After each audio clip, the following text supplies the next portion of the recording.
At dusk, the last rays of the setting sun cast their golden glow over the Uchiha clan compound at the edge of the Hidden Leaf Village. A boy of about 11 or 12-inch Uchiha Natsume stood quietly before the gates of the clan leader's residence. Behind him, too, men dressed in the uniforms of the Konoha police force knelt on one knee, looking every bit the loyal retainers awaiting orders. Natsume paused in thought, then asked in a cold voice, "How many people are willing to leave?" One of the men replied hastily, "A little. More than half. 426 in total." Natsume pondered silently. More than half of the clan had chosen to leave. It seemed their faith in Konoha had truly been shattered. Everyone was desperate to escape their current plight. Just then, someone came to report that preparations for the evacuation were complete. Natsume waved his hand. "Very good. Begin at once, await my signal, and the moment is right, organize everyone to leave immediately. There can be no delays." He paused briefly, then added, "And take Izumi and her family with you." The two men looked surprised by this order, but quickly accepted and left to carry it out. As he watched them go, Natsume lifted his head and gazed back at the Hidden Leaf Village, murmuring to himself, without realizing it, "I've already been in this world for 10 years. The prejudices of the human heart are like mountains that cannot be crossed. Since Konoha cannot accept the Uchiha, don't blame me for resorting to drastic measures. Tonight, I will change the course of history forever." With that, Natsume turned his gaze forward, and with a swift kick threw open the doors of the clan leader's residence. The courtyard stood empty. The man he sought, Uchiha Fugaku, head of the clan and captain of the Konoha police force, was already waiting on the steps of the main hall. His sharp eyes snapped open, locking onto Natsume, with a gaze as cutting as a blade. Embodying the fearsome reputation of the grim-eyed Fugaku, Natsume gave a faint, indifferent smile. He understood perfectly well that as clan leader, Fugaku must have long been aware of his efforts to win people over and plan an escape. More importantly, Fugaku had not tried to stop him. On the contrary, he had subtly covered for him many times, or else the higher-ups of Konoha would have discovered and crushed his plans long ago. Fugaku fixed his gaze on Natsume and said slowly, "Your plan is too simple. I cannot stand by and watch you lead half the Uchiha clan to destruction. I must stop you." Natsume's lips curled in a cold, mocking smile. "If you do nothing, do you really think the Uchiha will be spared? Stop deluding yourself." Fugaku shot back sternly. "Right now we cannot possibly take on all of Konoha. We must wait for the right moment." Natsume cut him off loudly. "If not now, then when? Are you really placing all your hopes on Itachi in the Umbu? Perhaps you don't know yet. Your son Uchiha Itachi has already received an order from Root. He's on his way here right now. His task is to slaughter the entire Uchiha clan, all to spare his little brother Sasuke's life. Do you think that's fair? Is it worth sacrificing the lives of hundreds of our clansmen just to ensure the survival of one person? Are we truly doomed to be led to the slaughter like helpless lambs, accepting our fate without a fight?" Natsume's words struck Fugaku like a thunderbolt. He was shocked by Itachi's choice and enraged by the cold-bloodedness of the Konoha leadership. At that moment, the gentle Makoto Uchiha quietly stepped to Fugaku's side, wrapping her arms around his shoulders in an attempt to share his burden. Fugaku let out a long sigh, gripping his wife's hand tightly. His voice was low yet unwavering as he spoke.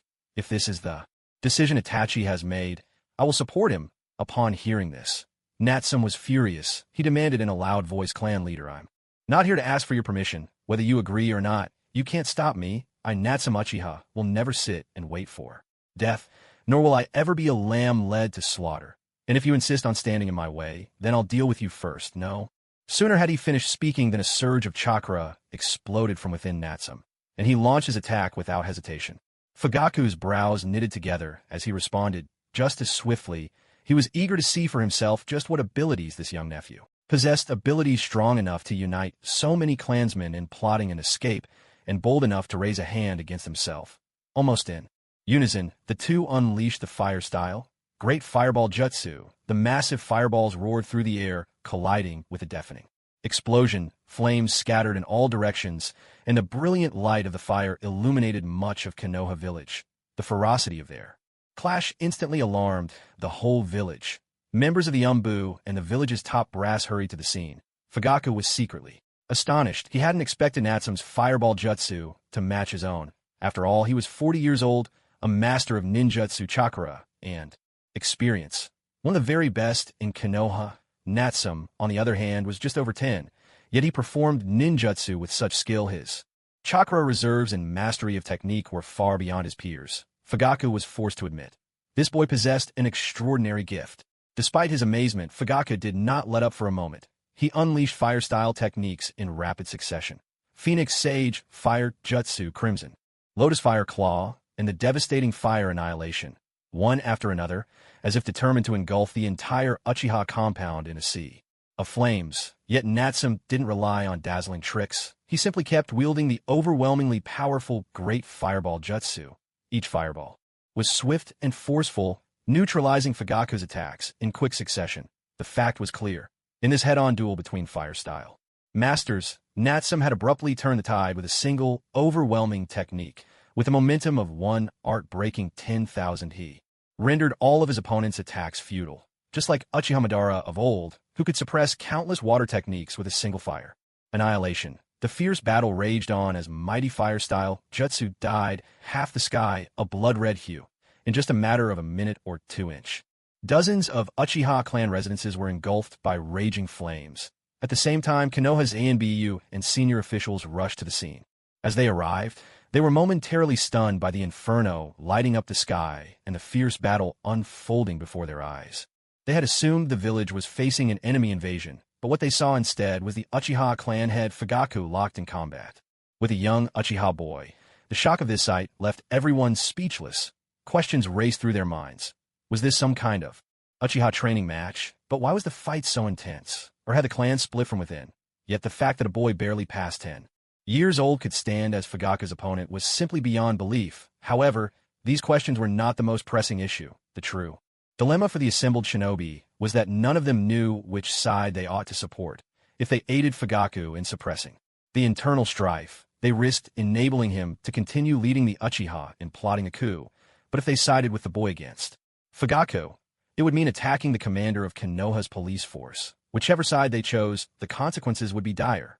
Worse still, the fire-released jutsu unleashed in this battle was tremendously powerful, each blow as devastating as a full-force strike from an elite jonin. Ordinary ANBU would be courting death if they tried to intervene recklessly. Thus, although more and more shinobi gathered at the scene, none dared make a move. All stood hesitantly at the perimeter. They could only maintain a vigilant watch from the outskirts, doing their best to contain the spreading fire and anxiously observing the tide of battle as the number of onlookers swelled, including even those NBU assigned to monitor the Uchiha. Natsum realized the time had come. His great fireball jutsu was mighty, but in terms of chakra reserves, he might not be able to match a Kaga-level powerhouse like Fugaku. Prolonging the fight any further would put him at a disadvantage. Raising his voice, Natsum shouted, "Clan head, show me your true strength. Don't disappoint me. Let me witness the true might of the Uchiha tonight. Let Konoha taste real pain once more." With his words, Natsum awakened the Mangekyo Sharingan, and in the next instant summoned Susanoo. A surge of overwhelming ocular power erupted, and a beam of pure blood-red light burst from Natsum's eyes. Immediately, a scarlet Susanoo skeleton rose behind him, tall, imposing, and awe-inspiring, striking fear into all who beheld it. Is that the Mangekyo Sharingan? That legendary divine power, Susanoo? How is this possible? That's Uchiha Natsum, Fugaku's nephew. Isn't he only 10 years old this year? And yet he's awakened the Mangekyo Sharingan. How could this be? As the towering Susanoo took shape in the heart of the battlefield, every ninja present was left utterly astonished. After all, this mysterious power, which had only ever existed in historical records, appeared before everyone's eyes for the very first time, shaking them to their core. Although the Susanoo, at this moment, was only in its initial form, displaying little more than a colossal half-formed skeleton, its raging chakra, aura, and the towering, ghostly figure, standing several stories high, still exuded an overwhelming sense of menace that left the assembled shinobi trembling in fear. What was even more unbelievable was that such formidable power, surpassing even that of elite jonin, was now wielded by a boy from the Uchiha clan who was only 10 years old. This scene was so surreal, it made people question whether they were dreaming. Now, watching as Natsum awakened the Mangekyo Sharingan and summoned Uchiha Fugaku's face was frozen in disbelief. When did you awaken the Mangekyo Sharingan? You've even mastered a third power. Is this the source of your courage? He had never imagined that anyone could control the Mangekyo Sharingan at such a young age. Once he had thought that Itachi, who awakened the Mangekyo at 13, was already exceptional, but Natsum had surpassed even that. This child had hidden his true abilities far too well. If only he had known sooner, perhaps the coup would have had a better chance of success. Yet despite wielding such terrifying power, Natsum chose not to support the coup. On the contrary, he was set on leading the majority of the clan away from the village, a decision Fugaku regarded as utter folly. Natsum, stop this. Even with the Mangekyo Sharingan and Susanoo, you cannot possibly succeed. We can still, enough talk, die. Natsum sneered coldly, and without hesitation, directed his Susanoo to strike at Fugaku. The giant skeletal fist roared through the air, whipping up a violent gale in its wake, just as the fist was about to smash into Fugaku, when everyone thought their clan leader would be obliterated in a single blow. A surge of pitch-black chakra suddenly erupted, swiftly coalescing into another enormous skeletal Susanoo, which forcefully intercepted Natsum's attack. A thunderous explosion echoed through the air. The shockwave ripped through the compound, demolishing the mansion behind Fugaku and gouging deep scars into the earth. Such terrifying power stunned all who watched, and even the ninja who had been preparing to intervene now froze in place. Terrified they might become the next victims. Seeing this, a glimmer of light flickered in Natsum's eyes. He had always known that Fugaku, as the clan leader, kept his true strength well hidden, yet witnessing him now, awakening the Mangekyo Sharingan and summoning his own Susanoo, Natsum couldn't help but feel a jolt of awe. The man standing before him had endured humiliation and hardship, surviving 2 great ninja wars. He was an immensely powerful shinobi, and now he had chosen to meet his end at the hands of his own son.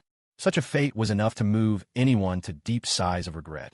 In order to wipe out the Uchiha clan, the Hidden Leaf Village was willing to sever its own arm. Such an act revealed just how deeply it had decayed. Natsum silently sighed in his heart, realizing that his decision to defect from the village and escape that cage had indeed been the right one. Even so, he showed no mercy in the heat of battle. He continued to wield his Susanoo, launching a fierce assault against Fugaku's dark Susanoo. Soon the 2 colossal avatars clashed again, their struggle as intense as ever. Meanwhile, far from the battlefield, in a dimly lit alley, a boy wearing a fox mask watched the fierce combat raging within his family estate. His eyes were filled with shock and confusion.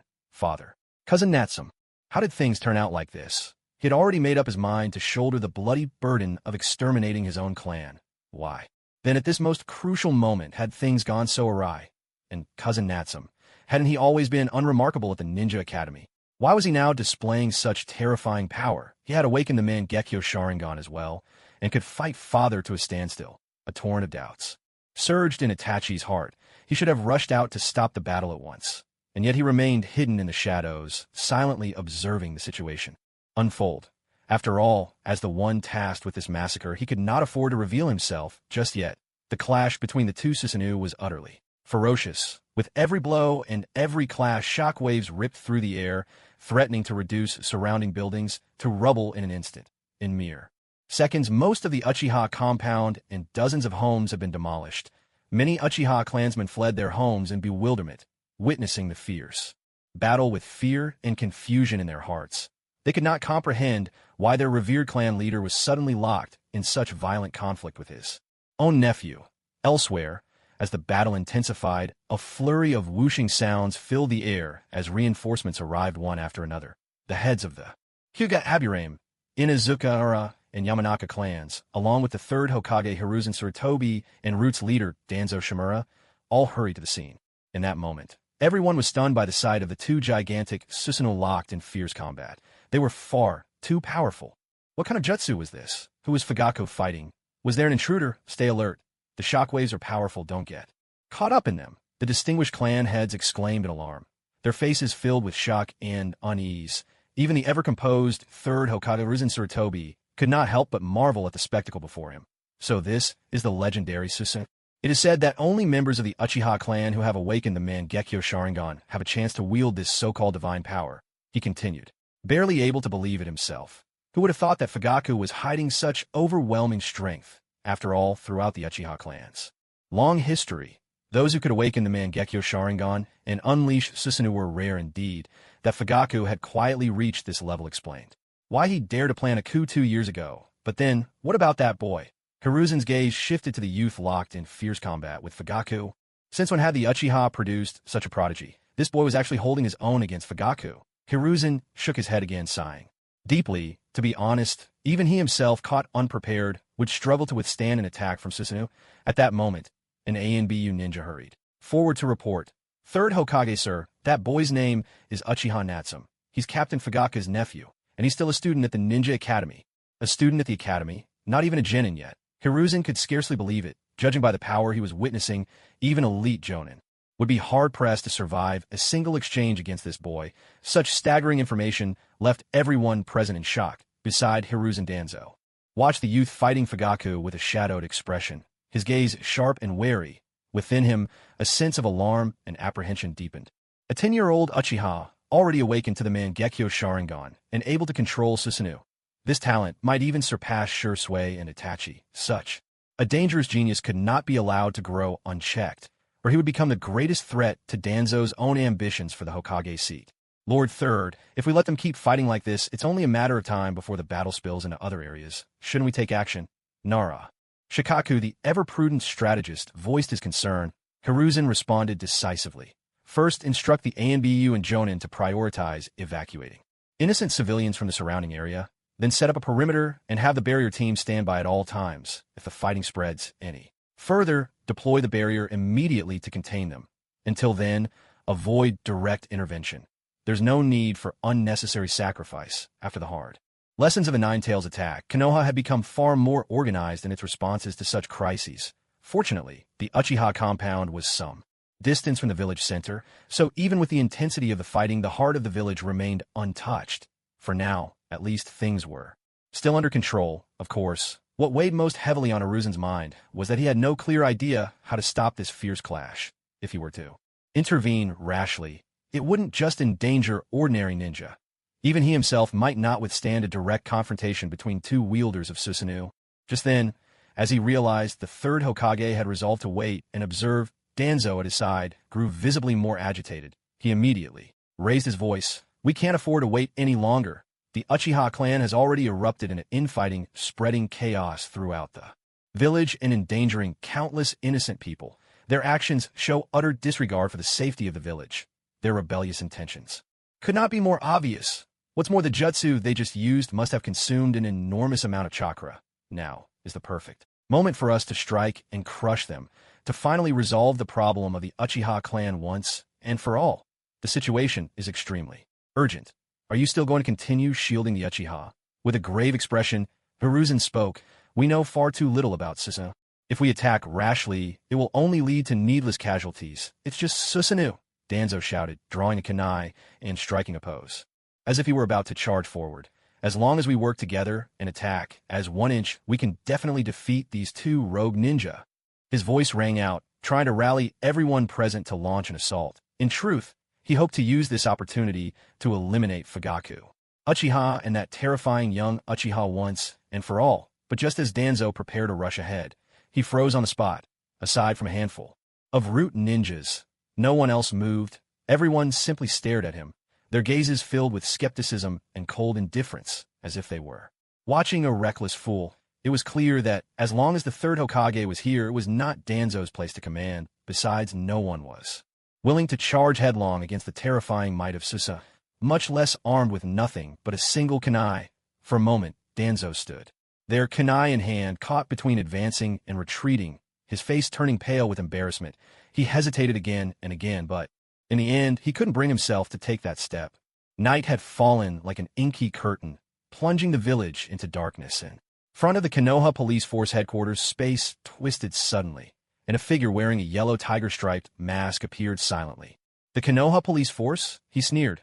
"What a joke. This farce should end tonight." Before his words had even faded, Obito's form blurred as he darted straight into the brightly lit headquarters building. But to his surprise, the place was completely deserted. The dozens of elite Uchiha who should have been on duty there had all vanished without a trace. How could this be? Had the Uchiha clan already begun their coup, mobilizing all their top members? Impossible. If there was such a large-scale movement, there's no way Konoha's higher-ups wouldn't have noticed. So where had everyone gone? Just as Obito puzzled over this, a series of violent explosions and crashes erupted in the distance. Instantly, he activated Kamui and teleported himself onto the rooftop, gazing toward the source of the commotion. There, from the direction of the Uchiha district, two immense Susanoo figures surged skyward, radiating an overwhelming aura. Even Obito was stunned by the sight before him. "What's going on? Is that Susanoo? Is it Itachi?" "No.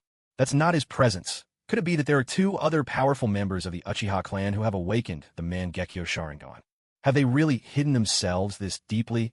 It seems one of them must be Fugaku, whom this incompetent clan leader is finally willing to show. His true strength. Has an internal conflict erupted within the clan? Is he suppressing a rebellion now? Weak and indecisive when dealing with outsiders, but ruthless and unyielding within his own ranks. What a joke. Obito sneered inwardly, but he didn't dare approach recklessly. At this moment, most of Konoha's top ninja had already been drawn to the heart of the battlefield. If he were to reveal himself rashly and be discovered, the consequences would be unimaginable. It was far safer to keep his distance and observe how things unfolded. Meanwhile, around the battlefield under Sarutobi's command, the other Konoha shinobi didn't join the fight directly. Instead, they were calmly evacuating civilians and sealing off the area, trying to contain the spread of the battle as much as possible. At the very center of the battleground, Natsum was locked in a fierce fight controlling his Susanoo while keeping a vigilant eye on his surroundings. Seeing that Sarutobi, Danzo, and the others had all arrived, he knew the time had come. At last, he stopped holding back, unleashing his full power in a sudden outburst. His visual prowess and chakra surged forth like a raging torrent, his Mangekyo Sharingan spinning rapidly, pushing Susanoo from its first form directly to the second. In an instant, countless chakra-made tendons and flesh sprang into existence, swiftly enveloping Susanoo's skeletal frame like a suit of armor. Entering its second form, Susanoo's offensive and defensive power soared, even allowing it to wield specialized weapons and jutsu. Its might now far surpassed both its initial and first forms. Yet at the same time, the consumption of chakra increased dramatically, placing a heavy strain on the Mangekyo Sharingan that couldn't be sustained for long. Natsum, you've developed the power of the gods. To this extent, Fugaku's eyes widened in shock as he gazed at the armored, awe-inspiring Susanoo, radiating a surge of overwhelming power. He couldn't help but whisper in astonishment. In just a few short minutes, this once unremarkable nephew had delivered one shock after another to him and all of Konoha. If he hadn't seen it with his own eyes, he might have even suspected that the one who attacked Konoha and manipulated the Nine Tails 7 years ago was this very boy. But Fugaku had no time to think further. The next instant, Natsum's Susanoo clenched its massive fist and suddenly drew a chakra blade nearly 20 meters long. With a dazzling arc of light and unstoppable force, the sword came crashing down toward Fugaku's Susanoo. A chilling sense of mortal danger washed over Fugaku, sending cold sweat streaming down his face. In a split second, he too forced his Mangekyo Sharingan into overdrive, struggling to push his own Susanoo into the incomplete second form. But Natsum's strike was blindingly fast, swift as a bolt of lightning and utterly relentless. Before Fugaku's Susanoo could be fully enveloped by chakra and flesh, a razor-sharp blade had already torn through the half-formed body, splitting the yet unhardened skeleton. Then came the second strike, then a third, each blow fiercer than the last. The rampaging sword slashes whipped up a howling gale, as if threatening to rend the very heavens and earth. With a thunderous crash, Fugaku's Susanoo shattered under the relentless assault, its chakra armor crumbling completely. Fugaku himself was hurled backward by the tremendous force, blood gushing from his mouth. His body crashed through several buildings in succession before landing heavily amidst the ruins, dozens of meters away. In just 3 moves, the formidable Kage-level Fugaku had been utterly defeated. The spectacle was utterly shocking. Every ninja present stared in stunned disbelief, their faces etched with fear and wariness. Natsum's overwhelming power sent chills down everyone's spines. Meanwhile, Danzo, hidden beside Sarutobi, had witnessed the might of the colossal Susanoo. He glanced down at the small kunai in his hand, then quietly slipped it back into his pouch. Never again would he entertain the absurd notion of challenging Susanoo with a mere kunai. After felling Fugaku, Natsum was seized by overwhelming fatigue. His chakra reserves were nearly depleted, and his Mangekyo Sharingan burned with searing pain. He could no longer sustain the second form of Susanoo, letting it regress to its initial state, leaving only a 3-meter-tall ribcage as his defense. Even so, Natsum knew full well he had achieved his purpose. His duel with the clan leader Fugaku before defecting was no reckless bid for glory. It was a calculated move. First, the fierce battle had drawn the attention of most of the Leaf's ninja, greatly easing the pressure on the rest of his clan as they escaped. Second, he had taken the opportunity to reveal the full extent of his power, forcing anyone who might target him in the future to think twice. After all, in this brutal shinobi world, only true strength could command fear and respect. Only by making others wary could he hope for a brief respite in the days to come. Otherwise, even if he managed to lead his clan out of the leaf, all that awaited them would be endless pursuit and bloodshed. Judging by the current situation, his plan had worked splendidly. His explosive display had cowed the assembled ninja, and by now his clansmen willing to defect had likely already slipped free of the village's grasp.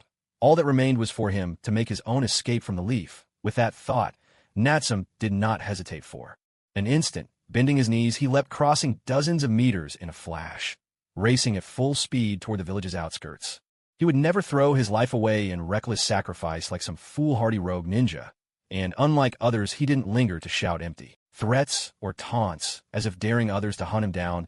Instead of wasting time provoking your opponent, wouldn't it be better to put a few hundred more meters between yourself and danger? The great battle soon came to an end, with Fugaka suffering defeat.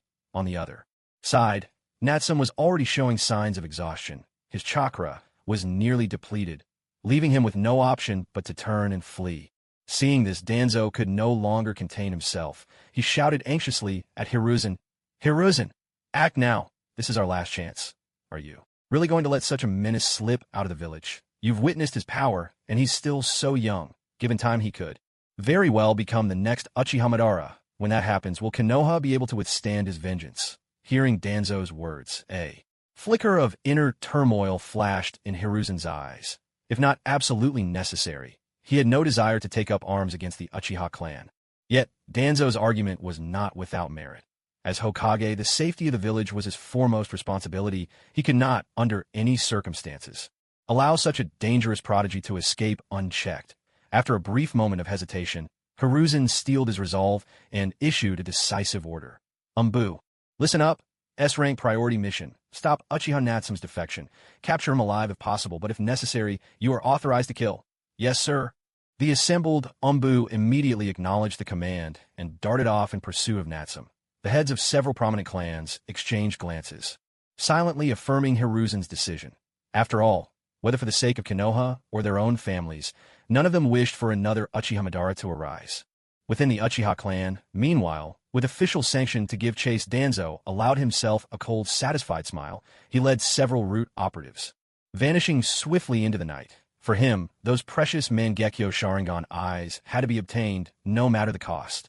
Shadow Clone Jutsu. Having broken through the encirclement, Natsum immediately performed the Shadow Clone Jutsu, creating 5 clones that scattered in different directions.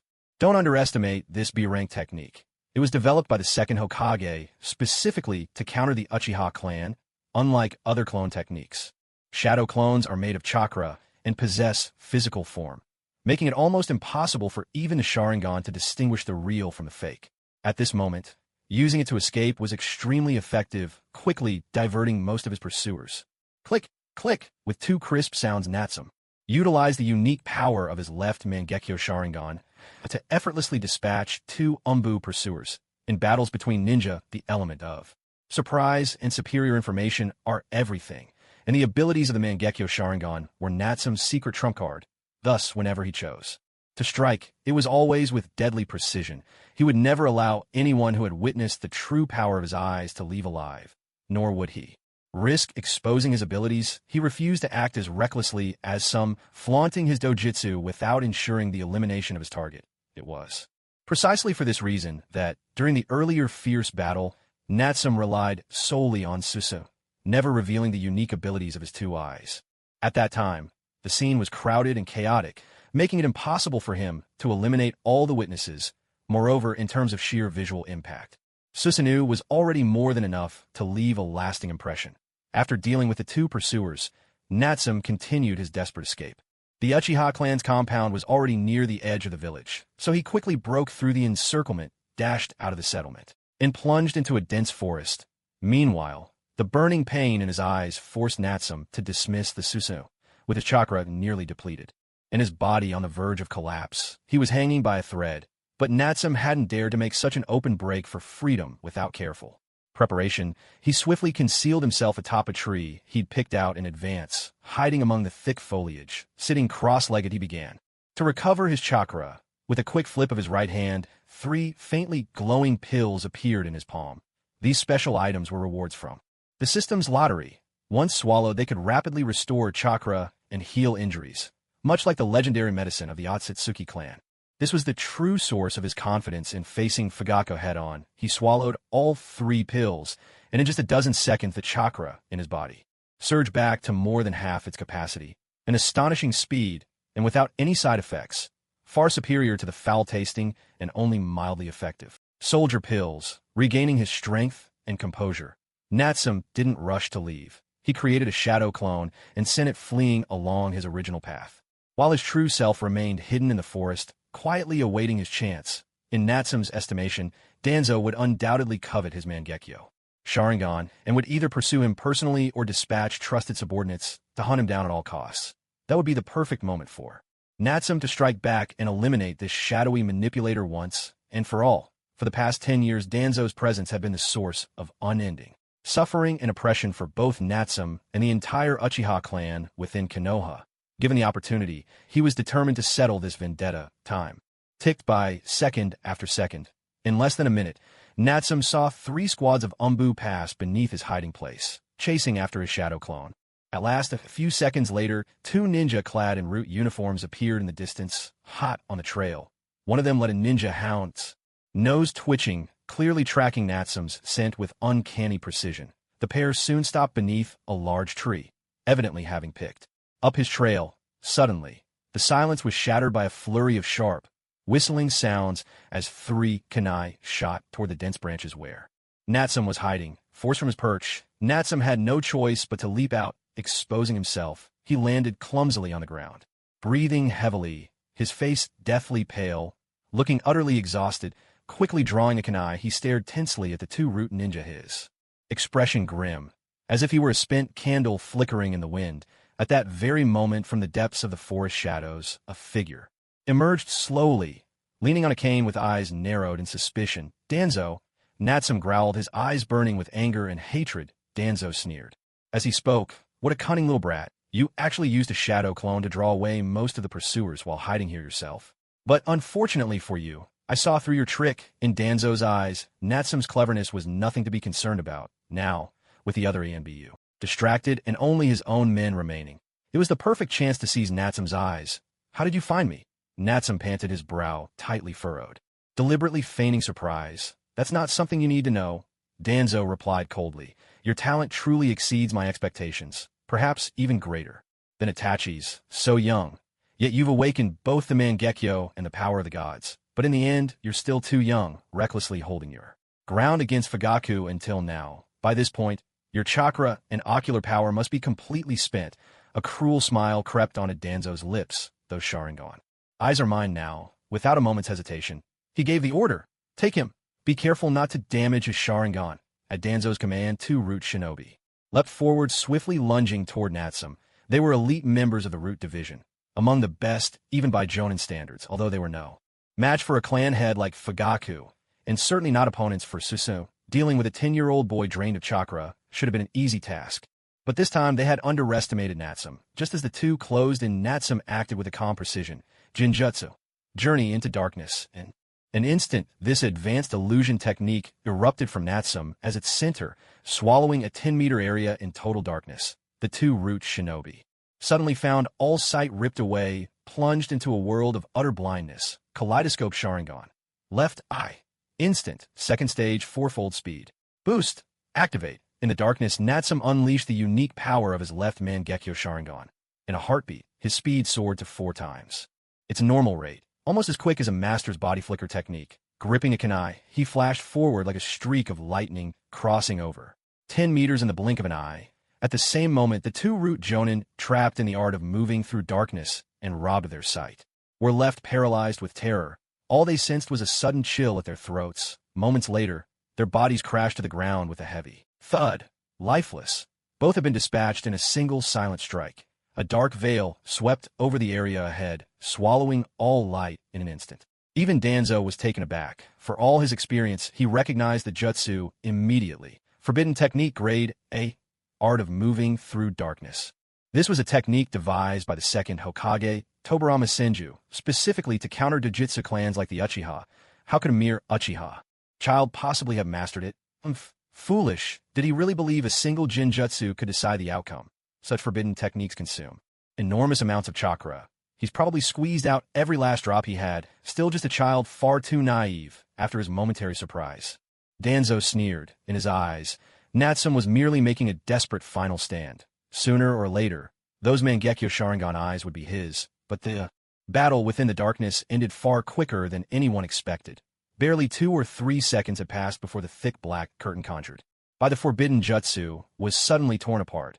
In the next instant, a blinding crimson light erupted, accompanied by a violent surge of chakra.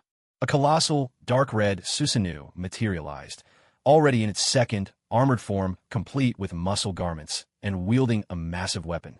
Danzo was stunned. How could this be? Wasn't that boy supposed to be completely drained of chakra and ocular power?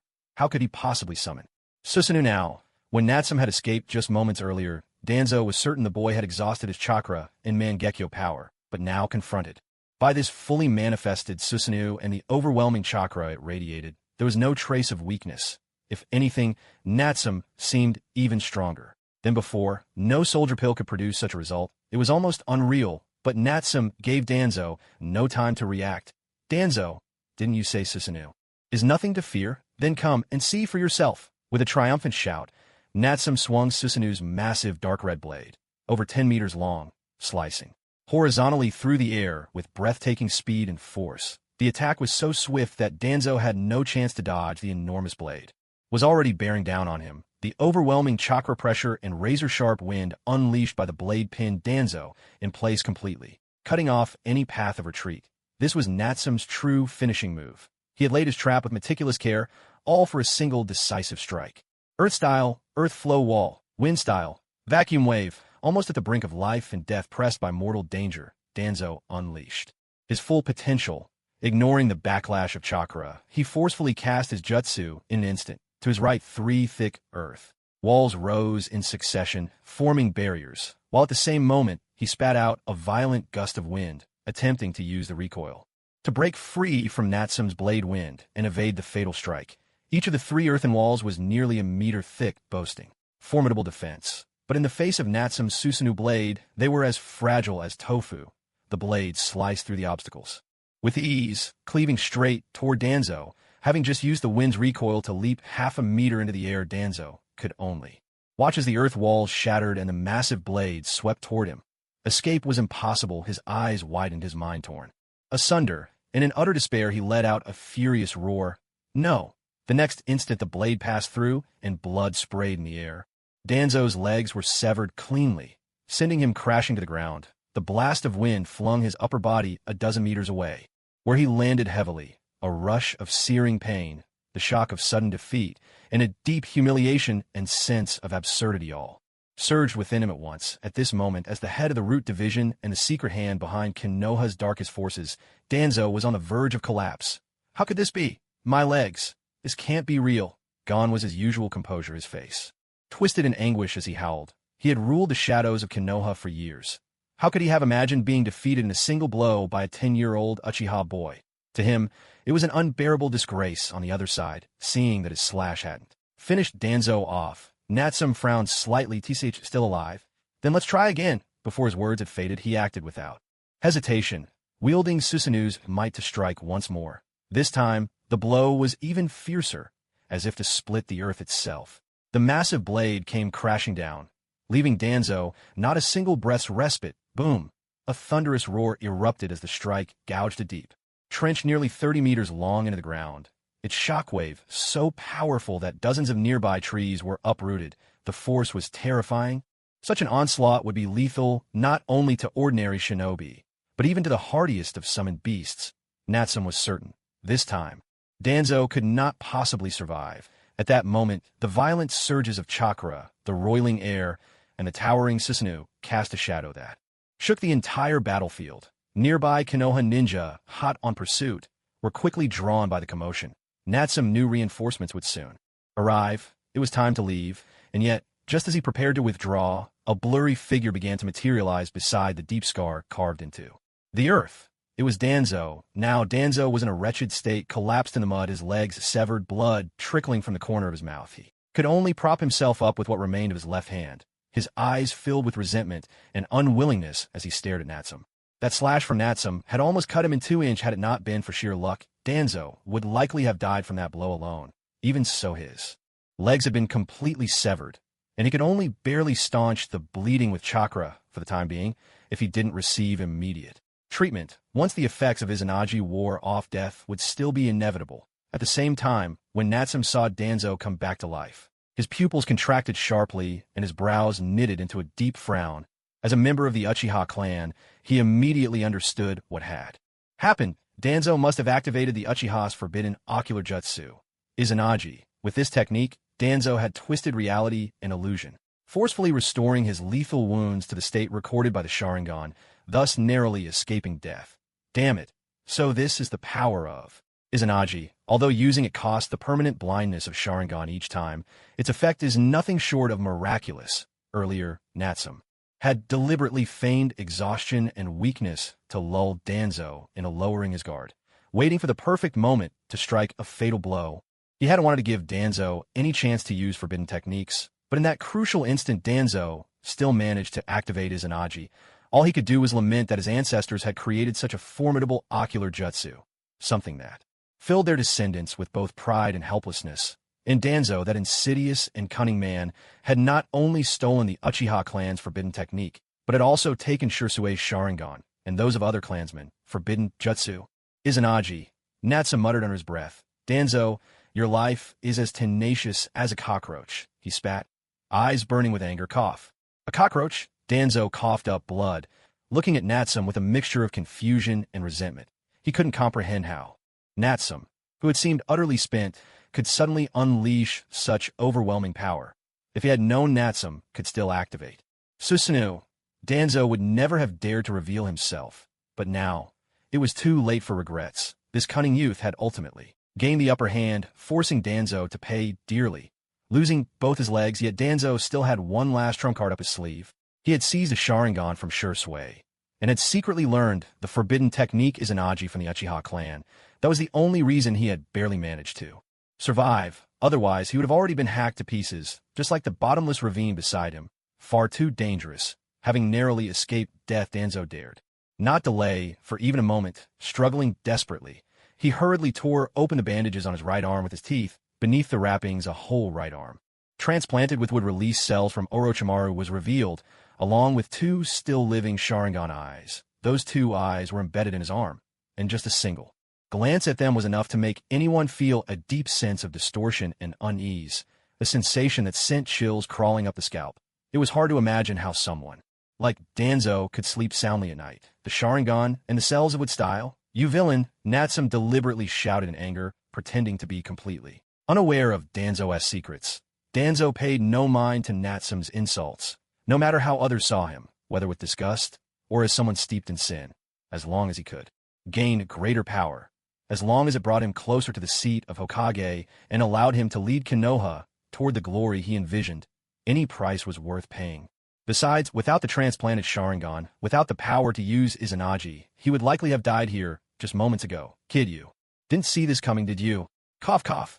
You've already lost. Danzo managed to sneer, raising his right arm embedded with Sharingan, ready to activate Izanagi again at any moment in case his opponent launched an attack, while his forbidden technique was still on cooldown. Clearly, as the leader of Root, a man who had survived the brutal Third Great Ninja War and countless high-risk missions, it was no difficult feat for Danzo to secretly obtain the bodies of several Uchiha and claim their Sharingan for himself. In fact, it was after his first experience transplanting a Sharingan and feeling the overwhelming power of a bloodline limit that he became willing to target Shirsue, even going so far as to push forward the Uchiha clan's massacre from the shadows. Now Danzo's right arm bore two Sharingan, and together with Shirsue's, he possessed a total of 3. In other words, he could activate Izanagi at least 3 times, each lasting a full minute. Can I survive for 3 minutes? Of course I can. Without Izanagi, he wouldn't last even 3 seconds. I could have killed Danzo again with ease. However, as long as he activated Izanagi and became invincible for those 3 minutes, the situation grew far more troublesome.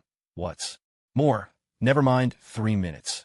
Even if he managed to drag things out for just 1 more minute, countless Konoha shinobi would soon arrive, and By then, I'd be trapped like a rat in a cage. Still, this ambush wasn't fruitless. At the very least, I managed to severely injure Danzo, cripple his legs, and force him to use Izanagi, burning through Shursue's precious Mangekyo Sharingan. That alone removed a major threat for me. After all, Shursue's Mangekyo Sharingan possessed Konoha Mitsukami, a truly terrifying ability. If I'd slipped up for even a moment, it could have fallen under his control. If that happened, everything would be over. All in all, this operation was far from a loss, besides a living. Danzo is far better at threatening and weakening Konoha than a dead one. Does a failure like you even have the right to judge others? All you want is to become Hokage. You were broken to begin with, and now you're left with useless legs. I'd like to see just how you plan to become Hokage now. Since you're so afraid of death, why bother fighting for the title of Hokage? Natsum's sarcasm ignited a fury in Danzo that he could barely contain. More than 20 years ago, it was a single decision that cost him the chance to become Hokage, a regret he had never been able to let go of. And now, to be mocked face-to-face by a boy from the Uchiha clan barely passed 10-inch ridicule for the dream and ambition he had pursued all his life. Danzo felt deeply humiliated and enraged, almost to the point of losing control. Brat, enjoy your moment of triumph while it lasts. Before long, I'll make you pay a terrible price. You'll wish you were dead. Danzo cursed through gritted teeth, his expression dark and menacing. Years spent in power and working from the shadows had forged in him a formidable self-control. Despite the seething anger churning within, he did not lose his composure. He continued to maintain the forbidden technique Izanagi, ensuring his own survival. After all, he only needed to hold out a little longer. The Leaf Village's ninja reinforcements would soon arrive. When that happened, this Uchiha brat would inevitably be surrounded, and in the end, victory would still belong to him. Soon a steady stream of ANBU operatives began to arrive at the scene. Their first move was to shield Danzo, forming an impenetrable ring around Natsum. Yet, under the oppressive aura of the colossal Susu, none of them dared make a reckless move. At the same time, the third Hokage and Sarutobi led several clan leaders to the battlefield in haste. Danzo, Lord Danzo, what happened here? The sight that greeted them, a scene of devastation, and Danzo himself gravely wounded and barely clinging to life, left everyone stunned. No one could have imagined that Danzo, a man known for his cunning and secrecy, would be so thoroughly defeated by a mere 10-year-old boy who should have already been exhausted. Meanwhile, seeing the reinforcements from the Leaf Village arriving, Natsum realized that finishing off Danzo was now impossible. He dismissed Susu, preparing to make his retreat. After all, despite his strength, he was not yet capable of taking on the entire Leaf Village alone. More importantly, Hiruzen Sarutobi, the old man, himself, was present as well. Natsum's decision not to confront the Leaf head-on was due in large part to Hiruzen's presence. Though Hiruzen was old and no longer at his peak, his reputation as the professor of ninjutsu was well earned. His overall power still ranked solidly among Kage-level ninja. Most crucially, he possessed the Deadly Reaper Death Seal, a forbidden jutsu that was a near-certain death sentence for both user and target. Hadn't that snake-like woman with her strange powers already failed against him? Natsum had no desire to be suddenly spirited away by the Grim Reaper conjured by Hiruzen in the heat of battle, dying without rhyme or reason. This was the true reason Natsum had decided to lead his clan in rebellion against the Leaf. Otherwise, with just himself and Fugaka powered by Suno, they could have forced the village to pay a heavy price, slipping in and out, and scathed time and again. At this moment, Hiruzen gazed at the gravely wounded Danzo, a flicker of both reluctance and anger surfacing in his heart. Though Danzo had many flaws and was undeniably ambitious, he was, after all, a longtime comrade and an old acquaintance. Over the years, for the sake of Konoha's development, Danzo had shouldered countless dirty tasks and borne much of the village's sins. Precisely because of this, Hiruzen had again and again chosen to indulge and protect him. Notify the medical team. Treat him immediately, Danzo ordered without delay. Several shinobi quickly moved to escort him away. Hiruzen's gaze then shifted into the distance, fixing upon Natsum, his eyes simmering with barely contained fury. You're Uchiha Natsum, aren't you? What exactly do you intend to do? Hiruzen demanded. I'm leaving Konoha. Of course, to you, that makes me a traitor. Natsum replied calmly. Why? Hiruzen pressed. Hokage, do you really have a nerve to ask me that? Natsum retorted, a cold, mocking smile curling on his lips. Weren't you the one who tacitly approved the plan to wipe out the Uchiha clan? What did you expect me to do? Stay in the village and wait for death? Hiruzen's anger flared, but no words came. As Hokage, he had long suspected the truth. that Danzo had threatened Itachi with annihilation of the clan. In truth, Itachi and Obito alone could never have destroyed the entire Uchiha clan in such a short time. It was the ANBU and root operatives lurking in the shadows, always ready to strike, who served as the true executioners. Itachi was merely a convenient scapegoat. Natsum, lay down your weapon. After a heavy silence, Hiruzen spoke with earnest persuasion. If you surrender, the village will show you mercy. Unlike Danzo, Hiruzen understood all too well that if this brilliant young Uchiha chose to resist with everything he had, Konoha would pay a terrible price, perhaps even lose dozens of its precious ANBU. Mercy from the village? What a joke. Natsum let out a bitter laugh. Tell me, Hokage, what is the village really? Is it just wherever the Hokage happens to be? Of course not, Hiruzen replied quickly. The village is made up of its people. Only those who inherit the will of fire are truly part of Konoha. And what about the Uchiha? Are we not part of the village? Natsum pressed. Of course you are, but Hiruzen's words faltered again. He could not deny that the so-called Uchiha extermination plan decided by Konoha's leadership was a source of deep shame. To take lives in the name of some supposed greater good. Was that truly the will of fire? Was this the conviction inherited from the first and second Hokage? Natsum's voice rang out, trembling with anger. Is this your will of fire? Is this the legacy you received from your predecessors? His words echoed through the air. Then he sighed softly. Enough. There's nothing more to say. From this day forward, Uchiha Natsum will lead half of the Uchiha clan to break away from Konoha. If you think you can stop me, then come and try. I'll be right here waiting for you. Natsum let out a long, piercing cry, his sharp gaze sweeping over the surrounding Leaf Shinobi. His commanding presence unsettled the ANBU members present, causing them to involuntarily step back. Without hesitation, Natsum formed hand seals and unleashed the reverse summoning jutsu. With a thunderous roar, a thick cloud of white mist erupted around him.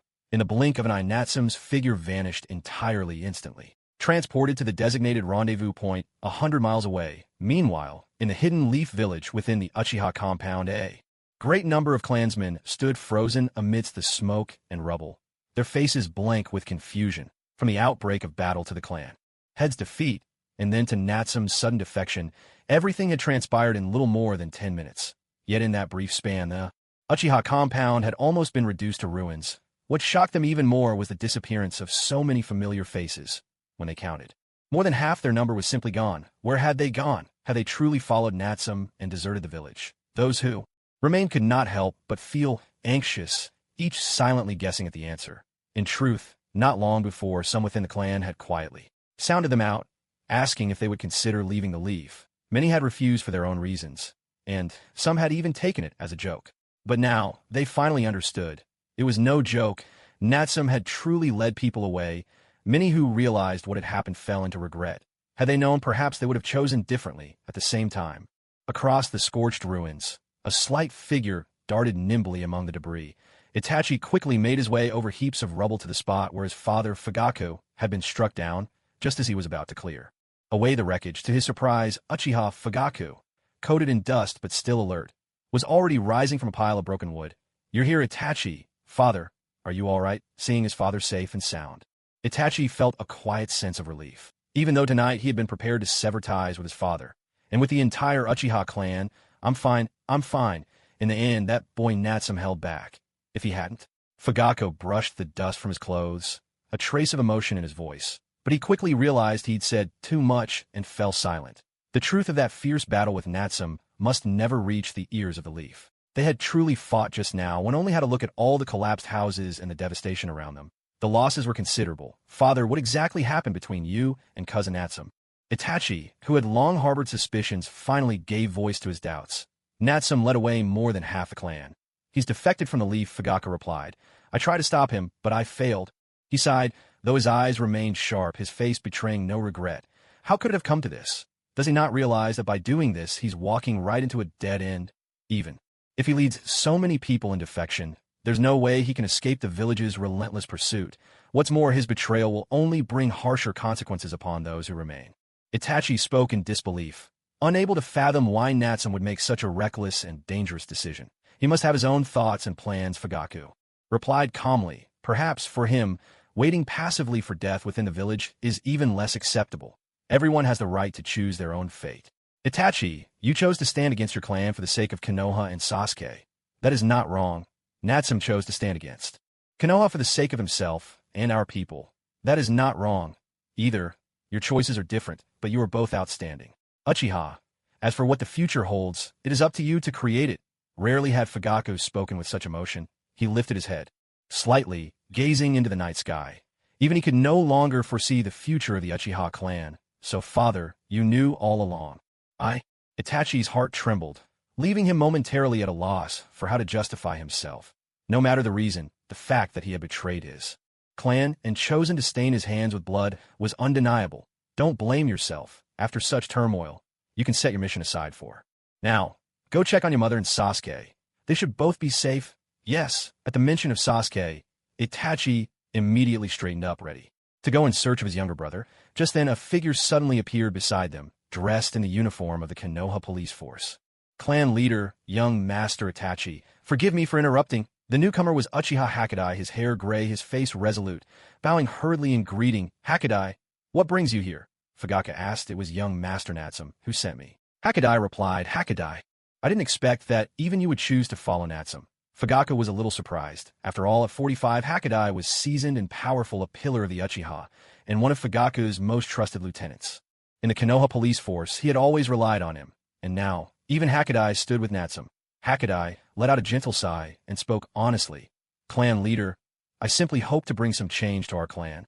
Compared to young Master Natsum, you have always been a bit too cautious. Fugaku coughed and waved his hand, signaling it was nothing. Cough, cough. All right, there's no need to say any more. That child truly is remarkable, and his strength is astonishing. Your decision to support him, perhaps it's not a bad thing after all. At this moment, Fugaku felt his age keenly. He understood that the clan's future would ultimately rest in the hands of the younger generation. Natsum and Itachi. All he could do was support them as best he could for the rest of his days. Did you come here because Natsum has given you further instructions? Yes. Young Master Natsum asked me to deliver a message to young Master Itachi, Hakadai announced, explaining his purpose for coming for Itachi. Fugaku looked a bit puzzled. Even Itachi, who had been standing quietly to the side, was momentarily taken aback. He couldn't imagine what message the formidable and enigmatic cousin Natsum would go out his way to leave for him. Hakadai handed over a scroll. At his father Fugaku's gesture, Itachi accepted the scroll and unrolled it to read. After a short while, Itachi finished reading, his entire demeanor changed. His eyes shone with a new brilliance. The lifelessness that had long filled his heart was in that moment replaced by a spark of hope. The method recorded within the scroll could very well allow the remaining Uchiha in Konoha to avert disaster. They might escape the fate of annihilation and need not stand as enemies of Konoha any longer. So this is the path cousin Natsum left. For us, it's certainly worth a try, Itachi exclaimed with heartfelt emotion, and then without hesitation made his decision. Meanwhile, 100 miles north of Konohagakure, deep within a hidden forest, a large gathering of Uchiha had assembled. Among them were the old and the young, the strong and the swift, and women of striking beauty. Altogether, their numbers exceeded 400. It was clear that these people were all Uchiha who had managed to escape from Konoha. At this moment, the group waited quietly among the trees, led by several formidable clan members. Soon at the center of the crowd, on a patch of grass, a small summoning beast, a panda no bigger than a human hand, received its orders. With quick, practiced motions, it pressed its round paw together and performed a series of jutsu hand signs. In the blink of an eye, the reverse summoning technique was activated, instantly bringing Natsum from distant Konoha directly to the scene. After all, summoning techniques were a form of space-time ninjutsu. In theory, reverse summoning was entirely possible. This was precisely why Natsum had dared to stay behind in Konoha and cause a great commotion. Otherwise, escaping from Konoha's tight encirclement would have been a near impossibility. I'm back. Is everyone all right? Natsum called out loudly through the mist, gathering his clan around him. The sight of Natsum's safe return filled him with joy. All around, hundreds of Uchiha erupted into resounding cheers. Young Master Natsum, young clan leader. Thank goodness the young clan leader has returned. We've finally escaped from Konoha. The cheers rose and fell like waves, the air charged with exhilaration for the Uchiha, who had long suffered exclusion and suppression in Konoha. Their escape was a long-awaited relief, a weight lifted, a rare moment of pure happiness. In their hearts, Natsum had already become their pillar of support, the beacon guiding them toward a new life. Nothing could inspire them more than seeing their new young clan leader return safely.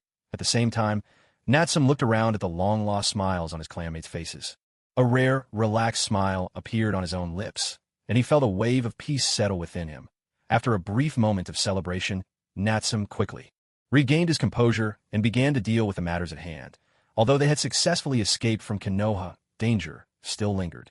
This was no time to relax. Hayo, how many people have managed to get out so far? What are the casualties? Natsum asked the young man named Uchiha. Hayo immediately replied, including yourself, a total of 419 have escaped.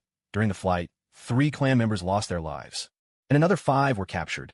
Hayo, only 17 years old, was one of Natsum's most trusted assistants, personally recruited by him. He had just joined the Konoha police force, possessed the strength of a special jonin, and was known for his decisiveness and meticulousness, qualities that made him extremely reliable. Upon hearing this, Natsum frowned slightly, a trace of frustration flickering in his heart. Although his battle with Fugaku had drawn most of Konoha's ninja away, getting over 400 people out safely was already a near impossible feat. Yet to have lost 8 people, Natsum murmured under his breath. As expected, the Konoha ninja showed no mercy. He paused briefly, then spoke with renewed determination. I'll find a way to rescue the captured clan members. For now, let's set that aside. He turned to another clansman on his tone grave. Fuji, how did things go on your end? Young chief, the task has been accomplished. Uchiha Fuji replied at once. Here is the silver we took from the Konoha treasury. As you instructed, we only took half. The total comes to 78 million ryo. With that, Fuji opened his backpack, revealing an inner pouch stuffed with space scrolls. There were well over a dozen scrolls, each brimming with silver taken from the treasury. It was almost unimaginable. Konoha's higher-ups would never have suspected that, amidst the chaos of the Uchiha's defection, they would also dare to raid the treasury and make off with such a fortune. As a result, the guards outside the vault had stood little chance against the genjutsu-wielding Uchiha. Witnessing this, Natsum could not hide his delight. This enormous sum of silver was the true treasure. In fact, plundering the Konoha treasury during the turmoil was a crucial part of Natsum's plan. He understood well. Leading over 400 clan members into exile to establish a new settlement would require a vast amount of money to clothe, to feed, to shelter, to meet daily needs. It was a bottomless pit, not to mention the massive costs of building a village from scratch. Natsum's rebellion against Konoha was driven by the pursuit of a richer, better life for his clan, not to drag them into primitive hardship. More importantly, as rogue ninja from Konoha, it would be nearly impossible in the short term for the clan to secure commissions from the major nations and earn a living. Therefore, the funds taken from the Konoha treasury would serve as the seed money for the clan's future survival. Although 78 million taels may not seem like a huge sum in the eyes of the 5 great nations for the Uchiha clan, it was more than enough to help them weather their initial hardships. As for why they only took half and didn't completely empty the treasury, that was a matter of caution. Natsum understood that if they were to drain the treasury dry and cause Konoha's entire economic system to collapse, Konoha would stop and nothing to hunt them down. At that point, Sarutobi and the others would likely mobilize the entire village for revenge. Well done. With these funds, our clan will surely rise to glory once more. This is all thanks to your wise leadership. Young chief, Uchiha, his face brimming with excitement, praised him. After all, the idea of looting Konoha's treasury was something he had never dared to even dream of. In more than 20 years, he had never experienced anything as exhilarating as this.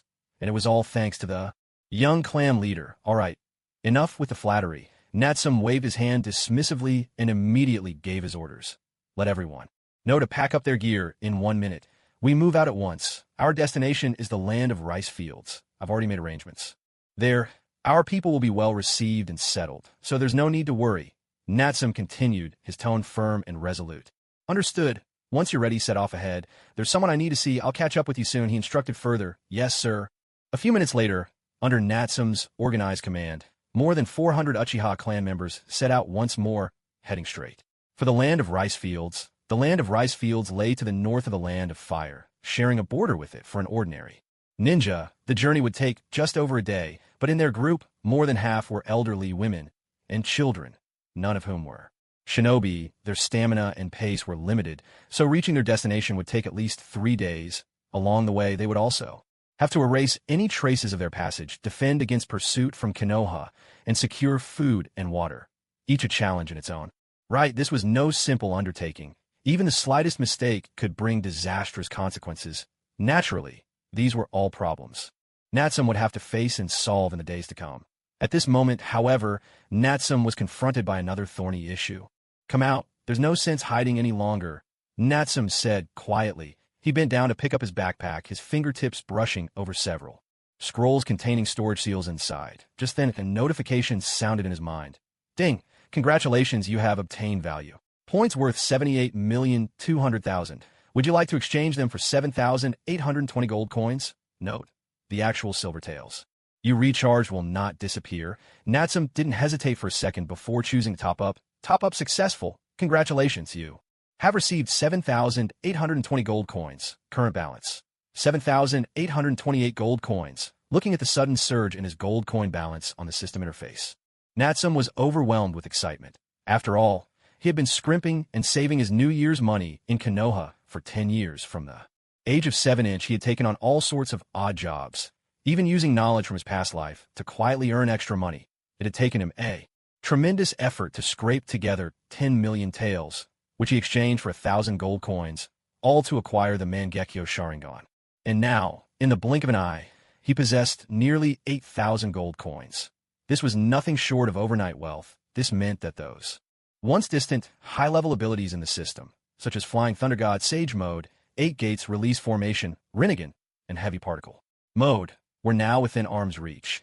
"I will claim every one of these powers," Natsum swore to himself in silence. Sure enough, no amount of hard work could compare to the speed of simply taking what you wanted. This sudden windfall filled Natsum with confidence. Even the formidable enemies looming ahead no longer inspired fear. Of course, compared to Konoha's strategic treasury, this haul was still far from enough. The administrative department of Konoha stored even more paper currency, at least several billion in reserves. However, those paper bills couldn't be exchanged for gold coins. And the defenses of the Hokage's building were even more formidable. For that reason, Natsum had decided not to target it. Soon after Natsum spoke, a vague silhouette began to take shape not far behind him. There was no mistaking it. That was Obito, who had been tracking him all this way. With Kamui at his disposal, Obito's speed far surpassed that of any ordinary ninja. Once he locked onto his target's direction, catching up to a fugitive Uchiha was hardly a challenge. "I didn't expect you to actually notice me." Obito leapt down from the branch, landing before Natsum, a hint of surprise and caution flickering in his eyes. He had to admit, the Uchiha clan never failed to produce astonishing prodigies. There was sure sway in the past, then Itachi, and now Natsum before him. Their talent could only be described as otherworldly. Remembering what he himself was like at this age, just an unremarkable ninja, he couldn't help but be amazed. Yet this youth had already awakened the 3rd stage of Susanoo, successfully led his clan's escape from Konoha, and had the entire village dancing in the palm of his hand. It was truly shocking. A genius of this caliber could not be allowed to live. Obito made his decision inwardly. Otherwise, Natsum could become an obstacle to the Eye of the Moon plan. To him, any threat to creating a new world for Rin had to be eradicated. "Sharingan, are you also from the Uchiha clan? Or did you seize it from someone else?" Natsum feigned ignorance as he questioned him. He chose not to reveal Obito's true identity or plans. If he did, Obito would likely fight him to the death right then and there. Although Natsum was powerful, killing an opponent with Kimui's abilities and such agility was no easy feat. Not to mention, taking down the entire Akatsuki organization head-on would be an incredibly daunting task, especially with Nagato. Natsum knew he lacked the ability to sway or control minds. This was not the time to become Akatsuki's sworn enemy. The best strategy is to give Obito a harsh lesson first, forcing him to retreat in the face of difficulty and buying myself more time to grow stronger. Once my own power is sufficient, I'll be able to handle anything with ease. There's no need for you to know any of this. Soon, you'll die right here. As for those clan members who manage to escape, I'll personally hunt them down and deal with every last one of them." Obito spoke coldly. Aside from Rin, he felt little affection for the Uchiha clan. Besides, this world was already steeped in war and distortion. As for Natsum, though he was remarkably talented and powerful, he just fought a fierce battle against Fugaku and must have consumed a great deal of strength. Now was the perfect time to eliminate him. Tonight, Obito's goal was to wipe out the Uchiha clan and collect their Sharingan eyes. He wasn't about to show any mercy. "Come on. I hope you can take a beating better than that old man Danzo." Natsum let out a cold laugh and attacked without hesitation. Instantly, a fierce battle erupted among ninja. Unless you're like Naruto and solve problems with words, the most straightforward way to communicate has always been through combat. The air shook with a relentless barrage of explosions. Natsum unleashed his grand fireball jutsu, nearly maxed out in power, so rapidly and effortlessly it seemed as if chakra was no longer even required. One fireball after another roared toward Obito, yet every one of these powerful fireballs passed right through Obito's body, exploding harmlessly in the surrounding forest, leaving Obito himself completely unharmed. It had to be admitted, Kamui, this unique Mangekyo Sharingan ability, was truly a troublesome power, especially after being strengthened by Hashirama's cells. Obito could use the intangibility of his right eye with virtually no side effects, turning it into a nearly perpetual passive skill. This allowed him to ignore all physical attacks and most ninjutsu, with the only limitation being that the effect could last no more than about 5 minutes at a stretch. But looking across the entire ninja world, there was probably only one person, like a certain Miss Minami, could bombard someone with 6 trillion explosive tags for over 10 minutes. Natsum, at least, knew he had nowhere near that many tags to spare. Even if he possessed such overwhelming power, he wouldn't squander it so easily. So defeating Obito was no simple task, of course, aside from relentlessly attacking for more than 5 minutes. There was another way to counter Kamui, possessing enough speed if you were so fast that not even the Sharingan could track you, like a certain Reikage. Then you wouldn't need to fear being sucked into Kamui's dimension at all. But could Natsum's physical abilities and speed rival those of the Reikage? Certainly not. If he had such strength, there'd be no need for Susanoo at all. He could simply rush in and settle things with his fists, but since his taijutsu wasn't strong enough, he would have to rely on chakra and other forms of ninjutsu to make up the difference by expending a large amount of chakra to perform the body flicker technique, or using space-time ninjutsu like the Flying Thunder God. A ninja can achieve incredible speed, although Natsum doesn't possess the vast chakra reserves of a tailed beast, nor has she yet learned space-time techniques akin to the Flying Thunder God. She, like Obito, possesses the Mangekyo Sharingan. The unique ability granted by these eyes is itself a kind of space-time ninjutsu, more than enough to unleash astonishing speed. However, to truly land a hit on Obito, she still needed the right opportunity. Fire style, Phoenix Sage Fire. Fire style, Blazing Wind Dance. Obito dodged Natsum's blazing fireballs while expertly launching a variety of offensive jutsu, sending wave after wave of ninjutsu crashing toward his opponent.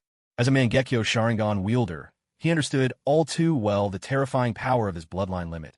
Moreover, each pair of Mangekyo eyes held abilities as unique as their owners. To be safe, before figuring out exactly what Natsum's unique power was, he had no intention of engaging this youth in close combat. Keeping his distance and wearing down her strength seemed far more prudent. How does this brat still have so much chakra? Wasn't she supposed to be on the verge of exhaustion? Obito's mind raced with doubts, unable to comprehend how Natsum could still squander chakra so recklessly. Could she, like Kisame, absorb chakra from others to replenish herself? Shadow, Clone Jutsu, Fire. Style, Grand Fireball. Natsum created 3 shadow clones, enclosing herself in the center. Together, they unleashed a relentless barrage of Grand Fireball techniques, almost like 3 anti-aircraft cannons firing in unison. Relying solely on her mastery of fire-style jutsu, she blocked all of Obito's attacks and forced him to keep his distance, unable to use Kamui up close. Obito, however, showed no sign of anxiety. After all, Natsum's attacks couldn't harm him in the slightest. He had no qualms about drawing out the battle, phasing his body in and out of reality. Obito mocked her with a taunting tone. Useless. Completely useless. Your Grand Fireball technique may be impressive, but it can't touch me. Give up. If you're willing to submit to me, I might just spare your life. His words dripped with temptation, but Natsum remained utterly unmoved. Submit to Obito, join the Akatsuki, and then be manipulated by Black Zetsu, that shadowy mastermind, reduced to nothing more than a pawn in the eye of the Moon Plan. Entrusting her future to a dream from which no one would ever awaken, a life like that was hardly worth longing for. She could only sneer inwardly. Obito's idealism might deserve sympathy, but pity alone wasn't going to save her when the time came to fight back. There could be no hesitation. With this resolve, Natsum sprang into action, using her 3 clones as a shield. Her true self swiftly formed hand seals, a hint of provocation curling at her lips as she called out loudly. Do you recognize this jutsu? This sequence of hand signs? Is it the forbidden technique, Dead Demon Consuming Seal? A flash of shock and vigilance flickered in Obito's Aizo, I didn't expect you could truly recognize it. Natsum deliberately put on a look of surprise. Are you insane?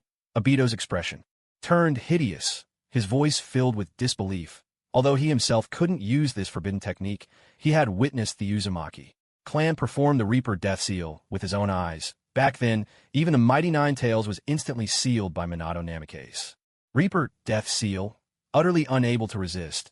Obito knew the power of this forbidden jutsu all too well. He never imagined that a young ninja like Natsum would dare to use such an extreme technique. What's more, her first move was a suicidal attack, which left Obito thoroughly unsettled and caught off guard. He didn't dare to gamble. Who knew if his Kamui could withstand the Reaper Death Seal's grasp on his soul? If he failed, it would mean certain death. No, I must stop her. I can't let this brat succeed. Alarm bells rang in Obito's mind.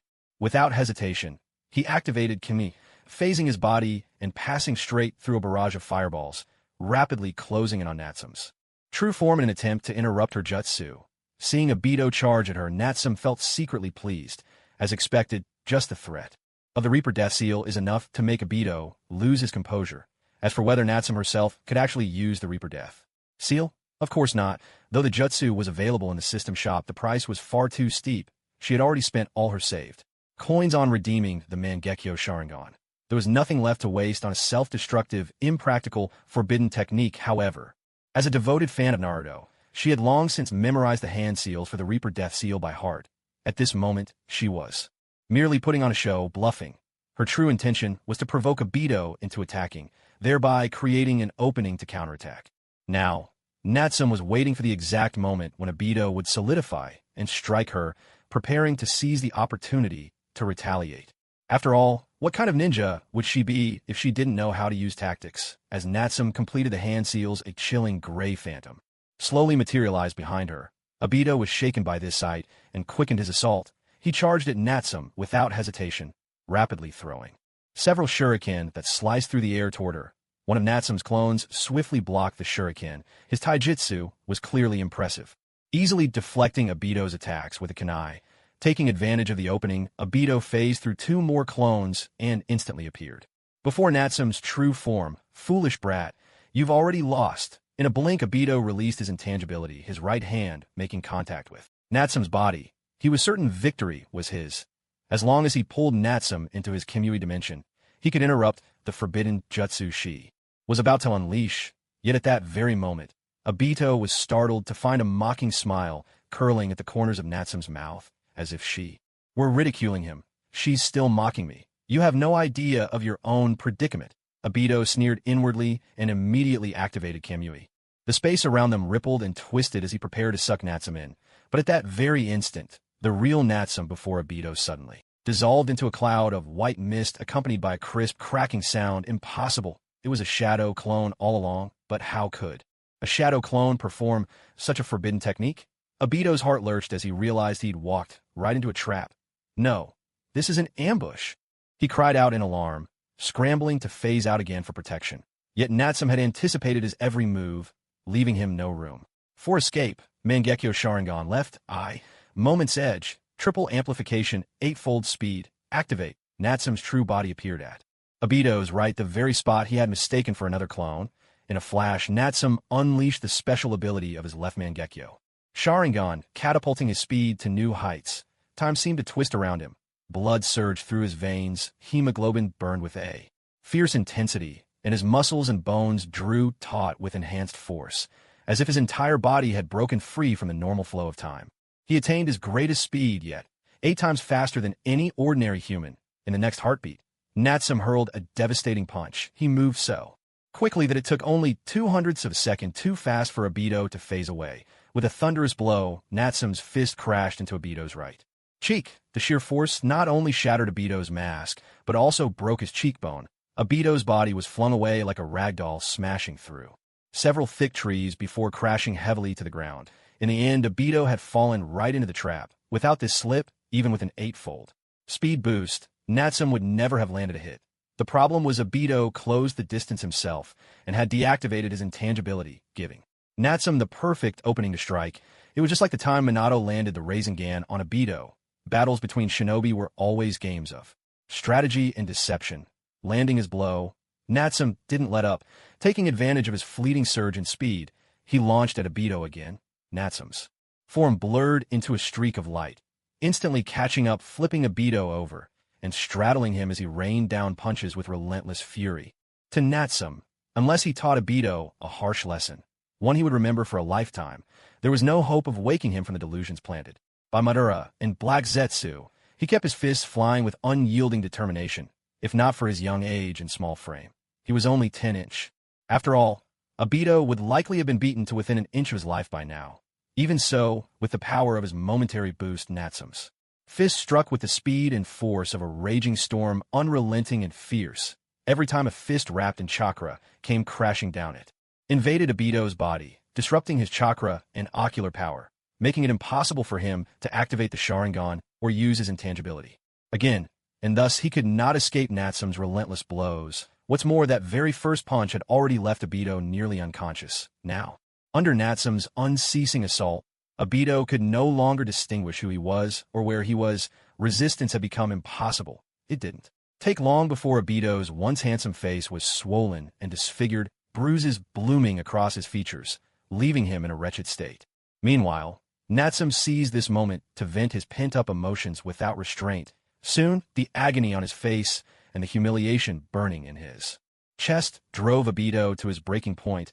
In a desperate bid, he seized a fleeting chance, risking backlash from his own ocular power, and forcibly activated his Mangekyo Sharingan. He unleashed Kimui, attempting to draw Natsum, who was straddling him, into the other dimension. Sensing the spatial shift, Natsum wasted no time. He withdrew his fist and leapt back. With a boost of 8-fold speed, he moved as swiftly as a ninja who had opened the first 4 gates of the 8 gates technique, instantly flashing out of Kamui's range, leaving Obito grasping at air. After all, actively trying to absorb someone with Kamui was always a touch slower than passively phasing through attacks. After his attempt failed, Obito had to immediately change tactics, pulling himself into the Kamui dimension instead. Moments later, he reappeared atop the trunk of a tree dozens of meters away. Having escaped with his life, Obito clung to the tree, his face contorted with pain, gasping for breath, his heart seething with fury. Every inhalation tugged at his swollen, battered face, waves of pain crashing through him, forcing him to grit his teeth. Since awakening the Mangekyo Sharingan, Obito had never suffered such a crushing defeat, to be utterly overpowered by a mere 10-year-old, beaten so badly his face was unrecognizable. If word got out, he wouldn't be able to show his face in public, not even that night years ago during the Nine-Tails Rampage, when he was defeated by his teacher Minato, had he been left in such a pitiful state. This brat was simply too troublesome. Even more perplexing, how did this child know the hand seal for the dead demon-consuming seal? And why was he so familiar with Kamui's secrets? How could he suddenly unleash speed several times beyond human limits? One question after another churned through Obito's mind, making this younger clan member ever more inscrutable. His wariness of the boy deepened with every thought. Such power, such cunning, such meticulous planning. Could this really be a 10-year-old, so young, yet so shrouded in darkness? What would he become once he grew up? Obito glared at Natsum in the distance, his heart full of resentment and unwillingness. If he could, he would have torn the boy to pieces on the spot. Seeing Obito escape into the distance, Natsum understood as well. Catching him again would be nearly impossible now. Even so, Natsum felt that he had just vented his anger, so he decided not to hold Obito's rude behavior against him any longer. With that, Natsum withdrew the power of the moment and deactivated his Mangekyo Sharingan. After all, forcing himself to use the third stage of the moment had already drained his ocular energy. Continuing the fight would only put him at a disadvantage. Had enough? Or do you want to keep going? I almost thought you could kill me. Natsum shot Obito a glance, his tone tinged with a hint of mockery. Don't get cocky, kid. Obito gritted his teeth, his face so swollen that his words came out muffled. The sight of him bristling with anger was almost comical. Judging by your clothes, you've joined the Akatsuki, haven't you? I know there are plenty of powerful people in that group. Feel free to call them all over if you want. Let them see what you look like after being beaten by me, of course. You could also wait until I'm gone and go after the Uchiha who escaped with me. Honestly, with your abilities, it's hard for me to protect all of my clan members every moment of every day. But if you dare lay a hand on them— Natsum's brow arched slightly as he delivered the threat, his tone grave. I'll tell Konoha about your true identity. I'll tell Kakashi, you can try me if you want. Compared to sheer strength, his knowledge of this world was just as much an ace up his sleeve. At a time like this, it was only right to use everything to his advantage. Of course, Natsum wasn't foolish enough to blurt out that the Moon's Eye plan was a lie. Baseless words without proof would never convince Obito. Besides, Obito clung to that plan as if it were his faith. Imagine this. If you were suddenly thrown back to World War II with no evidence in hand and try to tell a certain leader fascism will fail, Germany will fall, do you think he'd believe you, or would he simply put a bullet in you? You know who I am? Obito was startled, shock quickly dousing the anger that had just been burning his chest. By all rights aside from a handful of individuals, no one in Konoha should possibly know his true identity. You and Kakashi are both Uchihas. You've even both awakened the Mangekyo Sharingan. Did you really think I wouldn't sense the similarity in your Sharingan's power? Natsum offered a perfectly reasonable explanation, one that Obito found hard not to accept. After all, Natsum's insight into the connection between him and Kakashi spoke volumes. Obito's face darkened, his fists clenched tight as he lowered his voice to a growl. What do you want? He could barely stomach the feeling of having his identity exposed. If Konoha learned the truth, his future plans would become that much harder to carry out. Fortunately, this boy seemed unaware of the Moon's Eye plan, otherwise things would be far more complicated. From now on, stay out of my way. Natsum's tone was icy, and he didn't bother to hide his warning. If you come again, I will kill you. He fixed Obito with a cold hard stare, making his threat unmistakably clear. Judging by Obito's reaction, his intimidation had already taken effect, whether for rational reasons or emotional ones. Obito clearly had no intention of revealing his identity at this moment, and Natsum had no wish to see his clansmen die in vain. Their opposing positions and concerns had reached a delicate balance, and Natsum was confident Obito would choose the sensible path. With those words, Natsum bent his knees and sprang up, landing deftly on a branch. In a flash, he disappeared into the dense forest, heading swiftly in the direction of the main group. Obito was left standing alone, scars on his face, his heart brimming with resentment and rage. Yet he had to admit, Natsum's strength was formidable. Pursuing the matter further would not be wise. Given the situation, it was better to let him go for now. Advancing the Eye of the Moon plan was what truly mattered at this moment. With a dark expression, Obito had no choice but to temporarily compromise. Meanwhile, within the Hidden Leaf Village, the news that Uchiha Natsum had defeated the clan leader Fugako gravely wounded Danzo, the head of Root, and led half the Uchiha to break through the encirclement and defect, exploded through the once peaceful village like a bombshell. Throughout the night, chaos reigned in Konoha. Countless shinobi raced through the streets, desperately responding to the sudden crisis. On this night, sleep would elude everyone. At this moment, it was the dead of night. Inside the Hokage Tower of Konoha, every light was blazing, and the place was bustling with activity. The aftermath of the fierce battle caused by the Uchiha defection left countless matters to be dealt with, treating the injured, repairing damaged buildings, tallying losses, blocking the flow of information, reassuring the populace. Every one of these tasks had the Konoha shinobi running themselves ragged. Meanwhile, in the Hokage's office, several of Konoha's top leaders were deep in discussion, the atmosphere heavy with tension. The third Hokage, Hiruzen Sarutobi, was present, along with the senior advisors Hamura, Midokado, and Kohor Udatane. Absent from the room, lying in a hospital bed, was Assistant Hokage Danzo. Yet still, these were the people who formed the true decision-making core of the Hidden Leaf Village. Tell me, Hiruzen, how is Danzo's condition? Hamura inquired. He's currently receiving treatment from the medical corps. His life is no longer in danger, but I'm afraid his legs are beyond saving. The third Hokage let out a weary sigh, clearly troubled by Danzo's fate. Humph. The Uchiha clan has proven themselves traitors after all. I said from the start that we should have treated them as such and executed them immediately. Koharu snapped, her anger barely contained. Koharu, isn't it precisely because of our discrimination that the Uchiha have been pushed to this point?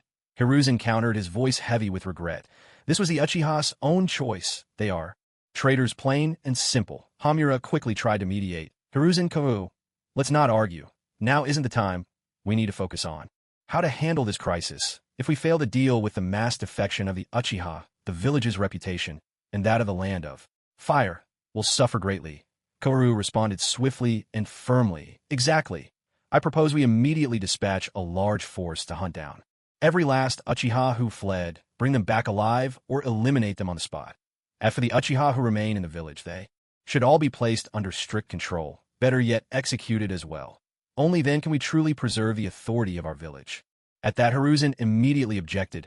Absolutely not. The Uchiha are formidable warriors, and with that prodigy Natsum among them, any attempt to capture or kill them would require at least half of our entire shinobi force. Even then, we risk total annihilation. If we make a single misstep, Konoha's defenses would be devastated, leaving us vulnerable to the ambitions of the other great villages. Hiruzen had witnessed the fearsome power of Susanoo up close, and the face of such might, ordinary Anbu had no hope of resistance. Even Danzo, with all his cunning and strength, had nearly lost his life. That alone was proof enough of the terrifying strength of the young Uchiha. Sending out our forces recklessly might mean sending them to their doom, never to return. Konoha has already lost considerable fighting strength tonight. We cannot afford to take any more risks. Are you really going to just stand by and watch them succeed in their defection, disregarding the village's honor? I am the Hokage. My foremost duty is to consider the safety and security of the village. Besides, launching a full-scale pursuit would inevitably consume a great deal of resources, ninja tools for interception, supplies for the shinobi, and so on. None of these are trivial expenses. The village has finally begun to flourish again. Would dragging it back into the turmoil of war really be a good thing? Furthermore, I do not support using force against the remaining Uchiha within the village. They, too, are victims of this defection. Hiruzen retorted passionately. As Hokage, he now cared more about the welfare of the village than chasing down the defectors. Very quickly, the discussion devolved into an argument. Yet it was clear that after tonight's upheaval, both Koryudatane and Hamura Mitokado, the two senior advisors, were more inclined to punish the Uchiha clan severely. Hiruzen alone hoped for a gentler approach. If Danzo were present, he would most likely advocate for an aggressive strategy and agree to dispose of the Uchiha as well. As the argument dragged on, even Hiruzen had no choice but to yield somewhat. But just then, an unexpected figure appeared outside the office, requesting an audience. To everyone's surprise, the visitor turned out to be none other than Uchiha Itachi, a member of the Uchiha clan. Koharu immediately barked, her voice sharp with anger. Itachi, Uchiha? As a member of that traitorous clan, how dare you show your face here? Koharu, mind your words. Itachi is an ANBU operative. His allegiance has nothing to do with his clan, and besides, it was Itachi who first reported the seditious intent of his family. Humph. Koharu snorted and fell silent. Itachi, what brings you here? Hiruzen turned to him, his voice gentle. He held this exceptionally gifted shinobi whose loyalty lay with the village and who understood the greater good in high regard. All the more so because for the sake of Konoha and that greater good, Itachi had chosen to betray his own clan and bear the burden of that sin. Such resolve was truly rare and precious. I've come to report my father's proposal. To the village, Itachi replied. Oh, and what does Fugako have to say? Hiruzen's curiosity was piqued. After all, Fugako had been directly involved in tonight's conflict. With his head lowered, Itachi began to relay the message. Passed to him by his cousin Natsum. My father says, as clan head and captain of the police force, he failed to detect signs of rebellion within the clan in advance, and failed to prevent Natsum Uchiha and the others from defecting. The blame rests entirely with him. For he has neglected his duty, he asks that Konoha hold him accountable. In addition, acting as the great clan head, he will publicly declare that this was an internal Uchiha affair, a clan conflict with no connection to Konoha. On the contrary, it was Konoha that intervened to quell the unrest, thus preserving order within the Uchiha clan. In the end, my father also gave his word. From now on, he will do everything in his power to capture all the defectors from our clan, or if necessary, eliminate them on the spot. We humbly request the village's permission to proceed. Hearing this report, the three elders, Sarutobi and his companions, couldn't help but have their eyes light up. Itachi's statement had resolved the two thorniest issues that had been troubling them. First, as long as the Uchiha clan was willing to declare this as an internal conflict, not an act of rebellion against the village, and would shoulder all the blame themselves, then the honor and reputation of Konoha could be fully preserved. It might even add to the village's reputation for fairness and justice. Second, by having the remaining Uchiha members hunt down those who defected, Konoha would save a tremendous amount of manpower, even if not everyone could be brought back, and even if there were casualties along the way, it would only sap the strength of the Uchiha clan. For Konoha, this was a win-win situation with no downside. This was far preferable to sending a large number of Konoha shinobi to hunt. The traitors themselves, the three elders, fell silent, weighing the pros and cons of this proposal. Yet, no matter how they considered it, the benefits far outweighed any risks. After a moment, Sarutobi was the first to speak. How badly is Fugako injured? My father's wounds are rather serious. I'm afraid it will take several days before he recovers. Itachi, from Konoha's perspective, what is your Assessment: what my father said should be true. Most of his thoughts of rebellion were stoked by the radicals within our clan. My father himself never truly wished to revolt. Now that those radicals have mostly fled, my father is finally free to act as he truly wishes. And most importantly, aside from my father, I doubt there's anyone else in the village who could stand against Natsume Susan is there. Itachi spoke calmly and methodically, clearly having prepared his words in advance. After all, if he failed to convince the village leadership, here, the Uchiha who remained in the village would be in grave danger. Hearing this, Sarutobi nodded again. It was the same logic as before. Uchiha Natsume's power was simply overwhelming. Even Sarutobi himself felt a lingering unease. If he could help it, he truly did not want to send Konoha's own shinobi to chase after the defectors, only to meet their doom. Koharu, what are your thoughts? This proposal is promising, Koharu said, but how can we be sure that the Uchiha sent to hunt the traitors won't simply defect themselves? Itachi paused for a moment, then offered a solution. It's simple. We keep the families of the remaining Uchiha shinobi within the village. That way they'll have no choice but to obey and carry out the mission honestly. Itachi's suggestion is reasonable. It truly is an excellent plan. Hamura, standing nearby, also voiced his approval. Such a proposal not only benefited the village, but also ensured the Uchiha would be at odds with themselves. They truly had no reason to refuse. Before long, Sarutobi made his decision. Very well, we will give serious consideration to your proposal. Itachi, you may go for now. Remember, keep a close watch on the remaining Uchiha clan members. Don't let them stir up any more trouble. And as for Danzo's orders, set those aside for the time being. Yes, sir. Itachi nodded in acknowledgement. A sudden surge of joy welled up in his heart. He understood that this was as good as the higher-ups of Konoha accepting the proposal. This meant that the remaining Uchiha in the village were temporarily safe. His father, mother, Sasuke, all of them were safe for now. At the same time, Itachi was filled with a quiet astonishment. So this is the contingency cousin Natsume left behind, with just a single proposal. He managed to dissolve the crisis facing the rest of the clan. He even got the village to willingly reuse the surviving Uchiha. Could it be that he foresaw all this? Did he even anticipate the third Hokage's decision? Cousin Natsume, just how deep do your plans go? 3 days later, on the northern border of the Land of Fire, amidst a sparse pine forest, several figures lay concealed among the thick foliage, ever vigilant. In truth, to protect the clansmen fleeing with him, the young clan leader Natsume had already set his own plans into motion. He scattered everyone into smaller groups. The elderly, the weak, and the children were quietly ushered onto caravans bound for the land of fields, slipping away without a sound. The younger and stronger shinobi took the more treacherous routes through dense forests and rocky terrain, leaving traces behind to mislead any Konoha pursuers. Natsume himself even stayed back with a handful of elite jonin to cover the retreat, striving to ensure nothing went awry. This very spot was one of the main routes from the Land of Fire to the Land of Fields. If Konoha's shinobi came in pursuit, there was a high chance they'd pass through here and be spotted by the Uchiha holding this position. At that moment, Natsume was lying in wait with 3 trusted Uchiha jonin, keeping watch for any final threats. How much longer do we have to keep watch here, young leader? About another hour and a half. By then, the last group of our people should have crossed the border into the Land of Fields. Once they're across, even Konoha's shinobi won't be able to act so freely. We'll be safe more or less. Natsume did a quick calculation and gave his answer. To be honest, except for a few low-level Konoha scouts, we haven't run into any big pursuer groups on this journey. I half expected Konoha to go crazy trying to hunt us down. Uchiha Tengu let out a sigh, his tone light and teasing. Back then, most of the radicals in the clan hadn't chosen to flee, largely because they feared Konoha's relentless pursuit. After all, no one wanted to spend their whole life running in fear. Well, isn't it obvious? They must be scared stiff by the young leader's strength. Who would dare give chase now? Beside him, another youth, just 16 and idolizing Natsume. Uchiha Jin quickly chimed in, his tone cheerful and boastful. He couldn't help it. 3 months ago, when the young clan leader first awakened his Mangekyo Sharingan, he had chosen Jin as a sparring partner for the initial trial. That fight left such an impression. That Jin, a prodigy who had already earned the rank of jonin at 16, was left with a deep psychological scar. Now, in his eyes, there was no ninja mightier than the young clan leader, of course.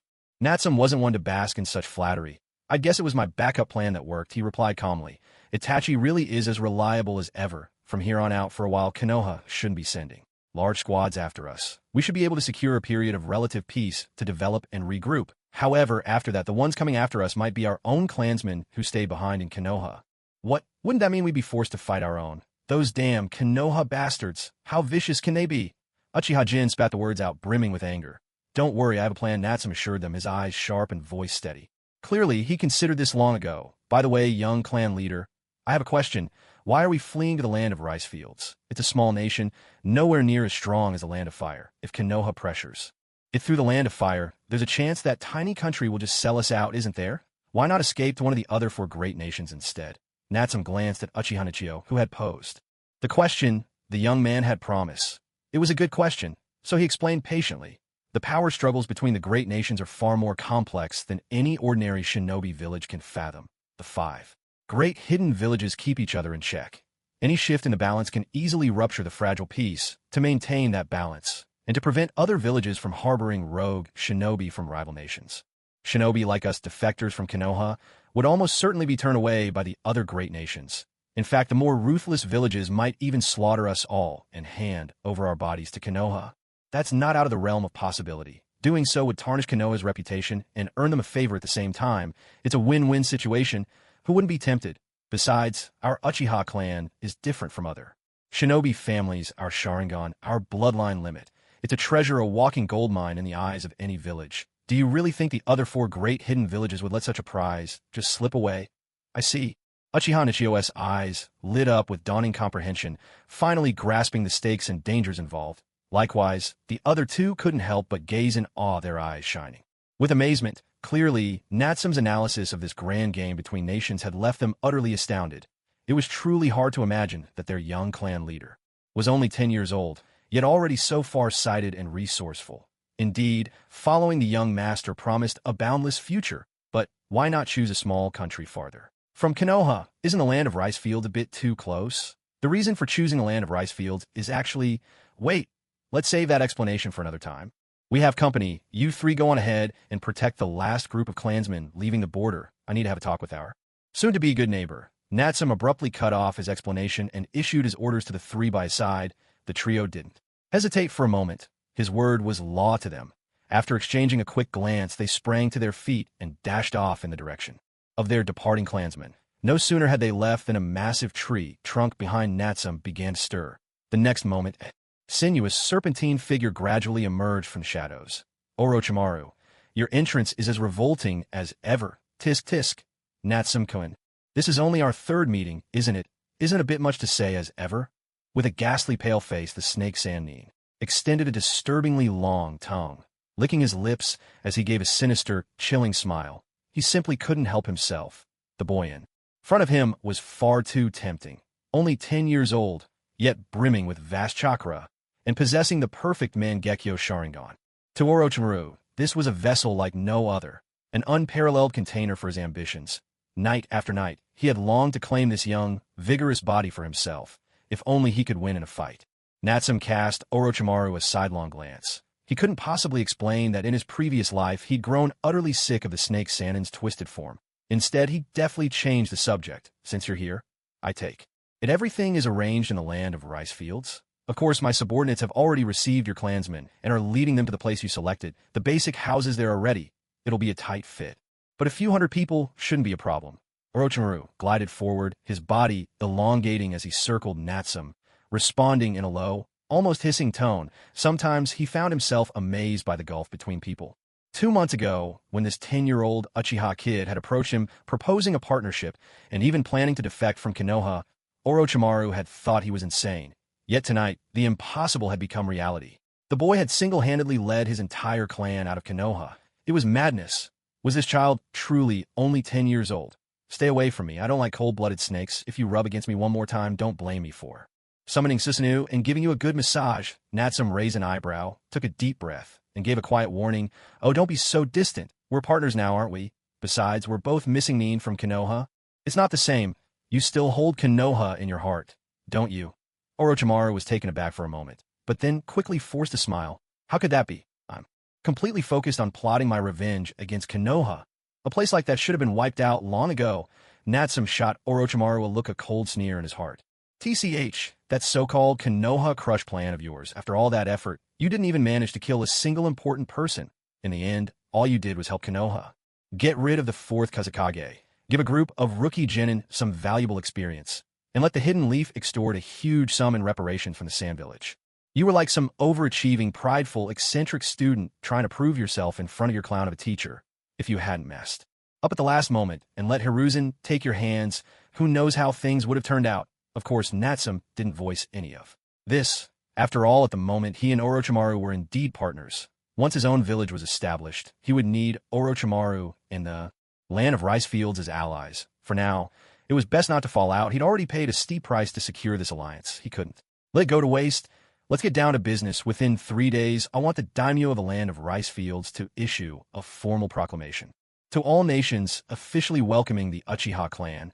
Natsum laid out his demand. Such official recognition from a nation would be another layer of protection for the Uchiha. Other shinobi villages, including Konoha, would have to consider the alliance of nations, making it nearly impossible to launch a large-scale attack out in the open. At most, they could send a few covert ANBU squads for secret missions. This was precisely why the Sound Village, created by Orochimaru and acknowledged by the land of rice fields, could exist openly. Otherwise, Konoha would have wiped it off the map with a full-scale assault long ago. Of course, Orochimaru's secret dealings with Danzo likely played a role as well, but this public recognition was undeniably vital. Oh, that's no simple matter. Orochimaru arched an eyebrow. Ready to bargain. Cut it out. The daimyo of the land of rice fields has been under your thumb for ages, hasn't he? Otherwise, there's no way your ragtag Sound Village would ever have been recognized. You're well-informed, Natsum-kun. All right, I'll make the arrangements as soon as possible. Orochimaru narrowed his eyes, finally agreeing. This kid really is a handful. He's making me feel like I'm the one working for him. If it weren't for coveting this kid's abilities and the terms he promised, I'd never be working this hard.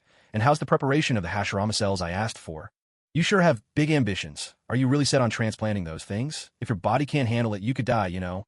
Orochimaru fixed his gaze on Natsum.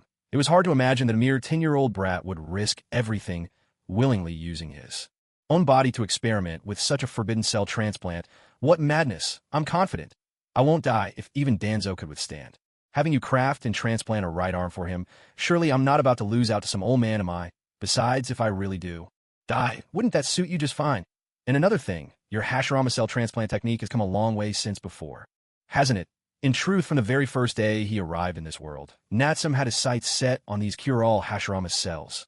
Now, having defected from Konoha and come to the village hidden and sound in the land of rice fields, with no more surveillance or restrictions from Konoha, it was high time to get Orochimaru's help with the transplant. After all, letting the greatest scientist in the shinobi world go to waste would be a terrible loss. What's more, the current situation for himself and his clan was far from secure. Konoha, the other hidden villages, even the Akatsuki, any of them might come sniffing around testing their luck with this juicy prize. If his Mangekyo Sharingan burned out from overuse, then he'd be in real trouble. And while the system shop did offer the eternal Mangekyo Sharingan, the price, 10,000 gold coins, was simply outrageous. Even now, flush with cash as he was, Natsum couldn't afford it. So he had to settle for the next best thing. Let Orochimaru transplant Hashirama cells for him there. Might be some minor side effects, but Natsum had the confidence to suppress them. After all, Yamato, Danzo, and Obito had all succeeded. There was no reason he should fail, and even if he did fail, the system would keep him alive. There was nothing to fear, but if he succeeded, he'd be able to wield the Mangekyo Sharingan's power as freely as Obito, with no more fear of going blind. At that point, his overall strength would soar to a whole new level. Ha! You really are a greedy one, but I like that. Just don't forget our deal. If you die, those Mangekyo eyes of yours are mine. Orochimaru laughed heartily. To be honest, he had a soft spot for reckless lunatics like this. Plus, he was eager to see what kind of brilliance would emerge when Hashirama cells fused with this kid. No problem, Natsum replied calmly. When a man dies, his lamp is snuffed out. If he really did die, what did it matter whose hands his eyes ended up in? Moreover, if I can't even guarantee my own survival, how can I possibly dream of dominating the shinobi world? Will you be able to prepare everything within 5 days? I can. Orochimaru confirmed without hesitation. When it came to this kind of transplantation experiment, he was even more eager than Natsum himself. Naturally, he wouldn't make Natsum wait any longer than necessary. Very soon, the two of them discussed the specific details of the Hashirama cell transplantation plan in depth, further refining their arrangements. Only then did they finalize what happened next. At the same time, Natsum quietly took note of the void ring Orochimaru wore on his hand. That was when it struck him. Originally, Orochimaru was supposed to try to take Itachi's body as his new vessel after Itachi joined Akatsuki after failing, and because their goals diverged, Orochimaru eventually left Akatsuki. In other words, right now, Orochimaru should still be within the Akatsuki's ranks. That's good news. This could be something to take advantage of. After all, the Akatsuki had a trove of valuable things, like the Rinnegan, the Ghetto statue, all kinds of talented individuals, and even those 600 billion explosive tags. All of these were potential opportunities to scheme for. As expected, things really are better with Ant Snake. There's almost a comforting sense of belonging. Here, like being at home, I can do as I please, free and unrestrained. There's no need to feel ostracized and watched every single day like back in Konoha. Of course, all these thoughts would need careful, patient planning. For now, there was another matter that demanded his immediate attention. Orochimaru, you and Danzo have been working together for some time, haven't you? At this, Orochimaru's pupils contracted, and his expression turned uncharacteristically grave. After all, ever since he defected from Konoha, all his dealings with Danzo had been conducted in utmost secrecy. There was no way this should have been exposed, and yet this brat Natsum even knew about this. Just how deep did his intel network inside Konoha go? Of course, what Orochimaru couldn't know was that Natsum didn't have any extraordinary spy network. Instead, the memories from his previous life in his mind were far more powerful than any intelligence agency in the shinobi world, encompassing nearly all of its secrets. I didn't expect you to know about that too, Natsum-kun. No need for concern. Cooperation, after all, is just a matter of mutual benefit. With the position that old bastard Danzo holds in Konoha, it's entirely possible that I'll work with him someday too. Natsum didn't care much about the partnership between Danzo and Orochimaru. In the end, it was just a matter of using each other for their own interests. And when the time came, both of them were the type who wouldn't hesitate to betray the other. There was no need to overthink it. All right, let's get back to business. Not long ago, Danzo must have given you a new task, or perhaps proposed a new deal, didn't he? Natsum fixed his gaze on Orochimaru, his tone low and probing. Why did Natsum choose to defect? To put it plainly, aside from the threat of the night of the massacre, it was because Konoha itself was simply too corrupt. It made staying there unbearable.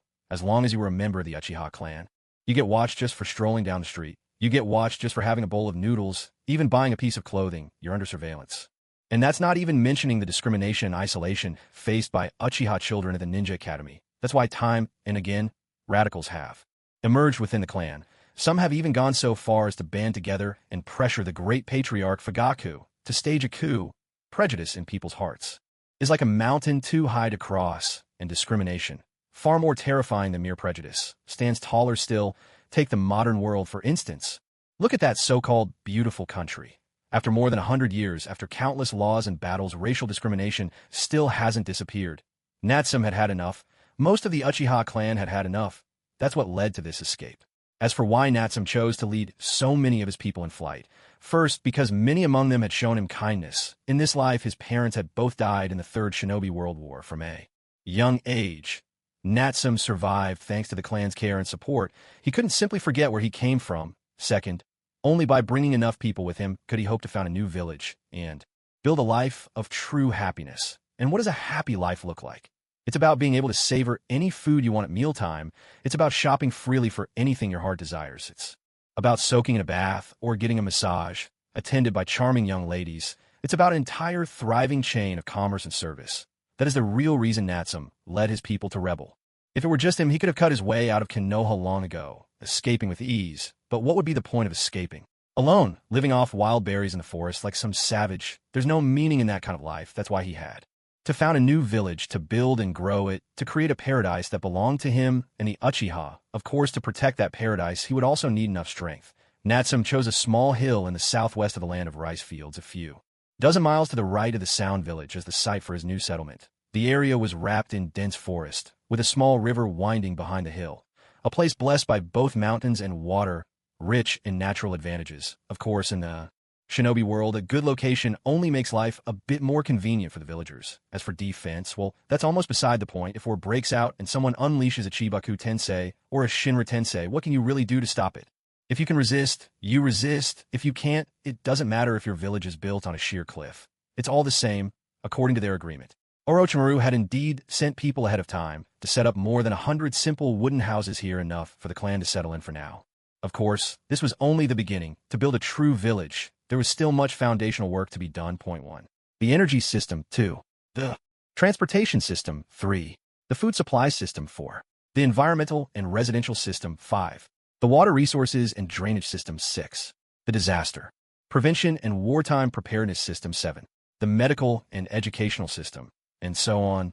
It's clear that building a complete village is no simple task. It's certainly not something that can be whipped up overnight or conjured up with a snap decision. Fortunately, because the Uchiha clan had long been pushed to the outskirts of the village, they had essentially formed a self-sufficient social system of their own, although this time, only a little. More than half of the Uchiha clan left with them, and of those, there were only about 50 or 60 who could truly be considered capable ninja. Still, the rest of the clan members were involved in a variety of trades and professions, each with their own unique skills, with just a bit of effort and some careful planning. Gradually building a fully functioning town would certainly be within reach. As for how to lay the foundations of the village's infrastructure, Natsum entrusted these matters to several respected elders within the clan. These elders were already in their 60s and 70s and had witnessed the rise and fall of Konoha over the years. Naturally, they had plenty of experience when it came to building a village, certainly much more than Natsum himself. Every craft has its experts. If you try to meddle in areas you know nothing about, you're just making trouble for everyone. Of course, these matters of daily life and livelihood were powers Natsum was willing to delegate. But when it came to military and political authority, he kept those firmly in his own hands. In this new village, there would and could be only one leader, himself. Only his voice would matter. Call it dictatorship or authoritarian rule if you will. Natsum had no intention of repeating Konoha's mistake, foolishly scattering power and letting schemers like Danzo stir up chaos from the shadows. What's that? You want to seize power? By all means, just defeat me in battle. HM, you can't beat me. Then get back to work and do your part. In Natsum's eyes, especially in this harsh world of ninja, true centralization of power was the only way to ensure the village's growth and prosperity. Soon, the basic construction tasks were being organized in an orderly fashion, once freed from Konoha's restrictions. The clan members' enthusiasm surged like never before. After all, the difference was clear. On one hand, they were working for the very village that had excluded them. On the other, they were striving to build a beautiful new home of their own. The contrast spoke for itself. Where would their passion truly lie? What's more, with the young clan leader's formidable power as a guarantee, the clan members felt all the more secure and could pour their hearts into building the new village. Meanwhile, the question of what to name their new home became a hot topic. That very night, several respected elders and young jonin sought out Natsum to hear his thoughts on the matter. Clan leader, what should we call our new village? Do you have any suggestions? I have an idea. How about we call it Hidden Eye Village? That matches our Kekkei Jinkai perfectly. It's not bad, but it doesn't sound intimidating enough. How about we call it the Uchiha Hidden Village? That sounds a bit odd. Then you come up with a better name. How about Village of Radiant Shadows? It hints at our clan's bright future. That sounds even stranger. Watching the group laugh and bicker, Natsum couldn't help but feel delighted as well. Of course, as the young clan leader, the final decision rested with him. Our clan excels at fire release. Let's call it the Flame Hidden Village. Flame, it's fiery and fierce, and it puts Konoha and the Hokage beneath our feet. Natsum declared with unwavering certainty. All around him, the Uchiha clansmen's eyes lit up, smiles blooming across their faces. After all, the word flame truly suited the very essence of their clan. What's more, most of those willing to defect from Konoha had long suffered discrimination and hardship there. A name that could trample on both Konoha and the Hokage was naturally met with great enthusiasm and approval. Soon the name of the new village was settled. 3 days from now, the Land of Fields would officially announce their acceptance of the Uchiha clan. At the same time, the newly established Flame Hidden Village would make its debut on the grand stage of the ninja world. When the time came, Natsum hoped Konoha wouldn't be so enraged that they coughed up blood. Given the speed of information travel and the time it would take for the various nations and villages to react, the Flame Hidden Village should remain safe for the next 5 days. With this window of time, Natsum planned to reorganize and strengthen his own abilities. After all, he just plundered Konoha's treasury and come away with a massive fortune in golden coins. It was time to enjoy a good splurge in the system in exchange for some new powers. Quickly, Natsum let his consciousness sink inward and called up his personal system panel in his mind. Host, Natsum attributes, fire, wind, in chakra, 6 units. 1 unit is roughly equal to the total chakra of an elite jonin. Ninjutsu, art of walking in darkness. A rank Jinjutsu, shadow clone jutsu, B rank clone technique. Grand fireball jutsu, C rank fire release. Phoenix, flower jutsu, C rank fire release. Transformation jutsu, rank. Substitution jutsu, E rank. Kekkei, Jinkai, Sharingan, Mangekyo, Taijutsu. 1,000 Years of Death, Leaf Whirlwind, Special Skill. Chakra Extraction Technique, Current Balance. 7,828 gold coins. Obviously these were all the abilities Natsum currently possessed previously in order to save up enough coins to unlock the mighty Mangekyo Sharingan. Natsum had refrained from greedily acquiring too many jutsu. He focused his efforts on perfecting a select few of the most practical techniques: Art of Walking in Darkness, Shadow Clone Jutsu, and the Grand Fireball Jutsu. Only by doing so had he managed to unleash the Grand Fireball Jutsu with a force akin to a mobile artillery battery. Now, having escaped from Konoha and founded the new Flame Hidden Village, battles and situations in the future are bound to become even more complex. As the young clan leader, Natsum naturally needs to broaden his mastery of various ninja techniques to prepare for whatever may come. Of course, those jutsu rated B rank or above are never easy to learn, except for those rare geniuses blessed with extraordinary talent. Ordinary ninja must spend long years honing and practicing before they can truly master a single technique. Take Naruto, for instance. Despite the support of his many shadow clones, it still took him an entire week just to barely learn the Rasengan. That alone shows how difficult these techniques can be, but for Natsum, these challenges are no obstacle at all. As long as the jutsu is exchanged from the system or won through a lucky draw, the system allows him to master it instantly. This alone saves him a tremendous amount of training time. As for his unique super pay-to-win system, it has two main features. The first allows him to exchange gold coins for rare jutsu bloodlines, special abilities, and much more in the system shop. The second is the gacha draw module. 100 coins for a single pull, or 888 coins for 10 pulls at once. The former is expensive, but upfront and honest, the price is clear, and there are no tricks. The latter costs less, but the rewards are random, relying purely on luck. In his previous life, Natsum had no luck to speak of, so he never gambled on the draws. For the past 10 years he had no choice but to patiently save up his gold coins step by step until he could finally exchange them in the system shop for the Mangekyo Sharingan. He had no other choice. After scouring the entire shop, this bloodline limit was the best deal. All the other bloodline limits of the same rank cost at least 2,000 coins, but the Mangekyo Sharingan, which suited him best, only required 1,000 coins. And with that one exchange, he gained not only the unique abilities of both eyes, but also the mighty Susanoo. 3 powerful skills in total. How could he not consider it a bargain? Now, with a staggering 7,828 coins to his name, Natsum could truly be called wealthy. Without hesitation, he dove straight into the system shop and began to spend with abandon. Launching himself into full-on shopping mode. Water Release. Water Formation Wall, B rank. 200 coins Lightning Release. Shadow Clone, B rank. 200 coins Earth Release. Earth Style. Wall, B rank. 200 coins Fire Release. Great Fire Annihilation, B rank. 200 coins Ninja Art. Binding Words Technique, B rank. 200 coins Summoning. Triple Rashomon, A rank. 800 coins. Ninja Art.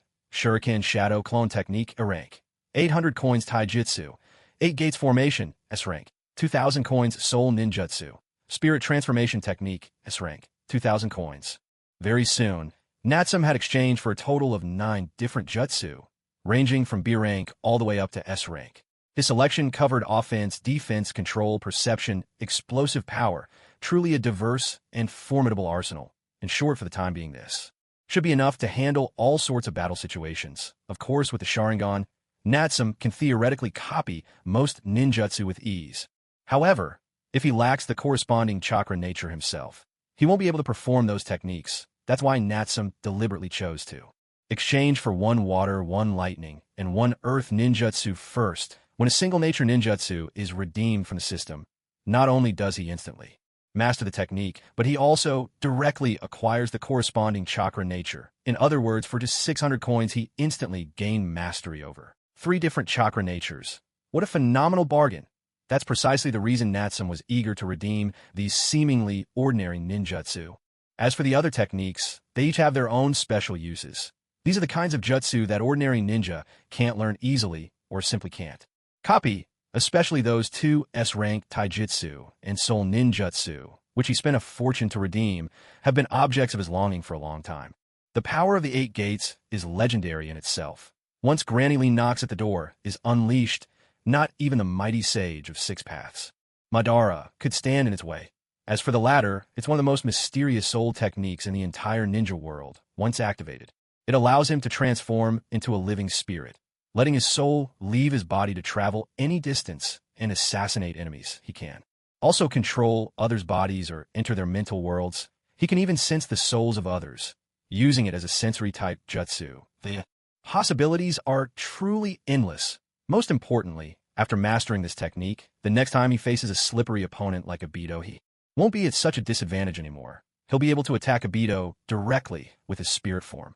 Next time they meet, he'll certainly have a chance to give brother Toby a real scare. For a moment, spending money feels so satisfying. Keep spending, and the thrill continues until the aftermath hits and you're left with nothing. The joy of spending is real, but the pain kicks in once the money's gone. After doing the math, these 9 jutsu alone cost Natsum a total of 6,600 coins. That's the equivalent of 66 million taels, a colossal fortune. Now he has only 1,228 coins left. The pain is so intense, it's as if his heart is bleeding. But desire once awakened is hard to suppress. With the system tempting him, Natsum glanced at his remaining balance, then at the lottery module. In the end, he couldn't resist reaching for that wicked lottery chest, indulging in a long-awaited 10-pull draw. Would you like to spend 888 coins to start the 10-pull draw? Confirm. The 888 coins vanished in an instant like water slipping through his fingers. The accursed treasure chest burst forth in dazzling light. Would luck favor him, or would misfortune reign? The answer was about to be revealed. Ding! Congratulations, you have received a chakra recovery pill. Ding! Congratulations, you have received a chakra recovery pill. Ding! Congratulations, you have received a medium healing pill. Ding! Congratulations, you have received a medium space scroll. One treasure chest after another burst open in a shower of light. But faced with this string of bargain bin prizes, Natsum's youthful face twisted with frustration. Sure, he'd always had infamously bad luck, but this was a 10-item draw. He'd spent a whopping 888 gold coins. How could the system be this stingy? Not a single good thing, huh? You rotten system, don't make me come after you. Natsum fumed inwardly, cursing with all his might, whether it was his complaints taking effect or the system's guilty conscience finally awakening. He couldn't say, but when he opened the 9th chest, a dazzling golden light suddenly shot forth, bathing his mind in a festive radiant glow. I hit the jackpot. Natsum's spirit soared, and he practically leapt for joy. Ding! Congratulations, you have obtained the S-rank space-time ninjutsu, Flying Thunder God Technique. A golden-hued ninjutsu scroll slowly rose from the chest, then transformed into a streak of light that merged directly into Natsum's consciousness. In mere moments, he had mastered this formidable S-rank space-time technique, a feat nothing short of miraculous.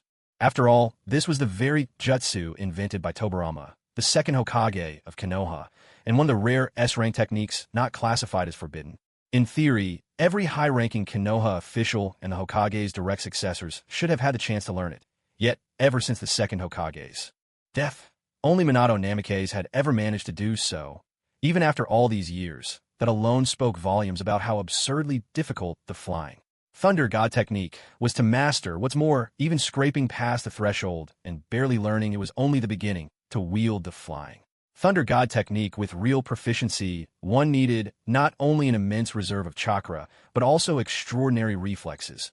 Only those who possessed both could truly unlock the technique's full potential. Chakra reserves were often the first hurdle for many ordinary ninjas just using the technique. Twice could leave them completely drained.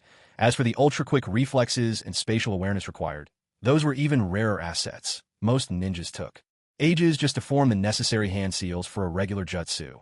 If they tried to teleport right in front of an enemy, chances were they'd be struck down before even launching an attack. Judged by these standards alone, it was easy to see just how exceptional Minato Namikaze, the 4th Hokage, truly was.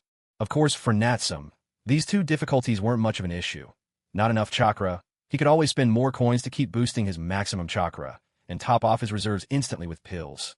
Not quick enough, he could rely on a Mangekyo Sharingan's left eye, using its power to manipulate his perception of time, stretching his reactions, and unleashing attacks in the blink of an eye. Tisk tisk tsk. If this were a real battle, I could unleash the instantaneous step, open the 8 gates, multiply my speed dozens of times, and then combine it with the Flying Thunder God technique to teleport and strike. In just 1 second, I could slash dozens of times. Wiping out an entire army single-handedly wouldn't be an issue at all, would it? Just imagining it is enough to make my blood race with excitement. Still, as wonderful as it sounds, actually reaching that level would require long-term practice and honing. All things considered, just drawing this mighty flying thunder god technique already feels like I've hit the jackpot. After all, Natsum had checked the system shop before. It takes a whopping 3,000 gold coins to exchange for the flying thunder god technique. That's far more than 888 coins needed for a 10 draw, so this is definitely a huge win. After being overjoyed for quite some time, Natsum finally calmed his pounding heart. After all, there was still one last treasure chest left to open. Since Lady Luck had already lifted her skirts for him once tonight, perhaps she'd bestow her favor on him. Again, the next moment, the final chest of the 10 draw opened. Instantly, an even more dazzling golden light burst forth, nearly blinding Natsum. There was no doubt about it. He'd hit the grand prize again. This was a bona fide golden legend. Lady Luck, you little minx, I absolutely adore you. Natsum cheered in delight, nearly bouncing with excitement. Without delay, he peered into the chest as that golden glow erupted. The prize inside slowly rose up. It was an exquisitely crafted weapon, a straight blade reminiscent of a Tang horizontal saber. The blade was a foot long, the hilt an inch wide. The steel glowed crimson and shimmered with a halo, with flowing patterns resembling blood on both sides. Its aura was razor sharp, and just looking at it, one could tell it was extraordinary.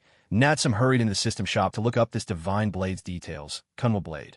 The mountain of Kunwu abounds with red copper, fiery in color. Blades forged from it can slice through jade as easily as cutting through butter. Additional abilities. 1. Ultimate sharpness. 2. Resonance of heaven and earth. 3. Soul of the Kunwu beast. 4. Spiritual artifact, transformation exchange price. 5,000 gold coins. Holy crap. Natsum couldn't help blurting out in astonishment. He was a bit lost reading the first 2 lines, but that last exchange price was crystal clear. Good grief, a sky-high price of 5,000 gold coins. That's more than double the cost of an S-rank ninjutsu.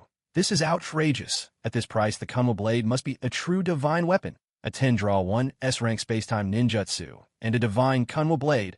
I've really struck it rich. His hearty laughter echoed through the night sky. Leaving the guards outside the young clan leader's residence utterly baffled, they were starting to wonder if their young master had gone mad. A ruby-red gleam flashed, and the Kunwu divine blade appeared in Natsum's hands. He gripped the hilt tightly. The blade felt warm and smooth, a surge of heat flowing from the hilt as though it had just been pulled from the forge that created it. The water-like patterns on the edge shimmered, glowing faintly, now bright, now dim, breathing out waves of searing energy, as if the blade itself were alive. Natsum's face lit up in delight. He gripped the sword, gave his wrist a casual flourish, and swung it toward the wooden table beside him. In the next instant, light flashed. The table split cleanly in 2, yet Natsum felt no resistance at all, as if he'd been slicing through air. Such peerless sharpness, truly worthy of its title as a divine blade of China. I wonder if it can cut through ant snakes. Kusanagi sword? Maybe I should find a chance to try it out, but if I really break her Kusanagi sword, would Orochimaru come after me with everything she's got? Staring at the sacred blade in his hand, Natsum couldn't help but laugh with a kind of cheerful worry. What's more, this legendary sword could also be transformed into a spiritual weapon. That meant he could wield it even after activating Susanoo. It was as if the blade had been forged just for him. From now on, whenever he summons it, he'd finally have a weapon worthy of its power. And besides its razor-sharp edge and spiritual weapon form, the sword possessed 2 other unique abilities, harmony of heaven and earth and soul of the Kunwu beast. These powers dazzled and captivated Natsum, and he couldn't resist trying them out. A few minutes later, Natsum wiped the blood from the corner of his mouth, enduring the backlash. With a look of exhilarated satisfaction, he sheathed the Kunwu divine blade. After the recent tests, he'd managed to get a rough idea of the sword's other 2 abilities. They were powerful, overwhelming.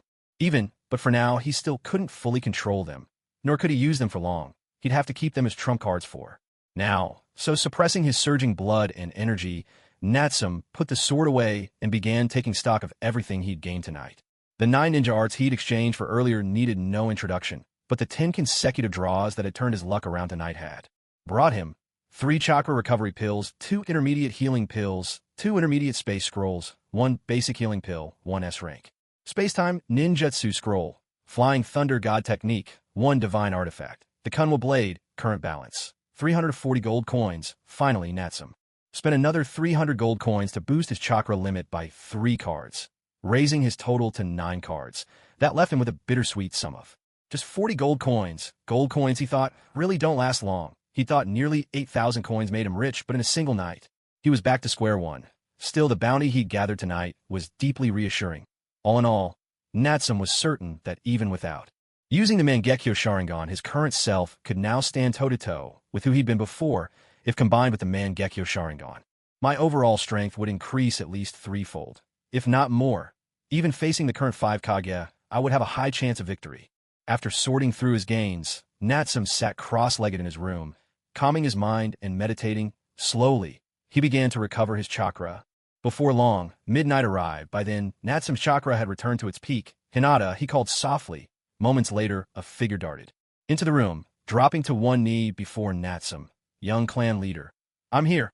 I'm planning to leave for a while at the earliest. I'll be back in 2 days at the latest 5. While I'm gone, you'll stay here and watch over things. Turn away all visitors. Just tell them I'm focused on studying new jutsu to strengthen myself. I'll also leave a summoned beast behind if anything major happens in the village, or if we're attacked, have Mooncake reverse summon me back immediately." "Understood." Uchiha Hinata nodded firmly in agreement, although he was curious why the young clan leader chose to leave at this moment. He assumed it must be something important. Besides, if anything truly went wrong, the young clan leader could instantly be brought back by the summoned beast. So for now, there was no need to worry about safety. All he needed to do was fulfill his duty to the best of his ability. Summoning technique. Natsum swiftly formed the hand seals. With a soft pop, a small, adorable panda appeared in the room. "Mooncake, I'll have to trouble you again," Natsum said. Mooncake waved his paw in resignation, starting to regret signing a contract with this kid. He was the third in command of the mighty summoning beast clan of Baku.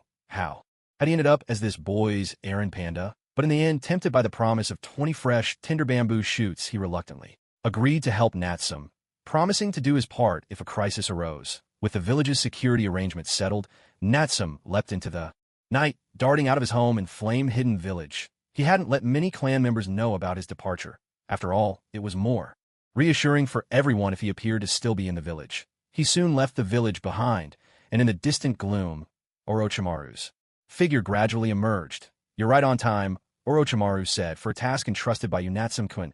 How could I dare be late?" Orochimaru replied, twisting his waist and smiling darkly. In that instant, Orochimaru's gaze was drawn to the weapon at Natsum's side. With his keen spiritual perception, even from a distance, he could sense the blade's razor-sharp presence, as if it could slice through a soul itself. "What an incredibly sharp aura," he exclaimed, "to think such a precious artifact exists in this world." Though he prided himself on his vast knowledge, even he could not recognize the origin of that divine blade. Yet he was absolutely certain it was no ordinary weapon. Most likely, it was an artifact of legendary caliber. "So, are you thinking of testing your Kusanagi sword against it?" Natsum asked with a scornful smile, his hand resting lightly on the hilt of his blade. Orochimaru's heart skipped a beat at these words. He quickly waved his hand, putting on a teasing smile to ease the tension. "Oh, not at all. I wouldn't dare challenge you, Natsum-kun. By the way, Natsum-san, are you acting alone this time?" Orochimaru inquired deliberately, feigning concern. "I thought you might bring a few more Uchiha guard with you." In his eyes, this journey to a Wagakure was bound to be fraught with danger. If Natsum brought along a couple of Uchiha with awakened Sharingan, and should they fall in battle, wouldn't that be the perfect chance to collect a Sharingan or two for his own experiments? He had so many projects awaiting those eyes. "There's no need. I can handle things on my own," Natsum replied coolly. "And you should leave your men behind as well. Bringing along deadweight will only slow me down." He shot a glance at the group behind Orochimaru, the crimson three-tomo Sharingan glinting in the darkness with a chilling intensity. The four-sound ninja, hiding some dozens of meters behind Orochimaru, all shuddered involuntarily, their scalps prickling with dread. With Natsum's current strength, those four were no better than fledglings. He could dispatch them with his eyes closed. Bringing such useless baggage would only hinder his pace. "Very well. As Lord Natsum commands," Orochimaru nodded in agreement, quickly waving his hand to dismiss the four-sound ninja. Truth be told, when faced with overwhelming power, these young shinobi he had trained were still too green. Even their improved ninja art for Violet Flame's formation was a long way from perfection. Best to let them stay behind and guard the Sound Village. After a brief conversation, Natsum and Orochimaru set off together, heading toward a Wagakure. According to memories from Natsum's past life at this very moment, Danzo was issuing secret orders to both Kabuto, who was undercover in a Wagakure, and the wandering shrine maiden, Nono Yakushi, head of the orphanage, pushing them into a deadly confrontation. Danzo's mission for Orochimaru was simple: eliminate whichever One survived to prevent any leaks of information. As for what rewards Danzo promised Orochimaru, Natsum couldn't care less. What mattered to him were Kabuto and Nono Yakushi, two rare talents in medical ninjutsu. In truth, to be fair, Kabuto, though destined to become a major antagonist, was at this point still an innocent youth. His greatest wish was simply to save the orphanage and its headmistress. It was only later, after accidentally killing the woman he most respected, that he lost himself to darkness, therefore being able to prevent such a tragedy, and in the process secure two valuable medical ninja for the newly founded Hidden Flame Village, was a worthwhile bargain. After all, as descendants of Indra, the Uchiha clan rarely produced ninja with yang-type chakra, let alone the birth of medical ninja. Natsum certainly couldn't bear to see an entire village without a single medical clinic. That would be utterly disappointing. Of course, saving lives was the urgent matter at hand. As for whether during the rescue mission, he could conveniently take a detour through the treasury of the Hidden Stone Village and bring back a few souvenirs, well, that was another story. Night had fallen. Outside the office of the Tsuchikage in Awagakure, the village hidden in the stones, a tall, burly man pushed open the door and strode in. "Father, you wanted to see me?" With a deep, resonant voice, Kuratsuchi promptly inquired. Inside, sitting at his desk and rubbing his aching lower back, Inoki immediately stopped and turned to face Kuratsuchi. Ahem, yes, I have a very important task for you. Please go ahead. Just now the high-level meeting in the village was overheard by a spy.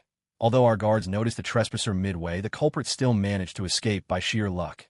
Based on the timing, they shouldn't have gotten far. I need you to lead a team and bring this person back. Inoki's face was clouded with seriousness as he spoke. For such a critical leadership meeting to be eavesdropped on by an outsider, it was a serious embarrassment. I understand. So did this spy acquire any significant information? Should we try to capture them alive? Or capture alive if possible, but if necessary, eliminate them? Inoki made his decision clear. In fact, just a couple of days ago, news came from the Hidden Leaf Village about an internal rebellion and defection among the Uchiha clan. Have you heard about it? I've heard the rumors. Supposedly, the ringleader was just a 10-year-old boy from the Uchiha. That sounds utterly absurd. Kuratsuchi offered his own opinion. In his view, no matter how gifted a 10-year-old might be, it was impossible for a child to challenge an entire ninja village and lead a clan in rebellion. This was probably just another smokescreen or scheme set up by Konoha, wasn't it? This is no mere rumor. According to reports from our spies embedded in the Hidden Leaf, there was indeed fierce fighting within the village that night. Dozens of buildings were destroyed, a large number of Konoha ninja were mobilized, and even the third Hokage himself was forced to act. The Uchiha clan's defection is no baseless rumor. Is it really true? Inoki nodded, continuing, this defection has dealt a heavy blow to Konoha. Moreover, it's said that Konoha has dispatched many ninja in pursuit. Right now, the Hidden Leaf is at its most vulnerable, the villages. High Council has decided to seize this opportunity and launch a full-scale assault on Konoha. What? How could this be, Father Half? You all lost your minds. Are you really going to start another war? Kitsuchi was shocked, his voice rising sharply as he questioned. This isn't my decision alone, Inoki replied. 3 advisors, the chief aide, and a representative of the daimyo all agreed to this plan. Don't forget, many of their own children died in the 3 great shinobi wars and in the battle against Konoha 5 years ago. Inoki slammed the table, laying the whole truth bare that Kitsuchi could only sigh heavily. Indeed, the hardest thing to resolve is always hatred, so the spy must have discovered this secret. Is that it? That's right, we still don't know which other village sent him, but if he escapes, our plan to launch a surprise attack on Konoha will be exposed. I will not allow that to happen. That's why, for the sake of the village, Kitsuchi, I'm entrusting this mission to you. I understand. I'll see it done. Kitsuchi paused, then clenched his fists and gave a firm promise. Without delay, he left the Tsuchikage's office, quickly gathering his men and setting off in pursuit of the spy's last known location. It was now 9 o'clock at night. Southeast of Awagakure, more than 10 miles away, in the shadowy depths of a narrow canyon, a young man, dressed in black, was quietly hiding behind a rock face. His breath came in harsh, ragged bursts as he cautiously peered outside. This is bad. I'm surrounded. With a silent groan, Kabuto shrank back, slowly pulling out a pocket watch. Staring at the ticking hands, he murmured to himself, a wave of bittersweet nostalgia washing over him. If not for what happened back then, I'd be getting ready for bed right about now. It's already been 5 years since I left the orphanage. I really wish I could see the director and everyone else just one more time. It was precisely this longing for the director and his friends that had helped Kabuto endure 5 harsh years as a spy in enemy territory. Tonight, at last, he had overheard a vital secret. Iwagakure intended to use the Uchiha clan's defection as a pretext to launch a surprise attack on Konoha. If he could bring this information back, it would be a great achievement. And perhaps with such merit, he could even rescue the director from the shadows. That hope was not beyond reach. Unfortunately, his eavesdropping had been discovered now. With Iwagakure's forces closing in from all sides, escape was anything but easy. But for the sake of the orphanage, he had to succeed. He had to get the message out. Taking a deep breath, Kabuto steeled himself to find another escape route. But just then he suddenly heard a series of agonized cries echoing from outside the canyon. Who's there? Stop right there! Ah! There's a series of heavy thuds as bodies hit the ground. After that, 2 sets of steady footsteps drew nearer and nearer. Thump, thump, thump. What happened? The footsteps are getting closer. Have I been discovered? Damn, it looks like I have no choice but to fight. With gritted teeth, Kabuto dashed out from behind the rock face, eyes fixed ahead. Only then did he suddenly realize that all the Iwagakure ninja were already lying unconscious on the ground. And standing before him, there were only 2 figures in long black cloaks adorned with red clouds closing in on him. Natsum-kun, your transformation jutsu is unbelievably realistic. Orochimaru held back a laugh as he walked, unable to resist teasing. Call me Toby. At this moment, Natsum dressed in the Akatsuki's red cloud cloak and wearing a swirled dung-yellow mask, solemnly corrected Orochimaru. Today, visiting Iwagakure with Orochimaru, he was meant to be Toby of the Akatsuki. There was absolutely no such person as Natsum Uchiha of Yanagakure. All right, Toby. Orochimaru shook his head, speechless at this kid's little antics. This boy, always up to something, he insisted on dressing up as Akatsuki. Yet with his strength, he could storm through Iwagakure and back out again, and probably no one could stop him. All right, Kabuto is hiding just behind that rock face. I've had people watching him and Nona the whole time. That kid really is gifted, so young. And he's already mastered the A-rank medical jutsu, chakra scalpel. However, it seems we've arrived a bit too early. The grand spectacle of betrayal and infighting hasn't even started yet. Orochimaru pointed with interest toward the shadowy side of the rock wall. If we're in time. All the better, Natsum said, feeling a bit more at ease. He really didn't want to arrive, only to find that Kabuto Yakushi had already been corrupted by darkness. Look, the kid's coming out on his own. Who are you? Kabuto stepped out, eyeing the 2 warily. His left hand clutched a kunai, while his right was hidden behind his back, chakra enveloping his palm and forming the sharp edge of a chakra scalpel, ready for anything. Well, we're here to rescue you, Natsum replied with a gentle smile. But to Kabuto, it sounded no different from the tempting words of a demon. No way would he trust 2 mysterious strangers so easily. Wait a minute. Why does the man on the right look just like Lord Orochimaru, the one who betrayed Konoha? What exactly do you want? There's no need to be so tense. Put away your jutsu. Otherwise, if I have to make a move, you might not survive. Natsum warned softly. Truth be told, after learning so many new abilities and becoming much stronger, he was rather itching for a chance to try them out. He was worried that if he didn't control his strength, he might kill Kabuto with a single hit. And that would be bad. Stop joking. I want to get out of here. Don't try to stop me. Kabuto shouted, his emotions running high. Even if that person was Lord Orochimaru, there was no way he could casually get close to a rogue ninja from Konoha. He had to report this information back as soon as possible and earn credit for himself. But just as he was preparing to break through, a sharp whistling cut through the air as 2 kunai flew down from above the canyon. At the same time, a figure suddenly leapt down, heading straight for Kabuto. If you're enjoying the story, please tap to urge for more updates or send a free gift. Your humble author is here, begging online for your support. Ring an equal to an attack from above, pursuer from Iwagakure. Kabuto was startled. His body, however, moved with remarkable agility. He flipped and dodged easily, avoiding the flying kunai without effort. At the same time, he swung out his chakra scalpel, its blade sharp and wrapped in chakra, aiming directly at the shadowy figure attacking him from the cliff. But Kabuto had only swung his chakra scalpel halfway when he suddenly realized he couldn't move at all. It was as if he'd been frozen in place, unable to budge an inch. What's going on? What's happened to my body? Why can't I move? Who's holding me in place? Frightened, Kabuto quickly glanced sideways at Orochimaru. Only then did he realize that the one who had immobilized him was the strange man in the distance, the one wearing the spiral pattern mask.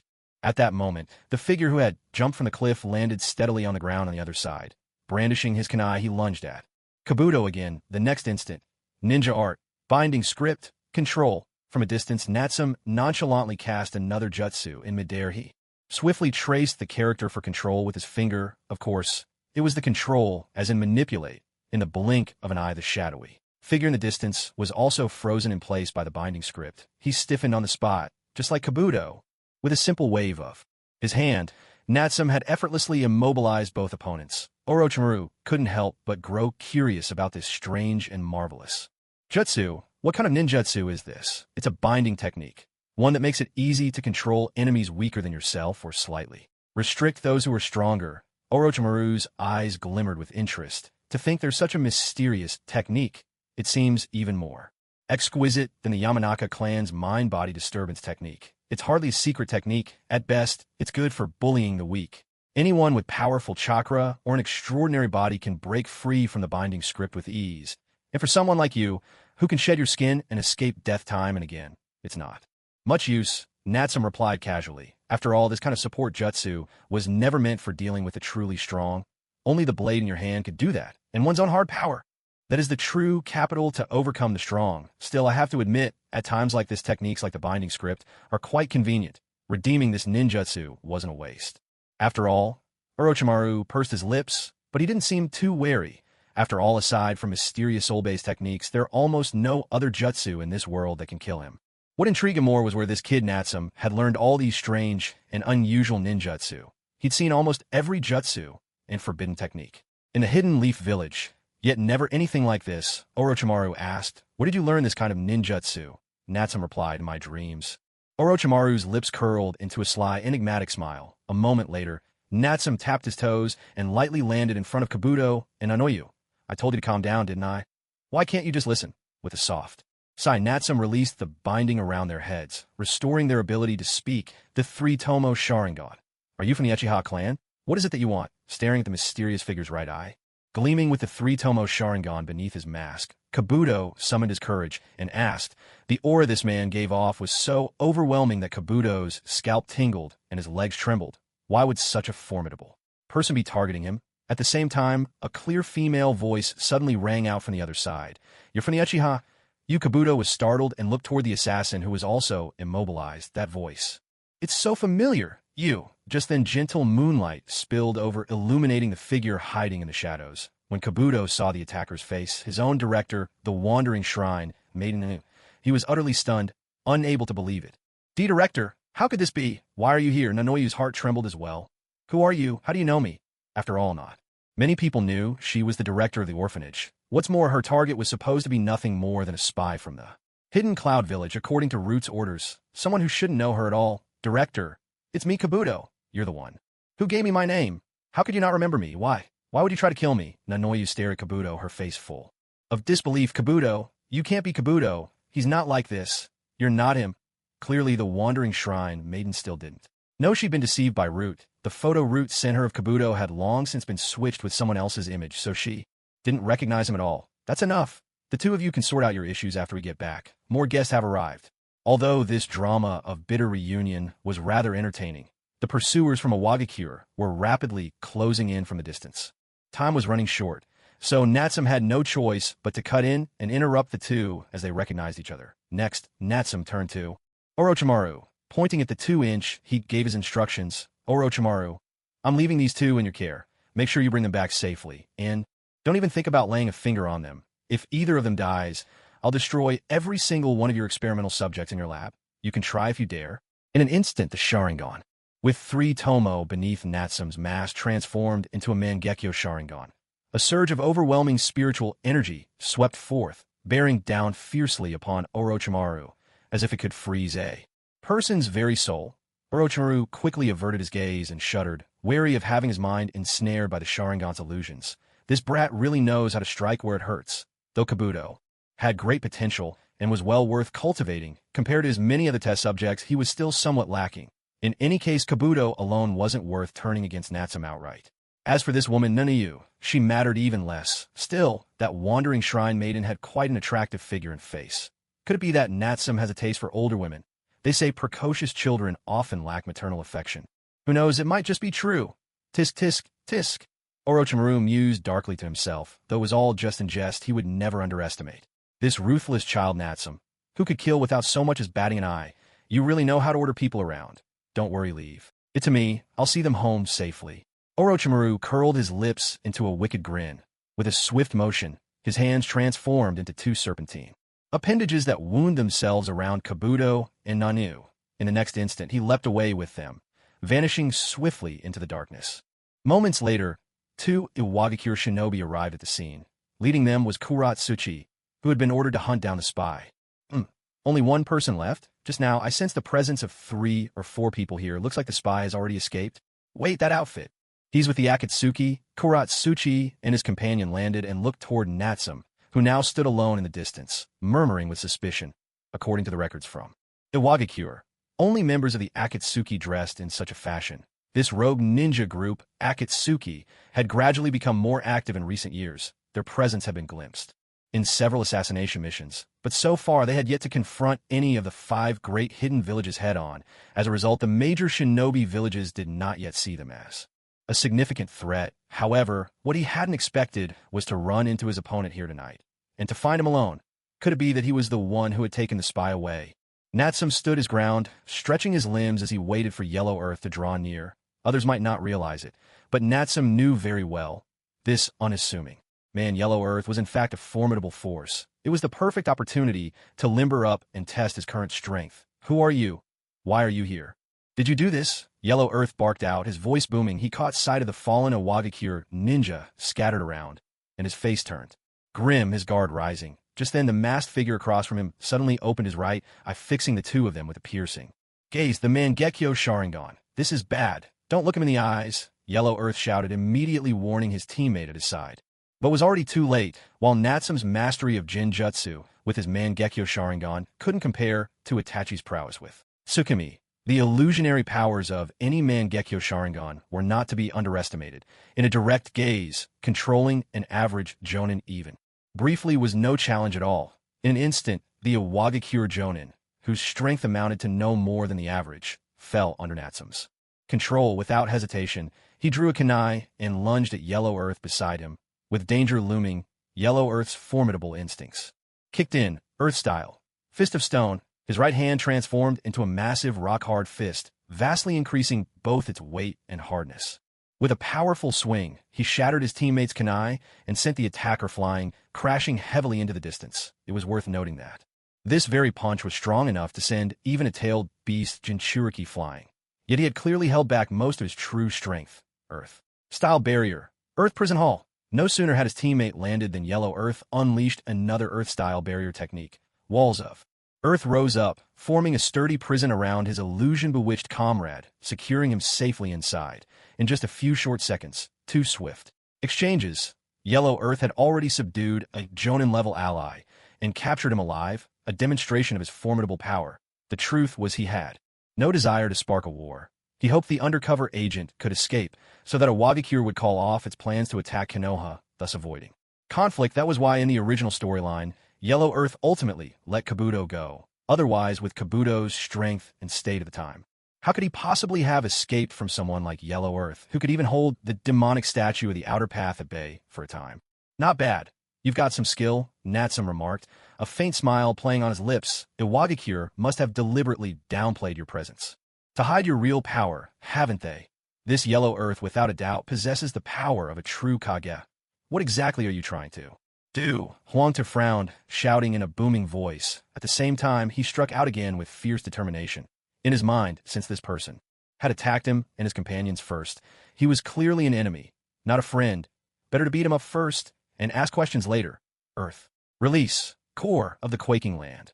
Earth release. Pillar spear. Facing a formidable enemy who possessed the Mangekyo Sharingan, Huangtu dared not show the slightest hint of carelessness. He unleashed a flurry of Earth Release Jutsu, each one cast with practiced ease and formidable power.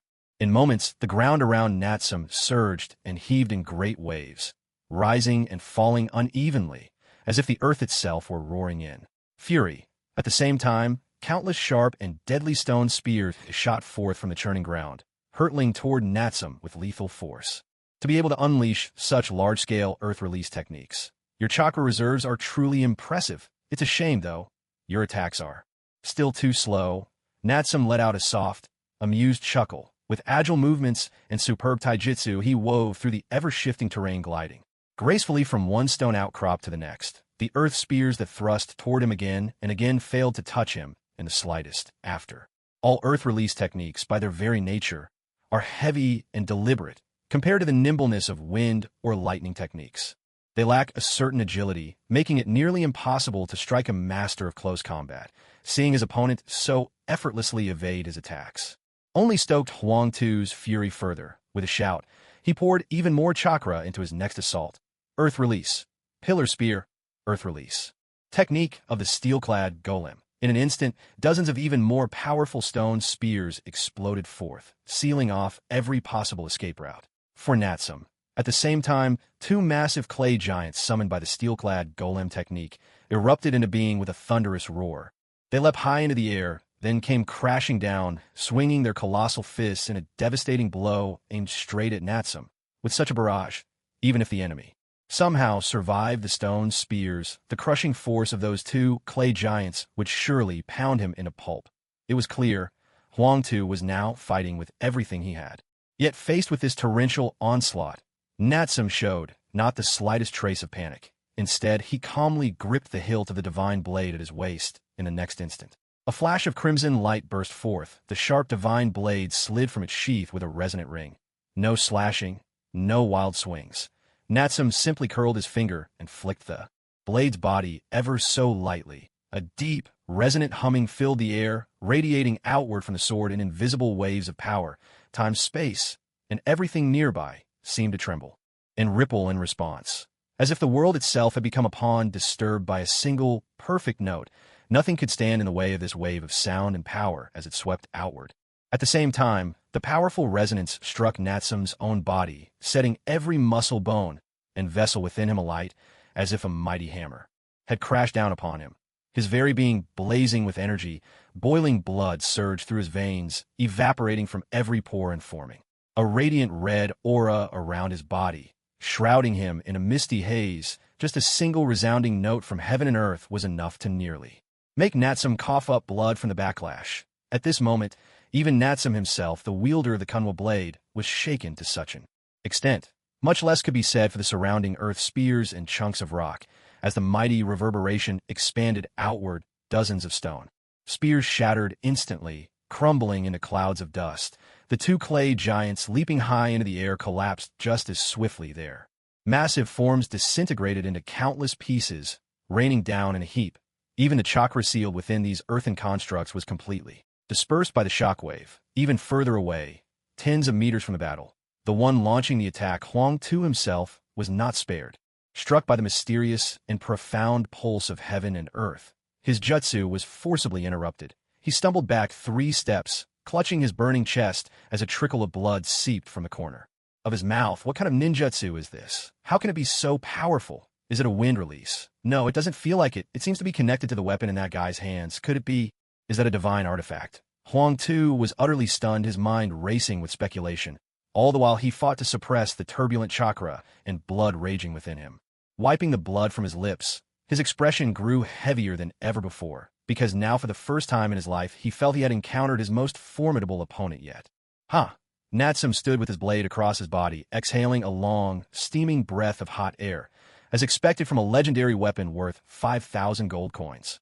Just a glimpse of its true edge was enough to shatter Huang Tu's dense barrage. With this Kunwa blade in hand, future battles would be much different. It might only take a few swings to make an enemy's blood boil and organs rupture from the impact alone. The only concern was his own body. It still felt a bit too weak, it seemed. From now on, he'd need to train more with this divine blade, tempering both body and spirit. Otherwise, he might end up coughing blood himself before even finishing off his foes. Having tested the blade's power, Natsum wasted no more time. He gripped the weapon, bent his knees, and launched himself straight toward Huang Tu. At that same moment, seeing his opponent's sudden charge, Huang Tu's alarm reached its peak. His eyes bulged wide. He dared not hold anything back, drawing on more than half of his immense chakra reserves. He unleashed his proudest ninjutsu, his ultimate trump card, Earth Release. Mountain soil jutsu. The ground rumbled and the rocks roared. Countless boulders erupted skyward, swiftly forming 2 massive hemispheres, each over 100 meters across, closing in to trap Natsum from both sides. Earth Release. Mountain soil jutsu, a technique considered only B rank in difficulty for Earth Release users. Judging by its name and classification, one might assume it's just an ordinary jutsu.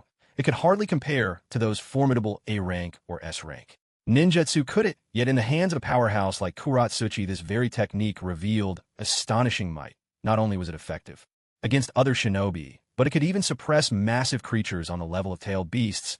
It truly deserved to be called the ultimate technique for halting an enemy's advance. Its power nearly rivaled the overwhelming firestorm unleashed by Lord Madara. Once, when the Jinchuriki Iwagakure lost control and transformed into a tailed beast, it was Kuratsuchi alone who subdued it with this very ninjutsu. For an ordinary shinobi, being caught by this technique meant being crushed instantly by its terrifying pressure. Its destructive force was not inferior to the standard version of Chibaku Tensei. Clearly, being forced to use such a trump card left Kuratsuchi with no room to retreat. Natsum had cornered him completely. At this moment, the colossal hemisphere of Earth 100 meters across closed in with unstoppable force. Its might was truly awe-inspiring. To think that a mere jonin from Iwagakure could, with his own power, suppress a tailed beast and even hold off the demonic statue of the outer path for a time. Such prowess was truly remarkable. What's more, faced with such an immense boulder, there was simply no way to dodge its crushing embrace in time. No wonder Iwagakure kept Kuratsuchi's strength hidden so carefully. If other villages discovered that Iwagakure had someone capable of suppressing tailed beasts, well, they'd surely be unable to rest easy. Of course, while this ninjutsu was tyrannical, it posed little challenge for Natsum as he was now. Techniques like the 8 Gates Flying Thunder God and others would be more than enough to break free or evade it entirely. Yet with his fighting spirit ignited, Natsum chose to confront the attack head-on. The next moment, boom, the two gigantic slabs of earth slammed together, erupting in a thunderous explosion that echoed for several kilometers. Huff, huff, in the distance. Kuratsuchi, having finished the technique, was gasping for breath. Unleashing such a large-scale ninjutsu in one go was taxing even for him. Still, he was relieved to have finally trapped his enemy. He could only wonder if he'd managed to crush his foe into a bloody pulp. But considering the enemy's terrifying power and the legendary weapon at his side, it was unlikely he'd be killed so easily. Even so, as long as his Mountain Earth technique held them, even a tailed beast would find it impossible to break free anytime soon.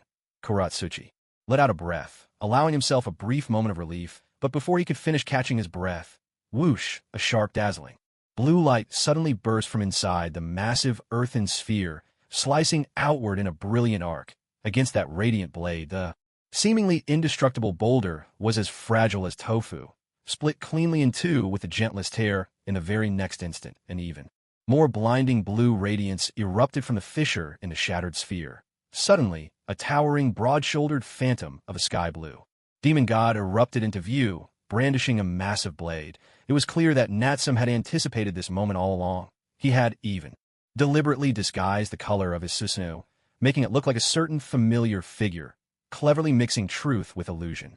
With a swift, slicing sound, the spirit-forged Kunwo blade swept through Susanoo's grasp, like a world-ending weapon sent from the heavens. In a heartbeat, it shattered the colossal earthen sphere into countless fragments. From a distance, Huangtu stared in utter disbelief, as if lost in a waking dream.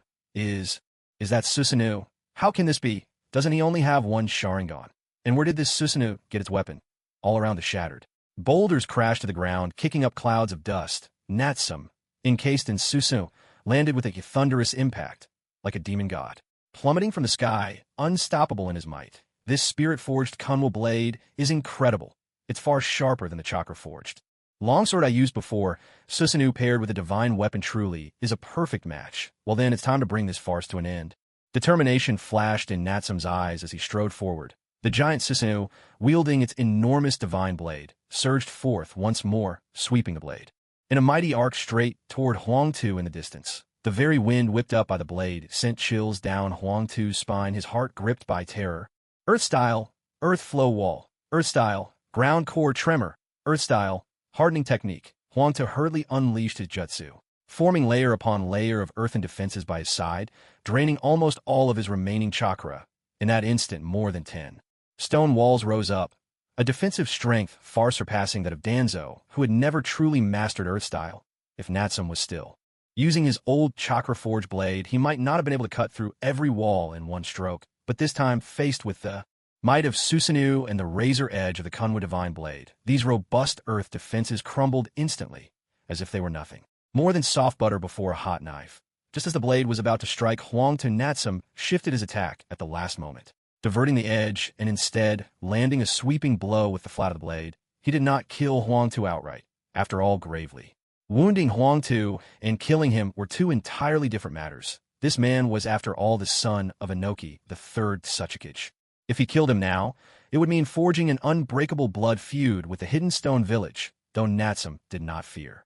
The Hidden Stone, his own Hidden Flame Village, had only just been established, and their greatest enemy remained the Hidden Leaf. Until the leaf was destroyed, it would be unwise to make deadly enemies of too many other villages. Besides, Huangtu was a formidable ninja. If in the future he could be persuaded to attack the leaf, it would surely give them a most unexpected surprise.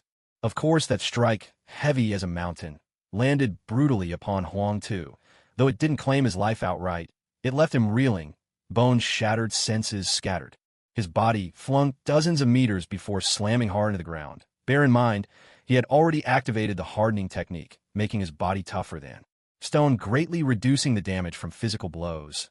Yet even so, he was beaten within an inch of his life.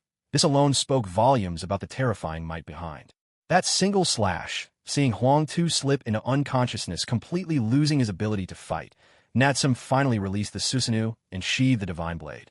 Rubbing his slightly tired eyes, he couldn't help but laugh in satisfaction. With this, he could be fairly certain. Wielding Susanoo and the sacred blade together, he was now nearly invincible. Next, if he could transplant the Hashirama cells and gain unlimited stamina, he'd be free to roam the ninja world without fear. Truly, the feeling of absolute power was beyond exhilarating. Before long, Natsum shook off his delight and remembered his other business. He quickly formed seals and unleashed a jutsu, binding script. Explode. In a flash, the character for Explode shot out, landing on the distant Earth-style prison that Huangtu had created to trap his teammates. With a deafening blast, the Earth prison shattered. From within stumbled a dazed Iwagakure ninja. Freed from the Jin Jutsu, he gazed at the devastated battlefield and at the defeated, unconscious Huangtu in the distance, utterly bewildered. Hey, you the Iwagakure ninja over there, Huangtu's already lost. Hurry up and go call for reinforcements. Tell that old fossil Inoki. I'll be waiting right here. When he shows up, I'll smash his head in.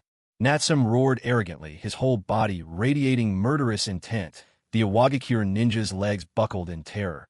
If even the mighty captain Huangtu had fallen, how could he dare linger? He scrambled out of the ruined Earth prison and fled in panic toward Iwagakure, desperate to bring back help. Watching the fleeing Iwagakure ninja, Natsum finally made his way to Huangtu's side. After a quick check, he confirmed that this tough brute wouldn't be dying anytime soon. In truth, it wasn't boredom that led Natsum to thrash Huangtu so thoroughly. There were two reasons. First, he wanted to stretch his muscles, gauge his current strength, and test the power of the Kondo blade. Second, without defeating the underlings, how else could he lure out Inoki, the old leader of Iwagakure? And if Inoki didn't show up, how else could Natsum conveniently pay a visit to the village's treasury? Simply put, this was nothing but a lure the tiger from the mountain ploy. And whether you called it a trick or a straightforward challenge, even if Inoki saw through it, he'd still have no choice but to come. A formidable powerhouse, someone who can even suppress tailed beasts. Such was Kitsuchi's significance to the Hidden Stone Village. His importance could not be overstated.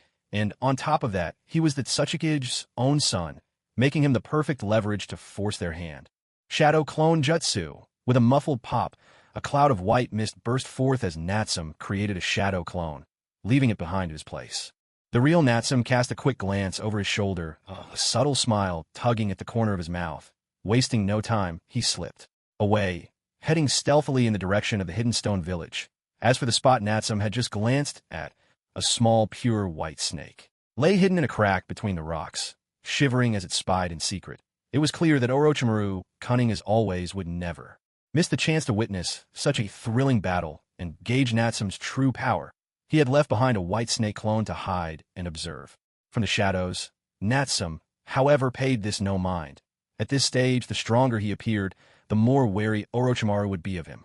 That in turn would only benefit the alliance between his own Hidden Flame Village and the Hidden Sound Village. In the end, one must be strong to forge strong alliances. Elsewhere, the Hidden Stone Ninja, who had fled for his life, managed to rush back to the village in less than 10 minutes. He brought explosive news. Enemy infiltration. Kitsuchi has fallen. His life hangs by a thread. Immediately he reported this to the third Tsuchikage himself, Inoki, The moment he heard that even his own son had been defeated and was now at the mercy of the enemy, Inoki grew anxious. He knew better than anyone how powerful Kitsuchi was in the entire Hidden Stone village aside from himself. There were few who could match his son. How could he have so easily lost to a rogue ninja from the Akatsuki? And why had Akatsuki appeared here of all places and even rescued the spy? 1,000 questions raced through Inoki's mind, but now was not the time to dwell on them. Kitsuchi's life was hanging by a thread. His daughter Kuratsuchi was still young. Surely he could not let the girl lose her father at such an age. With that thought, Inoki dared not delay. He quickly gathered his personal guard and dashed out of the village, racing towards the site of the incident. Moments after Inoki and his men departed, a short, shadowy figure slipped quietly into the village under the cover of night, skirting around the patrols. This figure made their way toward the village treasury, located just behind the Tsuchikige's office building. The treasury's defenses were lax. Only 2 chunin stood guard, more for show than security. After all, this was the heart of Hidden Stone Village, right next to the Tsuchikige's headquarters. If anyone were strong enough to defeat the Tsuchikige and launch a surprise attack here, the entire village would be on the brink of destruction anyway. At this moment, the intruder, clearly familiar with the surrounding buildings and layout, crouched in the shadows behind a dark corner, carefully observing the treasury's guards. Within seconds, a plan began to form in his mind, and he prepared to make his move. But just then, behind him a delicate, slender hand suddenly appeared and landed sharply on his shoulder, startling him half to death. "Hey, what are you doing here?" Deidara spun around in alarm, but when he saw it was his junior Kuratsuchi, he finally let out a sigh of relief. "Kuratsuchi, you nearly scared me to death. Why are you sneaking back into the village again? If Grandpa finds out, he'll probably lose his temper all over again." Though only 8 years old, Kuratsuchi already had quite the personality. With her arms crossed, she scolded her ever-troublesome senior with an earnest look on her face. Truth be told, Deidara was notorious for stirring up trouble in the village and causing plenty of damage with his endless experiments using clay bombs. Just last year, at age 9, he'd been forced to move out to the village outskirts. Unless Grandpa Inoki gave explicit permission, he wasn't allowed to come and go as he pleased. "I couldn't sleep, so I thought I'd take a stroll through the village." Deidara grinned awkwardly. Of course, he wasn't about to admit that he'd noticed old man Inoki had left the village unexpectedly, and he was seizing the chance to sneak in for a little opportunity. After all, with his recent focus on new jutsu research, he was running a bit short on supplies. "Can't you come up with a better lie than that?" Kuratsuchi snapped, clearly unconvinced.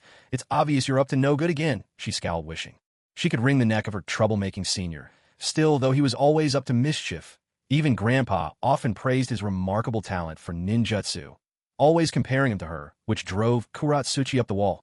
"Shh, keep your voice down." Deidara quickly clamped a hand over her mouth, whispering urgently, "What about you? What are you doing here?" In the evening, Grandpa called Dad out for something, and he still isn't back. Mom sent me to the Tsukikage Tower to ask Grandpa about it, hoping Dad would come home earlier. Kuratsuchi explained she had no idea where her father had wandered off to this time. If he didn't come home soon, Mom would probably make him kneel on a washboard again tonight. "Hey, fess up. Are you planning to raid the treasury?" "Sure. Don't say things like that out loud." Deidara panicked, scrambling to defend himself. "Split it with me. Half and half." "Huh. If you don't, I'll shout and bring everyone here. You won't get a single coin." A mischievous but innocent grin flashed across Kuratsuchi's face as she threatened him without mercy. She might not match her senior's talent in ninjutsu, but she'd certainly picked up a few of Grandpa Inoki's negotiation tactics. "Kuratsuchi, what's it going to be? If you don't agree, I'm calling for help." "Fine." Deidara gritted his teeth and agreed to the partnership. With that, the two of them furtively poked their heads out again, surveying the defenses around the treasury. "Black earthen. A moment, I'll break through first and knock out those 2 guards. You climb up to the edge of the loft behind the vault and keep watch. For me, if anyone comes, let me know immediately." Deidara began to lay out the tactics. "All right, get ready. 3, 2, 1, go." Deidara was the first to leap out, using the cover of darkness and blind spots in the guard's line of sight to close in on them swiftly. At the same time, he flicked his hands, and several tiny clay spiders laced with a numbing toxin shot forth and pounced on the guards. With this sudden and unexpected assault, and thanks to his considerable skill, Deidara easily knocked the 2 guards unconscious. He quickly shoved open the door, slipping into the vault with an excited grin. Meanwhile, behind him, the petite black earth hurried forward on her nimble legs, her footsteps quick and light as she followed. With a leap, she grabbed onto the railing of the second-floor loft, ready to climb up. If she didn't hurry, her silly senior brother would probably swallow up most of her share. But just as she scrambled onto the second floor, one of her little shoes slipped off her right foot, With no choice, Black Earth hopped back down to the first floor, cheeks puffed out in frustration, and started fumbling around on the dimly lit ground for her shoe. After a struggle, she finally found it and looked up, only to suddenly realize that an unfamiliar figure had appeared before her. The newcomer wore a mask and was of modest height, his presence restrained and hard to read. Yet most peculiarly, he was holding several pairs of silky stockings in his hands. With a teasing tone, he smiled at her and asked, "Oh, future shadow of the legs, did you drop these black stockings? Or these white stockings? Or perhaps these fishnet stockings? Black Earth?" Oh, she blinked, her bright eyes thoroughly confused. It took her a moment to react, and then she blurted out, "You're not a ninja from a Wagakure. Who are you? What do you want?" She raised her voice, trying to mask the trembling in her heart. After all, she was just an 8-year-old girl at this moment. Natsum chuckled softly. He had just arrived and noticed this future shadow of the leg searching for something on the ground, which piqued his interest and prompted him to step out and play a little joke. He only meant to tease. Rest assured, he wasn't so depraved as to target little girls. No, he'd at least wait until she'd grown up a few more years. "Don't worry, I'm not here to kill anyone today," he said, trying to put her at ease. Just then up in the loft of the vault, Deidara seemed to catch the noise. "Outside, hey, little sis, what's that sound? Who are you talking to?" "Brother, there's an intruder, get out here now." Black Earth leapt back, shouting. As she retreated, but before she could finish shouting, she saw the figure ahead suddenly flicker and vanish from sight. In the next moment, she felt a numbness at the back of her neck and instantly lost consciousness. Clearly, though this young lady had some skill, she was still far too weak compared to Natsum as he was now. She hadn't even reached the level of Chunin, so it was inevitable she was knocked out in a single move. The next moment, Natsum gently set Kuratsuchi down on the ground. Inside the vault, the anxious Deidara suddenly burst out, but before he could make sense of what was happening, outside, his vision was engulfed by a pair of scarlet Mangekyo Sharingan. Time twisted, space shifted, and his consciousness sank into oblivion. Without even realizing it, Deidara, who hadn't managed to unleash a single clay bomb, was already trapped by the Sharingan's illusion and fell into a deep sleep. This kid really isn't good at handling Jinjutsu, just as I thought. So young and already targeting his own village's vault? He's quite the character, looking at Deidara, slumbering on the ground. Natsum couldn't help but sigh with a hint of amusement. Then his excitement grew as he strode into the stone village's treasury, ready to help himself to a little souvenir before heading back. The moment he stepped inside, the scent of vast wealth rushed at him, making every breath feel fresher and his heart burn with excitement. While the vault of the stone village, isolated and not known for commerce, couldn't quite rival the treasury of the leaf, it was still one of the 5 great hidden villages. Its reserves were nothing to scoff at. A casual glance revealed nearly 100 million ryo stored here. Looks like I'm about to strike it rich again. Without further hesitation, Natsum drew out several pre-prepared storage scrolls and began sweeping through the 2 floors of silver, collecting it with abandon. It turned out those storage scrolls he'd gotten from the system's lottery were proving incredibly useful. A single intermediate scroll could hold 20 million ryo, and they were light and portable, far more convenient than hauling away huge sacks of silver. Before long, Natsum had filled 2 intermediate and 6 basic storage scrolls, clearing out nearly 70 million ryo, more than half the vault's wealth. He left just over 20 million for the stone village. He wondered what old Inoki would do when he found out. Would the man be so furious he'd drop dead on the spot? Well, that was no longer his problem. At least he'd left something behind for them. Hardly too excessive, wouldn't you say? Packing away the scrolls and preparing to leave with his bounty, Natsum suddenly remembered something. He quickly pulled out a kunai and marked it with his flying thunder god seal. Then with a light leap, he hid the kunai behind a beam above the vault. Since he'd come all this way, he might as well leave a little gift of his own. If the marked kunai was discovered, so be it. If not, if he had free time in the future, he could always teleport back and stroll around again, couldn't he? After all, the warm and welcoming hidden stone village surely wouldn't refuse such a friendly visit, would they? With that thought, after leaving his flying thunder god mark in a good spot, Natsum didn't linger any longer. He activated the flying thunder god technique, locked onto the mark he had left earlier, and vanished in a flash. In the blink of an eye, he disappeared from the vault, as if he had never been there at all, except, of course, for the vault itself, which was now more than half emptied. At this very moment, barely 5 minutes had passed since Inoki received the news, yet the anxious third Tsuchikage, pushing himself to the limit, had already covered more than 10 minutes worth of travel in just that short time, hurrying to the site where Natsum and Kitsuchi had fiercely battled. Earlier, sure enough, he arrived to find a masked figure in a black cloak with red clouds, waiting there calmly. The next moment his eyes fell upon his son, battered and unconscious on the ground. Inoki's rage exploded. He didn't waste a single word, without hesitation. He unleashed his attack straight at Natsume's clone. Waves of Earth-style jutsu surged forth, overwhelming and terrifying in their power. As expected from an old veteran who had survived since the Warring States era, Inoki's mastery, speed, and versatility with Earth-style techniques far surpassed Kitsuchi's. Even if his raw power and the Mountain Earth technique couldn't quite match his son's, overall Inoki's control over ninjutsu, his casting, speed, and his flexibility were all on another level. Even without resorting to his famed strongest spear, the dust release, his overall strength could stand among the best of all the Kage in the history of the 5 great hidden villages. One Earth-style jutsu after another rained down in dazzling variety, leaving no room to breathe. Adding to that, his unique ability to fly allowed him to hover high above, relentlessly bombarding Natsume's clone from the sky. For ordinary ninjas without long-range attacks, facing him was almost hopeless. Inoki was like an untouchable fortress. Of course, Natsume's clone was at a disadvantage. For other reasons as well. Having just gone through a fierce fight with Kitsuchi, his remaining chakra was already dangerously low, barely more than 2 bars. On top of that, the real body had taken the Kubikurabocho and left, and any techniques or abilities that might give away his identity were off limits. All this forced him a fight with his hands tied, completely suppressed by Inoki from start to finish. If Natsume's true body had been present, if he'd unleashed Susanoo with a divine blade in hand, then it would likely be Inoki running for his life. Damn it, a mere rogue from the Akatsuki dares to challenge my hidden stone village. Inoki roared, his voice thick with fury. You're courting death. His hands flew even faster through the signs, ramping up his assault yet again.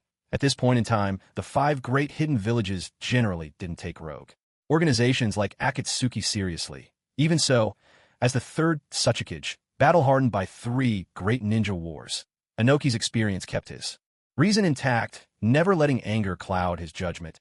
Instead, he attacked while simultaneously searching for his enemy's weaknesses and flaws, hoping to find an opening for a decisive blow. After all, the opponent before him was truly formidable. He had already exchanged dozens of blows with this enemy, and even so, he could barely gain the upper hand. This person's strength was certainly on par with any of the 5 Kage. Across the entire ninja world, he had never heard of any family producing such a powerful rogue ninja. What's more, his adversaries' signature bloodline limit, the Sharingan, had not yet been used at all. That alone made Inoki all the more wary, heightening his caution as he fought. So the vicious struggle dragged on for a while longer. At last, the Natsume clone, nearly drained of chakra, estimated that the time was about right. In the very next instant, to Inoki's astonishment, his enemy abruptly ceased resisting, allowing a barrage of stone spears erupting from the ground to pierce him through. How could this be? Why did he just give up like that? Was he really out of chakra? Watching his enemy skewered before his eyes, Inoki drew a sharp breath in disbelief. But in the blink of an eye, the foe's form burst apart in a puff of white smoke and vanished without a trace. The Shadow Clone Jutsu. Inoki cried out in shock. He stared into the distance, eyes wide as if they might pop from their sockets. He had seen Konoha's shadow clone technique many times before. It was indeed exquisitely deceptive and notoriously difficult to distinguish, but never in his wildest imaginings did he expect that the enemy he'd fought so fiercely for so long, battling as if the world were turning upside down, was nothing but a clone. This was infuriating beyond belief, and if even the clone was this powerful, then the true strength of the real enemy must be terrifying indeed. Wait a minute. If he left only a clone here to delay me, then his true self must be... No, I've been tricked. His real target is my village. With a sudden jolt of realization, regret, and alarm crashed over Inoki. To think that, even with his reputation as the two scales and being the eldest among the current 5 Kage, he had failed to see through such a simple ruse. His eagerness to protect his people had clouded his judgment. Damn it. Please let the village be safe. Inoki cursed bitterly. Snatching up a handful of earth, he hurried to retreat, racing back to his hidden village. But just then, at a distance, beside an inconspicuous kunai wedged in a crack in the stone, a figure suddenly appeared.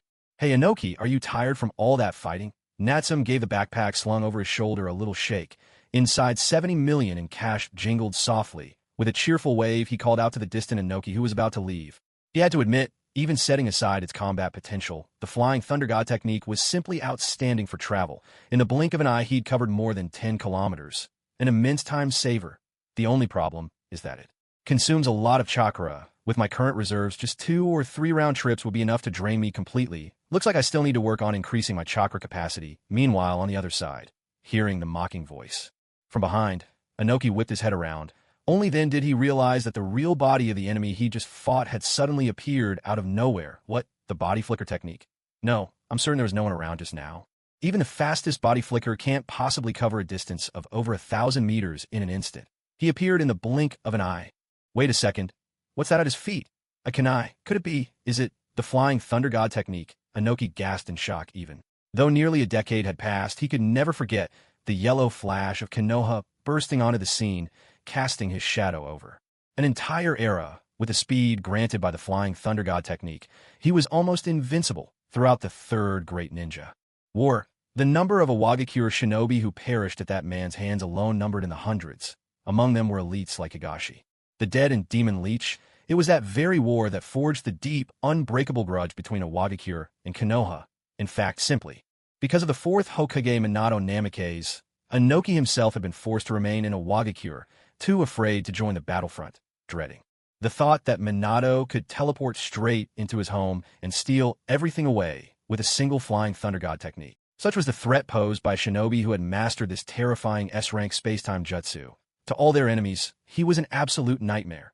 And now, after 8 years, could it be that Konoha had produced yet another terrifying ninja who had mastered the flying thunder god technique?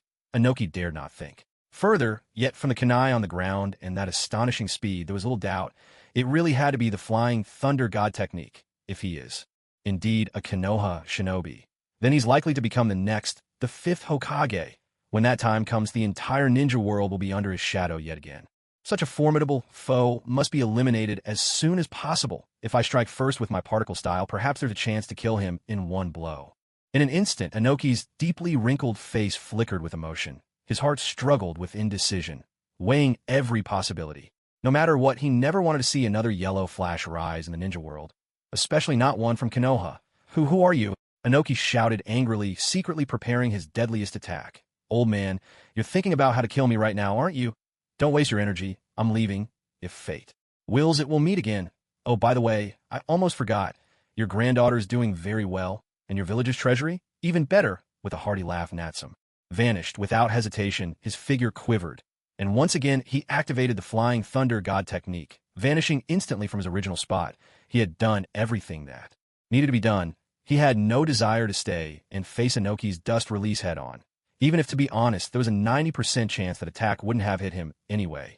Watching the enemy disappear in the blink of an eye, powerless to stop him, Inoki grew even more frustrated and had no choice but to halt his ninjutsu. At that moment, the words the enemy spoke before leaving echoed his mind. Oh no. Back at the village, Kuratsuchi and the treasury. Could it be they've both fallen victim? Inoki's expression changed dramatically. He hurriedly hoisted Akatsuchi onto his back and sped toward the village, not daring to waste a single second. Whether it was his granddaughter Kuratsuchi or the village treasury, both were dear to his heart and neither could be lost. And so 20 minutes later, the Tsuchikige's personal guard, tracking Inoki's presence, circled the area outside the village before finally returning back inside. There at the entrance to the village treasury's loft, they found Inoki. At that moment, the third Tsuchikige was sitting by the main doors, clutching his granddaughter Kuratsuchi in one arm while pressing his aching lower back with the other. His gaze was empty, his face blank with shock as he leaned against the doorway. Before him stood the near-empty treasury, almost completely cleaned out. Fortunately, only the treasury had been robbed. His granddaughter Kuratsuchi seemed unharmed. Otherwise, the third Tsuchikige might very well have died of rage right then and there. Yet, even so, the losses to Awagakure tonight were no small matter, especially with most of the silver stolen from the treasury. If news of this got out, the village's already fragile economy would surely take another severe hit. So, gathering what little strength he had left, Inoki immediately ordered his personal guard to seal off the treasury and keep the incident under wraps. Then, together with Akatsuki and the others, he rushed off to get medical treatment. Night deepened. Thankfully, most of the fighting had taken place outside the village, sparing Awagakure itself from heavy casualties. The village remained relatively quiet. Of course, the higher-ranking shinobi who knew what had happened were in for a long, busy night. An hour later, after a brief rest, Inoki gathered the village leadership once more. Hastily, he recounted the series of major events that had unfolded that night. How are Akatsuchi and little Kuratsuchi's injuries? Inoki asked grimly. Akatsuchi was badly hurt. multiple fractures throughout his body, large areas of muscle damage. Luckily, his life isn't in danger, but he'll need at least a month or two to recover. Kuratsuchi and her companion weren't really injured, just fainted. The invader showed mercy. One of the advisors pressed. Inoki nodded. It appears so, though it's possible it was intentional. Killing them would have only enraged Iwagakure further. To think. Not only did we let the spy escape, but even the village treasury has been robbed. Lord Third, this loss is truly no small matter. Inoki replied, I know, but right now, our top priority is to contain the news and make up for the treasury shortfall as quickly as possible. Shouldn't we immediately dispatch troops to recover the stolen silver? Inoki shot a displeased glance at the daimyo's envoy and said coolly, the thief used the space-time ninjutsu, flying thunder. God technique. Do you truly think anyone could catch up to him? What? The flying thunder god technique? How is that possible? Wasn't the yellow flash of the leaf already dead? Could it be? There's another one like him. Inoki said, we're not sure yet. The man wore the cloak of the Akatsuki, had the Sharingan, and his strength was overwhelming. Hearing this, the other high-ranking Iwagakure officials were visibly shaken and quickly broke in a heated debate. Could it be that Akatsuki is behind all this? Impossible. Akatsuki is nothing but a third-rate rogue group. Where would they find the nerve to attack one of the 5 great hidden villages? And the spy had just escaped, only for their people to swoop in and rescue him at just the right moment. If it were just a rogue group, there's no way they could maintain such a sophisticated spy network. There must be one of the other great villages pulling the strings from the shadows. The so-called Akatsuki is nothing but a smokescreen. In fact, it might even be Konoha who hired Akatsuki to extract that spy. After all, aside from Konoha, none of the other great shinobi villages possess the flying thunder god technique. And let's not forget that Akatsuki member had the Sharingan bloodline limit. In the entire shinobi world, Konoha is the most suspicious. If that's the case, then doesn't the recently defected Uchiha clan from Konoha also look highly suspicious? Ridiculous. Those guys are fugitives running for their lives. They barely have enough time to look after themselves. How would they have the energy to plot against a Iwagakure? So are you saying it really was Konoha's doing? Inoki watched them argue in silence, wincing from his aching back and feeling helpless. Yet he had to admit, no matter how you looked at it, Konoha was the most likely suspect. The spy, the Sharingan, the flying thunder god technique. Every clue pointed back to Konoha. To claim Konoha wasn't involved, not even a dog would believe it. After a long moment, Inoki finally spoke up, cutting through the commotion. Enough. Quiet down, all of you. Even if this is linked to Konoha, without concrete evidence, we cannot act rashly. This matter must be thoroughly investigated. Only when we find decisive proof will it be time to discuss further action. In any case, whoever dares to scheme against me, against a Iwagakure, must be tired of living. Inoki stroked his long beard and huffed furiously, slamming his hand down in final decision. So about the plan to launch a surprise attack on the Leaf Village. The spies have all fled, the plan has been exposed, so we'll have to abandon it for now. Does anyone have any objections? Inoki swept his gaze around the room, his voice sharp as he pressed the question. Iwagakure was nothing like the Leaf Village. Here power, status, seniority, and prestige all converged in Inoki, granting him full authority over every decision. It was much better than the fractured leadership of the Leaf, and no objections. Then that's settled for now. Meeting adjourned. Meanwhile, over 50 miles from Iwagakure, deep within a desolate patch of forest, Natsume's figure suddenly materialized. He let out a long breath. Having teleported here in an instant using the flying thunder god technique, Natsume shook his head slightly, trying to ease the nausea that came with such long-distance spatial jumps. Clearly, having only just begun to master this space-time ninjutsu, he was still far from proficient. He'd have to get used to it gradually. On top of that, after several fierce battles, a long pursuit, and the continuous use of space-time jutsu, Natsume had nearly exhausted his chakra. Otherwise, he would have given that old fox Inoki a beating before leaving, rather than making a hasty exit. Now, under cover of night, Natsume casually leapt up into a tall tree. He quietly extended his senses, probing the surroundings. Only after confirming that no one else was nearby did he sit cross-legged. He popped 2 chakra recovery pills in his mouth, quickly restoring about half his strength. This was the ninja world, a place riddled with danger. At all times, Natsume needed to maintain a certain level of combat readiness with enough chakra reserves to back it up. A ninja without chakra was no better than a tiger without claws. Even those skilled in taijutsu would see their power plummet without chakra to augment their abilities. Having watched so many famous dramas and movies in his past life, Natsume had no intention of becoming the next cautionary tale of hubris brought low by carelessness. A few minutes later, his strength restored. Natsume finally relaxed a little and began to tally up tonight's spoils. First, Acquiring Kabuto and Nono as medical ninja was certainly a stroke of good fortune. Second, looting Iwagakure's treasury and bringing back 70 million taels, equivalent to 7,000 gold coins, was an absolute windfall. Not only would these coins let him splurge a bit more in the system to strengthen himself, but the 70 million taels would greatly ease the financial strain on his own flame-hidden village. It would accelerate the village's basic development and ensure his clansmen's livelihoods. Of course, these were the tangible gains. Beyond material wealth, there were hidden benefits as well. The biggest of these was shifting the blame for tonight's deeds onto the Leaf and the Akatsuki throughout the night's operation, from his attire to his actions down to every word and gesture. Natsum had meticulously played the part of a member of Akatsuki, and not just anyone, but one with close ties to the Leaf. In the end, he even went so far as to reveal the Flying Thunder God technique to Inoki, putting on quite a show right before his eyes. The purpose was clear: to redirect the suspicions and fury of the Hidden Stone Village toward the Hidden Leaf. Surely, with their long-standing grudge against the Leaf, the Hidden Stone would only grow more resentful after tonight. In the future, all he would need to do is fan the flames ever so slightly, and the Hidden Stone would undoubtedly clash head-on with the Leaf. Meanwhile, he and his own Hidden Flame Village could sit back and watch the chaos unfold, reaping the benefits like a fisherman in troubled waters. On another front, he had also let slip a glimpse of Akatsuki's threat and power. He could already imagine that from now on, whenever a certain Brother Tsu in a red cloud cloak and mask appeared before Hidden Stone's shinobi, he would be given a rather warm reception. Tisk tisk, TSK. Perhaps it was only fitting to offer half a second of silent mourning for Brother Tsu in advance. After gathering up all the spoils and making sure nothing was left behind, Natsum set off immediately, heading in the direction of his own Hidden Flame Village. He'd already been away for over a day. Time to hurry back. He could only hope that nothing had gone awry in the village during his absence. By dusk the following day, Natsum, travel-worn and weary, finally arrived back at his village. Over the past 2 days, the place had remained peaceful. Guided by several clan elders, all the clansmen had thrown themselves into the construction of the new village with great enthusiasm, bringing it to life. It was plain to see that compared to the sparse beginnings, the village had become much more vibrant and colorful. There were even several snack shops now open along the main street.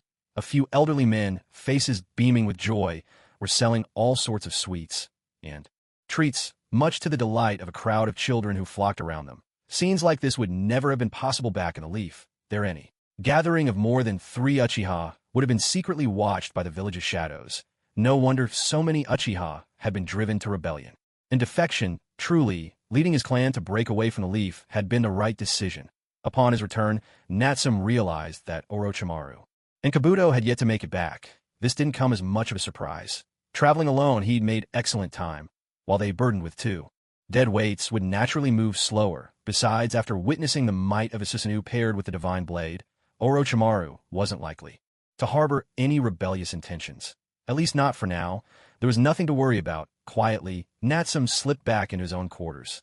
"Young chief, you're back." Uchiha Nichio, who was standing guard with utmost seriousness, broke into a smile the instant he saw Natsum return. Without the young chief's presence, everyone had felt a bit on edge. "Yes, how's the village?" "All is well. That's good to hear, by the way. Where's Mooncake?"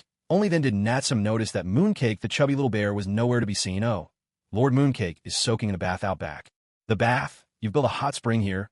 This was Lord Mooncake's idea, and besides, we thought that with your return, young chieftain, you could also take a moment to relax, so we just put together a simple one." Nichio stammered, sounding a little embarrassed. "You lot, the village isn't even fully built yet, and you're already indulging in all these fancy extras. And that Mooncake fellow, he's getting a bit bold, isn't he? Bossing you around now." Natsum laughed and scolded, though there was no real anger in his voice.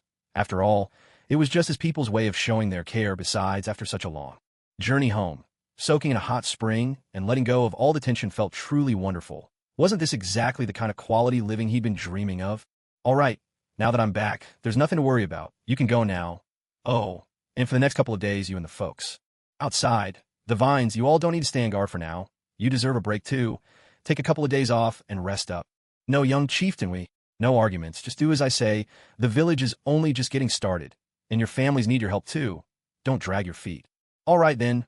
Warmth blossomed in Nichio's heart. Without further hesitation, he quickly agreed and withdrew.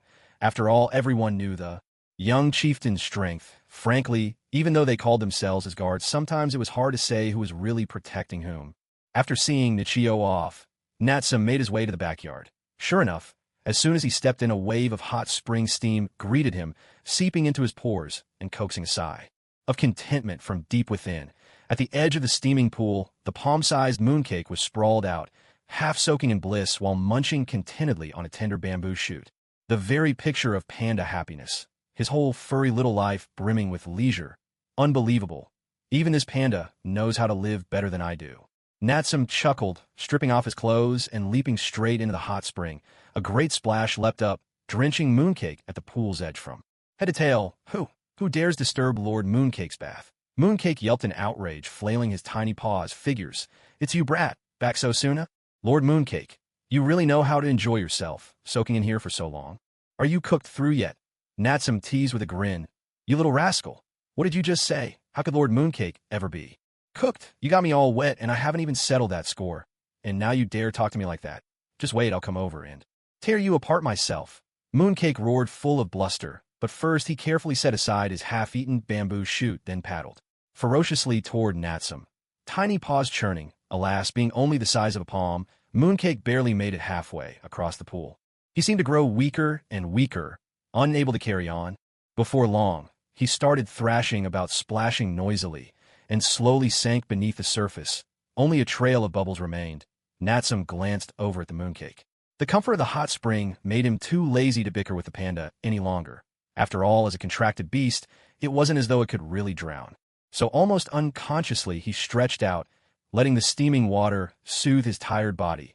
Taking advantage of this rare moment of relaxation, he let his mind sink back into the system, ready to embark on a new round of spending. A crisp notification chimed in his mind. Congratulations, you have gained 70 million value points. Would you like to convert 70 million value points into 7,000 gold coins? Conversion successful. Congratulations. You have received 7,000 gold coins. Current balance 7,040 gold coins. Host. Natsum attributes: fire, water, wind, lightning, earthing chakra. 9. Cards: ninjutsu, flying thunder god technique. S-rank spacetime ninjutsu. 8 gates formation. S-rank taijutsu, spirit transformation technique. S-rank soul ninjutsu, dark walk technique. A-rank jinjutsu, triple rasumen. A-rank summoning, shuriken shadow clone technique. A-rank ninjutsu, shadow clone technique. B-rank clone technique, kekiai jinkai. Mangekyo Sharingan taijutsu, 1,000 years of death Konoha whirlwind special. Skill: chakra extraction method special weapon. Kusanagi blade. Current balance 7,040 gold coins. Natsum first reviewed his own basic information. Just looking at this dazzling personal profile was enough to lift his spirits. Who would have thought that only 3 months ago he had just turned 10-inch, still an unknown apprentice ninja with his Sharingan, yet unopened, and now he had already mastered 3 S-rank ninjutsu, 3 A-rank techniques, a slew of other jutsu, awakened the Mangekyo Sharingan, wielded a legendary weapon, and had combat strength nearing the Kage level. And all of this besides his own hard work. It's all thanks to my omnipotent and mighty system daddy, right? Try to curry a bit of extra luck. Natsum shamelessly flattered the system. If this system truly had a mind of its own, it would probably be cursing him as a lousy host by now. After mastering so many chakra-intensive techniques and his journey through Iwagakure, Natsum felt more acutely than ever the shortage of his own chakra reserves. If only he had an abundance of chakra, he wouldn't have needed to travel thousands of dusty kilometers from the land of Earth. He could have teleported home instantly with a single use of the Flying Thunder God technique. How quick, how convenient that would be. So once inside the system, Natsum wasted no time on other purchases and spent 2,600 gold coins right away, exchanging them for an increase of 26 cards in his chakra capacity. He raised his total chakra reserves to a full 35 units, equivalent to the combined chakra of 35 elite jonin. Although this amount still couldn't compare to the Uzumaki clan or to those bearing-tailed beasts, it was considered above average even among Kage-level ninjas, based on the calculation that 1 unit could unleash 6 to 8 A-rank ninjutsu. Even high-cost techniques like Flying Thunder God could now be performed dozens of times over short distances. What's more, along with this chakra boost, his ocular power had grown significantly. In the future, when activating Susanoo, he wouldn't have to count every second with such caution. In short, for the time being, this total reserve of 35 units should be more than enough. When it comes to spending for power-ups, there's really no end to it. In the blink of an eye, 2,600 gold coins disappeared like water down the drain. making Natsum's heart ache at the sight. With only 4,440 coins left, he became much more cautious about splurging in the system shop. In the end, after a grand tour, he only bought a few. Essentials: contract sealing technique, B rank. 200 gold coins can sever summoning contracts, taijutsu. 1,000 flame blade, B rank, 200 gold. Coins: a domineering sword style with impressive power when paired with a weapon. 1 high-grade healing pill. 500 gold coins can quickly repair any injury, kept as a trump card. 1 high-grade chakra restoration pill. 500 gold coins. Instantly restores chakra, also kept as a trump card. Altogether, he spent 1,400 gold coins. Pricey, but well worth it. After all, with these 2 life-saving pills, even if he found himself in dire straits, Natsum would have the confidence to turn the tables. Of course, as things stand now in the entire ninja world, there were probably only a handful of enemies who could truly push him to such extremes. With his purchases done, Natsum didn't choose to continue with any more gacha draws. After all, his luck during the last 10 pull had been extraordinary. Even the goddess of fortune needed to rest after showing him such favor. Given his usual streak of bad luck, forcing another 10 pull now would probably leave him with nothing but regret, so he decided to save the remaining 3,040 coins for emergencies or maybe for another 10 pull when his luck was better. Come to think of it, why does this hot spring feel so much cooler now? And wait, where did this hot spring even come from? Natsum stretched comfortably and glanced around. Only then did he spot a fire stove behind. The pool clearly meant for heating the spring water, so that's how it works, fire style. Grand Fireball Jutsu. A torrent of flames poured out, surging into the stove. In no time, the water in the pool was warm again, bubbles rising to the surface in a lively, cheerful dance. Inside the bathroom, thick white steam quickly filled the air. At the same time, a little red panda, its fur flushed as if it had been boiled, began to float gently to the surface. After soaking for over an hour, Natsum finally emerged from the bathroom, feeling refreshed and wrapped in a bath towel. He carried the little red panda out with him. Just then, there was a knock at the front door. 3 firm raps. Natsum opened the door. Standing outside was a beautiful woman holding a steaming hot dinner. It was Izumi's mother, Uchiha Hazuki, her husband, and Natsum's father had once been teammates, sharing a close friendship. Sadly, one died during the Third Great Ninja War, the other on the night of the Nine Tails Rampage. When Natsum was a child back in the Hidden Leaf Village, Aunt Hazuki often looked after him, bringing food and treats whenever she could. She treated him almost like her own son. Aunt Hazuki, what brings you here? I saw that Fuji and Ichio went home, so I figured you must have finished your seclusion, she said kindly, and by my guess you probably haven't eaten dinner yet, have you? So I made a little something and brought it over for you right now. The hopes of nearly the whole clan rest on your shoulders. You mustn't neglect your own health, she added, her voice gentle as she handed him the dinner box. Natsum accepted the meal, breathing in the delicious aroma, and felt a warmth spread through his heart. Who says the Uchiha are born cruel and bloodthirsty? That's just nonsense. It was exactly to protect this kindness and gentleness in his clan that he had been willing to raise his blade. Thank you, Aunt Hazuki. Would you like to come in and sit for a while? No need, I still have to deliver dinner to the construction crew. You just enjoy your meal. Oh, right. Izumi, Aunt Hazuki called softly, pulling her daughter Izumi out from behind her. Didn't you have something you wanted to talk to Natsum about?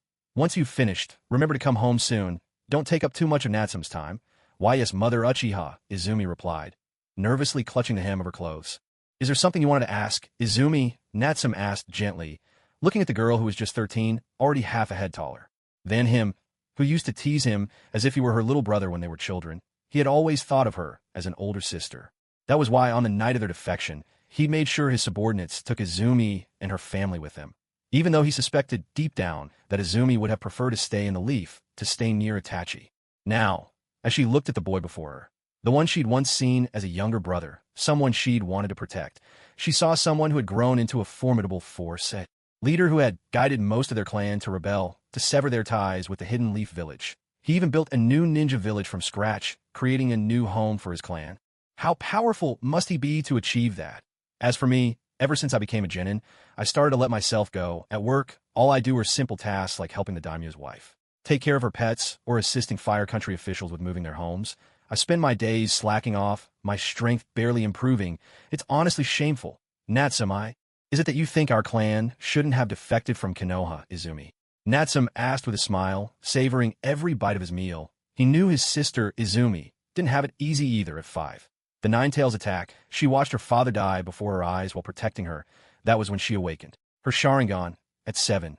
During a school lunch break, she stood up for Itachi when he was bullied by older students and ended up collapsing from exhaustion, at 11.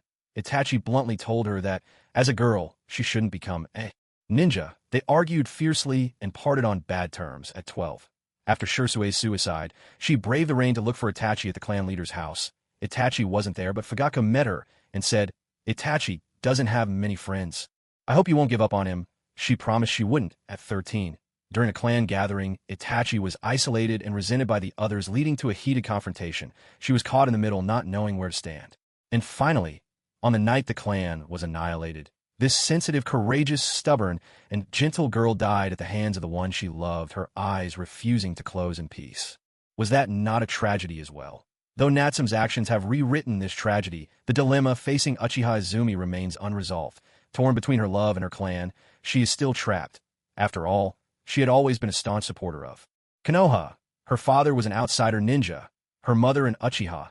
Having lost her loved ones in the chaos, she deeply understood the pain and simmering resentment Konoha's people felt during the Nine-Tails attack. She was talented, but not a prodigy like Shisui or Itachi. In the Uchiha clan, she had no voice. She supported Konoha, but in the face of the clan's overwhelming rebellious sentiment, she felt small and powerless. She hoped Itachi could change everything and begged him to communicate with the clan once more. But Itachi, unable to persuade his adversaries, was forced down a far crueler path, such as the helplessness of those trapped between worlds, the sorrow of the powerless. In this brutal world of shinobi, weakness itself is a crime.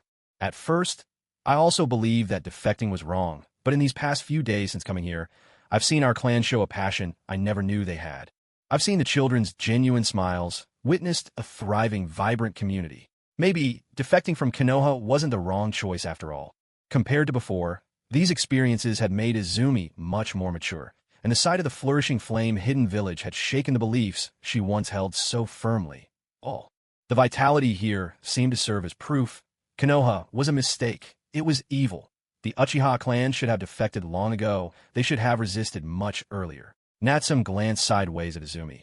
At first, he thought it would take a lot of effort to persuade her, yet unexpectedly, the changes within the village and among their clansmen had already convinced this young girl for him. With things as they were, it seemed the only one sister Izumi couldn't let go of was Itachi. So, Sister Izumi, are you worried about Itachi right now? Natsume, you figured it out? Uchiha Izumi was startled her. Youthful cheeks tinged with a blush. Natsume gave a little smirk. Do I really look that naive? In any case, Itachi is technically my cousin, right? I can see through these things. Then, Natsume waved his hand dismissively. Don't worry. Itachi and the clan head won't be in any immediate danger. It's precisely because we've managed to escape and now pose a constant threat to Konoha that the village wouldn't dare lay a hand on the remaining clan members. In fact, if it weren't for this defection, Itachi would likely have already turned his blade against our kin. What? No. Itachi? He never had much of a choice. On one side, he's threatened by Konoha's leaders, and on the other, he's pressured by the clan's radicals. Count yourself lucky. If we hadn't escaped, by now, he would have become the sinner whose hands are stained with the blood of his own family. Izumi was stunned. Hearing Natsume's shocking revelations left her almost unable to process her thoughts. She had always known how much Itachi suffered, caught between Konoha and their clan, yet she never imagined that Konoha would actually force Itachi into such a cruel and bloody decision. If he really had taken that step, she felt she might have broken down herself. That's enough, Sister Izumi. Don't dwell on it. What you need to do now is take good care of Aunt Hazuki and help build our new village, and above all, work hard to become stronger. Only with enough strength can we protect our family and our village when crisis strikes. Natsume's words gradually cleared the confusion in Izumi's eyes. He was right. If she could become strong enough, strong like Natsume, then no matter what crisis came their way, she could face it calmly. At the very least, she could become a pillar for her clan, for Itachi, and for Natsume. I understand. Thank you, Natsume.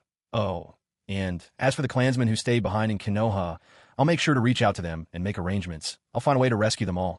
Really? Izumi's eyes sparkled with hope and joy. Of course, that's wonderful. Natsume, you're the best. Overjoyed, Izumi moved closer to Natsume and affectionately ruffled his hair before turning away with a bright, carefree smile. I'm heading back now. Make sure to eat well. Hey, Sister Izumi, tomorrow I want to have teriyaki chicken. All right, you got it. Watching Izumi leave in high spirits, Natsume couldn't help but chuckle and shake his head. Still, he hadn't lied to Sister Izumi. When Konoha inevitably forces the remaining Uchiha clan to hunt him and his companions, the hidden Blaze Village would naturally have to interact with Patriarch Fuku Itachi and others at that time. He would certainly make the most of the opportunity. After all, if he wanted to destroy Konoha and overturn the entire shinobi world, he couldn't do it alone.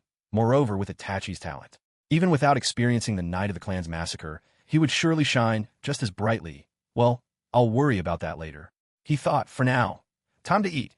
Aunt Hazuki's cooking is as wonderful as ever. Natsum continued to dig into his dinner thoroughly, enjoying every bite. Before long, just as he finished eating, news arrived. Orochimaru and Kabuto had returned. A few minutes later, Natsum had cleared away the dishes and was now seated cross-legged in his room. In front of him, Kabuto and Nono knelt, awaiting his judgment. Neither harbored any illusions about escaping. They didn't know how powerful this young man truly was, nor how he came to rule an entire hidden village, or why he could even command one of the legendary Sannin, Orochimaru, to serve him. But there was no doubt in their minds. They were no match for him. To run would be to die. My name is Uchiha Natsum, young clan leader of the Hidden Blaze Village. Good evening, you two. Greetings, Lord Natsum. No need to be so formal. Raise your heads and speak. So, Director Nono Kabuto, Orochimaru has already told you the details, hasn't he? How do you feel now? Or rather, what are your thoughts on betraying Konoha? Speak freely here. Your safety is assured. Natsum arched an eyebrow, his curiosity piqued. At this moment, kneeling before Natsum, Kabuto and Nono felt a tangle of emotions in their hearts. On the way back, Orochimaru had revealed the entire truth to them. How Danzo had used them to gather intelligence on enemy villages, severed their contact, deceived Nono with falsified photos, and ultimately resorted to the cruelest means, forcing them into a deadly confrontation to eliminate all risk. Had Natsum not intervened in time, Kabuto might have unwittingly killed his most beloved director, driving himself to the brink of collapse. Because of this, both were shocked to the core, finding it almost impossible to believe, yet upon reflection, this truly fit the shadowy methods of Konoha's route. What's more, all other evidence corroborated that this was not a lie, but the brutal truth. For a moment, the truth nearly shattered them. All they had done, for each other, and for the orphanage. So much had been sacrificed, braving mortal danger, sneaking into the enemy's village, tirelessly extracting information, only to find myself living in a web of schemes, deception, and betrayal, to become a pawn discarded by fate from the very beginning. How could one not fall in utter despair? As he recalled everything that had happened, Kabuto clenched his fists in anger, but no words would come out. Compared to the young Kabuto, Nono, with her wealth of experience, remained much more composed, yet even she closed her eyes in agony, her heart racked with regret. It was my fault. I should have known. Root was always that dark, ruthless place that would stop at nothing. I should never have placed my hopes in them, nor in Danzo. I'm the one who hurt Kabuto. The wandering shrine maiden berated herself as she spoke, her voice trembling with accusation. Crystal tears slipped from the corners of her eyes. It was hard to imagine that this cruel world of shinobi could drive such a strong and loving woman to tears. What a sin this was. It's not your fault, Director. We were all deceived. Kabuto hurriedly protested, his voice shaking with rage. You're innocent too. It's those bastards in Root. They're the ones who deserve to die. You really think Root's darkness ends there? Natsum spoke up again.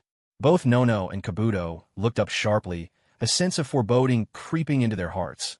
Let me tell you, Natsum continued, even the orphanage you risked your lives to protect couldn't escape Danzo's clutches. Any child in that orphanage with even a hint of ninja talent was secretly abducted by him and put through covert training. You've heard of the Bloody Mist policy in Kirigakure, haven't you?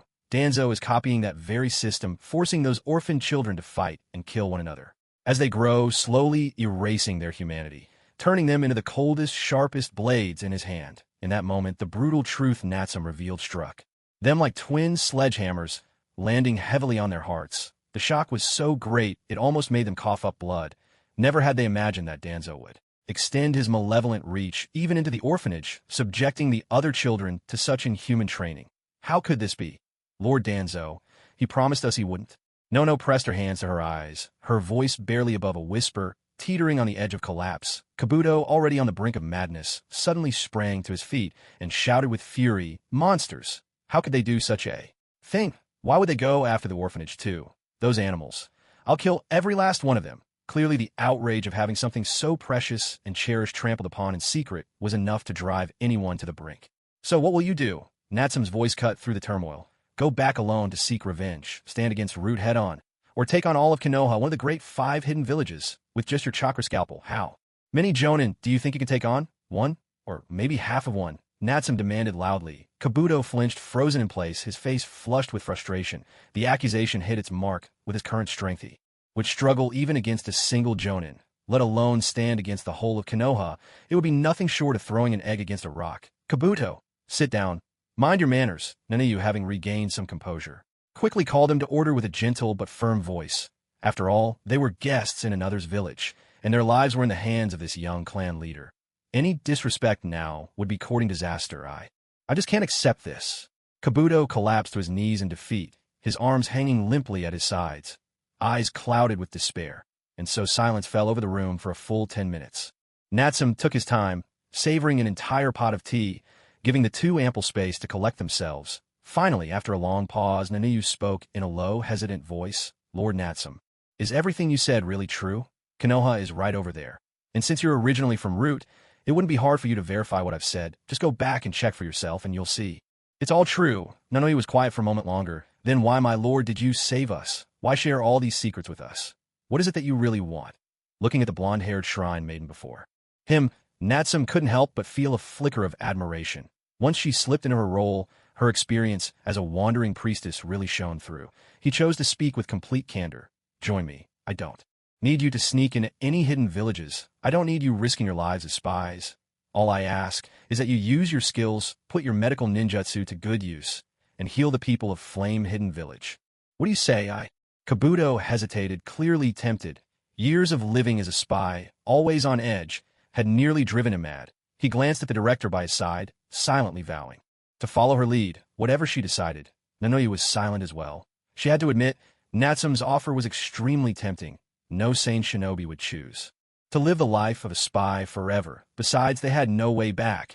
If they returned to Konoha, Danzo, who knew they were still alive, would never let them go. And if they had to serve someone, wasn't Flame Hidden Village better than Konoha's dark and bloodthirsty Root Division? All right, but I have one condition. Nanoyu mustered her courage to add a stipulation. It's about the orphanage, isn't it? Don't worry, I'll have a new orphanage built in the village, and I'll do my best to bring the remaining orphans from Konoha's orphanage as well. Will that satisfy you? Natsum had truly gone to great lengths to win them over. One generous offer after another left the wandering shrine maiden Nanayu with absolutely no reason to refuse. She even began to wonder if there might be some ulterior motive behind such extravagance. Was he perhaps interested in her for other reasons? For instance, did he have designs on her personally? Ugh, what am I even thinking? That child is so young. He doesn't even look like he's grown up yet. Surely he wouldn't harbor any such wicked thoughts, even if he did, trading herself for a bright future for Kabuto, and all those orphans was a bargain she could hardly pass up. With this in mind, Nanayu accepted readily, her heart surprisingly light. Thank you, my lord. I'm willing to stay. And me too. Kabuto echoed, his voice determined. Excellent. Natsum nodded with satisfaction. The village is undergoing major renovations, so we can't arrange permanent housing just yet. For now, the two of you will stay at my place. There's separate rooms for you once the new orphanage is completed. You can move there. Thank you.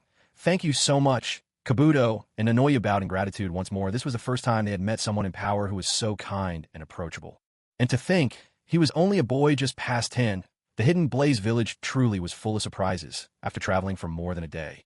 Nanoyu and Kabuto were both exhausted and famished. Natsum didn't make things difficult for these precious medical ninja, whom he just managed to win over. He immediately asked several clansmen to escort them away, prepare some food, and provide clean clothes. The rest could wait until tomorrow. Those Uchiha clansmen, themselves no strangers to the hardship and bullying of the Leaf, greeted Nanoyu and Kabuto with warmth and empathy, as if they were all kindred spirits. Their hospitality was so heartfelt that it made the two newcomers a bit embarrassed. Meanwhile, as soon as Natsum had seen the two off to rest and returned to his room, Orochimaru, sly and spectral as ever, slithered through the wall into the living room, his lips curled in a sinister smile. If you sneak in like that again, I swear I'll chop you into 9 pieces and roast you for mooncake stuffing. Natsum shot Orochimaru a sharp look, his tone laced with exasperation. Don't be angry, Lord Natsum. Orochimaru feigned innocence. Looks like you've already won those two over, haven't you? What's it to you? Natsum retorted. TSK Tisk, what a waste. Those two are excellent talents. Such perfect experimental subjects gone to waste. Orochimaru's eyes narrowed, his tone mockingly. Regretful, if you have something to say, spit it out. If not, get lost. Natsum snapped. Don't get so worked up. I actually came bearing good news. What? News? Natsum demanded. The Hashirama cells are ready. We can begin the transplant whenever you wish. At that, Natsum's whole body jolted with excitement, his eyes shining. The day had finally come. The day he would receive the Hashirama cells and attain the nearly eternal Mangekyo Sharingan. He'd waited far too long for this moment. What exactly are Hashirama cells? To put it simply, they are cells from the sage's body, a type of supergene cell brimming with powerful vitality, regenerative ability, and a natural affinity for chakra.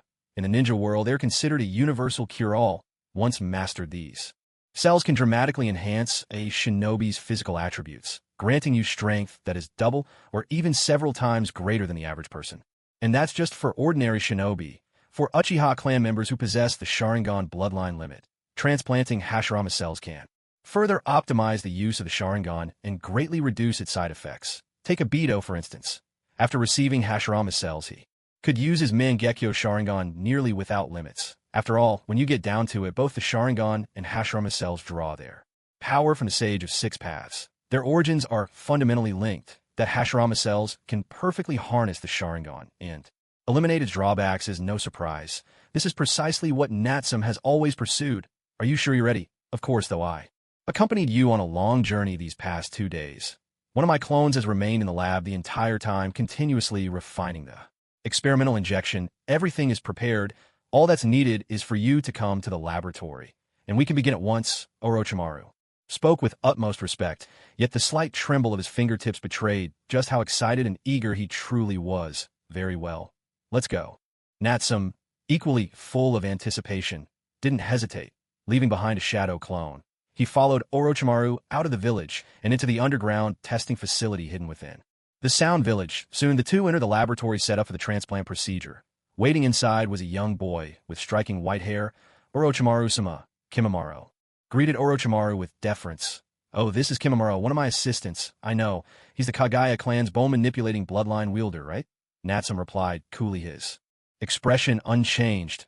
Orochimaru, on the other hand, was quietly taken aback. He hadn't expected this boy Natsum to see through Kimimaro's background at a glance. Or perhaps, could it be that Natsum had planted a spy here and already knew everything about his operations? Impossible. Haha. You have a keen eye, Natsum. This child is indeed the last of the Kagaya clan. Coincidentally, he's just turned 10. About your age. I'd originally planned to introduce you to sooner. But Natsum had no time for such matters. He replied directly, have him leave. There's no need for him to know what happens next. Very well, Kimimaro, you may go, Orochimaru said with a wave of his hand. As you command. Soon the white-haired youth quietly withdrew, though confusion lingered in his heart. He could not understand why the great Lord Orochimaru, whom he idolized, would show such warmth and respect to a boy his own age. He knew well enough not to ask about things beyond his place. Shall we begin? Of course, but Natsum, you'll need to choose the level of transplantation. First, the remarkable vitality of Hashirama cells makes them incredibly invasive. If the transplantation fails, it almost certainly means death. Even if it succeeds, there may be side effects. Your skin might turn pale, horns could sprout from your head, or even a human face appear on your chest. Things like that. If, like Danzo, you were just transplanting part of a limb, I actually have test subjects that can help minimize the risk, so the abnormalities will be confined to the transplanted area. But since you're not doing a limb graft, the only option is direct injection. That's why I prepared 4 types of cell injections: low, medium, high, and extremely high doses. The concentration of Hashirama cells increases with each level. The higher the concentration, the greater the effect, but also the greater the risk. With the extremely high dose, there's even a chance you could awaken. Would release. The choice is yours. What will it be? Natsum frowned, a hint of displeasure in his voice. What's the probability of abnormal changes? About 10%, 30, 50, or 100, depending on the dose. Which dose guarantees perfect control over the Sharingan? High and extremely high doses should both suffice. I'll take the high dose, Natsum decided. Not everyone in this world could gain power as easily as he could thanks to the system. Orochimaru's experiments were terrifying, but in a way, they were a display of genius across the ninja world. How many people yearned for strength? To many, a bit of risk was nothing. Countless others would risk even their lives chasing power with reckless abandon. Of course, Natsum was not among them. He had no intention of injecting himself with the extremely high dose, which guaranteed a 100% chance of mutation. 50% he could gamble on. After all, obtaining an eternal Mangekyo Sharingan with infinite stamina was invaluable. Still, he didn't want to pay for it with a monstrous new appearance. He was just over 10-inch and rather handsome at that.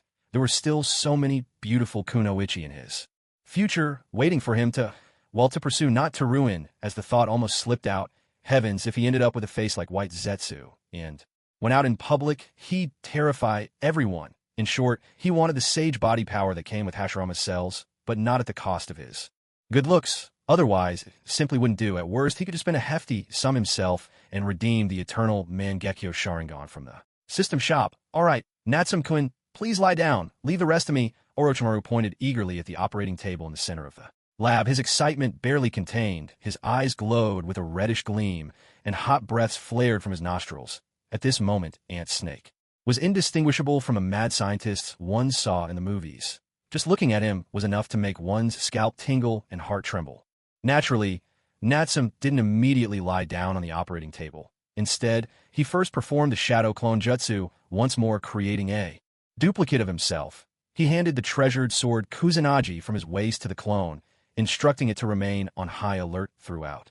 It was a clear signal. Should his real body encounter any danger, the clone would unleash deadly force without hesitation. And that was merely the first line of defense. Orochimaru's eye twitched at the sight of the Natsum clone gripping the legendary blade. A chill ran faintly through his heart, but soon he realized that the boy's precautions didn't end there. In the next instant, after Natsum's real body lay down on the operating table, he wasted no time and suddenly activated another jutsu, spirit transformation technique. Activate. In a flash, a translucent, ghostly apparition shot out from Natsum's body, floating silently in midair. Its gaze fixed on Orochimaru. The sight was so bizarre it startled Orochimaru. A soul jutsu, and a highly advanced one at that. Natsum-sama, such impressive tactics. Do you really distrust me that much? Orochimaru clicked his tongue in amazement, but deep in his pupils, a strong wariness took hold. After all, he was no longer afraid of any physical attack. Even if his body were hacked to pieces, he would not die. But this kind of rare soul jutsu, this was the one thing he truly feared. His soul, unlike his body, could not shed its skin and be reborn. If it were wiped out, then he'd be truly finished. He never expected this kid Natsum to have mastered a soul technique perfectly tailored to counter him. Hidden depths indeed. Clearly, he had no choice but to abandon any devious plans for now. Don't even think about trying anything. Let's get started already. The Natsum clone at the side urged impatiently. In truth, the reason Natsum had redeemed this rare S-rank soul jutsu from the start wasn't just to deal with Brother Tucci. He'd always intended to use it as a safeguard against Orochimaru. At this very moment, after all, no one understood better than he did the extent of Ant Snake's obsession with the Sharingan. If he really let his guard down and simply lay there for Orochimaru to experiment on, he was certain the other would have 100 ways to secretly dispose of him. But now he had 2 layers of protection, one of which was a soul jutsu powerful enough to threaten Orochimaru's very life. By now, he should have put away those wicked thoughts, shouldn't he? No matter the circumstances, Natsum would never be foolish enough to entrust his life and death wholly into another's hands. In any case, my body, you can do with it as you please, but my soul will be watching right beside you. If you truly ruin this body of mine, you won't live to tell the tale either. You'll just have to accompany me to the grave. That was the safeguard Natsum had left behind. So, tell me, are you scared? All right, I'll begin right now. Orochimaru wiped the cold sweat from his brow, suppressing all stray intentions. He quickly set about performing the transplant surgery for Natsum, working with utmost diligence. At that moment, deep in the shadowy underground laboratory, the mad scientist Orochimaru circled the operating table, feverishly working on Natsum's body. Meanwhile, Natsum, having used the spirit transformation technique to let his soul leave his body, stood watchfully by the side, never taking his eyes off the procedure. Freed from his physical form, Natsum found his soul sense of time had dulled considerably. He couldn't estimate how much time had passed. Still, he figured dawn must have broken outside. Thus, second by second, time slipped away, and the transplant surgery continued unabated. At last, who knows how much longer? The moment arrived. Orochimaru, standing at the head of the operating table, suddenly burst into wild laughter. Ha ha ha! I was right. This is it. This is exactly it.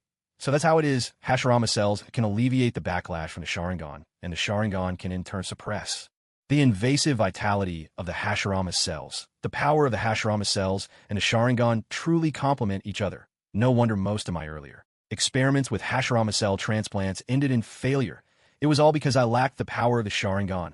Orochimaru's laughter filled the chamber, sounding almost deranged. How to suppress the aggressive vitality of Hashirama cells in a living host had always been an almost impossible puzzle. He once believed that using young children, relying on their robust life force and adaptability, could help resist the cell's invasion. In the end, he failed.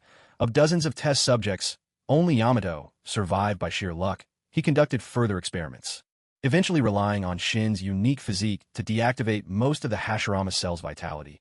Only then did he barely manage a successful transplant and craft a right arm for Danzo, yet even that was but a semi-finished product, while it possessed remarkable abilities. It was a far cry from the power of a complete, fully active Hashirama cell transplant. At the time, Orochimaru thought he had simply gotten lucky, but now, it was clear, only by merging the Hashirama cells with the Sharingan could a perfect fusion be achieved. In fact, even ordinary Sharingan were insufficient. Only the exceedingly rare and powerful Mangekyo Sharingan could truly withstand the invasive power of the Hashirama cells and create a flawless balance between these forces. A few minutes later, the transplant was officially complete. Natsum released the spirit transformation technique, allowing his soul to return safely to his body. But the moment he came back, he sprang to his feet. He pushed Orochimaru aside and rushed to the mirror beside the laboratory to check his reflection. He hurriedly made sure there were no strange changes in his appearance. Thankfully, his skin hadn't turned pale. There were no horns on his head. Hashirama's face hadn't sprouted from his chest. Everything was normal. Phew. Natsum let out a sigh of relief. Only then did he begin to carefully examine the changes within his body. The first thing he noticed was that he felt tougher. Of course, not in that way. His entire body had become more resilient. With the powerful vitality granted by Hashirama cells, his bones, meridians, muscles, strength, speed, everything had received a tremendous boost. By conservative estimate, he was at least 2 or 3 times stronger than before. Don't underestimate a 2 or 3-fold increase. Even though Natsum's physique wasn't on par with those taijutsu specialists like Might Guy, he was now easily the equal of an elite Jonin. For an ordinary ninja, to double or triple one's physical abilities would take years of grueling training, if it were even possible at all. Yet these miraculous Hashirama cells had accomplished in moments what would take someone else years of bitter effort. And this was only the ability granted by the transplanted cells. Just from this alone, one could glimpse the strength of Senju Hashirama, the god of shinobi who possessed a near-perfect sage body. No wonder that even just his cells had become a universal remedy for generations to come. Beyond the enhancement of his physique, Natsum was even more astonished to find that, bolstered by the abundant cell vitality, his total chakra had skyrocketed. It had actually doubled. It shot up from 35 units to 70. But that made sense. Chakra, after all, is essentially the combination of the body's physical energy drawn from every cell and the mind's spiritual power. With increased cell vitality, it was only natural that his chakra reserves would grow. What truly excited Natsum, though, was what happened next. He immediately spent 100 gold coins in the system to exchange for 1 unit of chakra, and discovered to his amazement that his total chakra increased by 2 units instead, reaching 72. Did this mean that from now on, every time he exchanged for chakra, it would be doubled?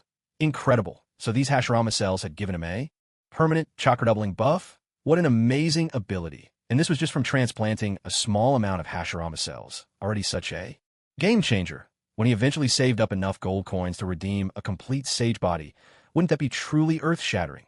Now at last, Natsum understood why back in the day the first Hokage Senju Hashirama, upon unleashing his true several thousand hands technique, could swat the mighty Nine-Tails as easily as if it were a helpless chick in his palm. Compared to that guy's ocean-like reserves of chakra, even the Nine-Tails chakra probably amounts to nothing more than a small lake. Of course, improvements in physical strength, or chakra, are just side benefits. What Natsum truly cares about is how the Hashirama cells have enhanced his Mangekyo Sharingan. That is the most important thing of all. In the next instant, his ocular power surged, and a flash of red light appeared. The all-encompassing Mangekyo Sharingan revealed itself in an instant. Startled, Orochimaru quickly averted his gaze, not daring to meet Natsum's eyes. This time, as Natsum activated the Mangekyo Sharingan, he felt a sense of ease and liberation that was unmistakable. Gone was the searing pain that used to come with the strain of resisting the side effects of the Sharingan. It felt as though, even if he kept the Mangekyo Sharingan active indefinitely, he would not feel the slightest burden. The Hashirama cells transplanted into his body had indeed perfectly suppressed the side effects of a Sharingan. This feeling was simply exhilarating. From today onward, for a long time to come, he would no longer have to worry about going blind from overusing his Sharingan. With the limitless Mangekyo activated, Natsum looked down at his own hands, instinctively clenching his fists, this rush of power, the surging force of his ocular prowess. It all made him want to summon Susanoo just to test it out, but glancing around at the cramped laboratory belonging to Orochimaru, he thought that if he unleashed Susanoo here, the place would be utterly destroyed. So for the moment, he managed to restrain that impulse. Lord Natsum, are you satisfied? Orochimaru, standing to the side, rubbed his hands together and smiled ingratiatingly. At this moment, no one understood better than he did just how much power this 10-year-old boy now possessed. A vast array of advanced jutsu, tremendous physical strength, the overwhelming might of legendary artifacts. And now, these boundless Mangekyo eyes. And above all, that most terrifying aspect, his age. He was only 10 years old, and already so formidable. What would he be like at 20 or 30? By then, perhaps even all of Konoha wouldn't be a match for him alone. What a pity, such a perfect body. Yet I cannot possess it for myself. What a loss. Orochimaru sighed in both awe and regret. Truly remarkable. It feels wonderful. Natsum answered frankly, his praise sincere. Orochimaru's advanced transplantation technique was indeed worthy of recognition. Of course, had he not been vigilant, who could say whether Orochimaru would have stayed so well-behaved? Lord Natsum, do you feel any side effects? Orochimaru inquired earnestly. If you notice any, please let me know. It would help me accumulate valuable experience for future experiments. Setting aside those darker thoughts, he was still incredibly dedicated when it came to experimentation and scientific research. There's indeed a slight side effect. These transplanted Hashirama cells, although they've assimilated with my body, still retain a considerable degree of aggressive vitality. Under normal circumstances, it shouldn't pose any problems. However, if I ever run out of chakra, I'm afraid I might lose control over these cells. At that point, I imagine these cells would begin to erode my body. Significantly, Natsum pondered for a moment before voicing his thoughts. When it comes to power gained through transplantation, it's perfectly normal for there to be some side effects. However, for others, this could become quite a troublesome issue. After all, once a great battle is over, no one can instantly recover their depleted chakra. But for Natsum, who had a pouch full of chakra recovery pills, this was hardly a cause for concern. Even if he ran out of chakra, popping a couple of pills would be enough. He had no need to worry about failing to suppress these Hashirama cells. There was simply no chance for them to turn on him. After listening to Natsum's explanation, Orochimaru's eyes gleamed with excitement. I see. Compared to previous experiments, this side effect is nothing. It was apparent that in contrast to earlier attempts, this transplantation was by far the most successful, virtually free of side effects. It could be considered more than half a victory, and marked a significant breakthrough for Orochimaru in the field of transplantation surgery. However, he couldn't help but wonder, now that this procedure had allowed Natsum to further perfect his Sharingan, just how many people in the future would be haunted by nightmares because of him. Well, it's none of my business in the end. I'm just a researcher. Orochimaru mused with a hidden sigh. A few days ago, he might have been able to go toe-to-toe with Natsum if he gave it his all. But now, even if several of him joined forces, they probably wouldn't stand a chance against this kid, Sai. Has the shinobi world really changed so much in such a short time? With one astonishing genius after another emerging, perhaps he was starting to fall behind the times. Once the surgery was completed, Natsum saw no reason to linger any longer. Truth be told, the atmosphere and the smell in the lab were far from pleasant. He quickly dispelled his clone, retrieved his divine blade, and dressed himself. Of course, before leaving, he made a point to ask about arrangements concerning the Land of Fields. Is everything ready on the Land of Fields side? To put it plainly, his relationship with Orochimaru was one of mutual exploitation and exchange, each taking what they needed. That was the foundation of their partnership. His own strength was the glue that ensured this bond continued. As long as he remained powerful and continued to grow even stronger, no matter how cunning or calculating Orochimaru might be, there was no way she'd dare turn against him. In response, Orochimaru immediately replied, "Of course. Everything has already been arranged. I expect that today, the Lord of the country will personally issue the national charter, officially recognizing both the Uchiha clan and Flame Hidden Village as legitimate." Natsum smiled and said, "You've really found yourself quite the puppet, haven't you?" Orochimaru answered, "You flatter me, Lord Natsum. It's merely for convenience. Nothing more. I haven't laid a hand on the citizens of the Land of Fields. Besides, most of the test subjects here are bandits and rogue ninja captured from other places. You can capture anyone you want, that's none of my concern." Natsum interrupted, "But if you dare to reach into my village, you know what the consequences will be." Natsum cast another glance at him. his Mangekyo Sharingan still burning with that blood-red glow, an utterly terrifying sight.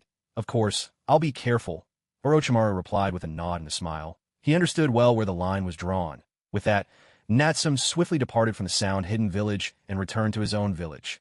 By the time he arrived, it was already midday. Clearly, he had spent most of the day at Orochimaru's base. But now, with the successful transplantation of Hashiramas cells, his power had soared, and he'd rid himself of the side effects of the Sharingan. Natsum was in high spirits, practically brimming with excitement. He didn't bother to conceal himself anymore. Instead, he strode openly down the main street, taking a leisurely stroll back home. It was a perfect chance to see how the village's construction was coming along. Young clan leader, good day, young master. Natsum, big brother, young master. Here are some freshly grilled skewers. Please try them. These fruits, we just traded for them from the neighboring village's farmers. Have a taste too. The moment their young clan leader appeared, many warm-hearted and honest clansfolk gathered along the street. As they greeted him, they thrust all sorts of delicious food and fruit into his hands. Before long, Natsum's arms were piled high with gifts, though he was young among the Uchiha clan, who revered strength above all. The young leader's power alone was enough to earn their respect and admiration. What's more, he had led them out of the Leaf's demon lair, thus to nearly every villager here. Natsum was both their benefactor and their rightful leader. Anyone who dared oppose him would probably be torn to pieces by the others before Natsum even had to act. And so, with a cheerful grin, Natsum greeted his clansfolk and accepted their gifts, making his way toward his home. By the time he reached his door, the pile of offerings in his arms was stacked even higher than he was tall, a heartwarming sight to behold. Just then, before Natsum could open the door, Nanayu, the wandering shrine maiden, emerged from inside, dressed in a maid outfit and hurrying over to help. She took most of the gifts from his arms with a gentle smile. Director Nanayu, what's this about? Natsum's eyes lit up with surprise. This was a gift from Lady Hazuki, since Lord Natsum has been gracious enough to allow us to live here. I will do my utmost in the coming days to look after your daily needs. I humbly ask for your permission. Aunt Hazuki really worries too much about everything. Fine, do as you please. It's not like I could just throw you out, could I? Natsum waved his hand, granting her request. Besides, he had to admit this shrine maiden looked quite charming in a maid's outfit. And where's that rascal to? I heard they're building an orphanage in the west part of the village. He went over to help. That's good, we have plenty of food here as it is, so there's no need to cook lunch. In fact, take some and bring it to two and the workers helping with the construction. Share it with everyone. Thank you, my lord. Nanoyu bowed deeply in gratitude. They really are something, aren't they?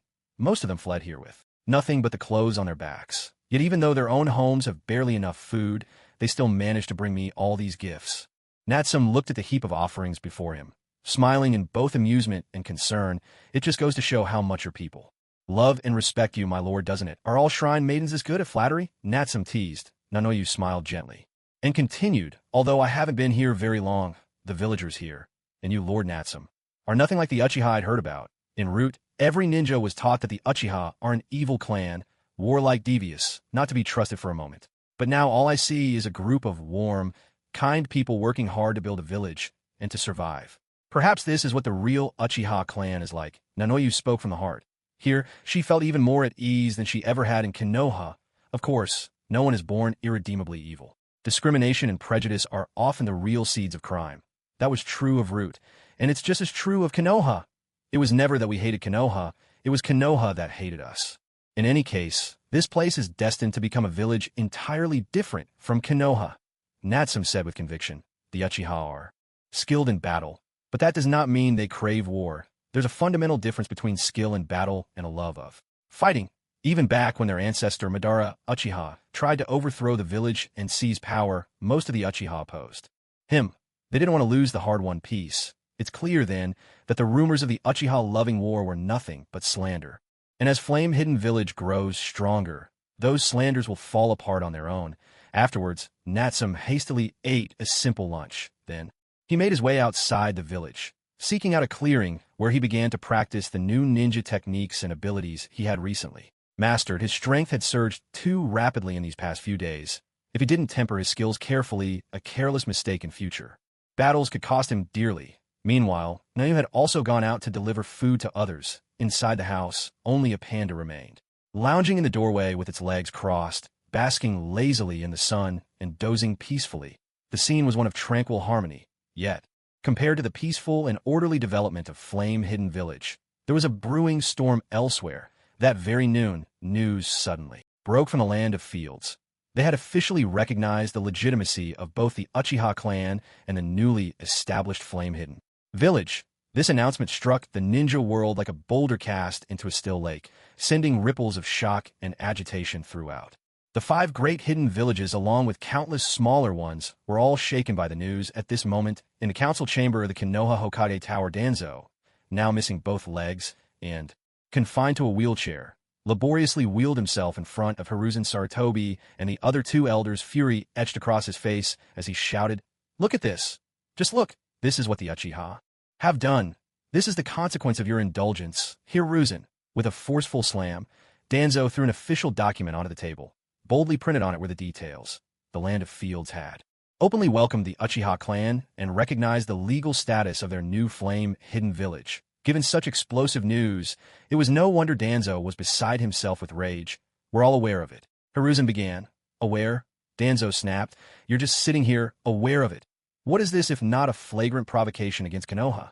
The traitorous Uchiha have built their own Flame Hidden Village. They even dare to challenge Konoha's authority. This is utterly intolerable. It's an outrageous humiliation." Danzo's voice grew more agitated with every word, and he even made as if to rise from his chair in outrage. But his hand slipped, nearly sending him tumbling from the wheelchair, a sharp reminder of his lost legs. "Danzo, your legs." Hamura Mitokado asked with concern. Oh, I'm fine. That's not what we should be worrying about right now." Danzo straightened himself, face clouded with resentment, and insisted, "What matters now is how we respond." Koharu Udatain spoke up, posing the question directly. "Then what do you propose we do? Notify the other great ninja villages and strike together. We must act swiftly and eradicate this village of traitors before they become a greater threat." Danzo clenched his fists, sparing no mercy in his suggestion. In his mind, only by annihilating every last Uchiha defector and utterly grinding that Uchiha brat Natsum to dust could he finally vent the anguish and humiliation festering in his heart. No, absolutely not. Hiruzen rejected the proposal outright. "Why not?" Danzo demanded. "To be completely honest, our village is in no condition to withstand an all-out war right now." "How could that be? Are you seriously going to let the Uchiha clan off the hook?" Hiruzen, Danzo roared. The 3rd Hokage Sarutobi paused for a moment before explaining. "On the same night the Uchiha clan defected, the village treasury was also robbed. Our preliminary suspicion is that it was done by the same Uchiha defectors. And now, with only the remaining funds in the treasury, even if we could barely support a single major war, the village's economy would be set back by more than a decade, perhaps even collapse entirely. Not to mention, if we were to reach out to the other great ninja villages to ask for their help in the conflict, the enormous cost afterward is simply more than Konoha can bear." Hearing this, Danzo was momentarily stunned, having spent the past few days recovering in the medical ward. He hadn't heard about the treasury being robbed. It was clear that Sarutobi and his advisors had done an excellent job of keeping it under wraps. Those damn traitors, to think they even had the audacity to steal from the treasury. "But it's just war expenses, isn't it? Couldn't we simply borrow from the daimyo's estate?" Danzo pressed on, unwilling to accept defeat. Sarutobi could only sigh in response. "You know as well as I do, serving the daimyo's noble officials has never been a rewarding task. In fact, many such missions have been assigned to the Uchiha clan shinobi. That's why, over in the land of Fire's capital, the impression of the Uchiha is still rather favorable. Rumor has it that a genin named Izumi Uchiha is especially favored by Lady Daimyo herself. As a result, the daimyo's court has already classified this as an internal dispute within the Uchiha clan. They do not support the idea of the village launching a full-scale war, nor are they willing to cover the expenses if we insist on going to war. They've even threatened to drastically reduce next year's financial support to the village. At this, Danzo was left speechless. Never in his wildest dreams did he expect the daimyo's office to take such a stance. Those corrupt officials, how could they be so spineless? "Are we really just going to let those traitors run rampant?" he exclaimed, his voice trembling with frustration. "Danzo, calm yourself." Sarutobi replied firmly. "This matter has already been discussed with Koharu and the others. From here on, we'll do our best to send the remaining Uchiha shinobi after the defectors. You needn't trouble yourself about this any further. Focus on your recovery." Danzo was taken aback, but quickly grasped the underlying intent. "You want the Uchiha to tear each other apart. And what if the Uchiha we send never come back?" he demanded, his voice rising with alarm. There was another darker fear he kept to himself. In his mind, there was hardly anyone left among the Uchiha who could match that terrifying child, Natsum. Even Itachi would likely fall short if they sent in more weaklings. To pursue him, wouldn't it just be sending sheep to the slaughter? Danzo, we have our own plans. Don't forget on that night it was your reckless actions with the root ninjas that let Uchiha Natsume escape. Koharu. Danzo's face flushed red, burning with humiliation. Inwardly, he cursed her. If old Koharu herself had faced that brat Natsume's Susanoo, she'd have been cut down in a single blow. Then she wouldn't have the chance to reprimand him like this. Danzo, Koharu. That's enough. Stop arguing. Hiruzen's thunderous voice cut through the tension, silencing the both of them. Hearing this, Koharu relented, giving Hiruzen some face. Backing down a little, I understand. She called out to Hamura beside her. Hamura, let's go inspect the treasury, all right? And another thing. Even if we can't launch an all-out war, those rebellious elements are getting far too bold. For the sake of the village's reputation, Hiruzen, you must urge the Uchiha within the village to hunt down those traitors as soon as possible. Before leaving, Koharu pressed Hiruzen again in a low, forceful voice. Hiruzen hesitated for a moment, a look of reluctance flickering in his eyes. But at last, he nodded. All right, I'll make arrangements as soon as I can. With that, Koharu and Hamura left the council chamber, leaving only Hiruzen and Danzo behind. Hiruzen, you're far too soft. Using the Uchiha clan to deal with those traitors will never work. You know full well how strong that brat Uchiha Natsume is.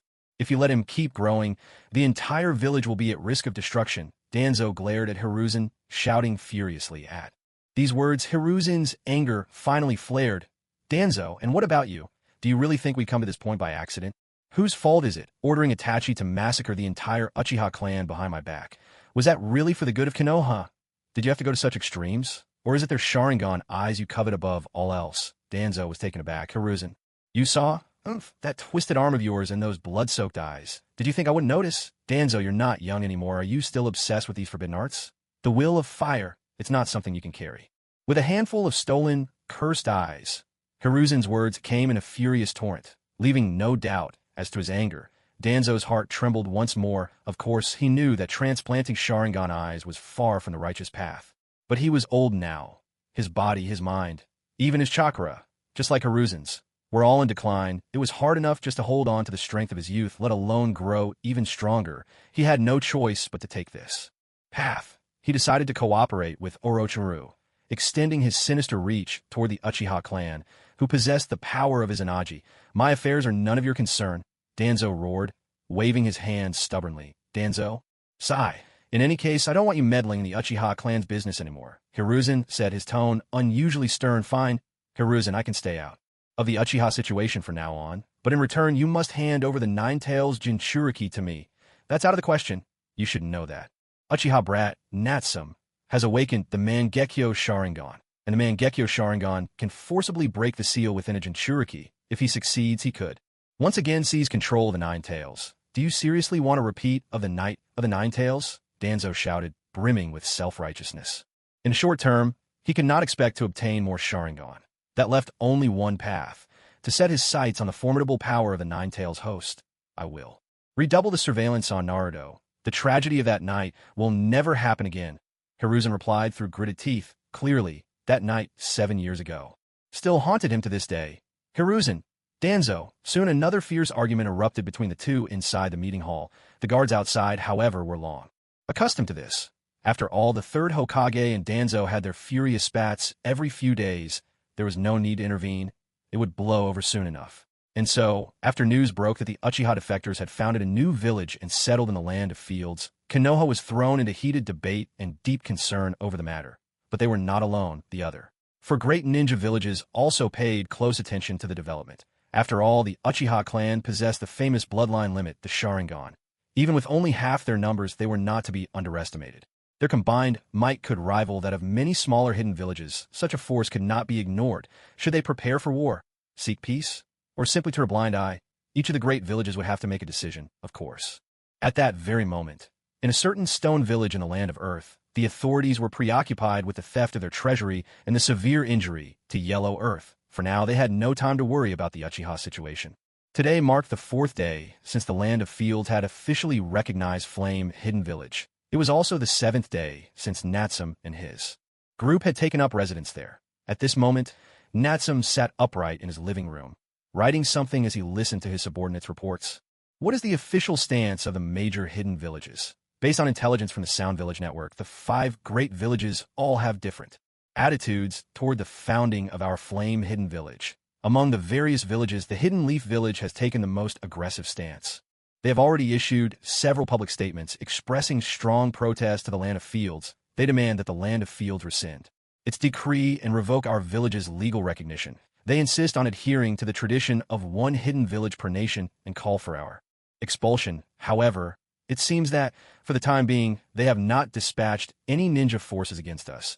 Next, the attitudes of the Hidden Cloud Village and the Hidden Sand Village are somewhat milder. They have each, through the Land of Lightning and the Land of Wind, respectively submitted formal letters to the Land of Fields. In these letters, they request an explanation for the Land of Fields' decision to recognize our villages' independence, and ask that the honor of the Hidden Leaf Village be respected. As for the Hidden Mist Village and the Land of Water, their position remains unclear. They still appear to be closed off from the outside world, making it very difficult to obtain any reliable information from within. Lastly, the Hidden Stone Village's attitude is rather ambiguous. They seem to have little objection to the recognition of our village's independence. In fact, just yesterday, they sent an envoy who is currently on the way to visit us. Uchiha Nichio reported all of this respectfully and meticulously. Since yesterday, Natsum had established his own personal guard, temporarily consisting of 5 members, to assist with governmental affairs and the transmission of information. Among them were Uchiha Nichio, Uchiha Fuji, and Uchiha Jin. Nichio, in particular, had been given the task of gathering and organizing intelligence to report directly to Natsum. Upon hearing this, Natsum nodded slightly. The situation so far was almost exactly as he had anticipated. Every hidden village, even the 5 great ones, had to consider its own interests above all. The defection of his clan from the Leaf Village was, of course, a blow to the Leaf's reputation, but when it comes to launching a war, when the costs outweigh the gains, saving face becomes far less important. To be frank, if the Leaf Village were to mobilize its full strength against this fledgling flame-hidden village right now, it would be very difficult to defend. After all, techniques like the 3rd Hokage's Dead Demon, Consuming Seal, and Might Guy's 8 Gates are genuine threats to his safety. Fortunately, the Leaf had held back. Just as he had expected, he had been clever enough to raid the Leaf's treasury before leaving. Otherwise, the Leaf might very well have launched an immediate surprise attack on his village. As for the Hidden Stone Village, their position was even easier to understand. At this moment, they were likely gnashing their teeth at the Leaf. The enemy of my enemy is my friend, after all. Naturally, they had no qualms about the Uchiha clan's defection and the founding of a new village to oppose the Leaf. In fact, they probably hoped to see a conflict break out between his side and the Leaf. All things considered, it now seemed unlikely that his village would face any large-scale attacks in the short term. Is there any other important intelligence? He asked. Yes, we have already gathered general information on the Leaf Orphanage as you instructed earlier. But the situation is not very optimistic. You even managed to obtain information on the Leaf Orphanage. Are we still relying on the Sound Ninja Village's intelligence network? Yes. Right now, our own hidden village has only just started out. With so few people, we hardly have the resources to build a massive intelligence network from scratch. But in this regard, Orochimaru's Sound Village has done exceptionally well. Orochimaru, who puts great emphasis on intelligence gathering, started planting his agents and spies in all the major hidden villages a long time ago. By now, his efforts have borne impressive results. Maybe they can't steal the most top-secret information, but basic news and developments are easily within reach. With such an effective intelligence network at my disposal, how could I possibly let it go to waste? Of course, I'll make the most of this borrowing doctrine and use it to my heart content. Besides, as a partner, Aunt Snake surely wouldn't mind, would she? Very good. The village is just getting started. Anything we can use should be put to good use. However, be careful to filter the information. Don't believe everything you hear. In addition, leave the intelligence concerning the Konoha orphanage for now. Security in Konoha is extremely tight at the moment. It's not wise to probe any further. I'll personally make a trip later to rescue the remaining orphans myself. Understood. Natsum took a stack of documents from Nichio and set them aside for now. The reason he cared so much about this orphanage was twofold. First, having promised Naniu and Kabuto, he had to keep his word. Second, the orphanage played a far more important role than it appeared. After all, even though 99% of the Flame Village was made up of Uchiha clansmen right now, if the village was ever to grow strong and truly flourish, relying on just these 400 or so people would never be enough. So, gradually accepting outsiders was a challenge the village would inevitably have to face. Starting with the orphanage, letting the clansmen first accept the orphans and then, over time, other newcomers might just be the best way forward. That's why Natsum places such importance on building and improving the orphanage. Young master, lunch is ready. Outside the door, Uchiha Jin, eager for a meal, dashed in with excitement. Oh, Nichio, you're here too? Young master, what are you writing? It's the village's development plan for the next few years. Whoa, what's that? Can I have a look? Uchiha Jin, who was always easygoing, asked with great curiosity. Sure, with permission granted, Jin immediately leaned in for a closer look, just in time. Natsum's brush was gliding swiftly across the scroll as he wrote out Flame Village's very first 5-year plan. Year 1, begin construction of the ninja village and complete the establishment of basic handicraft industries. Achieve independence and self-sufficiency. Year 2, recruit talented individuals, expand the scale of the hidden village, embark on the path of light industry, and begin research and development of scientific ninja tools. Year 3, develop industry centered on heavy manufacturing, drive technological innovation, and achieve prosperity and strength for the ninja village. Year 4, destroy Konoha and annex the land of fire. Year 5, wipe out the other 4 great hidden villages and unify the ninja world. After reading through the young clan leader's future plans, Uchiha Jin was left utterly speechless. Was this supposed to be a vision for the future? This was nothing short of daydreaming. Was the young clan leader's ambition really that enormous? Unifying the entire ninja world in just 5 years. Wasn't he afraid of pulling a muscle by taking such a huge leap? For a long moment, Uchiha Jin could only stammer, shivering slightly as he asked, why, young clan leader? Aren't these plans moving a bit too fast? Too fast? It doesn't matter. Let's make plans first and see how it goes when the time comes. After all, the bolder the dream, the greater the reward. If we set our sights high, only then will we have the motivation to strive forward. Natsum chuckled, clapping Jin on the shoulder and offering hearty encouragement. All Jin could do was manage a wry smile in response. But this goal, it's a little terrifying, don't you think? If you don't believe me, let Ryu have a look too, suggested Natsum. Nodding, curious, Ryu leaned over and took a glance. In the next instant, even Ryu, usually the more calm and reserved among them, couldn't help but twitch at the corners of his mouth, a bead of sweat forming on his brow as he marveled at the young master's audacious 5-year plan. Was it truly ambition, or just wishful thinking? Young clan leader, these goals really are astonishingly bold, Ryu admitted, even though he didn't quite understand terms like handicraft industry, light industrialization, or scientific ninja tools. He definitely recognized the phrases destroy Konoha and unify the ninja world. That was enough to make his heart race. You couldn't blame them for lacking ambition. After all, even their unparalleled ancestor, Lord Uchiha Madara, had failed to fulfill the dream of uniting the ninja world, let alone the mere few hundred of them gathered here. Still, with the young clan leader's extraordinary talent, perhaps with another decade or 2 of perseverance, there might just be a chance. You've already left Konoha behind. Can't you have a little ambition? Don't you ever, even in your dreams, think of taking revenge on Konoha? Don't you want to destroy that den of demons? Of course we do, Uchiha Jin replied without hesitation. Then, that settles it. Don't worry, as long as I'm here, that day will come sooner or later. All right, let's put this aside for now. Bring Fuji in to give a report on the village's economic situation, Natsum said, deftly steering the conversation toward the village's finances. Understood. From the very beginning, Natsum had set the tone of authority for the entire Flame Hidden Village. The highest authority, the right of judgment, and military command were all concentrated in his own hands. Every ninja within the village answered to his orders and assignments. No one else was permitted to interfere with military matters.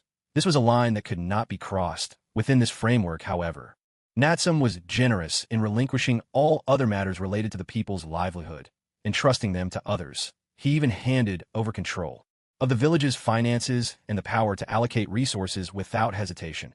After all, building a village required attention to countless details, and the daily management of income, expenses, and budgets alone was enough to give anyone a headache. Natsum had neither the time nor the energy to pore over every account. His role was simply to set the overall direction and keep the village's spending within proper bounds. That was why, even though he had borrowed a grand total of 14.8 million taels from the coffers of both Konoha and Iwagakure, he did not squander it recklessly. Instead, he deposited the entire sum into the treasury of Hidden Flame Village, handing it over to several clan elders charged with overseeing the village's construction. They were responsible for distributing the funds and supporting the village's development. At the same time, Natsum dispatched Uchiha Fuji from his personal guard to act as his proxy, supervising and keeping detailed records of every transaction.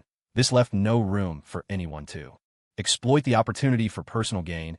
Of course, when it came to overall strategy, he chose to implement a work-for-relief model by defining projects, recruiting workers, constructing facilities, and distributing wages. The village could both advance its development and provide jobs and subsidies to its people. He would never resort to the foolish method of simply handing out money, which only sapped people's motivation to work and did little to stimulate the economy.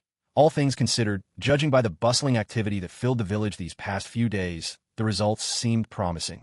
Natsum took the weekly financial report that Fuji handed him and scanned through it. The numbers were startling. Just 1 week's expenditures had already reached 3.5 million taels. This was far beyond what Natsum had anticipated and truly alarming. Yet upon reviewing the report closely, he saw that every single expense was accounted for and properly documented. There was no padding of the numbers. It was important to remember that the village now had just over 400 people. Excluding the elderly, women, and children, there were more than 100 able-bodied adults, all of whom were taking part in basic construction work, including several dozen ninjas. On average, each worker was supporting. For others, their daily wages paid out by the village ranged from 200 to 400 taels a day, taking an average of 300 taels, just paying 130 workers for 7 days, meant a payout of 273,000 taels. On top of that, there were expenses for building shops, roads, an orphanage, a medical clinic, a bathhouse, a school, and so on, which all required stone glass equipment and a myriad of other supplies. Then there were everyday necessities, pots and pans, firewood, rice, oil, salt, and so forth. When all was said and done, the cost truly added up, spending only 3.5 million taels in a week. Truly, that's not much, and this was already the result of the elders within the clan pinching every penny and managing the expenses with great care, just barely managing to keep things frugal. But if we keep up this pace, even with our entire reserve of 148 million taels, we could only hold out for 42 weeks, not even 10 months. What's more, as the village expands and becomes more developed, with a population ever growing, expenses will only continue to rise. At that point, we might not even last half a year. That's far shorter than what Natsum originally predicted, which only proves further how difficult it is to maintain and grow a village. Martial strength is merely the first line of defense. Without a solid economic foundation, it's simply impossible to sustain. This is exactly why even a mighty place like the Hidden Leaf Village has to bow and scrape before the land of fire, and why even when choosing a new Hokage, the decision must be approved by the feudal lord. After all, your economic lifeline is in their hands. A single village's ninja could never support the whole community on their own. Staring at this long, seemingly endless list of bills, Natsum felt a headache coming on. Now that he thought about it, in all those Naruto fanfics he used to read in his previous life, the main character would get a wild idea, clap their hands, and somehow conjure a hidden village out of thin air. What utter nonsense here. Even with every advantage, timing, location, and unity, just building a small hidden village made him feel like he was walking on thin ice, treading carefully every step of the way. It's just as the saying goes, conquering the world is easy, holding on to it is hard. In any case, they couldn't keep burning through their reserves like this. Even if the treasury could last another 6 months or so, they had to establish their own sources of income as soon as possible. Without sufficient revenue, there was no way to build a powerful village. All right, I understand. The second elder and the others have done very well. Fuji, pass my words to them. Keep up the good work. Also, don't be overly stingy with the finances. Even if spending increases a bit, it's all right. Everything should be focused on building up the village. That's our top priority. After all, from now on, this is our new home. Who would be miserly when building their own house? Understood. I'll make sure they get the message. Uchiha Fuji's eyebrows lifted with delight as he immediately agreed. That's right. Uncle Fuji, why don't you suggest to the elders that they make the bathhouse a bit bigger? A mixed bathing pool would be the best. Now that's comfort. Uchiha Jin, who was standing by, took the chance to chime in and encourage the idea. But, little brat, what are you spouting? Fuji gave the boy a playful slap, laughing and scolding him. You're the one who wants a mixed bath, isn't it? After that, he composed himself, then turned back to Natsum with a more serious look and asked, It's just young. Master, if we keep spending so freely, isn't that a problem? These silver coins will eventually run out. What do we do next? Natsum replied, There's no need to worry. I'll find a way to handle this. Uchiha Jin asked, Young chief, don't tell me you're planning to target that village again. Are you going to raid their treasury? A sharp smack rang out as Jin took another resounding blow from Natsum. Nonsense. That's not called raiding. It's called robbing the rich to help the poor. Natsum corrected him earnestly. Hearing this, Uchiha Jin's eyes lit up in realization, and he seemed quite eager to experience for himself the thrill of robbing the rich to help the poor. But we can't keep relying on robbing the rich to help the poor forever. Any village that's been hit once will definitely strengthen its defenses. I'm afraid it won't be so easy to succeed next time. Natsum nodded. In approval, Fuji is right. He said, that's why pure robbery for justice isn't a long-term plan. We need to open up our own sources of income, create a positive cycle, and only then can we make our village rich and strong. But we're all rogue shinobi now. The major nations won't let us take missions and earn rewards. How are we supposed to make money? Uchiha Jin asked with a troubled expression. In truth, this was precisely the reason why, after fleeing their villages, most ninja lived difficult lives. Even someone as skilled as Demon of the Mist Zabuza had no choice but to accept missions, constantly scraping together enough money to get by. Don't worry, I already have a target in mind. Young chief, what target is that? Of course, it's the land of waves. Natsum smiled warmly, but in that smile flashed the predatory glint of someone who valued wealth above all else. The original accumulation of capital is always cruel and bloody. According to the patterns of history, there are generally only two ways to achieve the initial accumulation of capital: plunder and exploitation. The first relies on pillaging other nations to amass wealth, much like the Western European powers during the Age of Discovery. The second relies on squeezing their own people to create value, just as a certain third country once did. And what about our own flame-hidden village? At this moment, we've only just begun. The entire village barely numbers 500 people. How could we possibly exploit anyone with so few hands? Even if we worked everyone like mules, the value they could generate would still be limited. Therefore, if we want to become prosperous and strong, if we want to accumulate our own original capital, Natsum has no choice but to cast his eyes toward other villages. And now, both Konoha and Iwagakure have already been, well, let's just say, subjected to our rob the rich to help the poor operation. It's truly difficult to pull it off a second time. At the same time, the other great hidden villages are barely maintaining a fragile balance. If we raided them again and broke that balance, it would only make things worse for our own village. So after much thought, there's only one real choice left. The land of waves. The land of waves lies to the southeast of the land of fire. It is a tiny island nation connected to the outside world by just a single great bridge. There are almost no ninjas in the country. Its economy is meager, and the people live in poverty. By all rights, such a small and impoverished nation should hardly be worth Natsum's attention. Yet, as someone well-versed in the world of Naruto, Natsum knows all too well. Despite its poverty, the land of waves is controlled by Gato, the president of a shipping company, who ranks among the world's wealthiest men. A villain like him, ruthless and heartless, who amassed his fortune by smuggling drugs and contraband with the help of mafias and ninjas, is the perfect target for a steal from the rich to help the poor endeavor. What's more, raiding such a corrupt corporate syndicate might even mean taking over Gato's shipping company. With a thriving maritime trade, endless wealth could flow into their own village to achieve so many goals in one stroke. Why wouldn't he be tempted? That, in truth, is the real reason Natsum set his sights on this tiny country.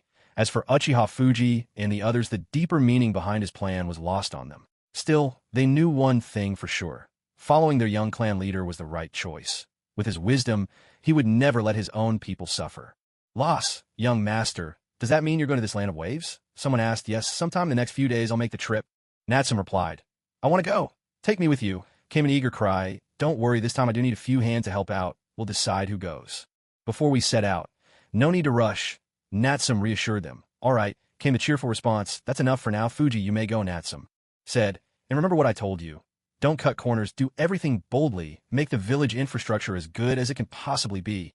Understood, Fuji replied, full of resolve. Afterward, Natsum began to lay out plans for the village's construction while preparing supplies for the journey to the land of waves. But that very afternoon, a messenger sent by Iwagakure arrived at the village, out of sympathy for the old man Inoki's back troubles, and in gratitude for the generous gift of 70 million ryo from Iwagakure.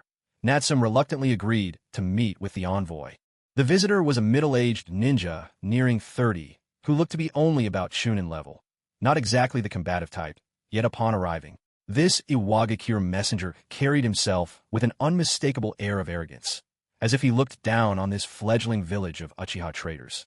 When he saw that the village leader was nothing more than a boy barely over 10 inches, swagger only grew. He strutted about like some elite shinobi, here to inspect and instruct a lesser village. Uchiha Jin and the others were so furious they could barely resist the urge to draw their swords and cut this fool down on the spot.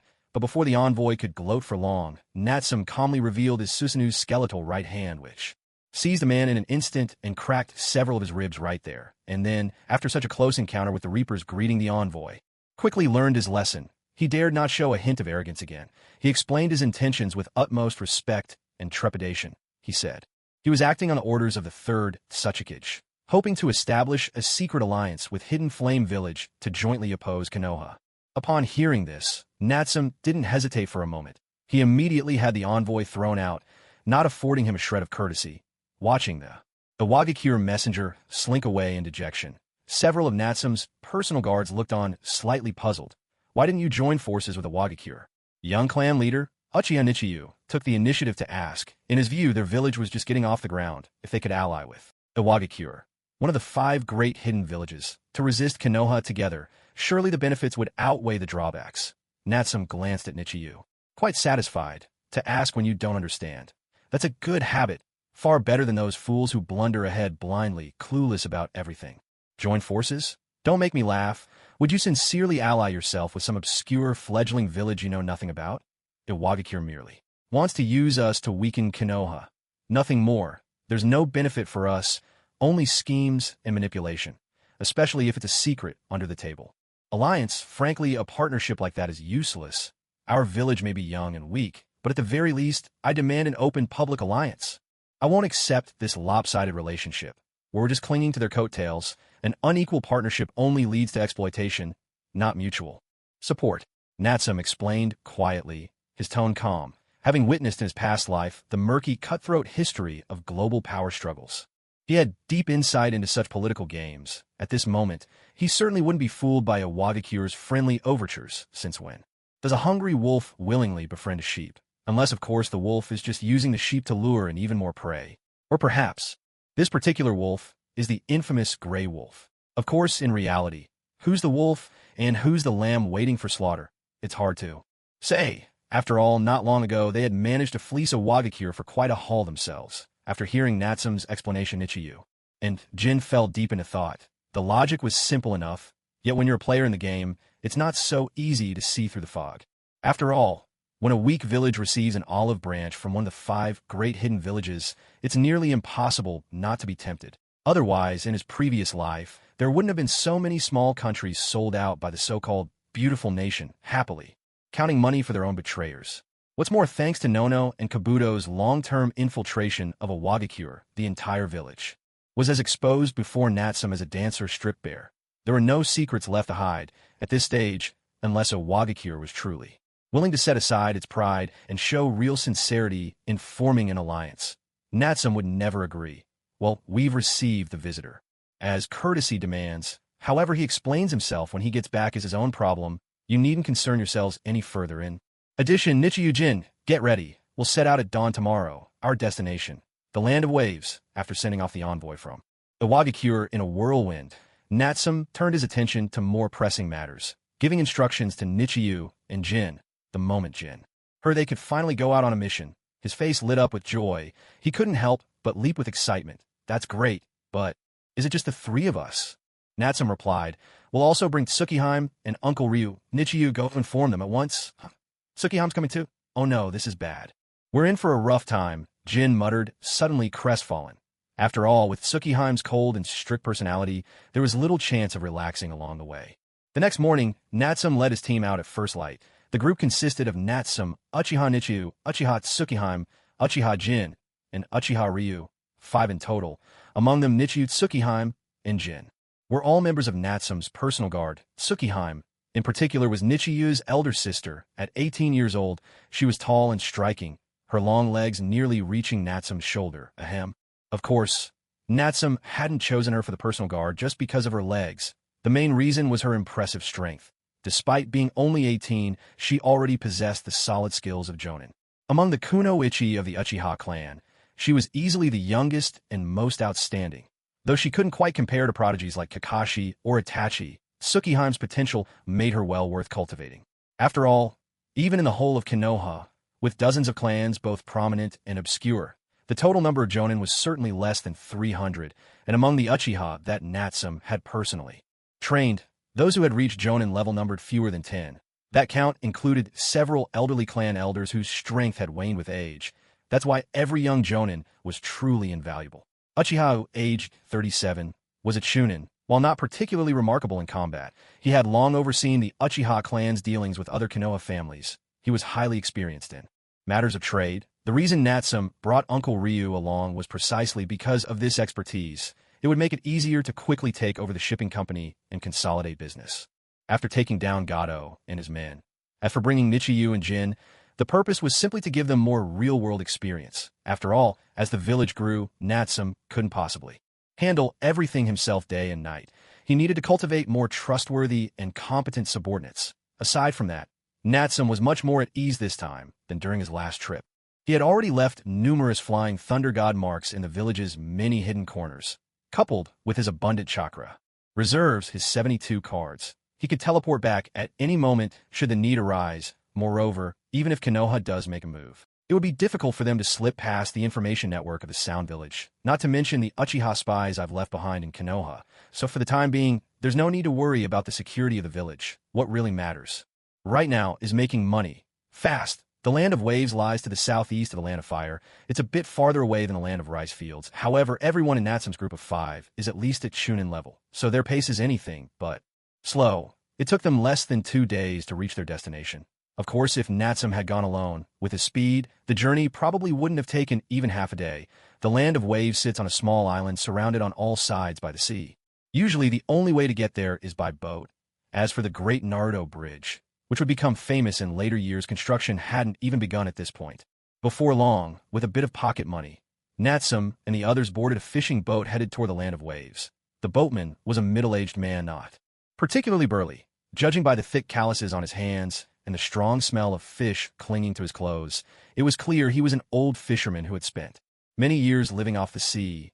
Certainly not someone with criminal intentions. Young master, the fog here is so thick, I can barely see anything in the distance. Uchiha Jin, 16 years old, leaned over the side of the boat, eyes wide with curiosity. That's perfectly normal. Countries out at sea like the Land of Water are often shrouded in heavy mist. Nichiyo replied calmly from the side. Compared to Jin, who was never fond of studying, Nichiyo was obviously more knowledgeable. I see, but what I really want to know is, why does the fog form? Where does it all come from? Nichiyo, do you know? Well, Nichiyo hesitated at a loss for words. At that moment, Natsum, sitting at the stern, began to explain. The sea is moist and under sunlight, water easily evaporates. The vapor then drifts into the air. When the air becomes saturated with moisture, the vapor condenses. And that's how fog forms. Nichiyo, Jin, Tsukihime, Uncle Ryu, the others stared wide-eyed at Natsum, feeling as though they understood every word and yet grasped nothing at all. Natsum shot them a look, feeling as if he were playing music to a herd of cows. He wasn't exactly a top scholar in his previous life, but this much basic science he did understand. Unfortunately, trying to explain it to this group of illiterates was a lost cause. Young master, you really are a wellspring of knowledge, Uncle Ryu joked. Helping to break the confusion, Jin, you really should spend less time thinking about play and more time learning some useful things. The boat continued, gliding forward. After a while, Natsum took the initiative to ask Uncle Boatman, how much longer until we arrive? The sturdy boatman wiped the sweat from his brow and replied cheerfully, not long now. We'll be there in just a few more minutes. It seems you're all young lords and ladies from great nations, aren't you? No, we're all ninja. There aren't any ninja as young as you. Young master, don't tease me, but we really are ninja. Natsum protested. Still, the boatman remained skeptical. After all, none of them wore the typical ninja forehead protector. Normally, even the youngest ninja from the smallest villages would carry their clan's insignia on their headband. But this wasn't so surprising. After all, their own Ember Hidden Village had only just been founded, and their unique headbands hadn't even been made yet. Uncle, we truly are ninja, and very powerful ones at that. Uchiha Jin shouted, I don't believe it unless you show me a jutsu. A ninja lord's techniques are supposed to be astonishing, while jutsu aren't meant for performance. Jin hesitated, glancing awkwardly at Natsum. After all, using ninjutsu recklessly just to impress others was strictly forbidden, a basic rule for any ninja. But none of them expected what happened next. At that moment, Natsum, who had been sitting quietly at the stern, suddenly stretched out his right hand. He began to gather chakra, summoning a great surge of energy in his palm. In an instant, a sphere of chakra, small in size but brimming with power, materialized. In Natsum's hand, it held at least 2 units of chakra. The immense energy stirred the surrounding mist, drawing it inward to form a massive spiraling vortex that sent ripples through the air. The burly boatman, standing at the prow, felt his knees go weak. He nearly collapsed in awe. "Master, what are you?" Uncle Long gasped, anxiety in his voice. Even he could sense that the chakra in that single sphere surpassed all the chakra in his own body several times over. If that thing exploded, no one on the boat would escape. Unscathed, the others were equally nervous. Even Uchiha Tsukihime, who had kept a cold and silent demeanor the entire journey, couldn't hide the shock on her face. She couldn't fathom what her young clan leader was planning. In the next moment, Natsum offered no explanation. With a flick of his right hand, he released the chakra sphere, no bigger than a fist, which shot off in an instant. It streaked toward the left side of the boat. Disappearing into the thick mist, a few seconds later, a thunderous explosion shattered the silence. A towering column of water erupted into the sky, raining down in heavy droplets that splashed back into the sea below. That single strike left everyone on the boat wide-eyed with astonishment, each silently shaken to the core. Meanwhile, in the distance, the aftermath of the explosion was joined by a chorus of anguished cries and desperate calls for help. What was that? Most likely a group of pirates who make their living by preying on the sea. Natsum replied calmly. "So, young master, what did you just do? Their ship has been destroyed, though quite a few of them probably survived these. Sea bandits are the worst kind of criminals. Murderers and thieves who deserve no mercy for their deeds. Ryu, go and finish off the remaining bandits." At once, Ryu answered crisply. Leaping into action, she dashed across the water toward the left flank, vanishing into the mist, and began swiftly dispatching the rest of the outlaws. Before long, the air was filled with anguished cries, but in less than half a minute the screams faded away. Ryu, her hands still gripping 2 blood-stained kunai, returned quickly to the small boat, reporting back. "Young master, they were indeed a group of pirates, about 20 in all. The survivors have all been dealt with. Excellent. Take a seat." Ryu sheathed her kunai and cast a glance at her elder sister Tsukihime, who sat to the left, saying nothing more. It was Uchiha Jin who broke the silence, his voice filled with awe. "Incredible. They really were pirates? Young master, how did you know? And what was that ninjutsu you just used? You didn't even need to weave hand seals?" Natsum smiled faintly. "It's just a rough way of using chakra. Think of it as a very basic version of the tailed beast ball. If you have enough chakra and control, you can manage it.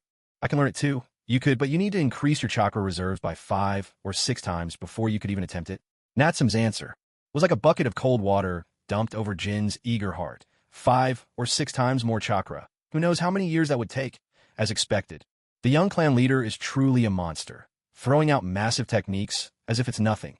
As for how Natsum had detected the pirates ahead of time, it was even simpler. With an S-rank spirit transformation technique at his command, he could easily sense any living beings with souls approaching him, and even distinguish whether their intentions were hostile or murderous. So he had noticed the group of pirates trailing them from afar on the left. Their malice as clear as day. Long before they made their move, they were just waiting for the right moment to strike. Conveniently, it made for a perfect opportunity to test the power of his chakra energy sphere. And no, it wasn't just a show off. Meanwhile, the massive explosion, the instant annihilation of the pirates, and the overwhelming presence of these mysterious ninja, all of it had left the boatman at the bow paralyzed with fear. Good heavens, he really had ferried a boat full of shinobi, and that youngest boy. What kind of monster was he? In his whole life he'd never seen such terrifying ninja. Ha, Uncle Boatman. "Do you believe we're ninja now?" Uchiha Jin teased with a grin. "I believe it, I believe it." The boatman stammered, bowing for mercy in abject terror. "Please, mighty ninja, spare my life." "Jin, stop scaring people," Natsum said sternly. Uchiha Jin's eyes widened in disbelief. "Wait, what? All I did was talk. How could that be scary? And even if I was a little intimidating, I couldn't possibly compare to that terrifying move you just pulled off, Chief." He quickly turned to the boatman and reassured him. "All right, sir, don't be afraid. We mean you no harm. Actually, there are a few things I'd like to ask you," Natsum said as he helped the boatman to his feet, offering a warm and sincere smile. The boatman's voice trembled as he replied, "Of course, please. You esteemed ninja may ask whatever you wish. If it's something I know, I'll tell you everything." Though the ninjas were all smiling kindly, he didn't dare let his guard down. After all, even wandering samurai could kill commoners like him without consequence, let alone these powerful ninjas who stood so far above ordinary men. Natsum gently encouraged him theirs. No need to be nervous. You're from the land of waves as well, aren't you? Yes, that's right. Then have you heard of Kato Shipping Company, or the Kato Group? Yes, I have. That company is on our island now. They showed up suddenly a couple of years ago, saying that since the land of waves is surrounded by sea and transport is difficult, they'd be happy to help us. They offered to ship goods for the people and facilitate trade. Now they pretty much control all the island's maritime transport. Oh, and what do you think of their company? Natsum asked. Please speak honestly. The boatman hesitated, then admitted at first things were actually pretty good. Many people here relied on their big cargo ships and the sea trade market to sell all sorts of goods and earn some money. But starting last year, and especially this year, Kato's people began using all sorts of tricks to drive down the prices they paid us. For example, my family used to catch salmon all the time at first, we could sell it for 20 or 30 silver coins per pound. But now Kato's company has squeezed the price down to 8 or 9 coins per pound. Sometimes they only pay 5 or 6. And there have even been times when they just took the catch by force. It's made life unbearable for most of the fishermen on the island. Many of us can barely scrape by anymore. The boatman spoke bitterly, his resentment palpable. It wasn't just the fishing industry. Almost every field in the land of waves was being squeezed like this. Otherwise, after more than 20 years of fishing, he wouldn't have given it up to ferry passengers for a living. He simply couldn't support his family anymore. Meanwhile, Kato's company bought up goods here at rock-bottom prices, then sold them elsewhere for several times as much, making a fortune in the process. Hearing this, Uchiha Jin couldn't help but exclaim, what? The price they pay is that low. Can't you sell to other buyers instead? You know, at Uncle Konoha's shop even, the most basic bowl of ramen costs 60 ryo, but here an entire pound of fresh salmon is bought for only 5 or 6 ryo. This goes beyond simple exploitation. It's more ruthless than a meat grinder. We don't have any other channels. The entire island's purchasing routes are controlled by the Gato company. If not for them, we'd have nowhere else to sell. And if anyone is caught trying to secretly sell their goods elsewhere, it's not just about having your catch confiscated. The ferryman's face paled with fear. Silver and the others were shocked. Why don't you stand up to them? If you let them squeeze you like this sooner or later, your lives will be forfeit too. The ferryman let out a bitter laugh. Some have tried to resist, but the Gato company hired a number of wandering samurai. Those warriors armed to the teeth aren't people we ordinary folk could ever hope to fight. Even our local lord has fallen under their control. Resisting is simply beyond us. His voice trembled with helpless sorrow. If they could have fought back, if they'd had the courage, they would have acted long ago. How could things have become this tragic otherwise? But the enemy was simply too strong.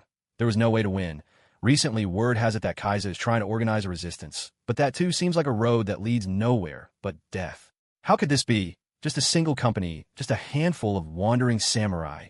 Is that all it takes to seize control of this entire island nation, trampling countless people beneath their boots? Young master, this is absurd. Silver suddenly stood up, turning to Natsum, anger flaring in his eyes. The Uchiha, already suffering discrimination and oppression in Konoha, could not possibly tolerate such bottomless cruelty. They seethed with loathing for this kind of unchecked predatory abuse. The rest of the Nichio group wore grim expressions as well, deeply unsettled by this villainous company. Silver, sit down. But I said sit down.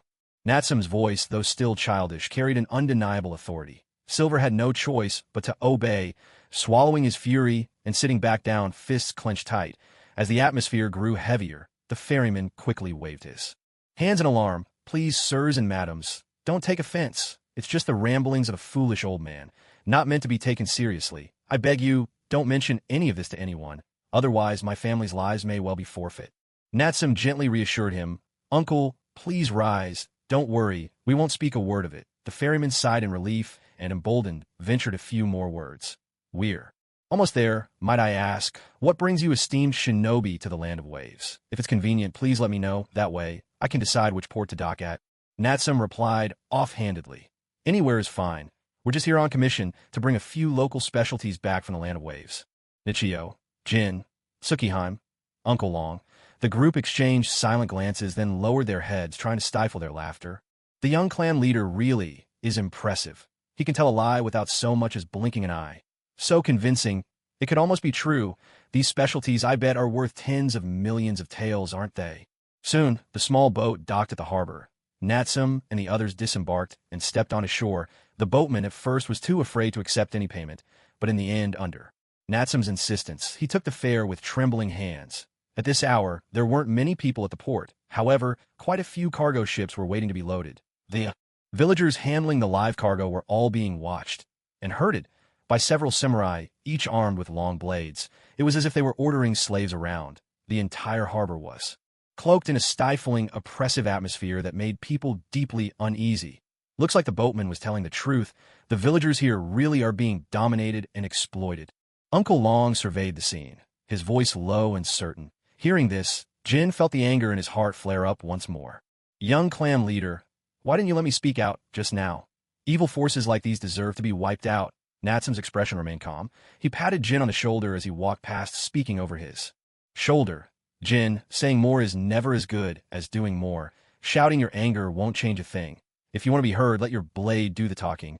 Only when the enemy is writhing in agony will they understand the depth of your rage. In the past, if our ancestors, our clan leaders, had made Konoha bleed, maybe our clan wouldn't have fallen so far. And now it's no different. Jin suddenly understood, his resolve hardening. As he hurried after Natsum, young clan leader, what should I do? Jin, when was the last time you killed someone? Natsum narrowed his eyes, his tone soft and chilling. A year ago, on my 17th mission. That's been a while. Do you still remember the sin of blood?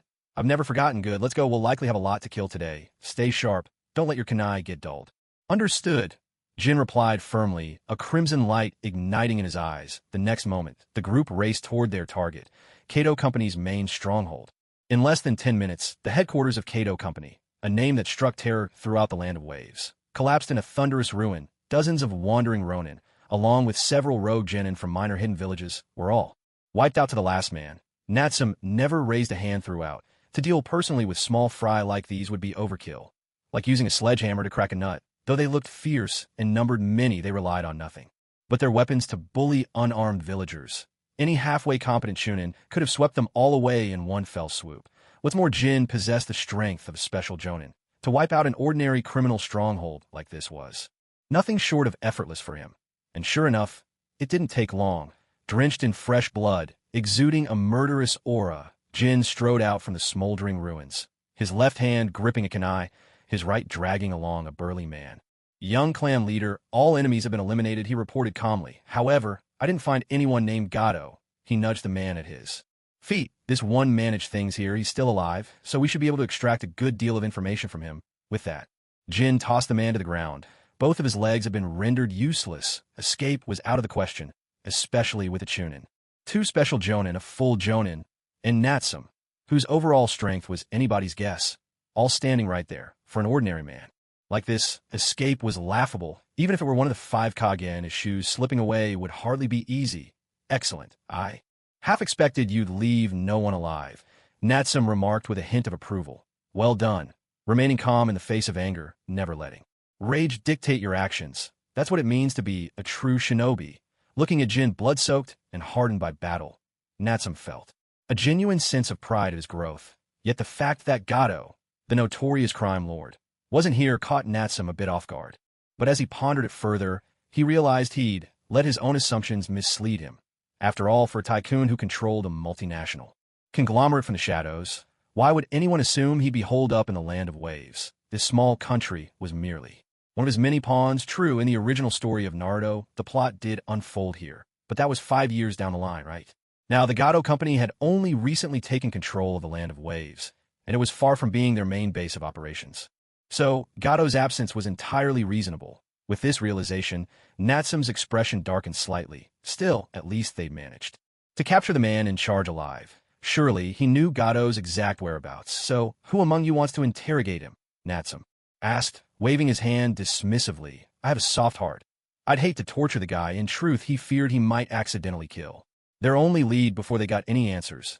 I'll do it, came the quiet voice of Uchiha Tsukihime, who had been silent until now.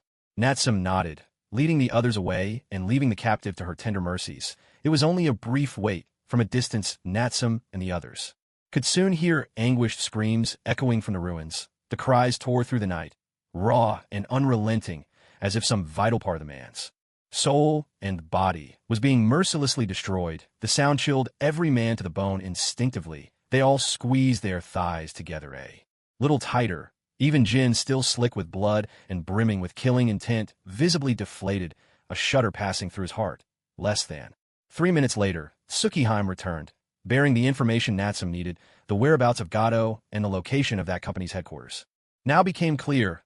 Once they had identified their destination, the group wasted no words and set off immediately. Behind them, they left a crowd of people from the land of waves, who could only stare in awe at their graceful departure and at the smoldering ruins still ablaze. It was only long after, when the dust had settled, that the people finally let out a collective sigh of relief, bursting into tears and laughter, overcome with joy. At that very moment, in the land of hot water, inside the headquarters of the Gato Corporation, a sharp crash rang out as Gato slammed his cup violently onto the ground. He jabbed a finger at his subordinate and roared in fury. "What did you say? Our company's base in the land of waves has been destroyed? What on earth happened?" The subordinate, trembling with fear, hurriedly stammered his reply. "The exact details are still unclear. We just received a telegram from there saying the base was under heavy attack. The attackers appear to be ninja. All contact has been lost, and it's very likely everyone there has been wiped out." Gato was stunned for a moment. Then his anger erupted once more. "Useless, all of you. Absolutely useless. So many samurai and not a single one could stand up to a ninja. Who is it who dares to stand against me? Is it those people from the land of waves? Did they hire ninja? No way. Those wretches are so poor they can barely get by. How could they possibly afford to hire ninja? Then it must be a rival company. That seems much more likely." Gato gnashed his teeth in frustration, making wild guesses, but without any real way to be sure.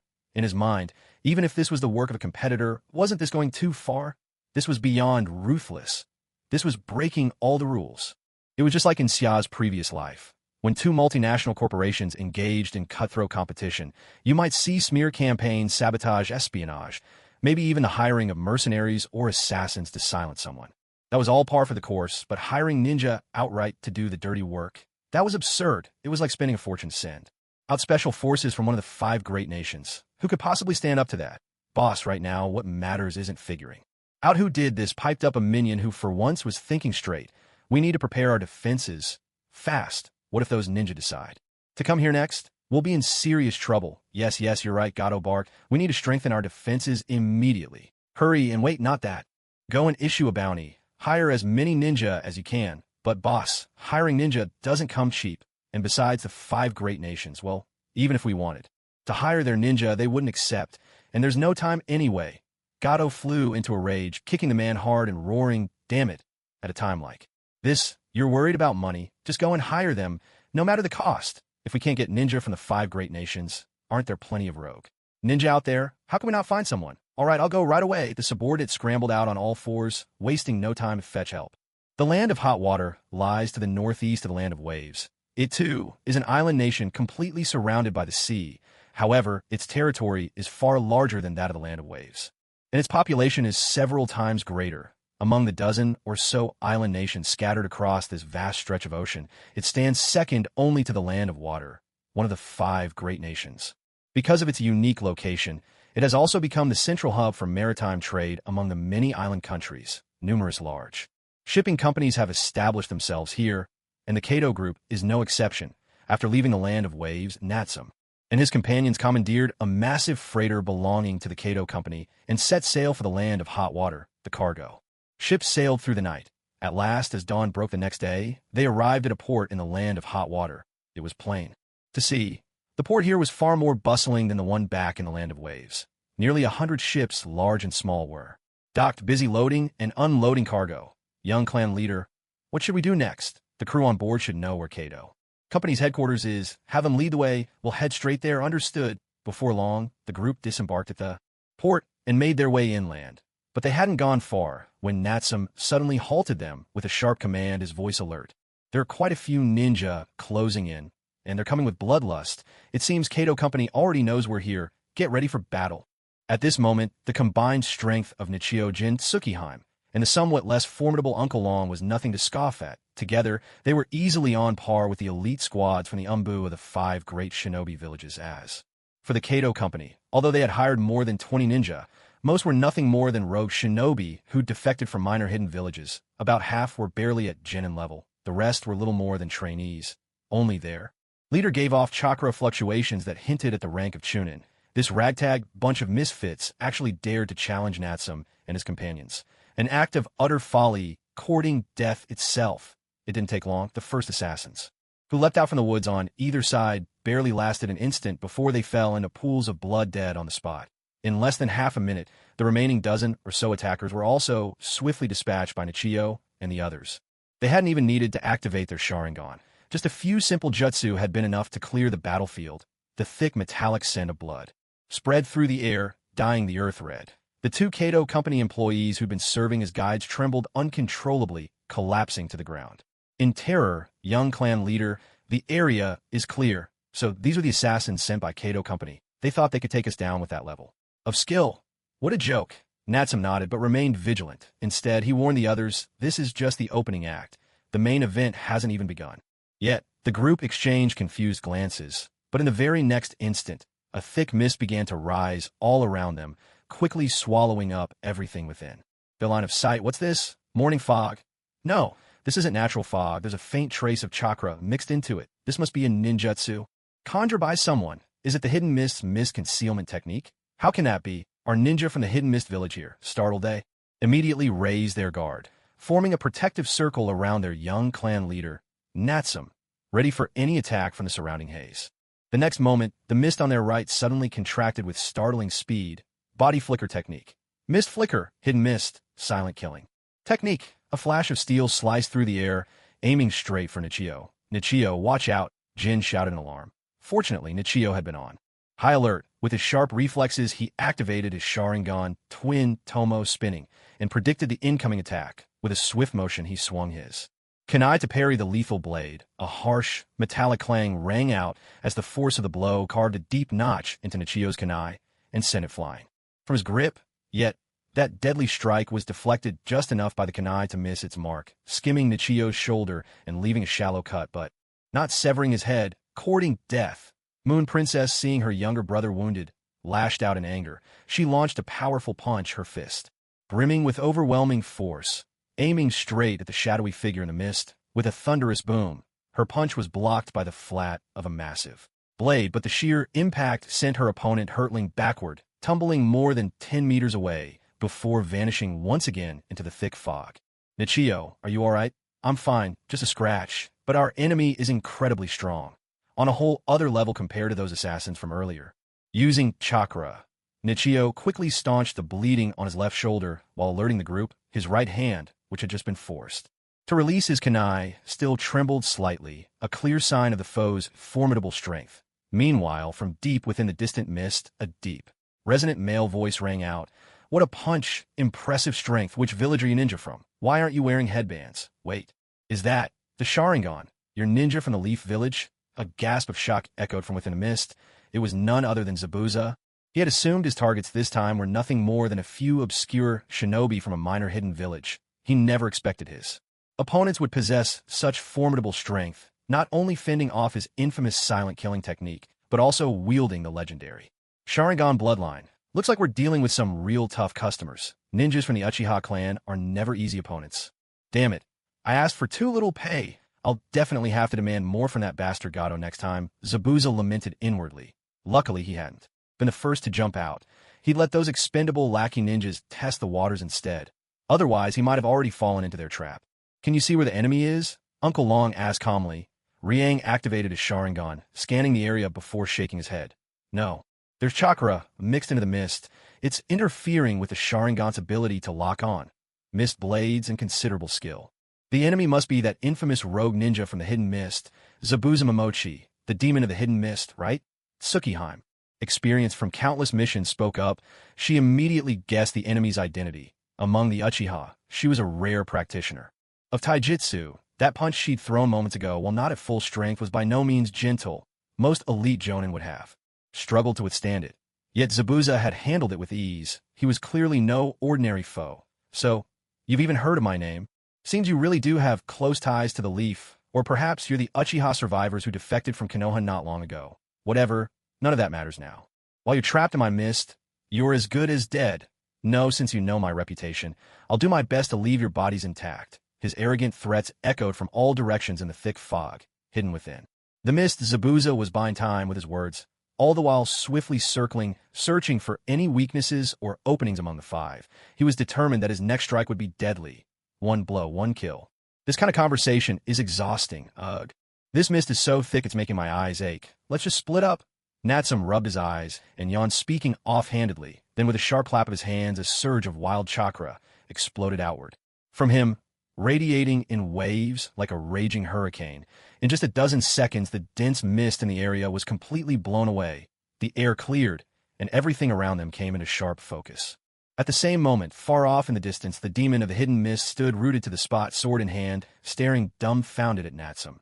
Good grief! Zabuza knew his hidden mist jutsu wasn't unbreakable, but this, dispersing it so violently, simply by unleashing a massive amount of chakra, was something he'd never witnessed before. What the hell? Who is that kid anyway? How can anyone have chakra reserves so enormous? And with those other for protecting him, he's clearly no ordinary person. Could it be the Jinchuriki of the hidden leaf? Zabuza was stunned, his heart racing.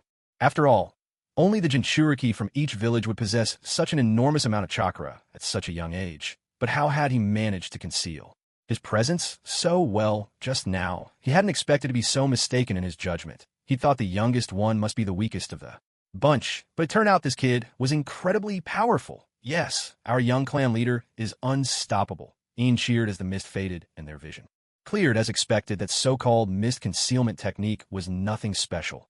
In the presence of their clan leader, it was utterly useless. All right, the mist has cleared, Natsum announced calmly. That guy's too weak to be worth my time. I'll leave him to you all. He turned to the others, his tone commanding, especially you three, Nichio, Tsukihime, and Iin. I want you to use this opportunity to hone your teamwork. Try your best to capture him alive. Natsum waved his hand, dismissively issuing his orders. Zabuza might be strong, but he was only at the level of an elite jonin. A few days ago, perhaps Natsum would have been interested in crossing swords with him, but now he no longer had the patience. After all, what child would truly go all out against an adult? Better to let Nichio and the others use this as a training exercise. Yes, sir. The group responded in unison, weapons at the ready. They sprang into action, charging towards Zabuza in the distance. Meanwhile, Zabuza seethed with rage upon hearing the brat declare he's too weak for me to bother with. He had never met such an arrogant kid in all his years. Any trace of hesitation vanished, his resolve hardened. He would make these reckless ninja regret underestimating him. And that cocky child most of all. Battle erupted in an instant, deprived of his concealing mist. Zabuza found himself surrounded by the four opponents, but he did not flinch. He was, after all, one of the 7 ninja swordsmen of the hidden mist, an elite jonin and a master of silent killing. In the world of shinobi, any ninja whose name was known across nations was not to be trifled with. Besides, Zabuza and Haku had nearly wiped out Team 7 once. And that was the very team that had sealed Kagaya. By that logic, of course, that was just a joke, but there was no doubt that at this moment the demon of the mist strength was still formidable. The number of ninja who had perished by his hand likely numbered in the hundreds. However, his 4 opponents were not to be underestimated either. There was Uncle Long, a chunin skilled in long-range attacks, Nichio, the special jonin adept at devastating ninjutsu, Tsukihime, the jonin specializing in close combat, and Iin, another special jonin with his own talents for fighters for pairs of Sharingan. Their lineup was nothing short of luxurious. Even for Zabuza, this was a challenging fight. Water style, water clone jutsu. Water style, great waterfall technique. Fire style, grand fireball jutsu. Fire style, dragon fire jutsu. Fuma shuriken. Taijutsu, 8 trigrams charging fist. One fierce ninjutsu after another erupted, clashing relentlessly in midair. The 2 sides exchanged blows in rapid succession, neither giving an inch. Though Nichio and his companions were not as strong as Zabuza in raw ability, by relying on their teamwork and the boost from Sharingan, they managed to skillfully block all of Zabuza's attacks. In fact, they even faintly gained the upper hand. At this moment, standing at a distance, Natsum was watching the heated battle with excitement, shouting out instructions. Good, just like that, Uncle Long. Aim for his head when you cast your jutsu. Tsukihime, getting closer and attack his lower body. Don't give him a chance to form hand seals. Nichio, pay attention to the gaps between ninjutsu. Support Tsukihime, don't fall out of sync. Jin, don't rush too far ahead. Stay back and throw more kunai and shuriken. Don't hold back on tricks. There's no room for honor on the battlefield. Be as ruthless as you can. Do you hear me? Such crude and devious commands only spurred Zabuza on, making him roar in frustration as he fought. He wanted nothing more than a charge over and cut down that brat first. But every time he tried to make a move toward the kid, the 4 Uchiha would throw themselves at him, launching a fierce assault, even risking injury for injury, acting as if they had no fear of death. Forced onto the defensive, he didn't dare make a move toward the boy. Damn it. Who on earth is that kid? Can these ninja fight so desperately for him, so loyal. This makes no sense. Zabuza's face darkened, a cold sweat forming as he fought. The battle with the for Uchiha was growing more and more difficult. Aside from the kunoichi and the older man, the other two boys were clearly inexperienced. At first clumsy in their movements, but now the four of them were fighting with increasing coordination, moving ever more in sync. If this went on, he might actually be the one to lose. No, he couldn't drag this out any longer. He had to find a chance to unleash a large-scale jutsu and overwhelm them all in one blow. Everyone stay sharp. That guy might use his clones to distract you, then form hand seals and unleash water dragon jutsu. Pin down his real body. Don't give him any openings. From the distance, Natsum instantly saw through Zabuza's intentions and shouted another warning. Hearing this, Zabuza felt a tightness in his chest and coughed violently, nearly bursting with rage. Damn it, what does that brat know? How does he always know what I'm about to do? And he even calls it out loud. How? Am I supposed to cast my jutsu now? How am I supposed to fight? Could he be any more shameless? At that moment, watching Zabuza's frustrated, flustered expression and his clumsy attempts to adjust, Natsum couldn't help but laugh with delight. What a joke he had watched. This guy form hand seal since his previous life, that infamous water dragon bullet technique, with its more than 40 hand signs. He could recite it backwards with his eyes closed. In the entire shinobi world, probably no one was more familiar with this man's fighting style and secret moves than he was. What made him think he could win? With what could he possibly prevail? With that, the four from the Nichiyo clan, having received another hint, suddenly pressed their attack even harder. They gave Zabuza no chance at all to form seals or cast jutsu. As for Natsum, he was happily watching the spectacle from a distance, and so it became plain for all to see Zabuza's disadvantage was growing more and more obvious with each passing moment. By now his body was streaked with more than a dozen wounds, the blood soaking most of his skin, leaving him looking increasingly battered. But just as the Nichiyo team appeared on the verge of victory, something unexpected happened. Behind Natsum, a small puddle of water began to ripple and shake, gradually coalescing into the figure of a delicate girl who looked to be around 10 years old. Without warning, the girl darted forward, kunai in hand, and pressed the cold blade against Natsum's throat. "Stop! Tell your people to back off, or I'll kill you," Haku shouted, eyes wide with desperation. If it weren't absolutely necessary, he truly didn't want to defy Master Zabuza's orders and act on his own, but he wasn't a fool. One look at the situation, and it was clear that if the battle continued, Zabuza might very well lose his life. He couldn't afford to wait any longer. Steeling himself, Haku decided to capture Natsum, hoping to use him as a hostage to force the enemy shinobi to retreat. Young chief, the Nichiyo shinobi froze, alarmed, and rushed forward to help Natsum. "Focus on the fight. Don't get distracted," Natsum called out calmly. "Yes, sir," they replied. Seeing this, Haku's anger flared even hotter. He gritted his teeth and threatened again. "Do you have a death wish? Tell your people to stop right now. I won't repeat myself, being a rogue ninja." "That must be hard, isn't it?" Natsum said quietly. "Huh? What nonsense are you spouting? If I were you, I'd drop the kunai and beg for mercy. Maybe you'd even keep your life," Natsum replied with a faint, unruffled smile. Haku's hands trembled as he tightened his grip on the kunai. He was just a 10-year-old boy. "After all, you forced me to do this," he shouted, steeling his resolve as he drove the kunai toward Natsum's throat. No matter what, he had to save Zabuza. But in the very next instant, the expected spray of blood didn't appear. Instead, Haku felt the kunai meet only empty air. There was no resistance, no sense of having struck flesh. Off balance, he almost stumbled, blinking in confusion. Haku looked again, and was shocked to see that the young man's body had split into a flurry of tiny pandas, scattering and bouncing around him. The pandas quickly regrouped, just as right, merging once more into the form of the youth. Haku recoiled in shock.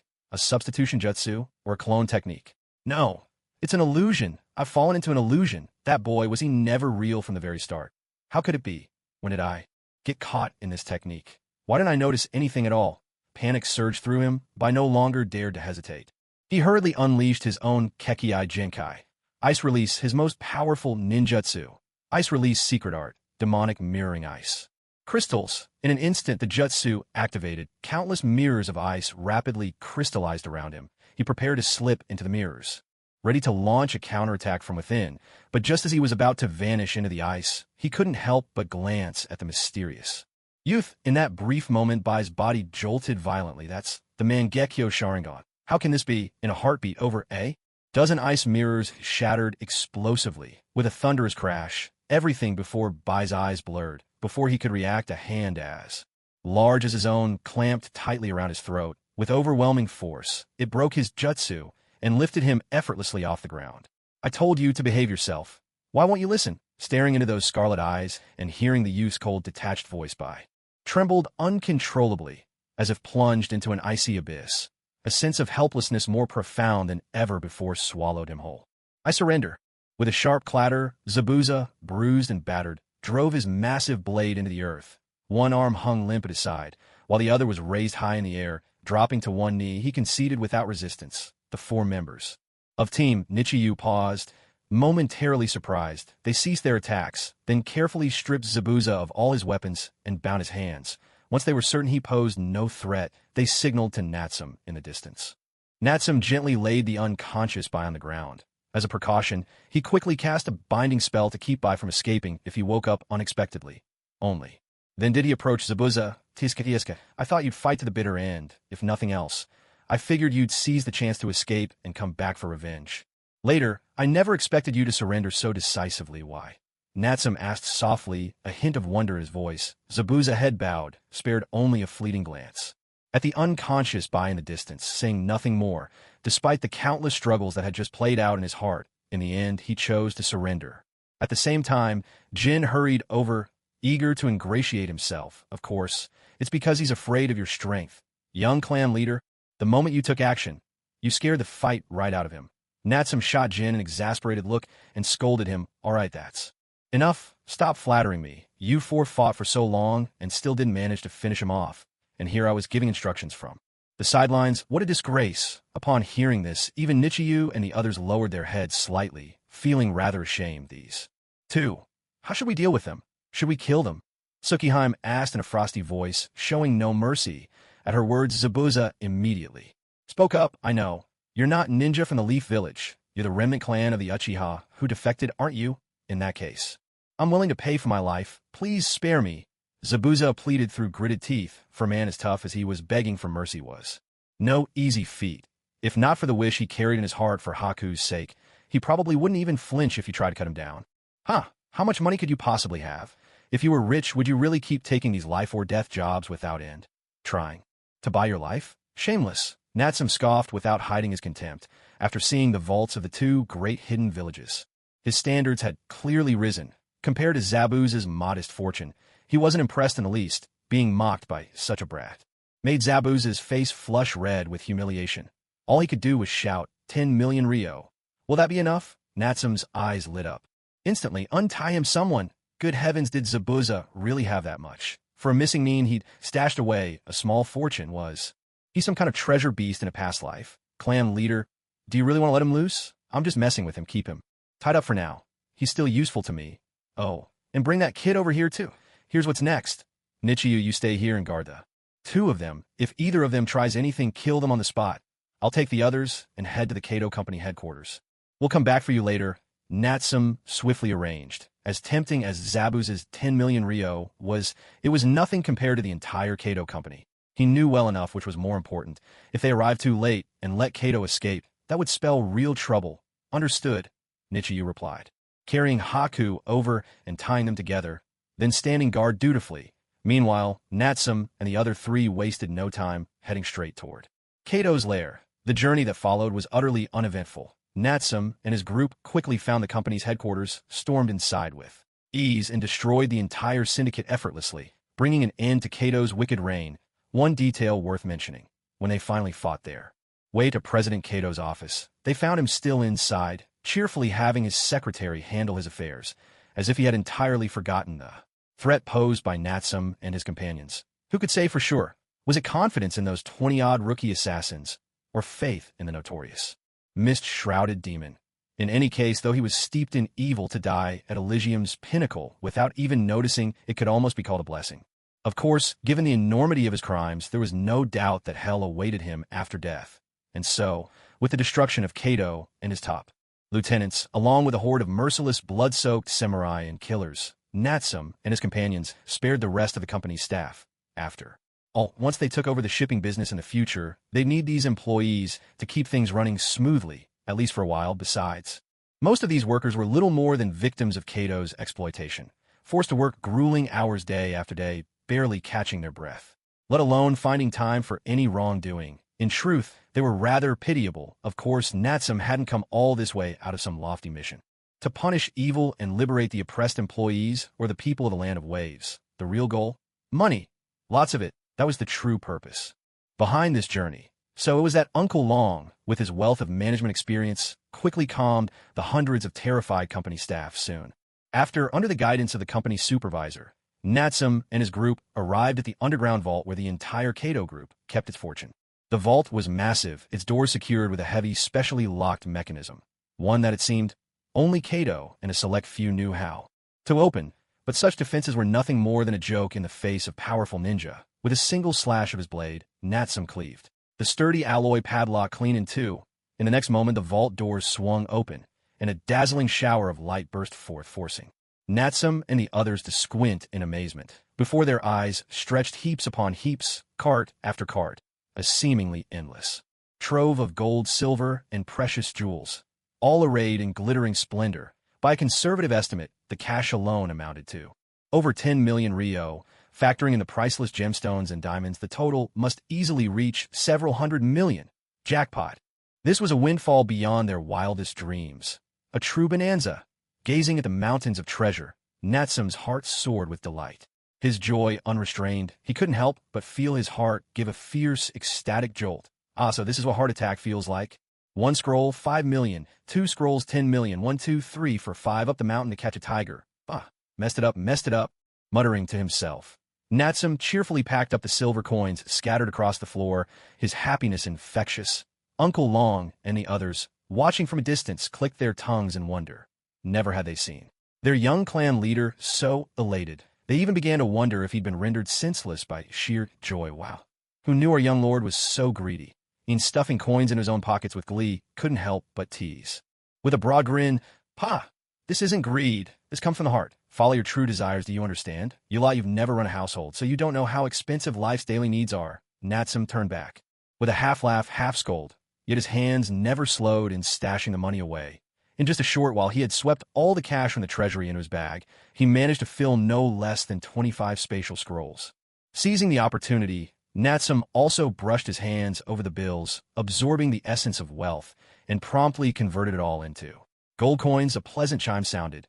"Congratulations, you have received 117 million value points. Would you like to recharge 117 million value points and convert them into 11,700 gold coins? Recharge successful. Congratulations, you have obtained 11,700 gold coins. Current balance: 14,640 gold coins." Looking at his balance, which had just soared past 5 digits in an instant, Natsum was over the moon. It was as if he were floating among the clouds. Now, this was true wealth. Moreover, his system had another advantage after exchanging the cash for value points. The money itself wasn't consumed or lost. He could still take the cash back to his own ninja village and use it as normal. Talk about killing 2 birds with 1 stone. Of course, there were both pros and cons. While the system was generous with exchanges, its review process was extremely strict. In the past, Natsum had tried to use the same money repeatedly for value points, but the system simply wouldn't have it. It only recognized cash that Natsum had obtained for the first time and could fully control. Only then could it be exchanged for value points and recharged into gold coins. Other than that, all those valuable jewels, luxury goods, and weapon items, none of them could be converted into value points. Otherwise, on the night he defected, Konoha would have lost far more than just its treasury. So within this vault, aside from the more than 100 million in cash that could be directly exchanged for value points, the rest, jewels, luxury goods, and other treasures worth billions, couldn't be put to immediate use. Still, that wasn't a big problem. Later, relying on this guy's shipping company, he could slowly sell off all the jewels and convert them into cash. Though the process might take longer, it was stable and reliable. All in all, today's haul was enough to make anyone ecstatic. Who would have thought that this modest cardo company was actually richer than the treasury of a Wagakure, one of the 5 great hidden villages? Truly eye-opening, but thinking it over, it made sense. While the 5 great hidden villages boasted formidable military power, each village only had tens of thousands of people at most. Not even as big as a small town. A big multinational company like this one employed tens of thousands as well. Its economic scale was on par with a small town, so it was no wonder, of course, if not for the massive capital required to keep such a company running. It looks like the cash reserves here will need to be multiplied several times over, but now all of this belongs to me. With Cardo dead, not only have I inherited his vast shipping company, but also all this treasure. It almost makes me feel a little embarrassed. Well, I suppose I should be magnanimous about it. From now on, I won't speak ill of him anymore. With that, Natsum put away the scroll, and the three of them, their arms full of spoils, left the headquarters building. They entrusted the entire company to Uncle Long for reorganization. Later, they would send a few more capable clan members to assist him. With Uncle Long's abilities, it should take no more than half a month to root out the last vestiges of corruption and get the company back on track. Within a month, the shipping routes would be running again, bringing sustainable income to their village at last. As expected, there's nothing more comfortable than lying at home and counting money. After leaving Cardo's company, Natsum, Tsukihime, and Jin returned once more to Nichio's side.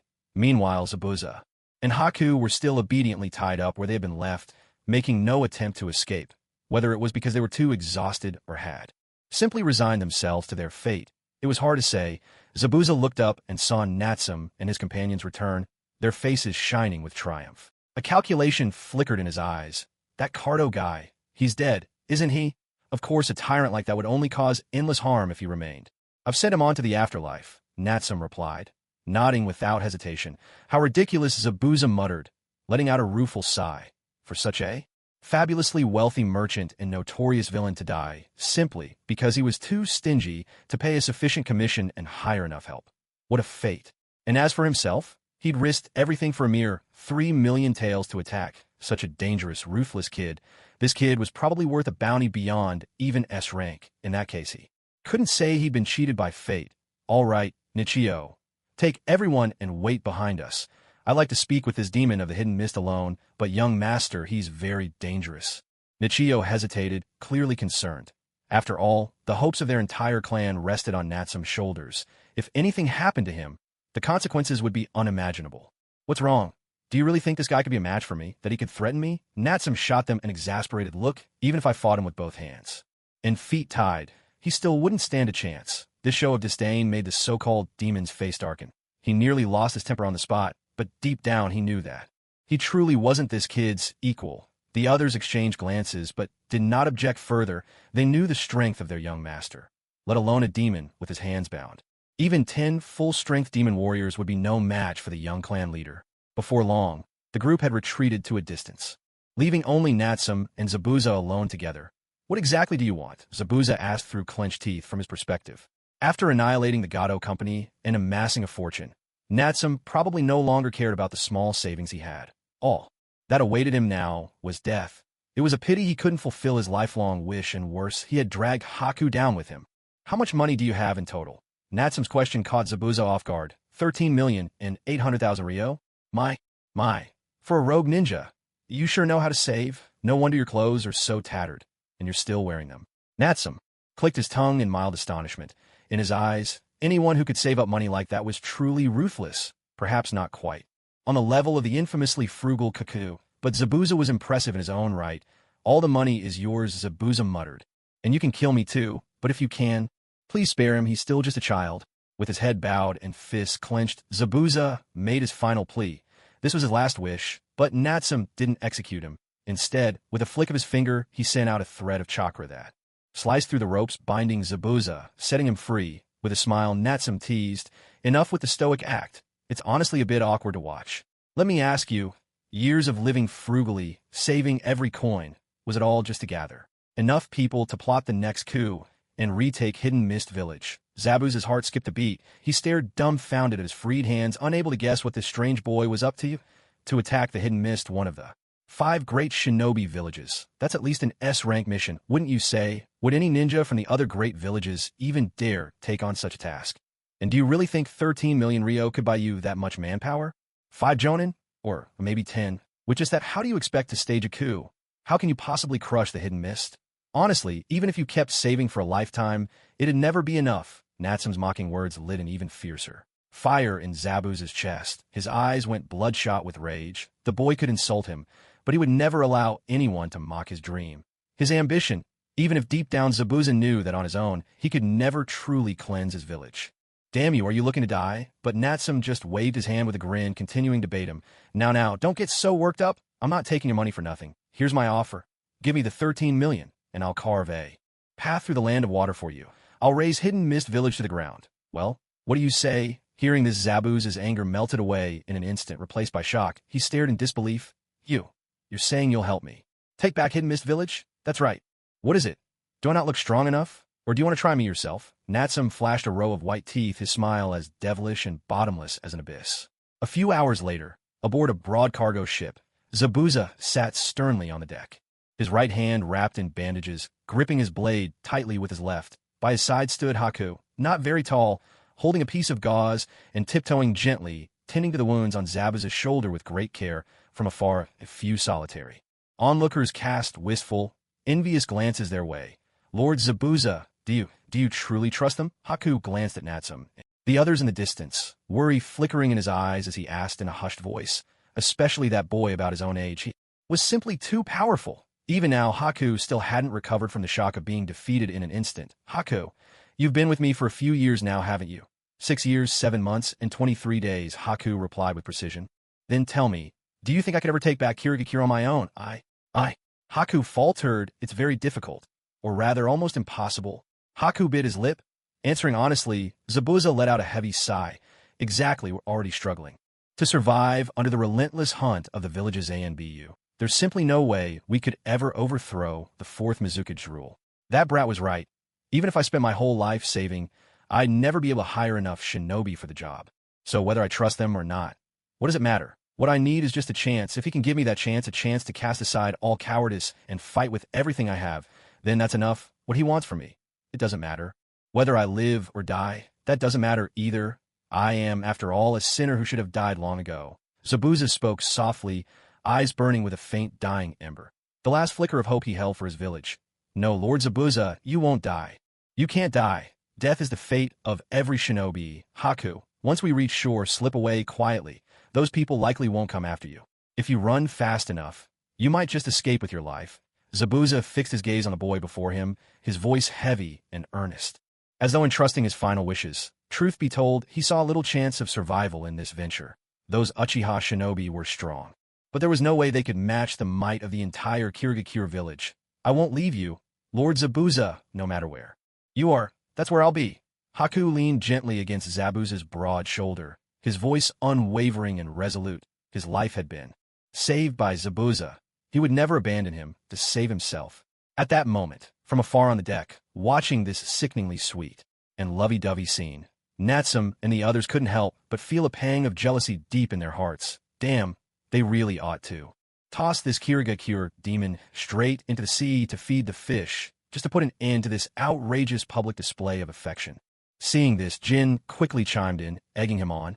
Young chief, I think that little girl over there is pretty cute. And quite pretty too. Maybe you could. Ha, that's a boy. Put away your dirty thoughts.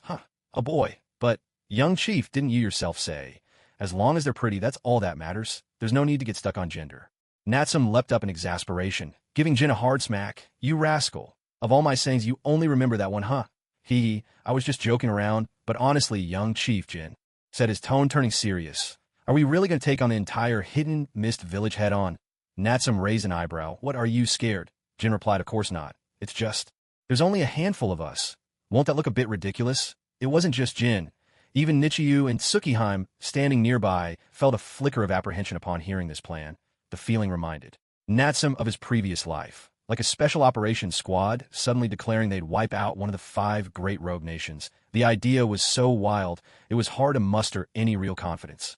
Natsum reassured them, don't worry, I've got this. It's about time you all witness my true strength. When their main force shows up, leave them to me. You just focus on finishing off the stragglers. Natsum spoke with calm assurance. At this moment, he possessed the Sharingan, rivaling the power of the Eternal Mangekyo, mastered 3 S-rank ninjutsu, wielded a divine weapon, and had a 5-digit stash of gold coins. Taking on the Hidden Mist Village alone, he really couldn't imagine how he could possibly lose. Besides, he was practically decked out in demigod gear. If he kept cowering at home, hiding away and scraping by, wouldn't that just be too dull? A real man faces challenges head-on. He charges straight in, even if right now he was still just a boy. Hearing this, Nichiyu and the others exchanged glances. In the end, they could only sigh and prepare to join their young chief in this mad gamble. If things really went south and they couldn't win, at least the 3 of them could fight to buy him enough time to escape. But why did you choose the Hidden Mist Village? Nichiyu asked, puzzled. Natsum replied, because Mist is easy to bully. Nichiyu and the others. Hidden Mist Village.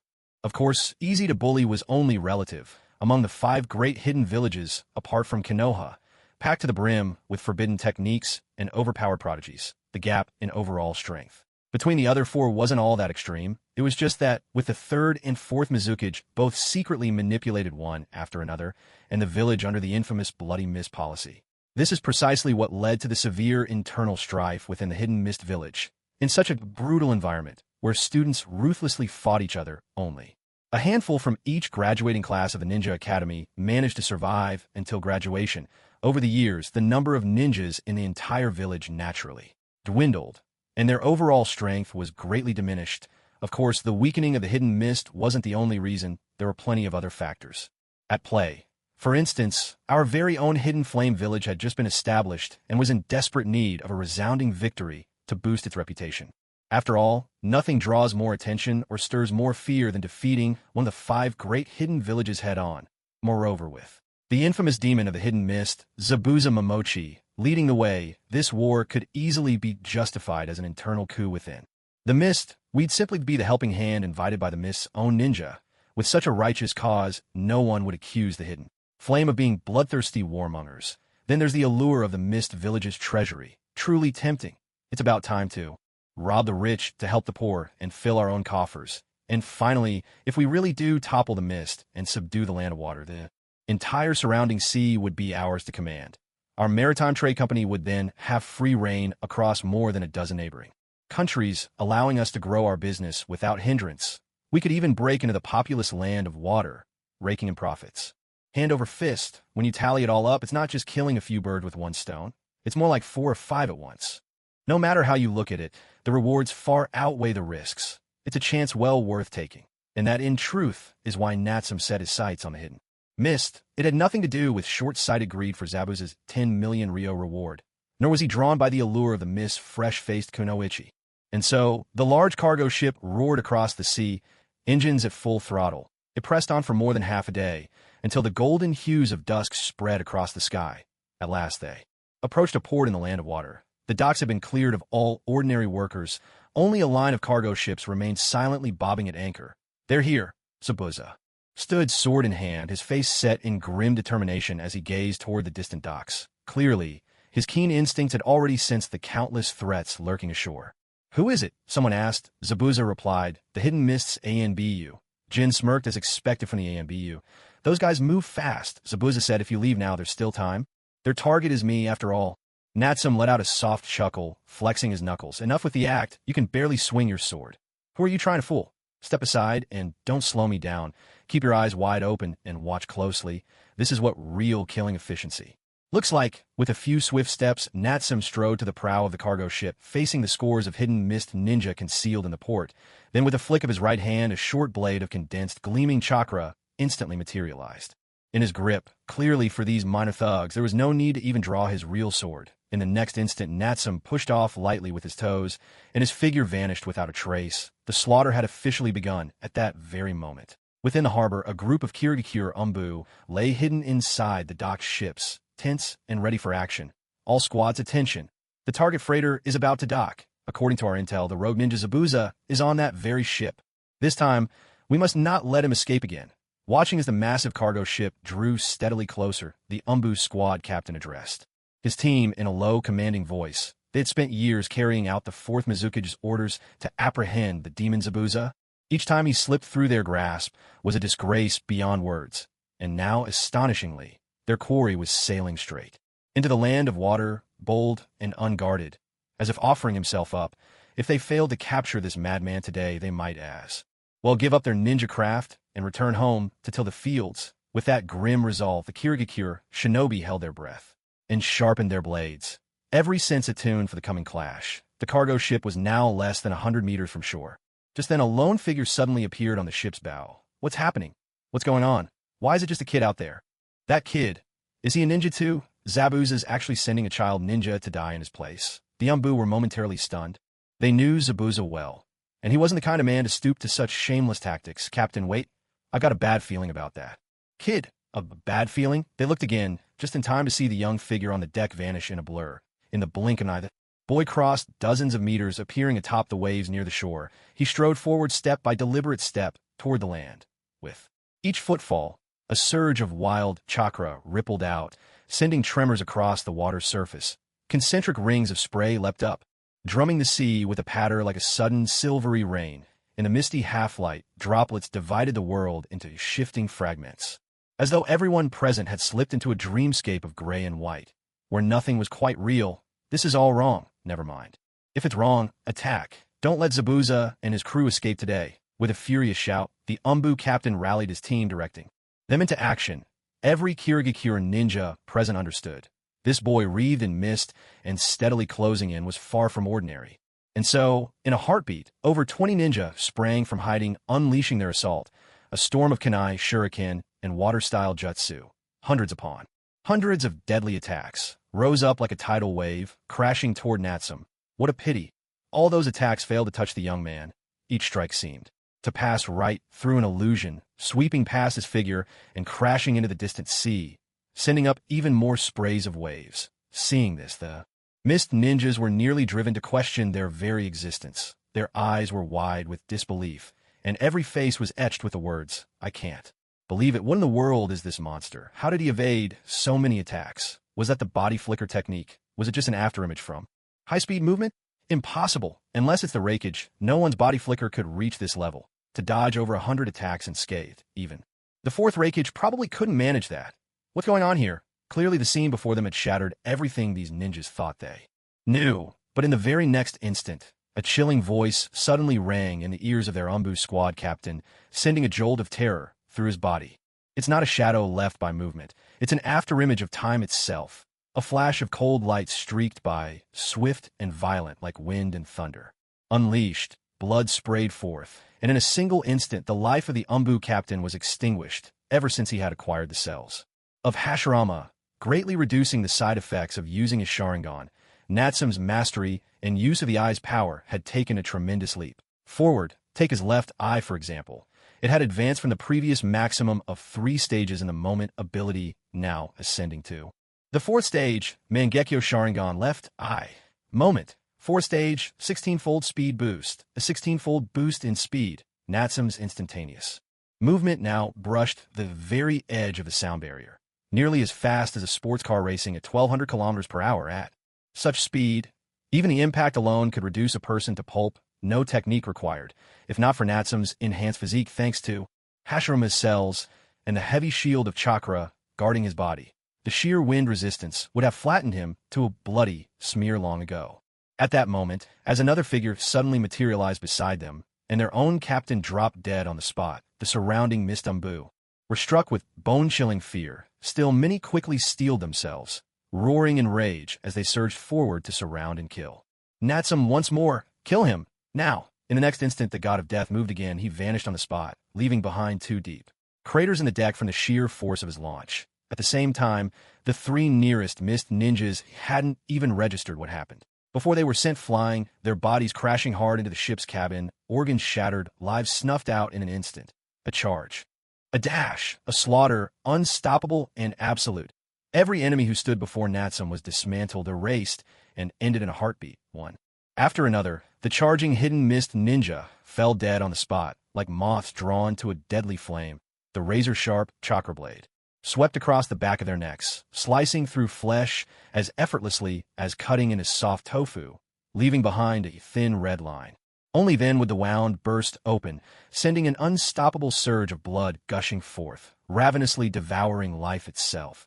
That figure, elusive as a specter, moving with uncanny speed, was like a ghost impossible to pin down, choosing its prey and striking without mercy. Anyone unfortunate enough to be touched by that blade perished instantly with not a single chance of survival. This was true efficiency. This was the art of speed. From afar aboard a large cargo ship, Nichio, Tsukihime, Jin, and Zabuza were all left speechless by the scene unfolding before them. Nichio and I, what's going on? Can you see anything? Jin stammered anxiously. In his eyes, all he could make out were repeated bursts of violence erupting at the distant harbor. Hidden mist ninja were flung aside like helpless chicks, dropping dead in a heartbeat. Ship after ship was torn apart with savage force, ripped to pieces as if a house were being demolished. fragile as tearful little girls, yet the young clan leader who had launched this assault was nowhere to be seen. Nichio's mouth hung slightly open as he strained his two-tomo Sharingan, desperately trying to track the clan leader's movements. But all he could manage was to catch fleeting, blurry glimpses of Natsum as he flashed from place to place. It's taijutsu, pure, unbridled. Speed, he exclaimed. The clan leader's speed has already surpassed what your eyes can register, Tsukihime explained, her voice calm. But tinged with awe, her three-tomo Sharingan allowed her to barely keep up with Natsum's movements. If she ever had to face him, she realized she'd have no time to react. His blade would already have slit her throat before she could even think to defend herself. So this is the clan leader's true power. What exquisite mastery of taijutsu. While Nichio and the others were shaken to their core, Zabuza, former enemy and now uneasy ally, was positively thunderstruck. He could hardly believe that the young man possessed such blinding speed and overwhelming strength. How many times faster was this than his own mist body flicker? No wonder that kid was always so calm and composed with strength like that. If he'd wanted to, he could have ended Zabuza with a single swipe during their very first encounter. And to think Zabuza had once prided himself on his silent killing technique compared to this kind of speed, what a joke he was. So this was the true reason the boy dared stand against the entire hidden mist village. Zabuza laughed bitterly to himself, struggling to steady his subtly trembling right hand. Even from this distance, just watching was enough to make him taste fear all over again. It was both humbling and awe-inspiring. A moment later, shaken from the depths of their astonishment, Tsukihime was the first to leap from the ship and join the battle. Stop watching and let's get to work. If the young clan leader wipes them all out, what do you need us for? Ryo drew his kunai with a cold chuckle. He leapt from the deck, charging toward the shore. Wait for me, Jin shouted, hurrying after him. Seeing this, Zabuza and his companion quickly followed suit. By the time Ryo and the others made it to the shore, the battle at the port was already over. More than a dozen cargo ships lay ruined, and nearly 30 mist village ANBU lay dead. Every last one of them decapitated, their bodies strewn across the ground.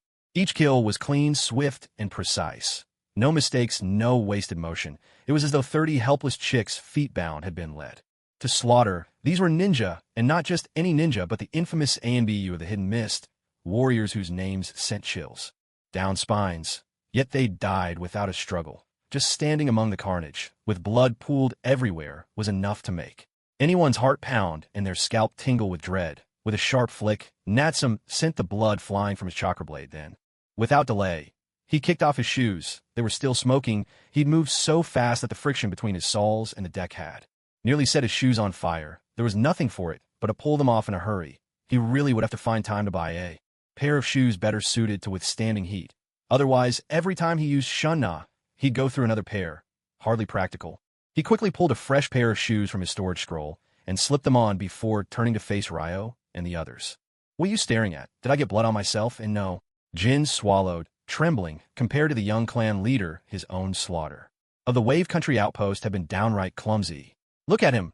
He'd taken down all those elite ANBU, and not a drop of blood stained him. The sheer brutality of it was terrifying. All right, don't just stand there gaping. Go check if there are any survivors. And while you're at it, see if they're carrying anything valuable. Grab whatever you can. Is that really appropriate, young clan leader? Ryo hesitated. The Uchiha were proud by nature, and rifling through corpses felt beneath him.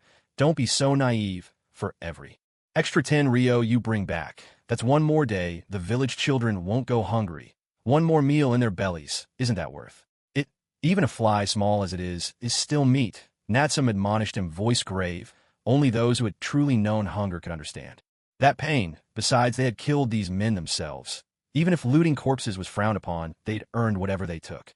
What was wrong with that? Ryo paused, then nodded in understanding. When he thought of the children in their clan, it didn't seem so shameful after all. Without another word, Ryo and Jin quickly split up to search, while checking for any survivors who might have slipped through. He happily went about looting the corpses. On the other side, after coming ashore, he gazed across the battlefield, now strewn with bodies, a scene of utter carnage. Even someone as cold-blooded and tough as Zabuza couldn't help but feel a heavy thud in his chest. There was no sugarcoating it. These 30 hidden mist ANBU, if they'd banded together, would have been more than enough to hunt him down and kill him. Otherwise, he wouldn't have spent all that time hiding and running. And yet, in less than half a minute, they'd all perished here. It was truly terrifying, and the one who had slaughtered them all was just a boy of 10. What kind of prodigy had the Uchiha clan produced? What's wrong? Are you not satisfied? Natsum walked over, rubbing his sore arms, his face lit with a bright smile. Zabuza's expression was tinged with melancholy. He shook his head and said, when I was being hunted by these ANBU, I must have imagined 1,000 times over what it would be like to turn the tables on them. But now, seeing them truly dead in front of me, I can't help but feel a little regret. Natsum asked, regret? Why? They came here to kill you, after all, Zabuza replied. They were good shinobi of the village, just following the orders of the Mizukage. Yagura, I never wanted them dead. With every one of them lost, it's a huge blow to the village, Natsum said. But if they don't die, how will you stage your coup? How will you overthrow the fourth Mizukage? How will you restore the hidden mist to what it once was? Zabuza responded, I know, that's why I won't. Let myself go soft. Once all of this is over, I'll gather their bodies and give them a proper burial. Natsum glanced at Zabuza, feeling a subtle sense of respect. To be honest, setting aside the question of sides, he truly admired this kind of tough, straightforward man. He faced his actions head-on and valued loyalty and honor, cold-blooded and perhaps a little foolish, yes, but far more reassuring than those old schemers running things in the Hidden Leaf. With the way you're going about this, even if the coup succeeds, there won't be many skilled shinobi left in the Hidden Mist, will there? I understand. Let's make another deal. Natsum smiled as he made the suggestion. Zabuza instantly became wary, certain this kid was up to his tricks again after everything they'd been through. He knew better than to underestimate Natsum just because of his age. What do you want? Relax, here's my proposal. When we attack the Hidden Mist Village, I'll do my best not to kill anyone. I'll aim to just knock the Mist Shinobi unconscious without taking their lives. That way, your village will still have some talent left. What do you think? A spark lit up in Zabuza's eyes, but he remained cautious. And what do you want in return? I've got no money left. I don't want your money. I want your village's coffers. Here's what I propose. A genin is worth 200,000 ryo, a chunin 500,000, a special jonin 2 million, a jonin 5 million. How many ninja I save after you overthrow the fourth Mizukage? You'll pay me that amount in the name of Kirigakure. So what do you think? Fair deal, isn't it? Natsum suggested again, his eyes crinkling in a sly smile. After all, whether to kill or to spare was all just a flick of his wrist. If he could earn a hefty sum from Kirigakure for something that cost him no effort, why not? Zabuza hesitated, visibly tempted. To him, money was important, but if after a coup all the ninja in the village were wiped out, what good would riches do? The other 4 great villages would surely seize the chance to carve up their land. Using this money to save a group of Kirigakure ninja, keeping some strength alive for the village was an excellent bargain. I'm just a missing nin. I have no right to control the village's finances. Natsum quickly encouraged him. Hey, don't sell yourself short. Once you take down the fourth Mizukage and his supporters, won't you be a leading figure in the village? You might even become the fifth Mizukage. It's not impossible. When that happens, do you think your words will carry no weight? Besides, after paying this commission, your village could form an alliance with us and gain military support. That way, the other 4 great villages won't swoop. And while you're vulnerable, it's just a bit of money. After all, you can always earn it back if you're short on funds when the time comes. We even accept payment in installments. A deal with all these benefits and no downsides. You miss it now, you'll never get another chance. Natsum's coaxing was like the whispering of a devil, slowly eroding Zabuza's resolve. He shook his head hard as if to clear it. He really couldn't understand how this money-obsessed brat could be so powerful, yet so skilled at persuasion. But in the end, he agreed. He simply couldn't bear to watch his beloved Kirigakure drown in blood and be destroyed. Fine. I accept your terms. A wise decision. Natsum grinned in triumph as the scheme succeeded. He immediately called out, pick up the pace. Get ready to set out. Next stop, Kirigakure. Land of Water, Kirigakure. This secluded ninja village, nestled deep in the mountains and shrouded in mist all year round, was as isolated as ever. At this moment, in the Mizukage Tower, the fourth Mizukage, Yagura Karatachi, sat motionless behind his leather desk and chair, eyes vacant, listening to a report from 2 ANBU ninja. Reporting Lord 4th. ANBU teams 7, 10, 12, and 13 are all lying in ambush at the harbor, ready to intercept the rogue ninja Zabuza. This time, we're certain to eliminate the traitor. Understood. You've done well. Yagura nodded faintly, his face expressionless as he responded. It seemed as if he wasn't particularly interested in Zabuza at all. You may go. Understood. I shall take my leave. The ANBU captain quickly bowed out, clearly eager to get away as fast as possible. Once the captain had left, Yagura finally turned his hollow gaze to the other ANBU kneeling before him. Hashigaki Kisame. I'm here, Lord 4th Mizukage. Kisame answered respectfully, his head bowed, his expression unreadable. I have an important task for you. Please give your orders. Find an opportunity to kill your superior. My superior? Lord Suikazan, may I ask Why? He's been colluding with our enemies, leaking vital information about the village to rival nations. For the sake of the village. I need you to eliminate him. Kisame was jolted by the order, but still managed to ask calmly, why me? Suikazan Fuguki is extremely cautious and strong. If we try to arrest him by force, it would only lead to unnecessary casualties, but he trusts you, his subordinate. Completely, if you set a trap and seal off his chakra. It should be easy to succeed. Complete this mission, and you'll take his place. You'll become my direct subordinate, continuing to serve the village. Yagura's words were cold and flat, as if he had memorized them long ago. Kisame fell silent for a moment before replying in a low, almost wistful voice. It seems I have no reason to refuse. He knew there was something not quite right about the mission, but since it was a direct order from the 4th Mizukage, Kisame had no real choice but to accept. After all, no one knew better than he did just how strong his superior Suikazan Fuguki was. Now that the Mizukage had decided Fuguki must die if Kisame refused, the Mizukage would simply send others. That would only lead to more bloodshed and even greater casualties among the hidden mist ninja. In the end, only Kisame could end this farce with the least possible loss. He was already a man with his hands stained in his comrade's blood. What did it matter if he carried one more sin? What a hypocritical world this is, Kisame thought with a sigh. After quietly taking his leave, he began to plan how he would carry out this grim task. But just as Kisame stepped out of the room, a thunderous shout rang out from the direction of the hidden mist's main gate, loud, brimming with chakra, and filled with open provocation. The entire village was startled awake. Hey, can anybody hear me? I'm here to challenge your village. That so-called 4th Mizukage, Yagura. Come out and face your death. Such brazen provocation sent a jolt through Kisame's heart. He quickly volunteered. Has someone attacked the village gates? Lady Mizukage, I'll go check it out. With that, Kisame leapt out the window, springing toward the village entrance at top speed. No sooner had Kisame disappeared than the room fell silent once more. The 4th Mizukage Yagura remained slumped in his chair, his expression vacant and lifeless. Yet from the shadows behind the chair, a figure wearing a spiraled mask began to materialize, his presence growing steadily clearer. Muttering to himself, he said, that voice. It's Uchiha Natsume, that brat. How did he end up here? Damn it, he actually dares to provoke the entire hidden mist village. Well, perhaps this is a good opportunity. Let's see if I can use the power of the mist to get rid of this unpredictable variable once and for all. With a sinister chuckle, the masked man, known to some as Toby, melted back into the darkness. Under his unseen command, the 4th Mizukage suddenly rose to his feet and started striding purposefully toward the village gates. At that same moment, at the entrance to the hidden mist village, Natsume and his 5 companions soon found themselves surrounded by a large crowd of mist ninja. It was easy to notice that the number of male ninja was relatively small. At a glance, dozens of pairs of pale, shapely legs belonging to female ninja caught the eye, a striking and distracting sight. Clearly, the hidden mist village was a place where Yin flourished while Yang was in decline. Perhaps it was time for someone to bring back some balance. Still, the strength of these ninja wasn't particularly impressive. Moreover, the renowned mist ninja Momochi Zabuza stood in front of them, blocking the way.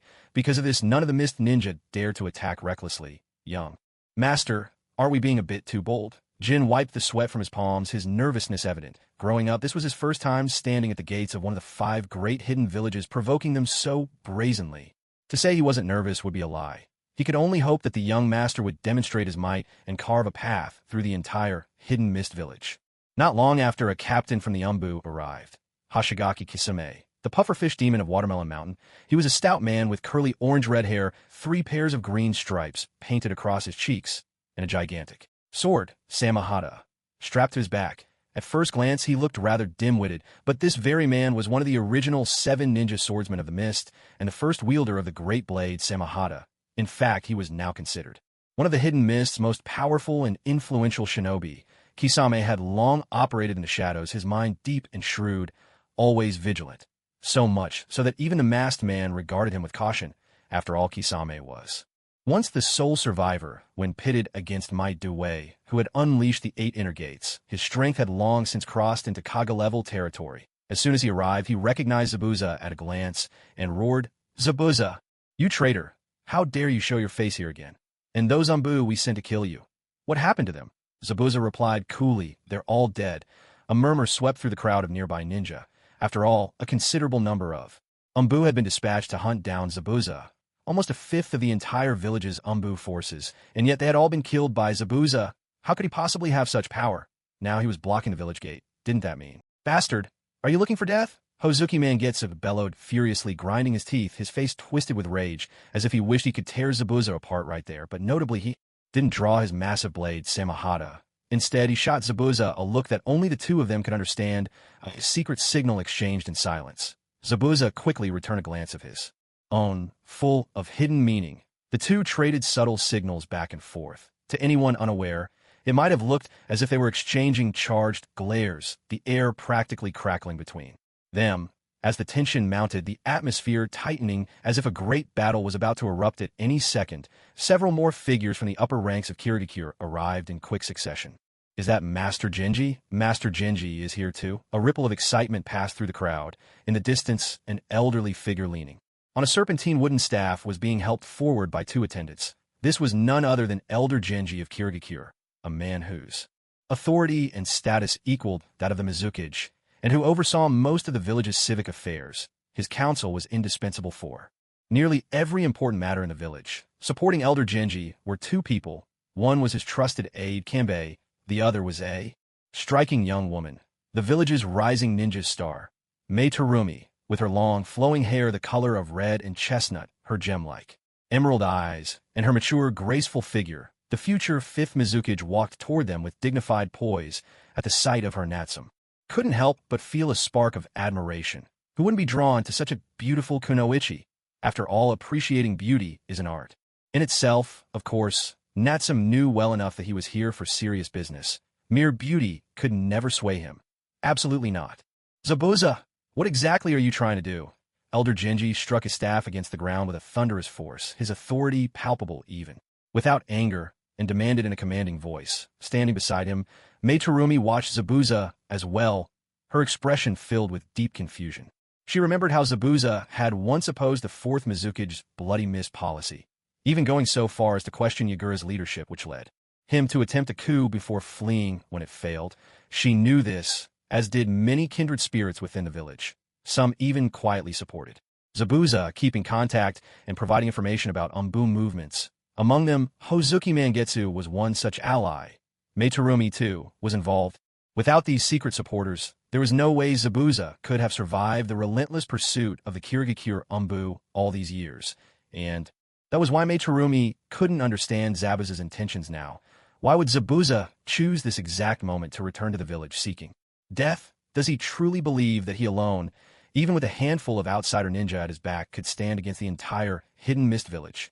Zabuza stepped forward firmly, locking eyes with Elder Genshi, and spoke in a deep, unwavering voice. Elder Genshi, I have returned to challenge the fourth Mizukage Yagura. I know I once attempted a coup, failed, and became a missing nin. But I am still a shinobi of the Hidden Mist. I believe everyone here knows what our village has become under the Force rule all these years. Has the Mist village grown wealthier? Stronger? No, neither. Instead, these years have brought nothing but harsh rule, dwindling numbers of shinobi, and a constant sense of fear and danger for us all. If this continues, the Hidden Mist village is doomed to perish. That's why I'm here today, to overthrow the fourth and rebuild the Mist village. With a sweeping motion of his massive blade, Zabuza declared his intent with absolute determination. He was never one for eloquence, but these words had been pent up in his heart for years. Today, he could finally give them voice, even if what awaited him was death. Hearing these words, the hundreds of Mist ninja surrounding them could not help but fall into a somber silence. As Mist shinobi themselves, how could they not feel the changes that had swept through the village in recent years? Yet all had been forced into silence by the iron grip of the third and fourth Mizukage's oppressive rule. Angry, but unable to speak, now with Zabuza voicing what they all felt, memories of better days washed over them, leaving their hearts heavy with sorrow and regret.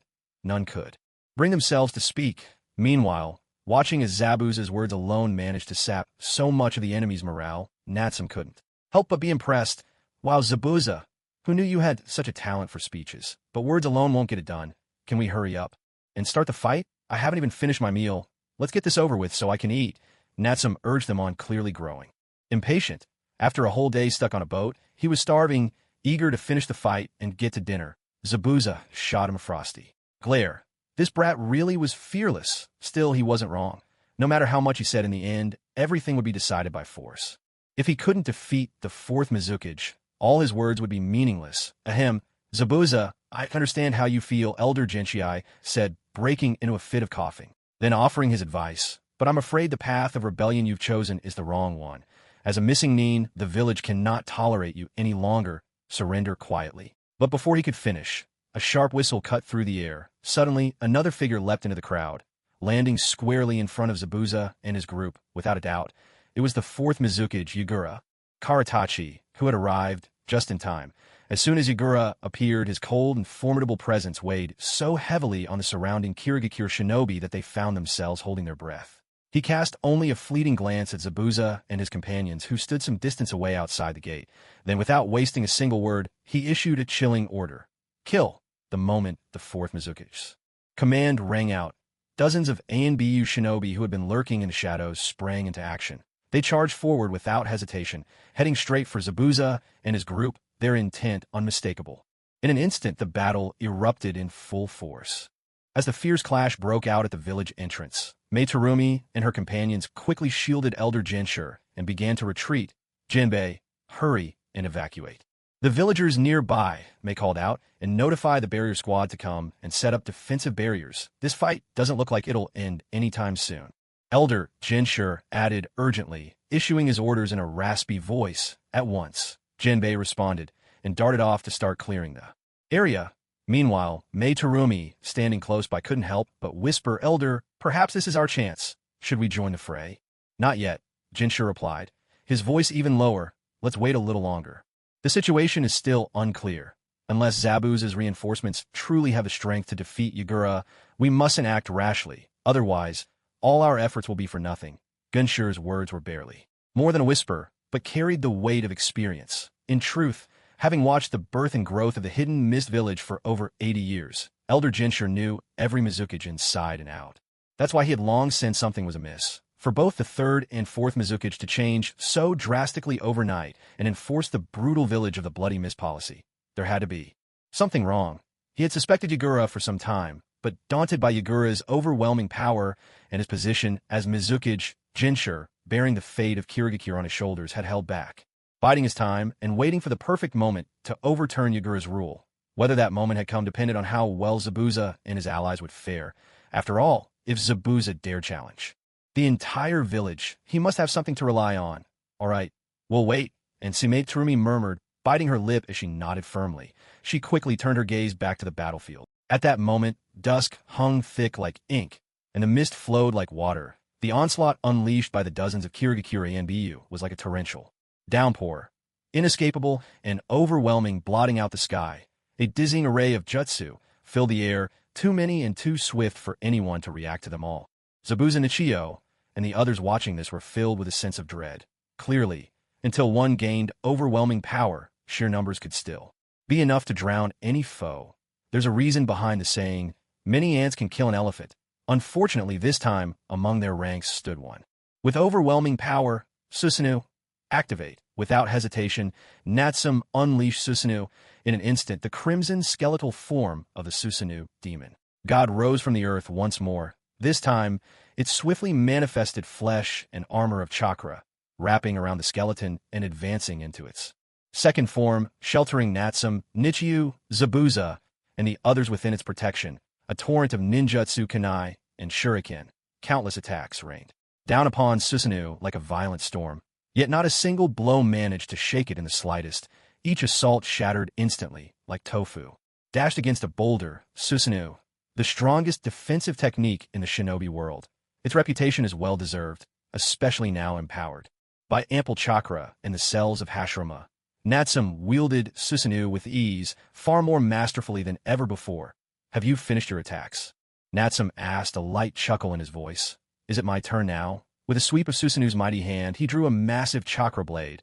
Of course, he avoided using the fully awakened spirit-forged Kusanagi sword, lest its power prove too lethal for his foes. In the next moment, Susanoo brandished the blade and swung it with a force like a crashing wave. Yet instead of cutting, the flat of the blade struck sideways. With thunderous smacks, 3 mist shinobi were struck directly by the blade and sent hurtling through the air like marbles flicked from slingshot. They crashed through several buildings before collapsing unconscious. Fortunately, Natsum had reined in his strength, otherwise those 3 would have been reduced to pulp. This brutal, overwhelming display left the missed Umbu in shock, rooted to the spot, their courage draining away. Come on, come on. Bring more. Natsum called out gleefully. Don't stop your attacks.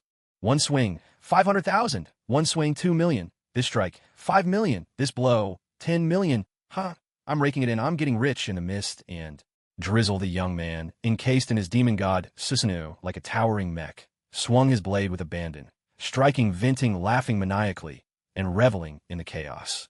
It was as if, with each enemy he knocked out cold, he was gathering buckets of gold and silver. Watching this, the mist shinobi felt their scalps tingle and their legs tremble uncontrollably. What is that? The Mangekyo Sharingan. Susanoo, from a distance, witnessing the crimson demon god's awe-inspiring might in the rain, the elder of the mist Jinshur could not help but cry out in astonishment. Nearly 60 years had passed, and the scene before his eyes brought him back to the end of the Warring States period, recalling the Uchiha clan's leader, Madara, the same terrifying power, the same sense of invincibility. After all these years, is there really another monster like this emerging from the Uchiha clan? And he's so young, almost unbelievably young. So this is the outside help Zabuza brought in. We've got a real fight on our hands. There's a chance for us now. Genshur's eyes lit up as if he could see hope at last. He knew well the power of the Mangekyo Sharingan and Susanoo, more than enough to rival a tailed beast. And by the looks of it, that young Uchiha hadn't even gone all out. Who knew if he'd struck some kind of deal with Zabuza? But as long as they could overthrow the fourth Mizukage, any price would be worth it. Besides, with a kid that young, he probably wouldn't be too greedy. Elder, what should we do now? Terumi may suppress the shock in her heart and asked in a low voice. Jinshur replied, Get ready. Wait for my signal before making a move. A spark flashed in Terumi Mei's eyes, and she quickly agreed. Understood. She immediately set about making preparations. At the same time, while most of the Umbu had already joined the battle at Yagura's command, there were a few who held back. Leading this group was none other than Hoshigaki Kisame's superior, the pufferfish demon from the Hoshigaki clan. Captain, Kisame, you finally made it. The pufferfish demon turned and, seeing Kisame quietly approaching, allowed a brief smile to cross his face. Captain, aren't we joining the fight? Wait a moment, tell me, do you think you could withstand a single strike from that guy? The pufferfish demon pointed at the massive Susanoo, his voice tinged with lingering fear. With that kind of power, he doubted he could survive a direct hit. Let alone Kisame, Kisame fell silent. He was a straightforward man, not one for empty boasts. If he couldn't withstand it, then he couldn't. Kisame, let me ask you something. Do you serve the fourth Mizukage, or the village? The pufferfish demon asked again. His tone grave, Kisame hesitated, as if he'd just realized something important. The village, of course, good. Then follow my orders when the time comes. Understood. The pufferfish demon clapped his large hand on Kisame's back, his voice deep and steady with warning. The battle raged on, fierce and unrelenting. In just a short span of time, the gates of Kirigakure and more than a dozen surrounding buildings were reduced to rubble by the aftershocks of the clash. The sheer destructive power of Susanoo in combat was plain to see, yet the fighting ended almost as quickly as it began. Tempted by the promise of 10 million for every strike, Natsum unleashed Susanoo in a wild assault, fighting with exhilarating abandon. In less than 30 seconds, he had swept through dozens of Umbu, leaving nothing but chaos in his wake. Of course, he'd been careful to hold back his true strength, aside from a couple of Umbu who'd recklessly run straight into Susanoo's blade and died instantly. Most of the others were simply knocked out by the flat of the sword, unconscious but alive. After all, every single ninja who survives is another hefty sum of Ryo that Kirigakure will owe me. How could Natsum ever turn down money? Watching his own squad of ANBU crumble in a matter of moments, the fourth Mizukage Yagura, whose mind remained under control, wore an expression of utter indifference. It was as if he didn't care in the slightest about the fate of his ANBU. Or perhaps he had intended to use these ninjas merely as pawns to wear Natsum down. Meanwhile, on Natsum's side, he dispatched the remaining riffraff without wasting a single word. Blade in hand, he swung, once more directly targeting the distant fourth Mizukage. Yagura, Mizukage-sama, Lord Fourth, cries of warning rang out from the crowd nearby. Clearly, no matter how ruthless a ruler may be, as long as there's profit to be gained, there will never be a shortage of lackeys willing to risk their lives for him. The very next moment, just as the blade was about to strike, a massive surge of chakra erupted from within Yagura. There was no mistaking it. This was the chakra of the Three Tails Isabu. In an instant, the dark red chakra of the tailed beast enveloped Yagura, transforming him partially into a beast, with three ominous tails unfurling behind him. His overall power soared dramatically. With a metallic ring that echoed far and wide, the half-beast Yagura threw back his head and let out a piercing roar. extending his razor-sharp claws. He met Susanu's slash head-on. The clash erupted with a thunderous clang, shaking the surroundings. The immense recoil whipped up, a howling gale, surging outward, forced back over 10 meters. The half-transformed Yagura gouged deep trenches into the ground as he slid. Yet thanks to the formidable defense of the tailed beast cloak, he managed to withstand the blow, sustaining only minor shock injuries. It was a testament to the overwhelming might of the tailed beasts. How interesting. You actually managed to take that strike. Seems my blade isn't sharp enough after all. In that case, let's try a different one. With a raised eyebrow and a soft chuckle, Natsum's eyes sparkled with anticipation. If something can't be cut, it only means your strength is lacking, or your blade isn't up to the task. As for Natsum, his own power was more than sufficient, and as luck would have it, he possessed a divine blade, ready to be awakened as a spiritual weapon. In the blink of an eye, the chakra greatsword vanished. Then a crimson radiance burst forth in Susanu's hand. The legendary Kusanagi blade instantly took shape, transforming into a spiritual weapon over 20 meters long. Again, let's see how you handle this strike. With a dazzling arc of blade light, the sword fell like a meteor crashing down from the heavens. The speed was blinding. Yagura had no time to react. With a guttural inhuman howl, the half-beast Yagura swung his claws in a desperate attempt to block. But this time, the blade's edge was far deadlier than before. A resounding clang split the air.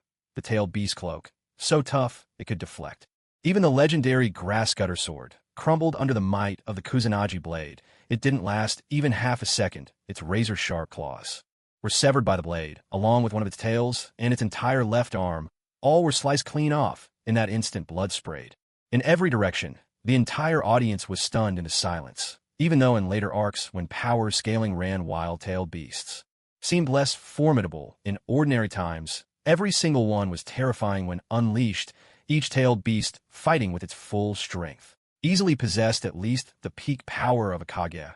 Otherwise, the villages wouldn't have divided the tailed beasts as a way to maintain balance among themselves in the first place. As for the nine tails, even with only half its power, it likely stood at the very threshold of power above the Kage level. Otherwise, half-transformed Naruto wouldn't have been able to turn the tide so dramatically against the six paths of pain. That's why there's a world of difference between a regular Jinchuriki and a perfect Jinchuriki. The gap is even greater than that between an ordinary Kage and a peak Kage. For that reason, at this very moment, even with just a half-tailed beast transformation, the fourth Mizukichi, Yagura already possessed strength approaching the upper echelon of the Kage class.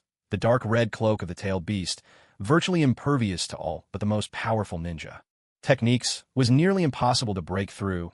This was precisely why, despite their deep resentment toward Yagura's tyranny, no one in Kirigakure had the power to resist him. Yet, at this moment, none of them had imagined that someone would break through the tailed beast's cloak with sheer force, slicing off Yagura's left arm and tail in one decisive strike. Staring at Yagura in the distance, Natsum let out a disdainful snort, so he managed to parry the blade with his claws at the last moment. If not for that, the strike just now would have split him in 2-inch rather than only taking an arm and a tail. Still, Jinchuriki are notoriously resilient, and with the tailed beast chakra shielding him, the injuries, though severe, probably wouldn't be fatal. Sure enough, before the dust even settled, Natsum could clearly sense it.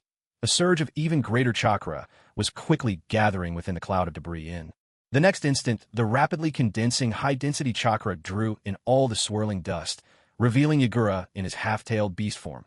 As expected, he was gathering a pitch-black sphere of energy in his mouth. "Oh no, it's a tailed beast bomb!" Several of the remaining Kirigakure ninja shouted in alarm. A tailed beast bomb was no joke. It was formed when a tailed beast condensed its chakra into a ball at a precise ratio, yielding incredible density and destructive power. Once unleashed, it could cause massive devastation, and its area of effect was wide. Any ordinary ninja caught in it would stand little chance of survival. TCH, to launch a tailed beast bomb right at your own village gates. You really are insane. Natsum mocked. He glanced over at Nichio and the others who were sheltered under his Susanoo.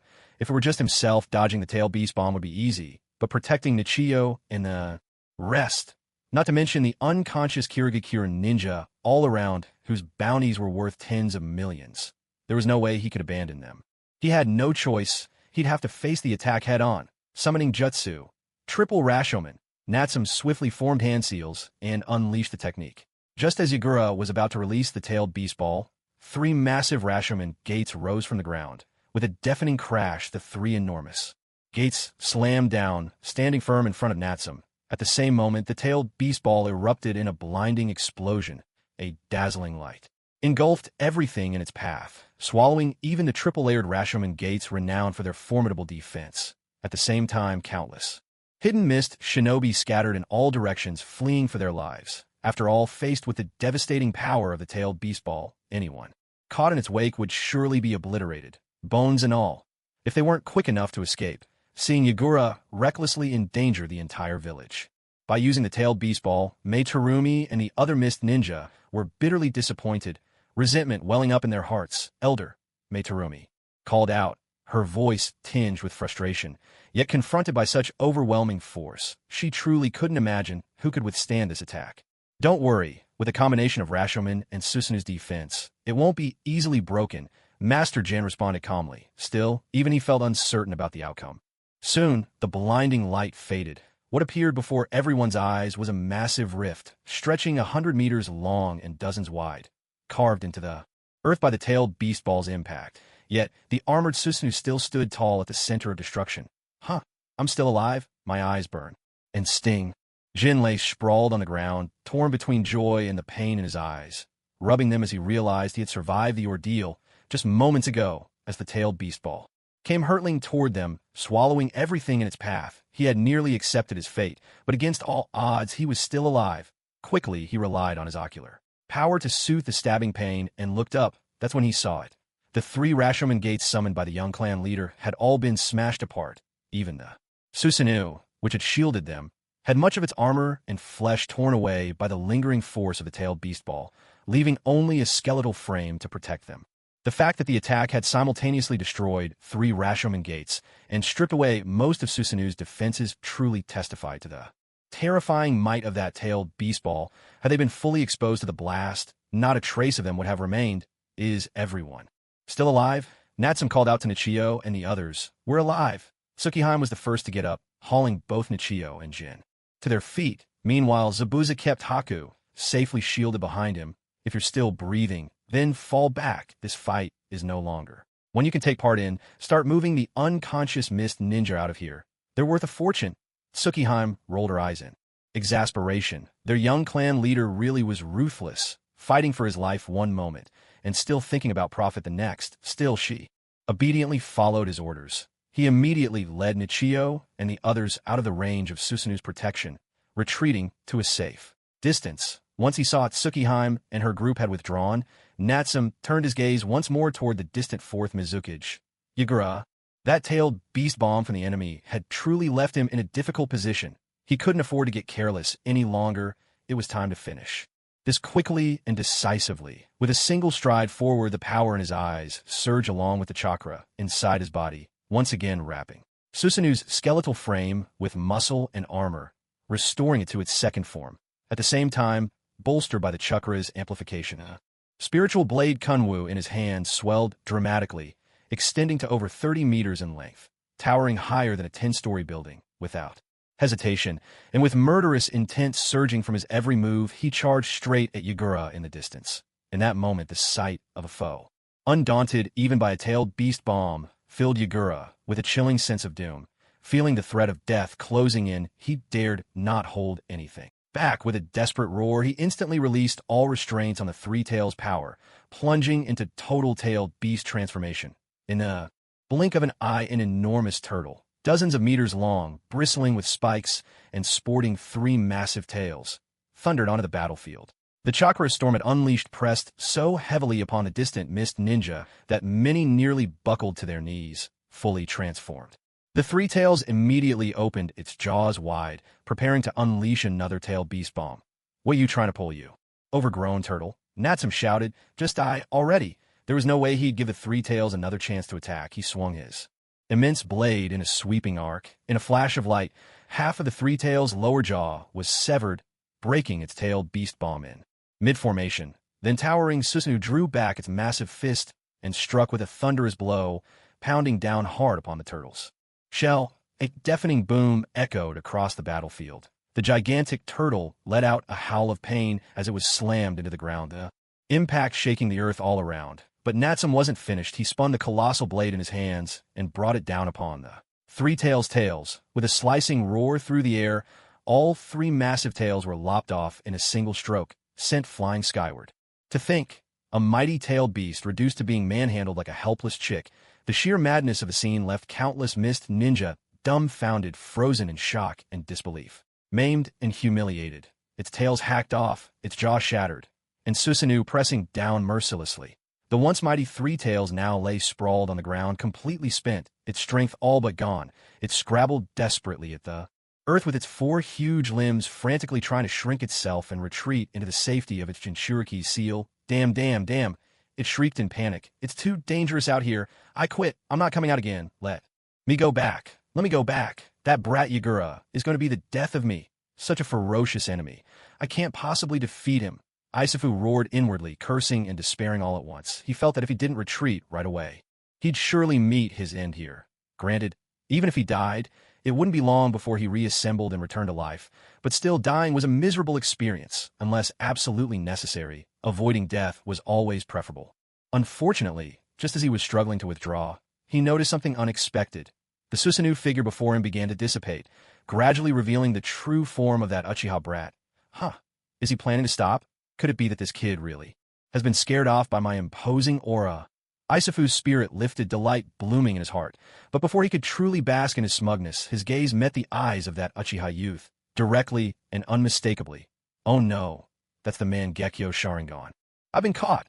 Isafu was struck by sudden dread. Before he could finish the thought, the consciousness of the entire tailed beast was swallowed and dominated by the endless, mesmerizing power of the Sharingan's illusion. It had to be admitted, while tailed beasts were powerful, their mental defenses were relatively weak. As long as one wielded enough ocular power, even the mighty Nine Tails could fall prey to the Mangekyo Sharingan's control. True, Natsum's Sharingan was not specialized in illusions, nor could it compare to Itachi's Tsukuyami, but controlling a wounded, relatively weak three tails like Isafu posed no issue at all. As for why he hadn't used the Mangekyo from the start to break the fourth Mizuki Jigura's mind control, well, Natsum had already tried that. He simply couldn't undo it in a short time. After all, unlike the Sharingan couldn't just sever another's ocular influence directly. The only way was to overwhelm and erase the victim's mental domination with even greater ocular power. It should be known, Yagura had been under Obito's control for several years. Each application of the technique only strengthened the control layer by layer. If you considered it as buff stacking, it was probably up to 99 layers by now. Even if Natsum could break these chains, it would take a long, arduous effort. Hardly worth it. It was much more efficient to simply attack with full force and force the three tails out of Yagura's body. After all, while Yagura's Jinjutsu was tough to crack, taking control of Isafu himself was far easier. Very soon, under the sway of Natsum's Mangekyo Sharingan, Isafu ceased to struggle. He lay motionless at the gate of Kirigikure, silent and still. Yet Natsum could clearly sense that within the three tails, a stubborn force was still fighting against his ocular power. Evidently, Yagura, as the Jinchuriki, was fiercely resisting, trying to provoke Isafu to break free from Natsum's control, if given enough time, with Yagura's mastery as a perfect Jinchuriki, he might actually help the three tails escape, but of course, Natsum would never give him that chance. This is perfect. Now's the time to try out this jutsu, sealing technique. Contract seal. Natsum formed hand signs with both hands and pressed them onto Isafu's body. Unleashing the technique in an instant, the contract seal, one of the unique sealing arts created by the Uzumaki clan. Once invoked, it can effectively sever the contract between an enemy and their summoned beast. Back then, the fourth Hokage had used this very technique to free the Nine Tails from Obito's control. Although the bond between a Jinchuriki and a tailed beast is somewhat different from that between a ninja and a summoned creature, in the end, both rely on seals and contracts to subdue the tailed beasts. No matter if it works or not, it's worth a try to find out. At a distance, hidden in the shadows, Obito watched the entire battle unfold and couldn't help but gasp in secret. The contract seal. This kid actually knows the Uzumaki clan's sealing techniques. This is bad. He's trying to extract the three tails from Yagura's body. Damn it. I have to stop him. Back then, it was this very trick that caused him to lose control over the Nine Tails at the hands of Master Minato. How could Obito ever forget?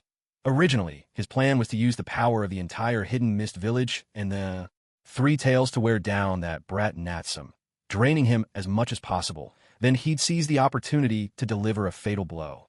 But he never expected After only a few days apart, that brat Natsum's strength had skyrocketed yet again. Now, even dozens of ninjas and a tailed beast could be defeated with ease. The speed of this brat's growth was truly terrifying, and now he even dared to attempt separating the three tails from its Jinchuriki. He knew each tailed beast was a vital pillar of the Eye of the Moon plan. How could Obito simply let it be? Yet just as he prepared to make his move, he saw that brat hundreds of meters away, restraining the three tails while casting a piercing gaze in his direction. In that look was a sharp, killing intent, a blatant threat. It was a silent warning. If you dare to come out, be ready to face death. Obito sucked in a sharp breath and hastily withdrew the foot. He'd almost stepped forward. That kid, he's already sensed me. Damn it, was this just a coincidence, or did he already know I was controlling Yagura, the fourth Mizukage? No way, how could that brat possibly know? Obito shook his head violently, his heart filled with doubt. He even felt a ridiculous, uneasy sensation, as though even the color of his underwear had been laid bare under that boy's gaze. The feeling was downright chilling. And now that brat knows I'm here, any ambush I try will be nearly impossible. Damn it, does this mean I have to give up Hidden Mist Village? Give up on the three tails? Obito ground his teeth in frustration, thoroughly disgruntled. At that moment, as they watched the three tails, Isabu, being pummeled into the ground and losing all ability to resist the hidden mist ninjas. Among them, Master Jane, Suike and Kisame, and the others, everyone, was utterly shaken to the core. Then in the next instant, overwhelming joy swept through the crowd. The chance is here. The chance is here. Hurry, hurry. Take action now. Master Jin, leaning on his cane, issued orders one after another, with Yagura's crushing defeat and the three tails gravely wounded. There could be no better opportunity. This was their one and only chance to overthrow the fourth Mizukage regime and liberate all of Kirigakure. For years, Master Jin Suikazan and their allies had prepared for this very moment. Without hesitation, they launched their attack, moving swiftly to cleanse the village of the remaining factions loyal to the tyrannical fourth Mizukage. Yet at that very moment, a dramatic turn of events unfolded at the heart of the battlefield. Once again, the Kirigakure shinobi were left dumbfounded, rooted where they stood. In their stunned gaze, they watched as the sealing contract incantation appeared. In that instant, the powerful bond between the colossal Three Tails Isabu and its Jinchuriki, the fourth Mizukage Yagura, was abruptly severed. The sealing contract had taken effect. An immense surge of tailed beast chakra began to peel away from Yagura. In mere moments, the entire Three Tails was extracted, taking the form of a small tailless turtle, docile and motionless, lying meekly on the ground, not daring to make a single move. On the other side, as the tailed beast was stripped away, Yagura, the fourth Mizukage, and its Jinchuriki, collapsed into the water, barely clinging to life. And so the mightiest force in all of Kirigakure had fallen. The coup that would shake the entire shinobi world had for now drawn to a close. The rain kept falling. The wind continued to howl. A desolate dusk slowly descended. Though the great battle at the village entrance had ended, skirmishes still raged within the village itself. Countless shinobi, long resentful of the village's tyranny, began to mobilize under the orders of Master Jin, Suikazan, and the other leaders, swiftly launching a purge against the remaining die-hard loyalists of the fourth Mizukage. There could be no doubt. Today, Kirigakure would undergo a sweeping transformation. As for how many shinobi would survive this bloodletting, how much fresh blood would remain to sustain the village, such concerns were no longer Natsum's to bear. After all, he had already ensured his own gain, no matter how things played out. Hinata Jin. Here, Hinata Jin, and the others quickly hurried over. Go tally up the number and strength of the Kirigakure MBU I knocked out. Don't miss a single one. Those are all pure silver in the bank. Natsum reminded them briskly. People can die, and anything can be negotiated, but when it comes to money, not a single coin should be left behind. Understood. With their orders clear, the group sprang into action. Only then did Natsum wave towards Zabuza in the distance, surveying the battlefield, now in utter ruin as though a hurricane had swept through. Zabuza himself was left somewhat dazed. He simply couldn't believe it. That Uchiha boy had actually succeeded. He really managed by himself to take down most of the hidden mist and the fourth Mizukage Yagura. This is just unbelievable. To think that I once entertained the idea of cutting down this kid with a single swing. Looking back now, the fact that he didn't squash me in one blow is already more luck than I deserve. But what does he want with me now? Could it be he's about to turn on me? With unease gnawing at him, Zabuza gestured for Haku behind him to step aside, then walked alone toward Natsum. Lord Natsum. Zabuza stammered, his words halting. Years of life on the run had left him little practice in speaking respectfully, but for the sake of the village, he had no choice but to lower himself a bit. There's no need to be so stiff. After all, we're partners by contract now, aren't we? Come on, let's go pay your Mizukage a final visit. Natsum chuckled, then led Zabuza toward the distance. Before long, the two of them arrived at the side of the fourth Mizukage, Yagura. At this moment, Yagura was drenched in blood, his left arm severed, his breath faint. He was truly hanging by a thread. Yet, it was precisely this violent backlash from having the tailed beast ripped out that finally allowed his consciousness to break free from the illusion's grip, granting him a fleeting, lucid clarity before the end. One could see it in his eyes, no longer vacant but alive with awareness. Zazabuza, Yagura managed to open his eyes a sliver and recognized who had come. Lord Fourth. Lord Yagura. At the sight of Yagura returned to his senses, Zabuza's tears broke free, betraying the iron resolve of the hardened swordsman. He couldn't help but recall those years ago, under the shadow of the Third Great War, when this very man had stepped forward, volunteered to seal the tailed beast within himself, became a Jinchuriki, and ascended as Mizukage, leading the hidden mist village toward recovery and prosperity. Back then, Yagura was the village's beacon of hope, the idol every student at the Ninja Academy looked up to. Zabuza, Maitrami Kisame, and all the other rising talents aspire to follow in the Fourth's footsteps and restore the hidden mist to greatness. But everything changed after that day. The once diligent and spirited Fourth Mizukage transformed overnight, reinstating the village of the bloody mist policy that the Third Mizukage had enforced, plunging the village once more under a shroud of blood and fog. It was then that Zabuza, forced to slaughter all his classmates, chose to rebel and stage a coup. When the coup failed, he fled the village and wandered ever since. Now today, with the help of an ally, he had returned to overthrow the Fourth's cruel rule. What a turn of fate! Yet, no matter what happened, the respect that Zabuza still held deep in his heart for the man Yagura once was had never faded. I'm sorry, it was me. I was controlled and brought disaster upon the whole village. With his final breath, Yagura spoke in a raspy, broken voice, struggling to hold on. Guilt, remorse, pain, resentment, relief. So many emotions played across his face, each more complex than the last. Only heaven knows how Natsum could read so much from those fleeting expressions. Just then, from the distance, the aged Master Jin, the alluring Maitrumi, the steady Ganbi, and several others approached quietly. They watched as Lord Yagura, the Fourth Mizukage, finally regained his senses before his end. Everyone's eyes brimmed with tears, their hearts heavy with grief and regret. Yagura, Master Jin gripped his cane tightly, his voice thick with sorrow. After all, it was he who had once guided the most promising young Yagura to the seat of Fourth Mizukage. Master Jin. I'm so sorry.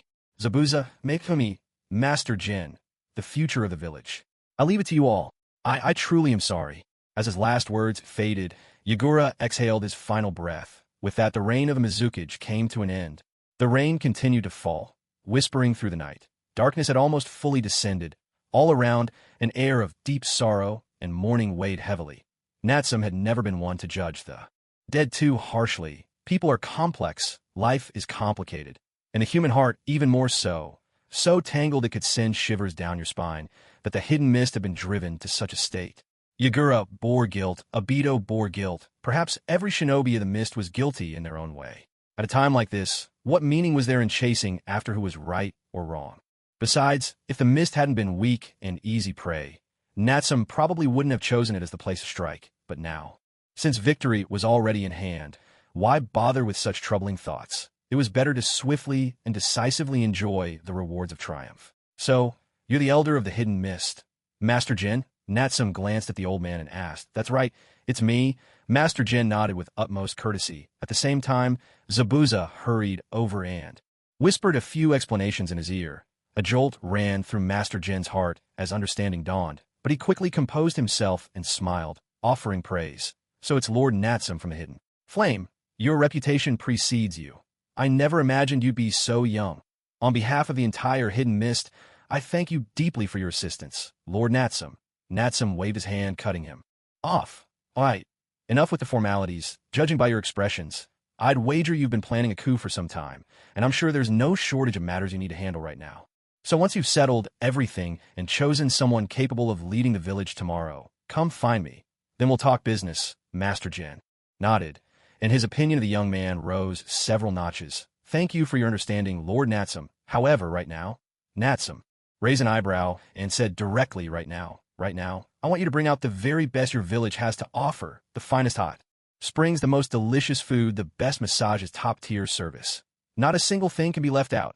Do you understand? In Natsum's view, after the hard-won conquest of one of the 5 great hidden villages, he absolutely deserved to savor the fruits of victory. If he didn't thoroughly enjoy everything the Hidden Mist had to offer today, he simply wouldn't leave. Of course, I'll arrange everything.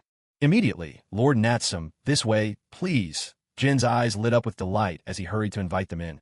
He wasn't the least bit worried about this young man being extravagant or indulgent. In fact, his only fear was that Natsum might not be greedy or pleasure-seeking enough.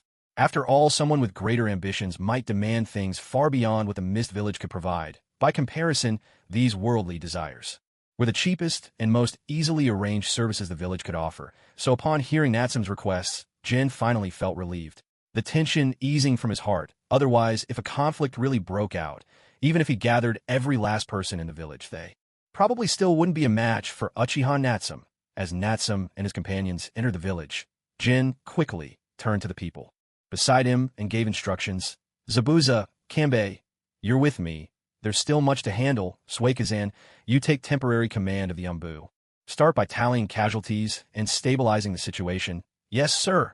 Zabuza and the others accepted the orders without hesitation then. Jin looked at Madarumi, his tone earnest and grave. Mate, put your current tasks aside. You'll be in charge of hosting our young lord, me. Whatever he asks for, do your utmost to fulfill it. With the village in its current state, we absolutely cannot afford to fall out with him. Besides, the boy is strong, but he looks barely over 10 years old. I doubt he'll ask for anything too outrageous. I'm counting on you. Can you handle it? I'll do my best. May bit her red-lipped determination flashing in her eyes. For the sake of the village, she had no choice but to succeed. At this moment, inside the luxurious Mizukage exclusive hot spring enveloped in thick, swirling steam, 2 bare silhouettes were luxuriating in bliss. Ah, Jin, cheeks flushed from the heat, let out a long, contented sigh, unable to hold back her delight. This is pure heaven. No wonder they say this is the best hot spring in the mist. It feels incredible. Brother Nichio, when we get back, let's build one like this in our own village. Once you've been here, you never want to leave. Nichio nodded slightly, dabbing the beads of sweat from his forehead with a towel. Although he deeply disdained Jin's depraved ideas, to be fair, he had to admit, the sauna here was truly exceptional. The searing steam was almost overwhelming. It sent his blood surging through his veins and allowed every muscle in his body to relax completely. Not only did it sweep away all his fatigue, but it also eased the tension from his mind, leaving him thoroughly rejuvenated. If only he could enjoy a steam like this after every mission or battle. What a delight that would be! Back in Konoha, it was a different story. For the Uchiha clan, even the most basic public baths were off-limits, let alone the finest hot springs.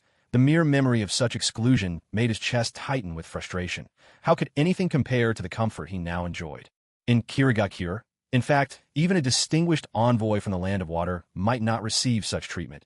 It was just as the saying went, as long as your fists are strong, everything else falls into place. Don't get any wild ideas. Even if we were to build 1 inch, it'd have to be with the young clan leader's approval. Nichio warned, his face stern. If it weren't for the young clan leader's victory over the Mizukage, cutting through the ranks of Kirigakure, we wouldn't be here enjoying ourselves at all. Nichio's admonition was measured, yet carried the air of a seasoned shinobi. Right.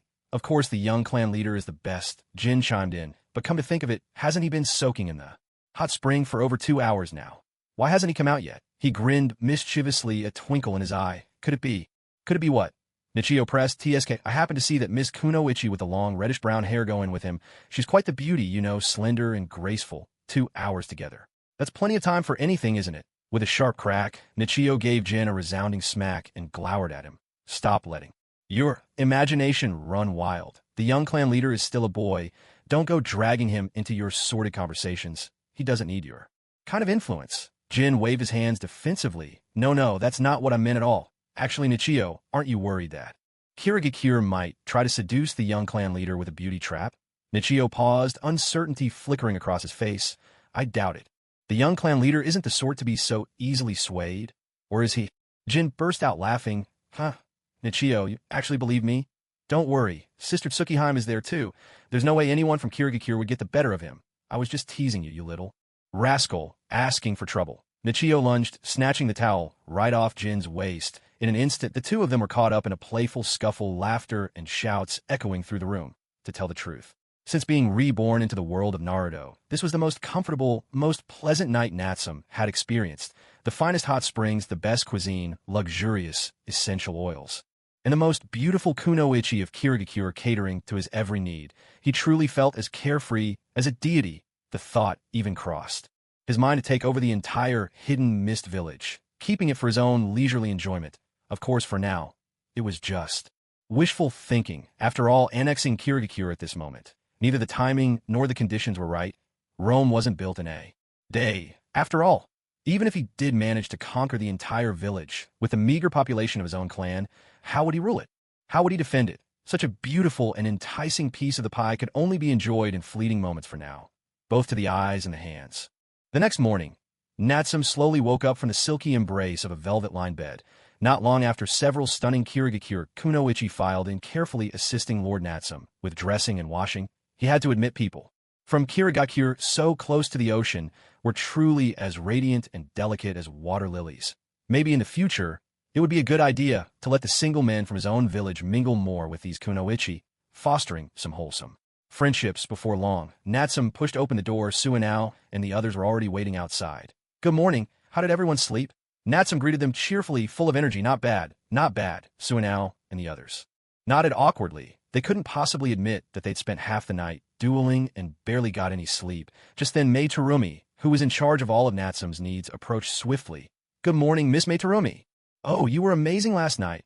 I'll definitely ask for you again next time."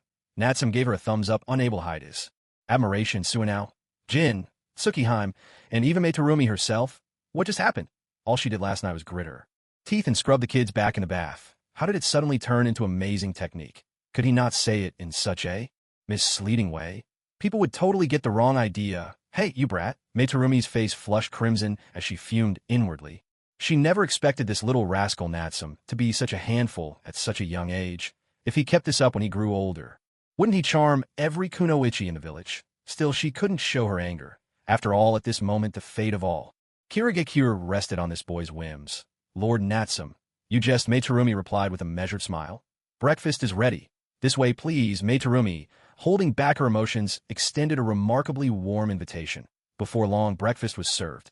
Over 10 exquisite dishes filled the entire table, each one crafted with care and attention. It was clear that despite Kirigakure's battered state, no one dared to show the slightest neglect toward Lord Natsum. Half an hour later, after a sumptuous meal, Natsum stretched lazily, basking in the comfort of the moment. As pleasant as the gentle comforts of Kirigakure were, this was, after all, not his own home. He had already delayed his journey for quite some time. It was about time to handle the local affairs and return to his own hidden village. All right, it's time we got down to business. Whether it's Elder Gensher or anyone else, gather those who can represent your village for the negotiations, Natsum said, turning to Mei Terumi beside him. Realizing the urgency, Mei hurried off to make the arrangements. After all, the fate of Kirigakure was about to be decided at this very negotiation. 10 minutes later, inside a council chamber in the Mizukage Tower, two groups sat across from each other, locked in heated discussion over the future of Kirigakure. Natsum sat on the left, with Nichiu, Tsukihime, and another companion standing protectively behind him.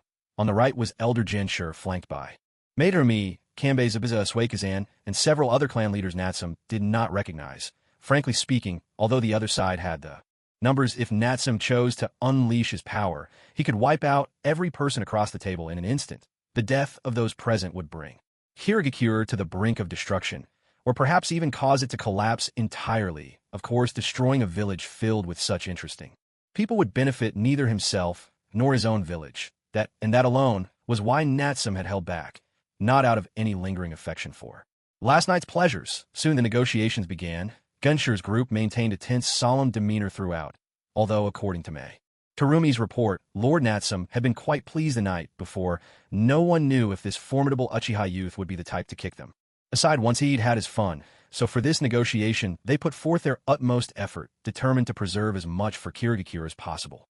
They no longer hoped to send away this great god Natsum unscathed, just that the price they would pay might be as minimal as possible. "Relax, I have no intention of doing anything to your village," Natsum finally spoke, breaking the silence. "My conditions are simple. Just two of them. If you can meet both, I'll leave immediately, and I won't meddle in your village's internal affairs." At these words, Jinshi, and the others across the long table finally allowed themselves a quiet sigh of relief. As long as there are conditions to negotiate, that is already the best outcome. At the very least, it's far better than dealing with mindless fools. Yuan Shi spoke slowly. Lord Natsum, please state your terms. First, Kirigakure must make a public announcement to the world, formally declaring an alliance with Enkakure. We will advance and retreat together, facing enemies as one. Natsum presented his first condition. To be honest, given the current dilapidated state of Kirigakure, Natsum never expected them to truly stand shoulder to shoulder in battle. What he really needed was the prestige that came from being associated with one of the 5 great hidden villages. After all, the other major villages knew nothing of Kirigakure's internal woes. If Kirigakure were to ally itself with Enkakure, any other village contemplating aggression would have to think twice. Moreover, with the alliance in place, his own maritime trading company could openly conduct business within the land of water. As allies, it would be perfectly reasonable for him to earn some commission, wouldn't it? Hardly excessive, right? Soon fierce debate erupted on the Kirigakure side. Some voices supported the proposal, others objected, and opinions clashed in a heated exchange. Yet within a few minutes, the most respected elder, Yuan Shi, made the final call. He agreed to the condition, though Kirigakure, one of the 5 great hidden villages, was now allying itself with a fledgling village founded by defectors from Konoha, which would surely bring numerous disadvantages and even losses. Yuan Shi's sharp gaze was fixed not on Enkakure itself, but solely on Uchiha Natsum, the man who possessed power on par with the tailed beast. As long as an alliance could be formed, and as long as their village could be of use to Natsum, it would fill Kirigakure's dire shortage of top-tier fighting strength. Should danger threaten in the future, it would be far easier to call upon this formidable ally for help, and if they could endure these next few years, their own village would surely cultivate new Kage-level warriors. When that day came, every concession would have been worth it. Very well, let's hear your second condition, Nichiyu. Give your report. Natsum commanded, nodding and beckoning to the man behind him. Nichiyu nodded, stepped forward, and unfurled a ledger scroll, quickly delivering his report. According to our records during this great battle, the young clan leader showed mercy to a total of 65 Kirigakure shinobi. Of those there were 7 genin, 28 shunin, 21 special jonin, and 9 jonin. The total compensation amounts to 102,400,000. Ryo, please arrange payment. Upon hearing this, Zabuza, sitting across from them, couldn't suppress a twitch at the corner of his mouth. He promptly lowered his head and looked away. The rest of the Kirigakure leadership exploded into an uproar. That was an astronomical sum. Over 100 million, although it seemed trivial. Compared to the value of the entire village, which numbered in the hundreds of billions, there was a fundamental difference between market value and ready cash. It's just like how even a massive company worth tens of billions can collapse in an instant because of a cash shortfall of just a few million. Add to that the village's years of being sealed off and under strict control. Under these high-pressure policies, the treasury has almost nothing left. How could we possibly scrape together 100 million Ryo? Of course, if we were really ruthless, we could sell off some of the village's assets, withhold a portion of the ninjas' mission payments, and borrow a bit from the larger ninja clans. Then maybe we could just about piece together the 100 million. But if we did that, given how fragile the village's economy already is after the war, it might just collapse entirely. If the economy breaks down, villagers won't be able to afford food or daily necessities. At that point, the Hidden Mist village wouldn't be far from falling apart. But what's even more infuriating is, who the hell made this promise in the first place? Trading the lives of Mist Ninja for money. Are they out of their mind? Which idiot agreed to this rotten deal? Ahem, ahem. One of the Mist Demon gentlemen bowed his head, faking a cough, clearly embarrassed. Instantly, the other Mist village leaders turned their attention to Zabuza, each one gritting their teeth, eyes burning with anger. And at that moment, Zabuza was awash with regret, unable to explain himself. Back then, under the temptation of that little bastard Natsum, he thought spending a bit of money to preserve more of the village's ninja bloodline was a bargain. But upon returning to the village, he realized their treasury was almost barren, not even enough to attract mice. The entire village's economy had been wrecked by the fourth Mizukichi Yagura, and was under immense strain. There was no way they could come up with that much compensation. On top of that, after such a devastating war, there were countless places in the village that needed rebuilding and comfort. Money was already beyond tight. Seeing this, Natsum raised an eyebrow, and without the slightest courtesy threatened, "So what now? Are you planning to back out of your promise? Or are you thinking of starting another fight?" He looked every bit the part of someone pulling up his pants and refusing to recognize anyone, making Mei Terumi across from him grit her teeth in anger. After all, Negotiation is a fine art. In both past and present worlds, there have always been people who, with razor-sharp negotiation skills, managed to win far more than they should have. Unfortunately, Natsum was never much of a negotiator, or rather, he couldn't be bothered to play mind games with his opponents. After all, his own strength was the heaviest weight on the scales of negotiation. Don't agree? Then let's fight. Not satisfied? Then let's fight. No money. Then die. In short, if Natsum's demands weren't met, the only outcome would be the destruction of the entire hidden mist village. Simple, direct. That was exactly the effect he wanted. At this moment, Natsum's intimidation sent a shiver down the spines of the mist village leaders. They couldn't help but recall the terrifying power this Uchiha youth had displayed in his battle with the Three Tails just yesterday, and all of them felt a chill run down their backs. Please forgive us, Lord Natsum. We have no intention of reneging on our debt, and we're truly grateful to Lord Natsum for saving those precious ninja. Master Yuan quickly tried to ease the tension, offering a swift explanation. It's just that the village is in dire straits at the moment. We simply can't come up with such a large sum of money all at once. But deep down, he knew there was no way they could escape this enormous expense. First, the deal had already been struck with Zabuza, and their own forces were in no position to tear up that agreement by force. Second, if the village wasn't even willing to spend money to save the lives of its own ninja, it would irreparably damage their reputation among the people, shattering the leadership's credibility and triggering even greater problems. So whether out of emotion or reason, the Mist Village had no choice but to swallow this bitter pill. It's all right, just pay whatever you can for now, Natsum said, grinning widely and making a proposal that sounded almost too generous. The rest? You can pay it off in installments. After all, we're allies now, aren't we? I wouldn't want to be too harsh on a friend. Silently, I slipped away just as quietly as I had arrived. With a wave of my sleeve, I left without disturbing a single cloud in the sky. Well, except I did take 30 million Rio worth of Mist Village specialties with me. That's right, after a round of intense negotiations, the Mist Village ultimately gave in completely. They agreed to both of Natsum's conditions, to officially form an alliance with the Flame Village, and to obediently pay the ransom to buy back the lives of those 65 Mist Ninja. Of course, since Mist Village truly couldn't afford more, Natsum allowed them to pay 30 million Rio up front. The remaining 70 million plus Rio would be paid off in installments over 4 years. And why 4 years? Quite simply, because Natsum doubted the Mist Village would even survive to see the last year of his own 5-year plan. And so, carrying 30 million Rio worth of Mist local products and a bounty of glittering pearls and ocean gems, Natsum and his companions returned home, their bags brimming with spoils. Some people always assume the 5 great hidden villages are rolling in wealth. In fact, it's quite the opposite. These 5 ninja villages are at their core nothing more than small towns with populations barely over 10,000, and their development is still stuck in a pre-industrial era. Suppose a village has a total annual tax revenue of 1 billion Rio. If you base things on a standard Sharingan mission reward of 30,000 Rio, then to reach that tax revenue, the village would need to complete 34,000 missions in a year. And most ninja can only scrape by with D-rank missions, even if the village managed to collect a fifth of mission earnings as tax, which would already be considered a high rate. Then, just for mission rewards alone, the number of missions would have to increase 5-fold. That's a staggering 170,000 C-rank missions a year, even if a ninja village boasted 1,000 ninja squads working around the clock, without accounting for mission failures or casualties along the way. On average, each squad has to complete 170 missions every year. That's nearly 1 mission every 2 days. Is that even possible? Is it reasonable? Even in the most prosperous Hidden Leaf village, making a profit of 1 billion Rio a year is already a massive achievement.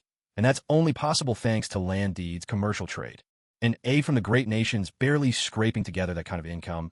But out of that billion, they still have to pay salaries to the Hokage, and a large number of civil servants invest in the village's development, provide compensation to the families of fallen shinobi, and fund institutions like the Ninja Academy and the orphanage. After all these major expenses are covered, the village might be able to set aside 100 or 200 million as emergency reserves, which is already quite impressive. As for those higher level A rank and S rank missions, although the rewards are astronomical, the risks are just as great. In the entire village, how many of those dangerous missions can there possibly be each year? And even if there are a few, how many shinobi can actually survive to complete them? It's like being offered 1 billion to assassinate the President of the United States in the real world. Could you pull it off? That's exactly why, knowing full well that the Hidden Mist Village was already scraping the bottom of the barrel, unable to come up with a bigger ransom all at once Natsum mercifully agreed to accept payment in installments. After all, the hot springs and services here were truly first-rate, and if time allowed, Natsum wouldn't mind coming back occasionally to enjoy the remarkable skills of a certain future fifth Mizukage. If he pushed the hidden mist to the brink of collapse, he wouldn't be able to come here to have fun anymore. At this moment, in the conference room of the Mizukage's office in the Hidden Mist Village, "Have they left?" Genji asked in a raspy voice. "They've already gone. We watched them leave the village." An Umbu ninja reported. A collective sigh of relief escaped from everyone present among the Hidden Mist high leadership, their tension easing at last. After all, no matter how young that Uchiha brat was, his terrifying strength alone was enough to leave the entire Hidden Mist suffocating under his presence. But now, although the price had been steep, they had finally managed to send that deity on his way. The village could finally breathe again. What about the Three Tails? Isabu, they took it with them. What? That's our village's tailed beast. How could we just let them walk off with it? Then you go and get it back, with strength like that. And now with a tailed beast as well, that Uchiha brat and the flame-hidden village will surely become our greatest enemies someday, Samahata-wielding Hashigaki grumbled, his face darkening in warning. Having spent years in the shadows handling the village's dirtiest and most dangerous work, his outlook was inevitably more ruthless and pessimistic. Hearing this, the others fell silent. The potential of the flame-hidden village was enormous. Who didn't know that? But the problem was the Hidden Mist village had no other choice right now. If they did, would they really have compromised like this? What's there to be afraid of? That brat may be strong, but he's just one person after all. Besides, the entire flame-hidden village is made up of Uchiha defectors. They're completely at odds with the Leaf Village, with the Leaf standing in front to take the brunt. The ones losing sleep should be those in the flame-hidden village, not us, eh? Chief from a Mist Village let out a disdainful laugh. Analyzing the situation with confidence and logic, his words echoed what everyone else was thinking from the standpoint of a village. There has never been such a thing as eternal friendship or unbreakable alliances, only shifting interests and advantages if the opportunity presented itself. And the Leaf and flame-hidden villages were to fight each other to exhaustion. The Mist would certainly not hesitate to stab them in the back. That's just the reality of a ninja world. Suddenly, the sound of a cane striking the ground echoed through the room. Elder Genscher narrowed his eyes and admonished them sharply. There's no need to discuss this any further. The village has just overthrown the rule of the fourth Mizukage and ended his tyranny. That is already a great achievement for now, and for a long time to come. The flame-hidden village is a reliable ally. I will not tolerate any more talk that undermines our alliance. I trust you all will keep this firmly in mind. Clearly, Elder Genscher, wise with age and experience, saw further than the others, understood. The group nodded, voicing their agreement. Elder Genscher, what about selecting the new Mizukage? That matter can wait. Genscher replied firmly. Our top priority is restoring the village. The selection of the new Mizukage can be discussed later. He had made his decision. In truth, Genscher understood better than anyone. The enemy who had controlled the fourth Mizukage and lurked in shadows had yet to reveal themselves. If they rushed to select a new Mizukage now, wouldn't that just give their adversary another chance? Another opportunity to manipulate the new leader and replay the previous tragedy. It was better not to choose a new Mizukage just yet, and instead spread out the power within the village and focus on reconstruction.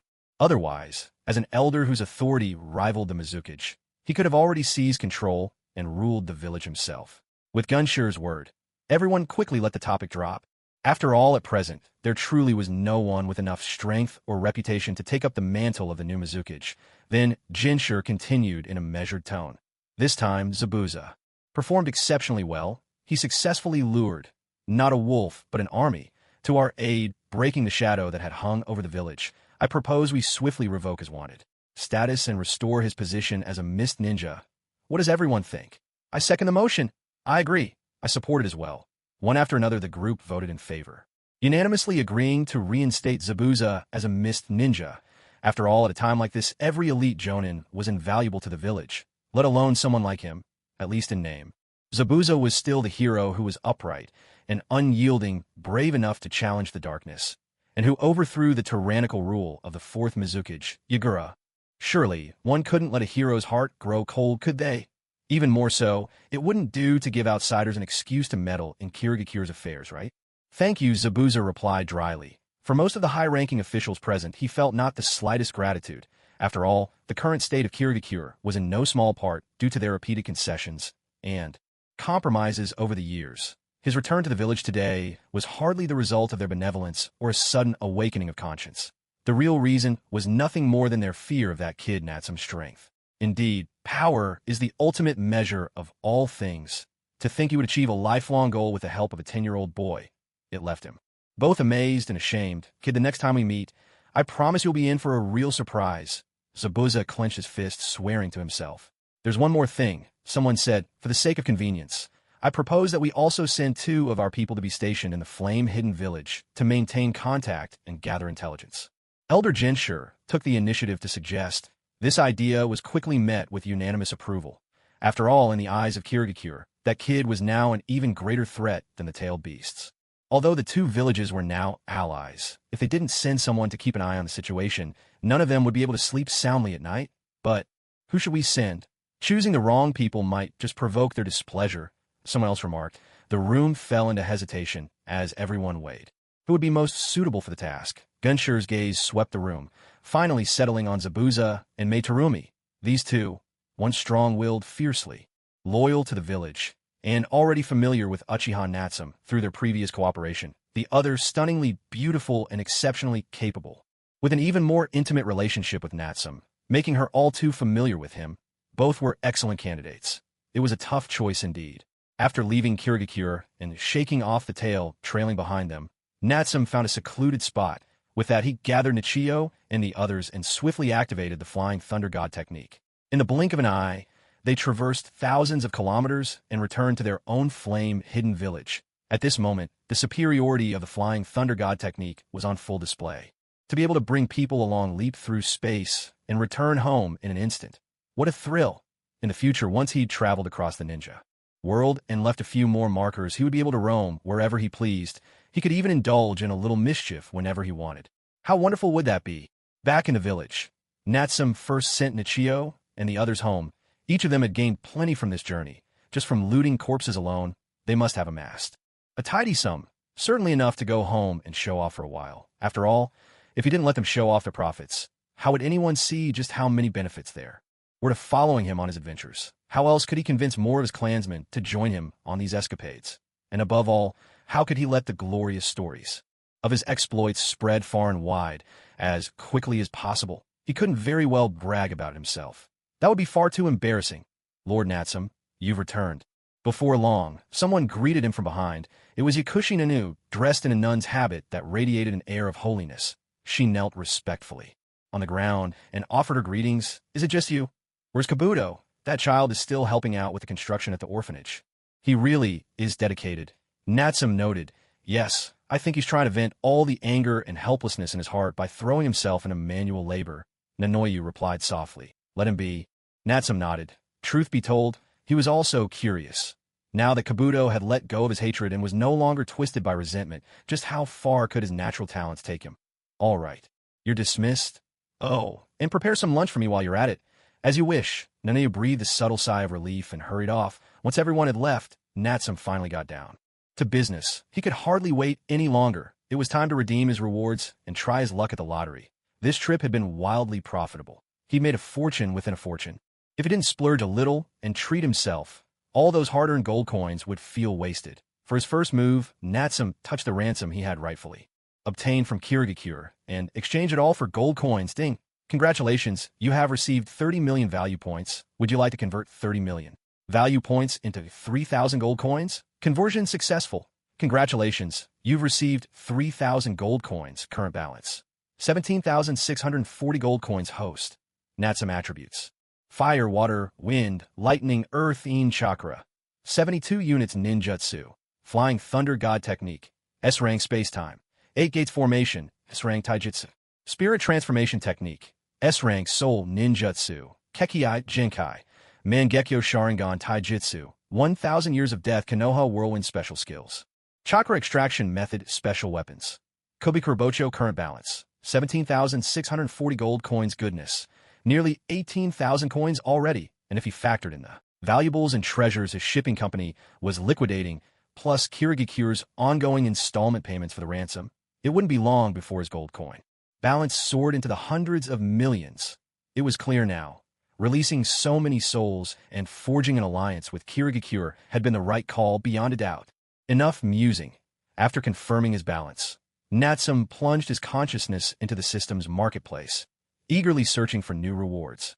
In the system shop, anything priced over 10,000 gold coins was considered a luxury item, so much so that there were only a little over 20 such items available. Among these options, there were several that Natsum had been longing for: the Sage Body, the Eternal Mangekyo Sharingan, the Heretic God Body, and the Tail Beast Body.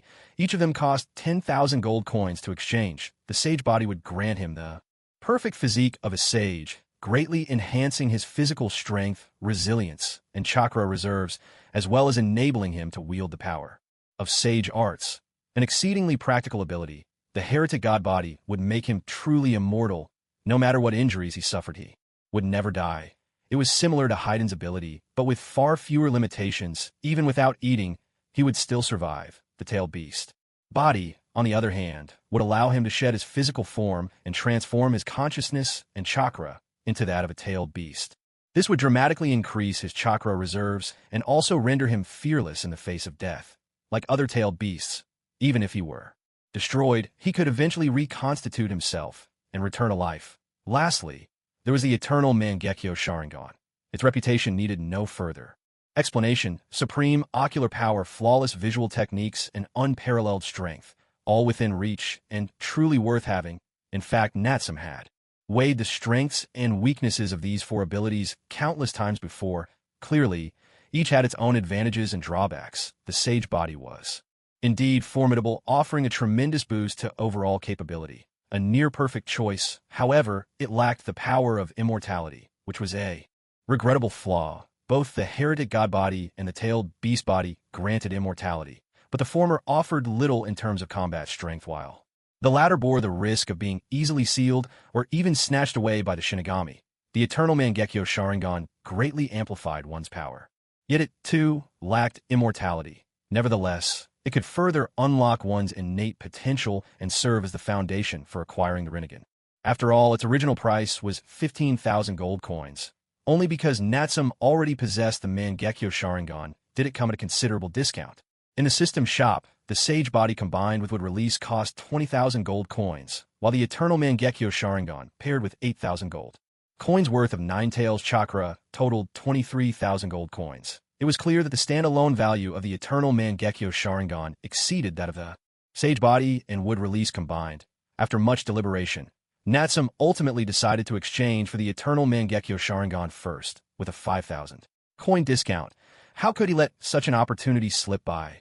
Besides, he had already transplanted some of Hashirama's cells, granting him a portion of his Sage Body's power. With the Eternal Mangekyo Sharingan in hand, there might even be a chance to evolve directly into the Rinnegan, just like Madara had done. Wouldn't that be the greatest gain of all? So, it was worth a try. Of course, the reason he didn't choose the Heretic God Body or Tailed Beast Body, both of which granted immortality, was that Natsum felt that once he possessed the Eternal Mangekyo Sharingan, there would be hardly anyone in this era capable of defeating him outright. Still, if by some chance someone were to use Edo Tensei or Resurrection to bring back either Madara or Hashirama, those two legendary figures, then things could get interesting. Naturally, the first thing to consider would be how to exchange for the power of immortality as a means of self-preservation. Without delay, Natsum made his choice. In an instant, 10,000 gold coins worth a staggering 100 million taels vanished like melting snow. Under the influence of the system, an immense surge of ocular power rushed into Natsum's eyes. In mere moments, the Eternal Mangekyo Sharingan was his. Wishing everyone a happy Lunar New Year's Eve. May your family be safe, healthy, and joyfully reunited. Oh, greater than over equal to less than over equal to. Oh, with a soft gasp, Natsum opened his eyes, now transformed into the Eternal Mangekyo Sharingan, swirling with infinite mysteries. His gaze radiated with a vast power pouring forth, like a cascade of starlight. This time, after awakening the Eternal Mangekyo, his eyes felt perfectly clear, free from any side effects or irritation. Even the Hashirama cells within him seemed uninterested in stirring. They were no longer needed to repair the strain from using the Mangekyo Sharingan. So this is the Eternal Mangekyo Sharingan, Natsum whispered, delight flickering in his voice. This feels incredible. It's well known that the Eternal Mangekyo is on an entirely different level than the ordinary Mangekyo. The reason is simple.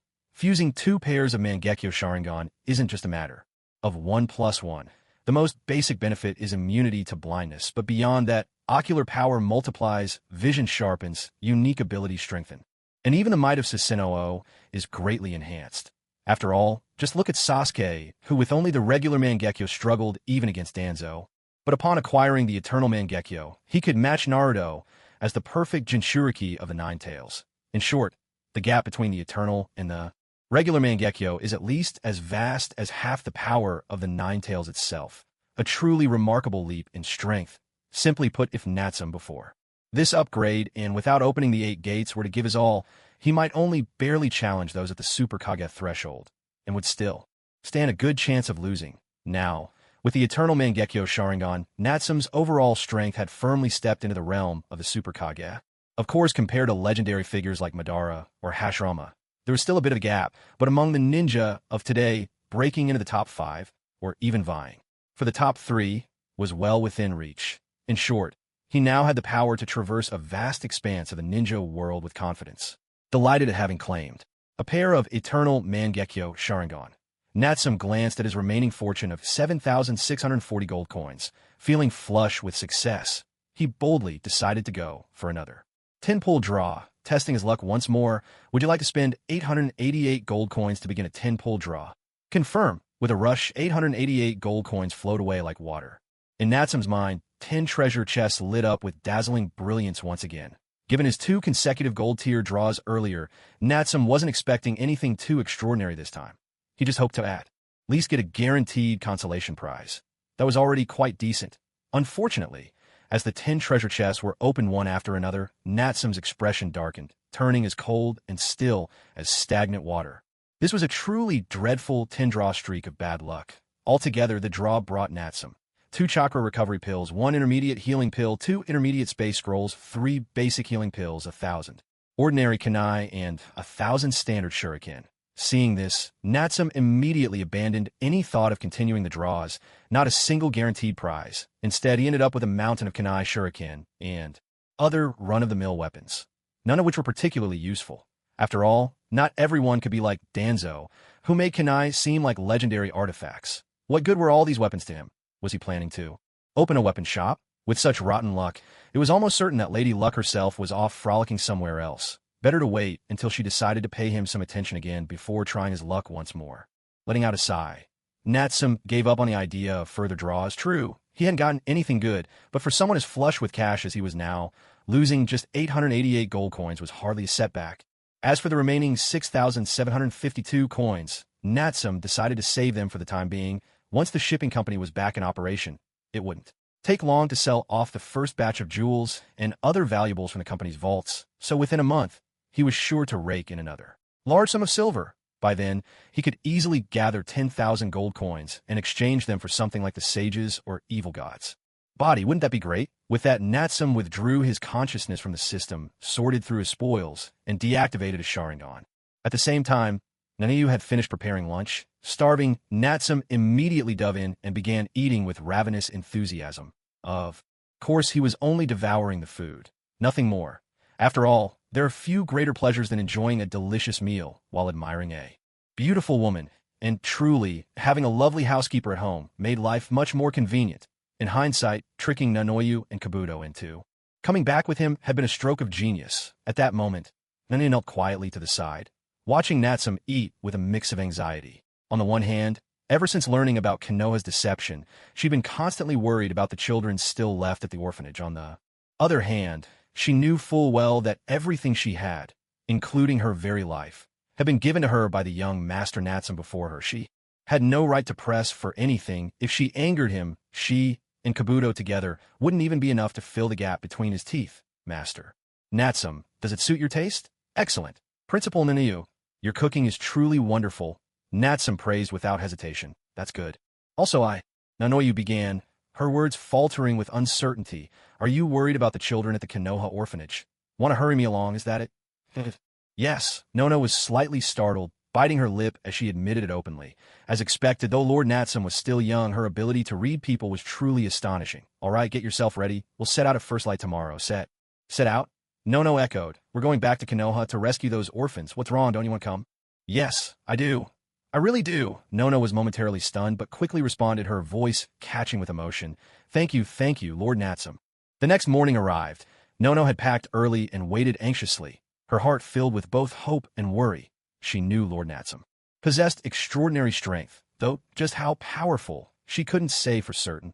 In her eyes, challenging Konoha, one of the 5 great hidden villages, and rescuing the children from Root's clutches would be anything but easy.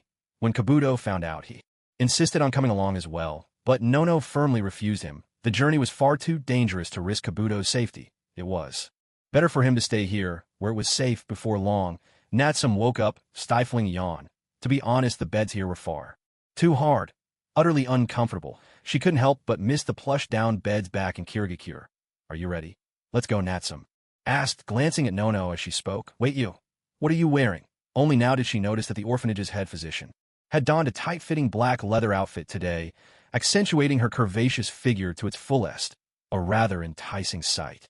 Good grief, we're going to rescue people, not to rob or set fire to anything. Was it really necessary to dress so alluring? Cough, so tense? Then again, it's not a bad look at all. Is there something wrong with my outfit, Lord Natsum? And no, not at all. Then let's head out. Natsum quickly waved her off, and with that the two of them set off at full speed toward Konoha. "Hey, have you heard the news? Something big just happened in Kirigakure." "What is it?" "They say the 4th Mizukage died suddenly." "What? How? Who did it?" "No one's sure of the details. It seems there was an uprising in Kirigakure. A bunch of ninja banded together and overthrew the 4th Mizukage rule." "Something that huge? Who was behind it?" "Word is it was a rogue ninja from Kirigakure named Zabuza Momochi. Of course, he had plenty of help from others inside the village. All in all, the tides have turned in Kirigakure, and who knows? It might even affect our own village." "Why's that? You don't know?" "That demon of the mist known as Zabuza actually invited help from a newly established flame hidden village for this coup. Those are the ones who defected from the Uchiha clan, and now the coup has succeeded. The hidden mist village has publicly announced that they've officially formed an alliance with the flame hidden village. The next step, they might be preparing to join forces and attack us, the Leaf Village." Are we really on the brink of war? Who can say for certain? Sigh. Honestly, the higher-ups really went too far back than forcing the Uchiha clan into such a desperate corner. And now look, after their defection, they built their own village, formed an alliance with the Mist, and now they're eyeing us like wolves. If you ask me, the higher-ups have nothing better to do than stir up trouble. Sure, don't say things like that out loud. As several shadows from the Umbu flitted by in the distance, the villagers who had been hotly debating these topics on the street quickly fell silent. Don't be fooled by the Leaf Village's open atmosphere. If such disrespectful remarks were ever reported to the higher-ups by the Umbu, those who spoke out of turn would hardly escape unscathed. Not to mention, compared to the Umbu, there's the even more fearsome organization known as Root. The truth is, in any era, in any nation, there are always some topics that are simply untouchable.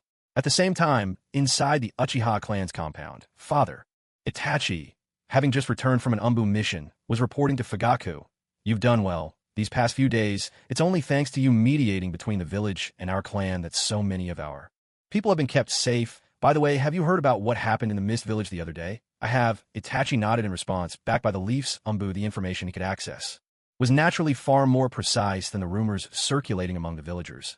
Although some details were still unclear, he already knew the general situation.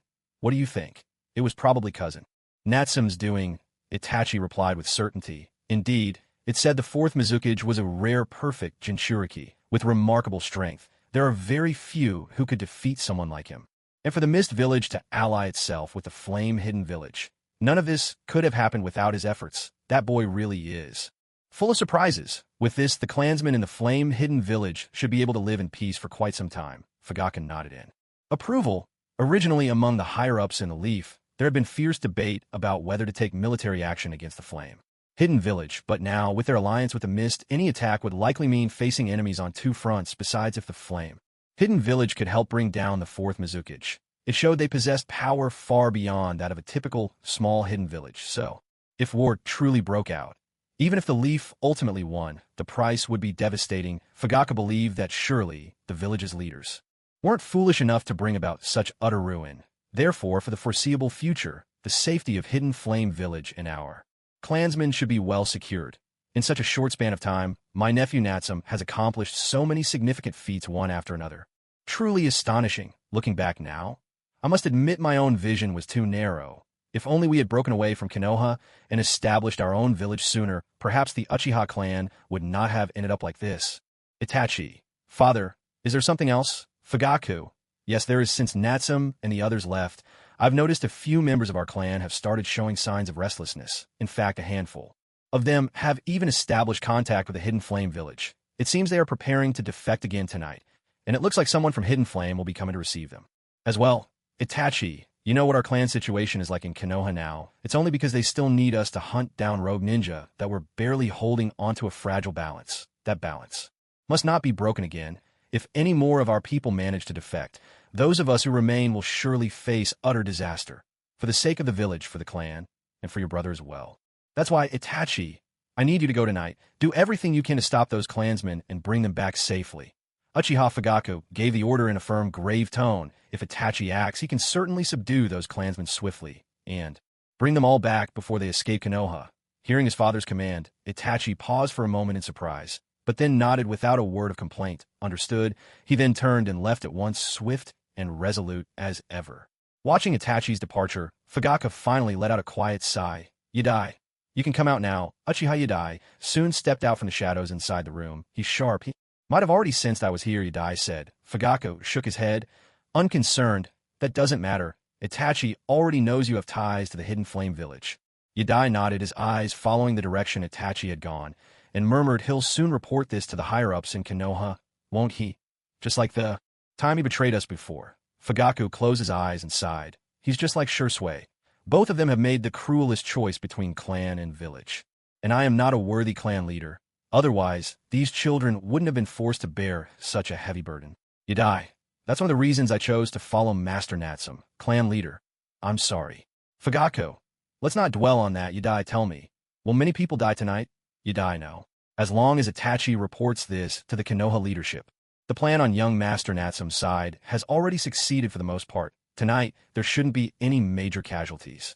Moreover, the real target tonight is not even Konoha. Fugaku nodded once again, his heart easing a little. That's good, that's good. I only hope this time, Itachi will finally see clearly just how rotten those village elders he trusts and serves truly are.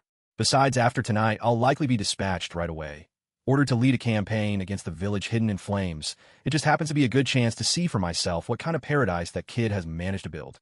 Elsewhere, 20-some minutes later, in a dimly lit secret chamber, Itachi, wearing a tanuki mask, knelt on one knee before Danzo, who sat in his wheelchair, reporting critical intelligence.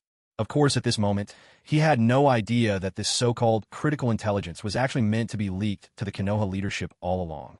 Now, upon hearing such important intelligence from Itachi, Danzo was visibly shocked. There are actually people planning to defect, and that traitor village dares to send someone to pick them up? Is the information reliable? Itachi nodded in confirmation. Seeing this, Danzo drew in a sharp breath, gripping the armrest of his wheelchair tightly with his left hand, his mind suddenly ablaze with excitement. This was a golden opportunity. No matter who the village hidden in flames sent for the rendezvous, he could set an ambush and capture them all in one fell swoop. And if that brat Natsum dared to walk into the trap himself, so much the better. He could cut him to pieces and finally vent his long-held anger.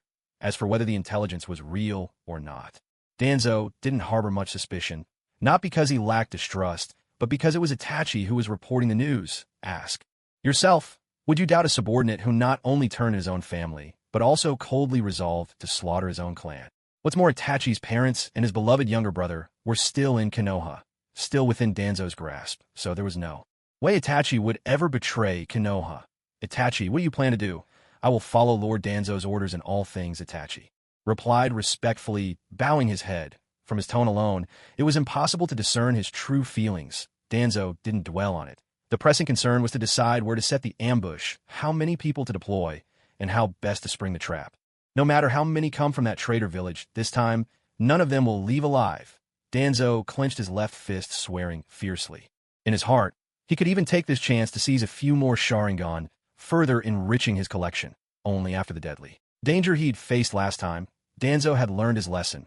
When the ambush was set in motion this time, if he wasn't absolutely certain of success, he would never show himself again. Time ticked by moment by moment. On the surface, the Hidden Leaf Village was as peaceful as ever. Yet beneath that calm exterior, a storm was brewing, raging in secret. Numerous ninja from the Umbu and the Root Division had been summoned back. In secrecy, quietly assigned new tasks and poised for action. Of course, as Hokage Hiruzen Sarutobi was the first to notice the strange and sudden redeployment of so many Umbu operatives. However, Having just had a heated argument with Danzo, he brushed it off as Danzo making a show of force out of spite. After all, Root had just submitted an emergency drill request not long ago. What's more, nothing out of the ordinary had occurred around the village lately, so for the time being, Hiruzen chose not to pay it any mind. Dusk soon faded, and the curtain of night descended. At that moment, just outside the Hidden Leaf Village, two figures lurked in the shadows. Naturally, these two were Natsum and Nono, who had hurried all the way here. Nono, dressed in a snug leather outfit, leaned against a sturdy tree, the curve of her silhouette accentuated by the moonlight. The sight made Natsum's blood race, and he couldn't help but recall the pole dancing from his previous life. Interesting. Maybe I can introduce that when we get back. Natsum-sama, comma. Oh, Nono's voice snapped Natsum out of his wandering, wistful daydream. What exactly are we waiting for? We're waiting for the right opportunity. Huh, Natsum lifted his gaze slightly, eyes fixed on the sky above the village, and continued his explanation. During the last great ninja war, the Leaf set up a sensory squad led by the Yamanaka clan. This team erected a large spherical barrier both above and beneath the village, allowing them to sense the chakra of anyone entering or leaving. The barrier also offers a certain level of protection, unless you're an ordinary villager or ninja with a spotless background. The only way to pass freely through the barrier is by knowing the passcode. If you try to force your way through or break the barrier by force, you'll be discovered instantly. Of course, a barrier like this is hardly an obstacle for me. But if I'm detected, the entire Leaf will be alerted. At that point, rescuing all the children from the orphanage will be far from easy. You know how ruthless Root can be. We must be on guard. They could lash out in desperation and hurt those kids. What's more, after the last affection, the Leaf will have definitely changed the passcode. The one I had before is useless now. Hearing this, Nono was visibly startled. As a former member of Root, she knew that entering and leaving the Leaf required a passcode to get through the barrier, but beyond that, even Root operatives had no further information. She found it hard to believe that this young Natsum knew even more than she did. So what do? We wait. I've already made the arrangements, just wait a moment longer. All right. Nono nodded slightly, putting her trust in him. Time slowly passed. Another half hour slipped by. At last, the faint rustle of movement could be heard in the distance. Several shadowy figures emerged from the darkness, coming into clear view for the two of them. Are those members of the Uchiha clan? Nono was inwardly startled. She knew that within the Uchiha clan, only a select few, those on missions or those who had joined the Umbu, were allowed to know the barrier's secret codes. Anyone caught using the codes without permission or attempting to leave the village without authorization would be detected immediately by the sensory units and branded a rogue ninja. She remembered the last time. Over 400 members of her clan had tried to flee Konoha, only to be exposed almost instantly. If it hadn't been for the fierce battle between Natsum and Fugaku drawing most of the village's attention, the sensory unit would have already dispatched a large force of Umbu to intercept them. That's why Nono was so puzzled. Why would there be several Uchiha clan ninja now fleeing? In such a panic? Stay calm. Don't give ourselves away. Natsum whispered in warning. The two of them watched silently as the Uchiha fugitives vanished into the distance. Natsum, however, remained motionless, waiting. Seconds later, a flurry of swift, slicing sounds cut through the air as dozens of masked figures darted after the escaping Uchiha, moving with silent efficiency. There was no mistaking it.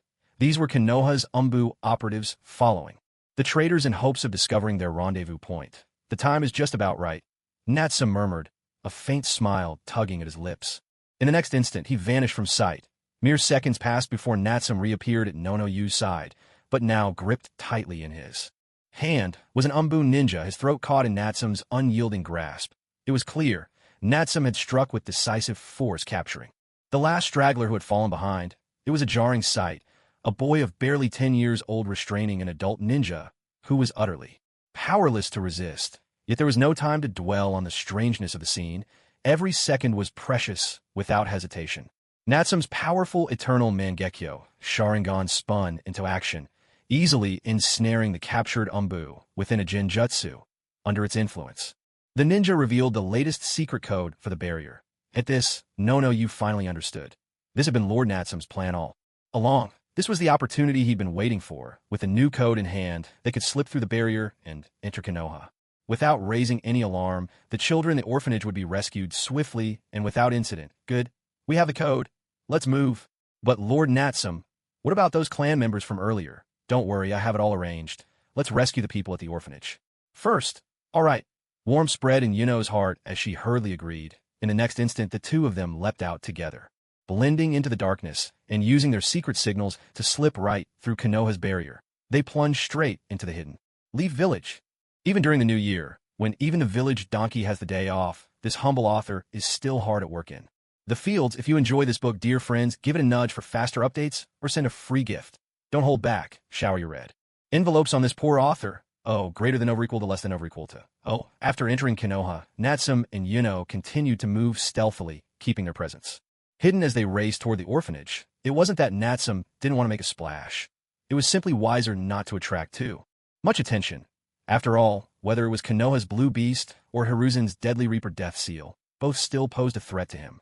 This wasn't cowardice. It was a calm recognition of reality. After all, if he waited just 2 or 3 more months, he would have enough gold to gain immortality. Then, even taking on the 8 gates head-on wouldn't be a problem. So why risk his life for the sake of momentary bravado now? Especially when there were so many pleasures and services waiting for him back in his own village. And in Kirigakure, he couldn't afford to let things go wrong in some dark alley here. Under the cover of night, the two darted and leapt through the village, swiftly arriving near the orphanage. Stay alert, keep out of sight, I'll go check things first. Once I've confirmed it's safe, you follow me in. Natsume stopped Yuno behind him, reminding her in a low voice, according to the intel. There was a high chance that this orphanage had become a secret base for the Root organization. It was the perfect place to hide and train new recruits. That meant there could be Root ninjas stationed inside. If he went in first, he could handle an ambush. But Yuno, who only had the skills of a chunin, would be in real danger if she rushed him blindly. He couldn't risk the safety of this enchanting shrine maiden for the sake of some kids who hadn't even grown up yet. All right, Yuno nodded. Her trust in Natsume now absolute. But just as Natsume was about to slip inside, a harsh shout rang out from within the orphanage. Who's there sneaking around like that? 2 masked figures suddenly leapt out from inside. One of them, with his white eyes wide open, glared directly at the spot where Natsume and Yuno were hiding, his voice booming with warning. As expected, Root ninjas were hiding here, and with the power of the Byakugan, they had spotted Natsume and Yuno first and rushed out to confront them. A few seconds later, the sharp sound of footsteps echoed. Tap tap, a not-so-tall figure stepped out of the shadows around the corner, coming face-to-face with the 2 Root ninjas. Who are you? Barked another Root ninja, his voice sharp and hostile. A man who did not belong to the Hyuga clan. Yet before he could finish his question, something happened. Out of the darkness, a bewitching flash of crimson gleamed, casting an eerie glow. The Sharingan. A startled cry escaped, only to be abruptly silenced. An overwhelming force of ocular power surged forth, instantly overwhelming the ninja's consciousness. Jinjutsu, the art of illusion cast through the eyes, was formidable enough on its own. Once you made eye contact, it was nearly impossible to resist, but this was no ordinary Sharingan. It was the eternal Mangekyo Sharingan. It's Jinjutsu. This is bad, the Hyuga ninja, relying on his Byakugan, sensed danger a split second early and tore his gaze away, just in time, narrowly avoiding disaster. Yet this close call left him even more shaken. A 3-tomo Sharingan was already a rare sight, especially considering that most of the Uchiha clan had defected. Among those who remained, none were known to wield Jinjutsu with such terrifying skill, not enough to subdue an ANBU operative in the blink of an eye. There was no time to waste being shocked. The Hyuga ninja quickly glanced at his stunned comrade nearby and activated his Byakugan. In one swift motion, he struck the back of his teammate's head with a powerful palm, sending him crashing to the ground. By harnessing the Byakugan's abilities, he was able to disrupt the enemy's chakra flow within his friend, breaking the grip of the illusion. From a distance, watching it all unfold, Natsume couldn't help but feel a flicker of surprise. Inwardly, he thought, impressive. In just 3 seconds, the opponent managed to help his teammate break free from my Jinjutsu. Of course, I was holding back, using only the 3-tomo Sharingan and not the full power of the Eternal Mangekyo, so the challenge was much lessened. Even so, with the potent ocular force Natsume possessed, his Jinjutsu, cast with even just the 3-tomo, was not something an ordinary jonin could shrug off so quickly. Yet this Root ninja, whose strength was only just at the jonin level, was able to break the Sharingan's illusion in such a short time. It was a testament to his mastery of the Byakugan, and further proof of its formidable resistance to Jinjutsu. Among the 3 great eye techniques, the Sharingan is famed for its offensive power. Think of Amaterasu's flames, or its ability to deceive like the Tsukuyomi. The true strength of the Byakugan, however, lies in perception and foreseeing one's enemy. Beyond that, it must be acknowledged that the Byakugan is remarkably effective at countering the Jinjutsu of the Sharingan. After all, the Mist Ninja AO was able to break free from Obito's illusionary control over the fourth Mizuka Jigura with nothing but a single Byakugan, and during the 5 Kage Summit, he was able to expose Danzo's use of Kodoe Tsukumi on Mifune, again, thanks to his Byakugan. These examples alone prove that the ability to see the flow of chakra within others gives the Byakugan a natural advantage in dispelling illusions. After all, the essence of Jinjutsu is simple. It manipulates the enemy's brain by interfering with their chakra, using one's own. Ow, my face hurts. Why am I lying on the ground? Was I just under the control of a Jinjutsu? The root ninja, who had slammed hard onto the ground and now regained his senses, spoke in a dazed, bewildered tone, but the Byakugan user beside him immediately tensed, warning as if facing a mortal enemy. That's right. It was Jinjutsu. The enemy is a member of the Uchiha clan. Send the signal. Be careful, their Jinjutsu is formidable. Don't meet his gaze. The ninja on the ground froze for a moment, then suddenly understood. He quickly reached to fire the emergency signal flare and sound the alarm. But just then, how interesting, Natsum murmured with a soft chuckle. Mangekyo. Sharingan. Moment. Activate. Third level, 8-fold speed boost. Now that he possessed the eternal Mangekyo Sharingan, Natsum had fully adapted to the third stage's 8-fold speed amplification. It no longer placed any real burden on his body. He could use it whenever he wished. In the blink of an eye, Natsum's speed surged, and he vanished from where he stood. Was that the body flicker technique? Impossible. Where did he go? The Byakugan user was terrified. Even with the Byakugan's clarity, he struggled to track the vanishing figure. Since when did the Uchiha clan have a ninja whose body flicker was so fearsome? Or was it pure taijutsu? Before he could react, a piercing scream erupted right beside him. His recently rescued comrade had already fallen prey to the attack. A heavy thud resounded. Before he could see what had happened at his side, a sharp, searing pain shot through his abdomen. At the same moment, that small shadow appeared right in front of him. With such overwhelming speed, dealing with these root ninjas up close felt easier to Natsum than slaughtering chickens. Gathering chakra in his right hand, he made a swift motion. His hand sliced across the throat of the root ninja to his left, ending a life with barely any effort. In the next instant, he appeared before the Byakugan user. With a gentle prod to the man's abdomen, a massive force shot through. The ninja's muscles convulsed violently, robbing him of all resistance. Then with a flick of his finger, Natsum's middle finger struck the ninja's forehead. The force shattered his mask and sent him flying several meters before he crashed to the ground. As the mask broke, the root ninja's true face was finally revealed. Shadow clone technique. Without hesitation, Natsum formed the seals, creating 2 clones that rushed into the orphanage. These clones would swiftly eliminate the remaining root operatives inside. Meanwhile, Natsum himself stepped forward, his footsteps unhurried, until he stood before the fallen Byakugan root ninja, ready to seize the chance for a little persuasion. Ahem, ready to have a heartfelt conversation. After all, bloodline limits like ocular jutsu were exceedingly rare. There are few ninja who can wield the Byakugan to such a high level. He certainly has some value worth recruiting. Since there's still a little time left, Natsum doesn't mind giving it a try. Of course, if his opponent is determined to resist to the death, Natsum would have no choice but to strike him down. At this moment, Hyuga Fukagawa, enduring the searing pain in his abdomen and forehead, looked up at the silhouette standing before him. Suddenly, a jolt of shock shot through him. It's you, the rogue Uchiha Natsum. He never imagined that this man, already listed by Konoha as an S-rank missing nin with a 30 million Ryo bounty on his head, would appear here, that he would dare to infiltrate Konoha again, and that he hadn't even been discovered by the village. In that instant, everything became clear. No wonder his opponent possessed such overwhelming strength and mastery of illusion. After all, this was the prodigy who had awakened the Mangekyo Sharingan and defeated Uchiha Fugaku himself. For someone like that to defeat the 2 of them in the blink of an eye was hardly surprising. But, seeing it for himself now, he realized the village hadn't exaggerated. This kid truly was both absurdly strong and impossibly young. It's me, Natsum replied with a nod. You're from the Hyuga clan, aren't you? Or should I say from the branch family? Natsum glanced at his opponent's forehead, speaking in a low, calm voice.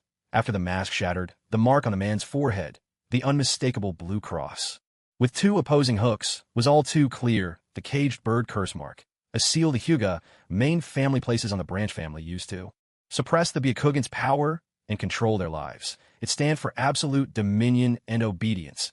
Not only does the seal restrict the Byakugan's abilities, it can also destroy the branch member's brain with a single thought. or force them to die in place of a main family member. With that mark so visible, there was no doubt. This man was a member of the Hyuga branch family. Hearing this, Hyuga Fukagua's brow creased instantly. He had always hated the distinction between the main and branch families within the Hyuga clan. In fact, it was his resentment toward the caged bird curse, his refusal to be treated like an ox driven by the main family, that made him volunteer for the ANBU to wear a mask and hide the mark. Now, being so easily seen through by a mere boy, anger welled up. Within him, he clamped his mouth shut, a clear refusal to cooperate. Natsum, seeing this, wasn't surprised. He knew all too well what kind of place Root was. No matter how cheerful or open-hearted a ninja might be spending enough time there would inevitably change them from the inside out. Thinking a few words could break through the defenses of someone like that was almost impossible. Besides, Natsum was hardly a master of persuasion. The system shop didn't even offer any options for talk no jutsu. So from the very beginning, Natsum had already formed his plan. So, it turns out you're just a defective reject from the Hyuga branch family. No wonder you're so weak, Natsum taunted deliberately. Hearing this, Hyuga Fukawa's brow furrowed even deeper, and he clenched his jaw so hard it seemed he might break a tooth. I suppose it's not surprising. I've long heard the branch family's Byakugan is incomplete, full of flaws, full of openings. Natsum pressed on, voice dripping with contempt. Looking at you now, I doubt you've even fully mastered your Byakugan, have you? If you were from the main family, your mastery and use of the Byakugan would far surpass anything you're capable of. Tisk, tisk, tisk. Truly pathetic. Natsum's mockery and humiliation quickly struck home. The more Fukawa listened, the angrier he became, his face flushed with rage, until finally unable to hold back. He shouted, You're talking nonsense. My Byakugan is far better used than that main family trash. His proficiency with the Byakugan had always been a point of pride, something he surpassed most of his clan in. If it weren't for that, he wouldn't have been able to break through Natsum's illusion technique so quickly just now.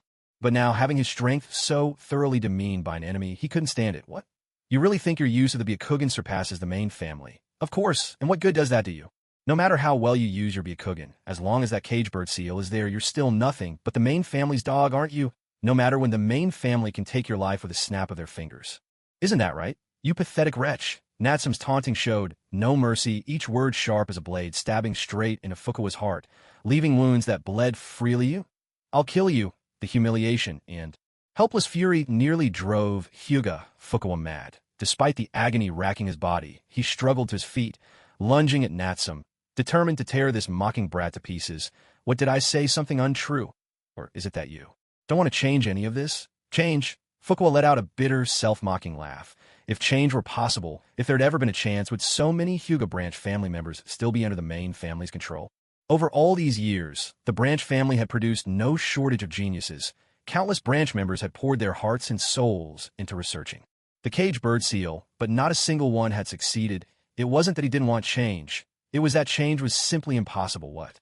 If I told you I could erase that seal? Natsum's voice, low and tempting like a devil's whisper, sounded again. Fukawa jolted in shock, his struggles halting as he stared at the boy before him, suspicion and hope warring in his eyes. To be honest, Natsum had long wanted to criticize the Byakugan, one of the three great dojutsu alongside the Sharingan. It clearly had immense potential and strategic value. But thanks to the idiotic Hyuga clan, this power has been almost entirely wasted, practically to the point of ruin. It is without question the most squandered ocular jutsu there is. The basic Byakugan possesses three main abilities: long-range vision, X-ray vision, and insight. Let's set aside that third ability for now. Just the first two alone give the Byakugan perfect telescopic and penetrative vision. Even through obstacles, it can see things far away. What is the best use for such a technique? To be a sniper, of course, with the advantage the Byakugan provides even among snipers. It's like having cheat codes. Picture this. In the midst of battle, a group of ninjas moves through the forest. Suddenly an arrow, carrying an explosive tag, or some other weapon, comes whistling in from several kilometers away. No matter where you hide, you'll be spotted with absolute clarity and struck with pinpoint accuracy, and you'll have no idea where the attack came from. Even if you did, you wouldn't be able to hit back. Suppose you try to sneak up on them. Sorry, but the Byakugan sees everything. Long before you get close, they'll be gone, or even firing back at you while on the move. Try to retreat? No luck there either. The enemy can easily keep up with you, intensifying their long-range assault, mercilessly hunting you down. You can't advance, and you can't escape. Just a single Byakugan sniper could pin down your entire squad, wearing you out, or even wipe you all out. What could you possibly do about it? Now imagine 3 or 4 Byakugan snipers working together, adding in a variety of arcing ninjutsu attacks. This would be nearly unbeatable. It would be game-breaking. Yet after all these years, what have the Hyuga clan actually done with the Byakugan? All they do is practice their fists, and that's it. Such a remarkable ocular power, wasted on hand-to-hand combat and close-range brawling. It's like having an 8-time scope, but insisting on fighting with knives. Pure idiocy. So from this alone, you can see the Byakugan is the most wasted of all ocular jutsu. But if I could win over and recruit some members of the Hyuga and make a few improvements, I could form a long-range sniper unit that would strike fear into the entire ninja world. That, in fact, is Natsum's true intention behind trying to win over this branch member of the Hyuga clan. However, before that can happen, there's a major problem to solve. The absolute control of the cage bird seal. Otherwise, even if you manage to turn and recruit branch members, it would be pointless. With just a single thought from a main family, the branch members would drop dead instantly. What use would that be? Does Natsum currently have the ability to remove the caged bird seal? No. But while he doesn't, the system does. It's not guaranteed, but it's worth a try. If it works, it would be a huge win. And besides, it's not even that expensive. Basic recruitment order. 500 gold coins. There's a certain chance of recruiting a ninja, clearing all negative conditions from the target, and greatly increasing their goodwill toward the host and their affiliated faction. Intermediate recruitment order. 2,000 gold coins. There's a higher chance of recruiting a ninja, clearing all negative conditions from the target, and greatly increasing their goodwill toward the host and their affiliated faction. Advanced recruitment order. 5,000 gold coins. There's a considerable chance of recruiting a ninja, clearing all negative conditions from the target and greatly increasing their goodwill toward the host and their affiliated faction. These are the items Natsum had carefully selected from the system, hoping they might be able to break the cage bird curse mark. In truth, these recruitment orders functioned much like a weakened version of Konoha Tsukumi. As long as there was enough chakra, Konoha Tsukumi could invade someone's mind without them ever realizing it, altering their very will. Jinjutsu, so powerful, it was called the strongest illusion technique. Similarly, these recruitment orders could subtly reshape the target's way of thinking, causing them to feel a surge of goodwill toward the host and their faction, making them willingly follow the host commands. The difference was that the chance of success varied, depending on the level of the recruitment order. It could never match Konoha Tsukumi's near-perfect success rate. However, the recruitment orders had their own advantages. Their price was more reasonable, there was no limit to how many could be exchanged, and so on. Of course, what Natsum valued most was the effect described as clearing all negative conditions from the target, though Natsum wasn't entirely sure whether the cage bird curse mark on the Hyuga branch members would be counted as a negative condition. It was worth a try. If it worked, he could gain a promising Byakugan ninja, and the recruitment order would become a powerful tool for breaking the curse, a trump card against the Hyuga clan's main family. If it failed, the worst that could happen was the loss of 500 gold coins. At most, when he left, he could always pay another visit to the Konoha treasury and pick up a few souvenirs. There was no real loss. Meanwhile, after a brief moment of shock and hope, Hyuga Shinkawa's heart quickly settled in a cold despair. He shouted in anger, "Evil Uchiha Natsum, don't think you can deceive me. What am I deceiving you about? Are you lying? When you say you can undo my curse mark? Even if I can't undo it, does it matter to you? Your life is in my hands.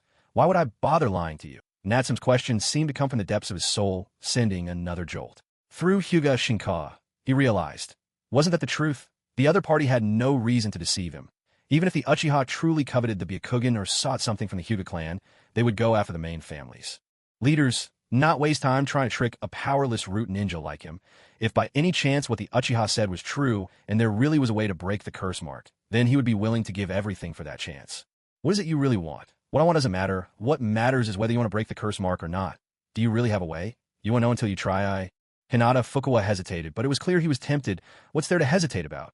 Or do you really want to spend your whole life as nothing more than a dog for the main family? Always living in the shadow of the clan's glory? Natsum pressed, his words sharp and cutting. Hinata Fukawa's face flushed with shame. He gritted his teeth and finally made up his mind. I'm willing. Then let's do it. If it had been anyone else who came up with such a mad proposal, he would have scoffed at them. But the one before him was the infamous Uchiha prodigy, a 10-year-old who awakened the Mangekyo Sharingan and had already shocked the clan with his feats. This kid had already created so many miracles. Who's to say he couldn't pull off one more? Very good. You'll be grateful for the choice you made today, Natsum said approvingly. The reason he'd let loose so many taunts and humiliations was simple. to provoke the anger hidden in the other's heart, to stir his emotions, to chip away at his defenses, so he would willingly accept the offer, all to increase the odds of successful recruitment. He didn't really know if it would work, but that's how it always goes in the novels he'd read in his previous life. You never know unless you try, right? After all, it only takes a few words, a little verbal jab here and there, costs nothing. Would you like to spend 500 gold coins to exchange for a basic recruitment token? Confirm. In the next instant, a flash of golden light and a delicate pale gold token appeared in Natsum's palm. Without hesitation, Natsum focused his mind, activating the recruitment token. In a heartbeat, the token melted away, transforming into an invisible wave of power that rippled outward, enveloping Hinata Fukawa before him.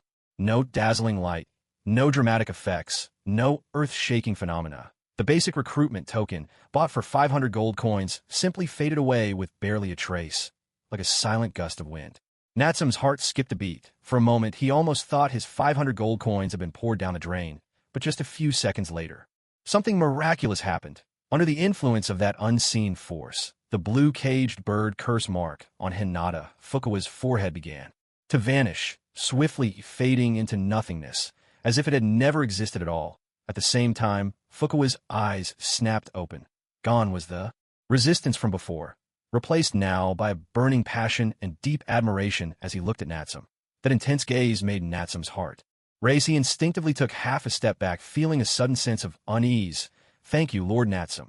The curse mark, it's gone. It's finally gone. I'm free at last. Amazing. So this is the true Byakugan, with no blind spots. Incredible. Absolutely incredible. Hinata Fukawa's face shone with an irrepressible joy as he exclaimed his thanks. He was like a sparrow, truly freed from its cage at last, brimming with vitality and delight. Nothing brings greater relief and happiness than regaining one's freedom, than holding one's own fate in one's hands. At that moment, Natsum, too, felt a surge of satisfaction. Hinata Fukawa's transformation was the living proof. The recruitment order could indeed erase the caged bird curse mark. With this, every branch ninja in the Hinata clan who resented the curse mark would become a target. For Natsum's persuasion, the day when he would sweep through and transform the entire Hinata branch house was surely close at hand. Natsum could barely contain his anticipation.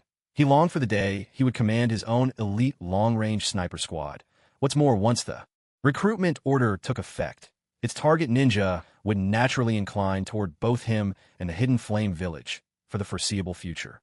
He wouldn't need to worry about these newly recruited ninjas harboring hidden intentions or betraying him. He truly loved this recruitment order. The only downside was its unpredictable success rate, which meant he'd have to seize every opportunity. Just then, the two shadow clones Natsum had sent out earlier came rushing back. I've taken care of 3 on my side, and I've finished off 4, the other clone reported. Natsum turned to Hinata Fukawa. Does that match the numbers? Are there any other root ninjas left in the orphanage? No, that's all of them. 9. In total, the place has been cleared out. Hinata Fukawa answered truthfully. From this moment on, he was no longer a ninja of the Hinata clan in Konoha. After all, once the cage bird curse mark was lifted, the Hinata main family would never tolerate a branch member they couldn't control, let alone someone who knew the secret of breaking the curse. As long as he lived, and if the main family ever learned of him, he would be hunted relentlessly by them. Until death, with the root ninjas inside the orphanage eliminated, Natsum immediately dispatched several clones to accompany Nanu and search through the orphanage, doing their utmost to rescue all the children trapped within. Meanwhile, Natsum himself continued to win over Hinata Fukawa. How are you feeling now? I feel incredible. So what are your plans from here? I am willing to serve you, Lord Natsum, Hinata Fukawa declared without hesitation, dropping to one knee and pledging his loyalty with solemn sincerity. This came as no surprise. First, having lived under the yoke of the caged bird curse, he'd never had much affection for the Hinata main family or for Konoha. Second, the effects of the recruitment order had significantly increased his goodwill toward Natsum and the Hidden Flame Village. Third, now that the curse was gone, there was no place left for him among the Hinata. In truth, he had no path left but to pledge himself to Natsum, and so moved by gratitude, he offered his service willingly to serve the main family out. Of genuine loyalty is a world apart from being forced into servitude by a cursed seal. The difference between the two couldn't be starker. The choice, of course, is obvious. Excellent welcome to the fold. Natsum, whose scheme had succeeded in recruiting a new ally, broke into a broad, satisfied smile. He pressed on with another question. By the way, once your cage bird seal is lifted, will the main family find out? Hyuga Fukawa answered. They will. The moment the seal vanishes, the main family will sense it immediately. It's almost impossible to hide. Natsum replied, that won't be a problem. When this is all over, I'll set the entire orphanage and all the bodies ablaze, erasing every trace of what happened here. That way, the main family will simply assume you perished here along with the rest. They won't dig any deeper. Thank you, my lord. Hyuga Fukawa was taken aback for a moment. Then joy flickered across his face with the death of the branch families. Fukawa, he would finally be free from the main family's relentless pursuit, leaving his old self behind, once and for all. Then he began, but Natsum continued, issuing new orders. You'll stay in Konoha for the time being. You're intimately familiar with the workings of the Umbu and Root divisions. I want you to remain here and uncover the exact locations of all Root's secret bases.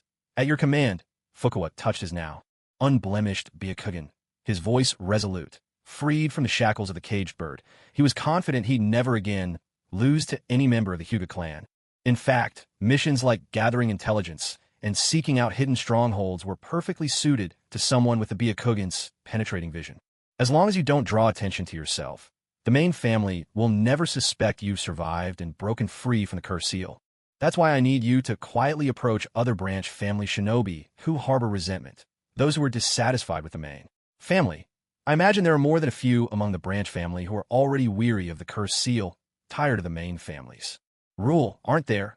Once they see your example, for the sake of freedom, for the true, brilliant future of the Hyuga clan, I believe those branch family shinobi will make the right choice. Natsum's lips curled into a shameless grin as he gave his orders.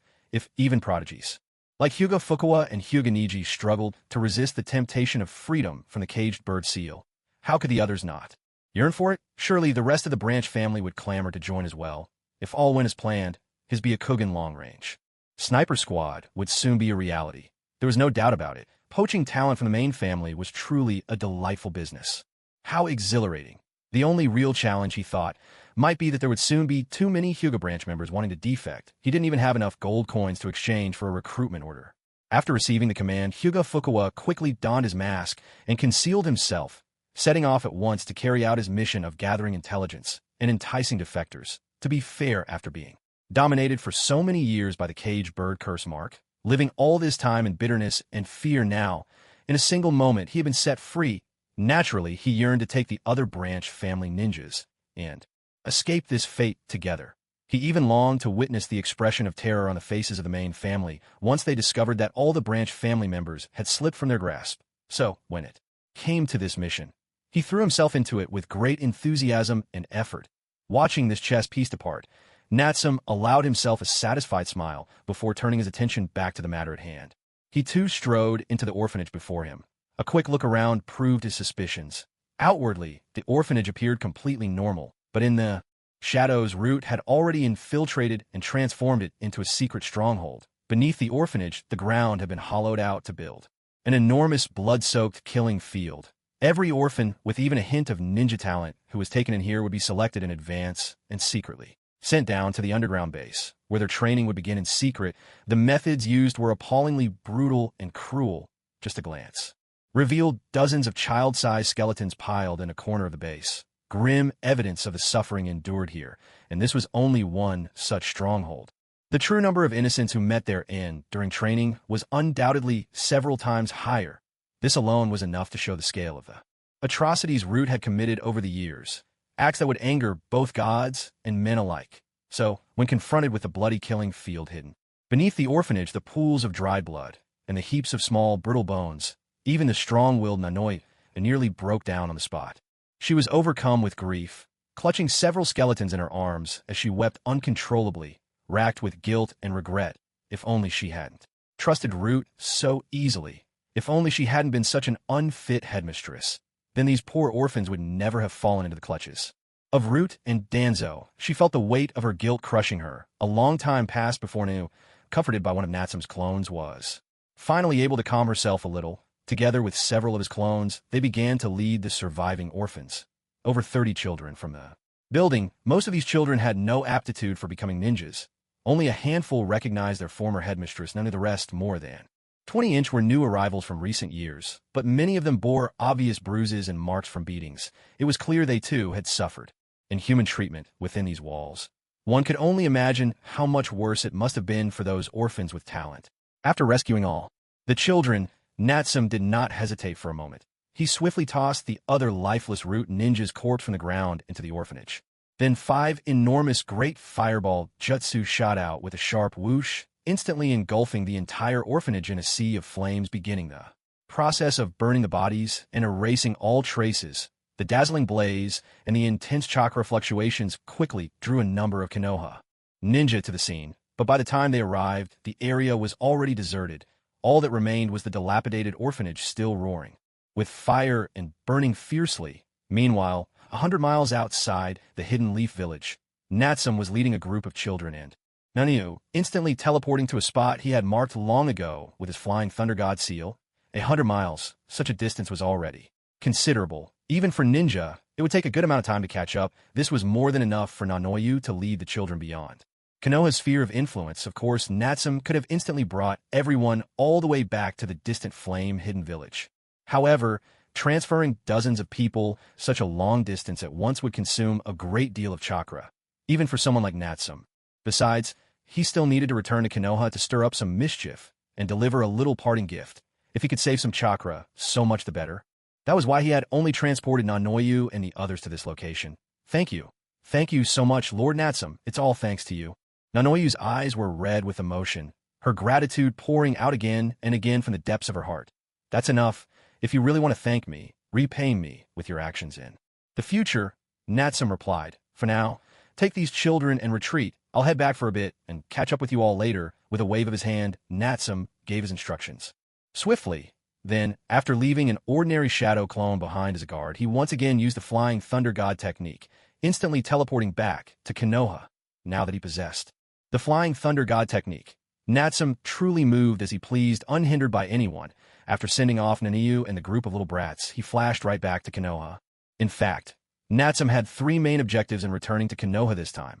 First, to fulfill his promise to Nanoyu and rescue the orphans of the orphanage. Second, to set a deadly trap for the root, further weakening Konoha.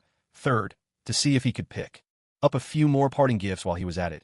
As for having just recruited a Byakugan ninja from the Hyuga clan and witnessing firsthand the powerful effect of the recruitment card, well, that was a happy accident. If Hyuga Fukuwa could really help him undermine the entire branch family of the Hyuga clan, that would be ideal.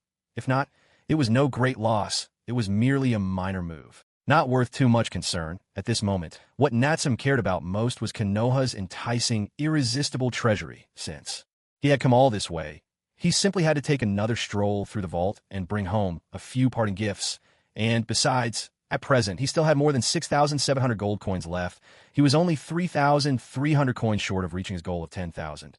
True, once the shipping company resumed operations, it wouldn't take even a month before he could sell off more jewels and pocket a hefty fortune. But if he could pay another visit to the Hidden Leaf's treasury tonight, he might just walk away with tens of millions more, raising enough gold in one fell swoop.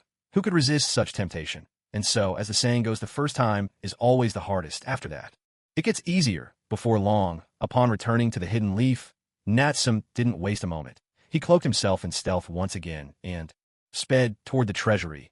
Owing to the sudden blaze that had erupted at the orphanage, much of the attention from the village's ninja had been drawn away. This allowed Natsum's approach to go all but unnoticed. In no time at all, he found himself standing beside the Hidden Leaf's vault. After being robbed once already, the village had clearly learned its lesson. The 2 chunin who once guarded the vault had been replaced by 2 highly skilled jonin. Unfortunately, this increase in security was to Natsum hardly different from leaving the place unguarded. The 2 jonin didn't even have a chance to react before they were caught in the illusion of his Sharingan and collapsed instantly. Without delay, Natsum pushed open the heavy doors of the vault and stepped inside, but the expected glittering silver was nowhere to be seen. Instead, his gaze fell upon a vast, empty chamber. Obviously, the Hidden Leaf had long since moved out every last coin and ingot from this treasury, leaving behind nothing but a bare, hollow space. Well now, they really have gotten smarter, he exclaimed with a wry chuckle. They've emptied out the entire vault. Natsum sighed, not particularly disappointed. In truth, he had half expected this outcome. After all, if someone's house had just been robbed, wouldn't they immediately change the locks and move their valuables? If they didn't even have that much sense and just waited around for the thief to strike again, then there really would be no hope for the Hidden Leaf. Oh well, looks like I won't be getting my parting gift this time. With another sigh, Natsum prepared to leave. But just then, the sharp sound of something slicing through the air rang out from beyond the vault's loft. In the next instant, voices echoed from all around outside. Ninja art, barrier, 4 violet flames formation. As Natsum stepped outside, he realized that 4 A and BU had already stationed themselves at the corners around the vault, joining forces to cast a powerful barrier technique. The entire treasury was now enveloped within their jutsu. This 4 violet flames formation was a standard A and BU technique, a barrier both defensive and imprisoning. It required at least 4 jonin with ample chakra reserves working in unison, and it produced a near-impenetrable shield that could trap its target with ironclad security. Breaking out from the inside was next to impossible, unless one possessed the sheer destructive power of a tailed beast. Ironically, breaking in from the outside was far easier. Because of this, it was often used by the ANBU to trap formidable enemies and wait for reinforcements. A series of heavy footsteps echoed through the stillness. An elderly man, accompanied by 2 ANBU operatives, gradually emerged from the distant shadows. Koharu Yutatane, senior advisor of Konoha's leadership, had arrived. Natsum Uchiha. So, you've come again to think you managed to slip past the village's barrier undetected, I suppose. You've acquired the latest passcode, haven't you? With narrowed eyes, Koharu fixed her gaze on Natsum, her voice cold and laced with mockery. You knew I was coming? I wasn't certain. Koharu shook her head. Truth be told, she hadn't been sure if Natsum would return once more. However, now that the vault had been emptied of all its silver, she didn't mind turning it into a trap. She deliberately assigned 2 guards to maintain the illusion of security, while the rest of the ANBU lay in ambush, waiting for their moment. Even if they couldn't catch Natsum, they could still round up any other outlaws foolish enough to covet the vault. After all, she had lived many years and served as a senior advisor for quite some time. She had learned a trick or two. Yet, she hadn't expected things to fall into place so neatly tonight, capturing the notorious Natsum Uchiha, a most dangerous traitor, in one fell swoop. Luck was truly on her side. Keep the barrier stable. We cannot let him escape. Go and notify the others, summon reinforcements at once. And remember, avoid meeting his gaze. Beware his genjutsu. Even in her moment of triumph, Koharu was not careless. She quickly issued orders to the surrounding shinobi. After all, she had been a ninja for decades, once serving as a member of the 2nd Hokage Tobarama's personal guard. Moreover, even Danzo had suffered defeat at the hands of this boy. She had every reason to be on guard. Still, in her mind, while Natsum Uchiha was powerful, breaking this specialized suppression barrier would hardly be easy. He had become a fish trapped in a barrel. Even if he somehow managed to break free, the time he'd need would be more than enough for her to summon the village's forces and capture this great traitor once and for all. After tonight, with such a remarkable achievement, she, the advisor, would surely rise in fame, finally surpassing those old geezers, Danzo and Hiruzen. Koharu allowed herself a moment of smug anticipation. Alas, such pleasant fantasies are often dashed by harsh reality. Her moment of satisfaction lasted only seconds before, from inside the barrier, Natsum spoke again. It seems not all of Konoha's advisors are useless. After all, Koharu Yutatane, you played quite the role in pushing for my clan's extermination, didn't you? But tell me, do you really think you have me cornered? Turning her head, Koharu Yutatane's brow furrowed deeply as she snapped her voice sharp as a whip. You damn Uchiha brat. Even with death at your door, you're still so stubborn.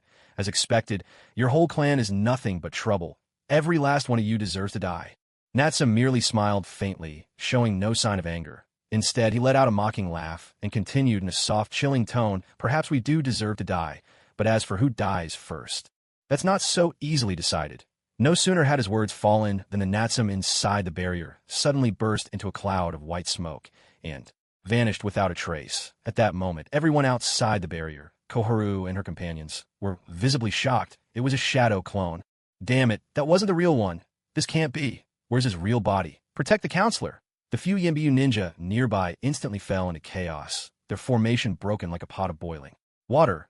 Even Koharu herself felt a jolt of alarm, silently cursing her luck, but before she could react, that cold, familiar voice rang out behind her once more, chilling her to the bone. Rest in peace. That icy farewell to Koharu's ears was like the voice of a vengeful spirit come to claim her life. Her scalp tingled with dread, her very soul trembled. Instinctively, she tried to dodge and counterattack, but her movements were far too slow compared to Natsum's lightning speed. Decades ago, as a member of the 2nd Hokage Tobarama's personal guard, she'd once possessed the strength of an elite jonin, but now age had withered her. Her power was a mere shadow of its former glory. A ninja's strength is closely tied to physical prowess and chakra. At her age, her bones were as brittle as thin ice, her cells sluggish, her chakra reserves depleted. How much strength could she possibly muster? This decline was one of the reasons both Koharu and Hamura Mitokado had stepped down to serve as advisors. Simply put, with her current abilities, this old woman stood no chance of dodging Natsum's attack, and Natsum felt not the slightest shred of mercy for this hateful crone who had, in secret, spread countless vile rumors about the Uchiha clan and incited the upper echelons against them. In a single instant, he activated his third stage speed. Appearing behind her in a blur, with a swift, precise chop of his hand, he shattered Koharu's spine and crippled her arms, stripping her of any ability to resist. Counselor, Koharu-sama. The remaining ANBU erupted in panic, shouting her name as they rushed to strike back at Natsum. But why would Natsum give these lapdogs a chance? In the next heartbeat, his divine blade flashed from its sheath, a searing red light cutting through the air. A series of deadly, slicing sounds tore through the silence. In mere moments, all 6 ANBU, including the for whom maintained the barrier, fell dead on the spot. Every last one was slain with a single precise strike to the throat. Without exception, Natsum's assault this time could only be described as swift and overwhelming, like a storm sweeping through, leaving no room for hesitation or mercy. His actions were cold, efficient, and chilling to the bone. Of course, the reason he relied on his sword and striking speed instead of ninjutsu was to minimize fluctuations in chakra use, so as not to alert other Leaf Village shinobi. At this moment, Koharu lay paralyzed on the ground, her spine shattered and her arms ruined, consumed by an unprecedented terror. As a ninja, she had faced countless life and death crises in her lifetime, but never before had she felt such utter despair and helplessness as she did now, especially after she had witnessed this young boy before her wipe out several Umbu in the blink of an eye. Such overwhelming, terrifying power made her heart tremble with dread and left her without the slightest hope of resistance. After dispatching the surrounding Umbu, Natsum strode back to where Koharu lay, barely clinging to life. You. The agony racking her body made it impossible for the old woman to speak a complete sentence. She could only glare at Natsum, hatred blazing in her eyes, as if she wished she could tear him apart right then and there. Don't look at me like that, Natsum said coolly. If we're talking about hatred, there are far more of my clansmen who would wish for you to suffer a fate worse than death, Bast. Aren't you? Koharu spat out, her voice trembling with rage. Natsum kicked her hard once more and continued, still waiting for reinforcements. He let out a soft, almost mocking laugh. Do you know why my real body took so long to show up? Don't worry, the ninjas you sent out to call for help, I caught up with them all and took care of them in secret. Once you're dead, no one will know what happened here tonight. No one will know it was me. After all, Natsum had grown up steeped in tales of double agents and ruthless politics. From the very start, he had never intended to risk his real body. With such a useful technique as shadow clones, it would have been a waste not to make full use of it. So, we saw that his clone had fallen into a trap. He immediately went to eliminate those carrying messages, the loose ends, before returning here. That was the only reason for his slight delay. Of course, even if his real body had been caught in the barrier, he had left so many flying thunder god seals outside that he had nothing to fear. At most, it would take an instant for him to escape. Besides, he doubted that so-called barrier could even withstand the blade of his sword. To put it bluntly, disregarding the third Hokage, Might Guy with the 8 gates, and any other hidden trump cards, Konoha might have. Natsum alone could carve a path through most of the villages he was now. He couldn't fathom where Koharu got her confidence. Did she really think she could capture him alive? What are you planning to do? She stammered, her voice weak. Natsum chuckled softly. No need to rush. All in good time. You've moved all the silver from the treasury to another location, and that place must be even more well hidden. I'd wager that only a handful of Konoha's top officials know about this new stash, am I right? But since you're the one lying in ambush here, and considering your position as an advisor, I have to assume you know exactly where the new treasury is, don't you? Clearly, the real reason Natsum spared this old woman's life was to pry the whereabouts of the new treasury from her lips. Otherwise, he would have finished her off with a single strike moments ago. In your dreams, I would never, relax, I never expected you to cooperate willingly. I've heard your Jinjutsu skills are fairly impressive. Would you care to test them against the power of my Mangekyo Sharingan? Before she could utter another word, Natsum's eyes snapped open, revealing the crimson glow of his eternal Mangekyo Sharingan. A surge of overwhelming ocular power flooded the air, swiftly drowning Koharu. Yudatane's will, in no time at all, Natsum gleaned the information he sought, discovering the new treasury's location. You certainly know how to pick a hiding place. If not for Jinjutsu, I don't think I would have ever guessed it. Well then, thanks for the information. The others will be here any moment. I imagine. One last thing. Help me cover my tracks, won't you? Let yourself be of use one last time.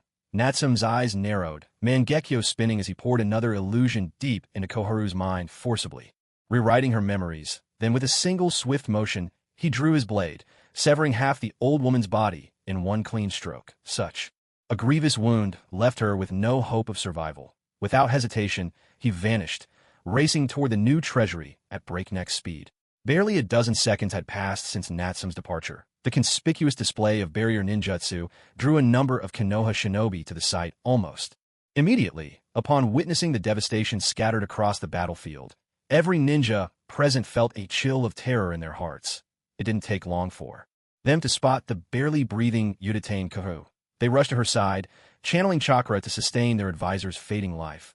Moments later, the third Hokage, Sarutobi Hiruzen himself, arrived. Seeing his old friend Koharu in such a wretched state, a surge of fury erupted within him, his anger boiling over. Koharu! Koharu! Oh, who did this? Gasping for a final breath, Koharu struggled to recall the illusionary memories imprinted in her mind, and with a trembling voice reported, 2 people. Red Cloud Cloaks, it was them. Hiruzen, the village.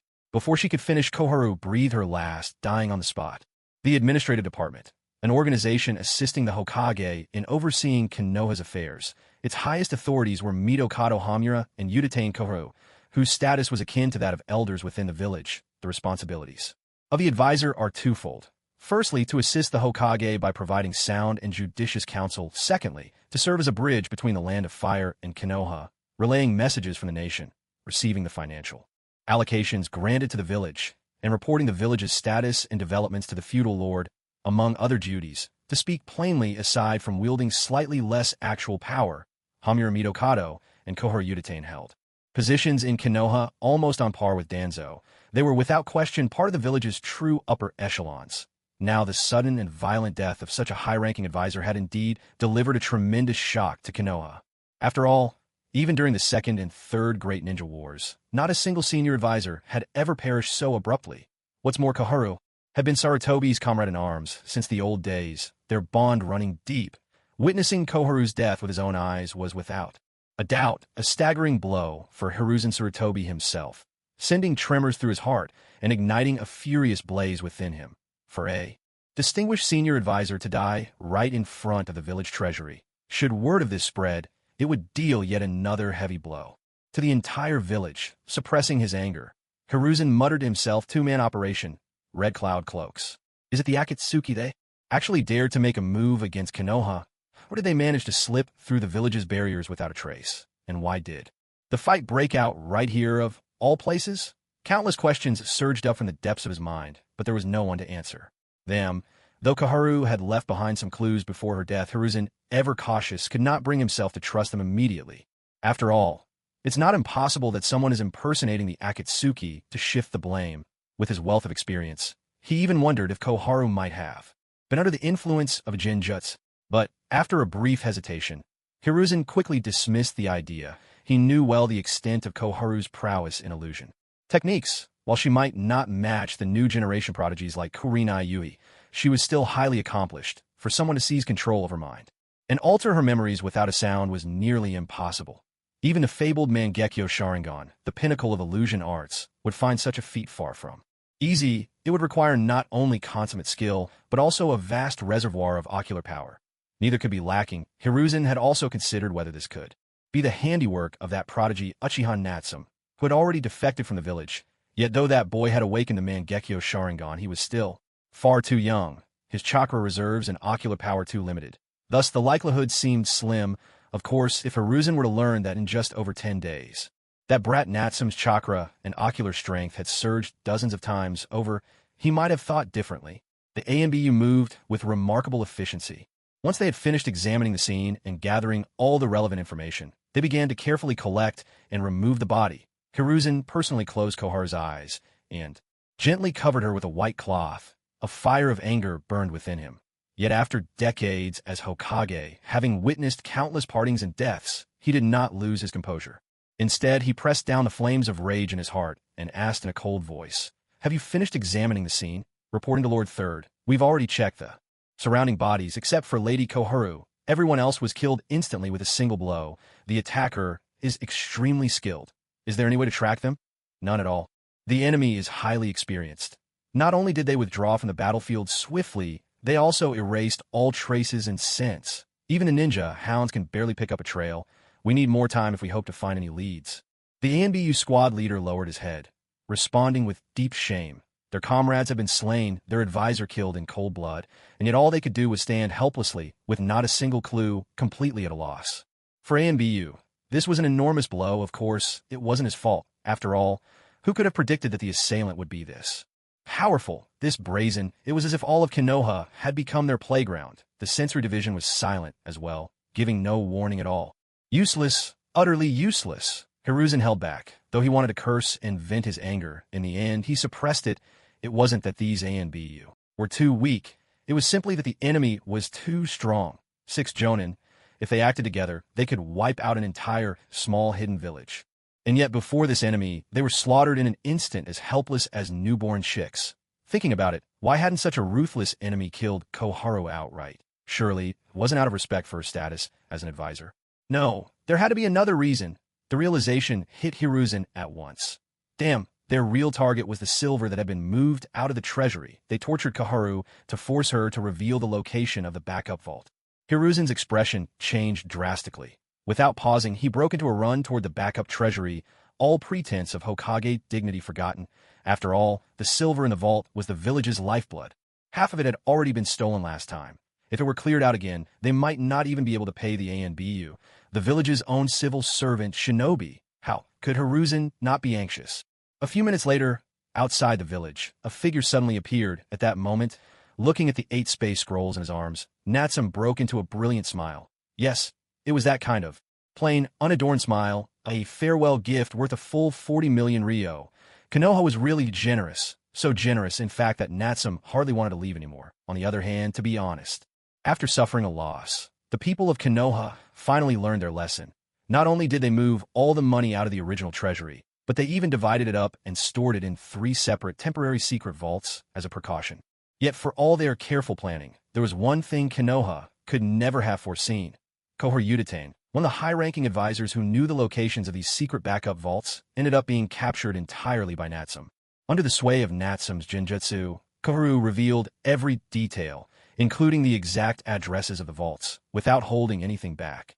Such generosity, how could Natsum let it go to waste? Without hesitation, he made his move, breaking straight into one of the backup vaults. Hidden in a natural cavern beneath the stone faces of the Hokage, there he emptied the vault, taking every last coin of the 40 million ryo. Stored inside, not a single drop was left behind. One can only imagine the reaction right now. The third Hokage, Hiruzen Sarutobi, always a step too late, must be staring at the empty vault, perhaps so overcome with anger and shock that he's in danger of fainting. As for the other 2 backup vaults, one was set up directly beneath the attic of the original treasury, and the other right next door to the Hokage's office, Konoha. Truly put into practice, the old adage is the darkest place is under the lamp, and the most dangerous place is the safest of all. It speaks to their boldness and meticulousness. If not for the information pried out through Jinja, even Natsum might not have found these vaults so quickly. Of course, time was tight and the risks were high, so Natsum didn't target the other 2 vaults. Having walked away tonight with 40 million ryo as a souvenir, that was more than enough for him. There was no need to strip Konoha bare and push them to the breaking point. Besides, rather than destroying Konoha in an instant, Natsum much preferred to watch it crumble little by little, to see it tumble step by step into the abyss, to witness its desperate, hoarse struggles, clinging to that last, illusory hope in the midst of despair, until the very end. Isn't that far more satisfying? The climax is often just a fleeting shudder once it's past. There's only emptiness, but the drawn-out anticipation and the main event itself. That's what never grows old. That's what lingers on the mind. Ding! Congratulations, you have gained 414000000 value points. Would you like to convert 414000000 value points into 4,140 gold coins? Conversion successful. Congratulations, you have received 4,140 gold coins. Current balance: 10,892 gold coins. Seeing his balance break the 10,000 coin mark once more, Natsum couldn't help but smile in delight. thoroughly pleased with himself. He even had 892 coins over the 10,000 mark, enough to indulge in another luxurious 10 draw. Of course, even though he was feeling elated, Natsum didn't rush into the system to start exchanging or drawing rewards. After all, there was still one major task left for him to complete tonight. Of the 3 goals he'd set for the night, Natsum had already accomplished 2, surpassing his own expectations. Even, not only had he gained to be a Kugen ninja, but he'd also taken out that troublesome old woman Konoha Yutane. Now there was just one last thing to do: devise a way to lure and massacre a group from Root, further weakening Konoha. At this point, he figured the time was ripe. It was time to take a look. Meanwhile, outside the Hidden Leaf Village, a large group of Umbu and Root ninjas were quietly trailing several members of the Uchiha clan, continuing their covert pursuit. Gradually, a few of the Umbu began to lose their composure. "Captain, something doesn't feel right. Are those guys really planning to defect? They've already circled around the village twice now. If they were planning to run, wouldn't they be in a bigger hurry instead of dawdling like this?" "Silence. Just follow orders, whatever they're up to. Our job is to stick to the plan, track them, and surround them at the meeting point. Nothing more," the squad captain whispered. A stern warning. Whether Root or Umbu, the #1 rule was always to follow orders, as the village's hidden blades in the shadows. Their duty was only to lock onto their targets and strike with all their might. Right or wrong, mistake or not, those are questions for the ones wielding the blades, the high-ranking leaders of Konoha. What's more, Danzo was determined to wash away his previous shame with an all-out effort this time. Except for those still on missions, or the ones too young to be of use, he had mobilized every Umbu and Root ninja at his disposal. Over 100 in all, they were divided into 2 groups. One team acted as the vanguard, silently tailing the Uchiha to pinpoint their meeting place, while the other lay in ambush around the village outskirts, ready to strike at a moment's notice. Once the signal was given, they would storm out, encircle the targets, and trap the Uchiha traders like turtles in a jar, wiping them out in one fell swoop. Since they'd been operating outside the village, this force had no idea what had transpired back in Konoha. They didn't know that a Root orphanage base had already been destroyed, nor that a high-level advisor had died suddenly. Otherwise, they wouldn't have been so patient and methodical in tracking down those few Uchiha ninjas. If their own homes had been raided, who would have the heart to bother chasing traitors? Although a handful of Konoha ninjas were restless, the majority of the Root operatives, trained professionals, kept their cool, or rather, their blood ran cold enough to stay patient, like hunters biding their time for the perfect moment to strike. And so, minute by minute, time passed. The Uchiha, who seemed to be defecting, circled the village 3 full times before finally breaking from the pattern and heading north. At this, the Root ninjas' spirits surged, and they quickly followed. Within just a few minutes, the 5 Uchiha shinobi halted their steps and gathered in a sparse, slightly open grove, waiting in silence. Excellent. This must be the rendezvous point where they plan to meet the rogue ninja from Flame Hidden Village. Hurry, inform the others. Converge here. Be careful, whatever you do, don't let yourselves be exposed. If this operation ends in failure, Lord Danzo will make us pay dearly. The Root squad leader, responsible for more than 50 men, barked his orders with a steely voice. Everyone was well aware of the ways of Root. If a mission failed, even if you were lucky enough to survive, you'd be lucky to escape with your skin. And with Lord Danzo's mood already foul from losing the use of his legs lately, no one dared tempt fate. The men quickly and cautiously voiced their assent. Meanwhile, the few Uchiha who waited in the grove seemed uncertain and restless. "What time is it now?" 9 o'clock sharp, right on time. "So this is the place the clan chief told us to come. Doesn't seem all that special, does it? Who exactly are we waiting for? Why is the chief being so secretive about this? I have no idea either. But we snuck out to be here. If we're gone too long, and the village patrols outside catch wind of it, we're in trouble. Don't jinx us. Will you?" "Ugh, if I'd known, I would have joined the others and fled with them back then. Even if it's dangerous, even if it's hard, it'd still be better than staying in the village and putting up with all this nonsense. So you're thinking the same thing, huh?" "Who isn't?" "I heard Natsum has already led some of our people to found a new village, and even form an alliance with the Hidden Mist. I wish I could see it for myself. What a village of our own would look like. One thing's for sure, it has to be better than Konoha. Haha, no doubt about that. If you ask me, the clan chief should have left with them ages ago. I just don't get why he insists on staying in Konoha." "Chill, you can't talk about the chief like that. I'm sure he has his reasons. Forget it, forget it. If it ever gets to be too much to bear, I'll just defect and head for Flame Hidden Village myself." "Count me in." "Me too. I just wonder if they'd even take us after all. We did turn down the chance to defect the first time." The Uchiha chatted casually, their laughter echoing freely in the forest. Out here, away from the leaf, they could finally relax and speak their minds. yet. As their conversation wound down, a faint unease crept in. They couldn't help but worry. If they did ever run, would the flame-hidden village turn them away? At that very moment, before anyone could finish their sentence, a hearty laugh suddenly rang out from the shadowy undergrowth. Nearby, haha, rest assured, the hidden flame village will never turn you away. That place is the true home of our clan, startled. The group quickly turned toward the source of the voice. Only then did they see a young boy, cradling a small turtle in his arms, slowly emerging. From the shadows of the forest, Natsum, it's Natsum. The great chief actually wanted us to meet Natsum himself. Is he here to connect us with the hidden flame village? At this moment, the 5 Uchiha shinobi, upon seeing Natsum, were first surprised, then overjoyed. After all, in recent days, the good news of an alliance between the hidden flame village and the hidden mist village had spread throughout Konoha. As members of the Uchiha clan, it was only natural they'd be curious about this new hidden village founded by their own kin. Who wouldn't want to see it for themselves? So, when this renowned Natsum personally confirmed it, their excitement soared, and they could hardly wait to see it with their own eyes. But before they could move forward in delight, everything changed in an instant. Natsum, still holding the little turtle in one hand, swiftly formed hand signs with the other and unleashed a series of jutsu: shadow clone technique, water clone technique, transformation technique, binding script, control. In the next instant, dozens of figures, each with different faces and statures, emerged one after another from the shadows of the forest behind Natsum. At the same time, 5 razor-sharp kunai shot out from the trees, aimed straight at them. The 5 Uchiha were stunned, unable to comprehend why Natsum would suddenly attack them. Yet before they could react, Natsum's binding script froze their bodies in place, leaving them completely immobilized.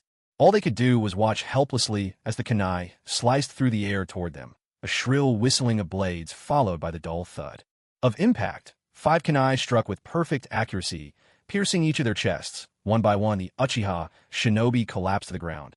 Meanwhile, a squad of Konoha's root operatives, lying in wait at a distance, were shaken by the sudden turn of events, reporting in the target has appeared. They're making contact with the Uchiha. Only one person can't make out his face, but he must be the traitor from Hidden Flame sent to meet them. Excellent. The fish has taken the bait. All teams closing quickly. We can't let them escape. Wait, there's more than one target now. 1 inch, 2, 3, 4. Damn, a huge number of unknown shinobi just appeared behind the target. There are tons of them. Something's off. Since when did the Hidden Flame village have so many shinobi? Are they preparing to strike back against Konoha? Watching in astonishment as dozens of figures suddenly appeared in the distance, the root squad captain's expression changed drastically. Clearly, this unforeseen development had gone far beyond his expectations and control, but before he could react, his eyes caught another shocking sight. The 5 Uchiha ninja were struck down by kunai and collapsed to the ground in an instant. They've killed those 5 Uchiha. Damn it. Are they insane? Aren't those Uchiha supposed to be renegades from Flame Hidden Village? Why are they turning on each other? This is bad. Our intel must be wrong. They might not be from Flame Hidden at all. They could be enemy ninja from another village. We're under attack. Quick.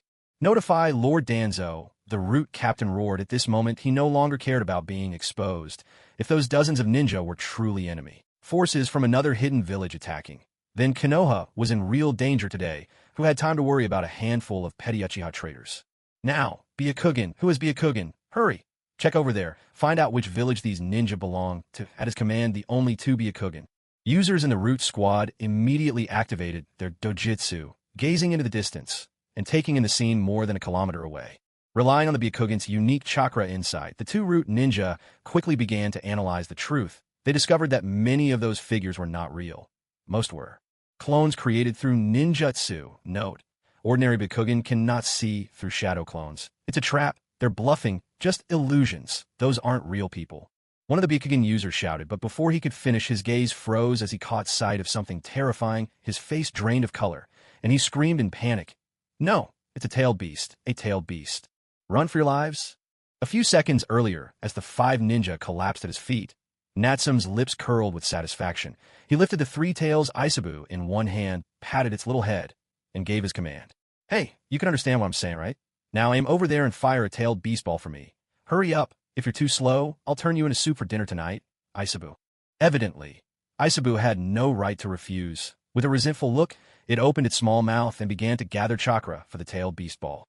Under the threat of being made into soup, it took only 3 or 4 seconds before Isabu had formed a thick, massive sphere of energy. The next moment, with Natsum still holding onto Isabu, he took aim and launched the tailed beast ball straight toward the enemy. It was too quick, too unexpected. None of the root ninja in the distance could have ever imagined that there was a tailed beast on the other side. Without a word, he unleashed a tailed beast ball straight at them. That's the ultimate move of a tailed beast, their most devastating secret art. With a single shot, it could obliterate a mountain or even several mountains at once. In the early days of the Hokage era, not even the 5 Kage could withstand such a lethal technique. As a result, this whole squad of root ninjas had no time to react, let alone dodge. The massive purple-black-tailed beast ball soared over 1,000 meters in an instant, arriving before anyone could blink. It exploded suddenly right above the root group. In the next moment, a surge of blazing orange-red light erupted, as if a new sun had crashed into the earth, devouring everything in its path instantaneously. The glare was so intense that no one could keep their eyes open.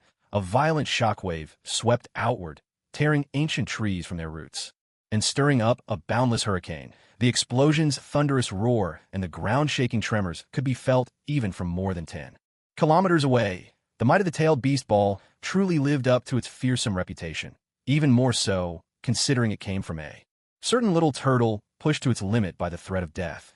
No wonder the spectacle was so awe-inspiring, its power so terrifying. At this moment, gazing at the enormous orange-red orb rising in the distance and the gigantic mushroom cloud billowing up after the blast, Natsum felt quite satisfied. He reached out to pat the Three Tails Isabu's turtle head in approval. Not bad at all. He clicked his tongue in praise. You're actually quite useful, it seems. The Three Tails quickly nudged its head against his hand, a picture of obedience. After all, it knew very well what fate awaited if it disobeyed. More importantly, this human brat possessed the Mangekyo Sharingan. Even if it tried to resist, it would only end up under another illusion forced to comply again. Resistance was not an option. As the saying goes, if you can't fight it, you might as well enjoy it. Maybe if you cooperate, change things up a little. It might even feel a bit better, right? Off in the distance, the aftershocks of the tailed beast ball explosion continued to spread. Of those 50 root ninjas, aside for the lucky few who had scattered in advance to keep watch, all the rest were caught in the very heart of the blast. To say not one of them survived would be an understatement. There wouldn't even be a trace of their bones left. It's important to note, these are the elite core of the root organization. With this devastating blow, for years to come, Root would be crippled, unable to stir up any more trouble. And this was precisely the effect Natsum wanted. It was well worth the effort he'd gone to, using those 5 Uchiha as bait to lure that old fox Danzo on a hook. Otherwise, gathering over 50 Root elites together and wiping them out in one fell swoop would have been nearly impossible. All in all, he owed a great deal to the shadow of the pot himself for his generous cooperation. What a pity, though, Danzo had grown wise and didn't show up in person this time. If he had, that tailed beast ball might have taken him out as well. That would have been the best outcome of all. Of course, in truth, with Natsum's current strength, even without relying on the Three Tails or the tailed beast bomb, he could have swiftly wiped out that entire squad of root shinobi. The reason he deliberately used the tailed beast bomb, however, was simply to conceal his identity and continue framing others. After all, Natsum was well aware that although his recent actions in the Hidden Leaf Village had been successful, they were far from flawless, whether it was the fire at the orphanage or the theft from the reserve treasury. As long as the Leaf chose to investigate, he and the Hidden Flame Village would remain the prime suspects. If at this moment outside the village, he were to reveal his true form, unleash Susanoo, and annihilate a group of root shinobi, it would be tantamount to confessing everything.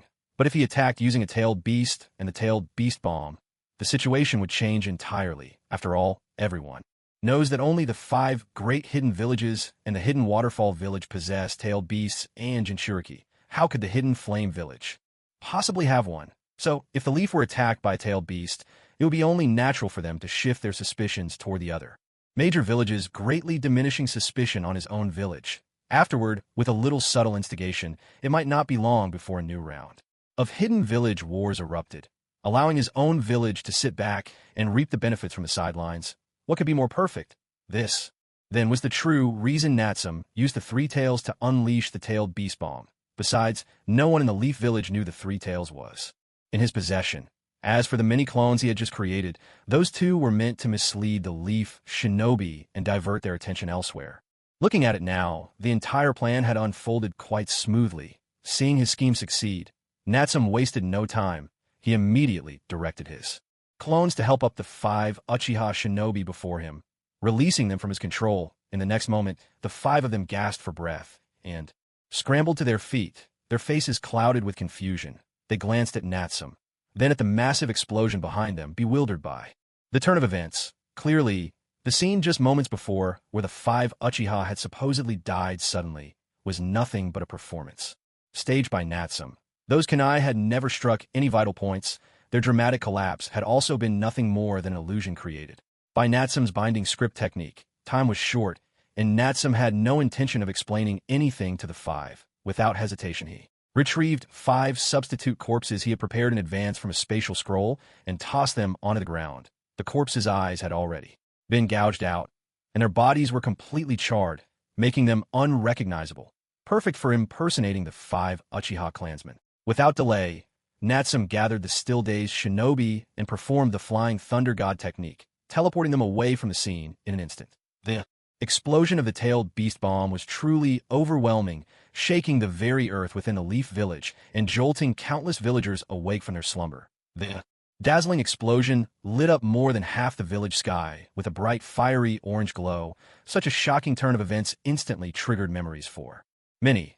Memories of that terrifying night 7 years ago, when a rampaging, frenzied beast, the dreaded Ninetails, brought devastating blows upon the Hidden Leaf. At the very same moment, on an observation tower at the village outskirts, Danzo sat in his wheelchair, watching the sudden, earth-shaking explosion erupt in the distance, feeling the overwhelming and terrifying chakra of a tailed beast.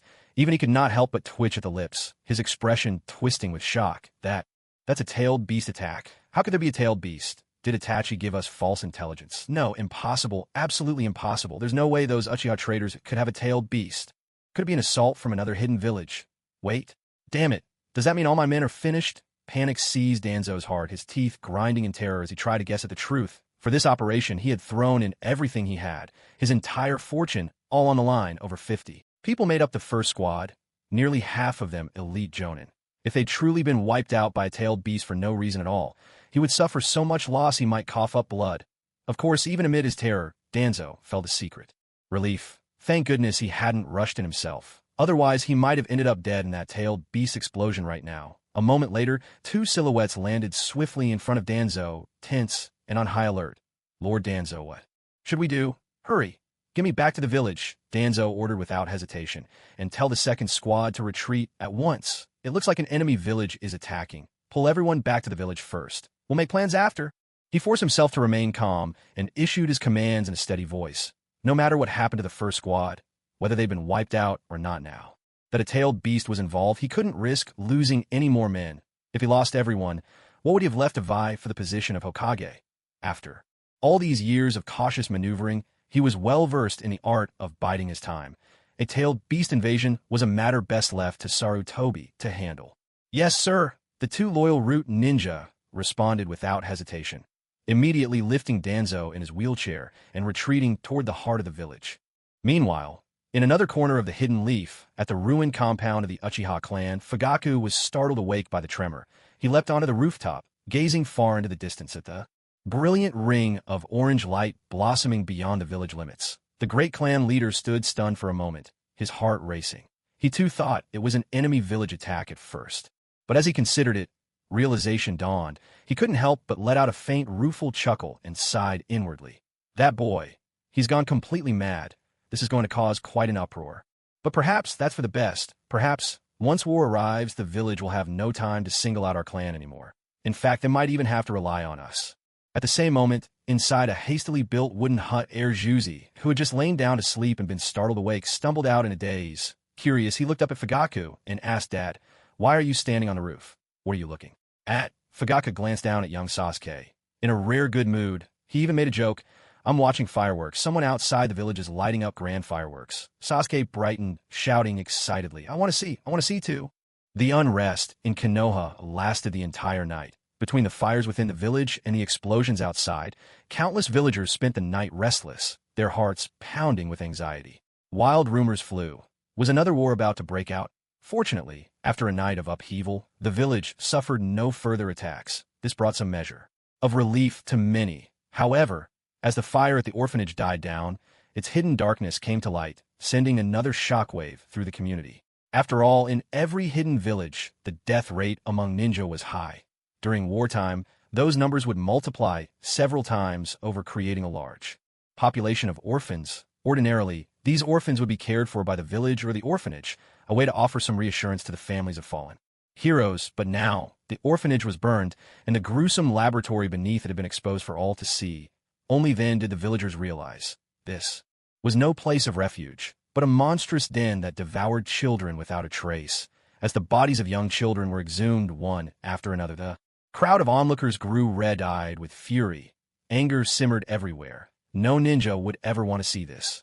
To fight and die for the village only for their children, sent to the orphanage after their deaths, to end up as test subjects for Root, tortured and trained to death, or turned into emotionless weapons. Who could tolerate that? It didn't take long for a surge of ninja to organize a fierce protest, demanding a thorough investigation of the orphanage and severe punishment for those behind the scenes. After all, the fighting outside the village felt distant, and since there had been little loss within the village itself, most people were not directly affected. In contrast, the orphanage scandal struck close to home. It concerned the safety of every ninja's children. Between the 2-inch, it was only natural that people cared more about the latter.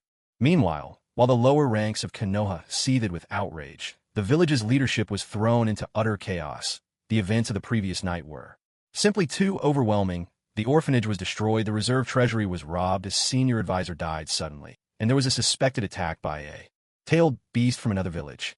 Any one of these incidents would be enough to give Konoha's administrative department a massive headache. Yet now all of them had piled up at once. It was enough to drive anyone to despair.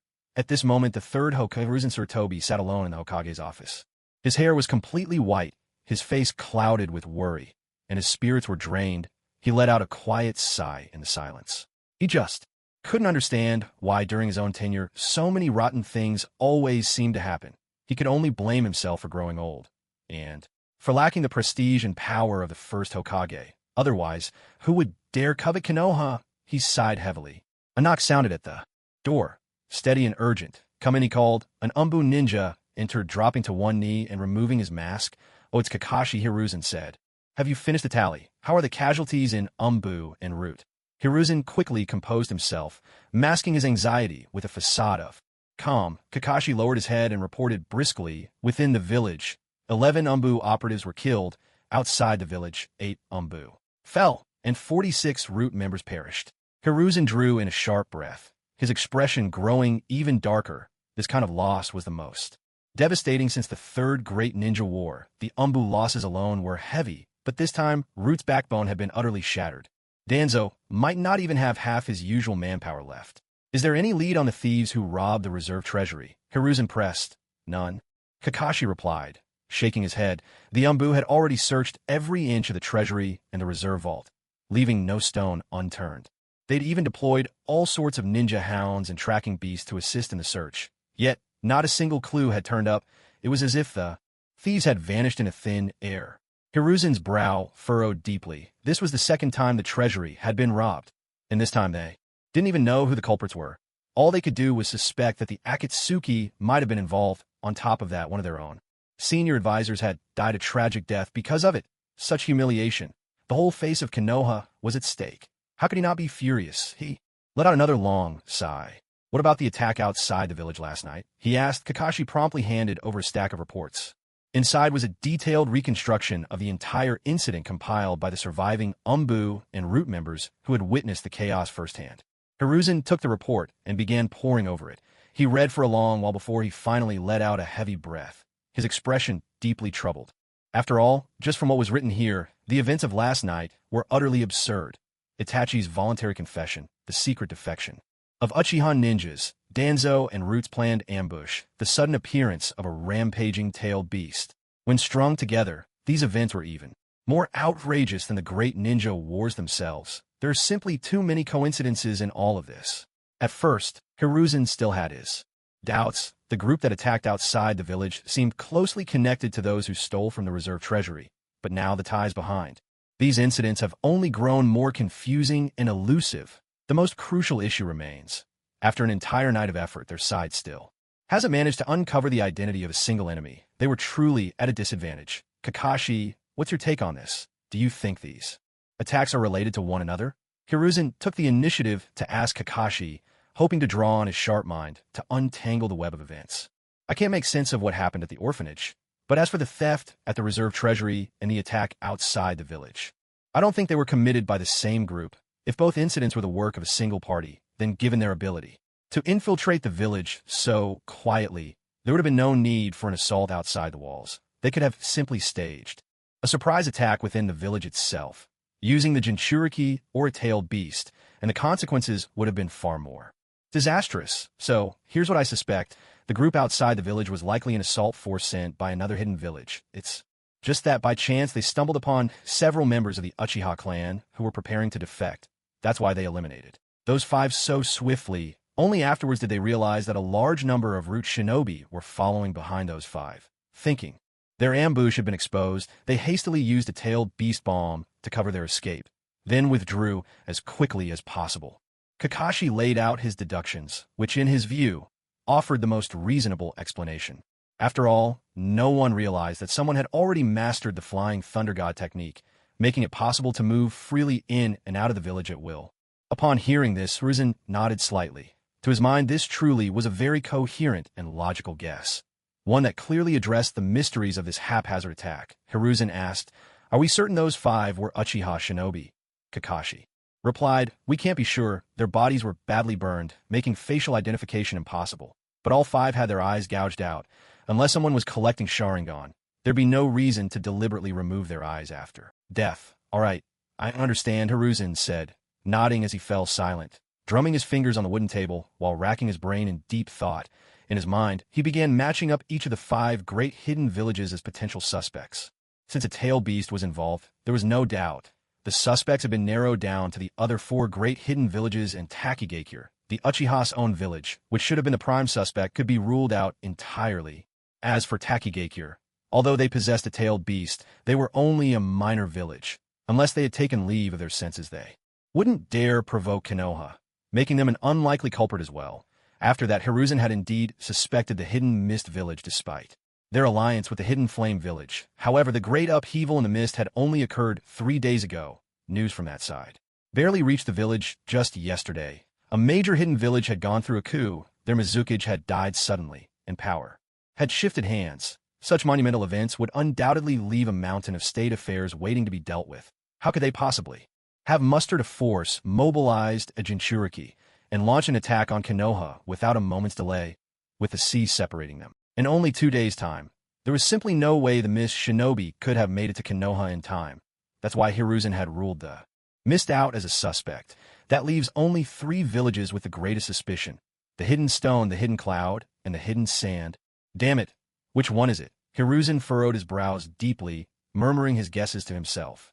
With 5 new clan members in tow, along with Nanoyu and the others, Natsum teleported straight back to the faraway Hidden Flame village. The battle was over, so there was no need to worry too much about expending chakra now.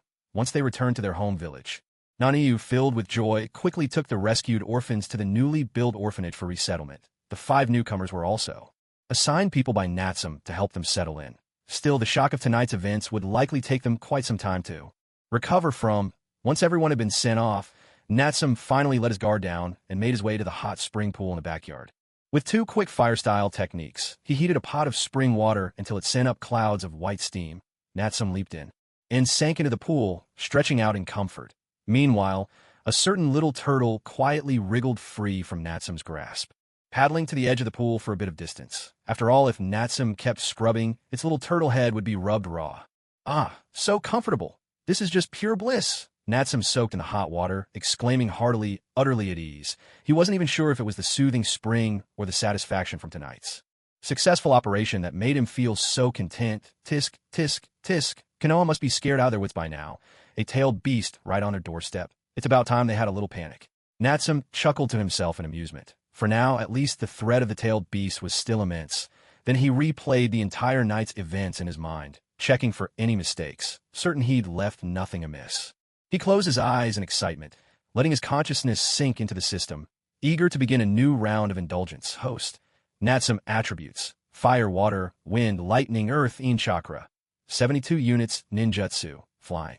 Thunder, god technique. S rank, spacetime, ninjutsu. 8 gates formation.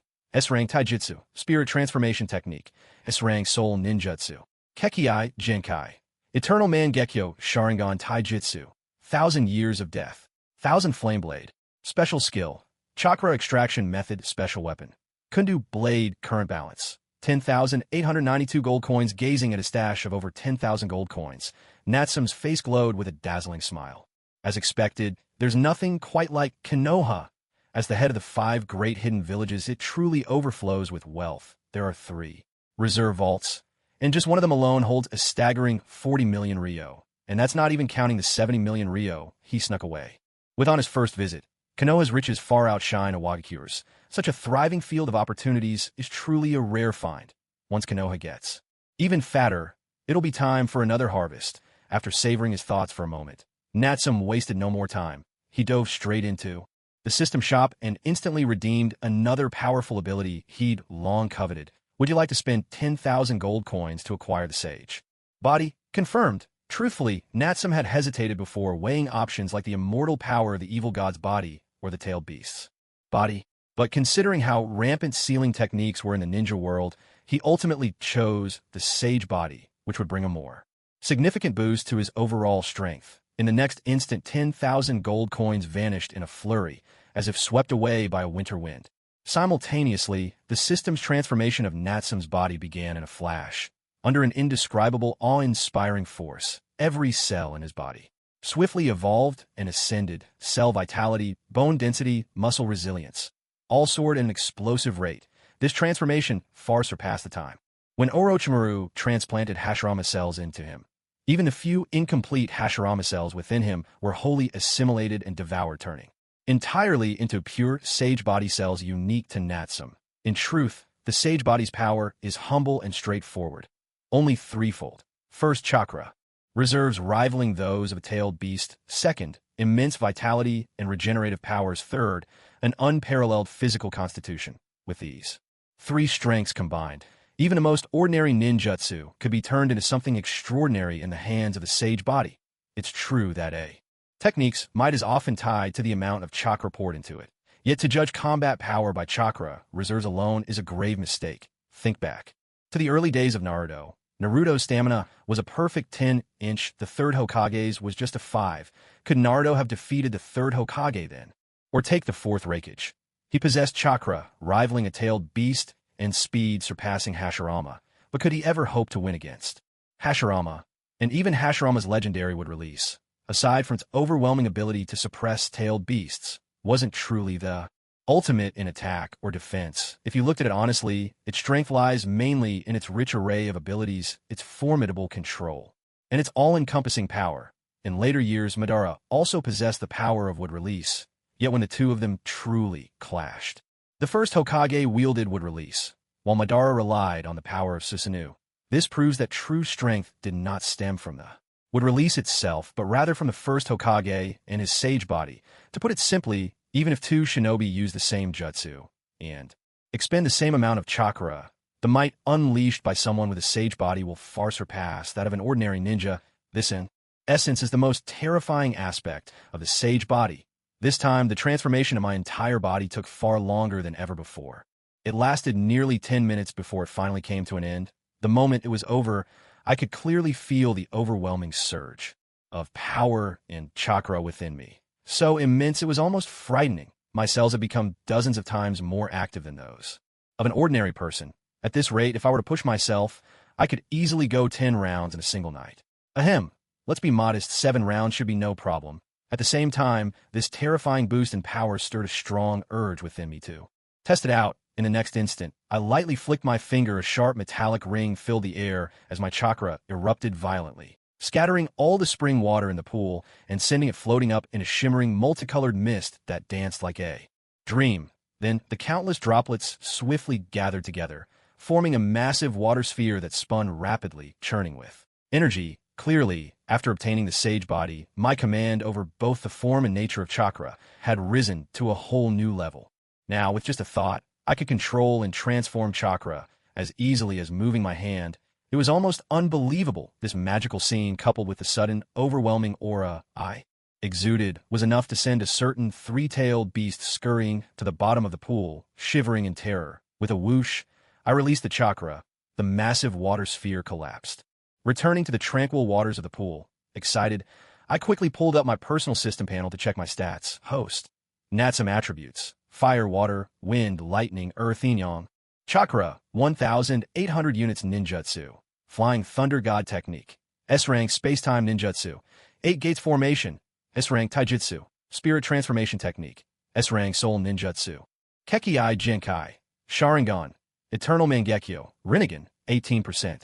Taijutsu, 1,000 years of death. Blazing blade. Special skill. Chakra extraction method. Special weapon.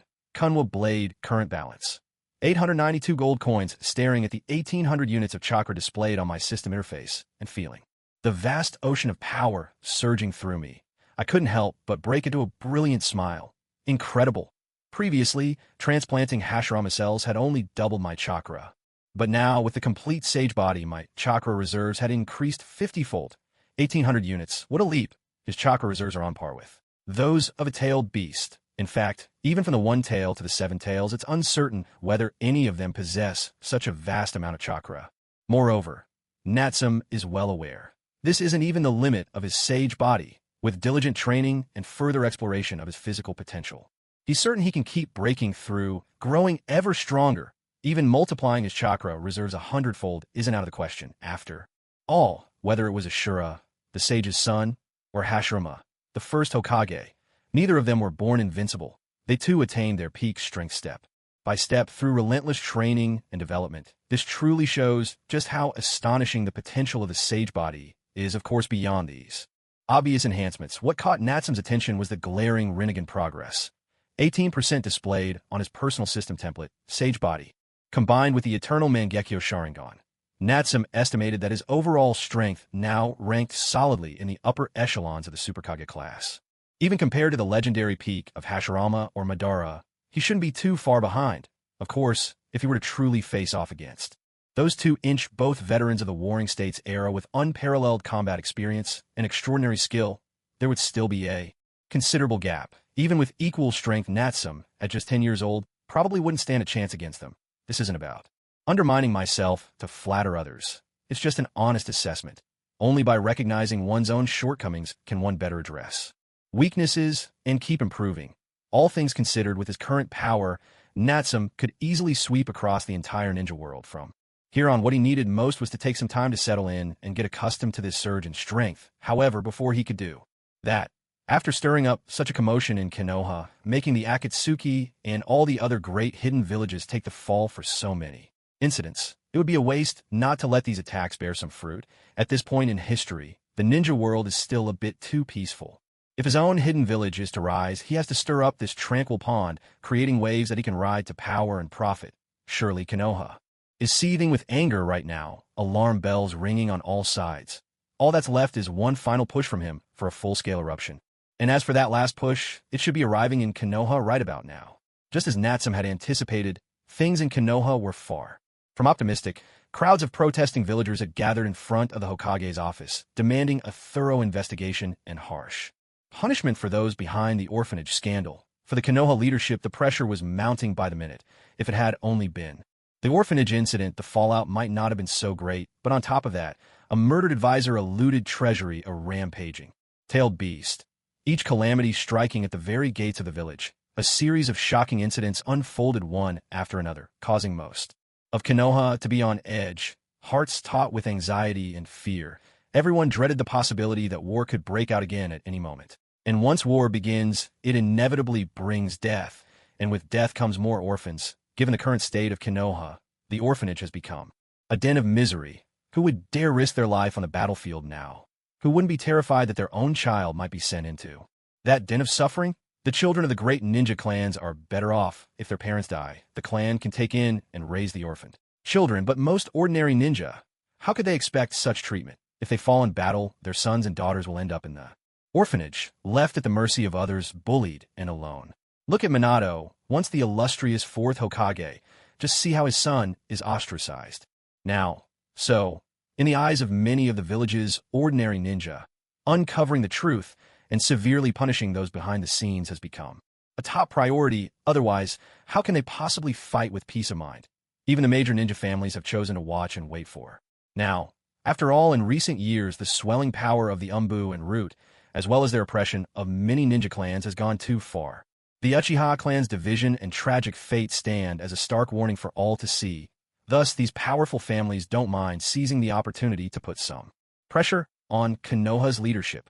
At this moment, inside the Hokage's office, the elderly third Hokage Hiruzen Sarutobi stood by the window. He gazed down at the crowd of impassioned, protesting ninja below, listening to their flood of accusations and complaints. "How many people are down there now?" Hiruzen asked. His brow furrowed, pain and worry etched into his face. Never in all his years as Hokage had he faced such a large-scale protest. Over 700 already. A masked Umbu member replied swiftly, "Hokage-sama, do you need us to disperse the crowd?" Hiruzen shook his head. "There's no need, their demands are reasonable. Regarding the orphanage, they do deserve an explanation. Besides, this issue involves both Root and the Umbu. If you step in, it will only make things worse." Hiruzen's judgment had not failed him. He knew better than to use force to drive away the protesting villagers. He feared that doing so would only spark an even greater riot. At this point, Konoha resembled a powder keg. One spark, and everything could explode. "Hokage-sama, what should we do then?" Hiruzen sighed deeply and gave his order. "Summon the Hokage's advisor at once." The Umbu promptly withdrew to invite a certain Lord Danzo. It was clear that the moment the orphanage scandal erupted, Hiruzen understood immediately the mastermind behind all could only be Danzo. He alone had the ability, the opportunity, and the ruthlessness to commit such cruelty. In the past, a minor punishment and a stern warning would have sufficed, but this time, the issue with the orphanage has caused an uproar. The public's anger is overwhelming, and such fury can't be easily calmed. That's why Hiruzen had been hesitating just now. But now, it's clear if he wants to appease the people, he must deal harshly with Danzo and Root. Before long, Danzo, seated in his wheelchair, was pushed into the Hokage's office. The other guards quickly left, closing the door behind them. In just a moment, the familiar sounds of argument echoed from within the office. Danzo, Hiruzen, their quarrel dragged on for nearly 10 minutes before it finally subsided. This time, Hiruzen was visibly more furious than before. If not for Danzo's crippled legs and his still unhealed wounds, Hiruzen might have lashed out at him physically. After all, Danzo and his Root organization had indeed handled many dirty deeds for the village and shouldered much of the blame. But look at what's happened recently. The Uchiha were pushed to the brink of rebellion by him. Dozens of elite Root shinobi were lost because of him. Even the secret interference with the orphanage that sparked this massive protest was his doing. At this point, Hiruzen could shield him no longer. "Danzo, this incident has gone too far. I can't allow you to act with impunity anymore. From this moment, you are officially relieved of your position as Hokage's advisor." But Hiruzen Danzo jolted in disbelief, unwilling to accept it and trying to defend himself. But this time, Hiruzen was resolute. He cut him off with a stern rebuke. "No more excuses. This is for your own good. Furthermore, all inhumane training within Root is to cease immediately until I give direct orders. Root is forbidden from undertaking any missions. I'll personally handle calming the public and rebuilding the orphanage. Your fate will be officially announced to the entire village soon. Until then, you are to remain at home and reflect deeply on your actions." As Hokage, Hiruzen's authority over his advisor was nearly absolute. With just a few words, he stripped Danzo of most of his real power. Hiruzen knew well, nothing could torment Danzo more than the loss of true authority. It was foreseeable. With his position and command of Root taken away, Danzo would be like a bow without arrows, powerless to stir up further trouble for a long time. Still, though this punishment was harsh, it was also for Danzo's own good. Otherwise, those hundreds of furious protesters outside might just have torn him apart. Last night, Hiruzen had already lost Kohu. He truly didn't want to lose another old comrade. Hearing Hiruzen's severe punishment, Danzo's face was almost green with rage, ambitious, and always yearning for the seat of Hokage. He simply could not accept the loss of power from his grasp. That power was his very lifeblood. But, as always, it came down to one simple truth. As long as Hiruzen was still around, Danzo would have no choice but to accept things as they were. If he wanted to overpower Hiruzen and seize control, that was simply impossible. The roles had been set. One would always be dominant, the other submissive. That would never change. Yet to truly accept punishment and voluntarily surrender all authority, that was even more unthinkable. He hadn't become Hokage yet, nor had he taken his revenge on that brat Natsum. How could he give up now? But looking at today's situation, it seemed Hiruzen was dead set on bringing him down. Words alone would no longer be enough. He needed to take real action. Biting his lip, Danzo finally made a decision. I know who attacked the village last night. The moment Danzo spoke, he immediately captured Hiruzen's attention. From the standpoint of the entire village, quelling the angry protests of the villagers was certainly important, but uncovering the identity of last night's attackers and preventing another assault was even more critical. After all, the former might cause chaos, but the latter had the potential to topple the whole village. The difference in severity was obvious. As Hokage, Hiruzen was more eager than anyone to learn the true identity of the assailants. It was a Wagakure. A Wagakure, do you have proof? Hiruzen exclaimed, his brow furrowing in suspicion. Without evidence, he would never believe such a claim so lightly. Danzo shifted in his wheelchair and pulled out a scroll from beneath his seat, handing it over to Hiruzen. Hiruzen immediately recognized it. Such a small, tightly sealed scroll could only be one thing. A root encrypted messenger scroll used to transmit top-secret information.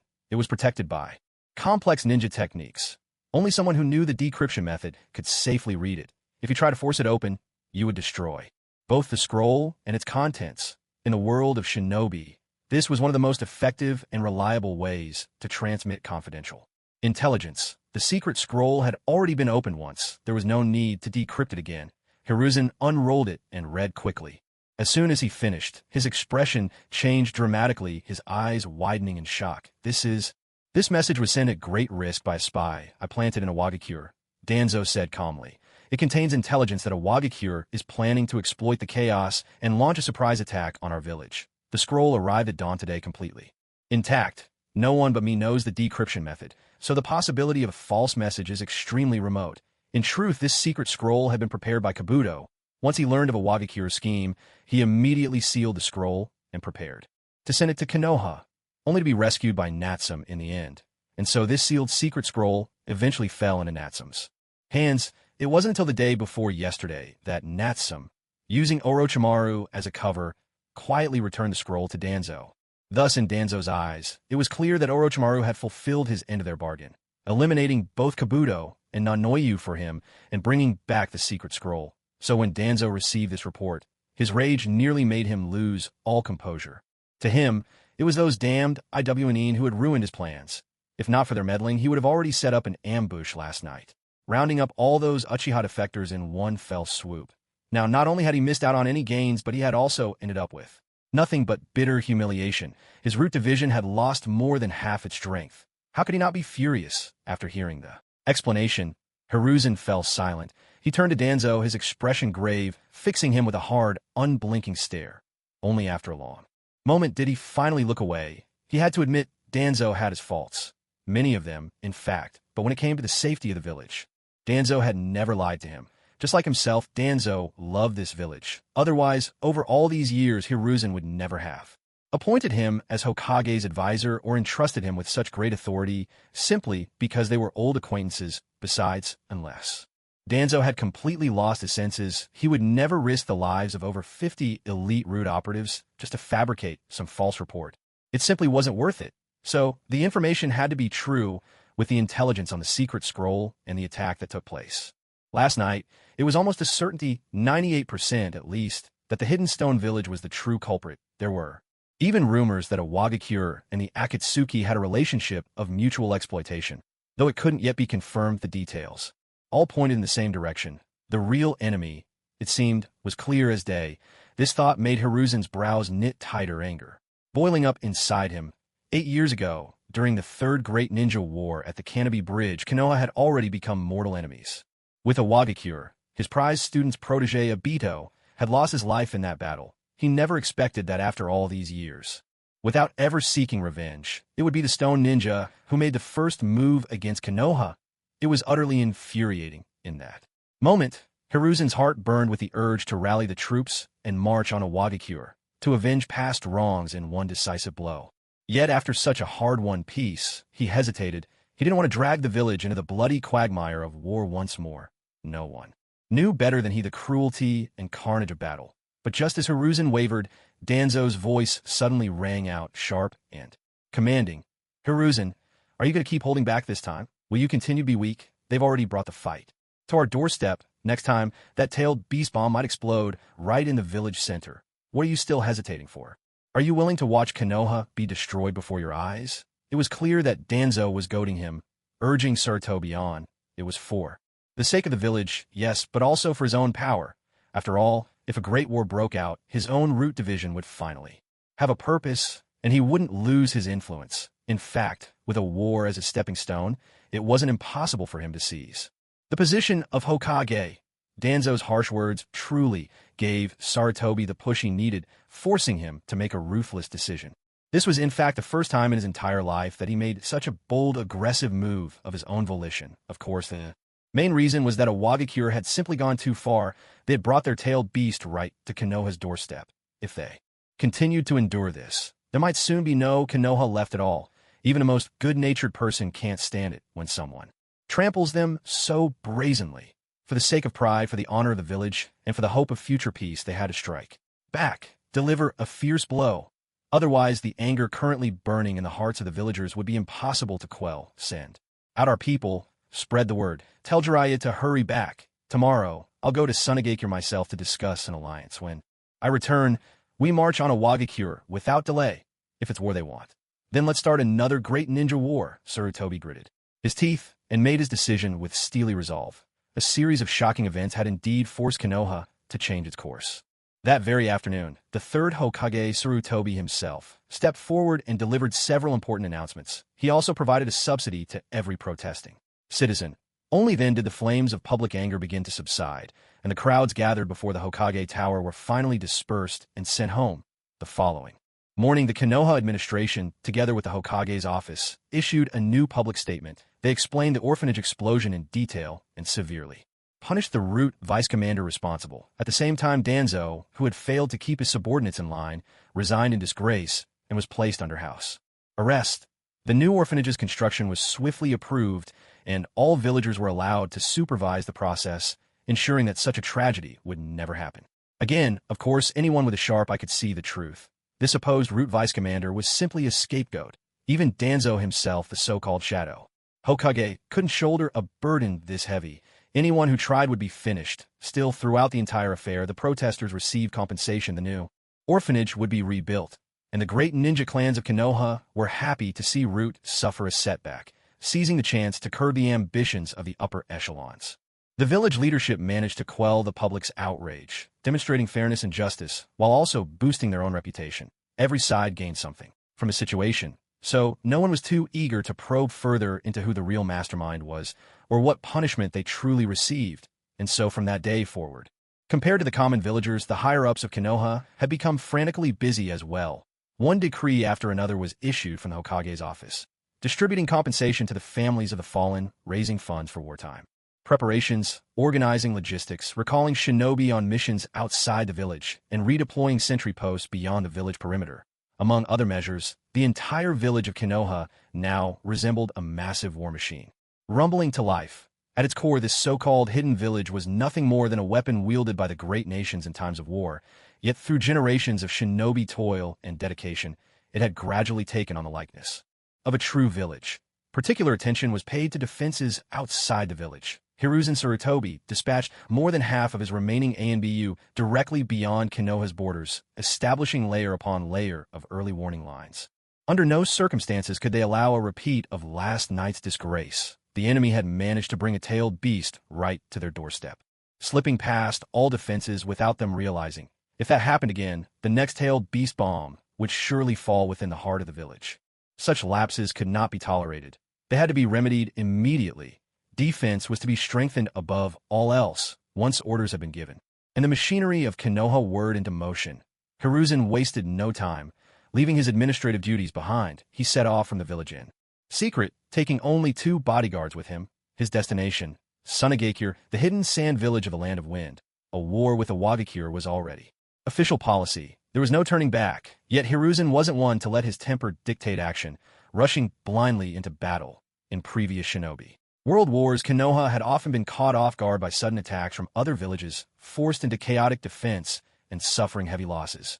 This time, in order to secure victory and avoid dragging the village into a prolonged quagmire, Hiruzen was determined to make thorough preparations.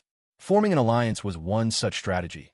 After all, once war began, allies would prove valuable, regardless of whether Konoha was winning or losing.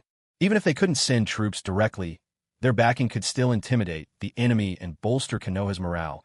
Take the newly established Hidden Flame Village, for example. They'd allied themselves with Kirigakure and instantly made a name for themselves across the ninja world, making it difficult for Konoha to take action against them. This time, if Konoha could form an alliance with Sunagakure, Hiruzen could attack Awagakure without worrying about threats on other fronts. Of course, there were reasons not to seek alliance with Kimogakure. Firstly, the hidden cloud was farther away and less convenient for cooperation. Secondly, it was the traitors from Kimogakure, Kinkaku and Ginkaku, who had caused the death of Hiruzen's beloved teacher, the second Hokage Tobirama. For both personal and practical reasons, Hiruzen was disinclined to ally himself with the hidden cloud. However, he couldn't ignore the blood feud between Konoha and Chiyo of Sunagakure, whose son had died at Konoha's hands. This alliance mission would not be easy. Thankfully, the one now in power in Sunagakure was the fourth Kazekage, not Chiyo herself, thus there was still hope for success. The reserve treasury was robbed as senior advisor lost his life, and there was a tailed beast attack outside the village. All these major incidents were deftly concealed under Konoha's tight layers of secrecy.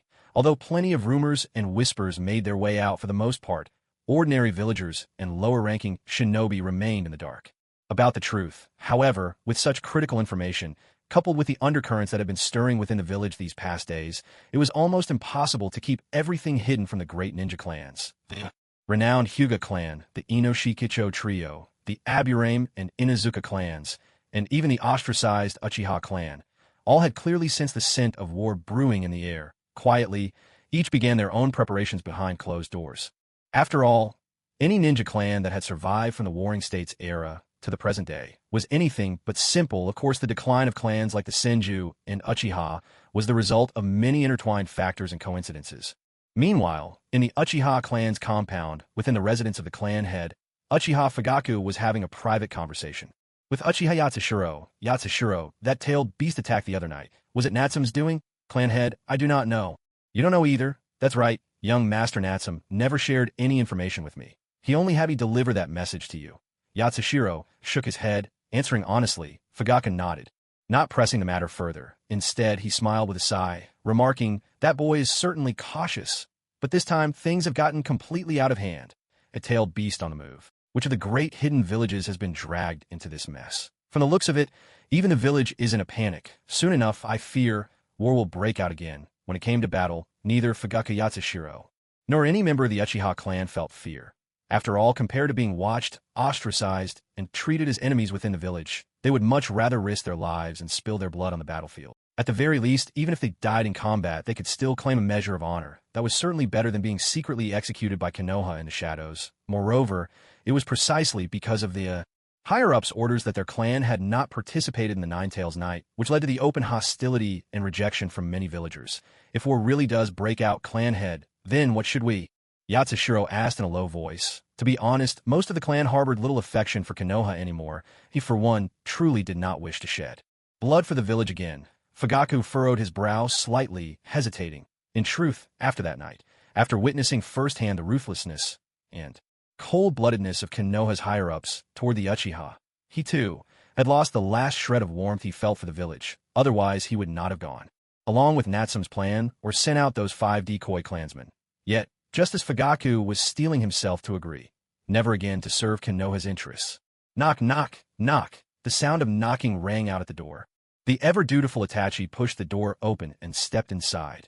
Seeing this, Yatsushiro immediately fell silent and offered Itachi a smile that was sincerely appreciative. After all, without the filial sons' tip-off, their previous operation would never have succeeded. There was no way they could have wiped out the Root elites in one fell swoop and broken the backbone of Root itself. Such a key contributor naturally deserved praise. Itachi, is that you? What brings you here? Fugaku asked, his face stern as always, maintaining his intimidating air. Itachi took a few steps forward, glanced briefly at Yatsushiro, almost as if he'd forgotten the great service he'd rendered, and then held out a tightly sealed scroll, handing it directly to Fugaku.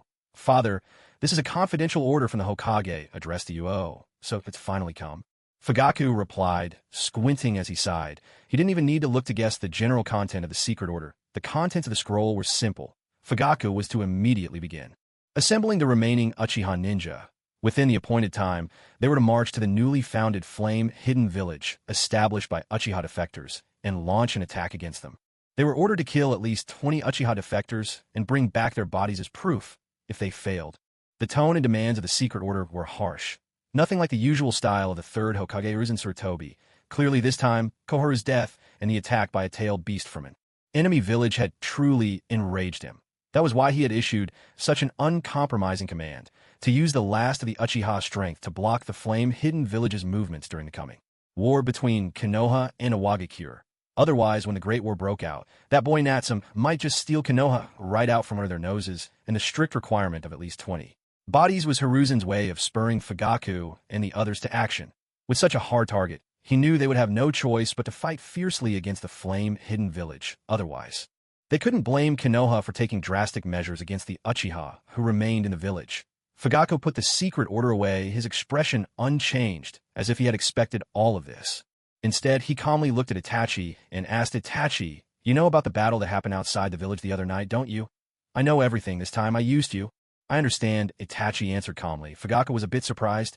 "Oh, did you tip off the higher-ups on purpose?" "Yes, but that couldn't have been your father's idea, could it?" "You know who it was?" Fugaku pressed, noticing Itachi glanced toward Yatsushiro on his left. The answer was already clear. Raising an eyebrow, Fugaku continued, "So shouldn't you go and report this as well?" "No." "Why not?" "I wanted to see one more time if Root could turn things around, to see who is truly stronger, and the result, the foundation has been crippled. And then, I want to choose again. Have you made your decision?" "Not yet." The cryptic exchange between Fugaku and Itachi left Yatsushiro standing nearby, increasingly bewildered, yet the logic behind their words was not complicated. Simply put, Itachi wanted to use last night's game of scheming and counter-scheming as a chance to try again. He wanted to see who truly held the upper hand, the Foundation or Danzo, or his cousin Natsum. The result spoke for itself. Natsum won hands down, even crippling most of the Foundation in the process, without the weight that had long pressed on the Uchiha clan, and on Fugaku himself, had begun to lift. The root that had been strangling them was now withered. So naturally, Itachi had to make a new choice. Would he continue to offer his loyalty to the village, or would he return to stand with his clan? In truth, from the perspective of his clan, Itachi was indeed unforgivable. To protect his younger brother in the village, he had chosen to turn his blade against his own people. It was a hateful act beyond redemption, but people are complicated. No one is simply good or evil. Had someone else stood in Itachi's shoes, caught between clan and village, threatened by the Foundation and Danzo, could they have done any better? Of course, part of the blame lay with Itachi himself, as he once admitted after awakening the Mangekyo Sharingan. He became arrogant, convinced he could handle everything on his own, allowing emotion to cloud his judgment. That was what led to tragedy. But now, after witnessing the strength of his father and cousin Natsum, after seeing a different way to resolve things, he was starting to let go of his old obsessions. To put it simply, he'd been shaken to the core. After all, even if he continued to follow Danzo's orders and wiped out the rest of his clan, it would do nothing to stop Natsum and the forces outside the village. What's more, the recent exposure of the orphanage's horrors had greatly diminished Itachi's view of the Foundation. He could not bear the thought that if he slaughtered his family and left only Sasuke alive, Sasuke might fall prey to the Foundation's evil clutches. That prospect was too terrifying to contemplate. Clearly, after all these twists and turns, Itachi's certainty about choosing between the village and his family had begun to waver. After a heartfelt conversation, father and son both fell into a rare silence. Several minutes passed before Fugaku finally spoke up. "Itachi, take a break for a while, then get ready to join me in attacking Flame Hidden Village. We're going after those traitors who have betrayed the village. Let's go together and see for ourselves what your cousin Natsum has built with this new hidden village. We can decide after that." Fugaku did not pressure Itachi. Instead, once again, he left the decision in Itachi's hands. Of course, the premise was that they would first go to see the Flame Hidden Village together. "As you command." "Thank you, father." Itachi bowed deeply, expressing his gratitude. Then he rose and left without lingering. Meanwhile, at the Hyuga clan's main house, in the spacious training ground, a small, adorable figure was practicing the gentle fist alone. Beside Hinata stood her father, Hayashi Hyuga, the clan head, who was chatting idly with his own father as they watched Hinata train. Hayashi spoke softly. "War is coming. Yes, this time, the Hokage is utterly resolved. Perhaps it's because of Lady Koharu's death." "Hush, some things are best left unsaid." Even if you know them. Hayashi nodded and quickly changed the subject. The night before last, 4 of our clan members fell in battle. What about the bodies? Only one was recovered. Another was found near the orphanage, but there were so many charred corpses there, it was impossible to tell who was who. The other 2 were obliterated under the tailed beast bomb. Be careful not to let the Byakugan fall into enemy hands again. Hayashi replied. All 4 had their cage bird seal connections severed. There's no doubt they're dead. That's a relief. At least they were all branch family shinobi. In any case, if another great war breaks out, we must be vigilant. We can never let the mist steal our clan's Byakugan again as they did last time. Hayashi. When it's time to be ruthless, you must not hesitate. I understand, Hayashi answered. Just then, in the center of the training ground, Hinata lost control of her chakra flow and stumbled to the ground. With a dull thud, pain shot up from her backside. The 7-year-old's nose stung, and her eyes welled up with tears. She nearly burst out crying, but seeing the stern faces of her father and grandfather, she bit back the pain and hurriedly got to her feet. To be honest, she had only average talent for taijutsu. She was never much interested in martial training, after all, aside from being the eldest daughter of the main house. She was just an ordinary, unremarkable girl from the neighborhood, albeit a rather cute one, so she'd always felt a little resistance toward the clan's strict training regimen.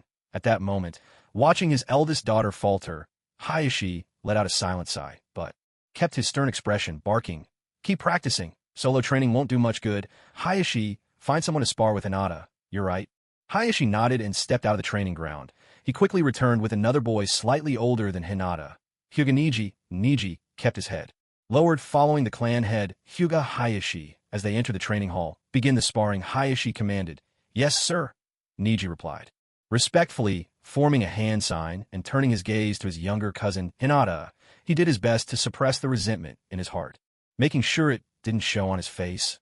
"Niji, I'll be in your care," Hinata said, a little flustered as she responded politely from across the mat. The 2 of them soon began their practice match. For over 1,000 years, the Hyuga clan had always followed the system of inheritance. By the eldest son, Hayashi and Hisashi were twins, but due to a slight difference in their birth times, Hisashi was relegated to the branch family, forever barred from rising above his station. Yet, when it came to Hinata, Hayashi had considered more than once replacing the eldest with the youngest. Wanted to have Hinata's younger sister Hanabi succeed as the head of the main family. Why? Do you think he'll want to pass over Hinata? Why would he go against the ancestral tradition? It can't possibly be because Hinata's talent was just too overwhelming, right? This alone shows just how little faith Hinata's father had in her abilities. There's a joke that rings painfully true.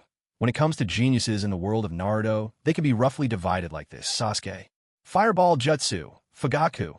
As expected of my son, he watched it once and learned it well after some practice. Itachi. Fireball Jutsu. Fugaku. As expected of my son, he could do it perfectly after just seeing it once. Niji. 8 trigrams palm rotation. Hayashi. Who taught him that? Of course, this isn't to say that Niji is necessarily more gifted than Itachi. The point is, as a member of the branch family, with his Byakugan restricted and almost left to fend for himself, Niji managed to master the 8 trigrams, 64 palms before the age of 13-inch, all on his own. Meanwhile, Hinata, as the eldest daughter of the main family, received the best resources and guidance. It was only during the 4th Great Ninja War, after Naruto's encouragement, Niji's message from beyond, and a whole series of dramatic build-up, that she finally managed to use the 64 palms, and didn't even manage to defeat a single minor enemy. The difference in their natural talents is plain to see, so across more than 10 sparring matches, Niji defeated Hinata with ease every single time. In fact, he deliberately held back most of his strength to avoid actually hurting the young lady of the main family. Before he knew it, an hour had passed. At last, Niji grew tired of it all. He really didn't want to waste any more of his precious training time playing house with Lady Hinata. He let out an exasperated sigh. "Niji," Hinata called, noticing his change in demeanor. "Master Hayashi, would it be all right to have someone else take my place as Hinata's sparring partner?" Niji asked. "Please allow me to return to my own training. After all, ever since his father's death 4 years ago, only intense training could bring him any sense of peace, helping him not to dwell too much on the divide between the main and branch families." "No, you're not done yet," Hayashi said coldly. "Continue." Hayashi. Hyuga folded his arms, replying coldly. "Please, Niji," Hinata quickly pleaded. Her kind nature couldn't bear to see her cousin continue to argue with her father. Niji let out a low, disdainful grunt, as the dissatisfaction he had harbored for so long quietly welled up within him. Fine, he said at last. In the next round, Niji struck with ease, breaking through Hinata's attack with a single palm, forcing her back. He couldn't resist mocking her. What's wrong, Lady Hinata? This isn't a game. Without waiting for a response, he launched into his own offensive. A few casual moves were all it took to scatter Hinata's defenses. With skills like these, you still talk about the Hyuga clan's fate? Can you really bear such a burden? Fired up, Niji's voice grew sharper as he increased the intensity of his attacks. In no time, he landed a heavy blow to Hinata's shoulder and chin, knocking her to the ground. He showed no sign of stopping, his palms still poised to strike, but just as Niji's final blow was about to land on Hinata, Hayashi, head of the main family, intervened. In a flash. He seized Niji's wrist, twisting and hurling him to the ground with ease. Without hesitation, he activated the caged bird seal. In an instant, Niji clutched his head, his eyes trembling, his face contorted in agony as he struggled and screamed in excruciating pain. My head, it feels like it's splitting. In his torment, Niji tore off the headband from his forehead, revealing the curse mark glowing with a cold blue light. Under the assault of the caged bird seal, it was as if countless ants were gnawing inside his skull, an agony beyond endurance. This was a pain no human will could withstand. It was no wonder the Branch family had submitted to the main house for generations. In mere moments, the searing pain overwhelmed Niji's senses, and he fell unconscious. Watching from behind her father, Hinata stared in horror, paralyzed with fear. Foolish, Hayashi spat, his voice laced with anger. He continued, that's enough training for today. Hinata, go and practice on your own. Yes, father, Hinata replied timidly, nodding her head. But, father, what about Niji? You needn't concern yourself. Someone take him away. He'll survive. Soon several clan members entered the training hall and carried Niji's unconscious body out of the main house. When Niji awoke, it was already 10 o'clock at night. The vast estate was silent, and he was completely alone. For years ago, his father had been forced to die in Hayashi's place for the sake of the main family. Not long after, his mother, devastated by grief, had passed away as well. Now, only Niji remained to guard the empty house. That was why he trained so desperately, hoping the endless practice would numb the pain within his heart. At the same time, he did his utmost to hide the resentment and dissatisfaction he felt toward the main family deep in his heart. He just hadn't expected that today, after barely losing control and being a bit too harsh with Hinata, he would be met with such fierce punishment from the main family. Even now, his brain, still aching from the curse mark's corrosion, throbbed with pain. Damn it, I'll have to be even more careful from now on, Niji muttered through gritted teeth. Forcing himself upright, he struggled to his feet, intending to head to the kitchen for something to eat before his body gave out completely.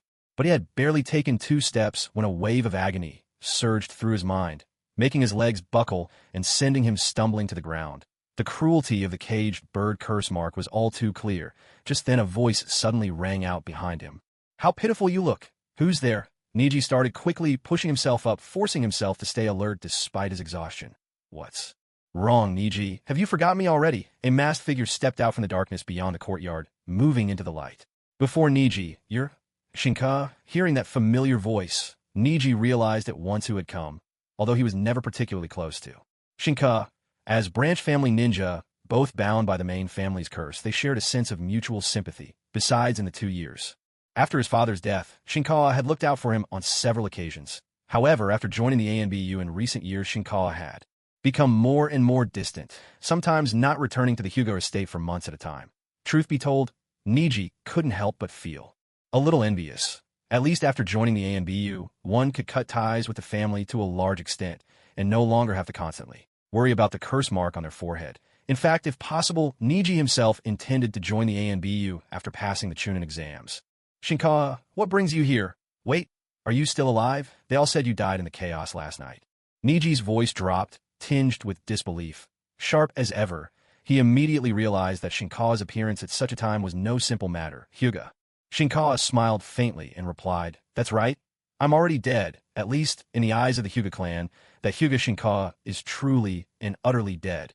Niji was left speechless, confusion written across his face. Shinkawa did not answer directly, but instead shot back with a piercing question. Niji, how many times have you been punished by the main family with the caged bird seal? This is the 4th time. It hurts, doesn't it? Niji hesitated as he looked at Shinkawa, but in the end he answered honestly, yes, it hurt a lot. You feel wronged? Resentful, right? Yes, deeply. Wronged. Do you want to change all of this? A bitter laugh escaped Niji's lips. Of course, I dream about it, but that's all it is, a dream. But what if you had a chance to break this curse mark? Niji, What are you willing to give? Hyuga Shinkawa continued to tempt him, his tone silky with persuasion. It seemed he had gleaned a measure of wisdom from Lord Natsum himself. Everything, my all. Niji gritted his teeth as he spoke, the death of his father, the shame of being a branch family ninja, and the pain of today all churned into a well of resentment in his heart. If he could truly break the curse mark and change his own fate, he would stop at nothing. But alas, he knew there was nothing more than a desperate dream. Hearing this, Hyuga Shinkawa's lips curled into a faint smile as he received the answer he'd been waiting for. Niji, there's a way, look at me. As he spoke, Shinka removed his mask, revealing a smooth, unblemished forehead. At that moment, Niji felt a sudden jolt, holding his breath in utter disbelief. Meanwhile, in the Konoha bathhouse, a group of kunoichi, glistening with sweat, splashed and played in the steamy waters, laughter echoing in the mist. None of them noticed that from a small hole between the wooden fence slats in the distance, a pair of wide, toad-like eyes were shamelessly feasting on the sight within. Ha ha! Excellent. This is truly excellent. That one has a great figure, too. Ah! Inspiration strikes again. My novel has fresh material, a string of lascivious chuckles. Spilled from the mouth of a white-haired middle-aged man. The crimson trickle of nosebleed, and the way his backside swayed left no doubt. Jiraiya could not have been more thrilled, and then suddenly a hand clapped down on his shoulder. Quit fooling around. I'm busy here. Jiraiya waved his hand dismissively, clearly annoyed at the interruption. Lord Jiraiya, Kakashi called out, the moment he recognized his grand disciple and loyal reader. Jiraiya spun around and rose to his feet. Oh, Kakashi, it's been ages. How did you find me? I heard you'd returned to the village, so 9 times out of 10, you'd be lurking around the bathhouse, Kakashi replied, spreading his hands as if it were the most obvious thing in the world. Ha ha! True, true. Only here can I find my sacred inspiration, the source of my creative bursts. Jiraiya wiped away his nosebleed, pride shining in his eyes. So how about my latest issue? That's my magnum opus. At the mention of Ica Paradise, Kakashi immediately perked up. Of course, I've reread it 10 times already. A rare masterpiece, no doubt. The newest issue isn't ready yet? Don't rush me. Don't rush. It'll be done soon. I'm collecting fresh material as we speak. Jiraiya sniffed the air with satisfaction, clearly in his element. Though his research methods were questionable, there was no denying his literary talent. His serialized adult novel, Ica Paradise, was a bestseller in more than a dozen countries. There were even some minor daimyo who were devoted fans of his. At the same time, he had made a handsome profit from these novels. One could say he'd gained both fame and fortune, becoming fabulously wealthy. Of course, despite appearances, the legendary Jiraiya, one of the fabled 3 Sannin, might seem a bit rough around the edges, openly flirtatious and somewhat unreliable, but when it came to matters of principle or issues of great importance, he always knew where to draw the line. After gathering material for just another half hour, he wrapped things up as soon as the group of young kunoichi left the hot spring and a new batch of middle-aged women entered. Jiraiya then sensibly ended his research and headed to a small tavern where he started discussing serious business with Kakashi. Jiraiya-sama. When did you get back? Kakashi asked. Just today, Jiraiya replied. The third Hokage really went all out, sending ninja everywhere to look for me, spreading word around, issuing notices and bounties. I almost thought something terrible had happened to the village. Jiraiya chuckled as he sipped his sake, a wry smile on his face. When he saw the urgent messages, he had rushed back without delay, half expecting to find Konoha on the brink of destruction. As for the recent defection of the Uchiha clan, he'd heard some rumors, but hadn't paid it much mind. After all, Konoha was made up of more than 10 prestigious ninja families. The loss of one Uchiha clan wasn't the end of the world. Besides, given how badly the village had treated the Uchiha, he'd long expected trouble. In truth, he was growing weary of the endless power struggles. In the village, with both of his closest friends gone, he'd chosen to leave the village and wander the world. Not, he insisted to himself, merely to seek out new and exotic inspiration. And what about you, Kakashi? Still in the EMBU? Yes, Kakashi replied. EMBU isn't right for you. Stay there too long, and you'll never find peace. Jiraiya said softly, his voice filled with concern. In the ninja world, there were no therapists and no proper system for healing psychological wounds. After battle, every sorrow and trauma had to be borne alone. If you couldn't carry the weight, you'd simply break. It was as simple and as brutal as that. Throwing yourself into relentless training or immersing yourself in endless ANBU missions. These were just ways of running away from your pain. Kakashi hesitated, unable to come up with a retort. He knew he couldn't go on like this forever, but there were some wounds of the heart that couldn't be healed with just a few words. It's okay. You're still young. Take your time. Change will come. You're Minato's prize student. You'll pull through eventually. Jiraiya encouraged, by the way. How's that kid Naruto doing lately? Naruto? Kakashi paused, not quite sure how to answer. After all, how could he admit that at this moment Naruto's home was bare, and the boy was completely on his own, barely scraping by on the meager relief funds allocated by the third Hokage, getting through each day by eating expired instant noodles and drinking spoiled milk. To be honest, compared to the orphans in the orphanage, Naruto's hardships are even worse. Kakashi couldn't understand why Lord Third insisted on creating such a harsh environment for Naruto. Even if it was meant to temper him for a child, it was a cruelty that was hard to justify. At least he's still alive. That's good. That's good. Jiraiya chuckled, not dwelling too much on it. In his mind, given Minato's status and contribution, the village would never truly make things difficult for the son of such a hero, would it? When the time was right, he would personally guide Naruto, see if the boy wished to follow in his father's footsteps and become a toad ninja like him. By the way, Lord Jiraiya, this time, is the village preparing for a war, right? You already know? It's plain as day. Jiraiya gave a light laugh. After all, he'd grown up in the village and lived here for decades. He knew it inside and out. Just on his way back, it was easy to sense the tension in the air, from the defensive formations outside the village to the redeployment of personnel and the way resources were being rationed. The scent of impending war was unmistakable. So, who's the target? I'm not certain, but from what we can deduce, it should be a Wagakure, the village hidden in the stones, one of the 5 great hidden villages, huh? Lord Hiruzen is making a truly audacious decision, Jiraiya sighed, shaking his head. In his memory, his teacher, who had grown more conservative and prudent with age, would never have provoked conflict among the great villages over a single attack. It just wasn't his style. 2 weeks ago, on that night, Lady Kohara died during the invasion as well. The suspect is the Akatsuki organization, which is rumored to have close ties with a Wagakure. What, Lady Koharu? Even she died so suddenly. Jiraiya was taken aback, the news hitting him like a thunderclap. Clearly, Konoha's information blockade was as effective as ever, but now, it made sense why Hiruzen would be so incensed. After all, they were comrades in arms, survivors of life and death battles together. Just as he himself would stop at nothing to avenge Tsunade or Orochimaru if either of them were killed. Though knowing Orochimaru's death hardly seemed likely for someone like him. And now, is Lord Third still in the village? When will the war begin? He called me back. Surely he doesn't want me to lead the vanguard. Kakashi replied 2 weeks ago the Hokage secretly left for Sunagakure to seek an alliance. If all goes well and the alliance is formed, I imagine the moment Lord Hokage returns will be when the great war erupts. Hearing this, Jiraiya took a deep swig from his flask, a heavy sigh escaping his lips. Another war again. War only breeds more hatred, Kakashi replied. If we don't fight, the enemy villages will only grow more brazen and push their luck further. Jiraiya, his cheeks flushed and his mind a bit hazy from the drink, muttered his prayer. I know. I just hope this time there will be fewer casualties, and that it all ends quickly. In his eyes, fighting wars could never compare to the thrill of sneaking a peek at curvy kunoichi, bathing, sparking inspiration, and writing novels with abandon. Why couldn't everyone in the ninja world just give up on war, sit down together, and appreciate the masterpieces he'd written? Romantic adventures, that's the true path. Yet, just as the two of them let their thoughts flow and began to feel pleasantly tipsy, a masked ANBU ninja burst into the tavern, rushing straight to Jiraiya with an urgent report. Lord Jiraiya, the Hokage has returned and commands you to head to the Hokage Tower for a council meeting at once.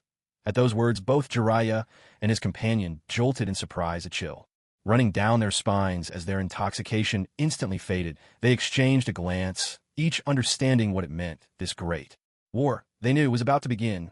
It had been more than 2 weeks since that night when the village was attacked. The tension throughout Konoha had grown palpable in recent days. Even the number of people on the streets had noticeably dwindled. By now, even the slowest among them could sense something was wrong. The atmosphere was just too strict, far too much like the uneasy calm before a major conflict. Many spies from other hidden villages planted within Konoha were also seized with anxiety, scrambling to send out their intelligence. But alas, it was already too late. Ever since the third Hokage, Hiruzen Sarutobi, had secretly left Konoha 2 weeks prior, the entire village had been placed on highest alert. The barrier protecting Konoha was raised to its utmost strength during this time. People could enter, but none could leave. Any chance of information leaking out was cut off entirely. This war was no child's play. If they were going to strike, it had to be sudden, a single decisive blow. Otherwise, before Their forces could even launch a surprise attack. The news would reach Iwagakure, and the enemy would be ready and waiting. That would only mean even more needless bloodshed. So despite all the hidden spies and infiltrators within Konoha growing frantic with worry, they could do nothing but wait helplessly for their fate. And so it continued until this very night, the night the third Hokage Hiruzen Tsurutobi finally returned. All of Konoha sprang into action. Without a moment's delay, every logistical detail had been meticulously prepared over these 2 weeks, a clear testament to Konoha's resolve for war. Soon, under the cover of darkness, a vast number of ninjas split into 3 formations and surged out from Konoha. The first, led personally by the third Hokage, Hiruzen Tsurutobi, marched straight toward Iwagakure. 800 ninja in total, including half the elite A and B reinforcements. From all the major clans and more than half of the civilian ninja, this formation was formidable. Konoha's most powerful main force with a lineup second to none. The second wave, led by Jiraiya, one of the legendary Sannin known as the Toad Sage. This team consists of a total of 21 members, aside from Jiraiya himself. The rest are all elite shinobi handpicked from the Umbu and among the civilian ninjas, each one a Jonin-level expert. They could truly be called a razor-sharp spearhead unit. However, their movements and mission remain a mystery. The third wave. This contingent is made up of a Uchiha squad led by Fugaku, the Uchiha clan head, numbering about 50 in total. Every last one is a Uchiha ninja. Their target is the Hidden Flame Village, aiming to stall the group of renegade ninjas there during the height of the war. As for those left behind, naturally a certain number of shinobi are kept in the village of Konoha for self-defense. All of these forces have been placed under the command of the advisor Hamura Mitokado. At the same time, for the sake of safety, Hiruzen Tsurutobi lifted Danzo's house arrest, though he did not reinstate him as the Hokage's assistant. Danzo was merely permitted to lead the remaining root operatives to assist Hamura in the village's protection. Danzo, of course, was more than pleased with this turn of events. Regaining his authority over Root meant he could accomplish much, though Root had suffered a devastating blow earlier, nearly destroying its backbone. Even a dying camel is bigger than a horse. Root still retained some of its deep foundation. What's more, the absolute loyalty of its members to Danzo was a major advantage. Therefore, as long as he remained in the village, and provided the enemy did not unleash any tailed beasts, Danzo was confident he could defend Konoha. In fact, he could not help but secretly hope to lead Konoha to victory in this war, thereby greatly elevating his own reputation. Should that happen, the seat of Hokage would be within arm's reach. Of course, for now, that was nothing more than a fantasy. This time, every able Uchiha ninja left in the clan had been mobilized for the operation. Aside from a few genin who were simply too young, those who stayed behind were mostly women, children, and the elderly. This alone was enough to demonstrate the Uchiha clan's determination. Once they left the village, under Fugaku's leadership, the group quickly set off to the north. Before long, Itachi quietly quickened his pace and came up beside Fugaku, asking in a low voice, "Father, do you think Konoha will win this war?" "We will," Fugaku replied without a trace of hesitation. Itachi looked puzzled. Fugaku continued, "Don't underestimate that old monkey, the third Hokage. He's incredibly shrewd. 2 weeks is more than enough time for him to prepare everything. With Konoha's overall strength, thorough preparations, and the element of surprise in our assault, this war's outcome was decided from the very start. The only thing left to worry about is the scale of our losses." Having lived through both the Second and Third Shinobi World Wars, Fugaku was all too familiar with Sarutobi Hiruzen's strength and cunning. Even though Sarutobi was getting on in years and his power had waned, he was still worthy of his title as the professor of ninjutsu. With him personally leading the charge, the odds of victory were by no means small. So, are we really going to fight the Hidden Flame Village to the death? Itachi, have you awakened the divine power? Susanoo. Itachi paused for a moment, then nodded. Spurred by the fierce battle a month ago, he had devoted himself to developing his Mangekyo Sharingan. Just a few days earlier, he had finally awakened the third power and managed to summon Susanoo. However, he was still far from proficient. For now, he could only maintain the initial form steadily.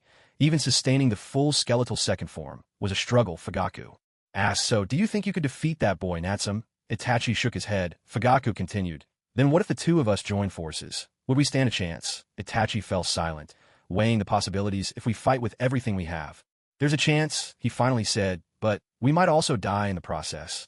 Fugaku nodded. "You're right, that boy's strength is truly astonishing. However, your judgment is still based on where he was a month ago, isn't it? With his monstrous talent, I fear he's grown even stronger by now." What do you think? Are our odds of victory still any better? Itachi remained wordless. So, should we just not fight? But those two at the back. Itachi glanced over his shoulder at the end of the line. Their two masked ANBU stood, following them closely. These were the agents sent by the Konoha leadership to keep watch over the Uchiha clan. If during the battle they were to show signs of holding back, stalling, or otherwise shirking their duties, these two would report back to the village. And the Uchiha remaining in Konoha would be punished. In truth, these two were nothing short of military overseers. With them present, it would be difficult to simply pretend or fight half-heartedly. Fugaku shook his head, unconcerned about the two behind them. We'll fight. Of course we'll fight. The only question is which side we'll be fighting for. I imagine your cousin Natsum won't be unprepared either. We'll see what happens once we reach the Hidden Flame village. Don't worry, I would never abandon Sasuke or your mother. Hearing this, Itachi finally felt at ease. Clearly his greatest fear was that his father, driven by desperation, might throw everything away and defect to the Hidden Flame village, leaving his mother and younger brother Sasuke in grave danger back in Konoha. Now, with his father's reassurance, he could finally relax. As for his cousin Natsum, they would see him soon enough. Hopefully this time he would bring more surprises for the family. The reason Konoha chose to strike at night was to quietly slip past the scouts from other villages scattered around its borders. Though the ANBU had already taken action several times, clearing out wave after wave of enemy spies, there was no guarantee that none had managed to evade detection. As long as they made use of the cover of night, slipping past the scouts and dashing headlong toward their destination, their assault would remain concealed, as long as they arrived before the scouts could bring word back to Awagakure. The advantage of the first move would still be theirs. The same held true for Fugaku and Itachi after leaving the village, urged on by the two supervising ANBU. They too picked up their pace, racing north toward the land of rice fields, since rice fields wasn't far from Konoha to begin with, and with everyone rushing at full speed, it took less than a day to reach the borders of rice fields by dusk the following day. Without slowing, they pressed onward in the direction of Flame Hidden Village. As they drew closer to the village, the hearts of the Uchiha shinobi grew ever more conflicted. After all, this was a new shinobi village, founded at great risk by their own kin who had fled in defiance of danger. Friends, acquaintances, even those they secretly loved, all were now living peaceful, ordinary lives within those walls. And yet here they were charged with bringing destruction and misery upon them with their own hands. How could their hearts not waver, torn between loyalty and anguish? Yet there was no choice. Back in Konoha, their families and children remained as hostages. If they didn't steel themselves now, death might soon befall those they loved. At the same time, Fugaku, leading from the front, couldn't help but feel a deep sorrow as he glimpsed the pain and struggle on his clansmen's faces. In the end, the Uchiha had reached this tragic point not only because of the oppression and suspicion from Konoha's leadership. As clan head, his own decisions bore much of the blame. If only he had been more decisive, staged a coup earlier, or sought another path for his people, perhaps his clan would have been spared this inner torment. Alas, regret was useless now. It was time to focus on how to survive the trial ahead. Fugaku thought with a heavy sigh. Now their entire squad was close to Flame Hidden Village, no more than a kilometer away by his estimation. In the distance, the smoke of cooking fires rose gently into the evening sky, clear signs of the village and its residents preparing their suppers. Everyone maintained silence, spread out, and wait for my orders, Fugaku commanded, his seasoned voice bringing the group to a halt as he prepared to adjust their formation and approach with caution. To be honest, he wasn't sure of the current attitude of Flame Hidden Village or that young Natsum, if they blundered and recklessly and were met with a righteous purge. If his people were cut down in the name of justice, he would be left helpless and unable to face those. Back in Konoha, he had no choice but to proceed carefully. Still, Fugaku felt fortunate compared to what might have been, compared to his own caution and composure. The last two ANBU officers at the rear of the squad were so tense they were practically trembling there, palms slick with sweat. Who could blame them? They had been there the night Natsum and his companions defected. The explosive clash between those two colossal Susanoo warriors. That scene was still vivid in their minds. If a real fight broke out now, maybe that brat Natsum would show some restraint toward other Uchiha. But for outsiders like them, he'd have no reason to hold back. With their scrawny frames, they probably couldn't survive even a single punch from Susanoo. Death was all but certain. How could they not be terrified? The thought even crossed their minds. Perhaps it would be wiser to find a place to hide and wait things out. But before they could make up their minds, an unexpected change occurred. In the distance, shadows darted out from the forest, cutting off the path of the entire Squad. Naturally, the five figures were none other than Uchiha Natsume and his four-person personal guard. Well, Uncle Fugaku. It's been a while. Natsume called out cheerfully, clearly having anticipated their arrival for some time. You brat, you knew we were coming all along. Fugaku was taken aback. Ever since they'd left the village, they'd been traveling at full speed. Logically, even if someone had discovered their departure, it shouldn't have been possible for a scout to send word ahead so quickly. Of course, the moment you set out, I knew, Natsume replied with unruffled confidence. After all, this war had been orchestrated and stoked by his own hand. How could he possibly be blind to Konoha's movements? As he spoke, Natsume gave a nod and a smile to Itachi, who stood beside Fugaku. If it hadn't been for this devoted son's enthusiastic report last time, Natsume would never have managed to eliminate those elite root operatives so smoothly, nor would he have been able to set this war in motion so seamlessly. This cousin of his had certainly rendered outstanding service. Too bad his head was filled with nothing but thoughts of his beloved Oniai-san. Meanwhile, Itachi, feeling his cousin's gaze, grew so uneasy that his scalp tingled and his whole body fell out of place. Clever boy. So you're saying all of this was within your calculations? Fugaku sighed, feeling his own age more keenly than ever. More or less, Fugaku seemed poised to ask more, but at that moment, the two ANBU at the end of the squad had no choice but to steel themselves and speak up in warning. Clan head Fugaku, please be mindful of your words. Do not engage in excessive conversation with the defector. They were genuinely afraid that if this chat went on any longer, and feelings softened on both sides, perhaps the battle wouldn't even happen at all. Are you teaching me how to do my job? Fugaku shot them a fierce glare, his voice booming like thunder. The two ANBU were so frightened they immediately shook their heads and backed away, not daring to utter another word. Who would joke around at a time like this? At this moment, the area was surrounded, layer upon layer, inside and out, by members of the Uchiha clan. If they managed to anger the great Uchiha patriarch as well, there would be no doubt the two of them would surely die today. Seeing the two men finally back down, Fugaku turned away from them and looked at Natsume. Resuming their conversation, Natsume asked, "Are we going to fight or not?" "No rush," Fugaku replied deliberately. "Stalling. Can you tell me how you knew in advance?" He was buying time. Every moment counted, whether it was for Natsume to prepare further or for himself to have a little more time to hesitate before making a final decision. "That's simple," Natsume replied, with a light laugh, then waved his right hand. A kunai whistled through the air, flying straight toward Fugaku in the distance. The Uchiha ninjas at the back were instantly alarmed, faces turning pale. They thought the fight was about to break out, but in the next instant Fugaku caught the kunai with his left hand, seizing it effortlessly as if it were nothing. He then waved back, signaling the crowd to stand down. Still, Fugaku was puzzled. Why had Natsume suddenly thrown a kunai at him? Was there something special about it? Only when he glanced at it did he notice, to his shock, a complex and all too familiar marking etched into the blade. A mark that once belonged to his old friend Minato, and which Minato had always been a master of. "This is..." Fugaku's heart trembled, and he cried out in astonishment. But before he could finish, a blur flashed before his eyes. Suddenly, a figure appeared right beside him. Natsume gripped the kunai's handle and pulled it back. "Now do you understand?" "Uncle Fugaku," Natsume asked with a hint of pride, raising the kunai for emphasis. In that moment, Fugaku's eyes flashed with realization. At last, he understood why Natsume had dared to be so bold. It turned out he had a plan all along. And now, Fugaku finally knew what choice he had to make. Letting out a long, slow breath, Fugaku closed his eyes and exhaled heavily, as if purging all hesitation. The next second, Fugaku's eyes snapped open. The Mangekyo Sharingan, symbol of infinite possibility, burst to life, its power and chakras surging forth with a roar, rapidly coalescing into a towering Susanoo. But this Susanoo was not meant for Natsume. While everyone was still caught off guard, Fugaku spun around and, controlling Susanoo, smashed its massive fist down with all his might upon the two Umbu ninjas. In a heartbeat, they were pulverized beyond recognition. The sudden turn of events left everyone stunned. No one could have predicted that their indecisive patriarch would harden his resolve so abruptly and so thoroughly. Without a word, he had rebelled outright, killing the two Umbu agents sent to watch them without the slightest hesitation.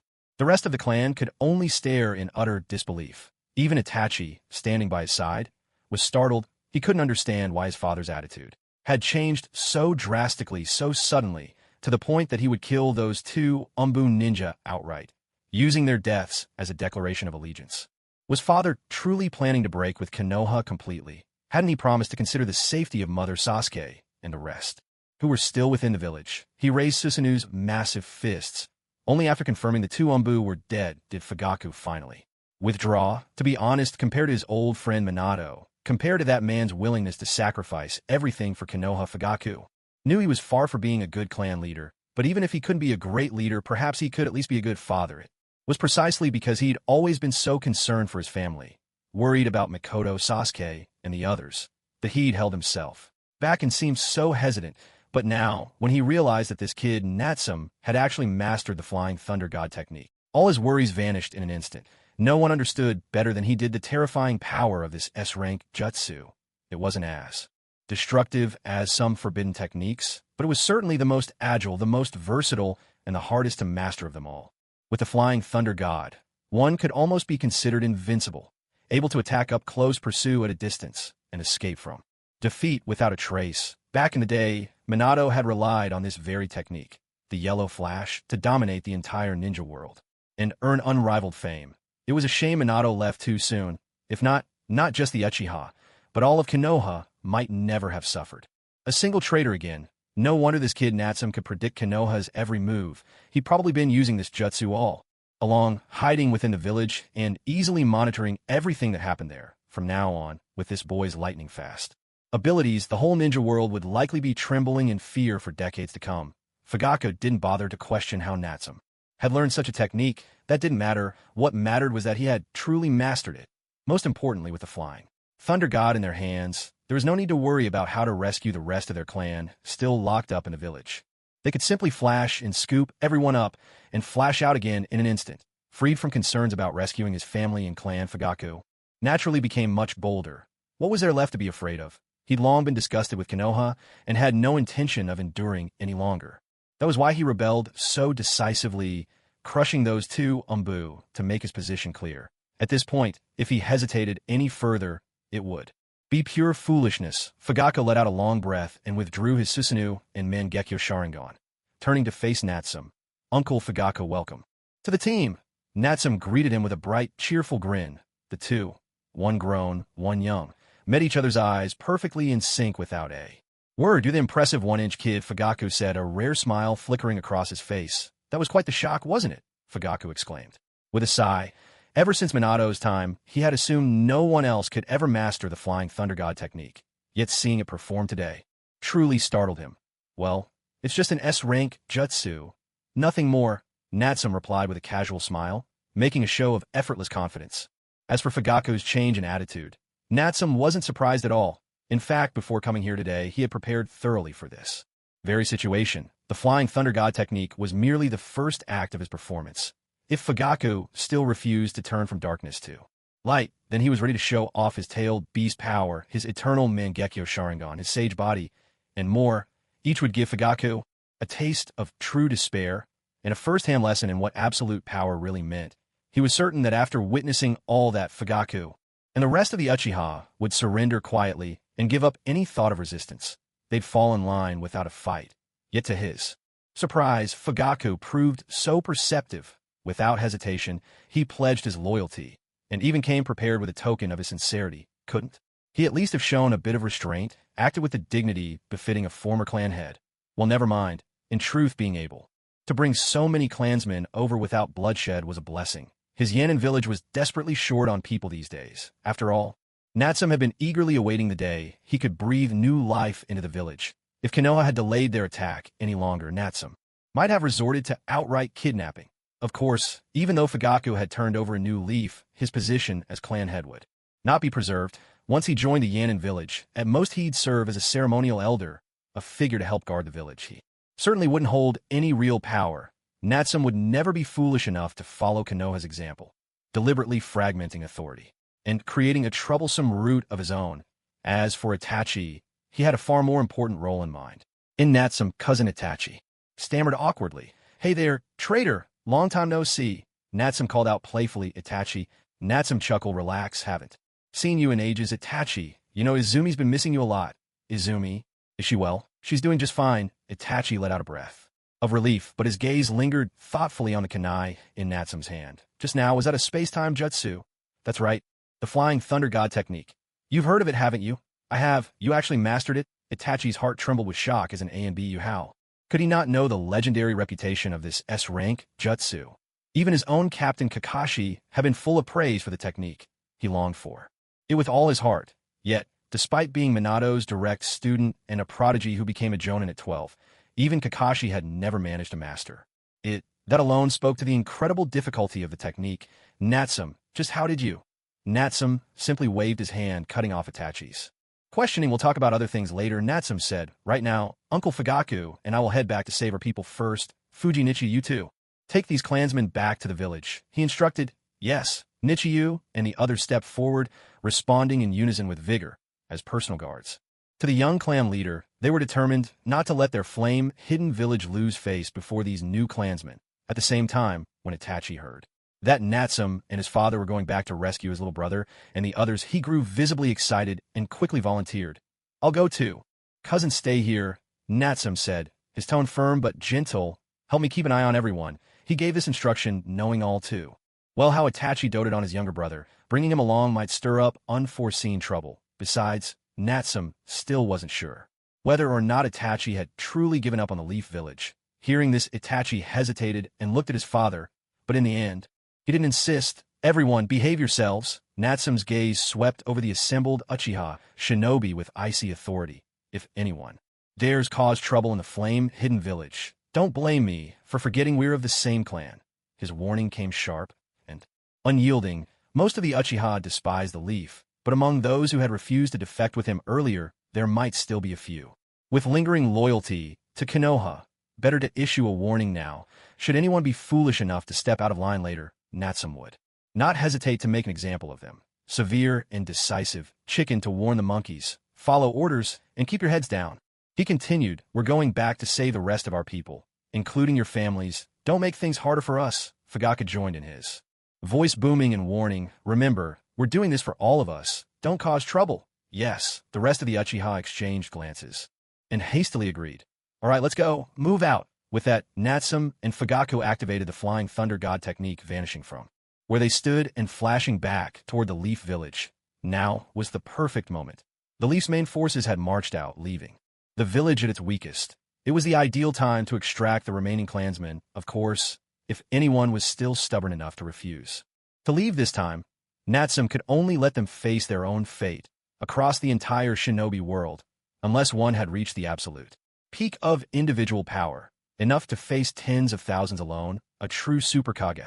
War remained a harsh contest of intelligence, numbers, and strategy. Even the legendary second Hokage, Tobirama Senju, met his end at the hands of a massed assault from hidden cloud shinobi. There were naturally coincidences and twists of fate, but it only underscored the importance of wartime strategy. With proper coordination, even a dozen elite jonin had a real chance of taking down an ordinary Kage-level opponent through sheer attrition. And when it came to war between the great hidden villages, it was never as simple as merely trading pieces on a board. Otherwise, the two families could simply lay out the number and ranks of their ninjas for comparison. Whoever has fewer admits defeat. Why bother fighting at all then? That's why this time, Hiruzen led the assault, personally pouring every ounce of effort into the mission. Nearly 1,000 Leaf ninjas charged forward, moving day and night without rest, even drawing on their chakra reserves just to keep up the pace. Their only goal was to reach Iwagakure as swiftly as possible and catch the enemy completely off guard. They even went so far as to equip every ninja with special ration pills, allowing them to quickly recover the chakra burned during the forced march. In this way, the journey from Konoha to Iwagakure, which would normally take nearly 3 days, was compressed to less than 2. Before the sun had set on the third day, they had already crossed into the land of Earth and arrived just outside Iwagakure. Heavy breathing filled the air as Hiruzen, now advanced in years, clearly felt the strain from such prolonged and intense travel. He signaled the squad to halt as he tried to catch his breath. Everyone, rest where you are. Barrier team, set up the concealment barrier. Scout squad, spread out and search for enemy sentries. In half an hour, we launch a full assault. Hiruzen issued his commands in an orderly, methodical fashion. As a veteran ninja, he certainly had his flaws, but when it came to leading troops to war, his expertise was unquestionable. If not for the day his beloved disciple, Orochimaru, stunned him and his life ended prematurely, Konoha might never have needed to place the so-called legendary gambler on the Hokage's seat. Hokage-sama, please eat something. Kakashi approached, offering some dried rations. It was clear that at his age, with a weaker digestive system, Hiruzen was in no shape to consume too many ration pills. If he ate the wrong thing and got an upset stomach before battle, the entire campaign could be ruined. Kakashi, do you think launching this war is the right thing to do? Hiruzen asked as he chewed, a note of melancholy in his voice, as his own student's grandchild Hiruzen placed deep trust in Kakashi. The Hitaki family, after all, had served the village loyally for generations and was counted among Konoha's most distinguished ninja clans. Of course, he wasn't truly doubting his own decision. He merely wanted to share a few words with someone he trusted before the storm of war. The older one grows, the more hollow the heart feels. Hokai-sama, we have no way back now. Kakashi replied honestly. Along the way, they had eliminated more than a few Iwagakure scouts, but he was sure some had slipped through. So even if Konoha were to retreat at this point, once those scouts returned, Iwagakure would still learn of their movements. At that point, Konoha would only face a second, even more devastating ambush from Iwagakure that would leave them even more on the defensive. In Kakashi's eyes, the Leaf had no retreat left, only an attack. Only by striking Iwagakure so hard they could no longer resist could they finally secure victory and withdraw. You're right. We have no way out now. Sarutobi nodded, feeling his resolve grow even firmer within. By the way, Lord Hokage, can we really trust Tsunagakure? Kakashi pressed on. The night before, when Sarutobi had just returned to the village, he had heard the news that Tsunagakure had decided to form an alliance with Konoha, yet he knew all too well. His own father, Tsukumo Hitaki, had slain Sasori's parents during the Second Great Ninja War. The hatred between the two sides had long festered. It would not be easy to dissolve. Rest assured, at this point, Tsunagakure probably wants victory even more than we do, Sarutobi replied calmly, offering reassurance. He had secretly traveled to Tsunagakure to seek an alliance. At first, he had hit a wall. Led by Chiyo, many of the village elders staunchly opposed him. But in the end, when Sarutobi played his trump card, everything changed. The fourth Kazekage immediately changed his tune, overruling the entire village and agreeing to the alliance. That trump card was simple. Sarutobi made a ruthless promise. After the war, Tsunagakure would receive half of all war profits, and on top of that, additional 50 million ryo in aid. A windfall of such magnitude was like rain in the desert for the impoverished Tsunagakure, an offer too good to refuse, and Konoha's demands weren't excessive either. They only asked that Tsunagakure provide support during the coming war if Konoha was invaded. Tsunagakure needed only to coordinate in defense. They didn't even need to send troops to fight Iwagakure. They could sit at home and still earn tens of millions, perhaps even hundreds of millions. In rewards, what could be more delightful? Tsunagakure had no reason to refuse, and so they agreed. Without hesitation, hearing all this, Kakashi couldn't help but click his tongue in astonishment, marveling at Sarutobi's audacious gamble. After all, with Konoha's treasury repeatedly plundered, only 50 or 60 million ryo remained in reserves, and just appeasing the protesting villagers and preparing for war had already consumed more than half of that. How on earth would they find the money to pay Tsunagakure such a staggering sum? Raise taxes? Borrow from the great ninja clans? No matter the method, it would only push already struggling Konoha further into hardship. Lord Hokage, can the village really afford it? Sarutobi shook his head. Then what should we? No need to worry. The money is right there, just waiting for us to take it. Sarutobi lifted his gaze, staring off in the direction of Iwagakure. From the very start, he had never intended to take money from his own poverty-stricken ninja. He'd gone to all this trouble to start a war. Naturally, he meant to take Iwagakure's wealth. That way, he could both make up for the losses in Konoha's treasury and pay the compensation promised to Tsunagakure. This was the real reason he insisted on personally leading the campaign and the true source of his confidence in making such a bold, tempting offer to Tsunagakure. All right, that's enough rest. Get ready to move. If we drag this out any longer, we might end up exposing ourselves. Everyone, attack! Hiruzen dusted off his clothes, stood up, removed the Hokage's hat from his head, and tightened the guards on his wrists. Turning his gaze toward Iwagakure, he gave his order in a cold, commanding tone.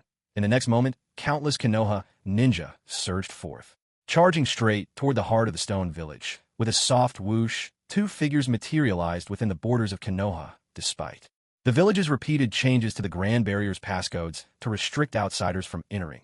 It was all in vain against someone like Natsum, who had already placed several Flying Thunder God markers throughout the village. To Natsum, Konoha had long since become his own backyard, a place he could come and go as he pleased. Now, with a single teleport covering thousands of miles, they returned directly to Konoha. Surrounded by these familiar sights, Fugaka couldn't help feeling dazed for a moment. This was true space-time ninjutsu. After all these years, At last, someone from the Uchiha clan had mastered such a technique. When his time finally came to descend to the underworld, he thought he would have quite the tale to boast about when he met Minato. Uncle Fugaku, you go to the clan compound first and gather everyone you can. If there are those who refuse to leave, then let them be. For the rest, we'll meet by the shrine and depart in 30 minutes, Natsum commanded. Swiftly, the reason he brought Fugaku back was precisely to use the former clan head's influence to rally the remaining clansmen. After all, a large portion of those left would still heed Fugaku's call. Understood, Fugaku replied without hesitation, immediately setting off in a moment as critical as this. He dared not waste a single second. As Fugaku moved to fulfill his task, Natsum wasted no time either. He made straight for the Konoha Sensory Division's Barrier Control Center. After the last incident, Konoha had undoubtedly tightened security, expanding the barrier surveillance over the entire village, bringing Fugaku back with him. Just 2 people would be hard to detect, but if he tried to teleport out with hundreds of remaining Uchiha clansmen, there was a high chance the Sensory Division would pick up on it, and the secret of his mastery over the Flying Thunder God technique must never be revealed to Konoha. If it were, they would surely devise countermeasures. Therefore, before leaving, he had to destroy the barrier's central control. As the core protecting the village's barrier, the location of the barrier control center was a closely guarded secret. Only Konoha's top brass and the Yamanaka clan knew where it was. Everyone else was kept completely in the dark. However, the last time he'd used Genjutsu to control Kahoru Yutane, Natsum had pried loose nearly all the village's critical secrets from her mind, including, of course, the location of the Sensory Division's Barrier Control Center. Very soon, Natsum arrived at his destination. It was a 6-story building disguised as a guest house. Standing only about 100 meters from Hokage Tower, the core of the barrier was hidden on the very top floor of this tall structure. Inside, a group of Yamanaka clan shinobi were maintaining and controlling the barrier. At that moment, having arrived, Natsum did not hesitate for even an instant and launched his attack, fire style, Grand Fireball Jutsu. In the next instant, a massive crimson fireball, enormous as a small mountain, roared forth, empowered by 1,800 units of chakra and further amplified by sage body enhancements. Natsum unleashed this technique, his most practiced jutsu, with a force that felt truly cataclysmic. It was as if Madara's majestic destroyer flame had been reborn. He had surpassed the limits, and his technique now bordered on a forbidden art. At this point, it could hardly be called a fireball anymore. It was more like a miniature sun, towering over the entire building itself. A thunderous explosion followed. The daylight-bright blaze swallowed everything, engulfing the building in an instant. Every sensor ninja inside was wiped out on the spot. The barrier's core platform was shattered to pieces. The great barrier that had shielded all of Konoha swiftly faded away from that moment. Konoha's eyes were plunged into darkness. Even if they managed to rebuild the barrier core and restore the barrier, it would cost them a tremendous amount of time, manpower, and resources. The intense surge of chakra and the giant fireball erupting within the village immediately caught the attention of the Konoha forces left in reserve. All the shinobi were startled and quickly turned towards the source of the explosion. What's going on? What happened? We're under attack. It's an enemy attack. There's been an unknown assault at the barrier core. What? Where did this attack come from? How many enemies are there? It's a fire-style technique, and a powerful one at that. There's no way just 1 or 2 people could pull this off. There's at least a whole squad of enemies. A wave of agitation swept through the Konoha ninja. Shouts rang out as they scrambled to respond, rushing toward the site of the blast. After all, the fireball's range was far too large. Terrifyingly so. Clearly, this was not the work of just a couple of shinobi. By their estimation, the attacking force must be significant. Damn it, the Hokage and his team had only just left, and now the enemy was here already. Had someone leaked the information, or had a spy been exposed? For a moment, all the remaining Konoha shinobi were filled with unease and anxiety. After all, a village with the Hokage present and one without are 2 completely different things. As for the advisors responsible for defense now, Hamura Mitokado and Lord Danzo, well, best not to mention them. Just then inside the Hokage Tower, Danzo, who had been locked in a silent standoff with Hamura, heard the explosion and realized the village was under attack again. But instead of worry, a gleam of delight flashed across his face. Excellent. Opportunity has arrived. Now that Hiruzen isn't here, this is the perfect chance for me to show my true abilities. If I can repel this assault and annihilate the enemy forces, my prestige will surely reach new heights. Excitement welled up inside Danzo as he pictured his impending triumph. Without hesitation, he swiftly drew a kunai from behind his back, ready to lead his men in a battle. But just as he straightened up, his body betrayed him. He lost his balance and tumbled from his wheelchair to the ground. They're sprawled helplessly on the floor. Danzo could only stare at his empty, useless legs, lost in deep thought. After a wave of attacks destroyed Konoha's barrier control platform, Natsum wasted no time lingering. The chaos here was more than enough to keep Konoha occupied for a while, and it would also make it easier for the remaining members of his clan to regroup. As for the village's leftover treasury reserves, Natsum resisted the urge to be greedy. After all, unless Hiruzen was utterly foolish, he must have already moved the rest of the silver elsewhere. And this time, perhaps only Hiruzen himself knew the new hiding place, so raiding the previous 2 backup vaults was now pointless, and might even land him in another trap, bringing more loss than gain. One has to know when to be satisfied. Konoha has already been quite generous to me twice. Let's give them a breather and let the grass grow a bit longer before it's time to harvest again. After all, the future is long. Before long, Natsum returned to the Uchiha clan's Naka shrine. At this moment, under Fugaku's summons, all the women, children, and elders who had stayed behind in the village had gathered here. It was clear that the former clan head Fugaku still commanded a measure of respect. At the same time, the sudden assembly of several hundred remaining Uchiha at the shrine did not escape the attention of Konoha's Umbu. However, with most of their forces drawn away to fight Iwagakure, and further distracted by the explosion in the village, only 6 or 7 Umbu agents remained to keep watch over the Uchiha gathering. As soon as he arrived, Natsum acted swiftly. In a matter of seconds, he easily dealt with the handful of Umbu sentinels keeping watch.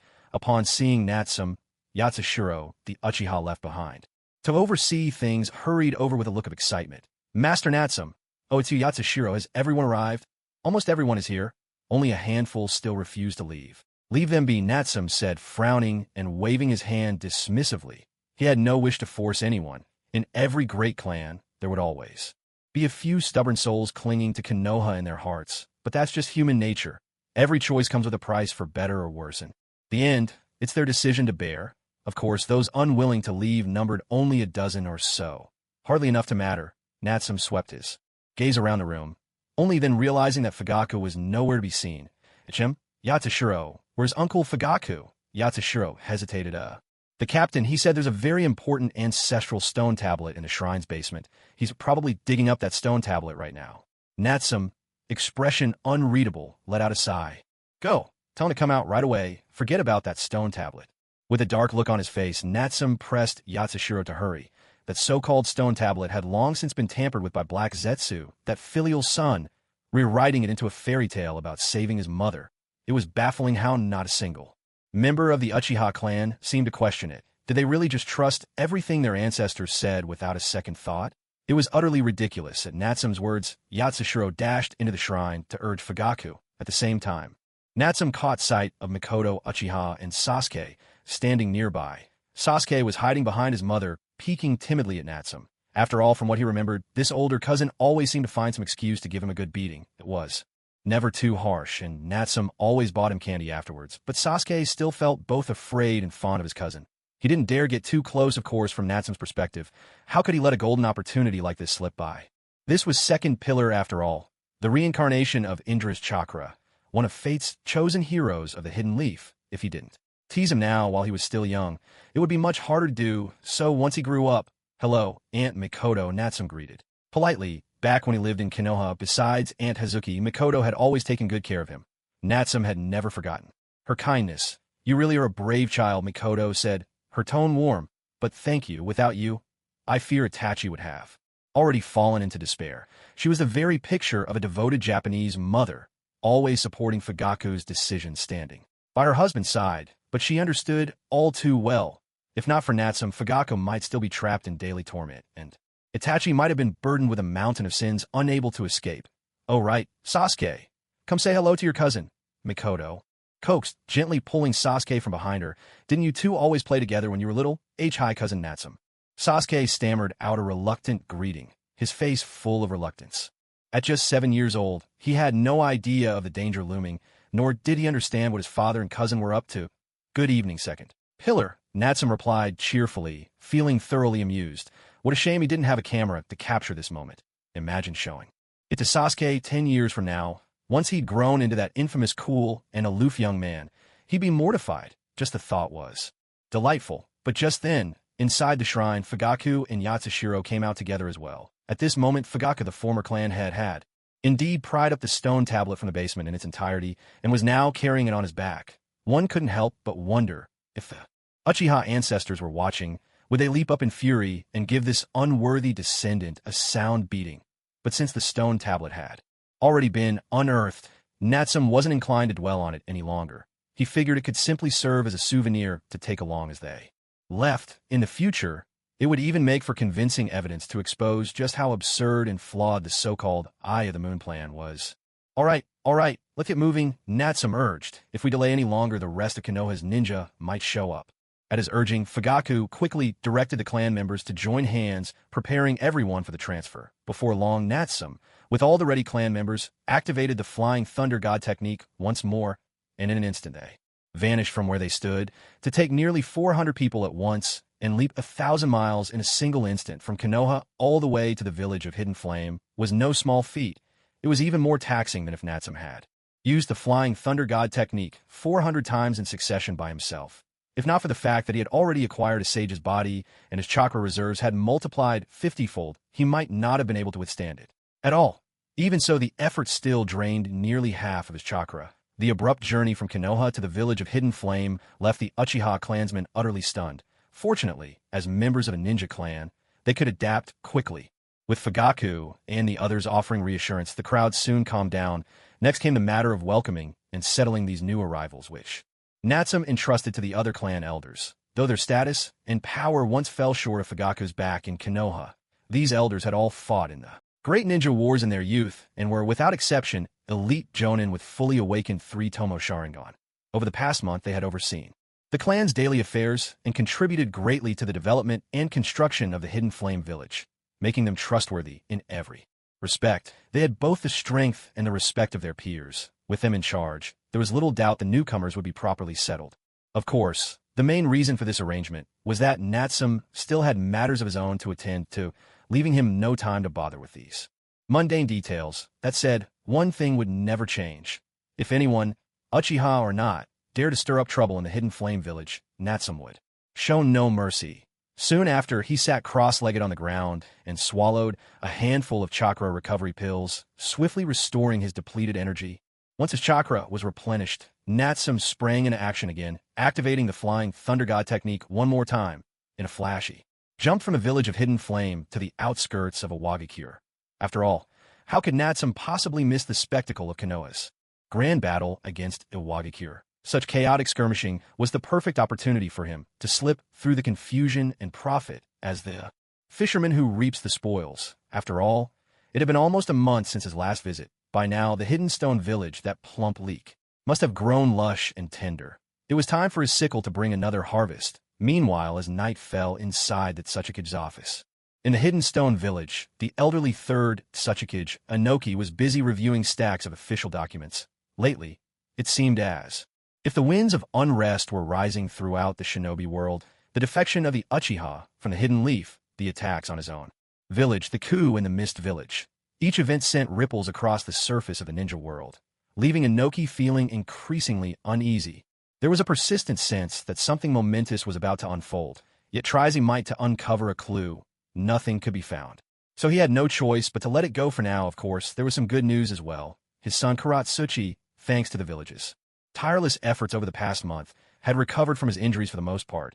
Another month or so, and he should be fully healed, with no lingering after effects. A blessing in these times. His granddaughter and beloved apprentice Deidara, however, were another story altogether. Those two troublemakers had grown even more unruly of late, especially Deidara. Ever since being defeated by that mysterious enemy with the Sharingan, Deidara had become obsessed with strengthening his mental defenses. He spent every day pestering the few Jinjutsu specialists in the village for sparring matches, turning the place upside down and sparking endless complaints. It was a small mercy that Inoki's only problem was his back. Had it been his heart, the constant frustration would surely have done him in long ago. Still, one had to admit Deidara's talent and drive were truly remarkable.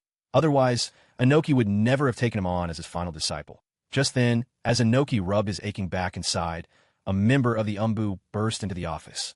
Urgency written all over his face as he reported, "Lord Tsuchikage, we've spotted a squad of foreign ninja about 2 kilometers southeast of the village, suspected to be a Hidden Leaf reconnaissance team. Their behavior is highly suspicious. Inoki started an alarm and erupted in anger. Hidden Leaf? A reconnaissance unit? Don't tell me Konoha is making a move against us. I haven't even settled the last score with them. And now those damned Leaf shinobi dare to come knocking. Clearly Inoki's heart was brimming with fury toward the Hidden Leaf. But in this critical moment, he forced himself to suppress his anger and analyze the situation calmly. No, that's not right. If this were Konoha's main force, there's no way they could have arrived so quickly, and with all the spies and informants we have in the Leaf, we would have received a warning. How many are there? The Umbu answered more than 5, but fewer than 10. Then it's likely not the main force, just a scouting party.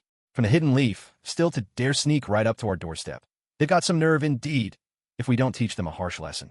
They'll really think a Wagakure is easy to bully. Pass down my orders. Have the 3rd and 5th Guard squads join forces with the 7th and 11th Umbu teams and strike together. Do your utmost to capture this reconnaissance squad alive, if necessary you are.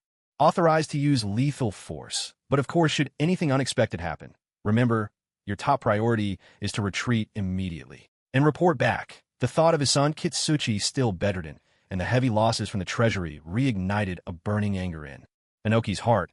He gave his orders with grim resolve, determined to wipe out this Konoha scouting team, if only to get a better sense of Konoha's current movements. For extra caution, he dispatched not just 2 full squads, but also 2 Umbu teams, almost 30 shinobi in total. That way, even if something went wrong, they'd have enough strength to cover each other and retreat safely. Ultimately, Inoki simply couldn't believe that after the Uchiha clan's recent defection, Konoha, still weakened, would dare launch an all-out war. Once the order was given, the 3rd Suchikage felt little worry. As long as Konoha wasn't mounting a major assault, nothing else truly counted as a crisis. Not long after a clear, youthful voice rang out, and a lively girl burst through the office door. "Grandpa, what are you doing here, you little rascal?" "Grandpa's busy right now." Inoki scolded her lightly, though his heart was full of delight. This was his most cherished granddaughter. After all, he hurriedly set aside his paperwork, preparing to scoop Kuratsuchi into his lap for a proper cuddle. But then, a sharp crack sounded from his lower back. Inoki's expression changed at once. "Grandpa, you've thrown your back out again, haven't you? I keep telling you you can't sit at that desk all day. It's terrible for your back." Kuratsuchi bounced over on her long legs, cheerfully scolding her grandfather while tapping his lower back with quick, practice motions. Everyone in Awagakure knew about the Tsuchikage's bad back. Otherwise, how could he have ended up with only one son? Her father, Kitsuchi. "Easy. My dear, easy." Inoki gripped the desk, grimacing in pain. If Kuratsuchi kept pounding away like this, he feared his back really would give out entirely. "Oh, where's Deidara, that scamp?" "Big brother Deidara. He's still working on his Jinjutsu resistance training. He hasn't joined us for ninjutsu practice lately." Kuratsuchi pouted, obviously displeased. She understood that Deidara, proud of his genius, had taken his recent defeat hard and was determined to improve, but lately he'd grown downright obsessive, training almost without rest. She worried he might just collapse one of these days. Still, from another perspective, preoccupied with training his resistance to illusions, Deidara had indeed caused far fewer explosions over the past month. This brought a rare period of peace to the village, much to everyone's relief. Because of this, Inoki granted him special permission to move back from outside the village and live within its walls again. That rascal. Let him make his messes, Inoki sighed. A single failure isn't necessarily a bad thing. By the way, my dear granddaughter, what brings you here?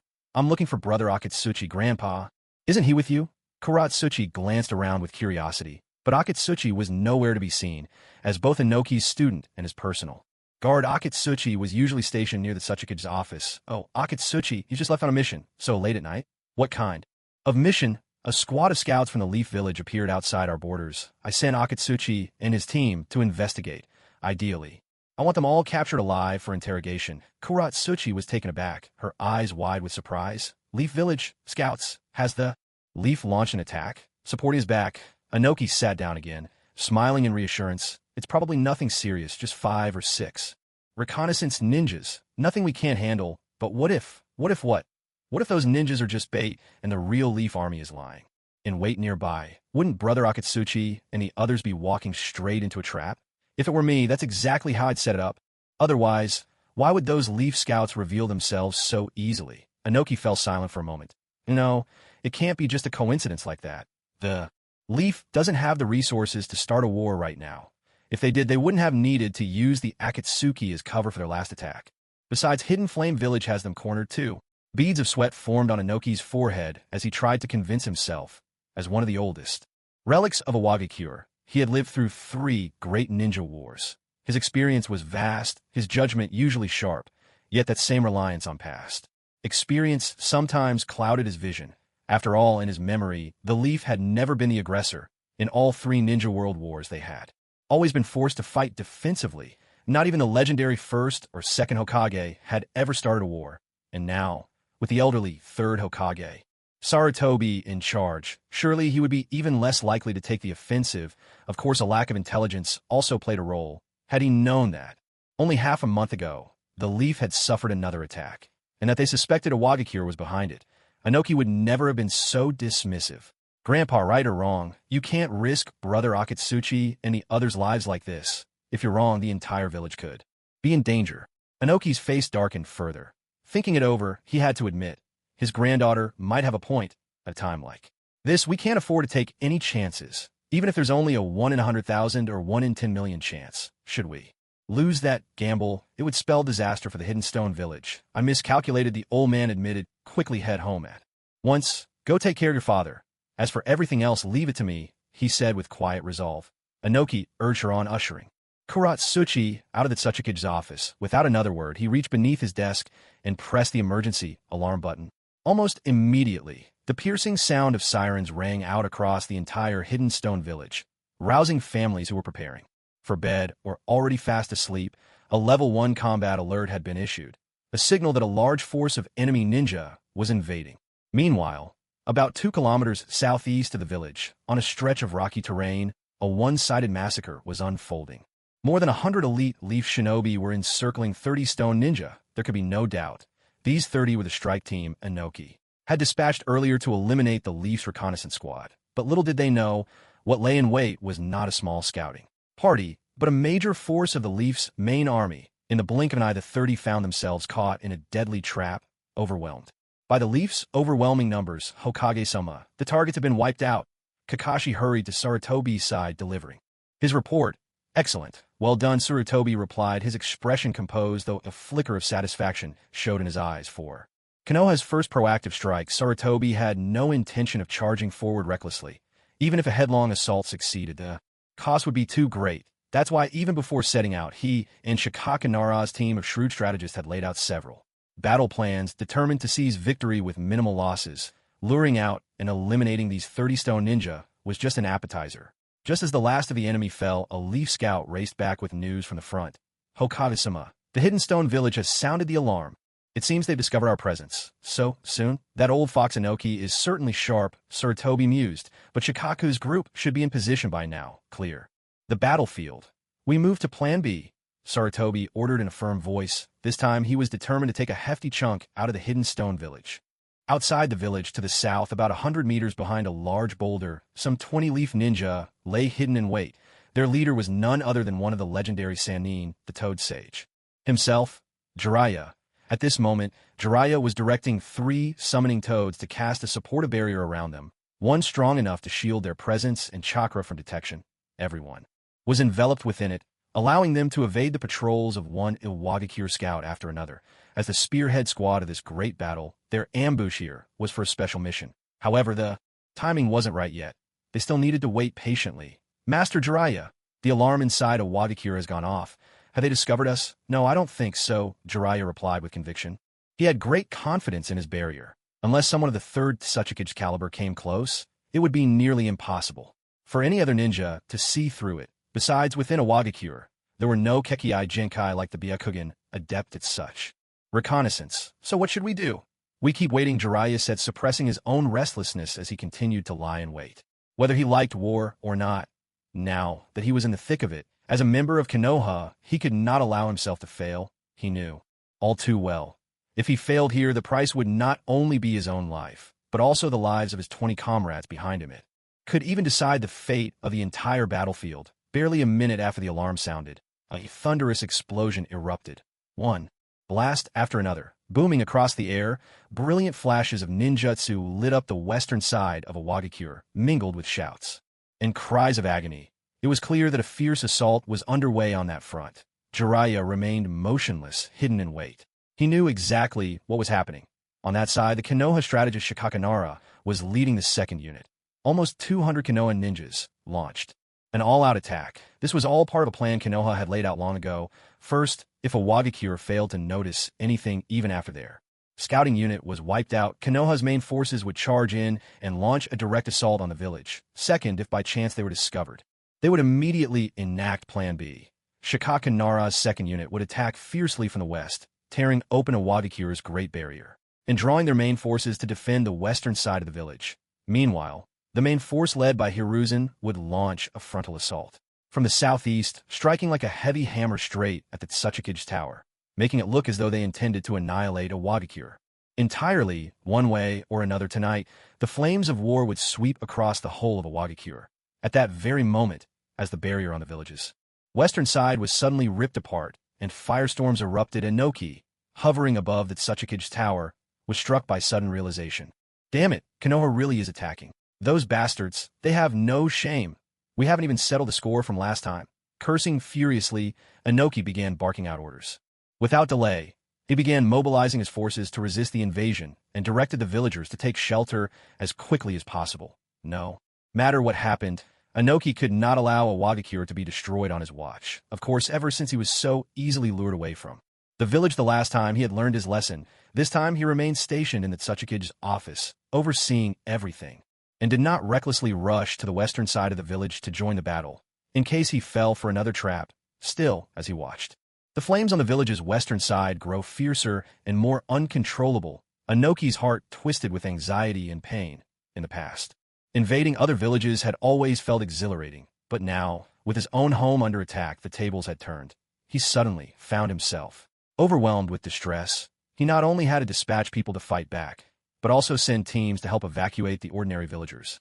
This required twice, or even 3 times, the manpower. Meanwhile, the enemy had no such concerns. A single jutsu could demolish several homes at once, causing massive casualties. It was truly maddening. Now Inoki was filled with regret.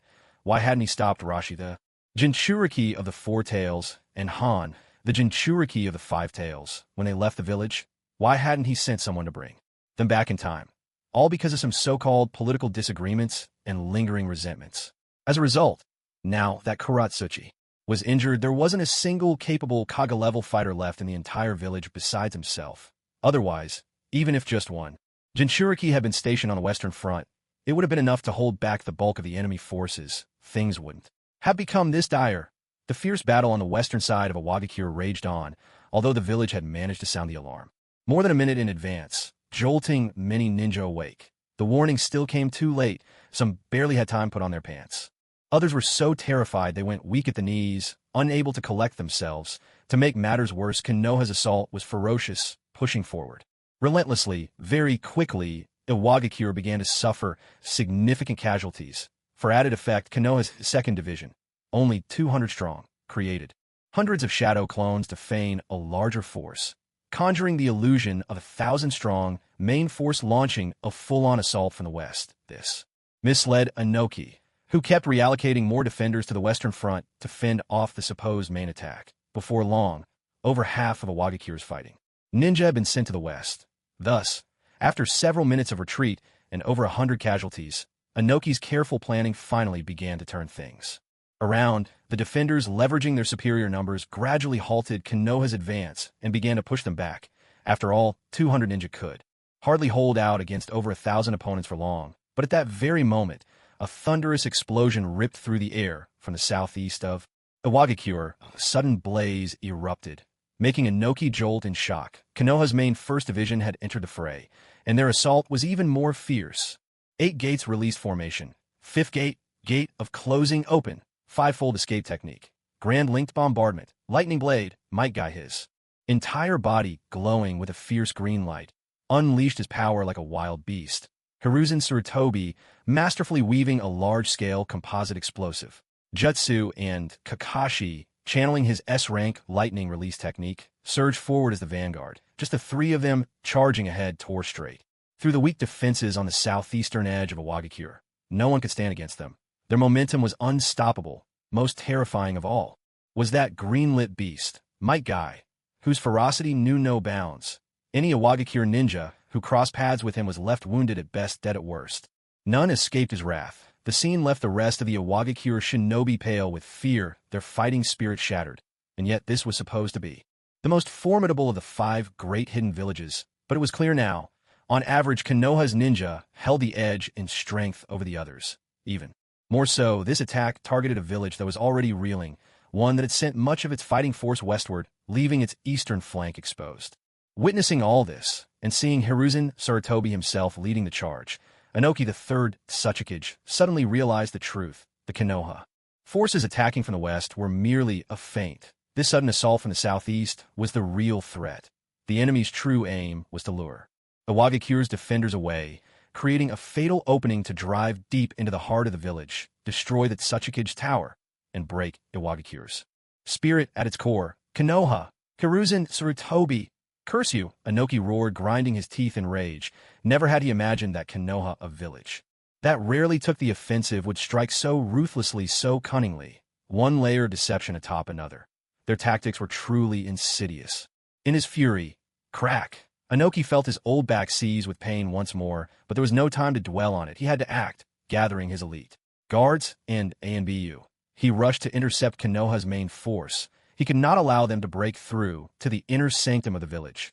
Thankfully, he had stayed here rather than being drawn away to the west. Had he fallen for their ruse, Konoha's vile scheme might have succeeded after all. The battle raged on. Konoha's assault was as fierce as a raging storm. In just 10 minutes, they had pushed forward over a kilometer, cutting down hundreds of Iwagakure's defenders, while suffering only 50 or 60 casualties themselves. A remarkable achievement, considering this was the enemy's stronghold. For Konoha to accomplish such a feat with less than 1,000 shinobi against several thousand Iwagakure fighters was nothing short of extraordinary. Their success was owed not only to their surprise tactics, but also to the ferocity and skill of their elite forces. Before long, as Konoha's ninja pressed into the heart of Iwagakure, preparing to bring down the Tsuchikage tower, the very symbol of the village's spirit, Inoki himself arrived, flanked by his personal guard and ANBU, to join the fray. It had to be admitted, though Konoha's surprise attack had been overwhelming, Inoki was a formidable opponent in his own right. His strength was not to be underestimated. Even if you set aside his unique Kekii Toda, the dust release, his overall strength is not much inferior to that of the third Hokage, Hiruzen Sarutobi. If you factor in the lethal power of the dust release, he might even hold a slight edge. But Hiruzen Sarutobi is no pushover either, although age has dulled his abilities somewhat. So he is no longer at the peak of his power. If he were to go all out and use his most secret jutsu, risking his life in the process, it's impossible to predict who would win or lose. Moreover, Sarutobi himself has openly admitted to witnessing Inoki's dust release firsthand. This proves that in the previous great ninja wars, the two of them must have clashed on the battlefield as the leaders of their respective villages. If they ever encountered each other, killing the enemy commander would be a huge boost both strategically and for morale. That's why whether it was Hiruzen or Inoki, both would have fought with everything they had, never holding back. Yet to this day, both men are still alive and well. That alone shows that there isn't much difference in their abilities. Of course, it's also possible that Inoki was no match for the younger Sarutobi and had to retreat in disgrace. After all, with his technique of flight and his long-range, wide-area instant-kill dust release, if Inoki wanted to escape, there was hardly anyone in the ninja world at the time who could stop him. But this time, things are different. Right behind Inoki lies the heart of his own village, the Tsuchikage residence. He has nowhere left to retreat. Hiruzen Sarutobi, you bastard. Are you trying to start another great ninja war? Cursing furiously, Inoki hurled insults as he unleashed his jutsu. Massive rock monsters, conjured by the earth style, ultra-added weight technique, burst from the ground and joined the fray, blocking the advance of the Leaf Shinobi forces. You're the ones taking advantage of our crisis. If anyone deserves to die, it's you. Enough talk. Today we will wipe out your hidden stone village. Hiruzen roared in fury, the thought of Koharu's tragic death and the sacrifices of so many Leaf Shinobi filled him with burning rage. He had no patience left for arguments with Inoki. Combined style, Earth Dragon Flame Stream, combined style, Lightning Water Dragon Bullet, Ninja Art, Shadow, Shuriken, Jutsu, Summoning, Monkey King Enma. One after another, Hiruzen and his clones unleashed advanced, perfectly honed combination jutsu, flooding the battlefield in an instant and engulfing a swath of the village. Dozens of Iwagakure buildings collapsed in a heartbeat. Don't be fooled by Hiruzen's indecisiveness in his own village. On the battlefield, he's never known mercy. You can't afford to be soft-hearted in war. If he'd shown compassion here, he wouldn't have survived. This long, Hiruzen Sarutobi, you're courting death, dust release, detachment of the primitive world technique, watching his enemy rampage unchecked. The casualties in his village mounting, Inoki was driven to the brink of madness. He went so far as to unleash the formidable dust release, a bloodline technique of elimination, throwing all caution to the wind in hopes of inflicting devastating damage upon the Konoha shinobi. One must admit, once Inoki, the old man, let loose, he was truly terrifying. That dust release, said to be nearly unstoppable, swept across the battlefield with a mere wave, claiming the lives of several Konoha shinobi along its path. Of course, using such a wide-range lethal jutsu within his own village came with the risk of harming innocents. Yet, at such a critical moment, there was simply no room for hesitation. In this way, Inoki alone managed to withstand the brunt of Konoha's fierce assault. Seeing this, a glimmer of delight flickered in Inoki's heart. After all, he could tell that the number of Konoha attackers was not great. Certainly no. More than 1,000. If he could just weather their offensive a little longer and call for reinforcements from the western flank, they might even turn the tide and seize victory. It was not entirely impossible to annihilate the Konoha force altogether, but just then a sudden development on the Konoha side left Inoki dumbfounded. The third Hokage Sarutobi, who had been leading the fiercest charge, unexpectedly called off the attack without any hesitation or delay. He led his Konoha shinobi in retreat. Hundreds of Konoha shinobi withdrew in an orderly fashion, some providing cover while the others fell back beyond the borders of Iwagakure, leaving behind only a scene of devastation and ruined walls. Faced with Konoha's decisive withdrawal, Inoki was left in a daze. If they had held out just a little longer, until Iwagakure's main forces could surround them, the Konoha main force would have had no chance of escape. Yet now the enemy had simply pulled back. Konoha is retreating? Could it be they saw through my plan? No, whether they did or not doesn't matter. We absolutely cannot let Konoha slip away so easily. Inoki's face darkened as he roared inwardly. They came when they pleased, left as they pleased, and left his village in ruins. If he allowed Konoha to escape unscathed, the Wagakure's reputation would be in tatters. His position as Tsuchikage would be meaningless. No matter what, Konoha had to pay the price. Consumed by fury, Inoki wasted no time. He quickly rallied his forces, leading a band of Iwagakure shinobi in pursuit of the retreating Konoha troops. He did consider that this might be a lure the tiger from the mountain stratagem, but with half the village already destroyed, there was little left to lose. Besides, it seemed unlikely that Konoha had any additional hidden forces. If he could lead thousands of Iwagakure shinobi to wipe out Konoha's main force and the third Hokage Sarutobi, it would be no loss at all. In fact, it might even be a huge gain to offset today's disaster. How could Inoki not be tempted? Meanwhile, just beyond the southern outskirts of Iwagakure, behind an unremarkable boulder, Jiraiya and his companions, who had been lying in wait, finally saw their chance. How's the situation? Reporting to Lord Jiraiya, Lord Shikaka Nara's troops have already retreated from the west. From the southeast, Lord Hokage's forces have also withdrawn. However, there's a large group of Iwagakure pursuers at their rear, at least 3,000 strong. A member of the Hyuga branch family, his Byakugan activated, gazed into the distance, and quickly relayed the report. Jiraiya asked, "Can you make out who's leading the Iwagakure pursuit force?" Not too clearly, but the person doesn't look tall, and he's flying in the air. At this, a spark of excitement flashed in Jiraiya's eyes. Flying in the air? That must be Inoki. Sarutobi-sensei and the others really managed to lure out the third Tsuchikage. Excellent. It's time for us to move. Everyone get ready to strike. Remember your orders. If you encounter enemy shinobi, eliminate them swiftly. Do not get bogged down in prolonged fights, or we risk exposing ourselves. Yes, with a single command, the Spearhead Squad, led by Jiraiya, sprang into action. Every member concealed their presence as they slipped once more into Iwagakure. 2 days earlier, just before the Konoha army set out, the third Hiruzen Sarutobi had a private conversation with Jiraiya. Jiraiya, do you know why I've decided to start this war? Is it to gather material from Iwagakure? Bah, is this really the time for jokes? Sarutobi gave a gruff scolding. Is it for Lady Koharu to tame? Or, that's part of it, I suppose. But, of course, the main reason is for the village's future. I'm getting older, and my strength is nothing like it once was, though Konoha still holds the top spot among the 5 great hidden villages. Its reputation is not what it used to be. The Uchiha defection was merely the spark. The real threat is Iwagakure's covetous gaze. The fact that they're willing to deploy a tailed beast says it all. That's why I've decided to act now. While I'm still able, by taking the initiative, I hope to win another 10 or 20 years of peace for Konoha. Sarutobi let out a weary sigh. but in his eyes the will of fire burned with unwavering resolve. Sarutobi-sensei. Jiraiya's heart trembled as he looked at his once lecherous teacher, who had once peeked into the women's bath with him. Now Sarutobi's face was lined with wrinkles, his spirit weighed down by age. Jiraiya felt a deep ache inside. Jiraiya, I launched this war without the consent of the Land of Fire's daimyo. No matter what happens, even if I make it back alive, I'll surely be called to account by the daimyo. When that time comes, I'll take full responsibility. I'll accept whatever punishment comes my way and resign in disgrace. Jiraiya, after that the future of Konoha will be in your hands. Jiraiya was taken aback once more and hurriedly refused. But I'm not cut out to be Hokage. Sarutobi-sensei, you know my personality. Besides, even if you have to choose someone, diligent Tsunade is far more suitable than lazy old me. Isn't she? The one he loved was forever out of reach. The one he trusted turned against him, and those he taught either betrayed or perished. Such was the tragic story of Jiraiya's life. Although he had gained renown as one of the legendary Sannin, deep down, Jiraiya never truly accepted himself. He believed he was a failure. To him, the title of Hokage was a lofty height, and he felt he was still a long way from it. Naturally, he lacked the confidence to take up that mantle.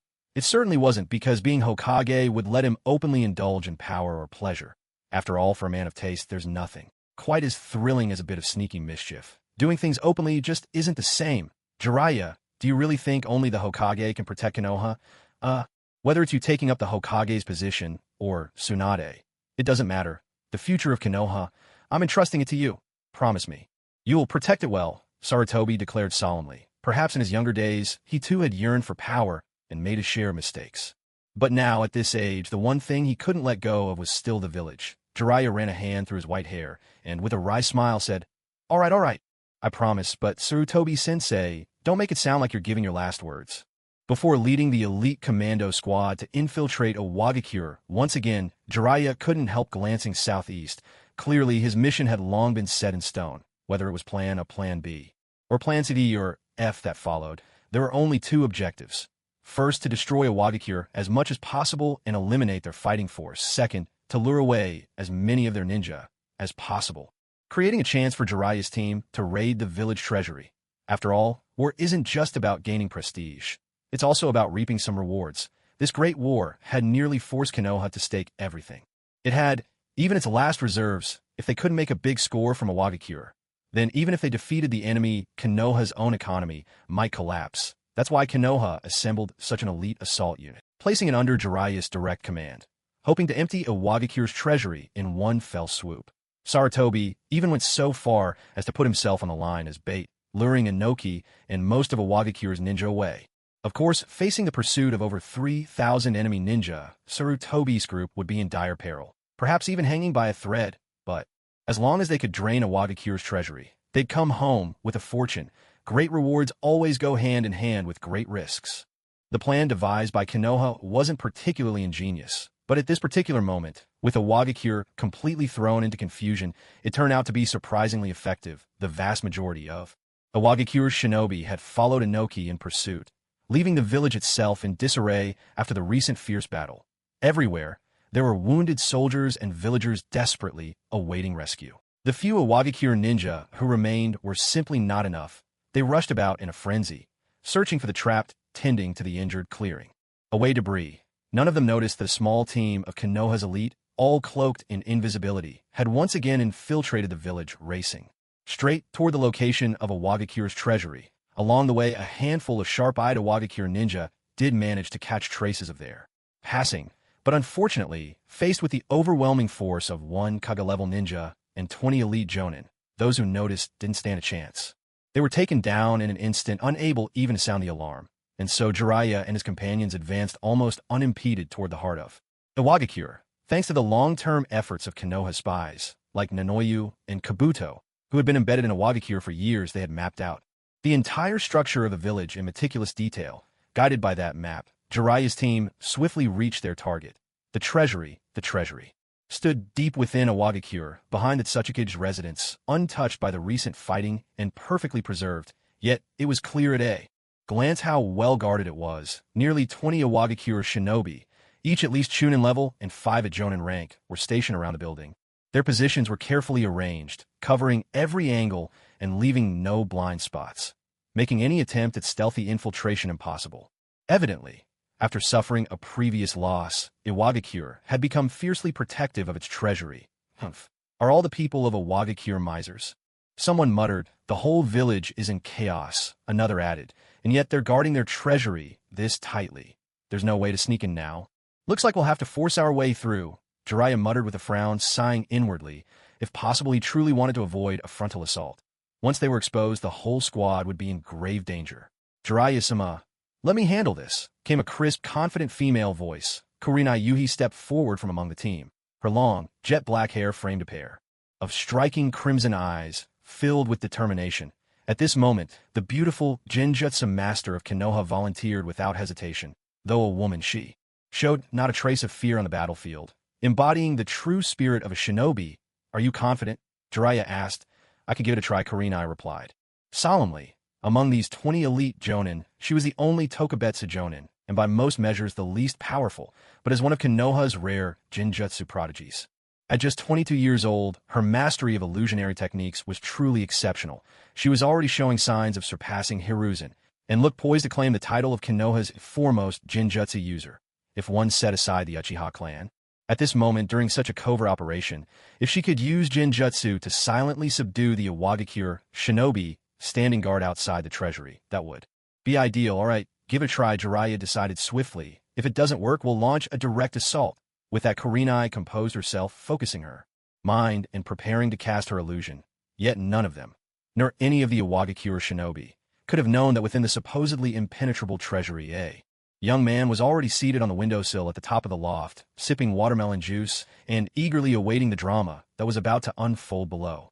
After taking the entire Uchiha clan back to his own Yinin village, Natsum activated the Flying Thunder God technique and instantly teleported to the outskirts of Iwagakure in the Land of Earth. He arrived just in time to see Konoha's main forces preparing to launch their assault. Then, Natsum tried to sense whether the Flying Thunder God marker he'd left in the Iwagakure treasury during his last visit was still there. To his delight, he instantly teleported straight into the vault.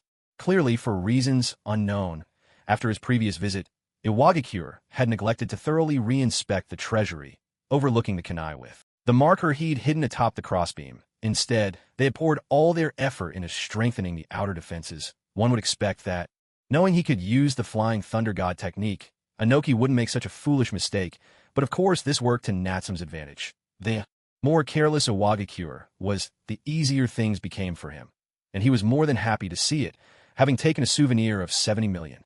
Ryo last time, the vault now felt somewhat empty, with only about 40 million left inside. The extra 10 million or so was likely newly deposited. Reserves from the past month, showing that while Iwagakure couldn't compare to Konoha, they could still scrape together a decent sum. At that moment, Natsum's gaze shifted downward to the center of the first floor, where a stern-faced Iwagakure shinobi sat. Natsum recognized him. Carry, a member of the Iwagakure demolition squad. He possessed the rare explosion release, Kekkei Genkai, and was an elite jonin with remarkable overall ability.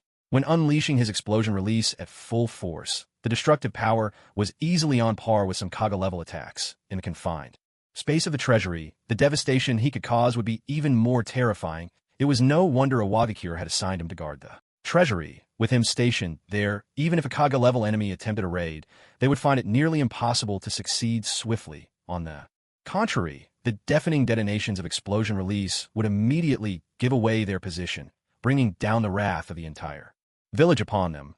What a pity! No matter how meticulous Onoki's planning was, or how thorough the arrangements of the Hidden Stone Village, they still miscalculated in the end. After all, not in their wildest dreams could they have imagined that the villain who broke into the treasury this time was not some Kaga-level powerhouse, but a monstrous being far beyond that. A super Kage with both the sage body and the eternal Mangekyo Sharingan. In a shinobi world as it stood now, such overwhelming strength was simply beyond the reach of any scheme or strategy. So when the Jonin, codenamed Sho, sat inside the vault, he only just noticed a strange chakra signature suddenly appear in the room. He was about to get up and investigate when in a flash, a figure materialized before him. What caught his eye was that unnerving, bewitching crimson glow of the Mangekyo Sharingan. To play it safe, Natsum immediately activated his Mangekyo Sharingan. With its formidable ocular power, he pulled his opponent into a Genjutsu in a heartbeat. The poor Iwagakure Jonin Sho didn't even get A single word out before he was ensnared, his senses clouded in an instant. Natsum gave him a gentle push, and Sho slumped back into his chair.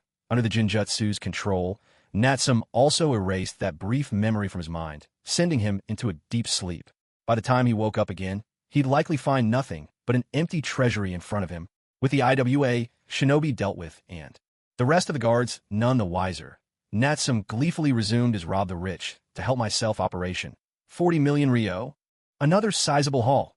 Although not as wealthy as the Leaf, the sum was still impressive, since he'd gone to the trouble of coming all this way. Wasn't it only natural to bring back a souvenir? Let's just call it a protection fee paid by a Wagakure. After all, if he truly went on a rampage, more than half the village could be wiped off the map. The losses then would far exceed a mere 40 million. It wasn't long before the entire sum had found its way in Natsum's pocket. All that remained was a warehouse, so empty even the mice would weep at the sight. Natsum had originally considered leaving a little behind, but remembering that Konoha's elite scapegoat squad was already on its way, he realized there was no need to hold back. In any case, if the treasury ended up empty, everyone would blame Konoha. What did that have to do with him? And so just as Natsum finished clearing out the vault, Jiraiya and his squad from the Leaf arrived outside the attic. To be honest, Natsum had always been quite interested in this legendary pervy sage of Konoha. Setting aside personality quirks, Jiraiya's mastery of the Mayaboku Sage mode alone was a rare and admirable feat. After all, only the Sage modes of the three great sanctuaries drew on the pure, original power of the shinobi world, distinct from the chakra system of the god tree. In such high spirits, Natsum slipped up to the top floor of the attic, settled quietly by the window, and masked his presence, leisurely. Sipping on watermelon juice, he waited to enjoy the spectacular battle about to erupt outside the treasury. Thanks to the marvelous abilities of her immortal body, Natsum, while completely still, could blend seamlessly into her surroundings, not letting the slightest hint of chakra leak out. Only in this way did she manage to slip past the guard stationed outside the vault and quietly observe the unfolding events. Ninjutsu, Taijutsu, Jinjutsu. Of the three main branches of shinobi arts, Jinjutsu has always been the most elusive and mysterious. Jinjutsu typically manipulates the five senses to evade it. One must find ways to shut off those senses. In simple terms, Jinjutsu falls into two categories: those cast through eye techniques and those that aren't. The first category, with the Sharingan as its prime example, is known for its lightning-fast activation and powerful effects. Once you make eye contact, there's hardly any escape. Almost everyone falls victim. Of course, the disadvantages are just as clear. If you close your eyes, avoid direct eye contact, or use a blinding ninjutsu like the darkness technique, you can greatly neutralize the threat of ocular Jinjutsu. The second category lacks a single defining technique. There's auditory Jinjutsu, like Taya's demon flute, and olfactory illusions such as the second Mizuki's giant clam, each with its own subtlety. Compared to ocular Jinjutsu, these methods are slower to activate and somewhat weaker in effect. Yet their greatest strength lies in their stealth and unpredictability, making them difficult to guard against. In short, each type has its strengths and weaknesses. At this moment, Kurenai Yui, Konoha's Jinjutsu prodigy, stood as an outstanding representative of non-ocular Jinjutsu. People often compared her to Itachi, the undisputed master of illusions. But for a Jinjutsu user, even losing to Itachi was an honorable defeat. After all, if I won a provincial basketball championship and then challenged Kobe Bryant, even if I lost, no one could say I wasn't good at basketball, right? Now, Kurenai, hidden in the distance, swiftly formed hand seals to cast her jutsu. For her, launching a wide-range Jinjutsu capable of controlling over 20 enemy shinobi at once was no small feat. Demonic illusion, tree binding death, Jinjutsu, falling cherry blossoms. The moment these two techniques were unleashed, they drained most of the chakra from her body. After all, even as a special jonin, her chakra reserves barely matched those of an average shunin. Hardly even half a standard unit, she was clearly not built for drawn-out battles. Despite being far weaker than her peers in ninjutsu, or taijutsu, Kurenai's Jinjutsu was truly exquisite, subtle, and silent, almost without anyone noticing. 20 illusory vines materialized behind the Wagakure guards, binding them tightly and sending them swiftly into a deep, dreamlike sleep. Now, move. I can't hold them for long. Kurenai urged her allies on, knowing that rendering so many IWA shinobi unconscious in one go placed an enormous strain on her. This was, in fact, a display of strength beyond her usual limits. With less than half a unit of chakra left, she could, at most, keep them trapped for 10 seconds or so. As for those few Iwagakure Jonin, it wasn't even certain they'd remain unconscious for 10 seconds. That meant they needed to strike fast. While these IWA shinobi were still under, they had to take them out as quickly as possible. Move out. Try not to use any flashy jutsu. Jiraiya gave a low command, dispelled his invisibility, and charged ahead of the group. Ninja art. Wild Lion's main technique. In a flash, Jiraiya's white hair grew rapidly, twisting into 3 lion's head shapes that lashed out to ensnare 3 IWA ninja. With overwhelming force, the hair snapped their necks in an instant, silent, efficient, and merciless. At the same moment, the rest of Konoha's elite surged forward, all deliberately, using quiet ninjutsu, or taijutsu, to avoid drawing attention. Thanks to Kurenai's genjutsu, the enemy was left helpless, unable to resist.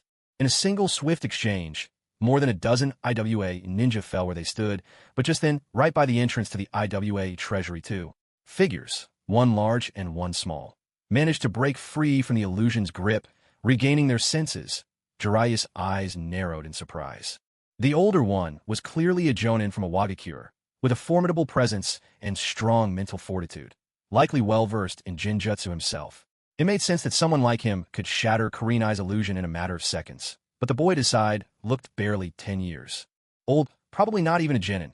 How had he managed to break free so quickly? Was there really such a prodigy of genjutsu among the IWA ranks? Genjutsu? Again with the genjutsu. I broke through it. This time, you won't beat me, with illusions bursting out of the genjutsu Daidara's eyes were bloodshot and his spirit drained. Yet he couldn't help but shout in excitement. All that intense training over the past month had finally paid off. At last it mattered when it counted. It's Konoha ninja. Their target is the vault. Damn it, I'll hold them off. Deidara, send the alarm. Now. The IWA Jonin's heart skipped a beat. He shouted in warning, then quickly jumped into action, blocking the 2 Konoha Jonin who lunged at him from either side. Fortunately, Konoha's team was careful not to reveal themselves, avoiding any large-scale jutsu. Otherwise, a single volley from these 20 elite Konoha shinobi could have easily overwhelmed the lone remaining IWA Jonin, facing Jiraiya, one of the legendary Sannin, and 20 elite Jonin from Konoha. The pressure was suffocating. Even Deidara, usually so proud and brash, had no choice but to hold back. This was war, not some prank in the village. Back home, the ninja who knew him would never go all out against a child, but the enemy wouldn't hesitate. They'd strike him down without mercy. With that in mind, Deidara, far from foolish, didn't try to play the hero. Instead, he seized the precious seconds the IWA Jonin had bought him.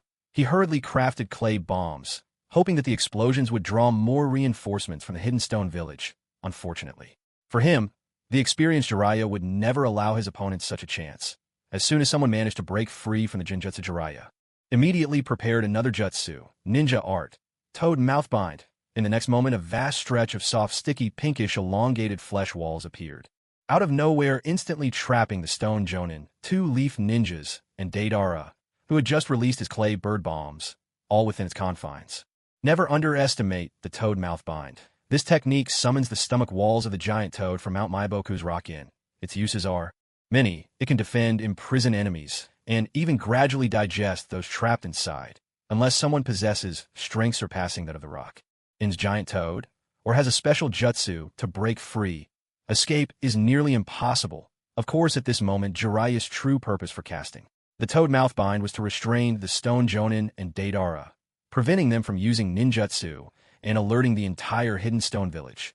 Thus, just as Deidara and his companion were trapped, a series of muffled explosions boomed from within the elongated stomach walls.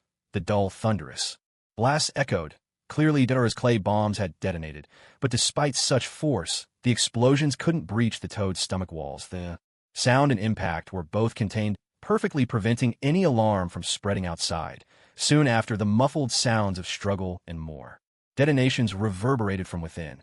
Then, after just over 10 seconds, the battle abruptly ended. The outcome was obvious. Jiraiya had prevailed. After all, he was one of the legendary Sannin. If he unleashed Sage Mode, not even Inoki himself could claim a decisive advantage against an ordinary stone Jonin and a still young Deidara. This was a simple task. With a soft whoosh, Jiraiya released the toad's stomach walls, dispelling the summoning. He emerged before the others, his left hand gripping the unconscious Deidara. As for the other stone ninja, he had already been killed. Lord Jiraiya, shouldn't we finish off this brat? Jiraiya hefted Deidara in his hand and replied, "This kid is called Deidara. If I'm not mistaken, he's the disciple of the third Tsuchikage, Anoki. Keeping him alive means hidden stone. Village will pay a hefty ransom to get him back. It's far more profitable than killing him. Of course, on another note, Jiraiya, who never liked needless killing, had no intention of taking the life of a mere child. So that's your plan, my lord. Such foresight. You clean up the battlefield immediately, set up a concealment barrier, and buy us as much time as possible, Jiraiya ordered swiftly. At once. As for the rest of you, follow me. We're going in to move the treasury. Jiraiya handed the unconscious Deidara to Kurenai Yui then hurriedly led his team as they charged into the Iwagakure treasury. After all, sweeping through the IWA treasury to recoup the losses of this great battle and making a tidy profit was the true purpose of their spearhead squad. But in the very next moment, as Jiraiya flung open the doors to the vault brimming with excitement, he was suddenly dumbfounded by what he saw. Where's the money? Wasn't this vault supposed to be piled high with silver and coin? Had those IWA bastards hidden their fortune somewhere else? If there was no money inside, why were there so many ninja guarding the place outside? Had the people of Iwagakure lost their minds? Jiraiya wasn't the only one left speechless. Every Konoha shinobi who followed him in was equally stunned. None of them had imagined that Iwagakure would have cleaned out the treasury in advance, leaving behind nothing but an empty shell. To think they'd snuck all the way here, risking their lives at every step, only to find not a single coin for their trouble. Damn those IWA dogs. Their shamelessness knew no bounds. But before anyone could recover from their shock, the lone IWA shinobi, who had just been knocked out by Natsum and was sitting in the center of the vault, slowly regained consciousness. As he woke, he had no memory of Natsum's earlier assault. He simply assumed he'd passed out from sheer exhaustion. But as his eyes opened, he saw the vault was utterly empty, and a contingent of Konoha ninja were standing at the entrance. He glanced from the barren vault to Jiraiya and his companions. Confusion clouded his face, then realization dawned, and finally his expression twisted into wrath. In such a situation, who else could the thieves be but the intruder standing before him? The answer was all too clear. Konoha, Iwagakure. Twin cries of outrage rang out, followed instantly by a thunderous explosion. The blast tore through the entire treasury, sending debris flying and shattering the upper floors above the fray. Perched on the top floor, Natsum could hardly contain his laughter, doubling over as he watched chaos erupt between Konoha and IW. To be fair, he couldn't really blame them for being so easily deceived. After all, people tend to trust what they see with their own eyes, rarely questioning what might be hidden beneath the surface, especially in the heat of a desperate battlefield where no one has time for careful deduction. Besides, the Flying Thunder God technique was simply too outlandish. No one would have guessed that Natsum could slip past layer after layer of guards and appear inside the vault without so much as a whisper. The sound of laughter from the top floor made Jiraiya start, and he quickly looked up, but when he checked, the place was empty. Logically, if someone had really been there was no way they could have escaped his senses in just a blink. With no other explanation, Jiraiya could only chalk it up to his imagination. After all, confronted with the empty IWA treasury and a failed mission, his mind was in turmoil. A fleeting hallucination didn't seem so unlikely. However, at this moment, he simply didn't have the luxury of sifting through all the information at his own pace. Without a word, that Iwagakure shinobi Kari activated his Kekkai Genkai. Explosion release, a violent blast erupted, instantly demolishing the entire treasury attic and hurling Jiraiya and the others out into the open. The thunderous roar of the explosion quickly drew the attention of half the hidden stone village. No doubt, it would only be a matter of moments before more IWA stationed within the village closed in to surround them. Jiraiya retracted his mane of tough, bristling hair. If it hadn't been for his needle Jizo Jutsu, using his extended hair to shield everyone, several of his teammates would likely have been seriously injured in the blast. In such a confined space, the force of explosion release was truly nothing to scoff at. Everyone tighten up the formation. Retreat immediately, Jiraiya bellowed, not hesitating for a second. Now that the mission had failed and their presence was exposed, any further delay would only put the entire squad at risk of annihilation. Better to cut their losses and preserve their forces while they still could. Fire style, giant flame bomb. Jiraiya converted his chakra into oil and spat it out in a rush, igniting it with his fire release technique. In an instant, a sea of blazing flames swept forward, engulfing the area ahead in a torrent of fire. Its destructive power far surpassed that of an ordinary fire style flame bomb. It was the perfect move for covering their retreat. Explosion release. Landmine fist. Kari, the Iwagakure ninja, slammed his fist into the ground, Harnessing the power of his explosion release, he blasted up a hail of shattered stone, barely managing to block the raging wall of fire. The flames were fueled by oil, making them especially hard to extinguish and extremely dangerous if they caught on. Despite the threat, Carrie didn't wait for the flames to die down. Hoisting a massive boulder, he broke through the inferno and charged after them. He had no choice. After all, in his eyes, it was his own negligence and falling asleep on duty that had given the Konoha shinobi the chance to infiltrate and steal from their treasury. No matter the cost, he was determined to stop those damned Konoha thieves, even if it meant risking his life. Jiraiya covered the rear as he retreated with the team, but the number of Awagakure shinobi closing in from all directions was only growing. "Get that brat for me," someone shouted. "The rest of you scatter and withdraw. Rendezvous at marker point 3 outside the village." Jiraiya took Deidara from Kurenai's hands and barked out his orders to the squad. Now that they'd been exposed, trying to withdraw as a group of 20 would make them far too conspicuous a target. If the Awagakure shinobi managed to complete their encirclement, none of them would stand a chance of escaping. It was far better to split up and rely on their own skills to break out. At his command, the Konoha shinobi responded without hesitation, scattering in all directions. They were all elite jonin, strong and seasoned. Each of them had a fair chance of slipping through the net and making it out alive. Even if there were losses, it would be better than letting the entire team be wiped out here. At this moment, Jiraiya, with Deidara in tow, was both fending off pursuers and buying time. Seeing the Konoha team members scattering and making their escape, he no longer held back his strength. Ninja art. Summoning technique. In the next instant, the mighty toad, Gamabunta, towering dozens of meters high, appeared out of thin air and landed heavily on the ground, sending up a great cloud of dust. A truly imposing sight. "Jiraiya, you bastard, why did you call me out here?" The enormous Gamabunta, a pipe clamped in his mouth, bellowed in annoyance. He had been in the middle of some private time, and suddenly being summoned like this was bound to make anyone angry. "Yeah, sorry, Bunta, but I need your help again. This isn't Konoha, is it? At war again?" Gamabunta glanced around, frowning. As he spoke, "We'll talk later. Bunta, oil now." "All right, fine." The two of them had known each other for ages, and a simple exchange was enough to communicate their intent. Jiraiya barely had to move before Gamabunta already knew what he wanted. Fire style. Toad oil flame bomb. Gamabunta drew in a deep breath, spitting out a torrent of black oil, which combined with Jiraiya's fire jutsu to form an enormous, blazing fireball. This technique was dozens of times fiercer than the earlier fireball. An inferno surged forward, engulfing more than a kilometer ahead in flames. Countless Awagakure ninja who had been closing in were swept up by the sea of fire. The scorching heat of over 1,000 degrees instantly incinerating large numbers of enemy shinobi. Only a handful of the more powerful jonin could withstand the blaze for even a moment longer. All in all, this move greatly slowed the encirclement of the Awagakure forces, buying more time for his teammates to escape. "Thanks, Bunta. I'll bring you some top-notch tobacco next time."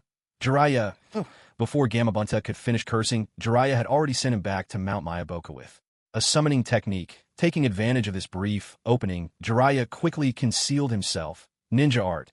Toad concealment technique. In the next moment, Jiraiya and Deidara slipped into the mouth of a small toad, completely masking their presence. Using this unremarkable little toad, they quietly hopped off to the right. There's no denying that Jiraiya's toad escape technique was remarkably effective. The inconspicuous little toad easily made its way through the layers of Awagakure's encirclement, carrying Jiraiya into an ordinary building deep within the village. It was important to remember that the toad concealment technique had a limited duration. They couldn't stay inside the toad's belly forever, rather than risk fleeing outside and being hunted by a swarm of Awagakure ninja. It was wiser to do the unexpected and hide right in the heart of the enemy's territory. Once the situation calmed down, slipping away would be much easier. So, after crawling out from the toad's mouth with Deidara in tow Jiraiya, he immediately slipped into the building, preparing to subdue the villagers inside and hide for a while. But as soon as he darted in, he spotted a burly man lying on the big bed, his entire body wrapped in bandages. Judging by his appearance, he didn't seem to be an ordinary villager. Was he a ninja as well? But this ninja looked terribly injured. What kind of wounds would require someone to be wrapped up from head to toe like that? MMPH. The moment the ninja with a leaf village forehead protector burst into the house, the man lying in bed, Yellow Earth, was instantly startled. He struggled desperately to warn the intruder. Unfortunately, in the hope of recovering quickly, his entire body had been tightly bound with bandages and wooden splints. Even his mouth was stuffed, leaving him unable to speak. Clearly, he could only let out muffled, anxious sounds and warning. "It's him. Dad, are you calling out again? Missing Mom, are you?" "Don't worry. Grandpa's here. Nothing will happen to Mom." Outside, Black Earth, who was boiling medicine, called out in a loud voice, assuming her father was once again fretting about her mother and the fighting outside. But when she poked her head into the room, she was shocked to find a strange, sly-eyed, middle-aged man with white hair standing there. Her senior Deidara was also being held tightly in this man's grasp. The Iwagakure pursuit was relentless. After all, it was the middle of the night, and most were relaxing in their beds. Suddenly, with a thunderous crash, the enemy broke in. There hadn't even been time to pull on their pants before chaos erupted. Disoriented and battered, the defenders suffered heavy casualties. Anyone would find such humiliation hard to swallow.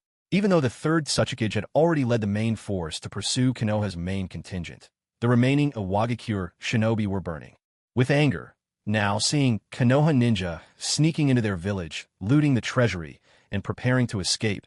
The rest of the Iwagakure were furious, throwing caution to the wind as they hunted down the 20 Konoha elites, though the Konoha squad led by Jiraiya was made up of the finest and most capable. Facing a force several or even dozens of times their size, casualties were inevitable.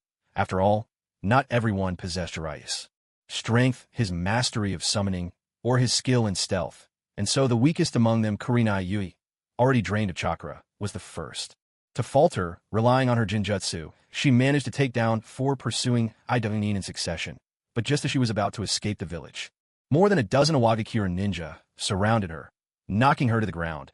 A towering earth puppet hoisted Kurenai into the air. Sharp earthen spears tore through her clothes, exposing snowy white skin streaked with crimson blood from her wounds, a sight both tragic and beautiful. There was nothing more she could do. She had fought with everything she had, but her chakra was depleted, and her enemies were simply too ruthless. At this moment, with a Konoha kunoichi captured alive before their eyes, the group of burly Iwagakure ninja began to close and step by.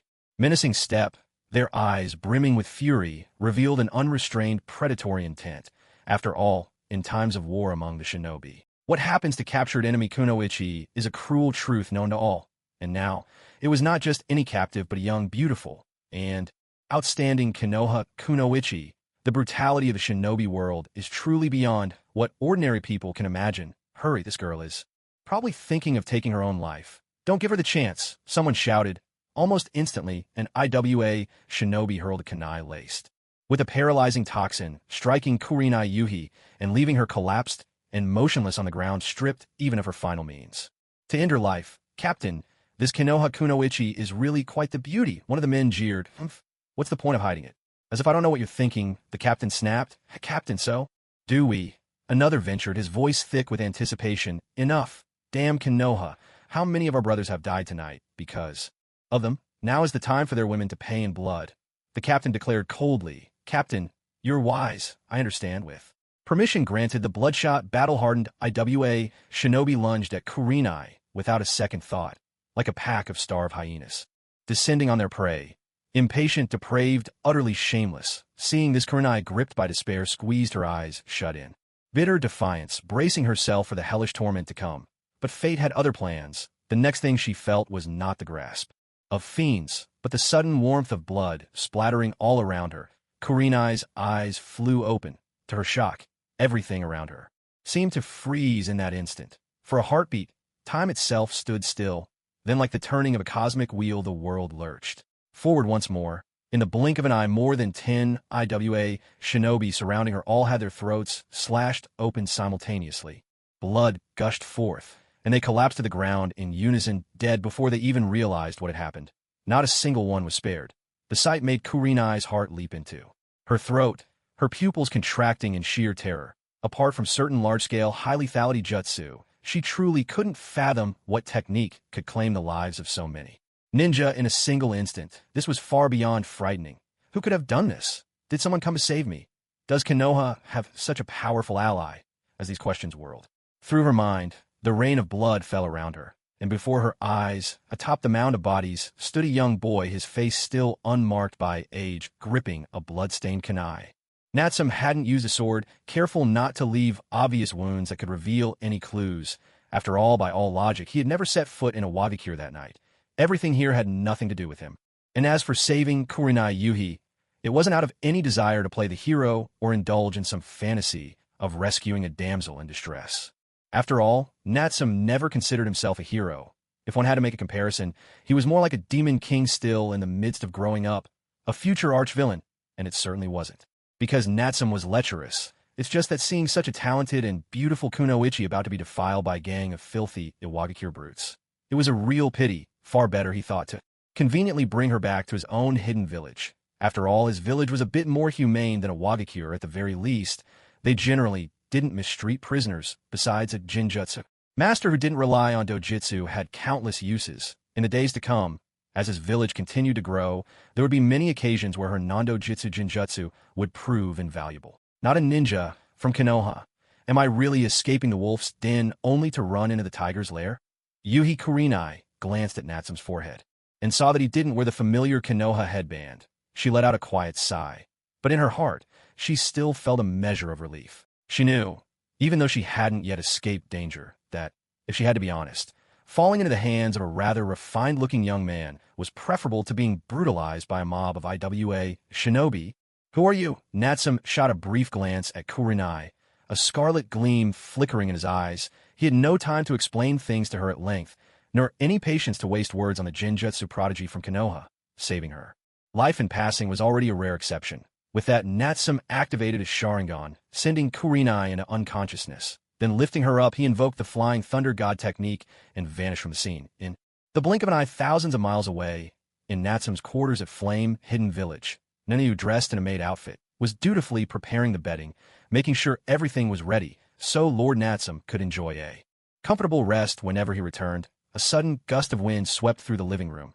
Nanyu hurried over to investigate, and sure enough, she saw Natsum standing there, carrying a blood-soaked, slender young kunoichi. Lord Natsum, you're back. Do you recognize her? He asked. That's Yuhi Kurenai from Konoha. Nanoyu was startled. Back when she was with the Foundation, she'd heard plenty about this rising jinjutsu star from the village. It was even said that Danzo himself had tried to recruit her, only to be turned down. Who would have thought that Lord Natsum would bring her back, and in such a battered state? Natsum pointed at Kurenai and instructed Nanoyu.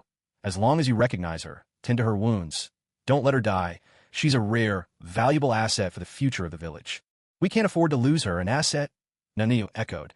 Natsum simply waved her off, offering no further explanation. The only reason he'd brought Yuhi Kurenai back was because he saw enormous potential in her non-dojitsu jinjutsu, especially for the cultural and civilian development of the village. I never expected this person to be a real asset in battle. After all, my own Sharingan already stands at the very pinnacle of illusion techniques. Why would I abandon what I have and covet Kurenai Yuhi's rather mediocre jinjutsu? Besides, if I truly wanted to cultivate a jinjutsu prodigy, the entire Uchiha clan is right here in the village. With nearly 1,000 people, what kind of jinjutsu talent couldn't I find? So capturing Kurenai Yuhi is simply to use her as a tool, nothing more. As for whether she'd be willing to serve, what a joke. Even Itachi's Sharingan could keep the 4th Mizukichi completely under control. Will my own eternal Mangekyo Sharingan really fail to handle a mere special jonin? By the way, you should be well aware of her jinjutsu prowess. Don't lower your guard. That's why before I return, it's best to keep her unconscious. That shouldn't be difficult for you, right? Understood. Nanoyu nodded. For a medical nin skilled in pharmaceuticals, making someone sleep a little longer was child's play. The next moment, as soon as Nanoyu blinked, she realized Natsum had vanished from the living room once again. Clearly teleporting away, she immediately followed his instructions and began the necessary treatment. This story won't blindly add female characters, nor will it indulge in ambiguous relationships with Konoha. Bringing back Kurenai Yuhi is purely for the village's development, to greatly enhance its influence. The specific method will be revealed later, I hope. Everyone can be patient and give the story a chance. At this moment outside Iwagakure, Inoki and his party were in furious pursuit, completely unaware that their precious crystal had been stolen once again. In fact, even if Natsum hadn't intervened, the defenses outside Iwagakure's treasury wouldn't have been enough to stop Jiraiya and the others. One way or another, Konoha would have ransacked them yet again, although Inoki and most of the IWNIN had been tricked into leaving, giving Jiraiya's team a golden opportunity. The situation for Sarutobi and his comrades was now dire. They were running for their lives with IWNIN hot on their heels, but among the Konoha forces, some were only Genin or Chunin. How could they possibly keep pace with elite Jonin and special Jonin? Soon, The group of over 600 was stretched thin, while traps and wide-area ninjutsu helped slow the IWA pursuers. Among the thousands of chasing Idanin were elite Jonin vanguards who could swiftly overcome obstacles, closing the distance bit by bit. To make matters worse, overhead, Inoki soared relentlessly after them, using his super lightweight boulder technique. His mastery of dust release was truly terrifying. He could deal devastating damage to Konoha's side, even from afar. Thus, Konoha was being forced into a desperate situation. Again and again, they had no choice but to leave people behind to cover the retreat, stalling the enemy pursuers. Yet each time a ninja stayed behind to hold the line, it almost always ended in death. In just a short span, dozens of Konoha shinobi had already laid down their lives here, sacrificing themselves so their comrades could escape. If things went on like this before the main force even broke free, more than half of Konoha's ninjas might perish here. Lord Hokage, let me stay behind and cover the retreat. Now is the time for youth to burn bright. Might Guy flashed a dazzling smile, his teeth gleaming as he earnestly volunteered. If he unleashed his full strength, he was certain he could take down a swathe of the Iwagakure ninjas in pursuit, buying precious time for the main force to withdraw. No, Lord Hokage, let me do it. Kakashi's face hidden behind a mask quickly stepped forward as well. Around them, more and more ninjas were voicing their willingness to volunteer, each eager to take on the dangerous task. Watching this all-too-familiar scene unfold, Hiruzen Sarutobi couldn't help but recall a moment from 21 years ago, a memory of standing with the second Hokage, Lord Tobirama, staying behind to ensure others could escape. How similar this was, yet there was no time for sentiment now. Every moment lost only increased the danger facing the main force. Kakashi, Might Guy, your duty is to keep protecting the main force as they retreat. You are still young. The village needs you. Additionally, Umbu, squads 4-inch 9 and 13. You'll stay behind with me. Sarutobi's voice was resolute, more decisive than ever. Lord Hokage, you can't. That's an order. Moments later, Sarutobi himself, leading more than a dozen elite Umbu, split off from the main group. They began setting up ninjutsu traps, preparing to make their last stand. As he watched the massive Idonin force closing in from behind, Sarutobi's face was calm and composed. He quickly ripped open a cloth pouch and tied up his wounded right arm, the one just grazed by Inoki's dust release technique. Even knowing that the odds were overwhelming that this rearguard action would likely cost him his life, he felt at peace. To fall in battle protecting the next generation, just like the revered Lord Tobirama, was in its own way a worthy death. Meanwhile, out in the vast pitch-black wilderness of rocky earth, a lone figure observed the fierce chase from afar. There was no mistaking it. Once again, Natsum had flashed into being outside the walls of Iwagakure. At this moment, Natsum hesitated, albeit only slightly. To be honest, if he rushed in right now, there was a high chance he could take out both Hiruzen Sarutobi and Inoki in one fell swoop. After all, Sarutobi's right arm was crippled, and even if he could still perform the Reaper Death Seal, it would take him much longer to prepare. In such a window, with his current strength, Natsum could easily kill him 10 times over. Yet what held Natsum back was, the moment I make a move, my involvement in this great battle will be exposed. At that point, not only would I fail to deepen the hatred between the Hidden Stone Village and the Leaf Village, but I might even force them to unite against a common enemy. They could join forces with the other two great hidden villages to launch an all-out assault on the Flame Hidden Village, and if on top of that, the Akatsuki, who have been lurking in the shadows, decide to seize the opportunity. Even if I managed to defeat the 4 great villages, my own Flame Hidden Village would likely be doomed. The prosperous and extravagant life I long for would come to a crashing end. It's simply not worth the risk. Far from it. I've already been pulling strings behind the scenes, fanning the flames, and goading both sides into this clash between the leaf and the stone. The two villages are locked in such a fierce struggle that they're almost tearing each other apart. I've emptied the stone's treasury yet again and pinned the blame on the leaf. The harvest has been bountiful. There's no need to risk everything now for a paltry gain and reveal myself. Still, since I'm already here, I might as well leave them a grand parting gift. While it wouldn't be wise for me to take action directly, there are others who don't face the same constraints. Isn't that right, Three Tails? Natsum fished the little turtle Isabu from his pocket, once more gently flicking its tiny head as he spoke with a kindly, persuasive tone. So how about it? You've had enough rest, haven't you? I need you to help me out again. Looks like you can still manage a few more shots, right? It's your time to shine, of course, for this little turtle. Negotiation was possible, but refusal was not. Soon enough, Isabu once again yielded to Natsum's overpowering will. Resigned, it began to carefully condense a tailed beast ball, draining its strength bit by bit. While Natsum steered its aim, the glowing sphere streaked toward the center of the distant battlefield. Right between the two armies, at that very moment, the stone's vanguard had caught up with Sarutobi. In his group, from above, Inoki hovered in the air, looking down at the volunteers who had chosen to stay behind and cover the retreat. There was no joy in his eyes. He truly wanted nothing more than to kill Hiruzen Sarutobi. Striking down the third Hokage would certainly deal a devastating blow to the Leaf, but compared to wiping out the Leaf's main force of 600 troops, taking just Sarutobi's head hardly seemed worthwhile. Still, since Sarutobi was so intent on courting death, Inoki was more than willing to oblige. Hiruzen Sarutobi, your time is up, he thundered. Kill them all. With no hesitation, he gave the order. The hundreds of elite stone shinobi surged forward, murderous intent blazing in their eyes, converging on Sarutobi and his men.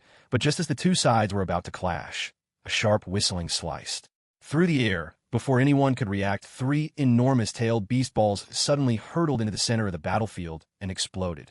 In a blinding flash, in that instant, a searing orange radiance blossomed bright enough to banish the darkness of night itself. The combined explosion of three-tailed beast bombs was even more terrifying in its destructive power, with an even wider range of devastation.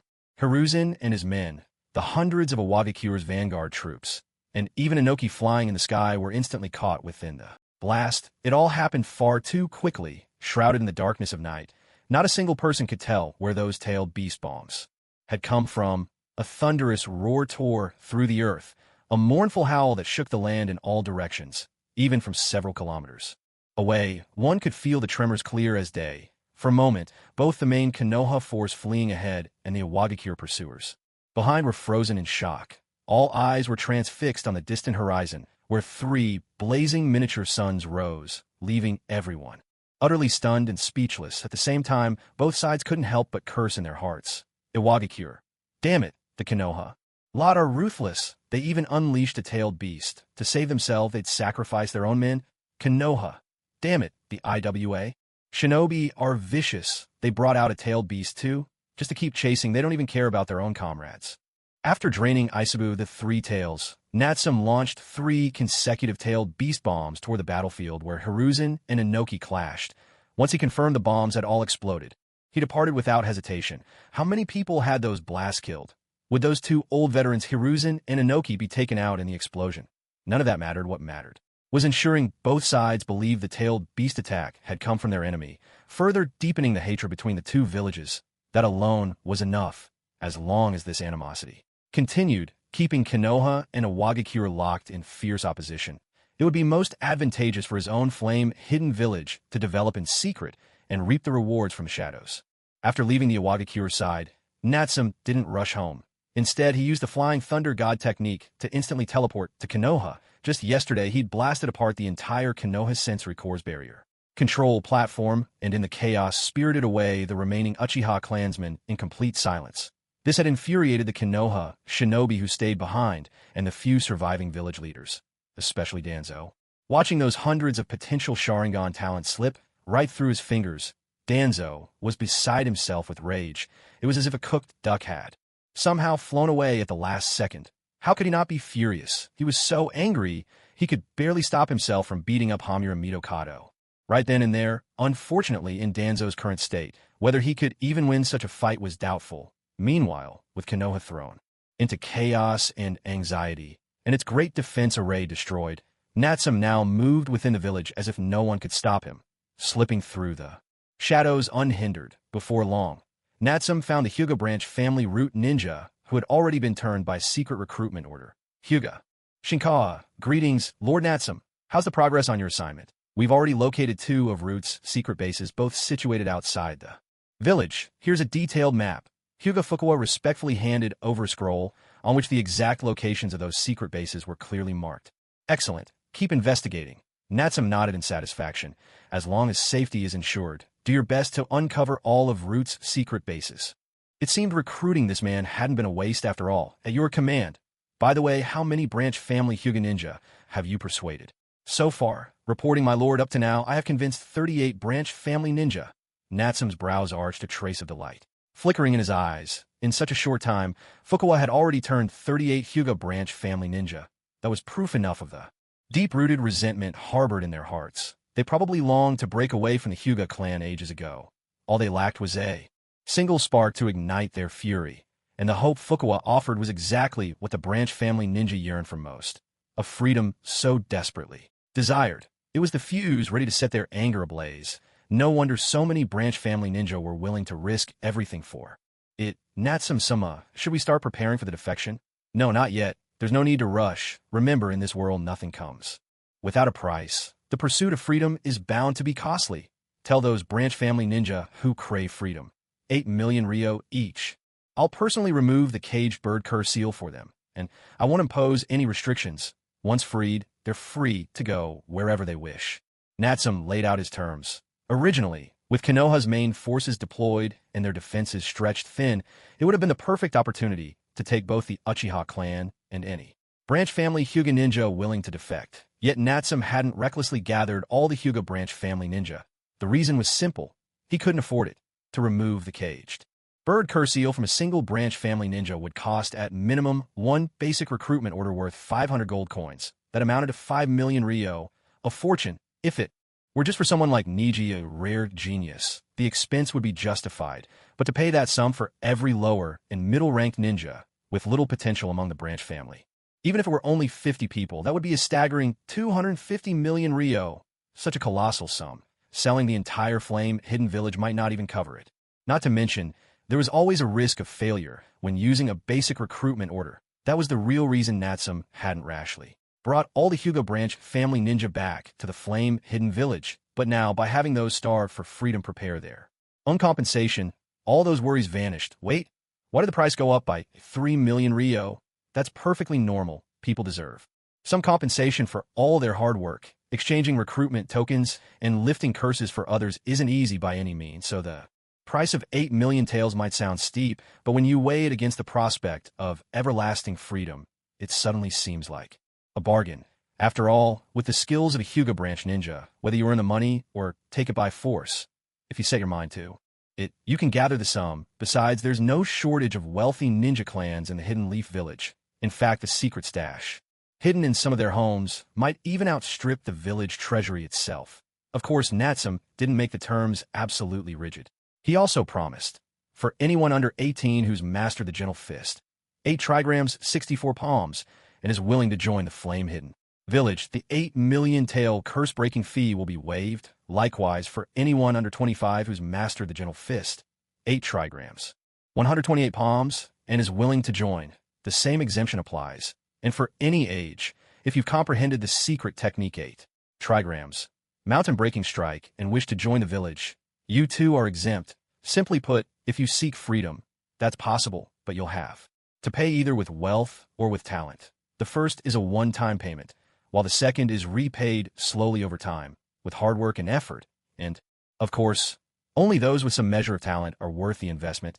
Natsum had no intention of recruiting a bunch of useless old men and women who can't even master the basics of gentle fist.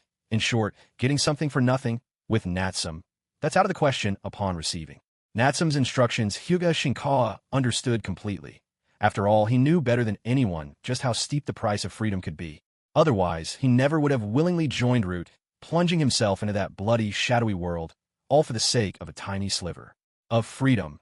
And besides, though the price was high, it actually brought a sense of reassurance, didn't it? If someone is willing to help you obtain your heart's desire, asking nothing in return and sparing no expense, you'd better be wary. More often than not, their true intention is to get you into bed, or perhaps to wring even greater profit out of you. Go on, spread the word. Natsum commanded. I'll return in half a month. By then, anyone who wishes to reclaim their freedom would do well to have their payment ready in advance. The opportunity is theirs. Whether or not they seize, it is up to them. With a wave of his hand, Natsum gave his stern admonition. At once, Hyuga Shinkawa replied with utmost respect. He took several steps back, vanishing into the darkness as he swiftly departed. By the time Natsum left the Hidden Leaf and returned to his own village with the 3 taels in tow, night had already deepened into the small hours. Most of the villagers were fast asleep. The newly arrived Uchiha clan members had all been settled and assigned their places in just over a month. With ample funding and the enthusiastic efforts of the clansmen, the entire flame-hidden village had been transformed. The residential area was now several times larger than before. Not only could it accommodate the more than 400 new clan members, but Even double or triple that number could easily be housed without issue, although these newly arrived clansmen are all feeling somewhat uneasy at this moment. It is still far better than the chaos and smoke-filled battles raging in Iwagakure right now. After returning home, Nanoyu had already gone to bed, so Natsum didn't disturb her. As for Yuhi Kurenai, the future tool, her injuries had mostly been healed. By now, at this moment, she was securely tied to a single bed by Nanu, with dozens of medical steel needles sealing her chakra points. Even if she woke up, she would be utterly powerless to break free. Natsum nodded with satisfaction, not in a rush to train Kurenai. Instead, he went to the hot spring in the backyard, used his fire release to heat up the pool, and settled in for a comfortable soak while sorting through tonight's gains. A clear mechanical chime rang out. Congratulations, you have gained 41860000 value points. Would you like to convert these 41860000 value points into 4,186 gold coins? Recharge successful. Congratulations, you have received 4,186 gold coins. Current balance, 5,078 gold coins. Natsum casually converted all the souvenirs he had brought back from Iwagakure's treasury into gold coins. Suddenly, his wealth jumped by over 4,000 coins, an amount that would delight anyone. However, if it had been before, receiving such a large sum all at once would have made Natsum ecstatic now. Though he remained calm, perhaps he had simply grown used to spending tens of thousands of coins with ease. Truly, it's easy to get accustomed to luxury, but hard to return to simplicity. Seems my luck's been good today.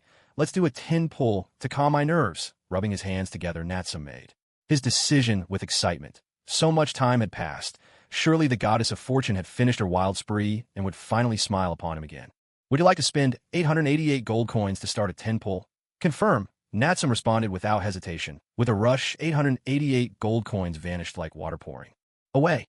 1 by 1 inch, 10 radiant treasure chests opened before him. A crisp electronic tone sounded. Congratulations, you have obtained a chakra recovery pill. Congratulations, you have obtained an intermediate space scroll. Congratulations, you have obtained the secret technique, shadow imitation technique. Congratulations, you have obtained a high-level recruitment order. Soon all 10 chests had been opened. Natsum tallied up his haul. 3 chakra recovery pills, 2 basic healing pills, 1 intermediate space scroll, 1,000 standard shuriken, 100 Fuma shuriken, the secret technique, shadow imitation technique, and 1 high-level recruitment order. Most of the pills, scrolls, and shuriken were just filler. While they had their uses, it felt like a waste to exchange precious gold coins for such things. As for the Nara clan's secret technique, the shadow imitation jutsu, it's priced at 1,000 gold coins, slightly more expensive than an average A-rank jutsu. Not bad at all. However, although this heart control type secret art is certainly useful, it comes with quite a few limitations.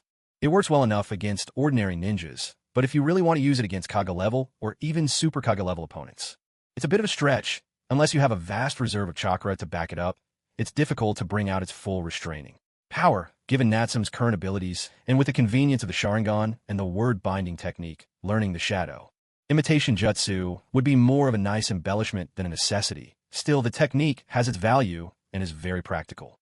In battle, it might be worthwhile to have the rest of the clan study and master it. After all, as a secret art aligned with the In attribute of chakra, it's a good fit for the Uchiha clan. What delighted Natsum the most, though, was drawing a high-level recruitment order. Its value is a whopping 5,000 gold coins, judging by its effects, unless you use it on someone with an unshakable will like Lord Madara or Might Guy. The results are practically on par with Kotoeme Tsukumi. For most people, it's almost guaranteed to work. And does Natsum need to recruit new members right now? Absolutely. His own village is in urgent need of a large workforce to drive development. Looking across the ninja world, there's no shortage of useful talent. Take Kakuzu or Sasori from the Akatsuki, for example. If he could use the recruitment order to bring them in, at least he wouldn't have to worry about money every day. Having an outstanding piggy bank could certainly put the finances of Flame Hidden Village in top shape. So this high-probability recruitment order is exactly what Natsum needs. It's just a pity that because of the steep price, he hadn't been able to bring himself to exchange for one before. Who would have thought he'd draw one now? What luck! It seems Lady Luck finally got bored elsewhere and decided to pay him a visit. Of course, as long as he keeps drawing good stuff, striking gold every time, Natsum doesn't mind whether he's taking over Lady Luck burdens or not. Spending 888 gold coins to get more than 6,000 gold worth of items. If only he could do this 10 times, 100 times, he'd never get tired of it. After his 10 consecutive draws, Natsum managed, through sheer willpower, To resist the urge to keep going, knowing when to stop is important, too much greed will only end in regret. Besides, he left the remaining 4,000 plus gold coins untouched, planning to wait until the shipping company sold off the jewels and brought in a windfall. Once he'd saved up 10,000 gold coins, he could finally exchange for the undying evil god body and other powerful bloodlines. When that day comes, his long-hidden 8 gates technique will finally have its chance to shine. With the undying buff hanging over me and the 8 gates unleashed, even kicking the sage of 6 paths to death wouldn't be a problem. Just thinking about it gets my blood racing. But speaking of these past days, I've been running all over stirring up this great war. At last, I've managed to create a relatively stable environment for my own village to develop. As of now, the Hidden Mist village is still rebuilding, and since they're allied with us, I can pretty much rest easy. I've raided the Hidden Leaf so many times that with the losses from this war, they've probably lost even their underwear. For a long while to come, they likely won't have the strength for any more trouble. The Hidden Stone village is half in ruins, and with a treasury so empty a mouse could run laps inside. Just keeping the place together would be a feat in itself. As for the remaining Hidden Cloud and Hidden Sand villages, there's really no need to worry about them. After all, not to mention going up against the combined might of all 5 great villages with my current strength. As long as I focus on protecting my own, wiping out 1 or 2 villages single-handedly would be no problem. So in the end, the only thing I really need to watch out for is the Akatsuki can't help it. Our good friend Brother Runto always seems to harbor nothing but malice toward me. But overall, the external threats have dropped below the baseline, which means for the time being, it's finally time to enjoy. Bah, no, it's time to focus on developing my own village. Isn't that right, Mooncake? Isabu, Natsum stretched lazily and glanced over to the edge of the pool. There, the brash panda Mooncake was riding atop the weakened Three Tails Isabu, surfing gleefully around the hot spring. Poor Isabu. Just after being wrung dry by Natsum, he'd now fallen into Mooncake's clutches. Io.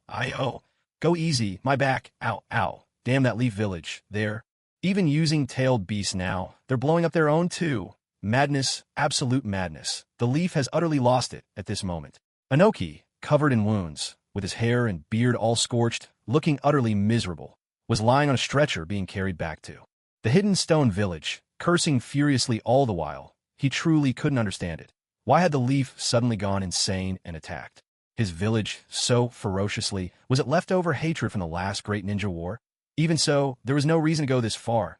They'd even deployed their tailed beasts. That old Sarutobi Hiruzen really didn't care about his life. If it weren't for his own tough luck and high-flying skills that kept him out of the blast center, he'd have been dead already. Damn Leaf Village. One day, I'll wipe out the entire Leaf. Cough, cough.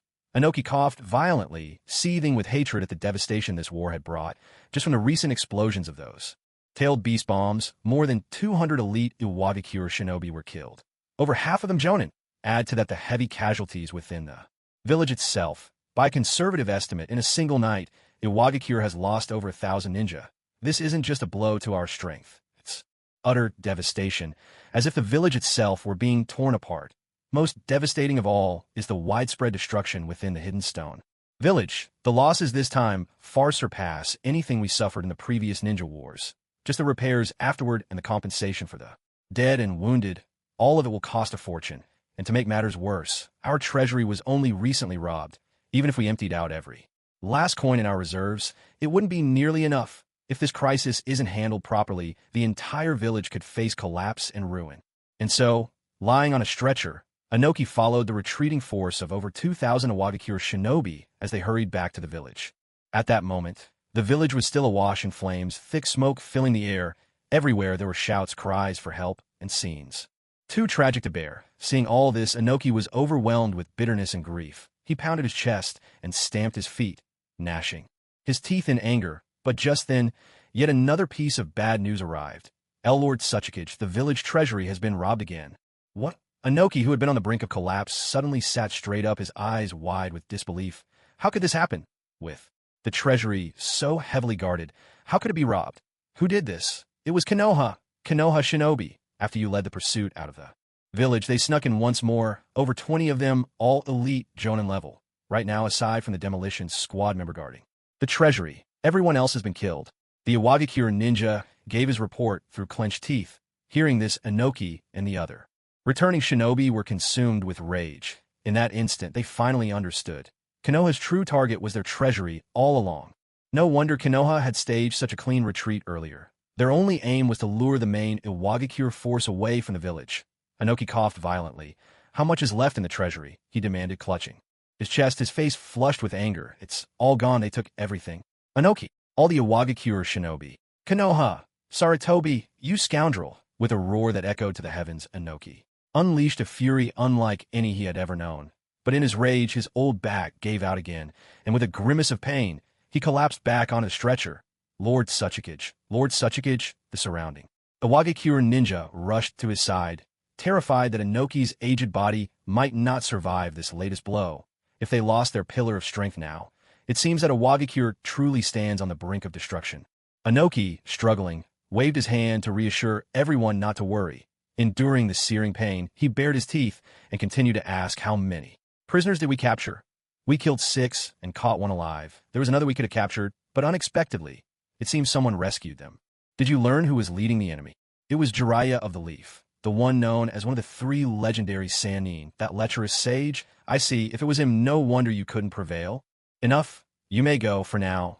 Do your utmost to tend to the wounded. As for everything else, we'll deal with it later." Inoki sighed deeply. The exhaustion on his darkened face deepened, making him look as if he'd aged several years in an instant. The deed was done. The treasury had been emptied. There was no point in tormenting himself over it any further. He had lived long enough to know that despite his fury, he needed to keep his composure. At the very least, he was still alive. His son Kitsuchi, his granddaughter Kuratsuchi, and the others. They were all still here. The future of Iwagakure still remained. His village would grit its teeth and weather this storm. After catching his breath, Inoki, still lying on the stretcher, forced himself to remain alert. He resumed issuing orders to the assembled shinobi, directing them to care for the wounded, tally the casualties, and shore up the village's defenses, among other tasks. But just as he began to relax, another terrible piece of news arrived. "Lord Suchikage, here is the list of those currently missing." Inoki took the list and glanced at it. The very first names were glaringly obvious. "Kitsuchi Kuratsuchi Deidara." The 3 names stood out starkly. "Kei Kuratsuchi, my dear granddaughter, and Deidara Kitsuchi. How could this be? How could they have gone missing?" "No, impossible. Absolutely impossible." Agitated, Inoki suddenly sat bolt upright, ignoring the sharp pain in his back. His bloodshot eyes burned as he snapped back, his voice harsh. Kuratsuchi was his own granddaughter, after all, and the future of Iwagakure depended on her. If anything happened to them, what point was there in surviving himself? No wonder Inoki was so distraught. Deidara disappeared outside the treasury. Lord Kitsuchi and Kuratsuchi both vanished from their homes. Some claim they saw them being taken away by a white-haired ninja. It's likely they were all captured by someone from the Leaf. At this, Inoki's face darkened even further, his chest tightening. "Damn you, Konoha." Inoki's curse came out hoarse, but before he could finish his sentence, the world went dark, and he collapsed in a faint, overcome by rage. The surrounding IWA shinobi panicked, scrambling in confusion. Not knowing what to do, there was no doubt about it. Kitsuchi Kuratsuchi and Deidara had indeed been taken by Jiraiya. As the beloved son and granddaughter of the 3rd Suchikage, the rest of the village leadership had naturally reviewed all their information. Just moments ago, Jiraiya had by sheer coincidence slipped into Kitsuchi's home, seeing 2 such important figures from Iwagakure. Together, he naturally decided to seize the opportunity and take them both at once. After all, Kitsuchi was bedridden and virtually powerless to resist. As for Kuratsuchi, though she was talented, she was still far too young. Up against the seasoned and crafty sage, she stood no chance. She too was swiftly knocked unconscious. Though his plan to raid the treasury and steal military funds had failed, capturing these 3 alive would still make them valuable. Hostages with them in his grasp, he could demand a hefty ransom from Iwagakure. After all, these were the Suchikage's son, granddaughter, and beloved disciple. Surely old Inoki would have no choice but to comply. In this way, Jiraiya could at least make up for the mission's failure in another form. Even so, Jiraiya wasn't particularly fond of such underhanded tactics, but for the sake of his own village, he had no choice but to play the villain this time. He knew all too well just how heavy a burden this great war had placed on Konoha's finances, and to make matters worse, Sunagakure in the north was still hungrily waiting for Konoha to pay a huge alliance fee if he returned empty-handed. Konoha would truly be in dire straits. As the morning sunlight spilled into the wooden house, Itachi awoke. He slipped quietly out of bed, gently tucking the covers around Sasuke before silently leaving the room. Ever since joining the ANBU, he'd rarely slept at home, and even less often with Sasuke at his side. So now, enjoying a rare, peaceful dream, he didn't want to wake his younger brother too early. He opened the door. Outside, the sunlight was dazzling, so bright that Itachi found it almost unfamiliar. His hand instinctively went to his waist, reaching for his ANBU Fox mask out of habit. He paused, then remembered. This was no longer Konoha. There was no need for an ANBU mask here. Itachi, you're up? Came a deep, steady male voice. Itachi looked over and saw his father, Fugako Uchiha, sitting leisurely beneath a cherry blossom tree in the front yard, savoring a small flask of sake. Unbelievable. He's drinking this early in the morning, and not even a snack in sight, Itachi thought. Since leaving Konoha, resigning as head of the police force, and laying down all his burdens, has father really become this carefree? But he kept his thoughts to himself, unsure how to voice them. He simply nodded and quietly closed the door. Sasuke still asleep? Yes, your mother's still tidying up the kitchen, so there's no need to rush breakfast. Today, Fugaku continued. Itachi, go buy some breakfast from the market, and bring back a few snacks to go with my sake while you're at it. It's a good chance for you to see firsthand the new village our Uchiha clan has built for itself. Fugaku took a small sip of his sake, his eyes narrowing in contentment as he gave these instructions. It definitely wasn't because he'd left in such a hurry earlier that he'd even forgotten to bring his own stash of private money. That's the real reason he couldn't afford any snacks to go with his drink. All right, Itachi nodded, quickly stepping out of the front yard and onto the street. Truth be told, he did want to see with his own eyes what kind of place his cousin Natsum had built, leading a group of clansmen to establish this new village. The moment he set foot on the street, a figure swiftly appeared behind him. My name is Uchiha Nichio. We've met twice before these past few days. I've been assigned to keep an eye on you, of course. As long as you don't cause trouble, I won't interfere with you. Nichio introduced himself coldly. He'd long heard of Itachi, this famously gifted genius within the clan. Surveillance? Suit yourself. Itachi glanced back at Uchiha Nichio, murmuring quietly. This was his first time experiencing such blatant surveillance. Yes, but this isn't an order from the young clan leader. To be frank, Uchiha Itachi, it's simply that we don't trust you. I just can't understand. Someone as talented and powerful as you, why would you choose to stand against your own family? Nichio pressed on, his tone icy, a barely contained anger simmering beneath his words. As a member of Natsum's personal guard, he knew a thing or two about Itachi's choices and history. It was precisely because of this knowledge that he couldn't comprehend. Why was it that aside from the young clan leader, the more talented Uchiha was, the more likely they were to go against the family and side with Konoha? Before it was Uchiha Kagami and Uchiha Shursui. Now, it was Uchiha Itachi. Was that so-called will of fire really so bewitching? Itachi was momentarily stunned. Then he shook his head, offering no explanation. At this point, no amount of justification would make any difference as long as Sasuke was still alive. Nothing else mattered. Where are you going? To buy something to eat? Itachi replied flatly, ignoring Nichio and striding toward the main street. The aroma of food wafting through the air told him there must be a breakfast stall in that direction.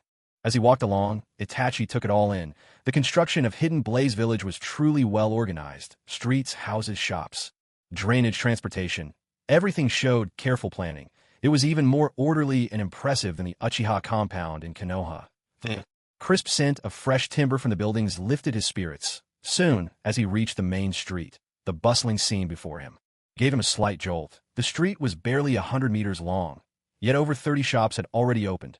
More than half were snack stalls offering all kinds of food. Dozens of Uchiha clansmen, cheerful smiles on their faces, were gathered in lively groups, enjoying their breakfast and gearing up for a day full of energy. So quickly, they've already built a commercial street here. Itachi marveled inwardly. In truth, the most telling sign of whether the people of a village are living in peace and security is how prosperous its markets are. After all, if a village is plagued by constant wars, the villagers wouldn't dare to buy anything, and the merchants wouldn't dare to sell.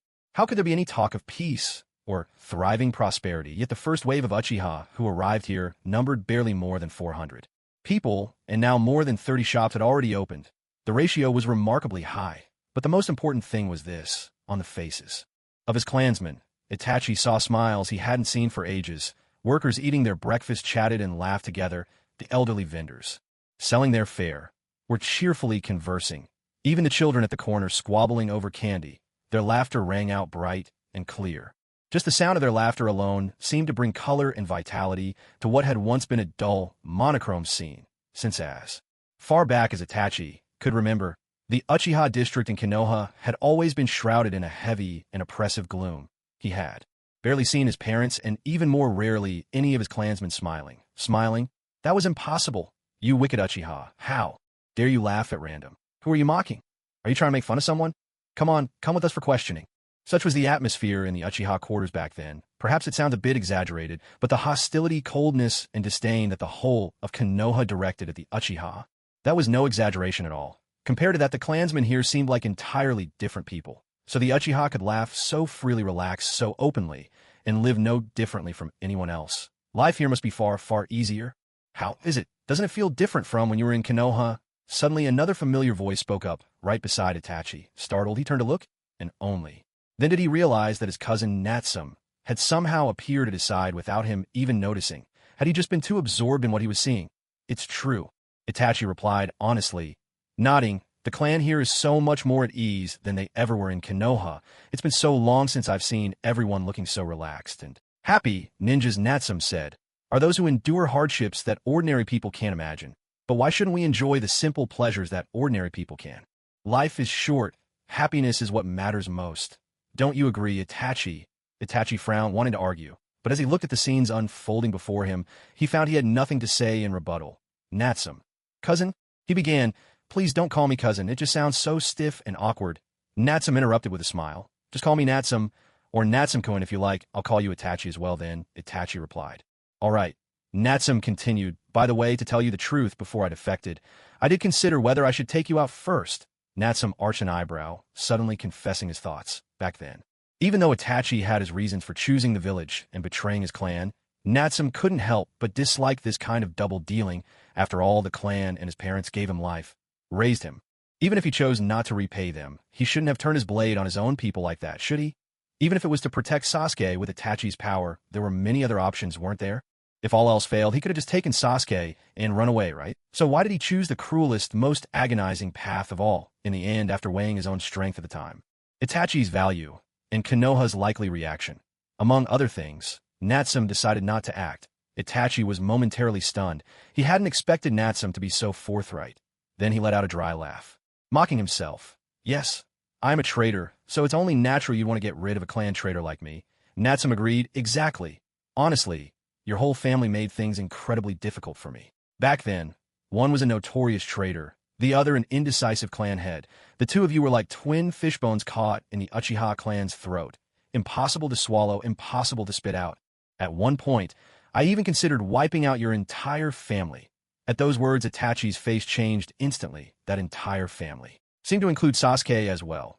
And when it came to his little brother, Itachi was always deadly serious. He couldn't even joke about it.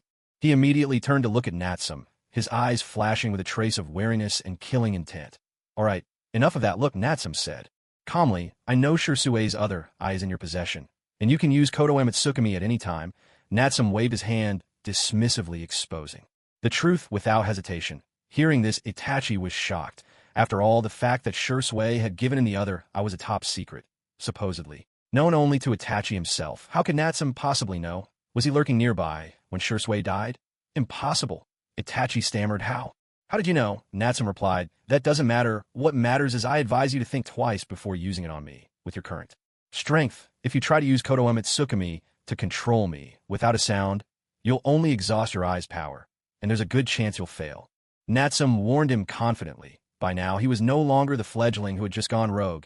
He had become the ultimate antagonist, wielding the eternal Mangekyo Sharingan and the power of the sage's body. With Itachi's current strength and chakra reserves, there's simply no way that just one use of Kodoe Mitsukami could erode these eternal Mangekyo Sharingan eyes of mine.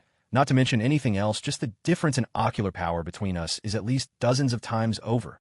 After all, though Kodoe Mitsukami is formidable, it's still a dojutsu that relies on ocular power to cast.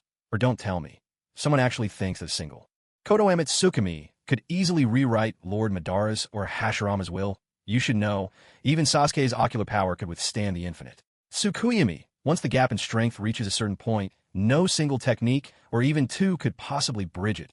Itachi drew a deep breath and nodded silently, saying no more. He didn't believe Natsum was lying to him.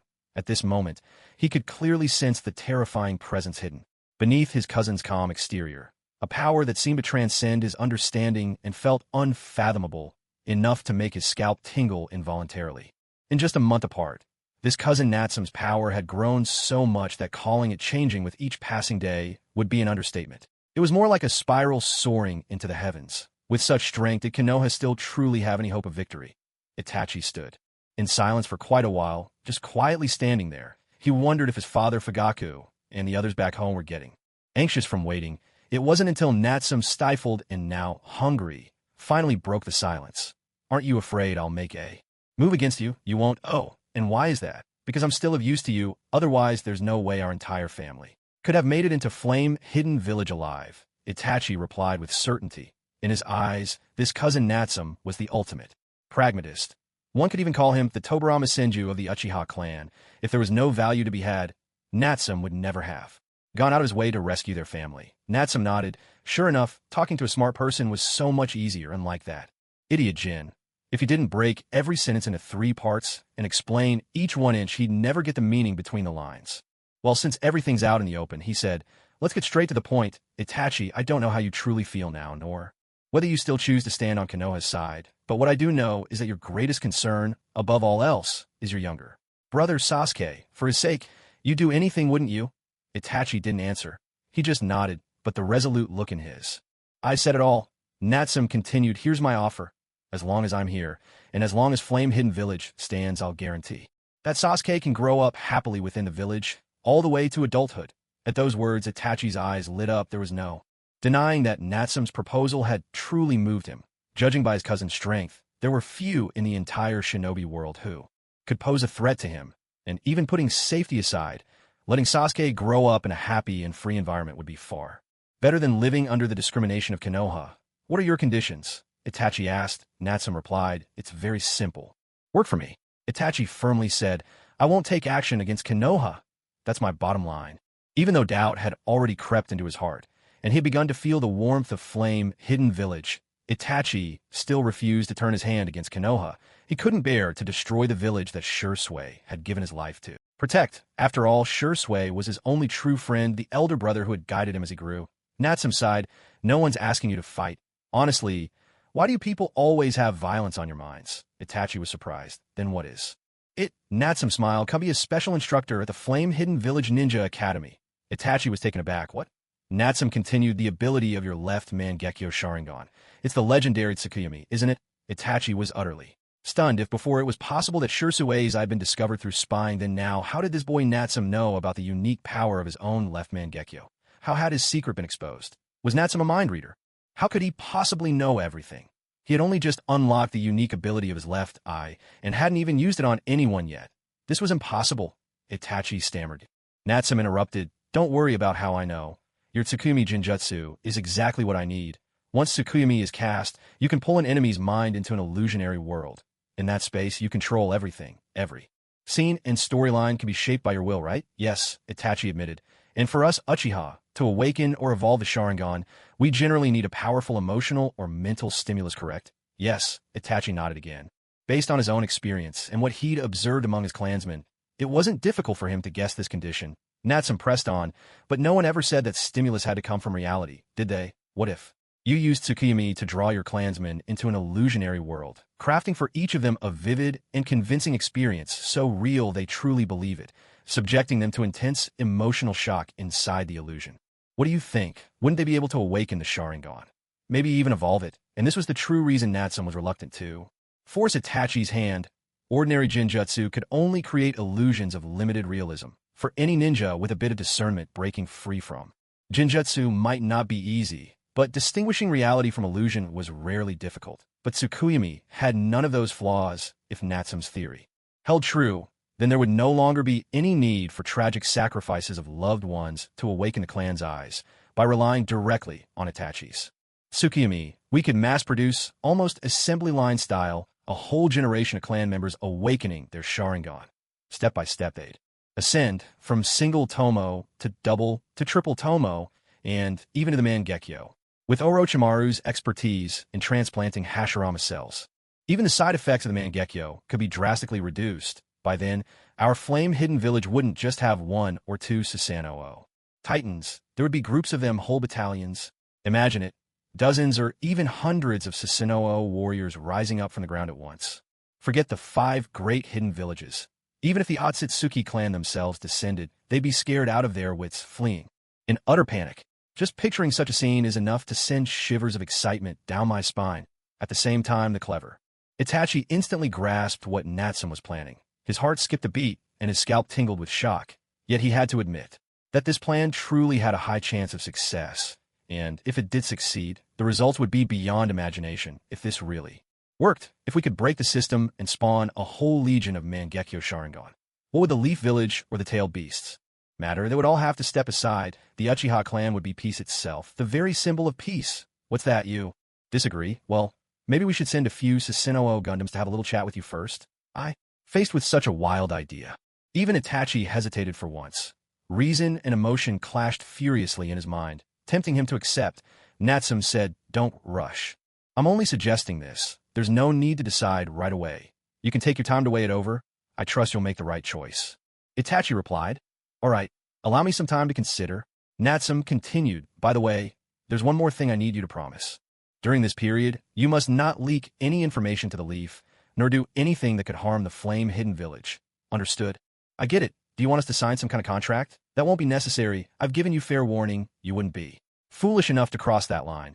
And besides, if you really dared, I wouldn't hesitate to go after your entire family. Just think, if I went all out, is there any village in this world that could truly keep your little brother safe?" Natsum flashed a cold, toothy smile, his words sharp as daggers. Sometimes, a few harsh warnings now are better than becoming a true villain later, once things fall apart.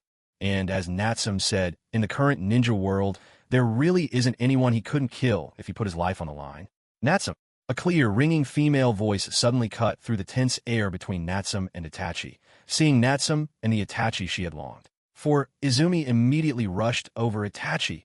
"It's really you, Izumi." "Hello," Itachi replied stiffly, giving her a small nod. "Izumi, what brings you here?" "The seasonings in the shop ran out, so I brought some from home to help my mom," Izumi said cheerfully, gesturing to the large bag of spices in her hands. However, her gaze lingered intently on Itachi the entire time. Seeing this, Natsum could only shake his head and sigh in resignation. Clearly, if he stayed any longer, he'd once again be force-fed a generous helping of public displays of affection. He might as well head home early, where he could enjoy the service of his shrine, maiden-maid, and properly discipline the captive he just brought back. "Izumi, Itachi hasn't had breakfast yet. Why don't you take him and get something to eat?" Natsum suggested. "Huh? Natsum, why don't you come eat something too?" she replied. "No thanks, I'll head back first. I still have things to do," Natsum declined. "All right then." Izumi's cheeks flushed as she hugged the bag of seasonings and glanced sidelong at Itachi. "Itachi, if you figure things out, remember to come find me." With a wave, Natsum took Nichiyu by the hand, and together they left. By the time Natsum returned home, a steaming hearty breakfast was already laid out on the table. He had to admit, as a housemaid, this which Nanoyu was quite competent. Natsum wolfed down his breakfast, lips smacking noisily as he ate. Between mouthfuls he asked, "Has Kurenai woken up yet?" "Not yet. She really is frail," he commented. "In any case, once she's awake, there's no need to untie her right away. Keep her chakra sealed," he instructed coolly. "Konoha's ninjas are tough as nails. Starve her for a few days. Once her will is broken, I'll come and cast my jutsu. Give her a little water, though. Just don't let her die of thirst." Natsum's instructions were cold and unyielding. He never showed mercy to Konoha's shinobi. If Kurenai weren't actually useful, he wouldn't have bothered saving her at all. After all, with all the educational videos he'd seen in his previous life, a bit of beauty like this could never sway his resolve. "Understood," Nanoyu replied dutifully. "By the way, how are the children we took in from the orphanage last time?" Natsum asked. "They're all doing well, already settled in the newly built orphanage. Kabuto is guiding them." Nanoyu answered. "That's good. If the orphanage needs anything, just tell my personal guards. I've already instructed them. They'll give their full support. Also, you don't need to stay here all day. When I'm not around, just leave 2 shadow clones here. You should spend more time at the orphanage, helping guide the children. Those kids are important. In the future, they'll gradually interact with our Uchiha clan, living, working, and growing together." Natsum said, careful and thoughtful in his instructions. He knew that if he wanted to establish a prosperous hidden village, relying on just a few hundred Uchihas would never be enough. In time, he would have to welcome more and more people into their ranks. The Uchiha clan, having endured discrimination and isolation within the Hidden Leaf Village, had long since become somewhat xenophobic. Therefore, only by first allowing the clan members to accept those orphans could a foundation be laid for gradually embracing more outsiders. "I understand. Thank you, my lord." Nono's heart leapt with joy as she hurriedly bowed in Gratitude. Truth be told, she had also been eager to visit the children at the orphanage. Previously, she had only refrained out of fear that if she failed to serve the young clan leader well, Natsum might vent his anger on the orphanage. After breakfast, they rested for a short while. Then, Natsum set out once more. For now, it seemed unlikely that the village would face any major threats in the immediate future. Thus, the primary goal had become the development of the village. As everyone knows, to develop the village and expand Flame Hidden Village's influence, many aspects must be addressed: military strength, economy, culture, politics, and so on. Among these, aside from military might, there are rarely shortcuts. Progress in other areas requires time and steady accumulation. Therefore, as Natsum left the house, he was seeking a shortcut, something to quickly boost his village's overall power. Before long, Natsum arrived at the neighboring Sound Ninja village. He planned to have a discussion with his deer ant snake before entering Orochimaru's underground base. Natsum consciously suppressed the aura of his sage body. After all, it was still too soon to let Orochimaru learn of his acquisition of the sage body. Otherwise, it didn't take much imagination to predict just how irresistible a living sage body would be to Orochimaru. Considering Orochimaru's fanaticism, Natsum suspected that the man might even sneak into his room at night and take a sample while he slept, just for a bit of live research material. Orochimaru, are you home? Well, if it isn't Lord Natsum. Welcome. Orochimaru emerged from the dissecting room, reeking of blood, wearing gloves and squinting with a cheerful smile. Still experimenting. I see. Just a bit of fun. I've finished now, so it's no trouble. And what about you, Lord Natsum? What brings you here? Today, judging by your look, you must have profited handsomely from the war you stirred up, am I right? Orochimaru replied with a sly smile. After all, it was his own intelligence network that had relayed Kabuto's secret scroll back to Konoha's Danzo. Thus, Orochimaru had already guessed the mastermind fanning the flames between Konoha and Iwagakure was none other than Natsum, to manipulate the currents of fate from the shadows, to twist destiny's threads with sheer willpower. The grand ambition he himself had dreamed of achieving was now being realized by a child barely past 10 years old. What an astonishing thought! Is the Uchiha clan truly the sage's favorite children, the darlings of their era? Orochimaru narrowed his snake-like eyes, musing quietly to himself. How is it that generation after generation, they produce such prodigies, each more extraordinary than the last, of course, in the eyes of ordinary people? As one of the legendary Sannin and a devotee of forbidden research, he himself was nothing short of a monster. It's just a small profit, nothing worth mentioning. By the way, here's one of the rewards I promised you earlier. Take it. Natsum flipped his right hand and tossed a glass tube to Orochimaru. Inside the tube was carefully preserved a pair of flawless Sharingan, each with 3 tomo. This had been one of the conditions for Natsum's initial cooperation with Orochimaru. Otherwise, with Orochimaru's personality, how could he possibly help Natsum without compensation? As for this pair of 3 tomo Sharingan, they had been seized from Uchiha Fugaku. As the head of a great clan, Fugaku had worked hard to ensure that the clan's Kekkei Jinkai, the Sharingan, would not be lost to outsiders. Over the years, whenever Uchiha ninja fell in war or on missions, their eyes would be collected and brought back to the clan leader. Although most of these reclaimed Sharingan would be destroyed, a select few, those of exceptional quality, would be preserved. These precious eyes served as trump cards, kept in reserve for the clan to use in future conflicts. And it wasn't just the Uchiha. Every eye-technique clan in the ninja world had similar practices. So, it was only natural that Fugaku had a small stockpile of sealed Sharingan in his possession. Of course, over the years, Konoha's Root Division would occasionally report that some Uchiha ninja had died on missions, their bodies vanishing without a trace. There is no doubt those corpses had been appropriated by Root for their own purposes. But under pressure from Konoha's higher-ups, Fugaku could only swallow his resentment and remain silent. Now, with the entire Uchiha clan having escaped en masse, there was no longer any use in Fugaku holding on to these stored Sharingan. Keeping them would only breed more suspicion. So, he handed them all over to Natsum. Orochimaru accepted the glass tube, eyes shining with excitement as he gazed at the Sharingan within. True, a 3 tomo Sharingan was still a far cry from the Mangekyo Sharingan he truly coveted, but at this stage, it was nonetheless a rare and precious research specimen. He hadn't expected this brat Natsum to hand it over so readily. Could it be that he'd quietly harvested the eyes of his own clansmen? Ruthless, but however Natsum had acquired them, that was none of Orochimaru's concern.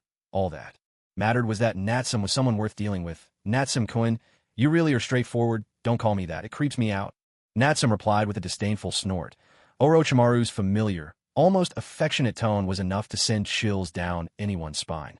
But tell me, Lord Natsum, when will you let me study your mangekyo as well? Anytime you like, of course, you'll have to take it. Yourself? Natsum replied with a calm smile, jokingly. Naturally, if Orochimaru did dare to try, Natsum promised he would peel that snake skin off, layer by layer. Orochimaru said, just joking, no need to take it seriously. By the way, Lord Natsum, what brings you here so suddenly? Surely you didn't come all this way just to deliver some experimental materials to me.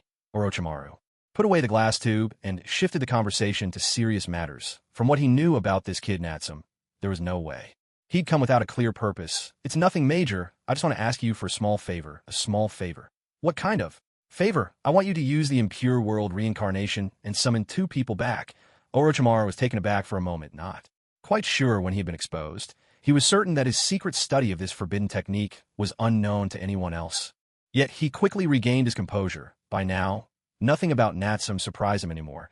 It seemed as if there was no secret in the world that this kid couldn't uncover. Orochimaru asked, which 2 people? Natsum replied, the former rogue ninjas of the Hidden Cloud, Kinkaku and Ginkaku.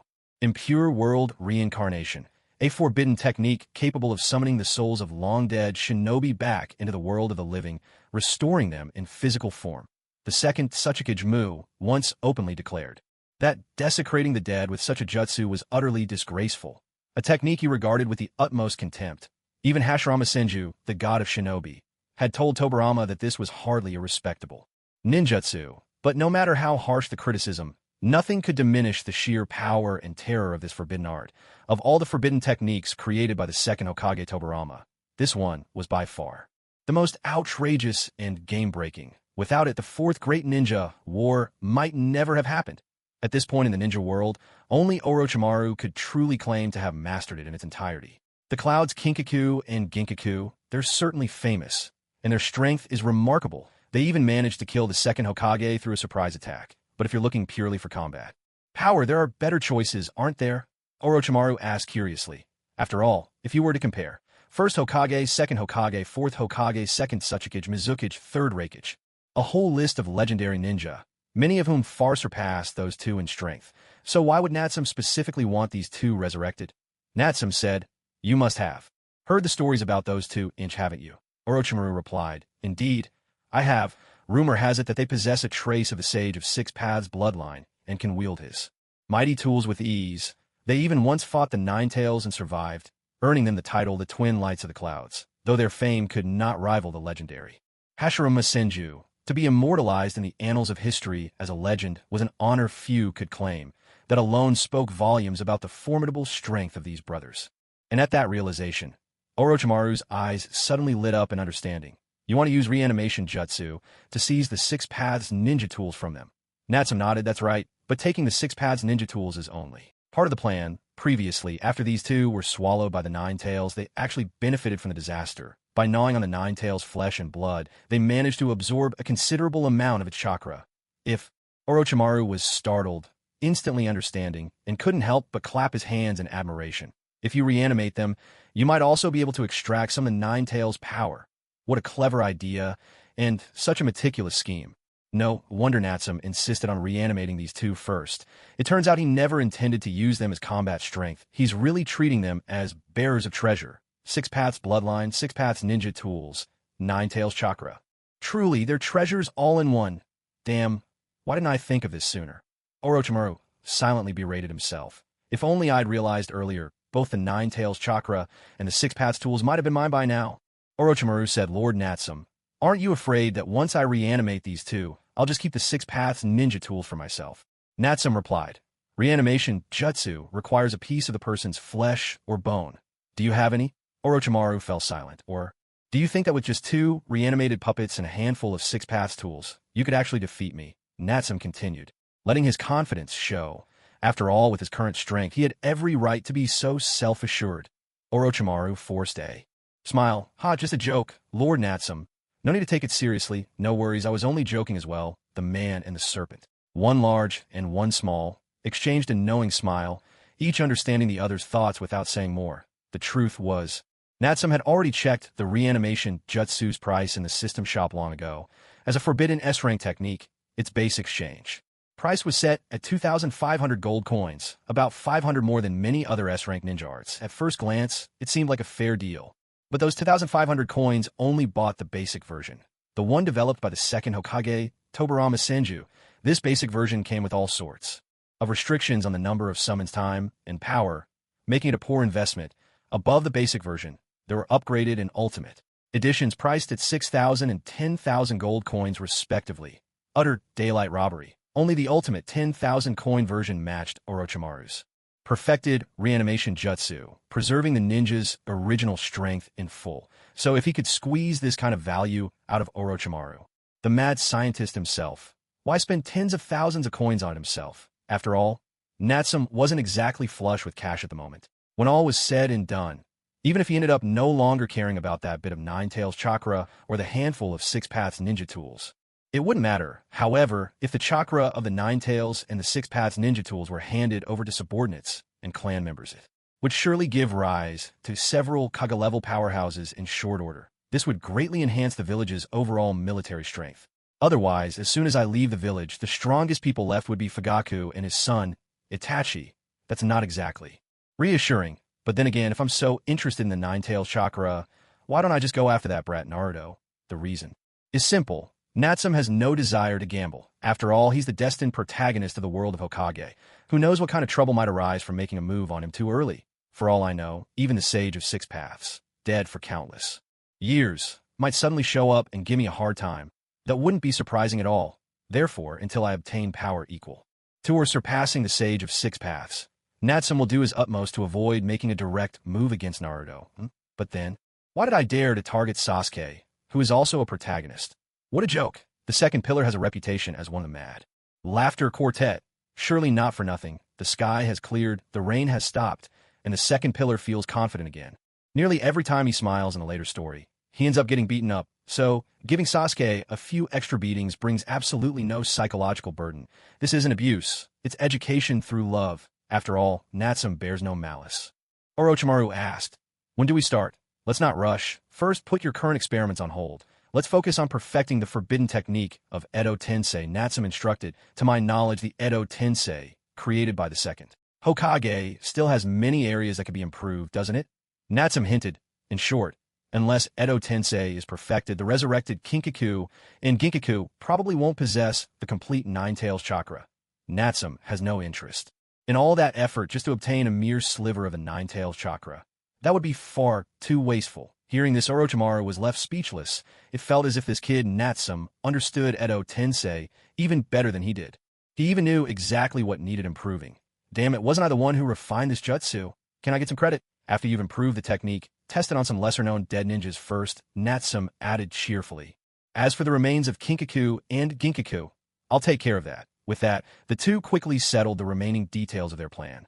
After making his arrangements with Orochimaru, Natsum promptly left the hidden Sound Village. With a single flying thunder god, he returned to his own village. At present, to further strengthen his village's military power, Natsum had devised three plans. First, naturally, to use Edo Tensei to summon valuable historical ninjas like Kinkaku and Ginkaku and thoroughly plunder their abilities to bolster his own forces. Second, to gradually standardize his combat units, systematically upgrading their organization coordination and supply systems step by step, and recruit more outstanding ninja, striving to establish a more complete combat system. Third, found a ninja academy to systematically cultivate talent. Also, make use of Itachi's Tsukuyomi to steadily awaken the Sharingan in large numbers. Of these strategies, the first delivers the quickest results and has a high success rate. It can produce several Kage-level powerhouses, greatly alleviating the village's lack of top-tier strength. The second approach is slower to show results, but wins out in stability. Combined with my previous life's understanding of modern military systems, the various forbidden jutsu at my disposal, and the Hyuga branch members soon to join us, it is sure to enrich the Flame-Hidden Village's combat organization and significantly boost our overall strength. The final approach appears to offer the greatest rewards, but it is also the most difficult and time-consuming, even with a technique as miraculous as Tsukuyomi. Developing large numbers of Sharingan users in a stable fashion is no easy task. There are many tough challenges to overcome. For example, How can we ensure that the intense mental stimulus enables the participant to awaken the Sharingan safely, rather than shattering their mind? What do we strengthen their willpower and resilience? How should we tailor the triggering scenarios to each individual? How do we help clan members heal from the psychological trauma after awakening their eyes? How do we guide them so they aren't consumed by the power of the Sharingan and become radicalized? And so on. There are far too many issues to consider and resolve. It certainly won't happen overnight. Still, where there's a will, there's a way. If we move forward step by step, solutions will outnumber the difficulties, so the general direction for improving our village's overall power is already set. We just need to steadily advance along these 3 strategies. As for the rest, it's time to focus on developing other aspects. Economy, culture, and politics. These 3 elements are, aside from military might, the most critical levers for a nation or a village. Consider the Land of Iron, which remains neutral year after year. Economically, it is supported by a thriving forging industry, earning substantial profits, and securing large orders for weapons and tools from the major nations each year. Culturally, its unique code of Bushido is widely known, attracting many who revere the way of the samurai to join its ranks. Politically, it has always adhered to a policy of neutrality, winning the trust of every nation. Several times the 5 Kage Summit has been hosted within its borders. Thus, even though its combined military strength cannot compare with the 5 great nations or the 5 great hidden villages, by relying on these 3 factors, the Land of Iron still holds significant influence in the ninja world. The country remains prosperous and its people at peace. Clearly, the elements of economy, culture, and politics are indeed vital to a nation. Moreover, if I don't start preparing now and expand the flame hidden village's influence early, then even when my 5-year plan is complete and I've successfully destroyed the 5 great hidden villages and unified the ninja world, it would still be hard to govern the entire realm steadily. Ruling a kingdom is far more difficult than conquering one. With this realization, Natsum made up his mind. Economically, he would continue to focus on the shipping company, vigorously developing maritime trade to accumulate capital. Unfortunately, the technological path of the shinobi world had already taken some very peculiar turns. All those surefire ways to get rich that transmigrators before him had relied on, making glass, producing soap, inventing gunpowder. Those were already commonplace here. Over in Amigacure, they'd even managed to build small-scale missiles. So relying on little tricks and inventions to amass a fortune wasn't likely to succeed. Of course, there were other avenues. He could play around with finance, banks, stocks, bonds, even schemes resembling a Ponzi scam. Introducing these novel concepts, which the shinobi world hadn't yet seen, could still offer a fair chance of success. Yet as appealing as these ideas were, they would have to be pursued gradually, lest haste lead to disaster. Politically, in the short term, Natsum planned to maintain a strategy of allying with the weak against the strong. That meant joining forces with Kirigakure to counter Kumogakure and Sunagakure, while continuing to stoke the tensions between Konoha and Iwagakure. Under no circumstances would he start a war in the near future. This would help weaken the other major hidden villages' vigilance against him, allowing his own village's ambitions to remain concealed. As for culture, that was the cornerstone of all his plans, and Natsum had long since devised his approach.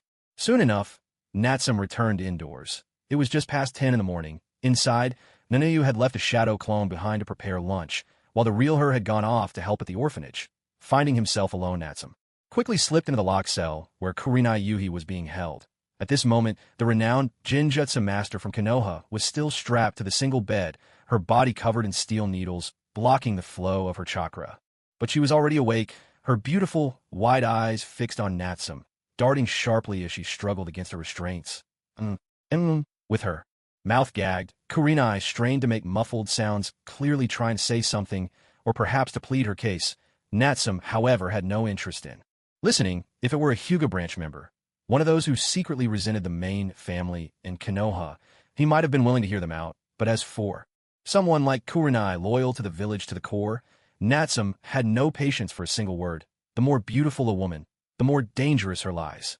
He had no desire to be swayed or bewitched by her words. Better to get straight to the point. In the next instant, Natsum's Mangekyo, Sharingan, snapped open.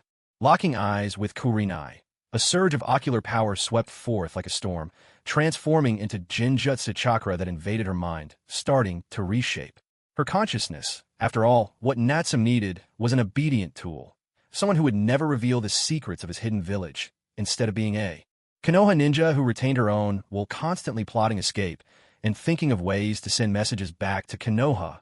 She was now someone else entirely. Natsume knew very well who could be swayed and who was utterly unyielding. Soon enough, with the power of the eternal Mangekyo Sharingan enhancing him, Natsume easily altered Kurenai Yui's consciousness. He erased all her feelings for Konoha. Of course, this kind of forced mental tampering was inherently unstable. It was just like what had happened with the previous fourth Mizukage, Yagura. As time passed, the effects of the illusion would gradually wear off, and the victim would slowly begin to recall everything. To maintain control, the technique would have to be reapplied at regular intervals to reinforce the illusion's hold. However, for Natsume, this posed no real problem. After casting the illusion a few more times and thoroughly conquering both Kurenai's body and mind, he would simply issue her a formal recruitment order that would permanently cement the effect, binding her loyalty and sense of belonging entirely to him and to the flame-hidden village. Natsume curled his finger, sending a surge of powerful chakra through the air. In an instant, all the steel needles pinning Kurenai were pulled free, and the leather belts restraining her were severed. She was released and gently lowered to the ground. "Greetings, master." Upon landing, Kurenai knelt on one knee in a gesture of deep respect. Her movements smooth and untroubled. "Stand up," Natsume commanded. "Yes, master. Now, use your jinjutsu to conjure a small tree for me," ordered at once. Kurenai immediately formed hand seals and began her technique. In no time at all, a vivid little tree appeared before Natsume's eyes. Every leaf shimmered with fresh, vibrant green, swaying gently as if stirred by a passing breeze. The bark was textured and detailed, so real it could fool the eye. Only by reaching out and passing a hand straight through the phantom trunk would one realize it was nothing but an illusion. Seeing this, Natsume's heart leapt with satisfaction. This was exactly the result he wanted. After all, Jinjutsu cast through dojutsu like the Sharingan was typically highly targeted, trapping only the victim in a convincing hallucination. While powerful, it wasn't what Natsume needed. Non-dojutsu Jinjutsu, on the other hand, could manipulate chakra to fabricate illusions visible in the real world, illusions that everyone could see. In Natsume's hands, Kurenai was far from just a master of Jinjutsu. She was in essence a true master of special effects. Exactly.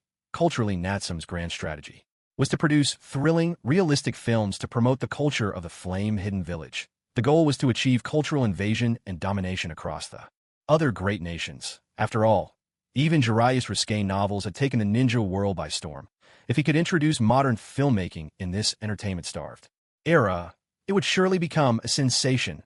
With Kurenai's non-dojutsu Jinjutsu at his disposal, Natsume wouldn't need any post-production special effects for his future films. By filming directly on location, we can easily achieve special effects with the realism of million, even $10 million productions. This is the true value of illusion techniques that don't rely on the Sharingan. When the time comes, all those promotional blockbusters that Natsume has been preparing in his mind can become a barrage of cannon fire, overwhelming all the other nations. Just imagine, this Uchiha isn't so cold. Uchiha's redemption, beauty, and the Uchiha, fast and furious Uchiha.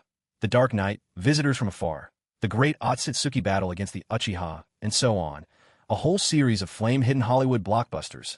With these, how could we not turn the entire shinobi world perception of the Uchiha clan upside down? As long as the cultural invasion is done right, and the public relations are handled well, anything black can be washed white, and anything white can be painted black. If you can, please support by giving more likes to the urging for updates videos, and don't forget to send those free gifts. There should be another update tonight. Thank you so much. Greater than over equal to less than over equal to. At this moment in Konoha, 3 days ago, the main forces of Konoha had already returned to the village. Lord Jiraiya, what about the Hokage? Kakashi glanced toward the medical room on his left, asking Jiraiya in front of him with concern. 5 days ago, the evacuation had been grueling, and in the end, on Konoha's side, no one could have anticipated that a Wagakure would use the tailed beast. Again, even going so far as to sacrifice their own. It was madness. Because of that, the dozen or so Umbu who stayed behind to cover the retreat with the third Hokage Hiruzen Tsurutobi all lost their lives in the explosions wrought by those tailed beast bombs. Hiruzen himself was gravely wounded, 4 ribs broken, half his right arm gone, and left on the brink of death, and that was after several Umbu gave their lives to shield him from the worst of the blasts. Otherwise, he would have perished right then and there, already badly injured. Hiruzen's condition worsened after the exhausting journey home. By the time they returned to Konoha, he was barely hanging on, confined to the treatment room ever since. Only the day before yesterday, did he finally pull through the danger. But even now, he has yet to awaken. He's out of immediate danger. There's no need to worry, Jiraiya said, leaning against the wall with his arms folded, exuding confidence. With me here, no one will threaten the old man. With one of the legendary 3 Sannin, Jiraiya, standing guard, any would-be troublemakers were kept at bay, allowing Hiruzen to recover in peace. Thank you for your trouble, Lord Jiraiya, Kakashi said sincerely. Don't thank me. By the way, things haven't been looking good in the village these past couple of days, have they? That's true, Kakashi replied with a nod. In this great battle with a Wagakure, Konoha did emerge victorious. They sent out fewer than 1,000 shinobi and lost just over 200. It was a heavy loss, but compared to Wagakure, which lost at least over 2,000 people, this was already a remarkably cost-effective victory. Not only that, but they also destroyed a great many buildings in a Wagakure, dealing a heavy blow to the village. By any measure, this was a resounding triumph. Originally, after such a calamity, once the news returned and the victorious army marched home, it should have greatly lifted the spirits of the people of Konoha. However, when they arrived back, they were hit with a harsh realization. Though they had managed to steal Wagakure's crystal, their own village's crystal had also been stolen by the Hidden Flame village. Not only was their sensory unit almost completely wiped out and the Grand Konoha barrier destroyed, but every last remaining member of the Uchiha clan had quietly slipped away without anyone noticing. Clearly, the group sent to stop the Hidden Flame village, led by Fugaku, had failed to serve their purpose. Instead, they were swept away in a single stroke. It was truly like throwing good money after bad, sending a meat bun to chase a dog, only for it never to return. Or as the saying goes, losing both the wife and the army in the bargain. In short, this blow immediately took the shine off Konoha's great victory. Many prominent clans within the village began to harbor their own secret thoughts. Even Lord Danzo was so furious he coughed up blood and has been convalescing ever since. Of course, none of these issues were the most pressing, whether it was the mass defection of the Uchiha clan or the damage to the village's barrier. These had little direct impact on ordinary villagers. The true disaster was that there was nothing to show for their efforts. Despite winning a great battle, they hadn't gained a single tangible benefit. To prepare for this war, all sorts of supplies have been stockpiled in advance, draining Konoha's emergency reserves. At the same time, the villagers have been burdened with a hefty wartime tax, forcing everyone to tighten their belts. On top of that, they still owed 50 million to Sunagakure as an alliance fee. Everyone was counting on this victory over a Wagakure to bring in a substantial windfall, but in the end, though they won the battle, they didn't gain a single thing. The villagers would have to keep living frugally. How could they not feel disheartened? Winning this battle felt even worse than not fighting at all. No wonder the entire village was shrouded in a gloomy atmosphere. Of course, the higher-ups in Konoha were even more miserable than the struggling villagers. The third Hokage Hiruzen lay unconscious. Danzo was bedridden at home. Koharu had already passed away. Only Hamura Mitokado was left to keep the village administration running. Debt collectors from Sunagakure were pressing hard. The treasury was empty. The villagers were full of resentment, and post-war relief efforts were mounting. All these troubles weighed heavily on Hamura, leaving him completely at a loss. As a result, although Konoha's actual losses weren't huge, the entire village seemed to be facing even tougher times than in previous wars. Just yesterday, the feudal lord sent someone to hold the village accountable, demanding an explanation for going to war without authorization. If not, he threatened to impeach Lord Hokage. At the same time, this morning, we've received a third urgent message from Sunagakure. They're still pressing the village to pay the alliance fee as soon as possible.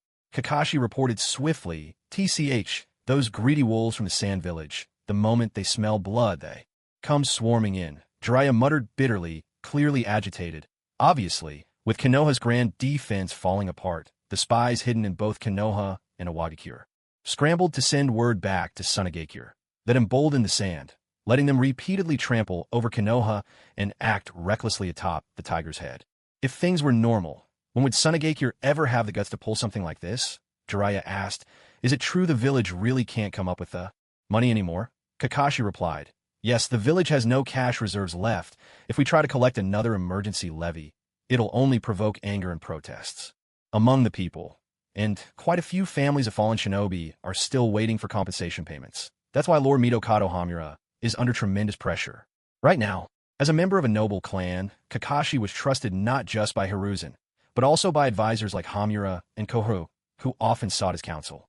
So Kakashi was privy to much of the high-level inside information. Things have gotten this tight, have they? Jiraiya shook his head and sighed. He was just about to say something more when suddenly the door to the medical ward swung open. The Hokage is awake now. However, his condition is still fragile, so please keep your visit brief, a medic Nin cautioned hurriedly, then led the overjoyed Jiraiya inside, leaving Kakashi alone to stand guard outside. Speaking of which, isn't Guy laid up with a broken bone too? He's staying in a convalescent ward just one floor down, right? Should I go check on him? No. I'd better wait for Lord Jiraiya to come back. First, Kakashi hesitated for a moment, but ultimately decided to wait. More than 10 minutes later, Jiraiya emerged, closing the door. Carefully behind him, Lord Jiraiya, the old man will be all right. He just needs some time to recuperate. Phew. Kakashi let out a long sigh of relief. Then quite uncharacteristically, Jiraiya's face grew solemn. Also, for the time being, I'll be acting as Hokage. Kakashi was momentarily taken aback, but without a hint of doubt, he immediately dropped to one knee, ready to accept his orders. First, inform the envoy from the Land of Fire that the Hokage is recovering from his injuries. As for the cause of this war, the Hokage will explain it to the daimyo personally once he's back on his feet. Understood. Second, find a way to detain some of the daimyo's envoys and use the opportunity to request some financial support from the daimyo's residents. No matter what, we must get at least tens of millions to tide us over this. Understood. Third, in the name of Konoha, we will issue a public condemnation against a Wagakure and the Land of Earth. We will denounce their previous surprise attack and demand that old man Inoki pay ransom. His son Kuratsuchi should be treated the same as Asuma. 35 million ryo for ransom, not a single coin less. After all, they are both direct heirs of two Kage. That should be their price. As for his granddaughter Black Earth, set her ransom at 25 million, and his disciple Deidara at 20 million. These two can be bargained down a little, but not below 18 million. The specifics, I'll have the administration select someone to handle the negotiations. With a sweeping gesture, Jiraiya made his decision without the slightest hesitation. This was exactly what Hiruzen had just instructed him to do. Such a brazen demand made even Kakashi, standing nearby, feel his scalp tingle. After all, they had already destroyed a large part of a Wagakure and killed so many of their shinobi. Now they were asking for such an enormous ransom on top of it. Surely, this would be enough to drive the third Tsuchikage Inoki to his grave from sheer anger. Fourth, here's my bank book. There should be just over 100 million ryo in it. All the rewards and royalties I've saved up from missions over the years. Take a few people with you to the capital of the Land of Fire, withdraw all the money, and bring it back. That should help the village recover from this blow. Jiraiya pulled out a thick bank book and handed it to Kakashi. Kakashi took it and flipped through the pages, his eyes widening in shock. On one hand, he was amazed that Lord Jiraiya truly had such a vast sum saved up. On the other, he was even more astonished that Jiraiya was willing to contribute his entire savings at such a critical moment to support Konoha. Truly, this lecherous sage had a sharp tongue, but a soft heart. Thank you. Kakashi put the bank book away, expressing his heartfelt gratitude. Lord Jiraiya, is there anything else you need me to do? Jiraiya scratched the back of his head. That should be it. Wait. One last thing. In my capacity as acting Hokage, I hereby declare that the largest bathhouses in the village be converted into mixed bathing facilities. Kakashi, because this conflict only involved two major hidden villages and the fighting lasted just a single night, the battle between Konoha and Wagakure did not escalate into the Fourth Great Ninja War. How both sides and the entire ninja world would ultimately define this war would take time to settle. For now, both sides were locked in heated arguments, each clinging to their own version of righteousness. The Wagakure, speaking for the Land of Earth, loudly condemned Konoha's unprovoked assault and demanded compensation. Meanwhile, Konoha bit back, insisting that a Wagakure started it by provoking them first, breaking their treaty and unleashing a tailed beast. The accusations made Inoki and the Wagakure leadership so furious that they could barely contain themselves, their anger nearly boiling over. They loudly cursed Konoha for being shameless, daring to slander them with such wild accusations. It was the classic case of a thief crying, "Stop, thief!" Both sides argued fiercely over who had struck first, hurling accusations back and forth in a spectacle of utter chaos, with no clear resolution in sight. Alas, in the end, Iwagakure was forced to concede defeat by a narrow margin. There was simply no other way. Their sons, granddaughters, and disciples were all in the enemy's hands. If they were lost, Iwagakure's future would be shrouded in darkness. But when Konoha made their outrageous demands and asked for a ransom price that was practically daylight robbery, Inoki was so angry that he almost lost consciousness again, fumes of fury practically pouring out of his ears. From Iwa's perspective, it was obvious. Konoha had already emptied their coffers, and now, insatiable as ever, they were demanding ransom too. It was an intolerable humiliation. Yet no matter how furious Iwagakure was, they no longer had the strength to counterattack, unless they were willing to abandon their own village, or simply turn their backs on the lives of people like Kuratsuchi and the others. They had no choice but to swallow their anger and obediently scrape together the ransom. All in all, this grand drama was watched with great interest by all the smaller nations and the other three great powers. They clapped and cheered, delighted by the spectacle. In fact, they could hardly wait for Konoha and Iwagakure to clash again. After all, the more fiercely those two fought, the more their strength would be worn down. That was the only way the other countries and the other hidden villages could safely watch from the sidelines and reap the benefits when the dust settled. Meanwhile, as Konoha and Iwagakure were locked in their bitter dispute, a week had passed since the end of the great battle. On the other side, in Enkakure, Natsum once again left the village. This time, however, he did not go alone. Instead, acting in an official capacity, he submitted a formal request to Kumogakure in the Land of Lightning for a diplomatic exchange and received their approval. So this time, Natsum led an entire embassy, 20 people strong, on the road to Kumogakure. Of course, Natsum's purpose was clear. First, he intended to strengthen ties with Kumogakure, expanding Enkakure's political influence while also seeking to learn from Kumogakure's famed taijutsu techniques. Second, he planned to visit the village cemetery, and while there discreetly place a couple of flying thunder god seals, paving the way for a future visit to the tomb of the Gold and Silver brothers. The reason Natsum didn't choose to go alone, but rather used the pretext of an official visit and made a grand entrance, was all for the sake of safely obtaining the remains of the Gold and Silver brothers. After all, he had never been to Kumogakure before, nor had he left any flying thunder god marks there. Kumogakure was also protected by powerful barriers, and a lone infiltration would almost certainly risk exposure. With the fourth Raikage's incredible speed, Natsum feared he might be apprehended before he even located the brothers' graves, let alone had a chance to dig. So he chose the proper diplomatic route, entering openly and honorably, leaving his marks behind, and waiting for the right moment to act. Next time, it would be wiser to quietly slip past the barrier and make a move with greater caution. In a ninja world, each of the 5 great hidden villages has its own unique traits, and these characteristics are deeply entwined with the culture of each village. Kumogakure, the hidden cloud village, sits high atop the mountains, nestled just below the clouds, with natural advantages for training and lightning release. Most of Kumogakure's top fighters excel in this technique. The village's lofty location also means that its residents are frequently struck by lightning. To adapt, the second Raikage invented unique taijutsu techniques, and soon Kumogakure's lightning-release taijutsu became renowned throughout the ninja world. Moreover, the intense sunlight at such altitudes has given most male ninja from Kumogakure darker skin and more robust builds.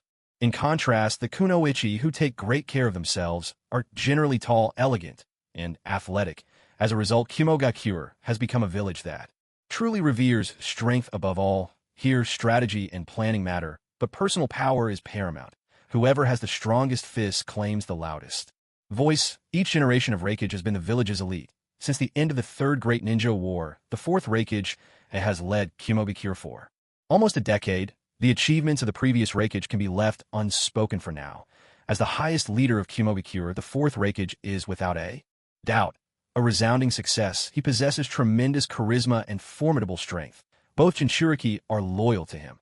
The ninja of Kumogakure identify with their village to the utmost degree. He has nurtured a host of outstanding subordinates. During his reign, there hasn't been a single notable defector. Scandals about suppressing bloodline clans?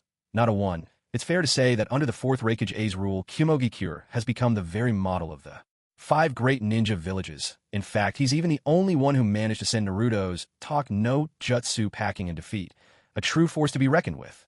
All in all, the fourth Raikage has proven with real results. Hollow democracy can't compare to rational autocracy.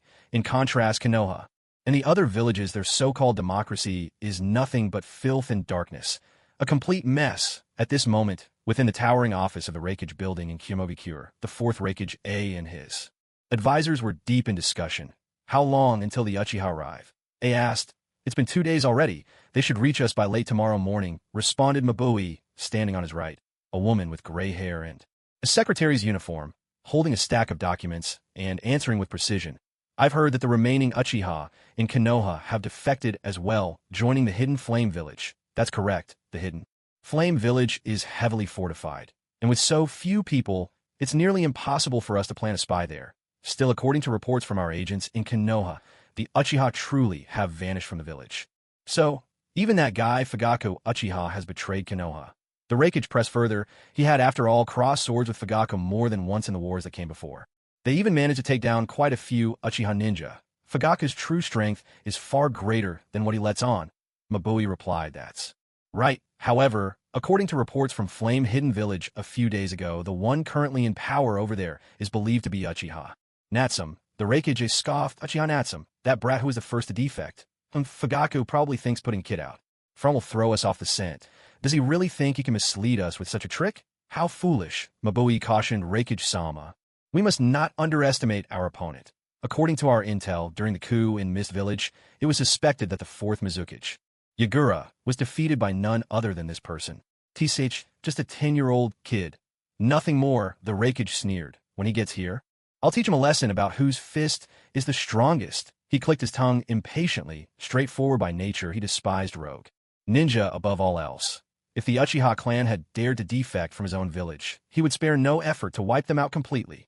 That's why he felt little goodwill toward the approaching Flame Hidden Village delegation. In fact, he was secretly considering whether he should seize this opportunity to wipe out the entire Uchiha envoy and claim their Kekkei Genkai for himself. After all, the Byakugan killer Ao from Mist Village had made the other hidden villages envious for a long time. Otherwise, Cloud Hidden Village would never have resorted to such underhanded means to force the Hyuga clan of Konoha to hand over Hayashi Hyuga. Unfortunately, all they ended up with was the corpse of Hisashi Hyuga, whose Byakugan had long since been destroyed. But this time, with such a bounty of Kekkei Genkai delivered right to his doorstep, he could not let the chance slip by.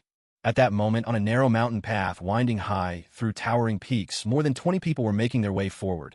How much farther is it? I feel like there's no end in sight.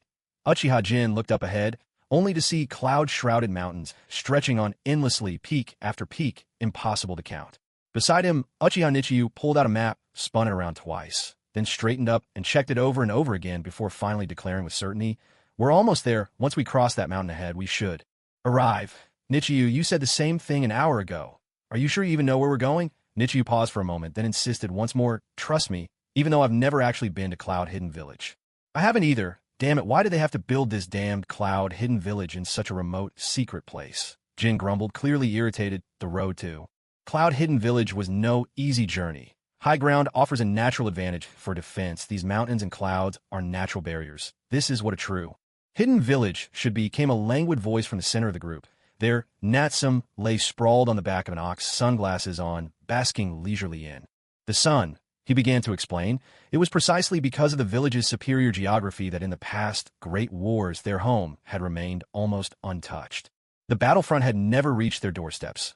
Unlike Konoha, which sat on flat land, surrounded by dense woods that blocked the view, making it seem as if anyone could come along and bully them. This place truly is easy to defend and hard to attack. By the way, young master, I was wondering, since there are so few of us on this trip to the Hidden Cloud Village, could we be in danger? I remember you once said that all the major hidden villages covet our Sharingan. Isn't there a chance the Hidden Cloud might try something against us? Natsum replied, "Don't worry. Even if something does happen, it's nothing we can't handle. You've already made preparations, young master." "No preparations. But honestly, even if things go wrong, the Hidden Cloud Village won't be able to keep me here." "What about us?" "You'll just have to look out for yourselves." Silver leaps up in shock. "Natsum, I'm just teasing. Don't get worked up, a young master. If we really were captured, would you come save us?" "I wouldn't," Natsum replied with absolute decisiveness, not even a hint of hesitation. "Couldn't you at least pretend to hesitate a little?" Natsum said, "There's nothing to hesitate about. Anyway, if you really do get caught, just tough it out through a few rounds of interrogation. Who knows, maybe you'll hold on long enough for a honey trap to work in your favor. Isn't that exactly what you're hoping for?" Silver stunned silence. Compared to all the exhausting journeys he'd taken in the past, Natsum, now standing at the very peak of the shinobi world's current power, felt far more at ease. He wasn't arrogant, but he was no longer as anxious as before. As a result, this trip to the Hidden Cloud felt unusually calm. Indeed, the Hidden Cloud Village boasted formidable overall strength. The fourth Raikage, two powerful Jinchuriki, a squad of elite guards, and a number of veteran shinobi lurking in the shadows. By any measure, they had more than a handful of Kaga-level fighters. This battle-hardened team was among the very best of the 5 great villages. Just look at the neighboring Hidden Mist Village. so poor now that they can barely muster 2 or 3 Kage-class fighters. Yet, with Natsum's current abilities, even if every top fighter in the Hidden Cloud came at him at once, he'd likely still come out on top.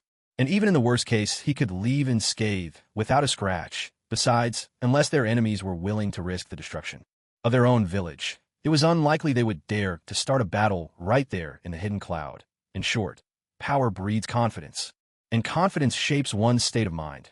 Natsum now approached things with a quiet composure. In fact, he was already daydreaming about what good food and fun things he might find in the Hidden Cloud village, determined to seize the opportunity and enjoy himself. But just as Natsum was lost in his thoughts, from the steep cliff ahead and above, a hail of shuriken suddenly shot forth, hurtling toward the entire Uchiha delegation. Natsum, who was the first to notice the ambush, reached out and clenched his hand, without even resorting to any ninjutsu. The sheer force of the surging chakra he unleashed was almost tangible, intercepting every shuriken in midair with effortless strength. He twisted the dozens of weapons into tangled iron knots, which fell heavily to the ground. We're under attack. It's an enemy assault.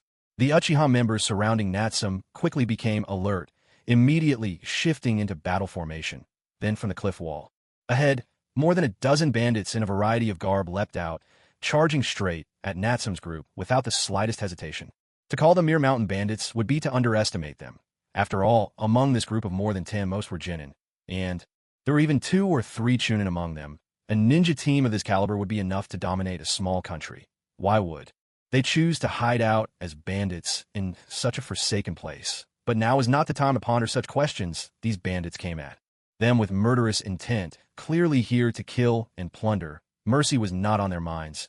Hinata, I'm leaving this to you all. Settle it quickly, Natsum ordered. Though he could have wiped out these ordinary bandits with a single move, he still chose to give his subordinates a chance for practical training. After all, he couldn't protect his clansmen forever. They needed to sharpen themselves. All right, leave it to us. Mere lowlifes. Are you looking to die? Jin shouted, charging into the fray without hesitation. While he wouldn't stand a chance against an elite jonin like Zabuza, dealing with these small fry was another matter entirely. Besides, on their side, even without counting the few personal guards and about half the administrative staff of the more than 20 people present, the weakest of the rest were at least chunin level. Were they supposed to fear a band of bandits? The fight was over in moments, in less than a minute. Nearly all the bandits were killed. Only 1 chunin and 1 genin managed to escape, slipping away in the chaos. Had these so-called ordinary bandits received a bit more training and coordinated their attacks, they might have lasted a little longer. Unfortunately, their fighting was chaotic and unorganized. Even the way they performed their jutsu hand signs was wildly inconsistent. It was obvious at a glance they were a ragtag bunch, utterly incapable of withstanding a real confrontation. Young chief, should we give chase? Someone asked. No need. They won't get far, Natsum replied, a calm certainty in his voice. A few people looked at him in confusion. Natsum simply pointed ahead. With the spirit transformation technique active, his senses for the souls of all sentient beings nearby were razor-sharp. He had already detected the 2 figures lurking just beyond their line of sight. Moments later, the 2 figures appeared, each dragging a corpse, and came before Natsum and his entourage, Forthrake's bodyguard. See, one introduced himself. This is my teammate. Darui, you must be the emissaries from Hidden Flame Village, right? Apologies for the fright we've caused. These fellows only appeared recently. They're bandits who have been roaming the nearby mountains. We're currently searching for them and preparing to wipe them out. I didn't expect you to run into them. My apologies, she spoke with a practiced smile, offering a smooth explanation and apology. He pointed at the bodies at his feet, signaling that they had already taken care of the 2 fleeing bandits. Hearing this, Natsum felt only disdain, scoffing inwardly. If he hadn't sensed those 2 lying in wait ahead, spying on their group's predicament, he might have fallen for this story too, chalking it up to coincidence. But as things stood, these so-called bandits, who were no pushovers, were almost certainly connected to the Hidden Cloud. Perhaps they were death row inmates disguised for the job. Or maybe they'd been driven here from somewhere else. Either way, the purpose was clear: to probe their strength using these expendable bandits. Even if all the bandits died, it would be no great loss, but if by accident they managed to kill a few Uchiha ninja and claim some Sharingan eyes, that would be an unexpected windfall. After all, though the Hidden Cloud valued martial prowess and respected strength above all, that didn't mean everyone there was all brawn and no brains. Otherwise, they wouldn't have cornered the Leaf Village so thoroughly back, then forcing them to hand over Hyuga Hizashi's body in desperation. Simple as it was, this kind of probing tactic could be surprisingly effective. It was worth a try, especially since all the bandits were now dead, leaving no survivors to testify against. The Hidden Cloud, well, who would have thought even these straight-laced Hidden Cloud types would resort to such underhanded tricks? I'd originally planned to show off a little when we arrived, let the fourth Raikage see what we can do, and leave him with some dignity, but now it looks like it's time to get a bit tougher and teach them a lesson. Natsum made up his mind, turning to Shi and Darui of the Hidden Cloud. He gave a friendly, seemingly genuine smile. That's right, we're the delegation from the Hidden Flame Village. Why don't you lead the way? I can't wait to meet your Raikage. Have the Uchiha arrived yet? Yes, they have. They're settled in the guest residence. Mabui is receiving them, and Darui is keeping an eye on things. How strong are they? Nothing remarkable. At a glance, they brought a dozen or so Chunin and 2 or 3 Jonin. What about that brat Uchiha Natsum? Hard to say, but he doesn't seem weak. As for his age, it matches the rumors. He looks barely into his teens. So he really is just a kid? Huh. As he listened to his bodyguard Shi's report, the Raikage tore a huge bite from a slab of beef, chewing as he replied. He still didn't seem to regard the Hidden Flame delegation as worth his attention. After all, if such a large hidden village like ours could really be overthrown by a mere 20 Uchiha ninja, what would that say about us? The fourth Raikage asked. Have we figured out the purpose of their visit? His guard C replied. It seems they want to discuss a business partnership with us, but they haven't shared the details. They said they'd like to talk with you in person, Lord Raikage. Business partnership? Most likely. They're here to try and swindle us again, aren't they? Do they really think Humogakure is that easy to fool? Well then, let's give them this chance. If they can beat me in a fight, I'll talk about anything they want. See, get things ready once we've finished eating. Arrange for them to meet me at the training grounds. I want to welcome our guest personally. Understood, of course. Even though Raikage was full of confidence, he was by no means reckless. He quickly added, what about B? Where's that guy? Lord B should still be training in the Valley of Clouds and Lightning. Strengthen the defenses over there. The Uchiha clan's Sharingan wields powerful jinjutsu, enough to affect even a tailed beast. Don't let any Uchiha get close. Yes, sir. Receiving his orders, C hurried off to make the preparations. Kumogakure lies deep in the mountains, and the entire land of Lightning sits at a high altitude. With abundant sunshine and lush, sweet vegetation, it's an ideal place for animal husbandry.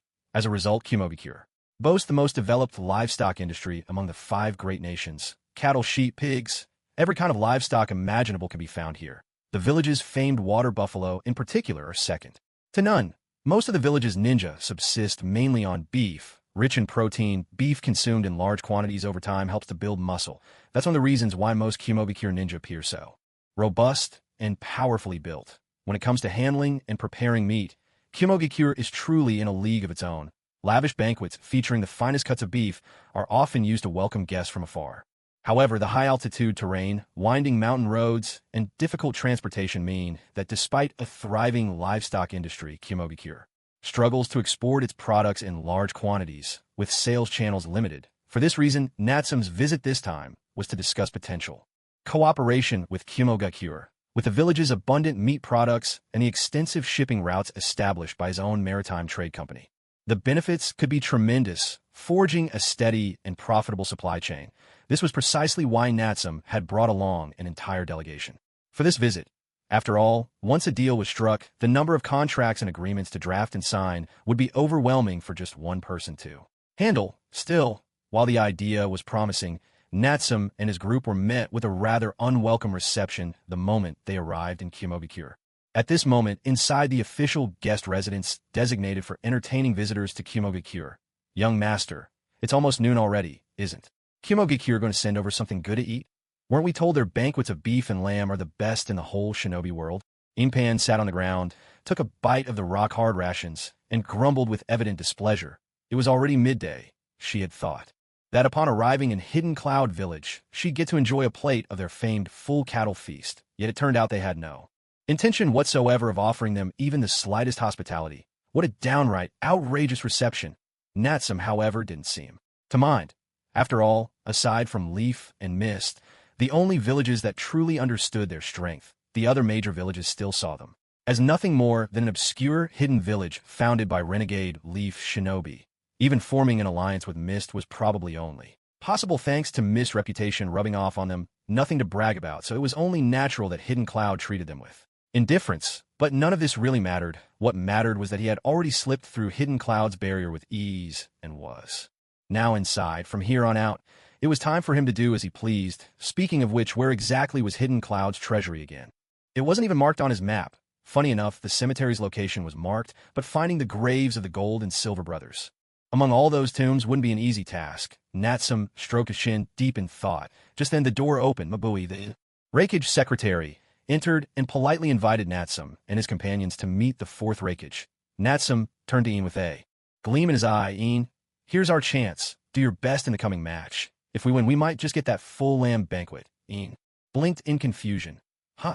Why? Are we going to fight? Natsum waved off her concerns. No time for questions. If you lose, just watch us eat. Ian was left speechless, eyes wide with dismay. Natsum hadn't brought a large entourage. Most of the diplomatic party remained at the guest house. Only 4 of his elite guards, including Nichio, accompanied him outside. Soon they arrived at Hidden Cloud's training grounds. The grounds were set on the village's left flank, carved into the mountainside, split into upper and lower tiers. The lower area was vast, spacious enough for hundreds of Cloud shinobi to train simultaneously. The upper tier was paved with solid granite, built to withstand fierce combat, specifically designed for live battle simulations. It was proof enough that Hidden Cloud truly embraced a culture of martial prowess. Standing on the upper tier, arms folded, the Reikage looked every bit as imposing as a mountain, his presence overwhelming as he called out, "So, you are Uchiha Natsum." Natsum met his gaze undaunted and replied, "Reikage, isn't inviting us here a bit of a breach of etiquette?" Reikage opened his eyes, fixing the youth with a steely glare that seemed to flash with sharp intent. "I've heard your Hidden Flame village seeks my cooperation?" "Yes," Natsum answered. "And what exactly do you want to cooperate on?" "We'd like to purchase large quantities of Hidden Cloud's livestock products. This includes meat products, dairy products, eggs, as well as all kinds of animal hides, furs, manes, bones, intestines, and so on as raw materials." "How much do you want?" "A lot, a whole lot." "Such shameless boasting. Do you really think a tiny renegade village like yours is worthy of cooperating with us?" With a cold snort, the Reikage took a step forward. His whole body radiated an overwhelming aura that surged out like a tidal wave, pressing down on Natsum and his companions. The killing intent was so thick it felt almost tangible, mingled with his vast chakra. For ordinary shinobi, this would be enough to make them lose control in terror, their mental defenses collapsing on the spot. Even behind Natsum, Nichiyu and Jin, unable to withstand the crushing pressure, turned pale, their skin prickling with goosebumps, every muscle tense with dread. Yet for all that intimidation, to Natsum, it was no more than a gentle breeze passing by, leaving him utterly unshaken. "Reikage-sama, did you have a rough night?" "What's with the temper?" he thought to himself. There probably wasn't a force in this world capable of truly intimidating a sage body like his. At the same time, seeing this kid face him head-on, utterly unfazed by his killing intent, the fourth Reikage, it couldn't help but show a hint of admiration. He spoke frankly. "You've got backbone, courage you have, but what about the skills? Why should I believe you can honor this deal? That you can really resell all this livestock without a hitch?" "Enough talk, let's get to it. Are we doing a one-on-one? Or is it all of you at once? Your call." Natsum's response was crisp, and with a wave of his hand, he signaled Nichiyu and the others to fall back. "Now that's what I like." The Reikage burst out laughing, hot-tempered. And straightforward as he was, he never cared for empty words. If not for needing to figure out the true purpose of the Flame-Hidden Village's visit, he wouldn't have bothered with conversation at all. But now this kid called Uchiha Natsum, so sharp, so decisive, was exactly the type he admired. A man after his own heart. "Fine, I'll give you a chance, kid. I won't bully you. If you can last 3 minutes under my attacks, I'll consider your proposal for cooperation. If you can't hold out and die halfway, you'll have no one to blame but yourself. Of course, your friend can join in too. So, do you have the guts to try?" With a thunderous shout, the Reikage tore off his outer robe, revealing muscle upon muscle, his physique as mighty as a bull. "Boss," Darui, standing nearby, hurriedly tried to intervene. After all, the Flame-Hidden Village had come as an official delegation. The earlier secret test was already pushing the limits. Now, to have the Reikage himself challenge a 10-year-old boy, even if he won, it wouldn't be much to brag about if word got out. "Darui, don't stop me," the Reikage roared. On Natsum's side, he showed not a hint of fear. "All right, I was just thinking I could use a bit of exercise. No need for anyone else. I'll handle this myself." 3 minutes? That's more than enough time to flatten you. Bring it on, you arrogant brat. You're courting death. With a thunderous slam of his fists, the Reikage crackled with electricity as blue chakra surged around him instantly, shrouding his entire body. In a blink, he donned his lightning release armor, amplifying his physique with the reactive, electrified chakra. Unleashing a terrifying burst of speed, he vanished from his original spot in an instant. Witnessing this, Natsum immediately activated his eternal Mangekyo Sharingan, where he saw the fourth Reikage disappear so abruptly from his field of vision.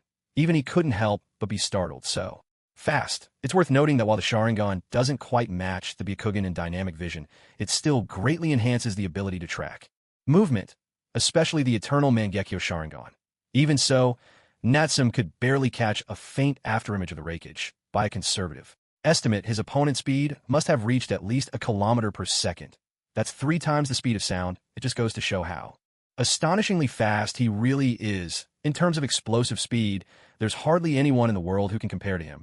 That's precisely why he's earned a reputation as the fastest ninja in the entire shinobi world. Back in the day, he was only slightly outmatched by the Yellow Flash of Konoha. But after all these years, he's already surpassed his former peak. Now he is truly the undisputed speed king of the shinobi world. As for Natsum, even with the extraordinary power of the Sage Body and his vastly improved physical speed, plus activating his 4th level moment ability, his combined speed was still just under twice the speed of sound. Mangekyo Sharingan. Left eye moment, 5th level 32 times speed. Boost. Without hesitation, Natsum unleashed the power of his left eye, instantly elevating the moment technique to its 5th level, granting a 32-fold increase in speed. Now, with the Sage Body as his foundation, he no longer needed to fear that his body would be torn apart by high-speed resistance. He could finally wield the highest levels of the moment technique without restraint under this incredible acceleration. Natsum's speed instantly broke past 1 kilometer per second, approaching 4 times the speed of sound, perhaps even edging out the 4th Reikage by a hair. In a single heartbeat, both figures vanished from sight. A colossal sonic boom erupted, accompanied by a violent blast of wind that nearly swept Nichio and the others off their feet. Boom! Boom! The clash of their bodies sounded again and again, echoing like thunderous explosions. None of the onlookers could track their movements at all. They could only hear the continuous, earth-shaking impacts and feel the shockwaves rippling through the air. Amidst the furious battle, the 4th Reikage himself was momentarily stunned by the sudden, explosive speed Natsum unleashed. As far as he knew, ever since Minato Namikaze, the 4th Hokage, had died, there hadn't been anyone who could rival his speed. Besides, Minato's swiftness relied on space-time ninjutsu, a trick, not true speed. Only this boy in front of him, barely past the age of 10, could actually surpass him, if only slightly, in sheer speed. To think, in order to avoid giving the other a chance to use that strange Mangekyo Sharingan ability, he had held nothing back. The moment he struck, he unleashed his full power, pushing his lightning release chakra, which heightened his reflexes to the absolute limit. Could it be that this kid's Sharingan ability is actually speed enhancement? No matter how fast you are, I can still crush you into a meat patty. With this thought, the 4th Reikage felt a surge of fighting spirit. By now, he had shed any trace of disdain for this young opponent and began treating him with utmost seriousness. Besides, it had been far too long since he'd faced someone who could truly go toe-to-toe with him in taijutsu, matching him blow for blow. Heavy flow violence, Liger Bomb, double lariat thunder axe. With each attack fiercer than the last, the Reikage unleashed a relentless barrage of taijutsu techniques upon Natsum. Every blow struck with the swiftness of lightning and the weight of a mountain. In mere moments, the once solid granite training ground was pounded into a field of craters and debris. If not for the 5-fold acceleration that came with that instant, Natsum might have found himself struck down before he could even react to such a ferocious onslaught. Setting everything else aside, the 4th Reikage's mastery of ninja taijutsu alone had firmly established him at the pinnacle of Kaga-level power, enough to rival even the mighty-tailed beasts. However, even though Natsum held a slight edge in speed, his defense and attack power could not compare to the Reikage armored in his lightning release cloak. With every clash, every punch, his opponent could shatter his bones, hands, feet, with sheer force. Luckily, the regenerative abilities of Natsum's Sage Body were extraordinary. In a matter of moments, his injuries would heal themselves, allowing him to keep fighting.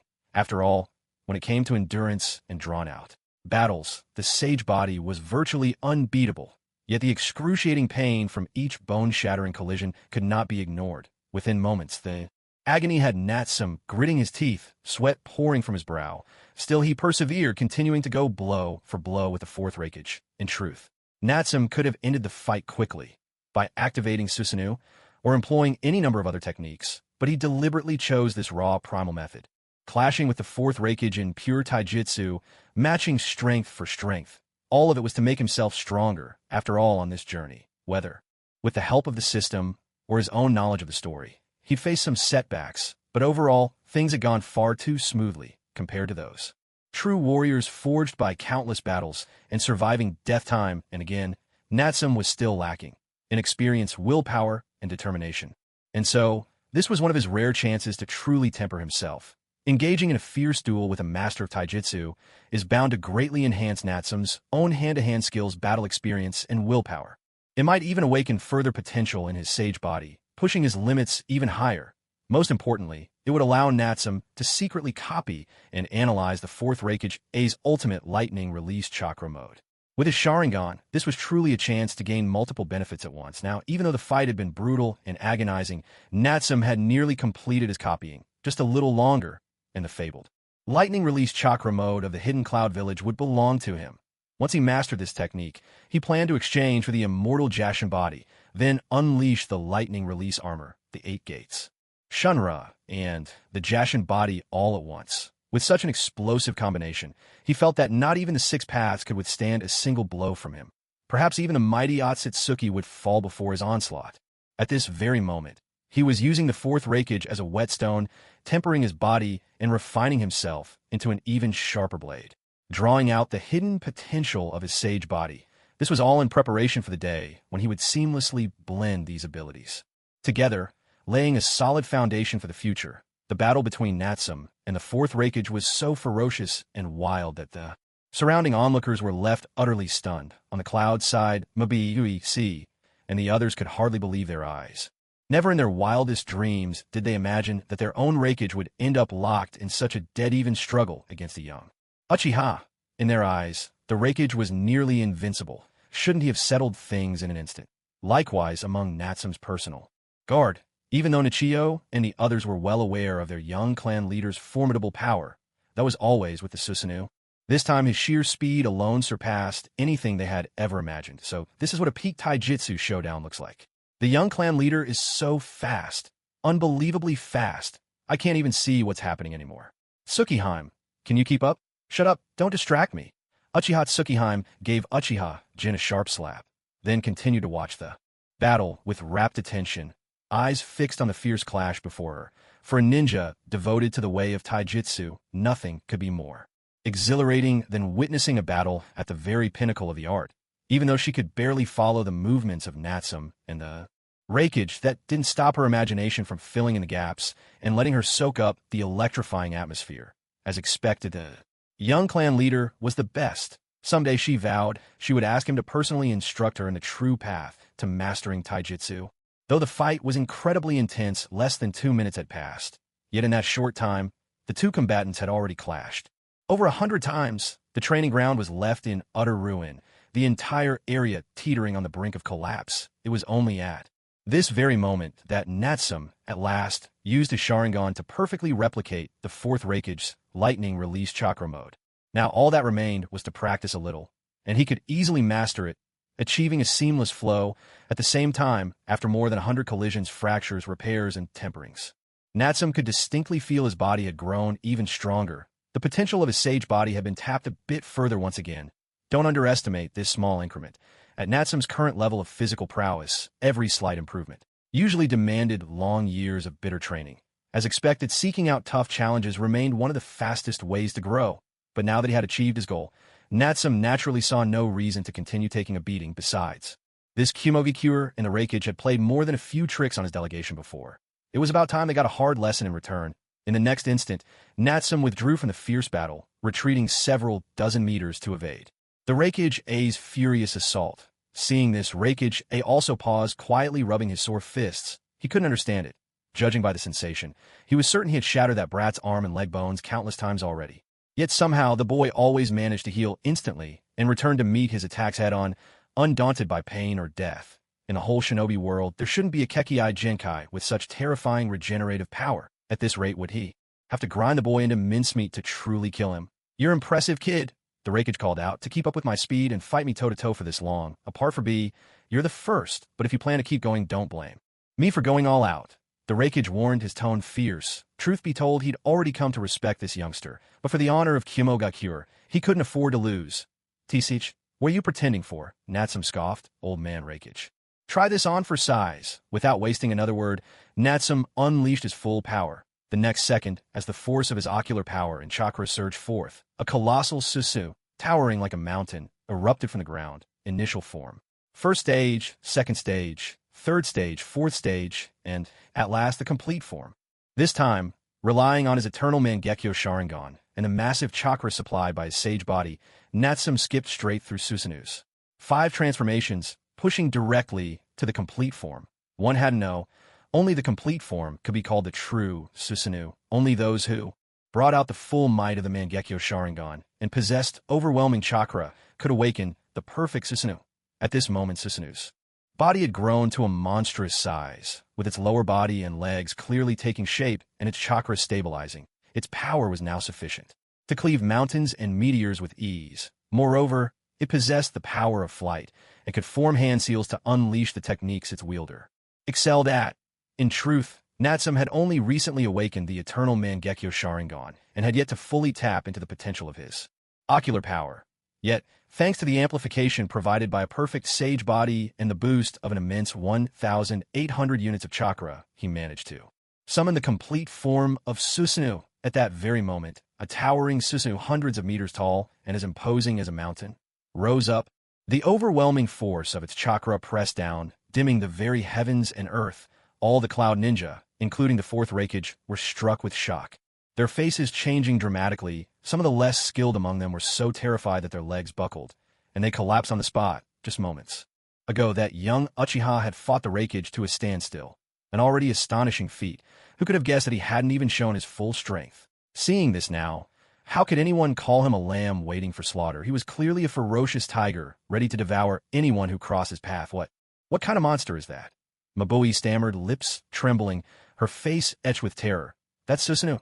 Only those who wield the ultimate power of a Sharingan could summon it. Another ninja exclaimed, recalling the records left behind by the 1st Reikage. And with a form this massive and terrifying, it must be the fully realized Susanoo.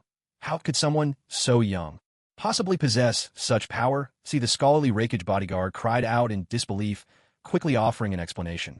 This level of Susanoo was something only spoken of in the annals of Cloud Village history. Perhaps only during the Warring States era had the infamous Uchiha, the demon of the ninja world, ever displayed such might. And now, after so many years, the Uchiha clan had birthed another monster. Boss, it's too dangerous. Stop fighting, Darui shouted in alarm. Clearly, he thought that even their leader was no match for such a demon god.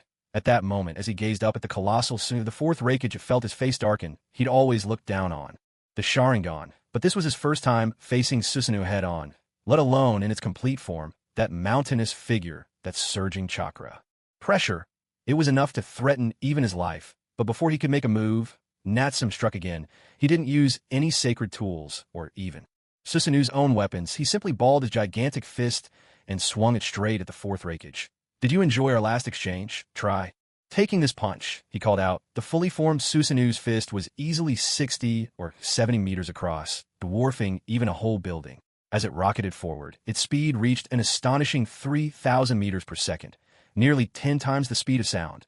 There was almost no way to dodge it. Even for the Reikage, renowned as the fastest in the ninja world, only a miracle could help him escape, but the entire training ground behind him, along with the crowd of watching hidden Cloud Ninjas, could not escape. With the force behind that single punch, if Reikage chose to dodge half the mountainside, and all the hidden Cloud Ninjas would be doomed. Natsum had calculated this perfectly, forcing Reikage to face the attack head-on. The 4th Reikage, just as expected, did not evade. Instead, he let out a furious roar and detonated all his chakra in an instant. Clad in his lightning release armor, he charged forward, meeting Susanoo's mighty fist with his own. Unfortunately, before the towering Susanoo, he was scarcely larger than an ant. A thunderous boom exploded, a shockwave far greater than any thunderclap. The upper level of the entire training field shattered instantly. Every watching ninja was swept away by the blast, flung dozens of meters through the air and crashing hard into the ground beyond. As for the 4th Reikage himself, he was sent flying by a single punch. Like a cannonball, he smashed into the mountainside, burrowing deep, over 10 meters down, leaving a vast circular crater 100 meters across. Even his legendary lightning release armor, said to be indestructible, was shattered, revealing deep cracks running across it. The Rakige's mouth bled, his body racked with agony. He was clearly gravely injured, and at the same time, a heavy rumble echoed as the force of the blow caused half of the mountain behind the training ground to collapse as well. Countless boulders plunged into the cloud sea below, sending up a roar like storm-driven waves. The might of Susanu's full power punch was undeniable. "Boss, Lord Rakige," the battered hidden cloud ninjas thrown aside by the blast shouted in panic. They didn't care about the ruined training ground or the fallen mountain. Only their leader's safety mattered. After all, he was the very backbone of the hidden cloud village. "Don't come closer, stay back." Cough. Cough. From the depths of the giant crater, Rakige A's angry shout rang out.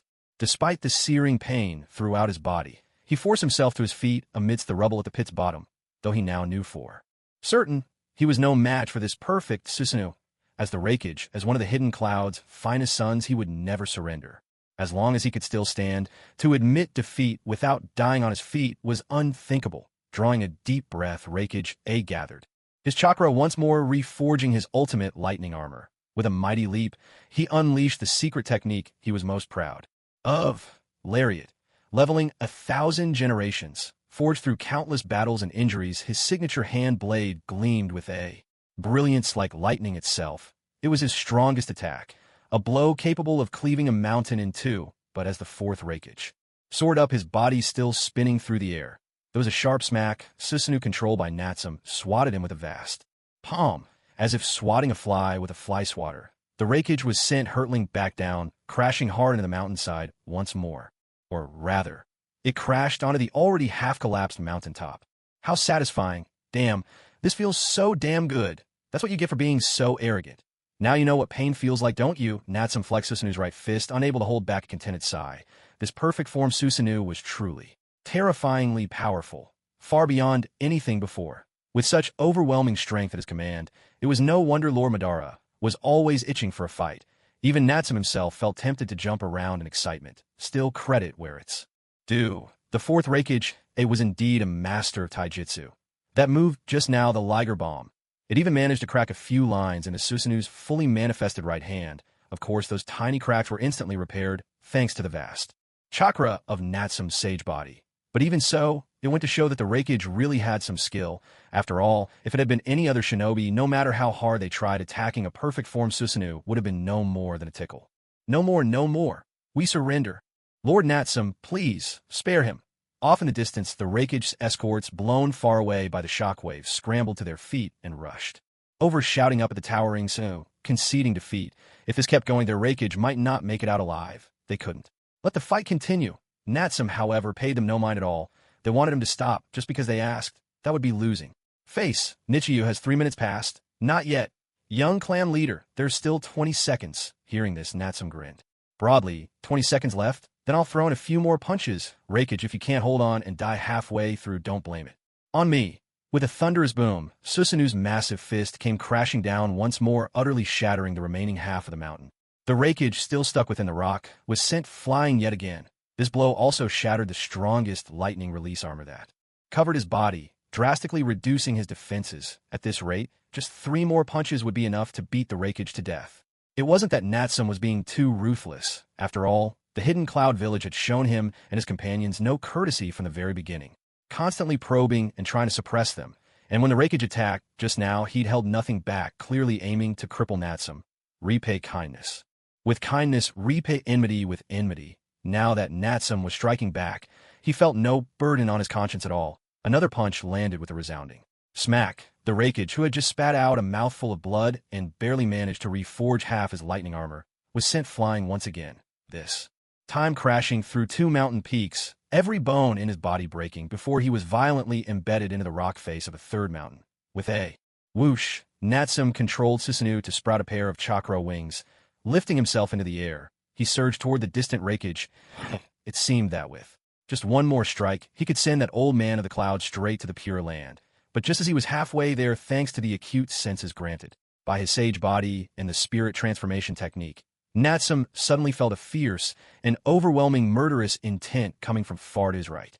In a fraction of a second, Natsum didn't hesitate at all. He drew his sword, unsheathed it, and swung fluid and seamless. In an instant, the 300-meter spiritual blade Kundu materialized in the hands of Natsume's Susanoo.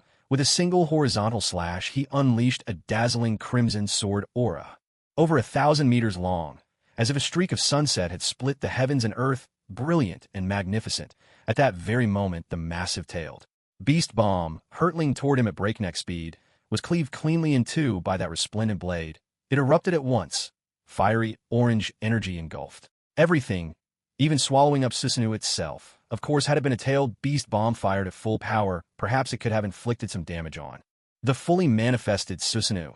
But this one had already been split by Natsume, its yin-yang chakra thrown into chaos. The resulting explosion was less than a third of its original force, utterly incapable of harming Susanoo in its complete form. Meanwhile, in the distance, several kilometers away, a colossal, awe-inspiring beast with the body of an ox and 8 octopus-like tentacles was coiled around a mountain peak, glaring at Susanoo's imposing figure far away.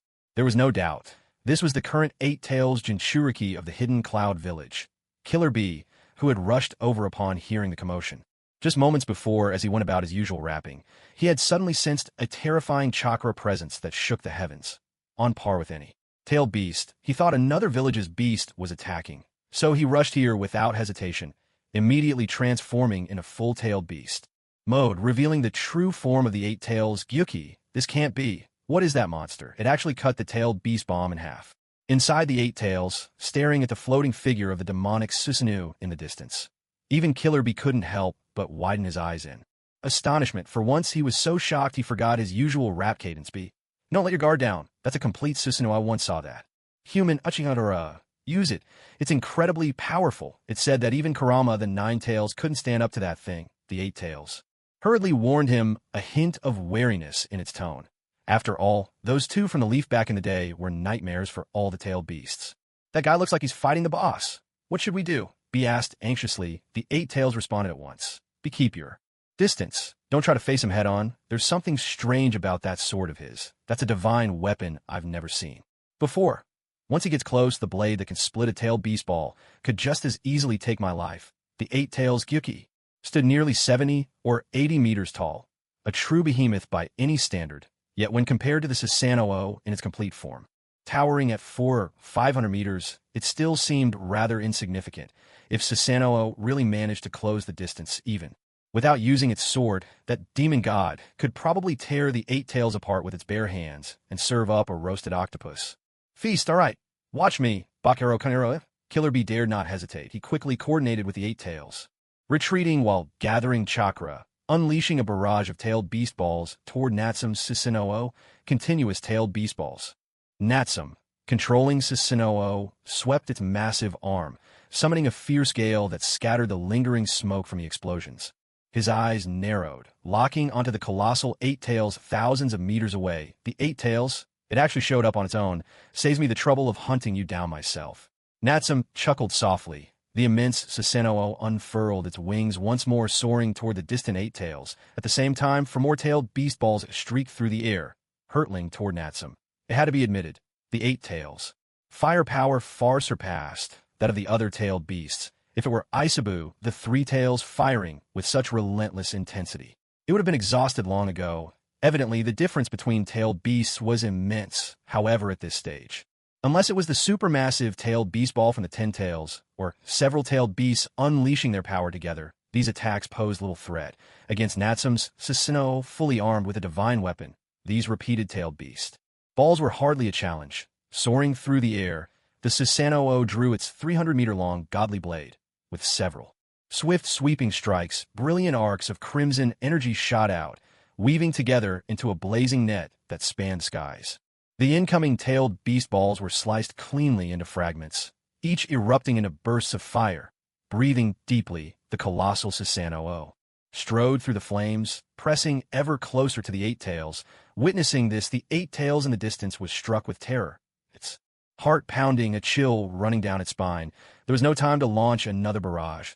All it could do was frantically lash its 8-Tails, retreating with all its might. But no matter how fast the 8-Tails fled, it could never hope to outrun the Susanoo soaring overhead. Ordinarily, with just the newly awakened eternal Mangekyo Sharingan, Natsum would never be able to sustain Susanoo's terrifying energy drain for long, but with the power of the sage's body and a vast reserve of chakra, coupled with rapid regeneration, he could wield Susanoo freely. Without worrying about exhaustion, perhaps he couldn't fight for days on end, but to unleash its full might for several hours. No problem at.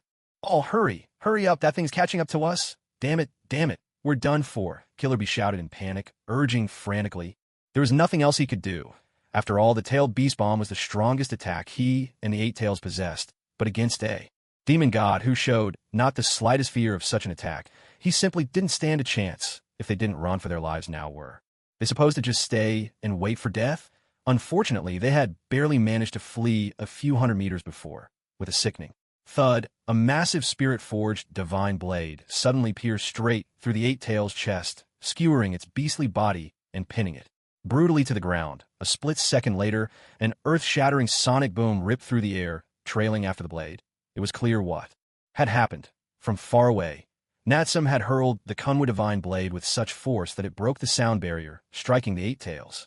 In an instant, the Eight Tails let out a heart-wrenching, agonized bellow, thrashing desperately in a bid to break free from the divine blade. But the weapon was too long, pinning it mercilessly to the earth. Unless it was willing to tear its own body in half, escape was impossible. Moments later, Natsum, clad in the towering armor of Susanoo, soared onto the battlefield, descending right above the Eight Tails' head. Damn it all. Who on earth are you? Using the Eight Tails' mouth, Killer Bee bellowed furiously. Who am I? That's not important. What matters is you're the Eight Tails Jinchuriki from the Hidden Cloud, aren't you? Letting loose with that tailed beast bomb just now felt good, didn't it? Are you aware that I was in the middle of a one-on-one match with the Reikage, so the Hidden Cloud really planned to gang up on me and finish me off while I was distracted? Huh. Natsum landed with a heavy thud, wasting no time in laying a heavy accusation at the Hidden Cloud's feet. You're lying. You're the one attacking our village. You're the one attacking my big brother. Killer Bee shouted back, flustered, desperately trying to defend himself. After all, he had no idea about any so-called duel. Of course, Natsum had no intention of letting up. He pressed on with biting sarcasm. Did it, but don't even have the guts to admit it? To think the mighty Hidden Cloud would stoop so low, so despicable and shameless. Whether it was true or not didn't matter. What mattered was that Killer Bee had interfered out of nowhere, completely disrupting the duel between Natsum and the Fourth Reikage. That much couldn't be denied by anyone. Everyone knew about this match. Within 3 minutes, it would be either Natsum or the Reikage who would fall. No one else was to blame. Those were the rules set from the very beginning. Even if Natsum had killed the Reikage, within those rules, word would have spread that the Fourth Reikage simply wasn't skilled enough and was killed in a fair match. But now the rules had been broken. In the middle of the duel, not only had the Hidden Cloud relied on numbers to overwhelm him, but they had also shamelessly ganged up on the lone challenger. Now it was the Hidden Cloud's turn to be in the wrong. Therefore, it was time for the Hidden Cloud village to pay a price. Some compensation for his mental suffering. He would start with the Eight Tails. Although I can't kill you outright, there's no problem in collecting a bit of interest. Natsum sneered, a wicked grin spreading across his face. Then, without hesitation, he struck again, controlling his fully manifested Susanoo. He reached out and grabbed one of the Eight Tails' massive tails. With a heart-wrenching sound, he tore the tail off by sheer force.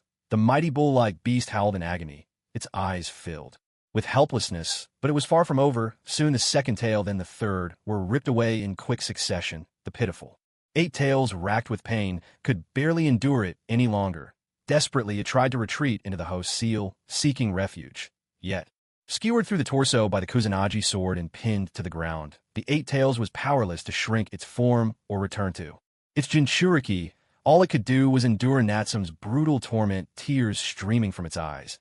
And so it went on, until 4 massive tails had been torn away, leaving the Eight Tails battered, covered in wounds, and barely clinging to life.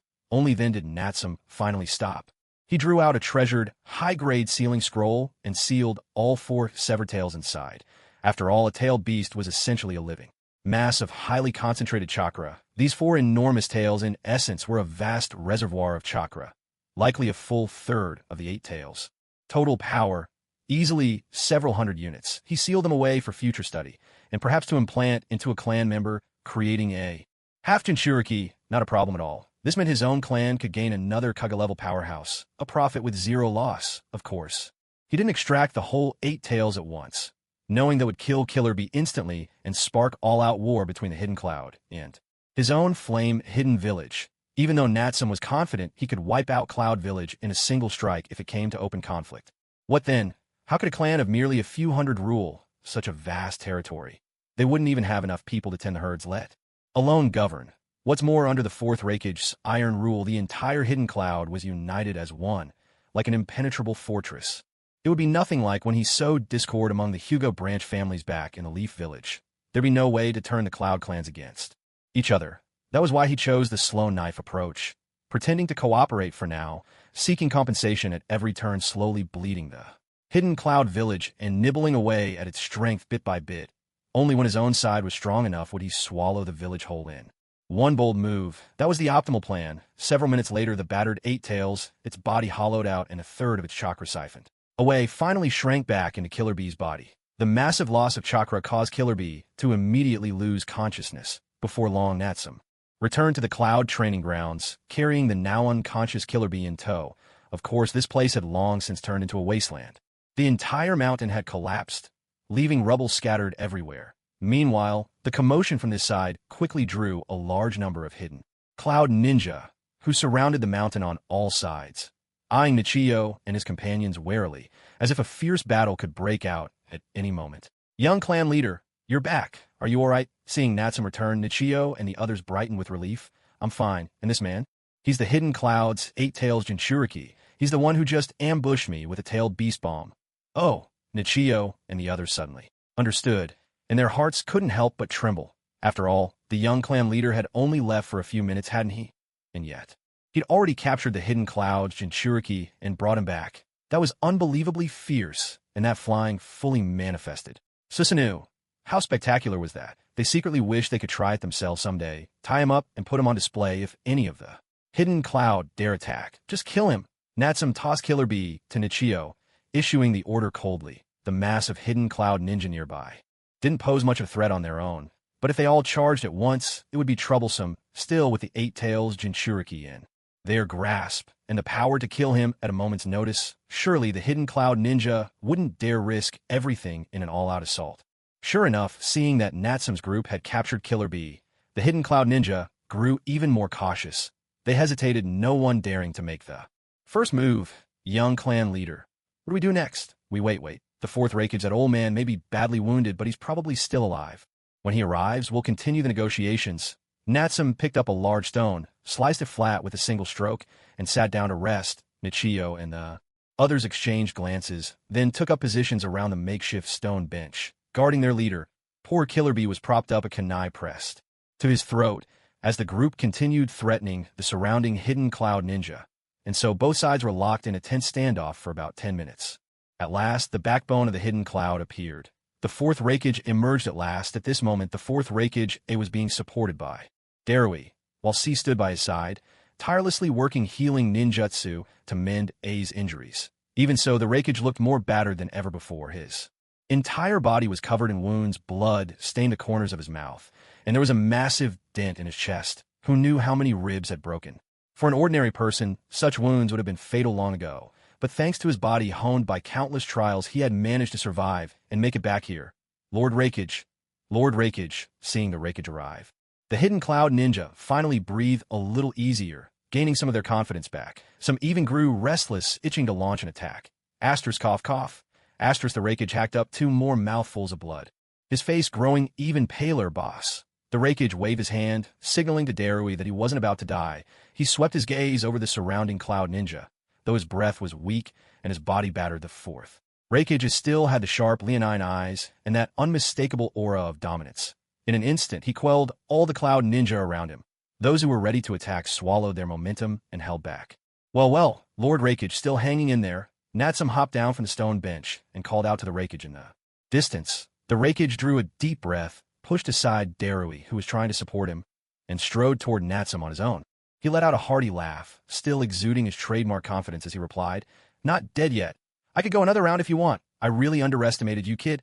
"Uchiha Natsum." "Good. I'll remember your name. You're far stronger than that Fagaka guy." It's been years since the Uchiha clan produced someone this formidable. This time, the Raikage was truly convinced by his defeat, of course. With his straightforward and fiery personality, he had never cared to hide his losses. A loss was a loss. His opponent had won fair and square, defeating him head-on in a proper match. To make excuses after that would be nothing but cowardice. Besides, in the hidden Cloud Village, strength was honored above all else. So now the Reikage finally changed his perspective on Natsum, recognizing him as a true powerhouse. In fact, there was even a faint hint of respect in his eyes. Natsum said, "So, does that mean our little contest just now counts as my victory?" "That's right, I lost. As promised that deal, whatever it was, you have my word." The Reikage answered boldly, agreeing without hesitation. Upon hearing this, Natsum raised an eyebrow.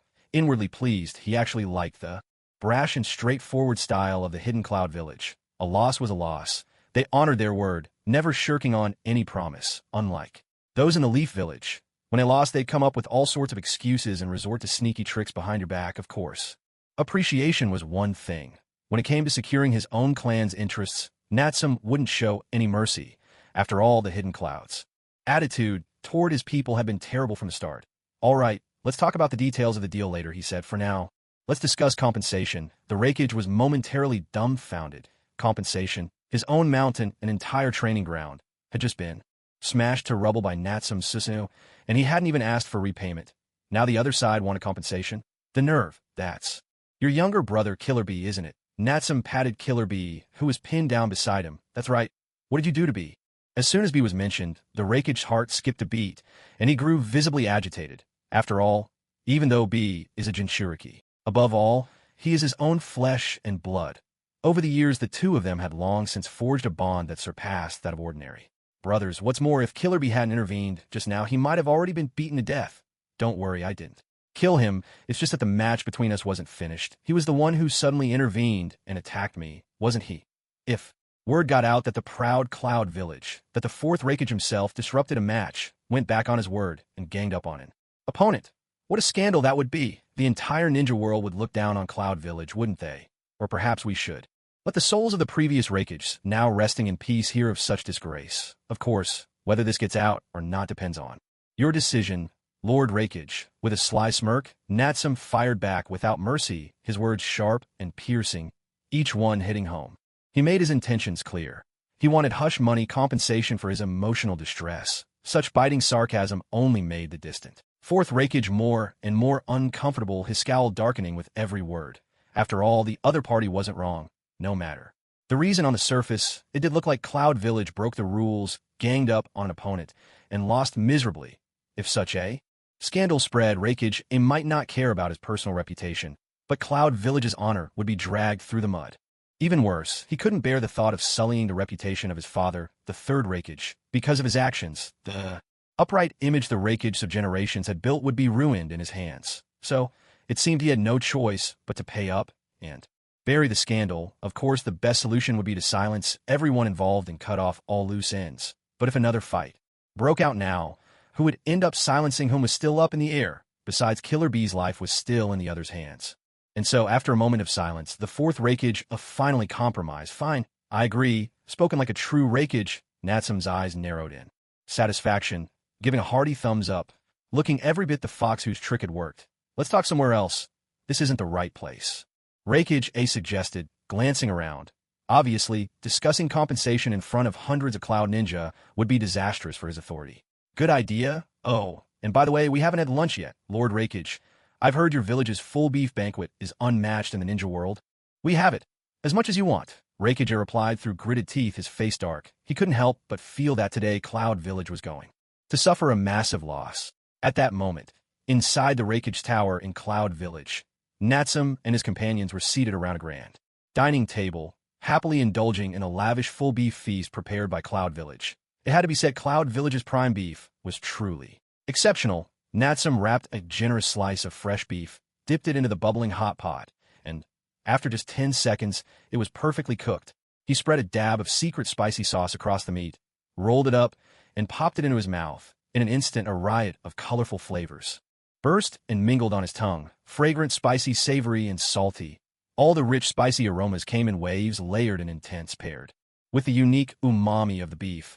It was as if a storm of flavor was swirling inside his mouth. The satisfaction was overwhelming, delicious. Natsum exhaled a breath of warm air, visibly content. The beef from Cloud Hidden was tender and silky, yet full of satisfying chew, and even carried a subtle floral fragrance. It was said to be the flavor of the rare rue blossom, unique to Cloud Hidden Village. This luxurious village often used rue flowers to feed their cattle, because every part of the plant, the blossoms, the stems, and the leaves, was infused with a vivid, distinctive aroma. After consumption, rue was believed to clear heat, detoxify, cool the blood, help with bruising, and even repel mosquitoes and flies. But to achieve the ultimate texture and taste, Cloud Hidden went even further for its top-quality cattle. They provided special care, including music therapy. During mealtimes and rest, different music was played to stimulate appetite and aid digestion.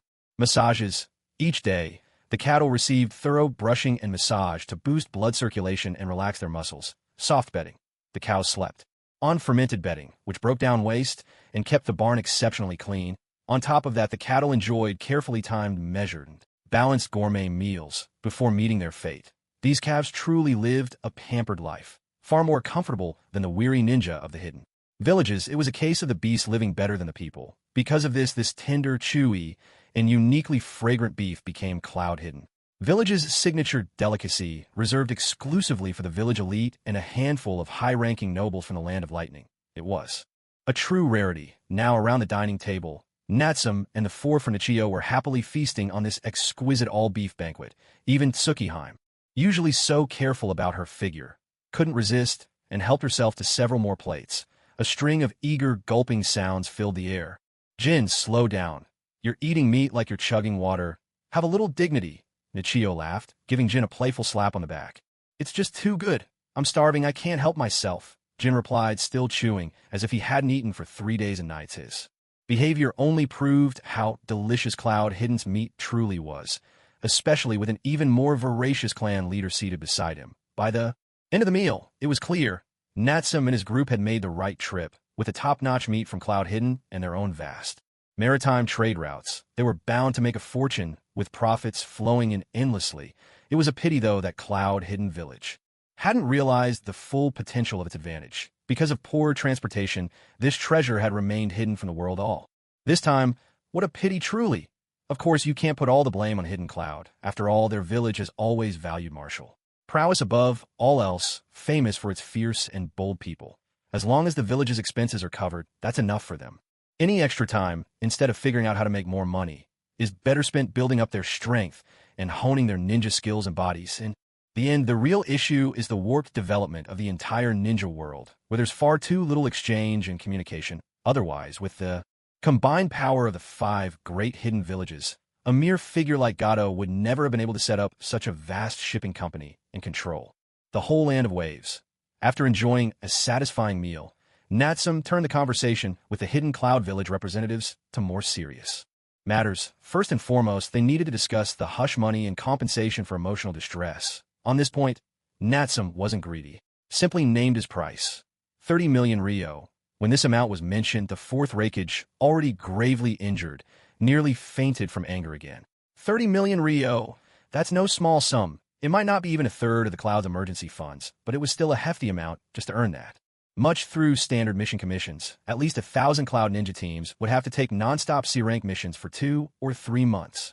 And now, all of that was being demanded as mere hush money and damages from mental anguish, to make the entire Hidden Cloud Village's ninja work for nothing for months. Wasn't that too steep a price? But what could they do? Natsum had both strength and reason on his side. For the sake of the village's reputation and to ensure his younger brother Killer Bee's safety, the Reikage had no choice but to grit his teeth and accept the deal. With a heavy heart, he handed over the full 30 million Rio to Natsum as compensation. After all, in the Reikage size, with Natsum's strength, if he wanted to rob the Cloud's treasury outright, he could probably walk away without a scratch, such as the privilege of the powerful.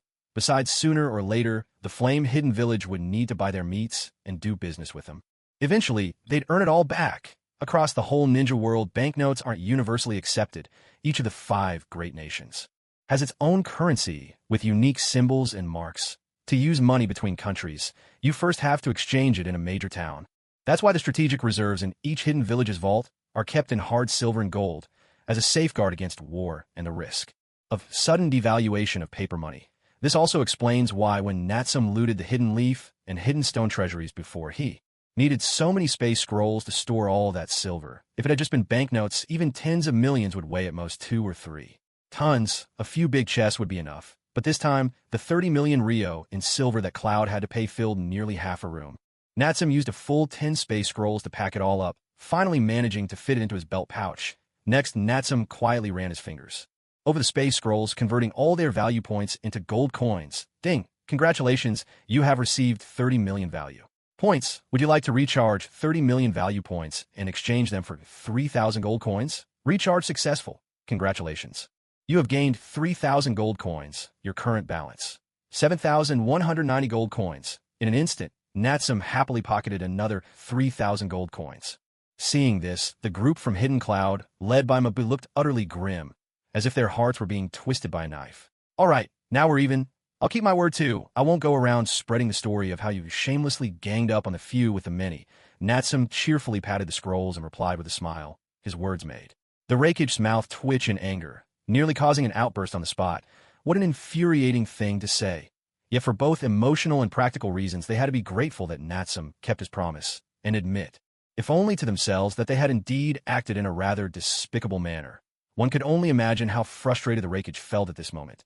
Now, then, let's move on to discuss trade between our two villages. I just had the pleasure of tasting your village's finest full beef feast. I must say, it was excellent. We'd like to start by purchasing a batch of fresh beef and give it a try. May I ask, what are your village's prices for beef? Natsum set aside his smile and turned to business. The Rakege took a deep breath and suppressed his anger. Signaling to Mabui at his side, Mabui stepped forward promptly to explain to Natsum. In our village, beef is divided into 3 grades. Standard grade averages 60 taels per kilogram. Premium beef averages 180 taels per kilogram. The top grade is 2,000 taels per kilogram. That's what you just enjoyed. Upon hearing this, Jin, whose belly was already stretched to the limit, let out a startled gasp. That expensive? Did I just eat tens of thousands of taels worth? Though he was completely stuffed, he couldn't help but regret it. Had he known, he would have eaten even more. Natsum did a quick calculation in his mind. To be fair, the price was actually quite reasonable. With his own maritime trade routes, he could easily resell the beef for double or even triple the profit with no trouble at all. After a moment's consideration, Natsum made his decision. Let's start with 250 tons of standard beef, 50 tons of premium, and 3 tons of the top grade. Young master, isn't that a bit much? Someone asked. Don't worry, I have the utmost confidence in the quality of Hidden Cloud's beef, he declared with absolute certainty. His enthusiastic praise eased the tension on the Rakege's face and those around him. Of course, Hidden Cloud had no idea. For Natsum, no matter how much he bought, he never had to worry about the cost of expensive shipping. It was nothing more than a matter of using the Flying Thunder God. An instant, and the job was done. The treacherous mountain roads and the sky-high delivery fees that so tormented the Hidden Cloud village were, in Natsum's eyes, hardly worth mentioning. With such a large order now secured, the Hidden Cloud side finally felt a sense of relief. They realized, too, that business like this was far quicker and more lucrative than taking on missions. In the future, they'd only need to raise a few more livestock, and they could earn money. With hardly any effort at all, that would free up plenty of time to train their bodies and study ninjutsu. Truly not a bad deal. Mabui, tally up the total. Rakege said with a hearty laugh, feeling the ache in his chest ease a little. Give me a moment. Mabui replied. No need to count. The total is exactly 30 million Rio, Natsum said calmly.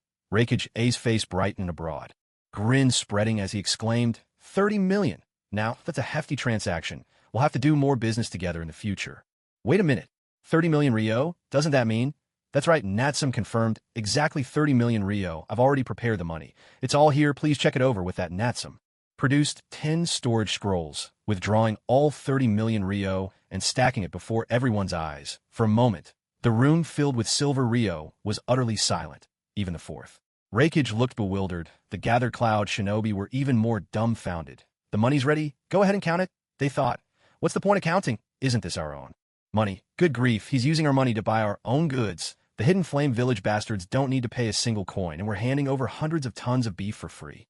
This is highway robbery. No, it's worse than robbery. What made it all the more infuriating was that this brat Uchiha Natsum had just stuffed all the money into his own pocket, only to take it all out again. He'd performed the whole act right in front of them for no reason at all. A needless, humiliating display. Staring at the innocent-looking Uchiha kid grinning before him, the fourth Rakege's face turned almost black with rage, veins bulging as he clenched his fists. He was on the verge of exploding wanting nothing more than to flatten the boy with a single punch. In the end, Reikage swallowed his anger, fist still clenched as he accepted his own 30 million ryo not. Long after, under Secretary Mabui's guidance, Natsum and his companions were escorted out of the Reikage's office and back to the guest house. Of course, the reason Reikage didn't see them off personally was twofold. First, he was still recovering from his injuries and couldn't move around much. Second, he was afraid he might lose his temper again and attack, only for Natsum to kill him on the spot. So, even though they'd suffered a massive loss, the Hidden Cloud could only swallow their anger, forced to put up with it in the face of overwhelming strength. Besides, even taking 1,000 steps back, aside from that initial grand opening deal, where we did take a bit of loss, all subsequent trade between Hidden Cloud and Hidden Flame has been steady and profitable. As the volume of our transactions grows, we're sure to make up for it in the long run. Lord Natsum, we will have all the goods for this transaction ready within 5 days. Someone said respectfully, please take your time and rest well in the guest residence for the next few days. If you have any requests during your stay, don't hesitate to let me know. We'll do our best to accommodate you. After escorting Natsum and his group back, Mabui made sure to convey this message with utmost courtesy. After all, this was an order worth 30 million ryo, requiring the slaughter of hundreds of cattle, as well as processing and packaging the meat, a massive undertaking that naturally demanded a few days' preparation. Very well, I shall await your good news, Natsum replied, content now that his objectives had been fulfilled. He had already gained so much from this visit to the Hidden Cloud. 1/3 of the 8 Tails chakra, 3,000 gold coins, hundreds of tons of beef products, and on top of it all, a stable trade agreement with the Hidden Cloud. Next on his agenda was to find some time to visit the village cemetery. A quick look at the graves of the Gold and Silver brothers just to mark their locations would complete his business here. After all, the Hidden Cloud was remarkably united, offering Natsum not even the slightest gap to exploit. With that in mind, he saw no need to stir up any further trouble. In any case, he had already profited handsomely. The following days passed in a leisurely and pleasant manner. Each day, Natsum and his companions enjoyed delicious food, played cards soaked in the hot springs, and, on occasion, flirted with the female ninja of Hidden Cloud. Ahem, well, that last part was pure fabrication. If there was any mischief, it was all Uchiha Jin's doing and had nothing to do with Natsum as the young clan leader. Of course, Natsum didn't spend all his time idly. He once again proposed a friendly sparring match with the Hidden Cloud, which gave everyone there quite a scare. They thought this devil Natsum was about to make more outrageous demands at their expense. But when they found out he only wanted a few of his personal guards, like Nichio and others, to have a friendly match with the Reikage's own guards for training purposes, the Hidden Cloud officials breathed a sigh of relief and agreed to the contest. Representing the Hidden Cloud naturally were Darui and C from the Reikage's own guard. Both were elite jonin, the right and left hands of the 4th Reikage. Darui, in particular, possessed Black Lightning, Storm Release, formidable taijutsu, and an immense reserve of chakra. He was on the verge of reaching Kaga level, and was virtually being groomed as the next Reikage. C, meanwhile, was a versatile ninja skilled in genjutsu, medical ninjutsu, and sensory techniques. A rare combination, both were among the very best in the ninja world, surpassed only by the 5 Kage themselves, and even slightly stronger than the infamous Zabuza of the Hidden Mist. So compared to them, on Natsum's side, his personal guard, Nichiojin, Tsukihime, and Fuji, were all clearly outclassed by a wide margin. Even with 4 against 2 inch, their chances of victory were slim. Of course, once they returned home, everything would change. With the sealing of the tailed beast chakra and the transplantation of Hashirama cells, the strength of Nichio and the others would skyrocket beyond recognition. It was precisely for this reason that Natsum hoped they could seize this opportunity to spar with the elite jonin of the Hidden Cloud Village. He wanted them to experience a harsh defeat, to truly feel their own shortcomings. This, Natsum believed, would help them temper their mindset and lay a solid foundation for the explosive growth and strength that awaited them. And so, over the course of just 5 short days, Nichio and the others were thrashed dozens of times by Darui and his companion. Their bodies were battered and bruised, their spirits utterly exhausted. In fact, toward the end, Natsum even brought in Killer Bee, the 8 Tails Jinchuriki, who had recently regained consciousness, to join as a sparring partner. Under Natsum's subtle threats, Killer Bee obediently played the role of instructor, ruthlessly trouncing Nichio's group several more times. Of course, these days of hardship weren't without reward. Despite the injuries, everyone saw significant improvement in their combat abilities and grew far more in sync with each other. Their teamwork reached new heights with their Sharingan activated. They even managed to learn several excellent hidden cloud jutsu from Darui and the others, among them Tsukihime, who possessed the greatest natural talent for taijutsu, made remarkable progress. Through relentless sparring her own insights and Natsume's guidance, she nearly mastered the village's signature technique. The lightning release chakra mode. The harvest was truly abundant. If the Hidden Cloud Village ever found out, they'd probably be so furious they'd spit blood. Aside from this, during the quiet nights of these past few days, Natsume took the opportunity to slip out of the residence several times and sneak into the Hidden Cloud Village cemetery. There he carefully searched the graves of Kinkaku and Ginkaku. Years ago, after Kinkaku and Ginkaku assassinated the second Raikage and defected, they were hunted down and killed by the third Raikage. Yet as elder-level shinobi who had contributed greatly to the village, even with their heinous crimes, they were still buried in the cemetery. Just as he expected, on the fourth night, after thoroughly searching the grounds, Natsume finally located their graves.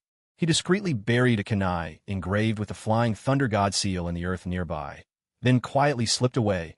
After all, Natsume wasn't foolish enough to dig up the graves right then and there. If he did, the crime would be discovered by morning, and the Hidden Cloud would easily suspect the foreign guests. But once his group had left the village, he could secretly teleport back using the flying thunder god technique to dig up the graves. At that point, no one could tie it back to him. And so after 5 eventful days, time seemed to fly by. Hidden Cloud Village finally finished preparing the goods. Over 300 tons of beef, all processed and neatly packed. In addition, the chest contained scrolls of ninjutsu for low-temperature ice making, enough to ensure that the beef would remain fresh for quite some time. This arrangement left Natsume rather satisfied, and so, under the begrudging and resentful gazes of the Cloud Ninja, who could do little more than grit their teeth, Natsume and his companions finally departed from the Hidden Cloud Village, their vehicle laden with goods, as they set out on the journey home. Well, truth be told, they simply found a quiet, deserted corner and used the flying thunder god technique to return in an instant. After all, Natsume had no intention of wasting precious time trudging through dust and wind on a long road home. Here's the third update for today. It's the end of the month. Please keep the reminders and gifts coming. Oh, greater than over equal to less than over equal to. Oh, at this moment in the Hidden Leaf Village, it had been more than half a month since the last great battle. Yet the third Hokage Hiruzen Tsurutobi was still recovering from serious injuries. He remained in the medical ward, resting and recuperating. However, after many days of treatment and care, his condition had improved greatly. He was now able to speak normally and handle some paperwork. Of course, the half of his left hand that was obliterated in the tailed beast bomb explosion was lost forever. Kakashi, how are things progressing with the Hidden Stone Village? They have already paid half of the ransom, 35 million Ryo. Kakashi reported after glancing through the documents in his hand, his voice calm and precise. They have also promised to gather and pay the remaining sum within a month, and have asked us to treat Kuratsuchi well while she remains in our care. In addition, the acting Hokage has already arranged for both Kuratsuchi and Deidara to be returned to them. Hiruzen let out a sigh, his voice tinged with emotion. That old Inoki? In the end, he cares more for his granddaughter and disciple than for his own son. Hiruzen understood this sentiment well. After all, ever since his own eldest grandson Konoha was born 2 years ago, he noticed that grandchildren truly do have a special charm. Besides, given Kuratsuchi's current state, even if she were ransomed back to the Hidden Stone Village ahead of time, she could hardly contribute to their fighting force. It was better to let her stay here in Konoha for a while, enjoying good food and rest. After all, for the sake of that enormous ransom of 35 million Ryo, Konoha would hardly make things difficult for Kuratsuchi. How are the village finances these days? Hiruzen continued. Last week, the daimyo sent another sum of aid, came the reply, and with the generous support from the acting Hokage, as well as the ransom paid by the Hidden Stone Village, the village has weathered the worst of its hardships. The compensation for all fallen shinobi has been distributed, and repairs are underway on damaged buildings. However, the sensory division and the village barrier are another matter. Both will be difficult to restore in the short term. Hiruzen nodded slightly at this. Even now, he still did not understand how back then the people of the Hidden Flame Village had managed to spirit away all the remaining members of the Uchiha clan from within the village. Without making a sound, he even went so far as to destroy the central barrier platform of the sensory unit along the way. In stark contrast, our own side remained completely oblivious, lagging behind at every turn. The Uchiha clan truly taught him a harsh lesson. Still, at this point, there's little meaning in dwelling on it. The mass defection of the entire Uchiha clan has indeed brought great disgrace to Konoha. Yet, looking at it now, perhaps there's a silver lining after all. Otherwise, after the exhausting war against a Wagakure, Konoha was already left battered and depleted. If they'd had to fight an all-out civil war with the Uchiha on top of that, who could really say who would have emerged victorious? What matters most now is to recuperate, restore our strength, and reinforce the village. Where's Jiraiya? Why isn't he here? How's he been handling his duties as acting Hokage these past few days? Sarutobi raised an eyebrow and pressed further. Hearing this, Kakashi paused, unsure how to respond. To be honest, in the past 2 weeks, Lord Jiraiya, apart from issuing ridiculous orders like rebuilding the mixed bathhouse, opening a bookshop for adult novels, and expanding the lingerie store, causing quite the commotion in the village, has otherwise fulfilled his responsibilities as acting Hokage with diligence. In fact, he's done a rather impressive job, if not for his timely intervention, patching the village's financial holes and using his strength to stabilize the major clans. Konoha might already have descended into chaos. After all, as one of the legendary Sannin, bearer of the true teachings of Mount Myaboku, and mentor to a prodigy like Minato Namikaze, Jiraiya's abilities are beyond doubt. True, he's a bit of a lecher and certainly laid back by nature. But when it truly matters, he's remarkably dependable. Kakashi replied, everything's normal. Lord Acting Hokage is probably busy handling paperwork right now. Well, most likely handling paperwork beside the mixed bathhouse. That guy may be a little wild, but he's still someone you can trust, Sarutobi sighed with a touch of emotion. With him holding the fort these days, I can finally get some proper rest. As his own student, Sarutobi knew Jiraiya's character and abilities well, and trusted him deeply.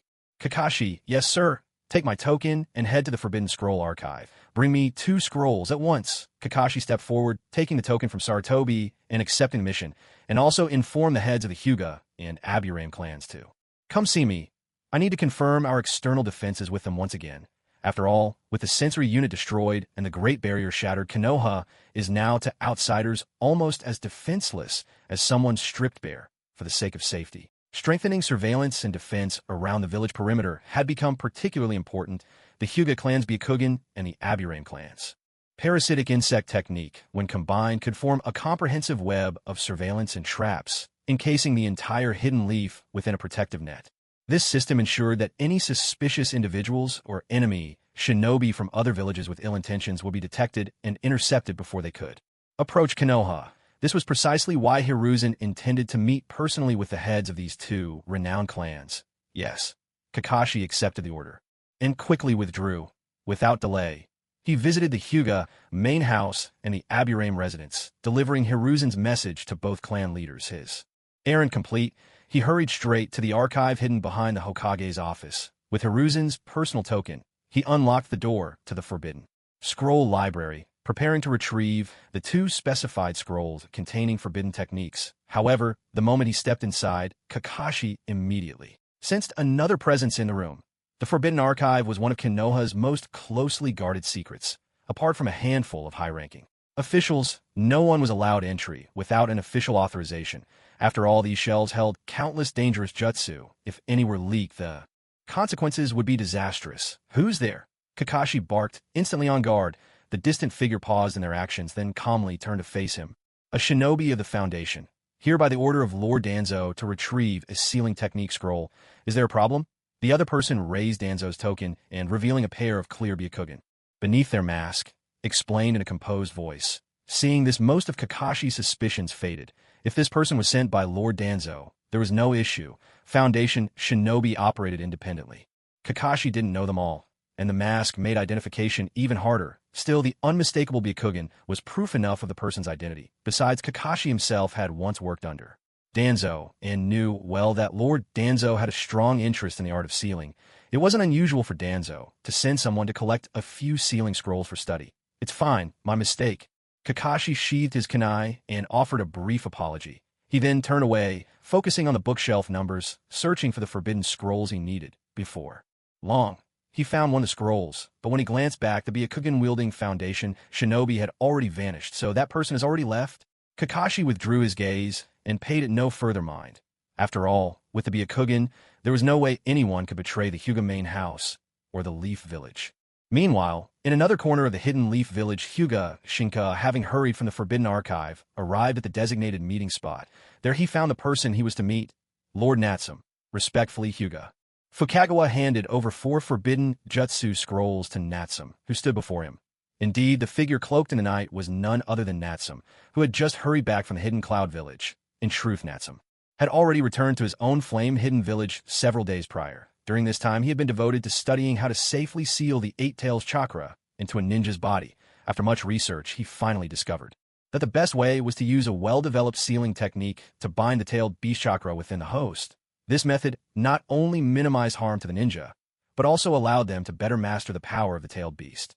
Across the great ninja villages, each had, after years of research, developed their own unique techniques for sealing tailed beasts, all in order to control their immense power. For example, the Sand Village had its Spirit Medium seal, while the Cloud Village used the Iron Armor seal, and so on.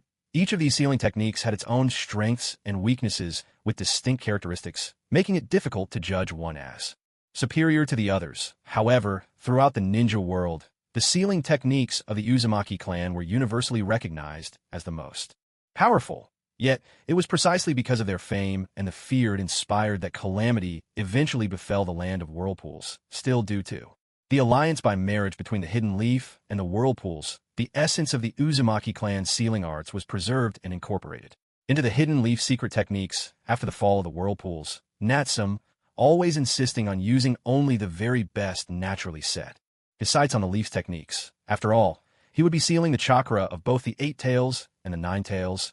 No ordinary beasts.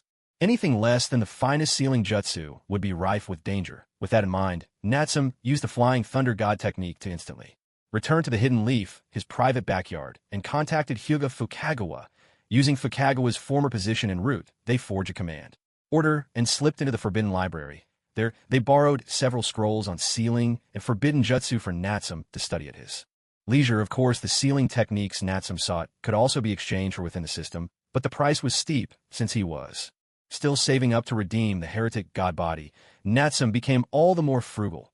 Why pay when you could get something for free? Thus, after a careful and meticulous plan, Hyuga Fukagawa successfully acquired the goods, bringing back 4 specific scrolls for Natsum.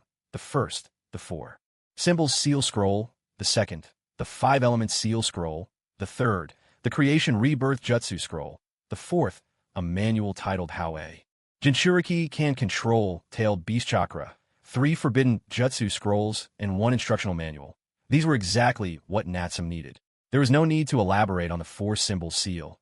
It was the pride of the Uzumaki clan, further researched and refined by Minato Namikaze, to become an exceptionally secure and sophisticated seal.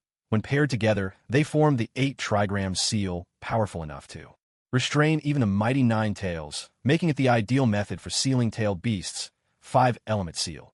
This is a secret sealing technique, unique to the Hidden Leaf Village, and its effectiveness rivals that of the 4 symbol seal. However, it is extremely difficult to master, unless one uses a 5-element unsealing technique of the same system, type, complexity, and effect range. Breaking the seal is nearly impossible. Its security even surpasses that of the 4 symbol seal.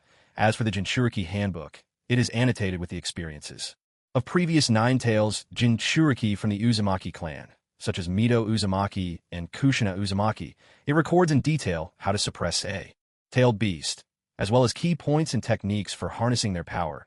Its practical value is immense, making it a precious resource. With this handbook, their own semi-Jinchuriki can avoid many pitfalls and master the power of the tailed beast much more quickly.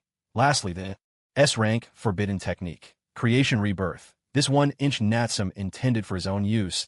The jutsu was originally a secret art passed down within the Senju clan. After the clan's decline, the technique was sealed away in the Hidden Leaf's Forbidden Scroll library. Natsum hadn't expected to find it so easily, yet there was the effect of this forbidden technique is straightforward, once mastered, and with a vast amount of chakra as fuel, it allows organs to regenerate according to the severity of the wound. In short, even if one loses an arm or a leg, or even if their internal organs are hollowed out, as long as the chakra holds out, they can quickly regenerate. In fact, this forbidden technique seems tailor-made for the sage body. The sage body itself is formidable. When Natsum clashed head-on with the Raikage, before ordinary fractures and external wounds could heal swiftly thanks to the sage body's resilience. But if a limb was severed, even the sage body would struggle to recover quickly. With Creation Rebirth, however, it's a whole different story. This technique allows the sage body to perform at its highest level like a race car at top speed, with the vast chakra reserves and enhanced cellular activity of the sage body. Once this jutsu is learned, Natsum could become nearly unkillable, just like Hashirama Senju himself. No matter the injury, as long as the chakra flows, recovery is swift, and if combined with the evil god body, then true immortality is almost within reach. After all, the evil god body cannot regenerate lost limbs if it's divided and sealed. It's a major problem, but with the sage body and creation rebirth together, the evil god body's shortcomings are perfectly compensated for. This is the true reason Natsum covets this S-rank forbidden jutsu. As for the other two techniques seen, seal and strength of 100 technique that made Tsunade one of the legendary Sannin famous with the sage body at his disposal. Natsum has no need for them, nor does he care for them. All in all, acquiring these 4 scrolls tonight was already a remarkable feat. As for other forbidden arts in the Hidden Leaf's library, like the reanimation jutsu, Natsum never expected to lay hands on those after all. The version of the impure world reincarnation forbidden jutsu found there was only the prototype developed by the second Hokage, Tobirama. It was nowhere near as practical as the improved and ultimate versions created later by Orochimaru. So why go out of your way when you could take the easier route? Natsum-sama, what should we do next? Fukagawa, it's been more than half a month since last time, hasn't it? Yes, sir. Is everything ready on the Hyuga branch family side? Reporting, my lord, most preparations are complete. However, what? It's just that a few of the branch family members who wish to switch allegiances haven't managed to gather enough compensation yet. So what do you plan to do about that? Hyuga Fukagawa fell silent for a moment, then dropping to one knee, he earnestly and solemnly pleaded, "We've come up with a plan that could help us raise a much larger sum, but we're still missing a crucial breakthrough. We humbly ask for your assistance, Natsum-sama. If it succeeds, those clan members are willing to join Flame Hidden Village and serve you wholeheartedly." Hearing this, a flicker of interest rose in Natsum's eyes. Where there's risk, there's opportunity. As long as the reward was worth it, he didn't mind lending a hand. After all, in the end, all that money would end up in his own pocket anyway. Tell me your plan first, then I'll decide at once. Delighted, Hyuga Fukagawa hurried to explain their plan in detail. At this moment, 8 o'clock at night, in Konoha Hidden Village, inside the Hyuga main house, having just returned from a meeting with Hiruzen Sarutobi, the current head of the Hyuga clan, Hyuga Hayashi, stepped into his home. "Father, the Hokage just called for you. What was it about?"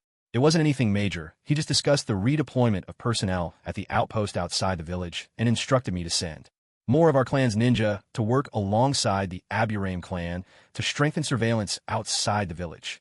Hayashi explained as usual. "We need to send even more people. Yes, I estimate we'll need to dispatch another 20 or so. There aren't many branch family ninja left to mobilize."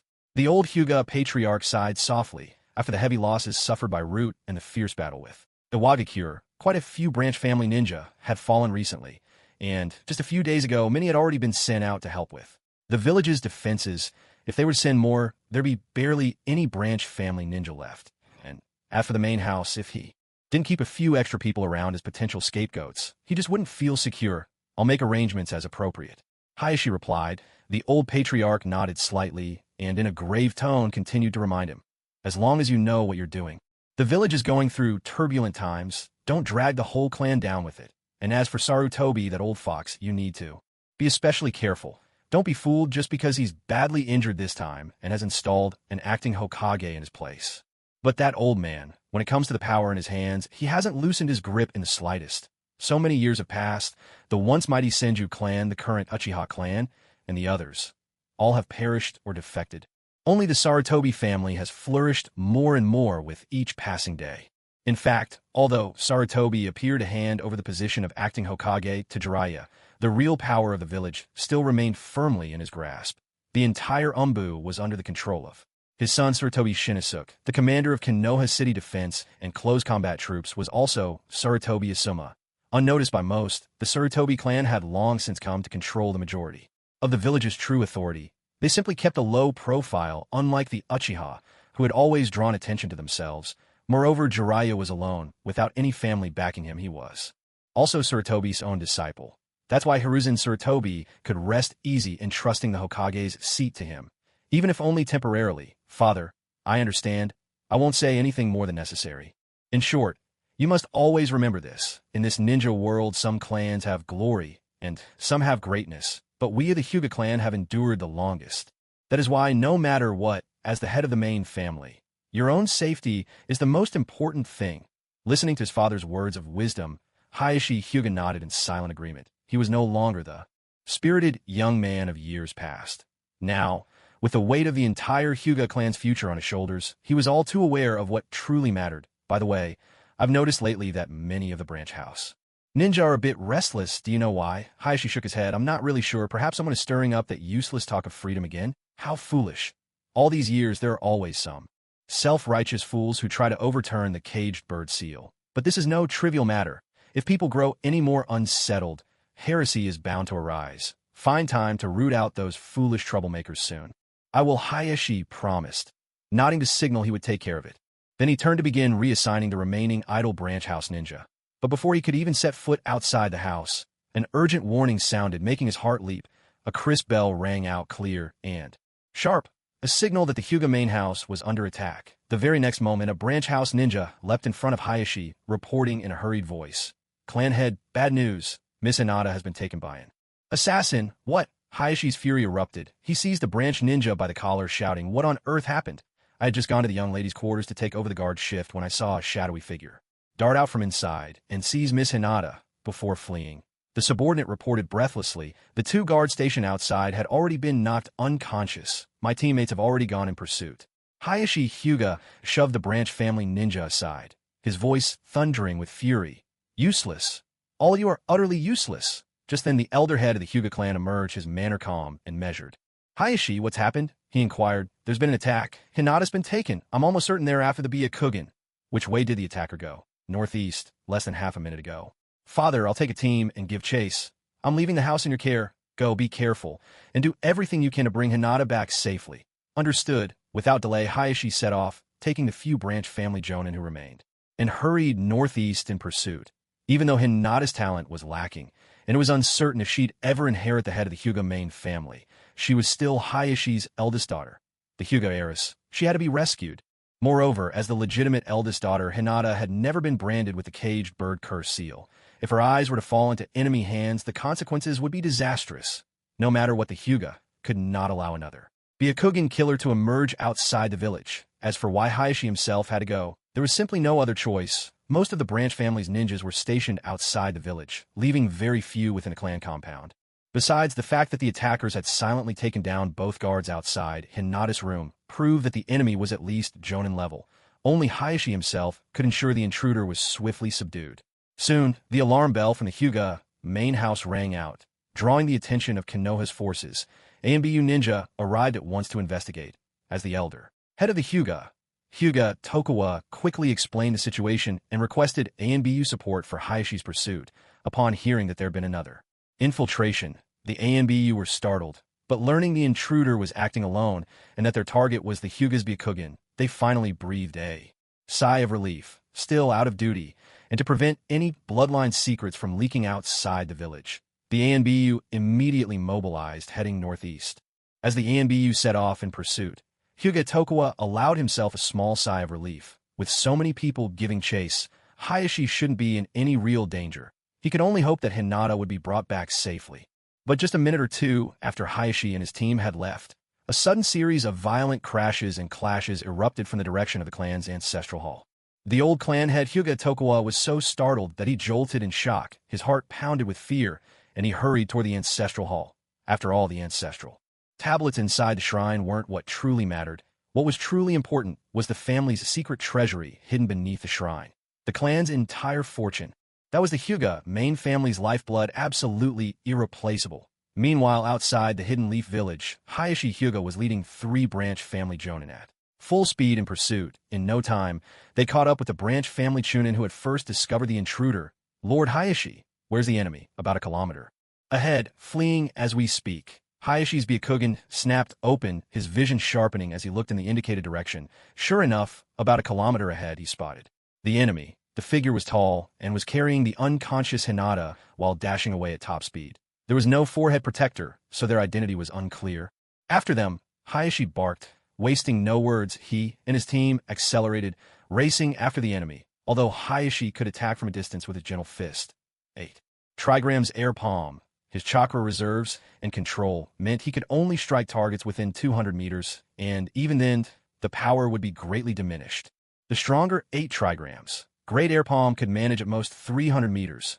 Without closing the gap, he simply couldn't hit the enemy. Their only option was to get closer before striking. Fortunately, the enemy's speed was only just at the Jonin level, whether it was because they were carrying Hinata or because the earlier attack had taxed them. Their pace was gradually slowing. This allowed Hayashi and his group to slowly close in. The chase continued for 5 minutes, and finally, Hayashi managed to narrow the distance to about 200 meters, 8 trigrams. Great Air Palm. Hayashi unleashed his attack in a flash, a torrent of high-density chakra. Shot forward, spanning over 100 meters as it struck directly at the fleeing ninja. The advantage of the 8 trigrams Air Palm was its speed, power, and subtlety. An attack that could catch even a Jonin off guard, caught during a retreat.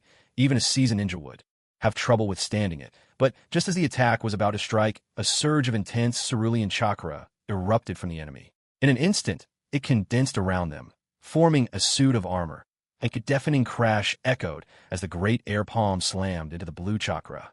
Armor. The enemy staggered, but was unhurt. That's lightning release armor, the lightning chakra mode, a villain from the hidden cloud. Hayashi recognized the technique in an instant, his face twisting with fury as he shouted, consumed by rage. After all, for years ago his own younger brother, Hyuga Hizashi, had been forced to his death by the hidden cloud village. How could he not be familiar with the signature taijutsu of the cloud? Especially when it was the lightning release armor, a technique only the true heirs of the cloud could learn and master. There was no doubt in his mind. That person was definitely one of those cloud scoundrels. So what if you have a lightning release armor? I'll break you all the same.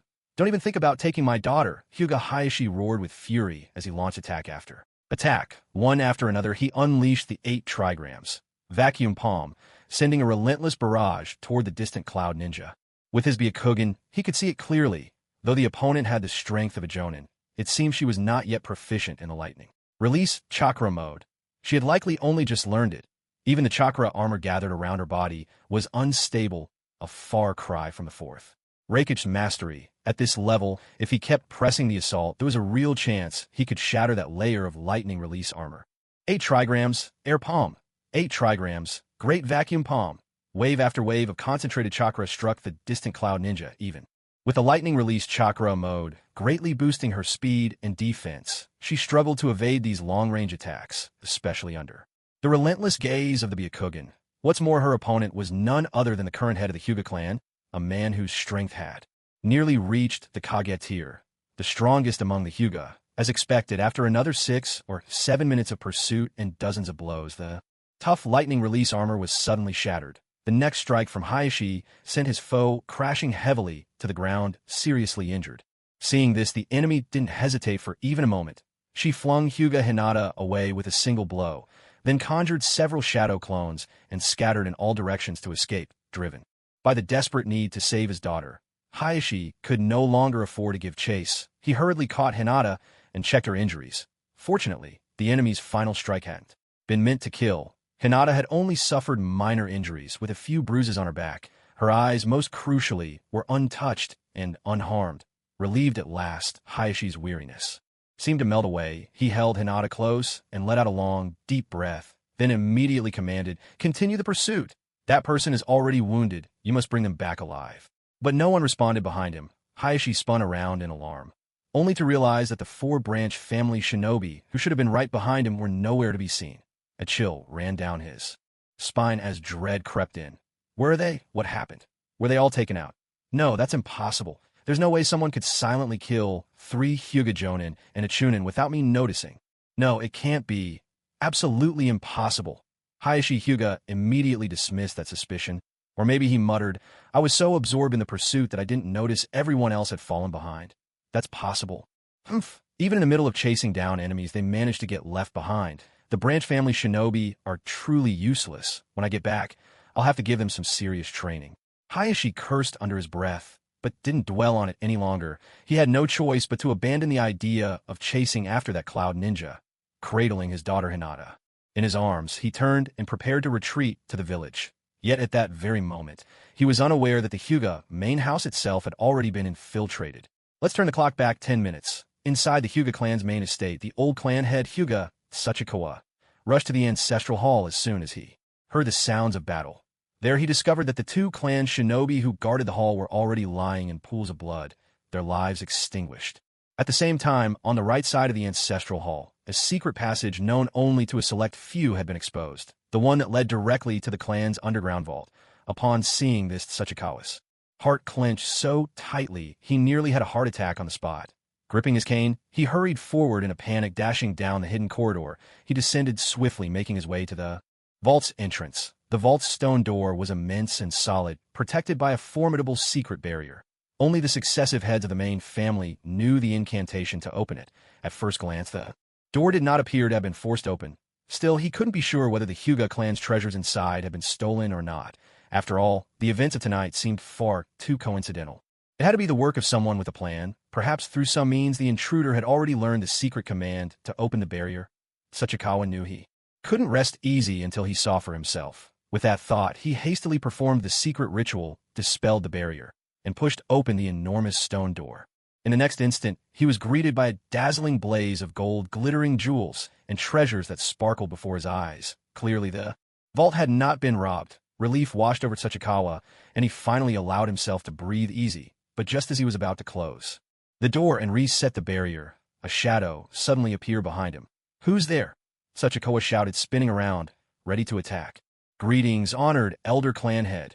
The newcomer wore an ANBU mask and, with unmistakable Byakugan eyes, saluted respectfully. Seeing this, Sachikawa let his guard down at once. He had feared it was an enemy, and the fright had startled him. But since this was a branch family shinobi with the Byakugan, there was nothing to worry about. After all, with but a thought, he could activate the caged bird seal and control the intruder. "So, you're one of the Hyuga branch family ANBU," Sachikawa said sternly. "Are you here to provide backup? However, this is the main house's forbidden ground. Who gave you permission to come down here?" Sachikawa scolded, his face stern and unyielding. He turned around, ready to close the stone door and activate the barrier. But in the very next moment, a fierce surge of chakra erupted behind him, swift and deadly. At this very instant, the old head of the Hyuga clan, Hyuga Tuha, could never have imagined that the branch family member behind him would dare to attack him. What's more, the weapon wasn't even a Hyuga clan taijutsu technique. Instead, a kunai wrapped in chakra was thrust straight at him. Tell me, at his age, how could he possibly dodge such a sudden, ruthless strike from behind? The next moment, the kunai pierced right through his chest. A chill cutting to the core, his heart seized. With shock, clutching his wound, Hyuga Tuha staggered several steps forward and slumped against the stone door, blood filling his mouth. He stared back at the branch family ninja in utter disbelief. "How dare you?" A fit of coughing racked his body. "You're courting death." Hyuga Tuha's face turned ashen as he spat out the words in fury. If the attacker had used taijutsu, he might have been able to resist, maybe even counter. But who could have guessed this wretch would go straight for a kunai ambush? The blade had run him through, piercing his heart and lungs. At his age, already frail, such a wound could only mean certain death. Even with chakra staunching the blood, he could only delay death by a few dozen seconds at best. Knowing he was doomed, he didn't hesitate. He immediately activated the caged bird curse mark, determined to drag this traitor down to hell with him, even in death. But in the next instant, he realized with a jolt, the person before him showed no sign of the caged bird curse mark on their forehead. He couldn't activate it at all. Impossible. Don't waste your energy, old clan head. The masked branch family ninja sneered, contempt dripping from his voice. The caged bird curse mark no longer works on me. What a joke the so-called main family was. Without the curse mark's control, they were nothing. Just like the branch family, if stabbed with a kunai, they would die all the same, flesh and blood. What made these bastards think they were born superior? That they had the right to hold every branch family member's life in their hands? How can this be?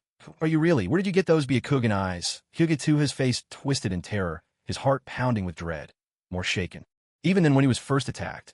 After all, the caged bird curse mark was the foundation of the Hyuga clan. It was the unbreakable leash the main family kept around the branch family's necks. How could it possibly be broken? If it truly could be undone, wouldn't the entire branch family turn on them in an instant? He almost hoped now that this person wasn't a branch family ninja at all, that those Byakugan eyes had been stolen from someone else. "Oh, old clan head, your memory really is getting worse with age. Have you already forgotten me?" The branch family ninja flicked the blood from his kunai, letting out a cold laugh. Slowly he removed the umbu mask from his face. The moment his features came into view, the old clan head Hyuga Tuha stared in shock, his face drained of color, unable to believe what he was seeing. "Hyuga Shunchuan, it's you. How can this be? Weren't you already dead?" "Wait, your forehead? How is this possible? Where's your cage bird curse mark? How did you get rid of it? This can't be. It's absolutely impossible. Hyuga too, his face twisted with hysteria, as he denied the sight before him, terror-stricken as though he'd seen a ghost. You old bastard, so you still remember me? Back then, on the battlefield, you took my father's life to save your own, but you couldn't even recall his name. To the exalted main family, we branch family ninja are nothing but disposable pawns, aren't we? Today, I'll be the one to end you with my own hand. Soon, I'll send the entire main family down to accompany you. And I should thank you, too, for opening the family's secret vault for me. Hyuga Shunchuan gripped his kunai tightly, advancing step by step, the fury in his eyes burning hot enough to consume everything he would never forget. When the news of his father's death reached him as a child, this wretched old man before him hadn't even remembered his father's name. On the battlefield, he had casually manipulated a branch family ninja with a caged bird seal, forcing him to block a fatal blow in his stead. From that moment, Shinchuan's faith in the main family had crumbled completely. He'd been desperate to escape the Hyuga clan, even if it meant joining Root, becoming one of Danzo's tools. Now, at last, he could take his revenge with his own hands. How did you remove the cage bird? Hyuga Tuha glared at Shunchuan, coughing up blood as he tried to speak, but he couldn't even finish a sentence. Clearly his life was at its end. Enough talk, Shunchuan said coolly. Rot in hell, old bastard. With that Hyuga, Shunchuan struck again, plunging his kunai into the old clan head's throat in one swift, decisive motion, snuffing out the last spark of life. To be honest, if the old man hadn't let his guard down, and if Shunchuan hadn't caught him off guard, he might never have managed to kill him so quickly. After all, his opponent was once head of the Hyuga clan, a true master of taijutsu. But no matter how skilled a ninja may be, once a kunai pierces the heart and lungs, death is inevitable. With a long, slow exhale, Hyuga Shunchuan withdrew his kunai. Only after confirming the old man's death did he finally feel at ease. As for the emptiness people claim to feel after avenging their father, emptiness my ass. Right now, all Shunchuan felt was pure unbridled satisfaction, and after gaining his freedom he was filled with boundless longing for the future.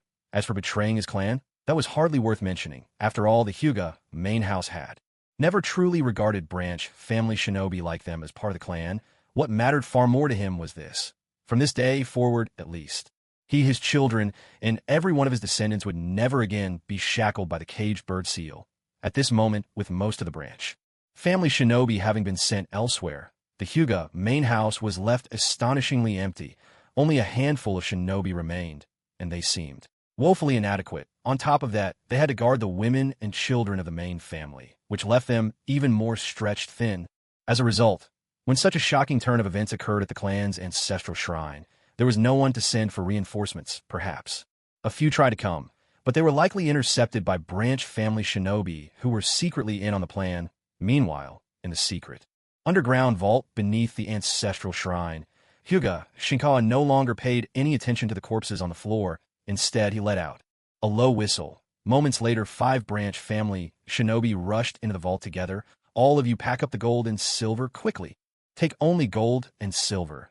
Leave all the other jewels and treasures behind. Use scrolls to store as much as you can if it won't fit in a scroll. Use cloth sacks. We have only 3 minutes. Once time's up, we withdraw immediately. Hyuga Shinka issued his order swiftly. Yes, sir. The 5 responded and immediately sprang into action. They dashed into the vault, eagerly plundering the family's entire store of emergency funds. After all, this was their reward for stepping into freedom. No one could be more enthusiastic or more thrilled than they were. Why had the Hyuga clan hidden such vast wealth beneath their ancestral shrine? That was only natural. After all, the Hyuga were a renowned family whose legacy stretched back nearly 1,000 years. Compared to that long lineage, the culture of the ninja villages, which had existed for just a few decades, seemed terribly shallow. Aside from a troublesome will of fire, which sometimes brainwashed family shinobi, most great ninja families still put their own survival above the villages. Thus, most of the famous clans in the ninja world kept private caches, both shinobi and treasures, hidden away so that in times of crisis, they could preserve their bloodline and ensure the family's survival. For a noble house that had endured for a millennium, it was hardly surprising to keep a little extra hidden away. Otherwise, how do you think Tsunade, that legendary big spender and famous sucker for gambling, managed to keep losing for decades on end if she hadn't inherited the vast fortune of the Senju clan? She'd have gambled away everything long ago down to the last thread, and so the Hyuga's secret vault was filled not with the paper currency that had become popular in the Land of Fire in recent decades, but with gold, silver, and priceless jewels that had weathered 1,000 years. In less than 3 minutes, the team had swept the vault clean of every last coin and ingot of real treasure. Then he departed swiftly, without a moment's hesitation. More than half an hour had passed since the commotion. Having rescued Hinata, Hayashi Hyuga led a group of umbu who had come in pursuit back to the village. Throughout the entire journey, however, he had found no trace of the 4 branch family members who had fallen behind. This left him with many questions but not much real concern. After all, by sensing the caged bird seal, he was certain they were still alive. As long as they were alive, it shouldn't be a major problem. With the curse mark binding them, they wouldn't dare to run off on their own anyway. But the moment he returned to the main house's state, Hayashi was stunned by the devastation at the ancestral hall. And when he saw the corpse of the former clan head, Hyuga Tokuwa, along with the nearly emptied secret vault beneath the estate, he was left in utter shock. He'd only been gone for a short while. How could all the clan's precious reserves have been wiped clean? The secret command to open the vault's barrier was known only to himself. And the former clan head, how could it have been compromised? Who could have done this? Staring at his father's lifeless body, the hollowed-out eye sockets, and the emptied family treasury, Hayashi's rage boiled over, his eyes blazing with fury. He bellowed for all the branch family shinobi, demanding they hunt down the murderer and avenge his father. But after shouting for some time, only 9 loyal branch family members appeared. Among them, there was only 1 special jonin, 2 chunin, and the rest were all mere genin. The others, where are they? Hayashi demanded, his anger barely contained. The remaining branch members shook their heads, completely at a loss. Only one ventured to say, just a short while ago, he noticed a number of branch family shinobi quietly making their way out of the village, claiming they were acting on the former clan head's orders to rush to your aid, Lord Hayashi. Hearing this, Hayashi's rage cooled just a little. At least the explanation made some sense. It was possible the former clan head, worried for his safety, had sent out most of the remaining branch family members. That would explain the weakened defenses at the main estate, giving the thieves their chance. Go at once and notify the acting Hokage, he commanded. Tell her the Hyuga clan has been attacked and request immediate support. And recall all branch family shinobi stationed outside the village. Whoever dared to lay a hand on the Hyuga clan, I will make them pay 100-fold. Hayashi roared, his anger unprecedented, yet clinging to what reason remained, he issued the proper orders, hoping to regroup within the village's protection and bide his time for revenge. After all, he'd already fallen for a diversion once. If he acted rashly again, he might return to find the entire main estate lost. Of course, what Hayashi did not know at that moment was that the branch family members dispatched to aid him from within the clan, most of the Hyuga branch family ninja, who had been stationed outside the village as sentries, had already slipped away from their posts and were fleeing toward the outskirts. Thanks to the collapse of the Grand Konoha barrier, the village was completely unaware. For now, there was no way for Konoha to realize that a large number of Hyuga branch ninja were in the midst of a mass defection. The few Konoha ninja who were stationed inside the village and occasionally caught sight of a handful of Hyuga ninja making their way out simply assumed they were being sent on some mission. After all, by the common wisdom of Konoha, any clan might have a ninja or 2 who deserts, but never the Hyuga clan. For other ninja, fleeing the village meant slipping away like a fish into the sea or a dragon soaring free in the sky. But for a Hyuga branch member, marked by the curse seal of the caged bird, running away was more like a fish leaping into a boiling pot. Nothing but a swift and certain death. So, no one even thought of stopping the fleeing branch family ninja. In less than an hour, about 100 miles north of Konoha, deep within a dense forest, a familiar scene unfolded once more.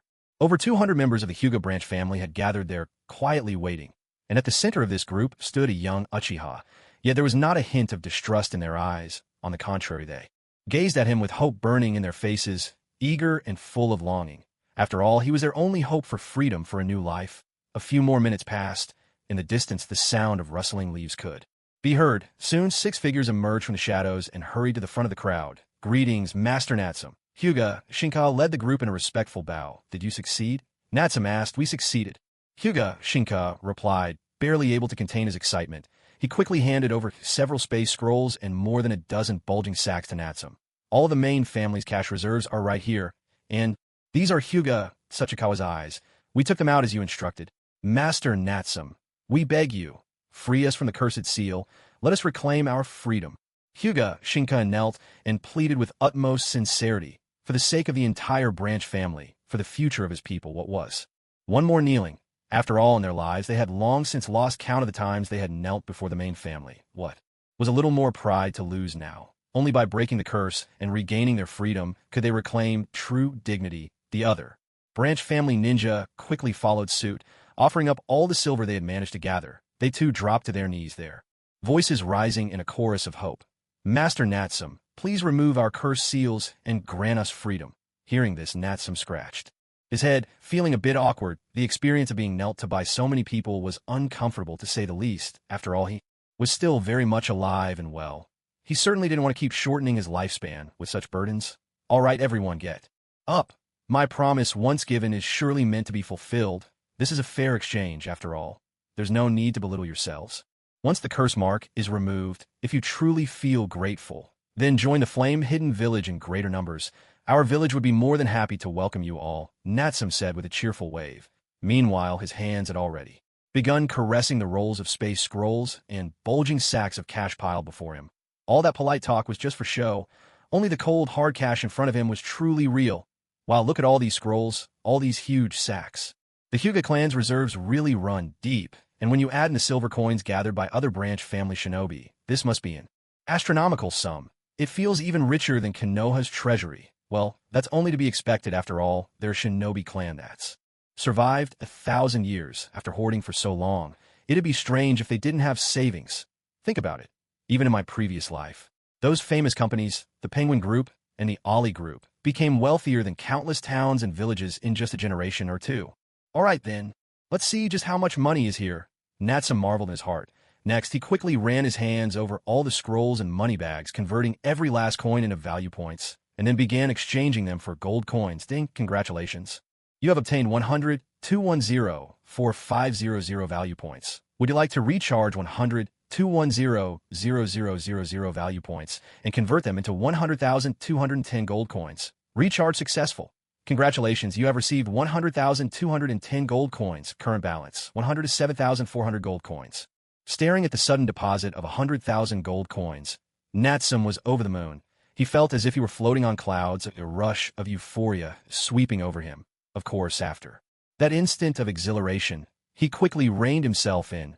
Strictly speaking, this immense fortune didn't truly belong to him. Not in the truest sense. It was earned through the desperate struggle of the Hyuga branch family shinobi before him. A fortune gathered in their pursuit of freedom. These gold coins would still need to be used to lift their cursed seal, of course. Natsum could simply take the money and run, abandoning the branch family shinobi, and with 100,000 gold coins he could skyrocket to godlike power. No problem at all. But to do so would feel utterly beneath him. After all, Natsum knew he was no hero. Everything he'd done since arriving in this world was just to keep himself alive, to live better, more comfortably, and along the way he'd left a trail of killing, even igniting wars that had claimed the lives of many innocents. Even so, Natsum had never abandoned his principles as a human being, scheming ruthlessness, even bloodshed. Those were things he could do if necessary. But to break promises, betray others, and act like a beast with no honor, that was beneath him, something he would never stoop to. After all, when you run out of money, you can always find ways to get more. Well, earn more. But if you lose your integrity, there's no way to get it back. All right, everyone, get ready. We're about to begin lifting the curse for everyone. Those who married into the Hyuga branch family, and children under the age of 3 who haven't had the curse mark placed on them yet, please stand to the left. The rest of you, if you need the curse lifted, line up on the right. Everyone get in line and come up one by one. Natsum directed the crowd, splitting them into 2 groups for the curse removal process. The Hyuga branch family members were extremely cooperative, quickly and consciously dividing themselves into the 2 lines, this time including Hyuga Fukawa. A total of 206 members of the Hyuga branch family had managed to escape.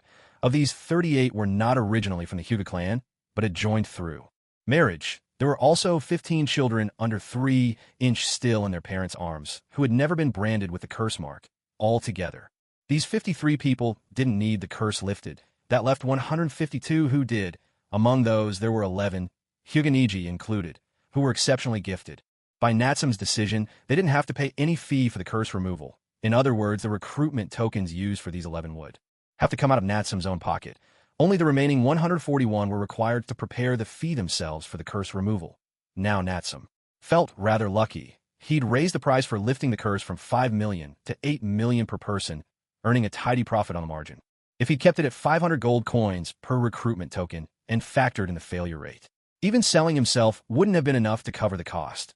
Fortunately, he could pocket 3 million in profit with each transaction. He could only hope it would be enough to cover the mass purchase of recruitment tokens from there. Everything went smoothly. Natsum simply had to exchange for basic recruitment tokens again and again, using them on each member of the Hyuga branch family. Just as he'd done for Hyuga Fukawa the first time, the recruitment token's powerful effect would erase the caged bird curse mark instantly, without causing the slightest harm. The only side effect was that these ninja would feel a touch more goodwill toward Natsum and the Hidden Flame Village, still watching those recruitment tokens disappear one after another, and the sound of 500 gold coins vanishing with each one. Natsum's heart ached as if it were bleeding. If only he could have kept all those coins for himself. How wonderful that would be! But enough of that. At least, as he watched each member of the Hyuga branch family regain their freedom, the genuine smiles blossoming from their hearts made it all feel worthwhile. Even Natsum himself felt that as a villain he had actually done a good deed. Thank you, Lord Natsum. I'm free. I'm finally free. Grateful voices and cheers rose up one after another, blending into a sea of jubilation. The atmosphere around them grew more and more animated at first. People still harbored some doubts, but as they watched one clansman after another truly have their curse marks lifted and regain their freedom, all suspicion vanished. Now, everyone simply wished it could be their turn right away. They were desperate to break their curse marks and embrace freedom. And so the entire process of breaking the curses proceeded in an orderly manner. The efficiency was impressive, setting aside the time spent exchanging for recruitment tokens. It only took about 10 seconds on average to remove each curse mark. Through these repeated rituals, Natsum gradually figured out a pattern. Generally speaking, as long as someone willingly and wholeheartedly accepted recruitment, even the most basic token had an extremely high chance of success. But for those with ulterior motives who were unwilling to truly join him, even using a mid-level token didn't guarantee success. So whenever a Hyuga ninja failed twice in a row with basic recruitment tokens, there could only be one explanation. There's something off about you. Are you still pining for Konoha? Still loyal to the Hyuga main branch? Damn it, I just wasted 1,000 gold coins on you. Alright, no need for you to explain. Step aside for now. Once we're done here, I'll deal with you. Before long, 40-some minutes had passed, and the entire process went off without a hitch, apart from the 6th suspect who failed twice with basic tokens and still weren't successful. The remaining 146 people all had their curse marks removed and regained their freedom. During the process, 2 mid-level tokens worth 2,000 gold coins each were exchanged, one of which failed and one remained unused. All in all, 190 basic recruitment tokens costing 500 gold coins each were exchanged and used. There were 146 successes and 44 failures. Of those, 6 people failed twice in a row, wasting 12 basic tokens. Another 32 people failed once, but succeeded on the second try. Of course, these details weren't the main point. What really mattered was that, in total, Natsum had spent 99,000 gold coins on 192 recruitment tokens, just 10 coins shy of exhausting all the gold he had gained from this venture. When he first started breaking the curses, Natsum had worried that even if he spent every last coin he had, it still wouldn't be enough. Fortunately, he ended up with 8,400 gold coins left, a profit of more than 1,000 compared to what he started with. All in all, his efforts had not been in vain. Naturally, Natsum didn't dwell on the money spent. After all, according to the latest news, in just a few days his shipping company would be bringing back part of last month's profits and the proceeds from selling off the jewels. By then, I should be able to make several tens of millions of taels, no matter how you look at it. With that, I could easily gather another 10,000 gold coins for myself. Exchanging them for the evil god's body or anything else would be no trouble at all. Thank you, Lord Natsum.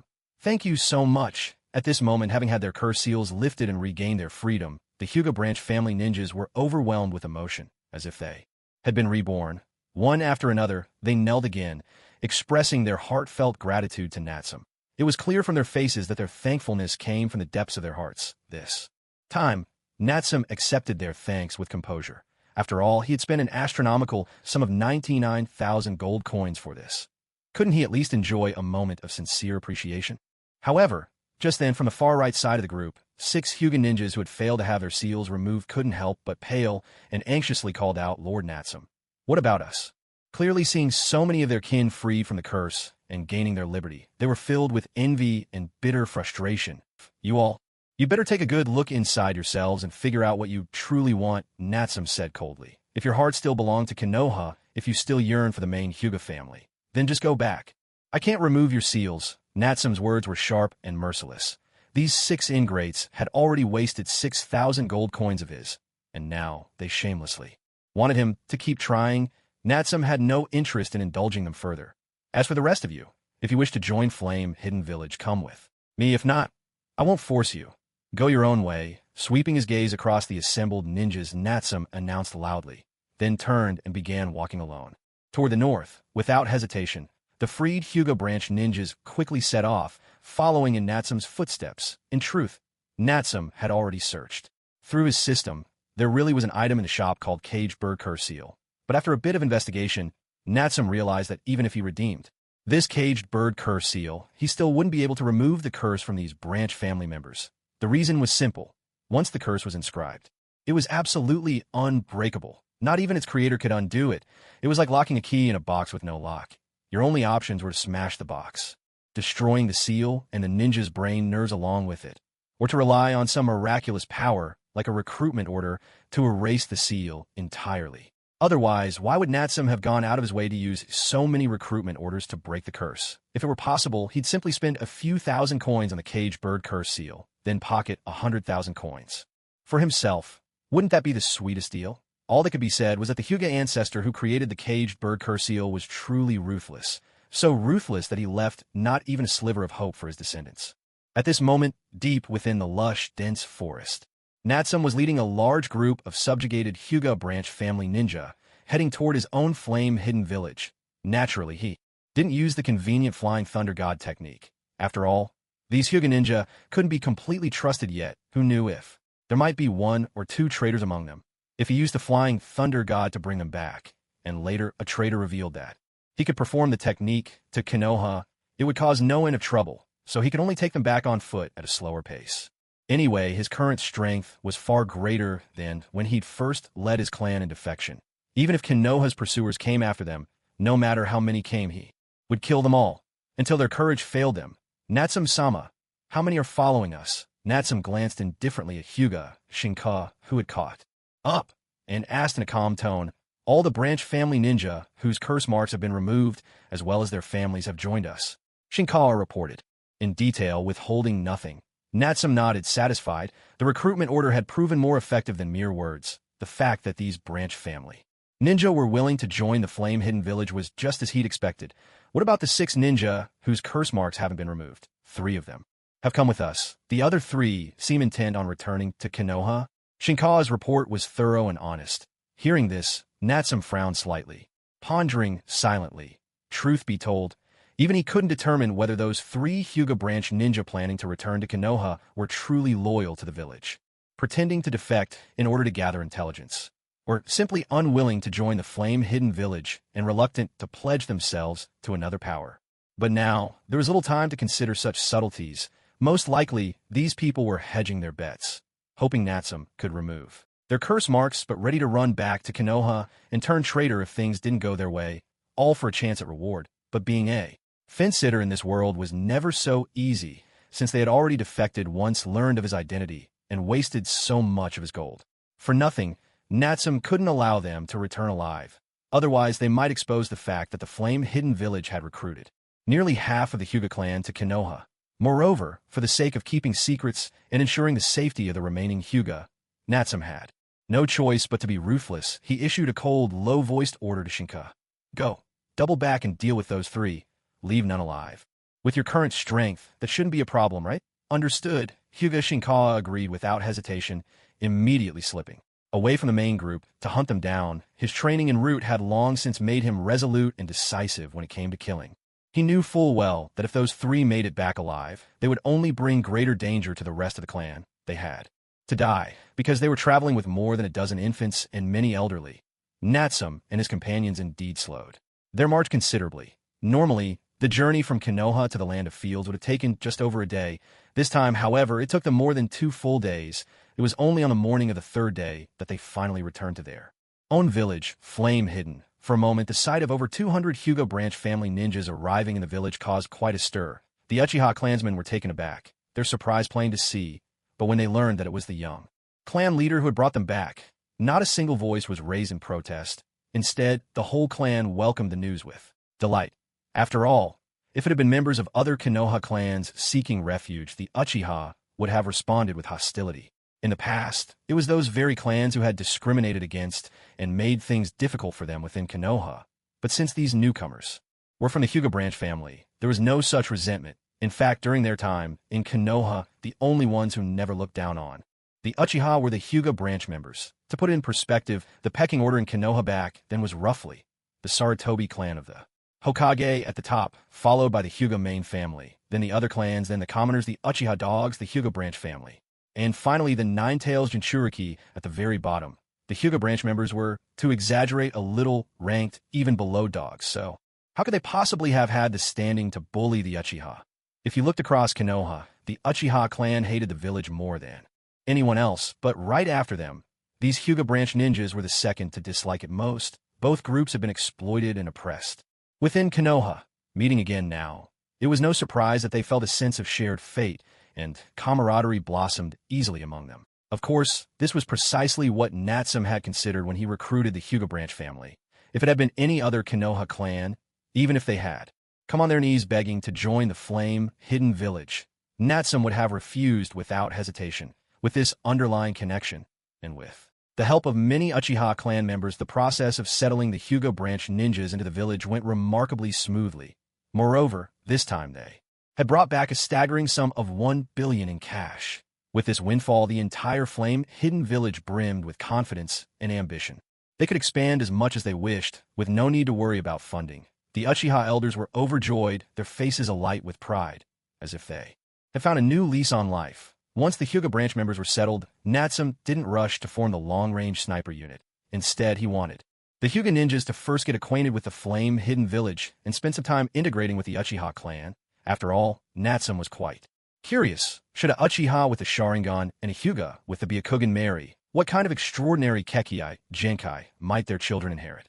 The very thought made him eager to see what the future would bring. Of course, that wasn't the only thing occupying Natsum lately. Chief among his task was dealing with the pair of Byakugan eyes from the former Hyuga main family head. To be honest, a pair of eyes like these, over 50 years old with cloudy lenses, nearly full-blown cataracts, hardly impressed Natsum at all. After all, with so many Hyuga clan members at home, now freed from the caged bird seal, was there really any shortage of well-functioning Byakugan? Still, while Natsum wasn't impressed, there was always someone who would be. Take the Hidden Cloud Village, for example. Back then, they were so desperate to obtain a pair of Byakugan that they didn't hesitate to provoke an all-out war if the Hyuga clan hadn't backed down in the end, offering up Niji's father Hyuga Hizashi's corpse as atonement.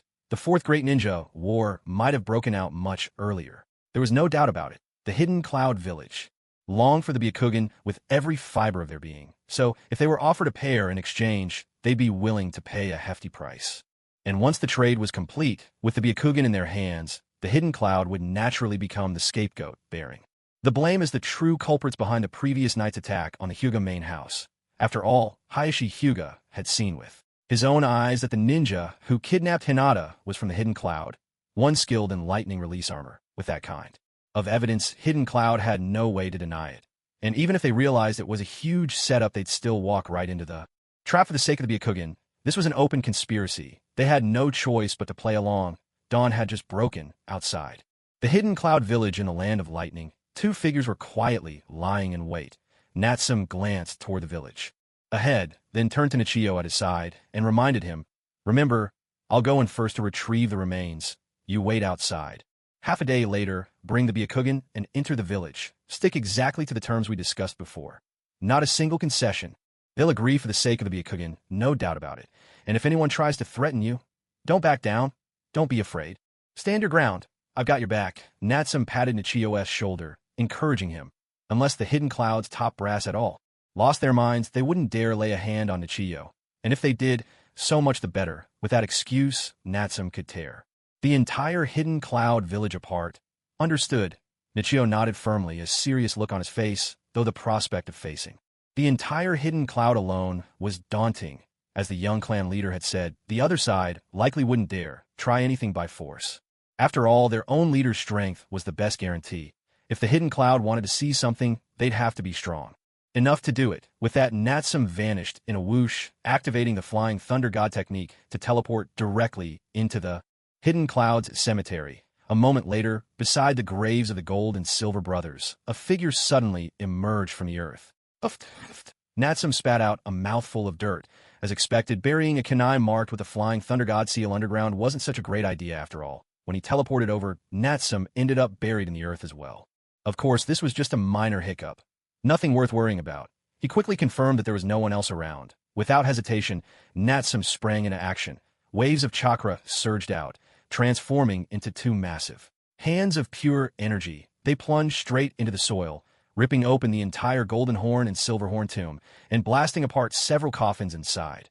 With a casual flick of his wrist, he sealed all the skeletal remains within the coffins into a storage scroll. The whole process took less than 20 seconds. It was that swift, that forceful, utterly unruly. After all, as long as he kept his identity hidden and got his hands on the bones, Natsum couldn't care less about digging slowly or being careful. Was it immoral to destroy someone's grave? Who cared? With things like the reanimation jutsu, the dead could be forced back to life as unwilling soldiers. Now that was truly immoral. Meanwhile, the disturbance at the cemetery soon caught the attention of the Hidden Cloud. In less than half a minute, someone rushed to the scene. But by then, the grave robber had already vanished without a trace, leaving behind only a ravaged tomb in utter disarray. News of the Golden Horn and Silver Horn tomb being robbed quickly reached the upper echelons of the Hidden Cloud village. After a week of recovery, even the fourth Reikage, it was nearly healed. One couldn't help but marvel at his robust physique, but upon hearing the news, Reikage, it was furious, no matter how despicable or wicked Golden Horn and Silver Horn had been at the end of the day. They were still Hidden Cloud shinobi, founding elders of the village. Now, not only were they dead, but even their graves had been desecrated. Wasn't this a slap in the face to the Hidden Cloud? How could anyone tolerate that? What's more, the grave robber disappeared completely in less than half a minute. There was no trace of the village's great barrier having been breached. In such a short time, it was impossible for the culprit to escape the village. They must still be hiding somewhere inside, to be so familiar with the Hidden Cloud's terrain meant that the thief was likely a traitor from within. The moment he heard there might be a traitor in the village, Reikage was instantly alert. He immediately launched a massive manhunt within the village, determined to catch that wretched grave robber and tear them limb from limb. Of course, that was impossible, for by now the notorious grave robber was already thousands of miles away, back in his own village, enjoying the delicate comforts of an early morning. After several hours of searching, not only had they failed to catch anyone, but the entire Hidden Cloud village had been thrown into utter chaos, a scene of total pandemonium. This only served to enrage the fourth Reikage even further. By midday, his secretary Mabui suddenly reported, "Lord Reikage, someone from the Hidden Flame Village is requesting an audience outside the village." Flame Hidden Village? Why are they here again? It's not even time for the next scheduled shipment. That brat Uchiha Natsum. What scheme is he up to this time? Reikage frowned in confusion. In his mind, that boy barely over 10 years old had already become synonymous with the word cunning. If the other side had sent someone again, there was definitely something suspicious going on. Still, Reikage never suspected the grave robbery had anything to do with the Flame Hidden Village. After all, they weren't even in the village at the time. How could they have done it? They say they have an important deal to discuss and would like to meet with you in person, Lord Reikage. At the mention of a deal, Reikage couldn't help but feel a chill run down his spine. He couldn't forget just how ruthless their last transaction had been. It had nearly left Cloud Hidden Village with lasting scars. Fine, let him in. Reikage finally relented. Let's see what new tricks that brat has up his sleeve. He gritted his teeth and decided to meet him anyway. As long as he kept his temper in check and guarded his wallet, he refused to believe the Flame Hidden Village could outwit him again. Meanwhile, back in his own village, Natsum wasted no time. He immediately began studying the two forbidden sealing techniques he'd swiped from the Hidden Leaf's restricted archives. His goal was clear: master them as quickly as possible, unlock the Tailed Beast seal, and add a few more Kaga-level powerhouses to his own village's ranks. Among all ninjutsu, sealing techniques were some of the most difficult to learn. Although not as complex as space-time jutsu, they were far from simple, especially pinnacle arts like the Four Symbols seal and the Five-Element seal. For someone of Natsum's just passable talent, it would usually take at least 10 days to half a month just to get started. Mastery and flexible use would demand months of practice, but when in doubt, trust the system. With the forbidden scrolls in hand, Natsum spent just 100 coins to instantly master the entire Four Symbols seal. The related 8 trigram seal came to him just as quickly In less than half a day, he had fully internalized both the 4-symbol seal and the 8-trigram seal. As for the more challenging 5-element seal, Natsum decided to save that for later. No need to spend extra coins if he didn't have to. For sealing tailed beast chakra, the 4-symbol seal was more than enough. And so, that very night, Natsum hurried to Uchiha Tsukiheim's door. Knocking urgently, he grabbed his tall sister Tsukiheim by the hand, and together they dashed out of the village, vanishing into the pitch-black night. It was the middle of the night. Outside flame-hidden village, the quiet field stretched out under the stars. 2 figures walked side by side. Sis Tsukiheim. How's your injury? The headmaster Nono's medical jutsu is very effective. I've almost completely recovered, Tsukiheim replied with a nod. 3 nights ago it was Tsukiheim, who had already mastered the lightning style. Chakra mode disguised as a hidden cloud ninja and abducted Hinata Hyuga. As a result, she was injured. By Hayashi Hyuga, of course, it was all just an act, so the injuries weren't serious. That's good to hear. By the way, are you still worried about Nichio? Yes, Uchiha Tsukiheim nodded slightly. She wasn't good at expressing herself. But after all, he was her younger brother. This time, he had gone alone to the hidden cloud to carry out the Byakugan trade. Naturally, she couldn't help but be concerned. After all, not every ninja was as powerful or capable as their young clan leader. Don't worry, this afternoon, I went to the hidden cloud village again. Natsum said, her voice tight with barely concealed emotion. The trade led by Nichio went smoothly. The hidden cloud has already accepted and received the pair of Byakugan. Right now, he's probably enjoying the hidden cloud's hospitality to the fullest. He'll need to stay there for a few more days. Once the hidden cloud has prepared the goods for the exchange, they'll return together. Natsum spoke through gritted teeth. If it weren't for the need to steal the remains and return early to study sealing jutsu, she would have been the one basking in the luxury of the hidden cloud services. Oh well, this time, it's Nichio's turn to enjoy the benefits. At the same time, hearing that her brother was safe and sound, Tsukiheim finally breathed a sigh of relief. Only then did she seriously consider why the young clan leader had hurriedly pulled her out tonight. What could he possibly want at this late hour? Surely, he wasn't planning to give her some exclusive advanced taijutsu training. Although that wouldn't be bad, something about it just felt strange. Young clan leader, what exactly are we doing here? Tsukiheim, do you remember what we talked about before? The matter of a pseudo-jinchuriki. Hearing this, Tsukiheim, who was far from foolish, understood instantly. So the young clan leader had brought her out tonight to discuss the pseudo-jinchuriki. A pseudo-jinchuriki, simply put, was the process of sealing a portion of a tailed beast's power into a ninja's body. The amount sealed would be less than the tailed beast's full power. As a result, while a pseudo-jinchuriki could borrow the tailed beast chakra and even achieve a partial transformation, they could never fully transform into the beast itself. Moreover, the tailed beast chakra, now deprived of the will of its origin, became extremely difficult to control, even threatening to corrode the host. The risks were enormous. Still, it came with the benefit of immense chakra and strength. A double-edged sword, Tsukiheim, the pseudo-jinchuriki path, is risky. I'm willing. Before Natsum could finish, Uchiha Tsukiheim declared her decision without hesitation. As a ninja, how could she not know? Power and risk always go hand in hand. If you want to gain great power without taking any risks, that's nothing but a lie. At best, you'd only end up as a pseudo-jinchuriki.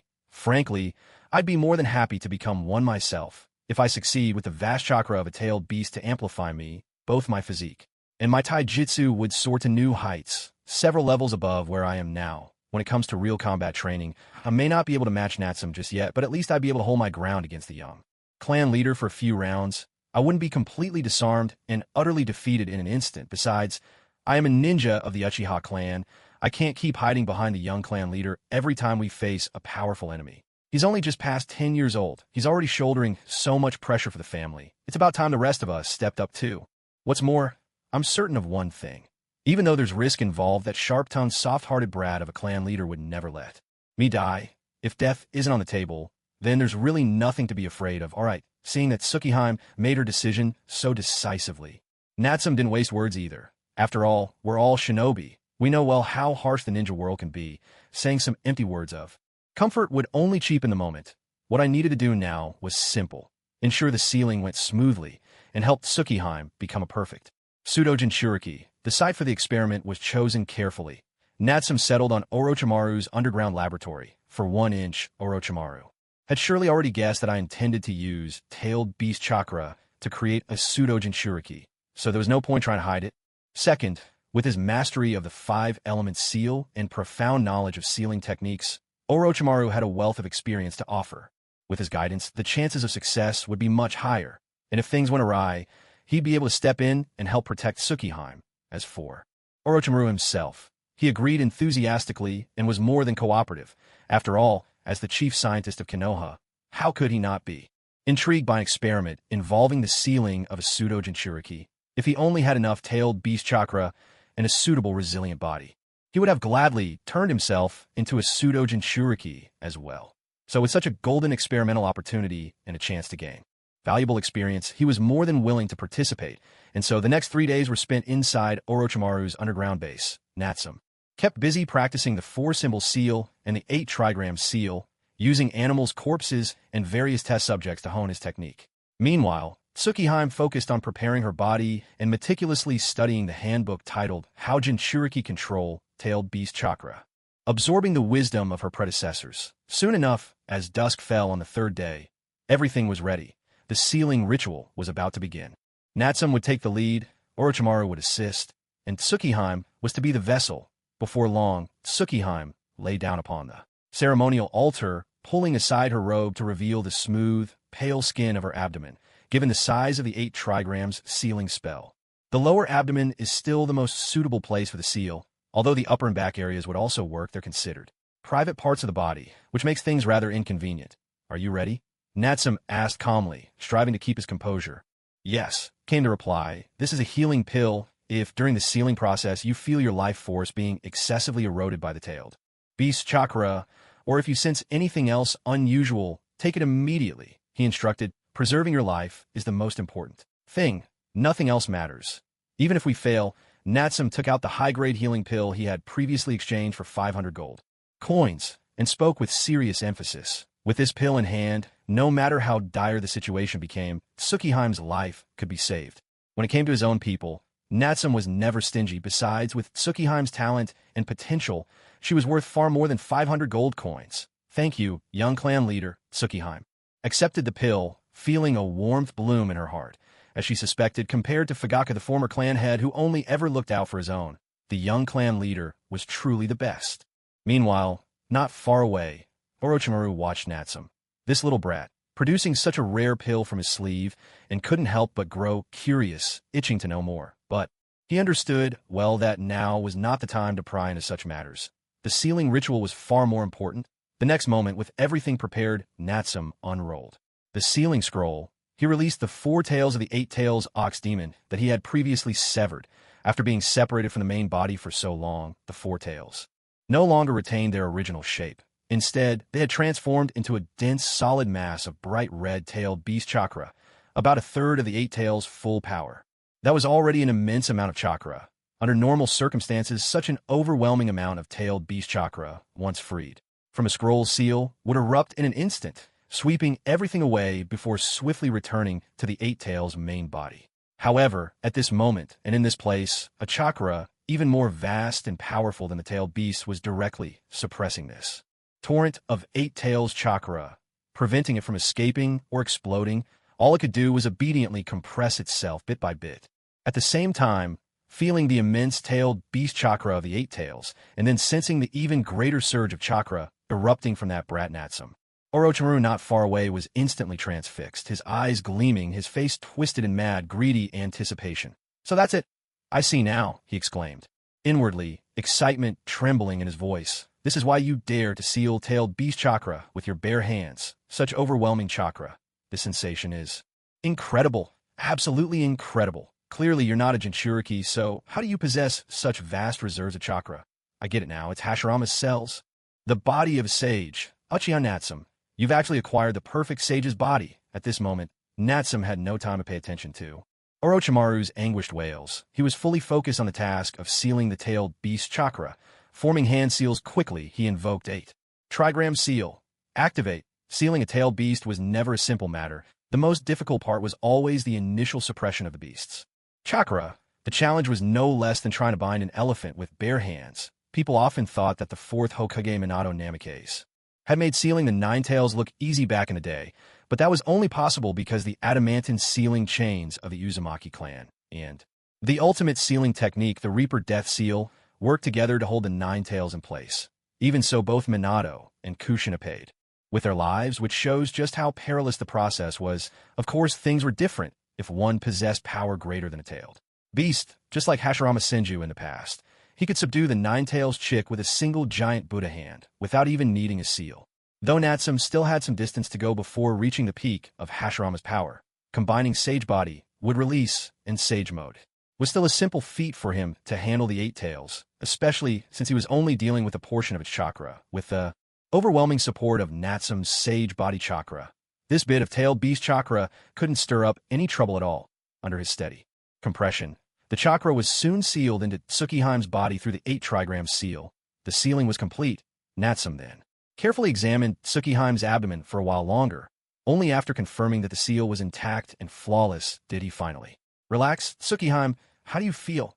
I'm all right, just a little tired, she replied. Lying flat on the altar, Tsukiheim was breathing a bit heavily, her face paler than usual, but her breath was steady and there was nothing out of the ordinary. After all, tailed beast chakra far exceeded the chakra of ordinary shinobi. What's more, it was a massive, mindless surge of energy forcibly crammed into a human body.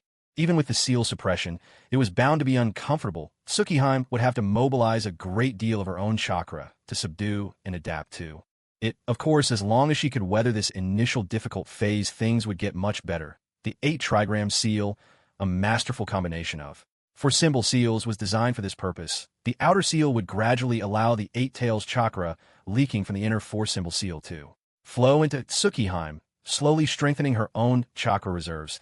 As long as you're all right, Natsum said gently. Rest well, and take your time getting used to the tailed beast chakra. From now on, Tsukiheim, you'll be the village's very first Jinchuriki. With that, Natsum urged her to get some good rest. Then, together with Orochimaru, he quietly left the chamber. Now that the sealing ritual was a success, the path ahead would be much smoother. As long as this method is followed, it's possible to mass-produce a great number of pseudo-Jinchuriki, even if it's not 10 or 8, as long as there are 4 or 5 pseudo-Jinchuriki with Kaga-level strength. Then the entire Hidden Flame Village could suddenly become a new power, able to rival the great 5 hidden villages.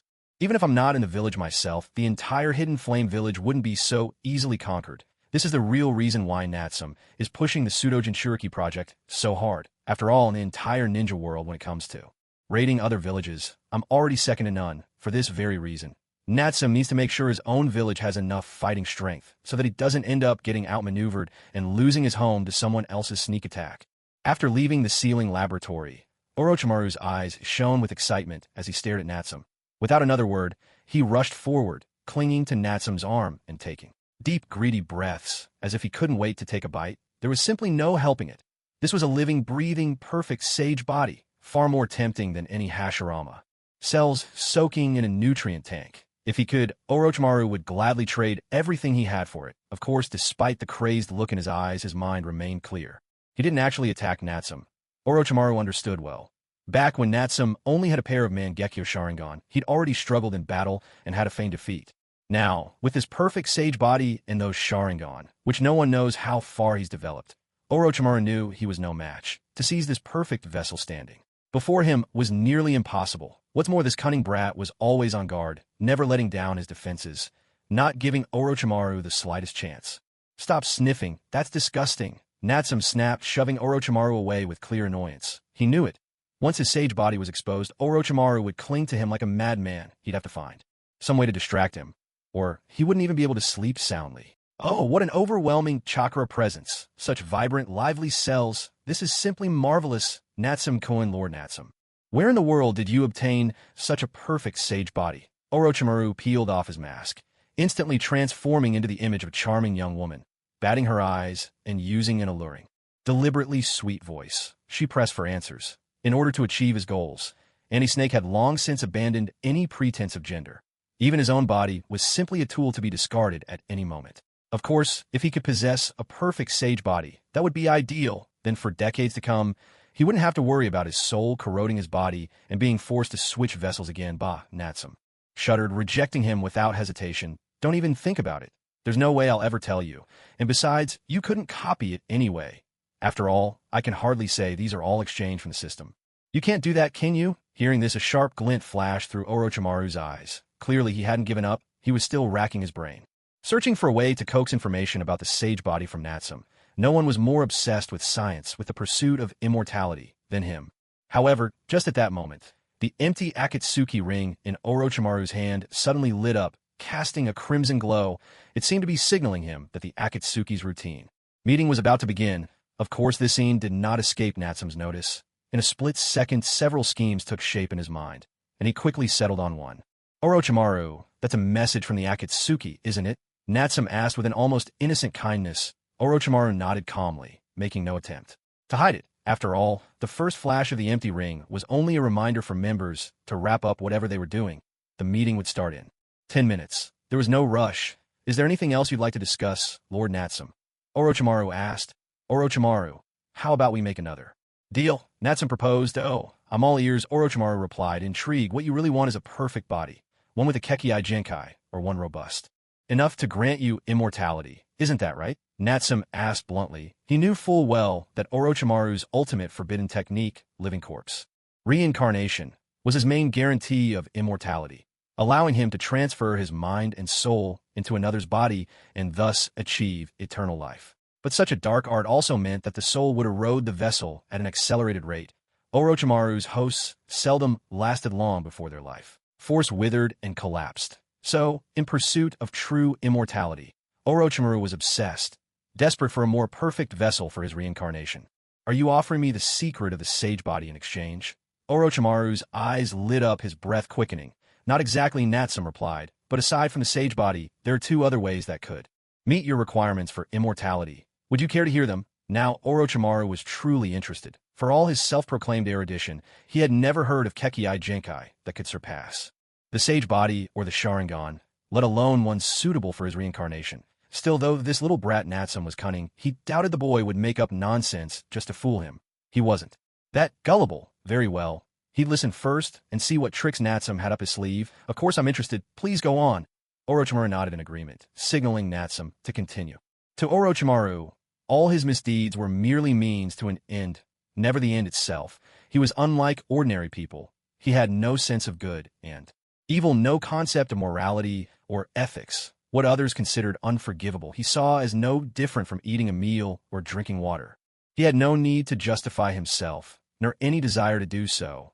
Other people's judgments meant nothing to him. The only thing he truly longed for in his heart was knowledge, pure, unadulterated knowledge, and science, even if it meant becoming an outcast, even if it required delving into forbidden techniques of immortality. He would not hesitate.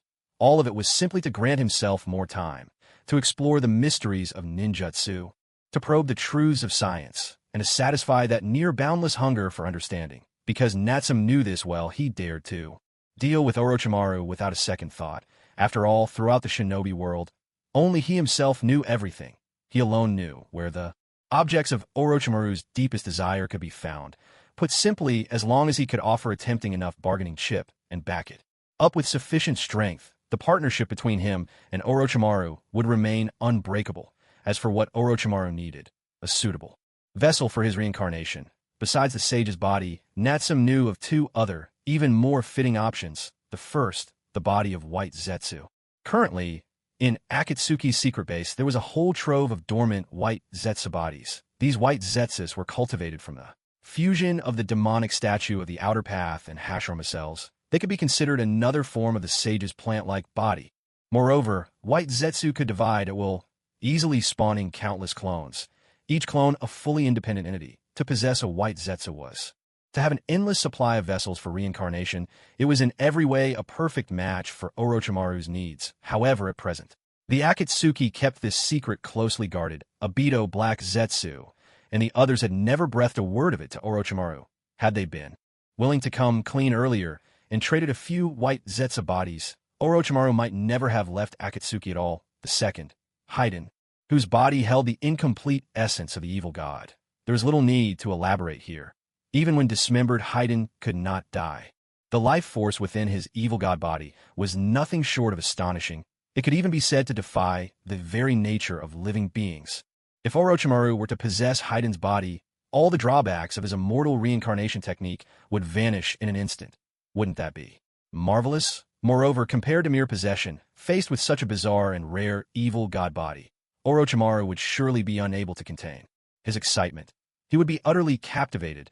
After all, an immortal vessel like that was an inexhaustible treasure trove of experimental material. And so the moment Orochimaru heard there were such perfectly suited and extraordinary bodies in the world, his interest was immediately piqued. He pressed eagerly, demanding to know their whereabouts. He was so absorbed that he no longer paid much attention to Natsume's sage body. After all, as desirable as the sage body was, it was simply unattainable. But the white Zetsu bodies and the evil god body that Natsume described, those it seemed might actually be within reach. Orochimaru naturally cared far more about tangible things he could get his hands on. Soon enough, Natsume simply stated that the body of white Zetsu was within the Akatsuki and promised he could help Orochimaru acquire it. As for Haiden, who possessed an incomplete form of the Jashin body and was currently somewhere in the land of hot water, Natsume certainly didn't reveal that information right away. After all, cooperation should proceed step by step. If you lay all your cards on the table at once, there's no way to maximize your gains. Let Orochimaru first hunger for the body of white Zetsu in Akatsuki, borrowing Orochimaru's hand to stir up trouble within Akatsuki. When the time comes, Orochimaru will seize the white Zetsu body, and he himself will recruit people like the piggy bank. Wouldn't that be killing two birds with one stone? Of course, if the cooperation continues smoothly, Natsume wouldn't mind bringing Orochimaru along to deal with Haiden. He might even set his sights on true immortality, the karma mark of the Otsutsuki clan, or perhaps the fruit of the divine tree, and so on. None of these possibilities were out of reach. In short, the bargaining chips he held in his hand were more than enough. He would never let a certain ant snake leave disappointed. All right, I accept this deal, Orochimaru agreed readily, showing no hesitation in preparing to betray Akatsuki. What a joke to achieve his goals. Orochimaru could even sell his own body. What's a recently joined rogue ninja organization by comparison? Selling them out carried absolutely no psychological burden. Of course not. I don't enjoy violence, Natsume replied seriously. We're civilized people. Let's handle things politely. Aren't you about to have a meeting? He continued. Just remember to fill me in on what's discussed afterwards. Orochimaru narrowed his eyes and smiled. That's easy, but I suppose there are more conditions, aren't there? Natsume replied. Of course there's more than one condition. During the meeting, there'll probably be a guy wearing a tiger-striped mask who'll try to stir everyone up to attack the Blaze Hidden Village. To attack me, I hope you'll oppose him and do your best to stop him from pushing everyone to become my enemies, at the very least. Now isn't the time for an all-out war with Akatsuki. Wiping them out right now would be a bit tricky. Orochimaru raised his eyebrows, offering a reminder with apparent goodwill. Oh, it seems Lord Natsume doesn't know Akatsuki all that well yet. The rogue ninjas in there are all quite strong. Completely destroying them won't be easy. Besides, their leader has a pair of Rinnegan, right? Natsume finished for him. Orochimaru's heart skipped a beat, and he was momentarily lost for words. This kid even knows about that. Could it be he's been part of Akatsuki all along?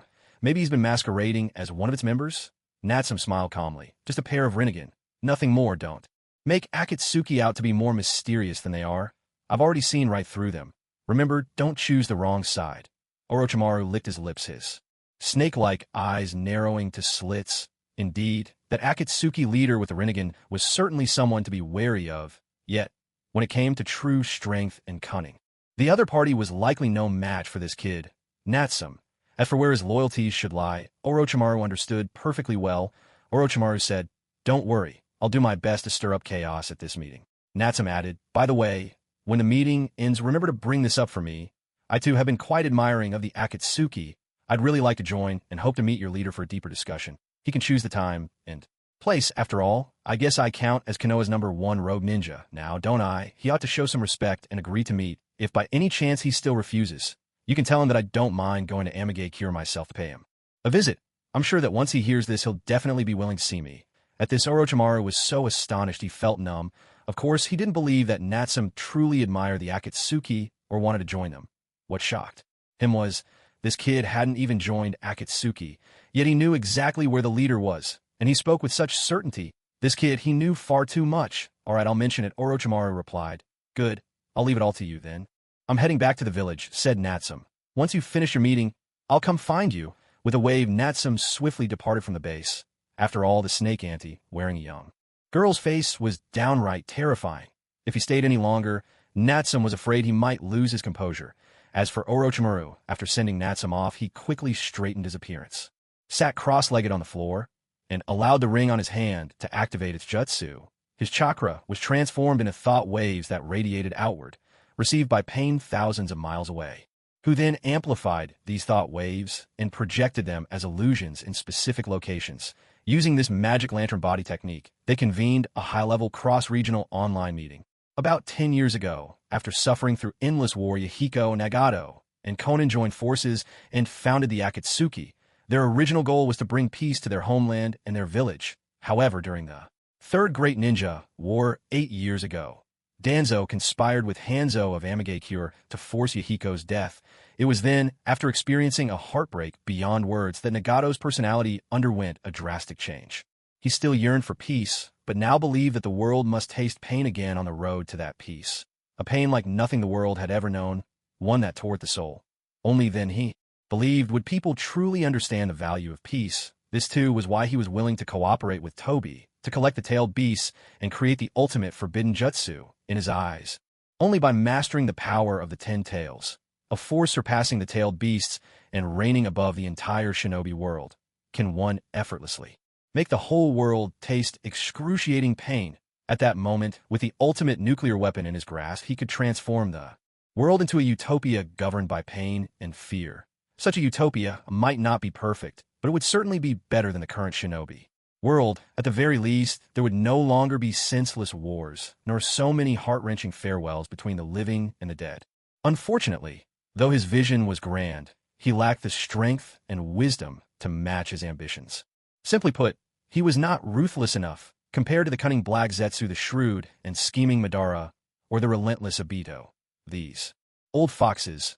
Nagato was as pure as a white lotus. He was easily deceived and used. Otherwise, he would not have been so easily defeated by Naruto's talk no jutsu in the end. If it had been Black Zetsu or Madara in his place, Naruto might not have even had a chance to begin his persuasion before being struck down mercilessly. At this moment, inside a stone chamber meeting room deep within an Akatsuki underground base, Nagato, controlling the Deva Path body, used the illusionary projection technique to gather the scattered Akatsuki members' images from around the world. It was time for a meeting. In truth, over the 10 years since Akatsuki's founding, quite a few shinobi had joined their ranks. Back when Yahiko first established the organization, a group of shinobi had already pledged their loyalty, though their abilities varied. There were a dozen or 20 of them in the early days. People like Kyusuke and Daibutsu were among their notable figures. After Yahiko's death, Nagato and Konan took over, gradually streamlining the organization. They stopped recruiting only from Amigakure and instead began to favor rogue ninja from other villages. Of course, in the beginning, Akatsuki's reputation was far from impressive. The defectors they attracted were a mixed bag: Jinin, Chunin, Jonin, all kinds. Even members like Kakuzu and Juzo Biwa cycled through several partners. Over time, through a succession of perilous missions and heavy casualties, the weaker ones were weeded out. Now only 9 remained: Pain, Konan, Tobi, Zetsu, Sasuriki, Juzo Biwa, Orochimaru, and an unnamed rough brute leader. Why are we suddenly having a meeting? There's still over a month until our scheduled gathering, isn't there? Is there a new member joining? Am I finally getting assigned a partner? Doing missions alone gets pretty dull, you know. With his brash nature, Juzo Biwa was the first to voice his complaint. As one of the original 7 ninja swordsmen of the mist and the first wielder of the decapitating blade, even after defecting, his reputation for drenching battlefields in blood with his blade was known across many nations. In truth, however, he was a man of deep loyalty and fierce determination. It was precisely because of his formidable strength that in the past Tobi had manipulated the 4th Mizukage, Yagura, exerting relentless pressure until he was forced to flee the Hidden Mist village. Thus, he had no choice but to join the Akatsuki. Pain paid no heed to Juzo Biwa's complaints. His voice remained cold, his presence intimidating, as he declared. There is only one reason I've gathered you all here. We are here to discuss whether to accept a crucial mission. What sort of mission? Sasori, his voice raspy, played along and asked. At the same time, the rest of the organization's members piqued up with curiosity. After all, for the leader to convene every member for a meeting, the mission must be anything but ordinary. Pain wasted no words and stated plainly the assassination of the 3rd Hokage, Hiruzen Tsurutobi.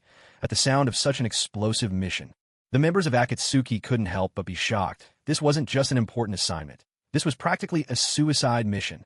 The 3rd Hokage, Hiruzen Tsurutobi, leader of the mighty Hidden Leaf, revered as the professor of ninjutsu, a sly old master, to assassinate the Hokage This wasn't merely an S-ranked mission. Even calling it an SSS-ranked mission would be an understatement. Such a reckless task, not even the other 4 great villages would dare accept. And as for them, a small group of rogue ninja, was this an attempt to spark another shinobi world war? This mission must have come from the Hidden Stone, right? To the right, Orochimaru's spectral form let out a sinister chuckle, piercing straight to the truth. Indeed, Pain replied, I'm sure you've all heard the rumors just. Over 2 weeks ago, a fierce battle erupted again between the Hidden Stone and the Hidden Leaf. Hidden Stone suffered heavy losses. Many of their ninja fell in battle, including Akatsuki, a disciple of the third Tsuchikichi. It's only natural that Hidden Stone harbors deep resentment against the Leaf. That's clearly the motive behind this job. Pain made no effort to conceal the truth, admitting it with remarkable candor. For an underground group like Akatsuki, the more chaotic the ninja world, the better. The fiercer the conflict, the greater the opportunity. Only in such turmoil could they exploit divisions, take on more assignments, and fill the organization's coffers. To assassinate a Hokage is incredibly dangerous. It goes against the organization's code, and could even expose all of Akatsuki. From a purely business perspective, it's simply not worth the risk. Kakuzu interjected from the side. Years ago, he had attempted to assassinate the first Hokage alone. The defeat had been utterly humiliating. If not for the mercy of his adversary, he'd have lost his life then and there. He couldn't help but bear a psychological scar. Assassinating another Hokage was the last thing he wanted. Pain paused, glancing at Kaku, then responded simply, Hidden Stone is willing to pay an enormous sum. At those words, Kakuzu fell silent, offering no further objections. No wonder even their usually level-headed leader was tempted. Hidden Stone must truly be offering a king's ransom this time. What? Assassinating the Hokage is dangerous. As long as the money's good, there's no danger too great to overcome. In fact, while we're at it, we could even take out a Suma and collect a few tens of millions more. However, aside from Pain and a few others who were inclined to accept the mission, there were still some who voiced their objections. Hey, didn't they say Iwagakure was just crushed by Konoha? Do they even have any money left? What if they can't pay up in the end, and we end up working for nothing? Black Zetsu piped up in a mocking, exaggerated tone, questioning the plan. After all, he never truly saw Pain as the real leader. Besides, for him, exposing Akatsuki's secrets too soon would only hinder his own plan to save his mother. That's not a problem. Pain responded with absolute confidence. No one walks away owing me a debt. If Iwagakure dare to try and cheat him, he wouldn't hesitate to pay them another visit, with a super almighty push, letting them experience true pain ahead of schedule. Seeing Pain's response, Black Zetsu realized there was no point in arguing further. Instead, he gestured to Obito, signaling him to voice his opposition as well. At that moment, Obito couldn't have cared less about whether they took on the mission or not. Truth be told, he wasn't fond of the third Hokage either. He long wanted that old man to pay for his inaction and for Rin's tragic death, but right now, what mattered most to him was figuring out how to convince everyone to attack Inin village first, to strangle that troublesome Uchiha brat while they still could. The meeting dragged on for more than 20 minutes, with disagreement still unresolved. The organization had split into 2 camps for now, Pain, Konan, Kakuzu, and Orochimaru, 4 in favor of taking the job, Obito, Zetsusuri, Juzo Biwa, and an unnamed roughneck, 5 against it. It was understandable. After all, assassinating the leader of any major hidden village was no small feat. Even if the entire organization mobilized, success was far from guaranteed. Everyone who opposed the mission had their own reasons. Take Juzo Biwa, for instance, a former member of the 7 Ninja Swordsmen of the Mist, once renowned far and wide. Yet, in a bizarre twist of fate, he and 3 others were kicked to death on the spot by an unremarkable Konoha genin, Might Do Wei, earning them the nickname the Lucky Three. If anyone claimed he wasn't wary of Konoha, that would be a blatant lie. Besides, whether they succeeded or not, the entire Akatsuki would face Konoha's rabid retaliation. It just didn't seem worth the risk. Of course, Pain wasn't surprised by these disagreements, nor did he try to force a decision using his authority as leader, as if he were genuinely listening to everyone's opinions before deciding whether to accept the mission. In the end, he calmly called the meeting to a close, deciding they'd reconvene in 2 days for a final decision.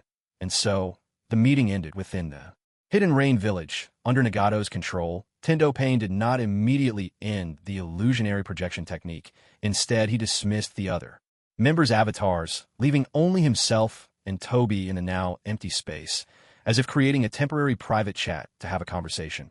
Why did you urge us to attack that flame-hidden village? Pain got straight to the point, asking the crucial question without preamble. After all, he had already noticed it. This so-called Uchimadara had just opposed his own suggestion, precisely by proposing an assault on Flame Hidden Village.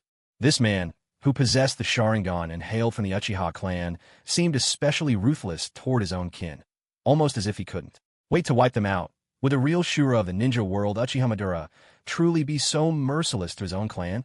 Toby crossed his arms, deliberately adopting an air of superiority. His voice was cold as he retorted, "I have my own reasons, and what about you?" He shot back, striking recklessly at the third Hokage will only expose all of Akatsuki. Forcing Akatsuki into the open would introduce far too many variables.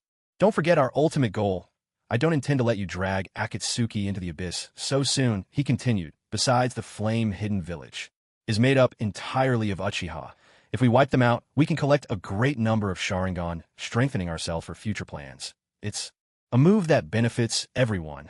Toby sounded utterly earnest as he made his case, carefully omitting the fact that he had previously lost to that brat Natsum. He cast his plan to strike at Flame Hidden Village as though it were a well-meant strategy for Akatsuki's collective good. Besides, once the Sharingan were in hand, he would be the only one among them capable of using the forbidden Izanagi technique. Sooner or later, all those eyes would fall into his own hands. Ordinarily, such smooth talk might have worked. Unfortunately for him, this time Nagato had already made up his mind and would not be so easily deceived. The Uchiha clan are already renegades, irreconcilable with the Leaf. Helping the Leaf destroy a rogue ninja village won't serve Akatsuki's interests at all, Nagato replied coolly, and as for avoiding exposure, he paused, letting the words hang. You, on the other hand, have already been revealed to the Stone Hidden Village. Toby stiffened in alarm. Revealed? What do you mean? Tendo Payne's gaze was sharp. When the Stone Hidden Village delivered their mission request, they included a condition. They claimed that if we refused the mission, Inoki would expose all the information he has on Akatsuki to the world. And among that information, Payne continued, is the description of a masked man with a Sharingan in his right eye, skilled in space-time jutsu. Tell me, who do you suppose that could be? To take revenge on the Leaf, Inoki would stop at nothing, even resorting to threats against Akatsuki. After all, last time, a certain Lord Toby of the Akatsuki had committed heinous acts within the Stone Hidden Village. Naturally, Inoki would seize this intelligence and wield it as a bargaining chip against Akatsuki. At this moment, Obito had no idea what was really going on. He didn't know that all these crimes had been committed by Natsum, who had assumed his appearance. All he knew was that a masked Sharingan and space-time ninjutsu. These clues clearly pointed to himself. Damn it! How could that old man Inoki have known? I've never even used my abilities in front of him. When was I exposed? What on earth is going on here? Obito was completely baffled, his face turning an unflattering shade of green. If he could, he would have flown straight to a Wagakure to give that old geezer, Inoki, a thorough beating. These are our choices right now. First, we could wipe out the entire Hidden Stone Village, silencing everyone involved. But then we'd be faced with the combined assault of the other 4 great villages. Second, accept the mission, assassinate the Hokage, capture the Nine Tails, and earn a hefty reward. After that, we'll have to deal with Konoha's retaliation. Third, refuse the mission, let the Wagakure expose us, and face the joint attack of all 5 great villages. Madara, you pick one, Pain demanded impatiently at the end of the day. It was Obito's fault for letting such crucial information and the threat he posed slip into a Wagakure's hands. That was the reason Akatsuki found itself so cornered now. Otherwise, according to Nagato's plan, they could have kept a low profile a while longer, preparing thoroughly before going after the tailed beasts. So, at this moment, his attitude toward Uchiha Madara was anything but polite. Obito remained silent for a long time. In the end, he was forced to pick the second option, his face dark. After all, out of all 3 options, the second was the most suitable, the greatest gain and the least risk. Seeing Obito agree, Pain's tone softened somewhat. He suggested again, I don't know why you're so fixated on the Uchiha clan, or on the Hidden Flame Village, but after we take down the Hokage and seize the Nine Tails, with the power of the Nine Tails in our hands, wouldn't it be safer and more certain to destroy the Hidden Flame Village then?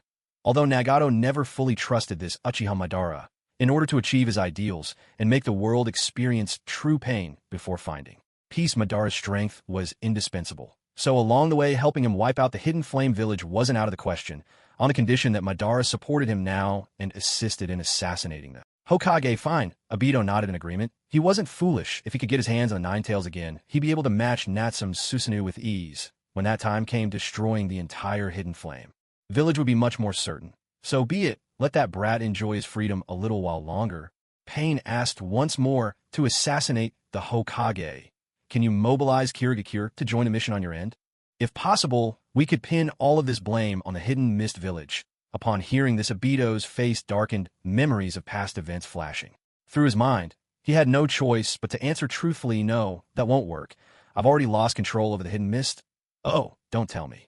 This has something to do with the hidden flame village. Yes, I see. No wonder you harbor such hatred for those Uchiha traitors. Never mind, just the two of us are more than enough. Once we've captured the Nine Tails, even if all of Akatsuki is exposed, we'll have nothing to fear. With sudden clarity, Pain spoke with unwavering confidence. His faith in his own strength was absolute. However, just as he was about to discuss the details of their assassination plan with Obito, the ring on his hand flickered unexpectedly. Someone's trying to contact you.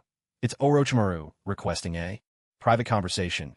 Pain closed his eyes, sensing the chakra, then gave his answer. Hearing this, Obito was momentarily taken aback. Come to think of it, rumor had it that both the Flame Village and Orochimaru's Sound Village were located in the land of fields and had close ties with each other. Orochimaru and that brat, Natsum. Could there be more to their relationship? The corner of Obito's mouth twitched, a sense of unease creeping in.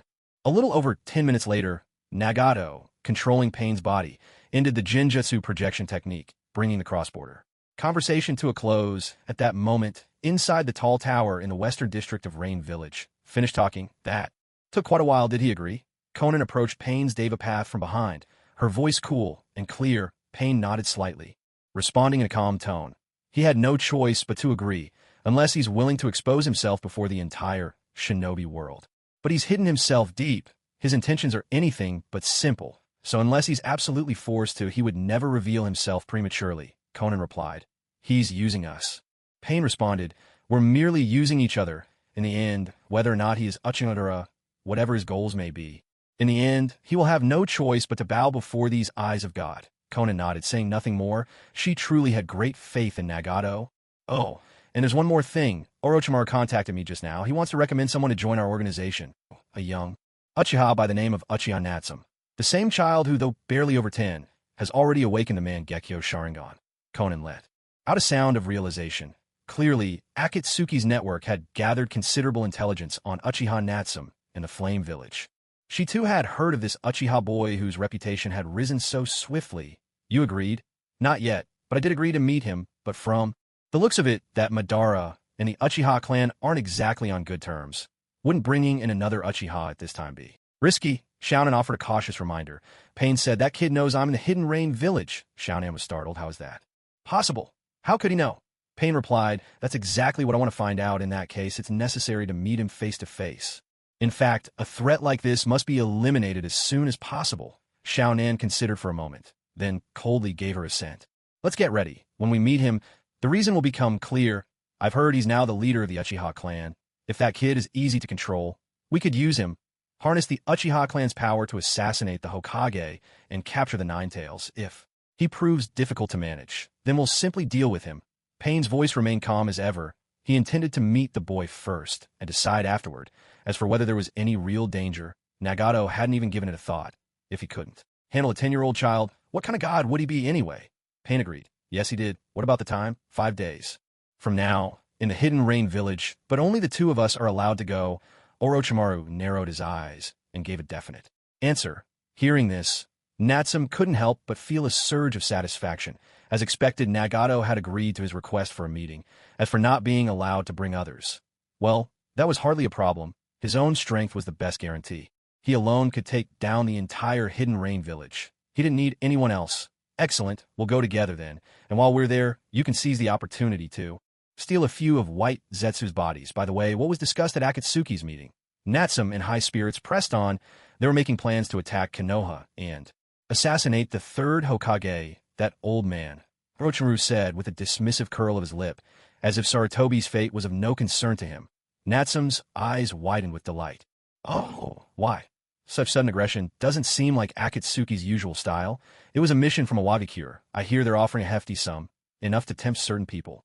Natsum nodded thoughtfully. At this stage, Akatsuki certainly might be short on funds, whether it was Conan's 600 billion, explosive tags, Sasori's 100 puppet performance, or just building up the Hidden Rain Village itself. Everything required Money if Iwagakure truly spared no expense to hire Akatsuki, Nagato, and Kakuzu might well agree.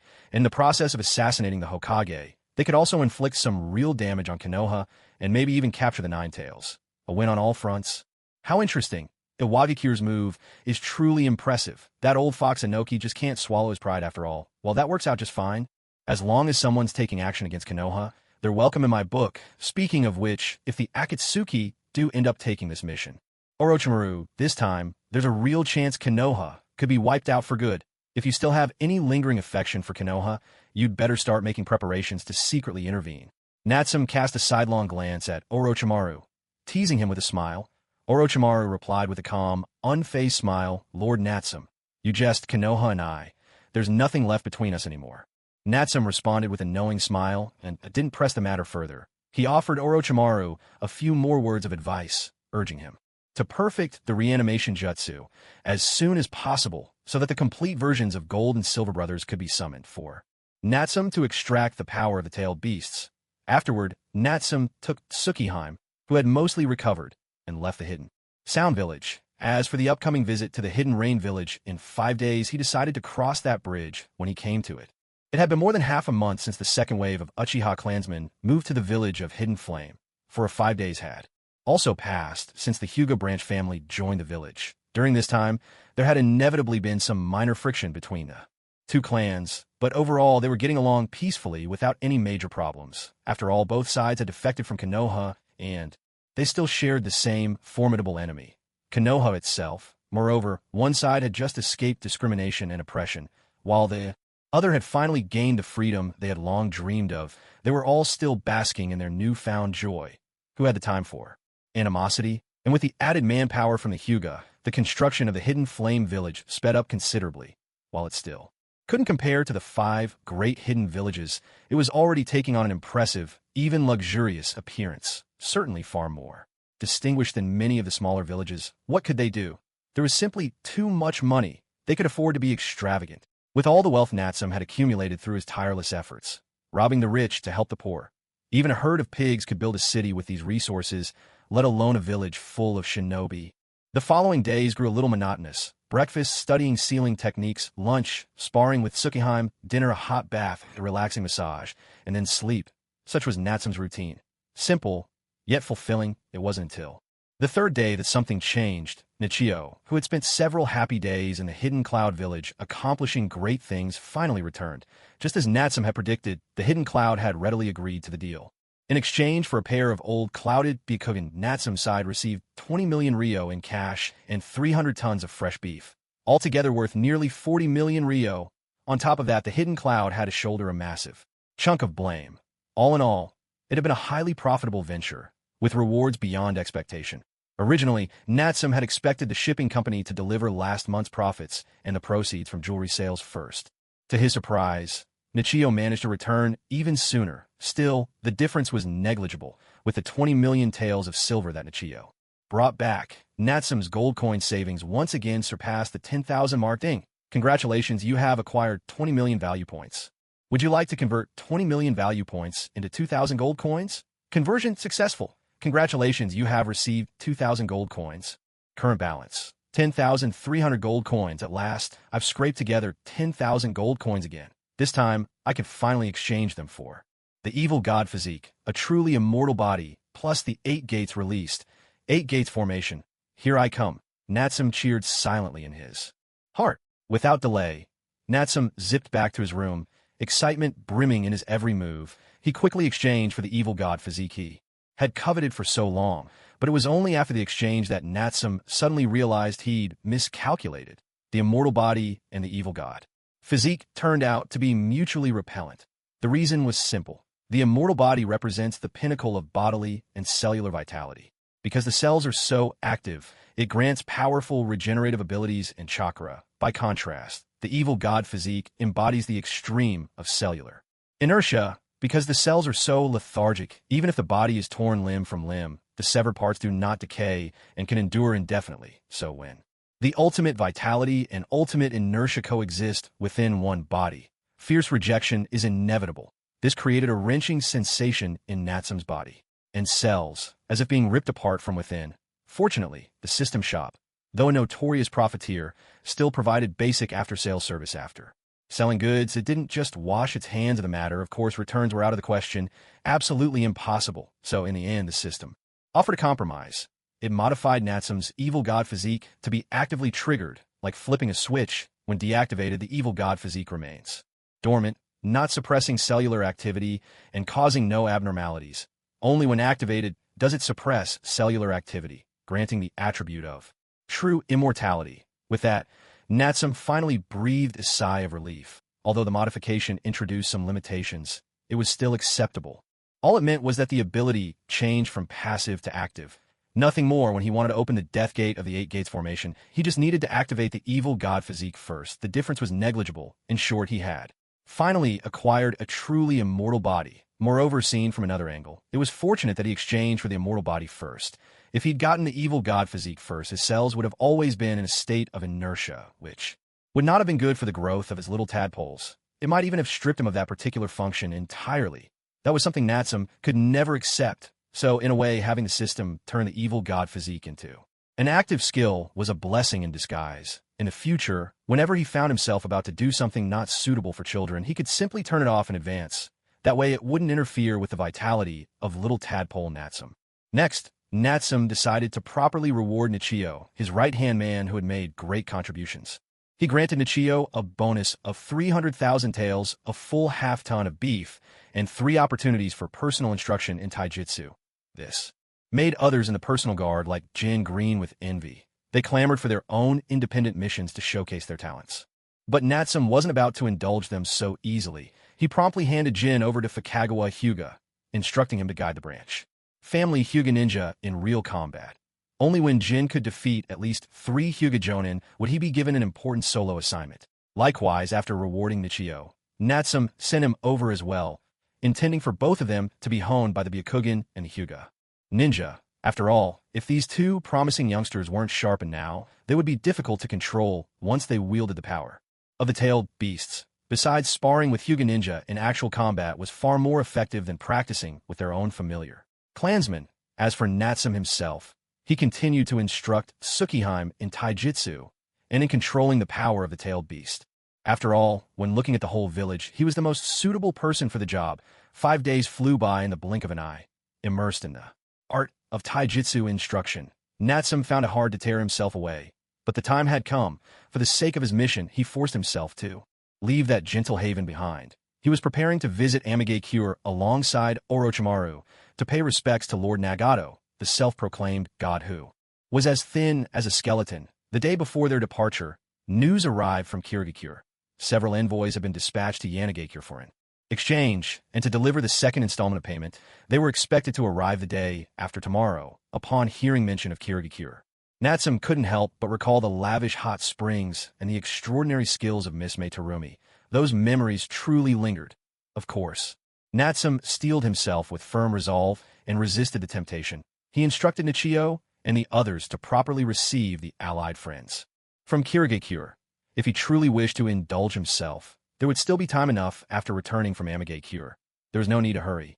And so, on the afternoon of the 5th day, Natsum and Orochimaru departed the land of rice fields, making their way toward Amigakure at the crossroads of the 3 great nations. Throughout the ninja world, the Land of Rain was unique as the only small country bordered by 3 great powers. Its strategic location made it a perpetual battleground, ravaged by war year after year. From the end of the Warring States era to the present, in less than 60 years, the Land of Rain had spent nearly half its time mired in conflict.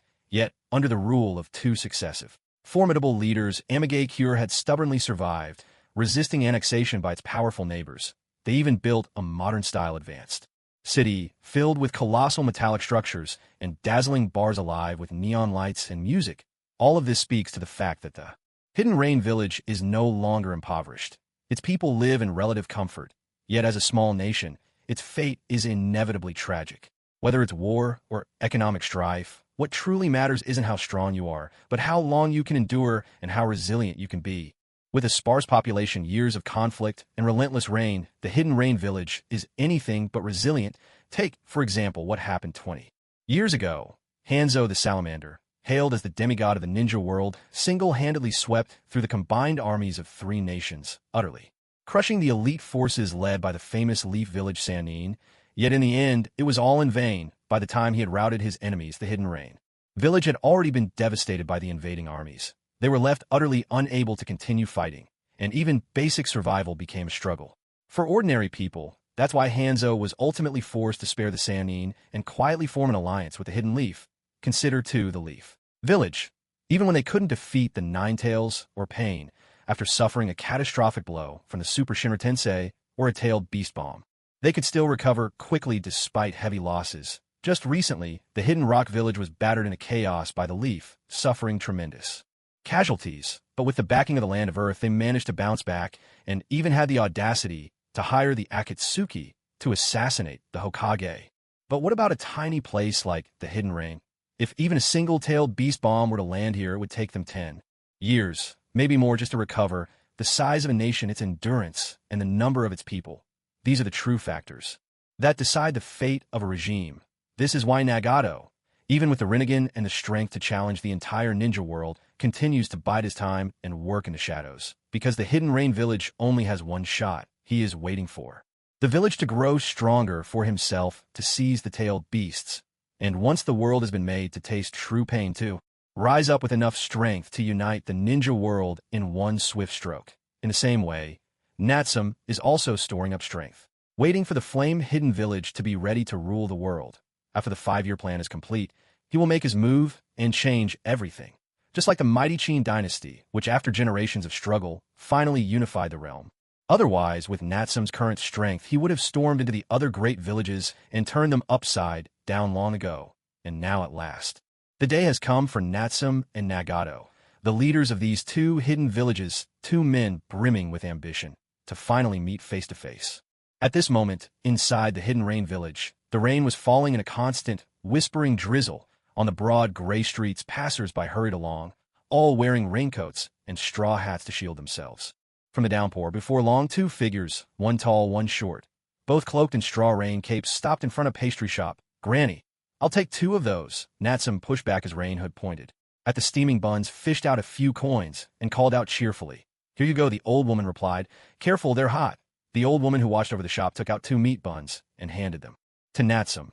Natsum accepted them and took a big bite. The savory, juicy minced meat combined with the chewy dough instantly flooded his mouth with flavor, quickly chasing away the damp chill of the rainy day. As expected, these steaming buns were so much better than dry rations. "What a handsome young master! But you look unfamiliar. Are you from out of town?" "Yes, we're here to visit a friend and to do a bit of traveling while we're at it." "Oh, I see. So how are my meat buns? Not bad, are they?" The old woman chuckled heartily, her spirits high as she asked. "They're excellent. How about you? Would you like one?" Natsum grinned and turned to ask Orochimaru beside him. Uncle Snake shook his head calmly, declining. Clearly, he had no such worldly cravings, or perhaps he had long since transcended those basic desires of the flesh. Natsum didn't insist. After all, everyone has their own preferences. He enjoyed indulging himself, but he couldn't force others to follow him down the same path of temptation. Besides, without a dedicated scientist like Orochimaru, how could the ninja world ever progress so quickly? "Granny, I heard that Amigakure used to be plagued by constant war, but looking at it now, it seems so peaceful." At the mention of this, the old woman became even more animated, her words tumbling out in a stream of praise. "That's right. And it's all thanks to Lord Pain. He was the one who ended the wars and brought peace back to our village. Why, Lord Pain even changed the terrible weather we used to have. Now, it only rains on Sundays, so our crops aren't ruined by endless downpours. Our village has so much more food now. Really, Lord Pain is so much better than the previous leaders. But some of the younger folks still complain that Lord Pain is too strict, too harsh.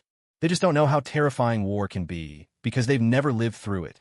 That's why they don't appreciate how hard-earned this peace is," the old woman grumbled, clearly dissatisfied with the younger generation. Of course, it wasn't entirely the youngsters' fault, because of the villagers' hatred for the previous leader, Hanzo.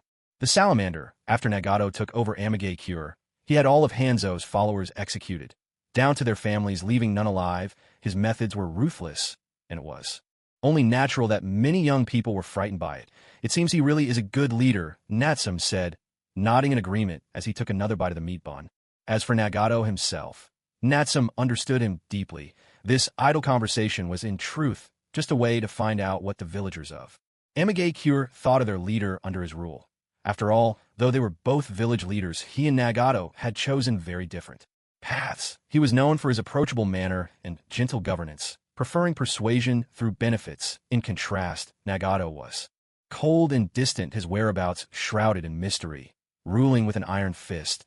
Yet looking at things now, it hardly matters what kind of policy one adopts. For the people at the bottom, all that truly matters is who can fill their bellies, clothe them, and shield them from the ravages of war. They will follow that person without question. All those so-called policies are merely tools, never the true goal. By the way, have any of you ever seen our new village chief, Lord Payne? No. It seems like no one has. All of Lord Payne's decrees are delivered through Lady Angel. Lady Angel's paper cranes are everywhere. She could deliver Lord Payne's orders in the blink of an eye. And thanks to Lady Angel, we can finally do business here in peace. The old woman expressed her heartfelt gratitude once more. After all, if Lady Angel weren't everywhere, watching over the entire city, the village might still be as chaotic as before. Back then, running a shop was out of the question. Simply walking down the street could mean being robbed or assaulted without warning. My, what an incredible Lady Angel. She's become so beloved. I can't help but be a little envious. Don't you agree, Lady Angel? Natsum finished the last bite of his bun, dusted off his hands, and with a smile of admiration, tossed the question into the air. In the next instant, a flurry of paper cranes appeared to Natsum's left, swirling and gathering until they formed the shape of a person. Before them stood a young kunoichi, seemingly in her early 20s. Her long hair was a soft shade of blue-violet, adorned on the right side with a delicate paper flower. Her eyes gleamed a golden orange, accentuated by deep violet eyeshadow. She wore a black robe embroidered with red clouds and white trim, her features refined and her presence cool and distant. It's Lady Angel. Lady Angel is here, the old woman cried out, unable to contain her excitement at the sight of Conan. But Conan, with her frosty composure, paid the old woman no heed. Her gaze remained fixed on Natsum, as if trying to see through him, to figure out just how this boy had managed to detect her presence in advance. Her art of the paper god was a marvel of ingenuity, capable of mimicking not only ordinary objects, but even water itself with slips of paper. Its sophistication was such that even the Sharingan would struggle to see through it. It was hard to imagine how this little brat had seen through her disguise so easily. So you're Uchiha Natsum, that's right. And I have to say, Lady Angel, you really are quite beautiful, Natsum replied, nodding in earnest, his tone utterly serious. Enough with the flattery, Conan shot back coldly. Uchiha Natsum, Orochimaru, come, I'll take you to see Lord Payne. With that icy warning and a brief explanation, Conan turned and led the two down the street, swiftly disappearing from sight. They walked toward the tall tower on the western side of the city. How do you feel? You and Jiraiya visited the Hidden Rain village quite a few times back in the day, didn't you? Natsum made small talk as they walked. It's changed tremendously. The buildings, the atmosphere, the people here. Honestly, it's not inferior to Konoha anymore. Orochimaru spoke with genuine admiration. After all, he still vividly remembered the dilapidated state of the Hidden Rain village years ago. Even Hanzo the Salamander, who had defeated the three of them back then, hadn't managed to lead the village to peace. But now, under this new village leader Payne, it seemed the impossible had been achieved.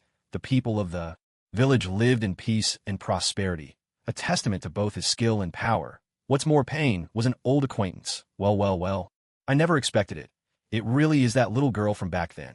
Orochimaru clicked his tongue with a sly smile as he watched Conan's retreating figure. When he'd first joined Akatsuki, it was always Payne and Sasori who led him. He'd never met Conan in person. Nagato had probably kept her hidden to avoid being recognized. After all, during the Great War, Orochimaru had seen all three of them. So as the leader of Akatsuki actually connected to the other two brats from back then. The clever serpent quickly pieced together the truth, though he wasn't entirely certain just yet. Not long after the three of them arrived beneath the tall tower. Inside, it was an empty square plaza, vast and echoing. Lord Payne was nowhere to be seen. Looks like we're in for another good show, Orochimaru remarked with a playful grin. Go easy, though. Try not to bring the whole place down. He warned Natsum on his left, then nimbly leaped to the right, retreating to the sidelines. Natsum didn't seem worried. He responded casually, relax. I've got this, just a little sparring match. I'm not planning to kill anyone. No sooner had he spoken than their guide, Conan, suddenly burst apart, transforming into a swarm of paper cranes. The cranes folded again, becoming countless paper shuriken, which spun rapidly as they flew straight at Natsum. An all-out ruthless attack. Clearly, both Natsume and Orochimaru had anticipated this. Whether it was for negotiations, cooperation, or joining Akatsuki, there was always a test of strength. In the world of shinobi, those without real power had no right to join Akatsuki. That was the harsh reality of their world, and precisely why Conan struck without mercy. She needed to test the strength of this young Uchiha Natsume, of course, if the opportunity arose. She wouldn't mind eliminating this unpredictable variable altogether, as the wealthiest woman in the shinobi world and a legendary support in her own right. Conan's strength was not to be underestimated. With enough time, the right environment, and a sufficient supply of explosive tags, she was a formidable opponent. Even Obito, without relying on the forbidden jutsu Izanagi, was no match for her, of course, even without the added power of countless explosive tags. Her strength was firmly within the Kage level. Her dance of the Shikigami was particularly formidable, completely ignoring physical attacks and effortlessly countering Sasori.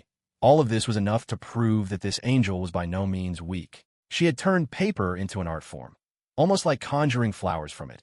It was a pity, however, that she had chosen the wrong opponent, or perhaps she had simply underestimated her foe. Shadow clone technique. Having just finished his meal, Natsume was too lazy to fight personally. He only sent out a single shadow clone to face Conan.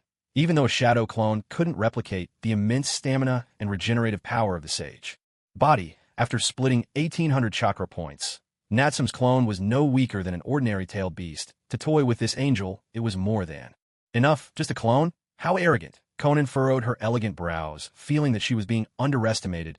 Dance of the Shikigami, fire style. Great fireball technique. Conan launched a barrage of razor-sharp paper blades, which collided fiercely with the enormous fireball spewed forth by Natsume's clone. But as soon as they clashed, Conan realized something shocking. The power of this great fireball was utterly monstrous. It was far more terrifying than the combined fire style of an entire squad of ninja, and even more fearsome than Master Jiraiya's big flame bullet. In an instant, the fireball engulfed most of the space, devouring countless paper blades with ease.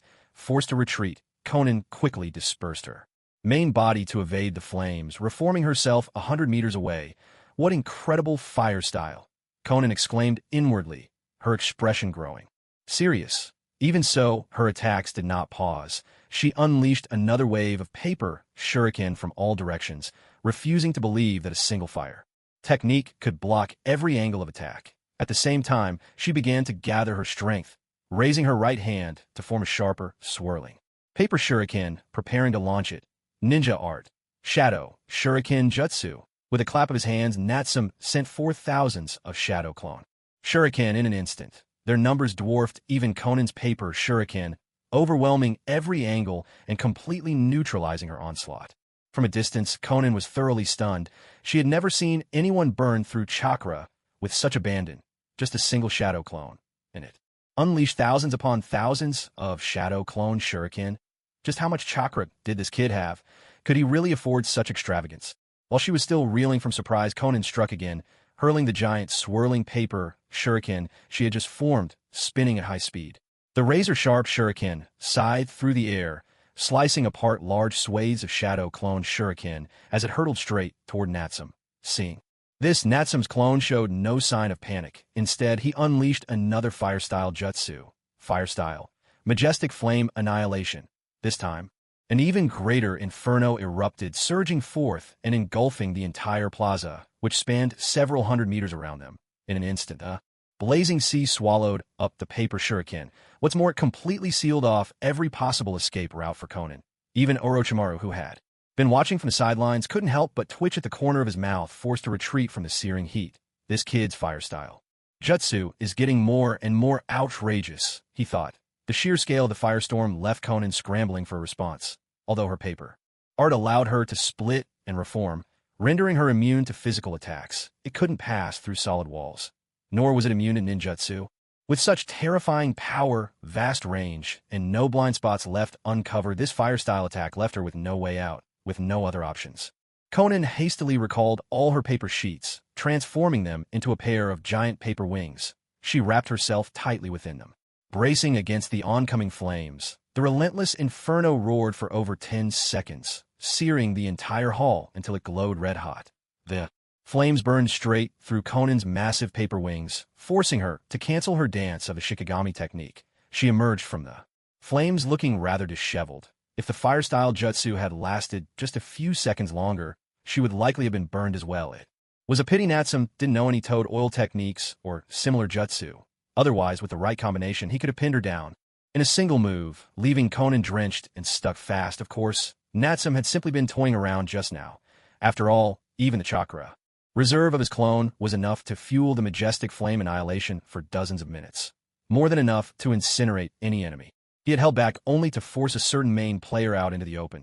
And sure enough, the next moment a figure suddenly leapt down and landed in front of Conan. The animal path of pain had arrived. Upon entering under Nagato's control, the animal path wasted no words and sprang into action. The fight just now had confirmed it. This brat Uchiha Natsum was truly formidable. Even a single clone of his had managed to overpower Conan. Undeniably Kaga-level strength. Ordinarily, a rogue ninja of this caliber would be well worth recruiting into Akatsuki. However, this boy not only knew of Nagato's presence in Amage Cure, but was also a member of the Uchiha clan. Given all that, eliminating him was the safest course of action. This would avoid exposing the connection between Akatsuki and Amage Cure and prevent war from descending upon the village once again. That's why Nagato finally decided to act, dispatching the animal path of pain to deal with the boy. Of course, the chances he'd failed to kill him himself were vanishingly small. If things didn't go as planned, he'd deal with it then. Summoning jutsu. Amid a swirl of white mist, the animal path of pain summoned a chameleon. He swiftly enveloped both himself and Conan, activating his transparency technique to hide their presence. Then, he summoned another creature with a flicker of hand seals. This time, a hellhound materialized. And he cast an enhanced summoning technique to boost its power. With this, the hellhound would split into more hounds whenever it was attacked, multiplying endlessly until the animal path was defeated. It was practically a bug among summoning techniques, virtually unbeatable except by rare abilities, like Amaterasu or other special eye techniques. If someone attacked it blindly without knowing its secrets, they would only end up creating even more hellhounds, making the fight increasingly difficult until exhaustion claimed them. Truly, it was one of Animal Path Pain's most practical and prized summons, a testament to the crucial role of intelligence in battle. What a pity, though, no matter how carefully Nagato calculated, he had no way of knowing that the kid before him was already intimately familiar with all of Pain's 6 paths abilities, perhaps even more so than Pain himself. Go easy. Don't kill him in one hit. Natsum's true body called out to his shadow clone, then left it to handle matters. Leisurely he took out a table and chair from a space scroll, poured himself a glass of orange juice, and settled in to watch the fight from a distance, sipping as he observed the unfolding battle. At that moment, the hellhound, with its small wings flapping, lunged at Natsum's clones, gaping jaws ready to tear him apart. But before it could land, there was a sharp snap. Natsum's clone, gathering a surge of pure chakra, formed a giant hand and seized the beast in its grip. A chorus of guttural growls erupted from the hellhound as it thrashed violently. Moments away from splitting into more, suddenly complex sealing script shimmered across the chakra-formed hand. In the next instant, a powerful suction force burst from the center of the giant palm, drawing the entire hellhound inside. A few seconds later, the giant hand vanished, and a scroll inscribed with sealing runes drifted gently down from the air. The fearsome hellhound was now sealed within. Seeing this, Pain, hidden within the chameleon at a distance, couldn't help but be taken aback. A sealing technique? He sealed it in an instant. That's a high-level sealing jutsu. But how did this kid know to use sealing to counter the hellhound? Was it just luck or... Before he could finish the thought, water style, water iron cannon. This was a technique Natsum had previously copied from a Kirigakure ninja using a Sharingan, a volley of water spheres, each like a cannonball, shot from Natsum's clones. Hand, swift and sharp, spanning over 100 meters in an instant, striking the chameleon summon that clung to the wall, hidden from view. Clearly, although this type of summoning beast possessed exceptional concealment abilities, capable even of masking the chakra presence of those inside, it still could not hide a person's spiritual aura. Through the passive sensory effect of his S-rank spirit transformation technique, Natsum was able to pinpoint Conan's location almost effortlessly. Without hesitation, he launched a swift counterattack. Empowered by his vast chakra reserves and the enhancements of Sage Physique, Natsum's already formidable water iron cannon technique became even more astonishing. With just 2 shots like cannonballs tearing through the air, he shattered the entire chameleon summoning beast blasting out both Animal Path Pain and Conan from within. The Uchiha clan can use water release techniques. What incredible power! No ordinary ninjutsu could ever have such force. Could this be the sage art Jiraiya Sensei once spoke of? Animal Path Pain's heart skipped a beat. Clearly, every jutsu that kid unleashed far surpassed anything he thought possible. Something was definitely off.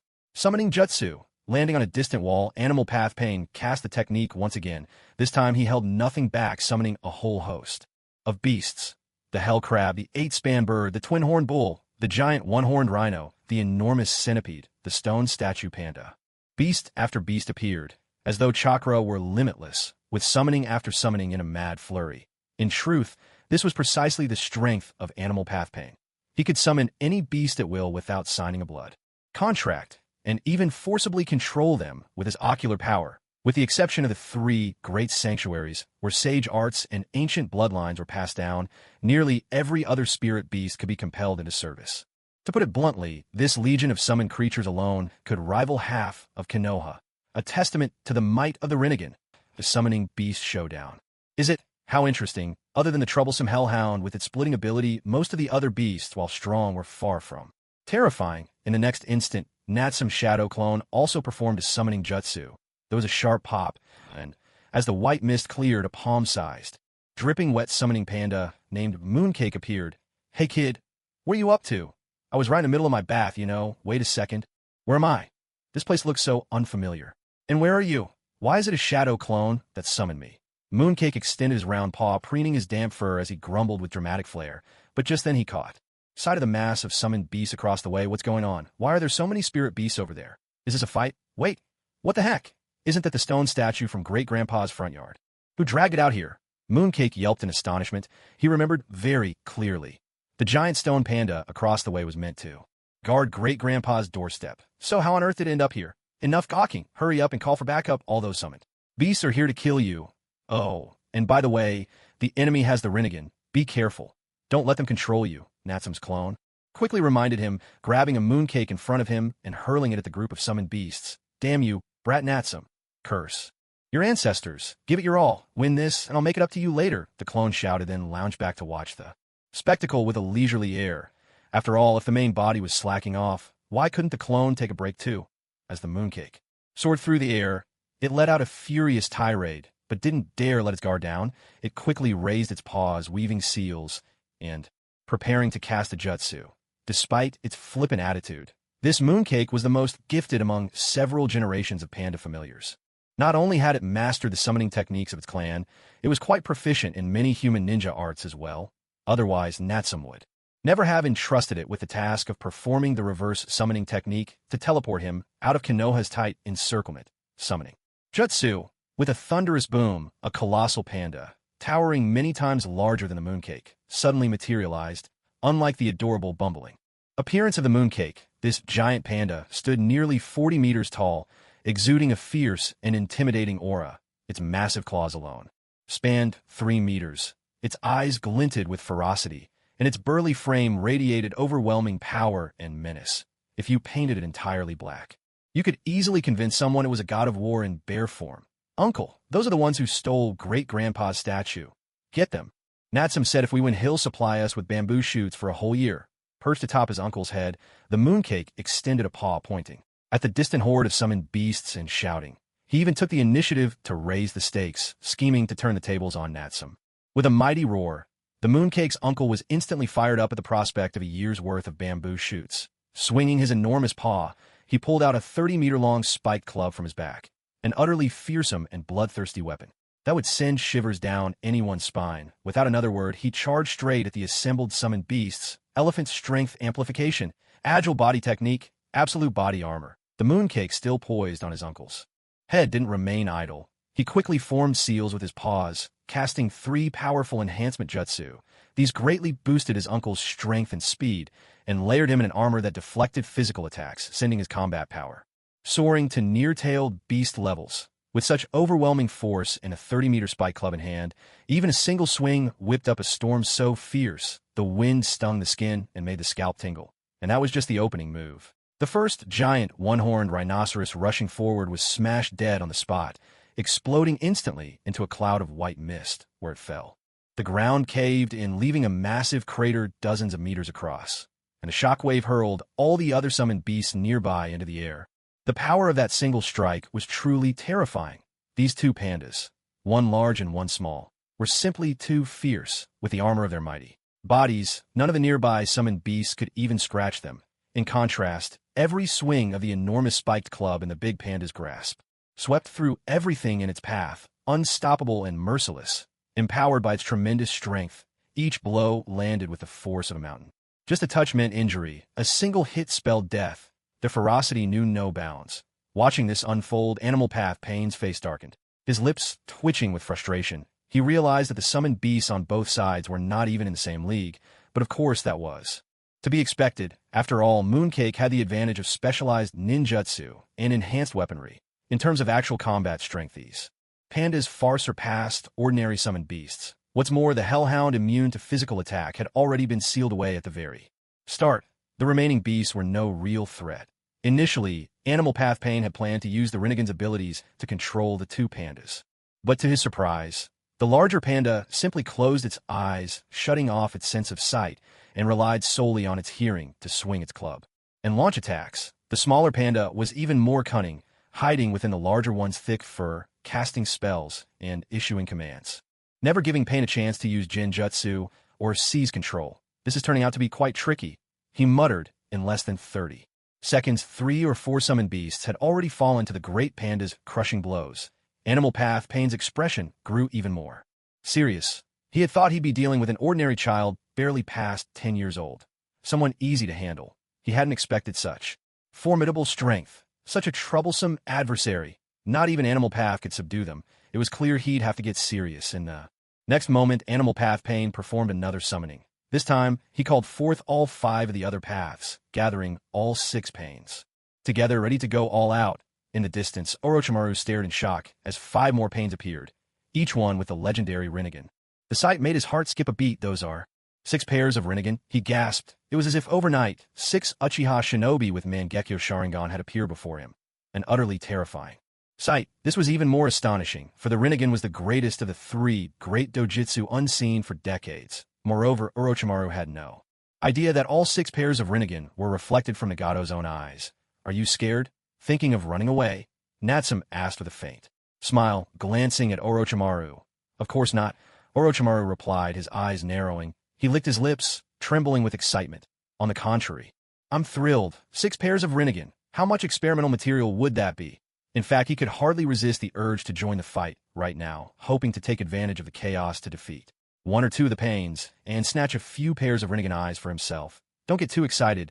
None of those are real, came the interruption. The real Rinnegan isn't here. Stop longing for them. Natsum cut straight to the point, dousing Orochimaru's enthusiasm with a cold bucket of water. So that's how it is. Now it makes sense. This is how it should be. A doujitsu as rare as that could never be so widespread. Orochimaru sighed, quickly reining in his greed and settling back to watch the spectacle unfold. Meanwhile, on the other side, all 6 paths of Payne had appeared. Without hesitation, they sprang into action. The Azura Path main attacker lunged forward at once, working in tandem with the remaining summoned beasts. They launched a concerted assault on the 2 bear companions, Mooncake and his ally, the Preta Path, adept at defense and capable of absorbing chakra and ninjutsu, charged directly at Natsum's clone, intent on keeping it occupied. The human path, specializing in close combat and able to rip out a ninja's soul, suddenly vanished from sight, slipping away without a trace. The remaining 3, Deva Path, Naraka Path, and Animal Path, held their ground at the rear. They continued summoning more beasts and stood ready to respond to the battle as needed. The Azura Path was a burly man, broad-shouldered and imposing, with truly formidable offensive power. His body, completely modified into a humanoid weapon, was bristling with armaments. A laser emitter atop his head, batteries of missiles on his arms, serrated blades hidden within his torso. Virtually every part of his body could be turned into a weapon. What's more, under the power of the Rinnegan, he could perform feats of taijutsu far beyond human limits, delivering devastating blows. Even barehanded, he could easily crush human bones as if they were twigs. Those heavy weapon attacks were especially lethal against the massive summoned beasts. His aim never seemed to miss, so despite having the protection of their domineering body, once the Azura Path joined the fray, Mooncake and his companion found themselves struggling more and more as the fight dragged on. After all, the domineering body technique only lasted for a limited time and was never truly invincible. At the very least, Mooncake's chakra was not inexhaustible. At the same time, the Predapath Pain rushed up to Natsum's clone. True to his name, as the hungry ghost, his ability was to absorb every manner of ninjutsu and chakra. Shape transformations, nature transformations, it made no difference. He could swallow them all with ease. From Nagato's perspective, this was the perfect counter to Natsum's clone and his absurdly powerful jutsu. Natsum's clone, well aware of his true self's intentions, from the start, played along and launched ninjutsu attacks at the Predapath. Letting them be absorbed, it was as if he had fallen into the enemy's grasp. Looks like both your clone and your summoned beasts are being held up, Orochimaru remarked, a sly edge to his voice. So, aren't you going to make your move yet? He deliberately goaded Natsum, hoping to provoke him into action. After all, from his perspective, he could hardly wait for Natsum and Pain to fight as fiercely as possible. The more intense their clash, the greater his advantage. For one thing, it would allow Orochimaru to clearly witness both of their abilities and trump cards, analyzing their true strength. For another, if one of them truly perished in the battle, or if both sides suffered heavy losses, it would make it all the easier for him to swoop in and reap the benefits. No rush. Let's toy with him a little longer. Natsum took a sip of orange juice, his manner still effortlessly composed, but just at that moment, the ground behind Natsum's true body suddenly softened, rippling swiftly. In the next instant, a figure burst out from beneath, the human path Pain, who had just vanished. Without hesitation, he lunged straight for Natsum's real body.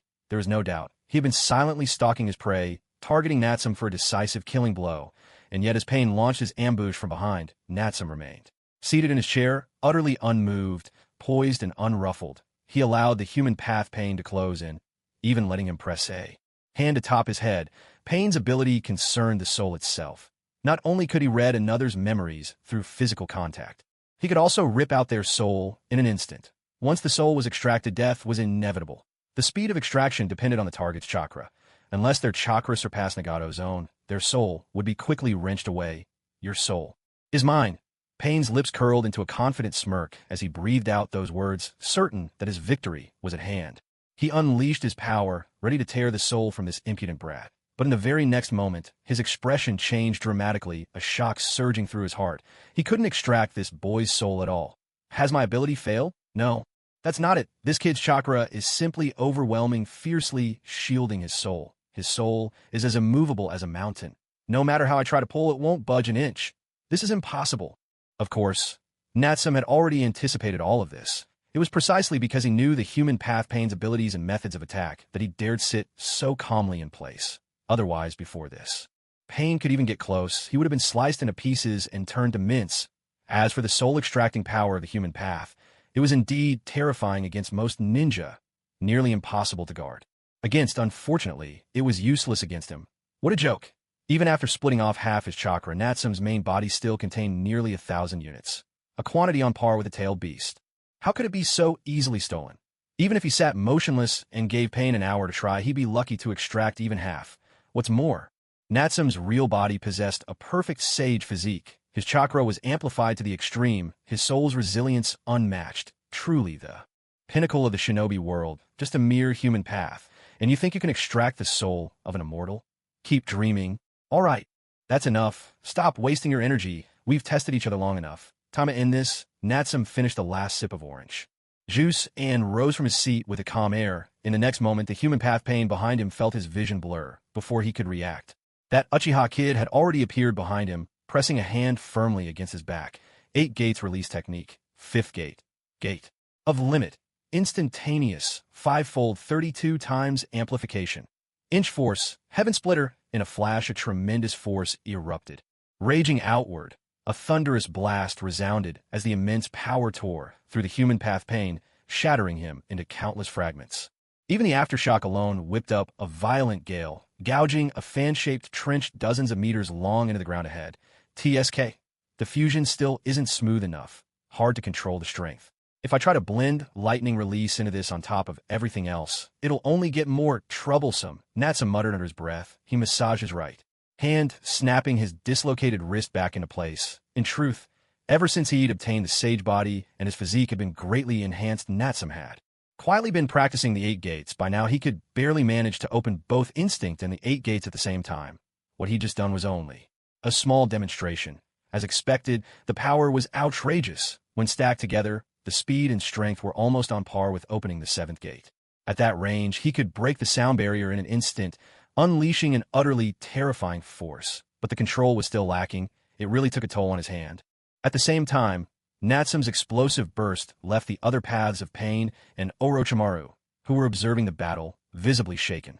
That kind of speed and sudden power was so extreme, it exceeded even their ability to track him visually. What did this kid get? Such taijutsu prowess? If anyone else had been in that spot, aside from the Deva Path, who could maybe defend with Shinra Tensei, the rest of the Pains would have been wiped out on the spot, and with the human path Pain taken out in one decisive blow, Natsum struck again. Taking advantage of the terrifying boost from Instinct and the 8 gates, he flicked his fingers, the Kunwa Divine blade at his waist shot from its sheath, transforming into a streak of crimson light. In the blink of an eye, it flashed over 100 meters, 5 times the speed of sound, as if chasing the stars and the moon, unbelievably swift. Before the Predapath Pain could react, the blade struck him squarely, passing straight through and pinning him effortlessly to a distant wall. Clearly the Predapath, who could absorb all kinds of ninjutsu, couldn't absorb physical objects, let alone a blade of such divine sharpness. At the same time, Natsum's clone appeared instantly at the Predapath's side, drew the divine blade, and cleanly severed his neck without missing a beat. He charged toward the Azura Path Pain, who was still locked in battle with the others. In just a couple of exchanges, he dismantled the Azura Path along with it, hacking it into a pile of twisted metal and shattered parts. Incredible! That kid's power has shot up again. Watching Natsum's explosive display, even Orochimaru couldn't help but feel a chill run down his spine. With just one move, and in barely 10 seconds, he had taken down 3 of the Pain bodies in quick succession, and Orochimaru suspected the boy hadn't even used his full strength yet. He knew all too well, even for someone like himself, taking down those 3 Pain bodies so swiftly would be no easy feat. This kid's power was growing more and more terrifying. Upon witnessing this, Mooncake immediately popped out from the thick fur on Uncle Gong's back, shouting at the top of his lungs, "Hey brat, you finally decided to step in? We've been fighting all this time, and you've just been watching the show. Uncle Gong is about to get angry. Don't forget you promised a year's worth of bamboo shoots as rations. Not a day less." Natsum dispelled his clone and sheathed his divine blade, smiling as he answered, all right, I won't short you even a single day." Ever since they began trading by sea, struck a deal with the Hidden Cloud Village, and acquired the Hyuga clan's centuries-old savings, his own village was now swimming in wealth. A year's worth of rations was a trivial matter. He could easily afford it. Of course, with Uncle Gong's hulking frame, maybe he'd eat a little more than expected. But that wasn't a problem. After all, Uncle Gong had just fought with everything he had, pummeling nearly a dozen summoned beasts and picking up several fresh wounds in the process. Now the honest and straightforward Uncle Gong, hearing that meals were truly guaranteed, was visibly delighted. He didn't know how to express his gratitude, so he just scratched the back of his head and gave a big, goofy grin. Then, raising his massive club once again, he was ready to charge off and bash the remaining 3 Pain bodies to repay his year's supply of food. All right, that's enough. Stop fighting. The one that's left. None of you can beat him, Uncle Gong. You should head back and rest for now. Natsum waved his hand and performed a summoning release, sending Uncle Gong home first. After all, the remaining Deva Path Pain's eye technique was a perfect counter to ordinary physical attacks. Any attempt by Uncle Gong to smash him would only get him hurled away in an instant. No need to put him through any more pain. At this moment, the instant defeat of 3 Pain bodies had indeed left Deva Path Pain deeply shaken. Of course, with his emotionless mass, he still looked utterly indifferent on the surface, betraying nothing.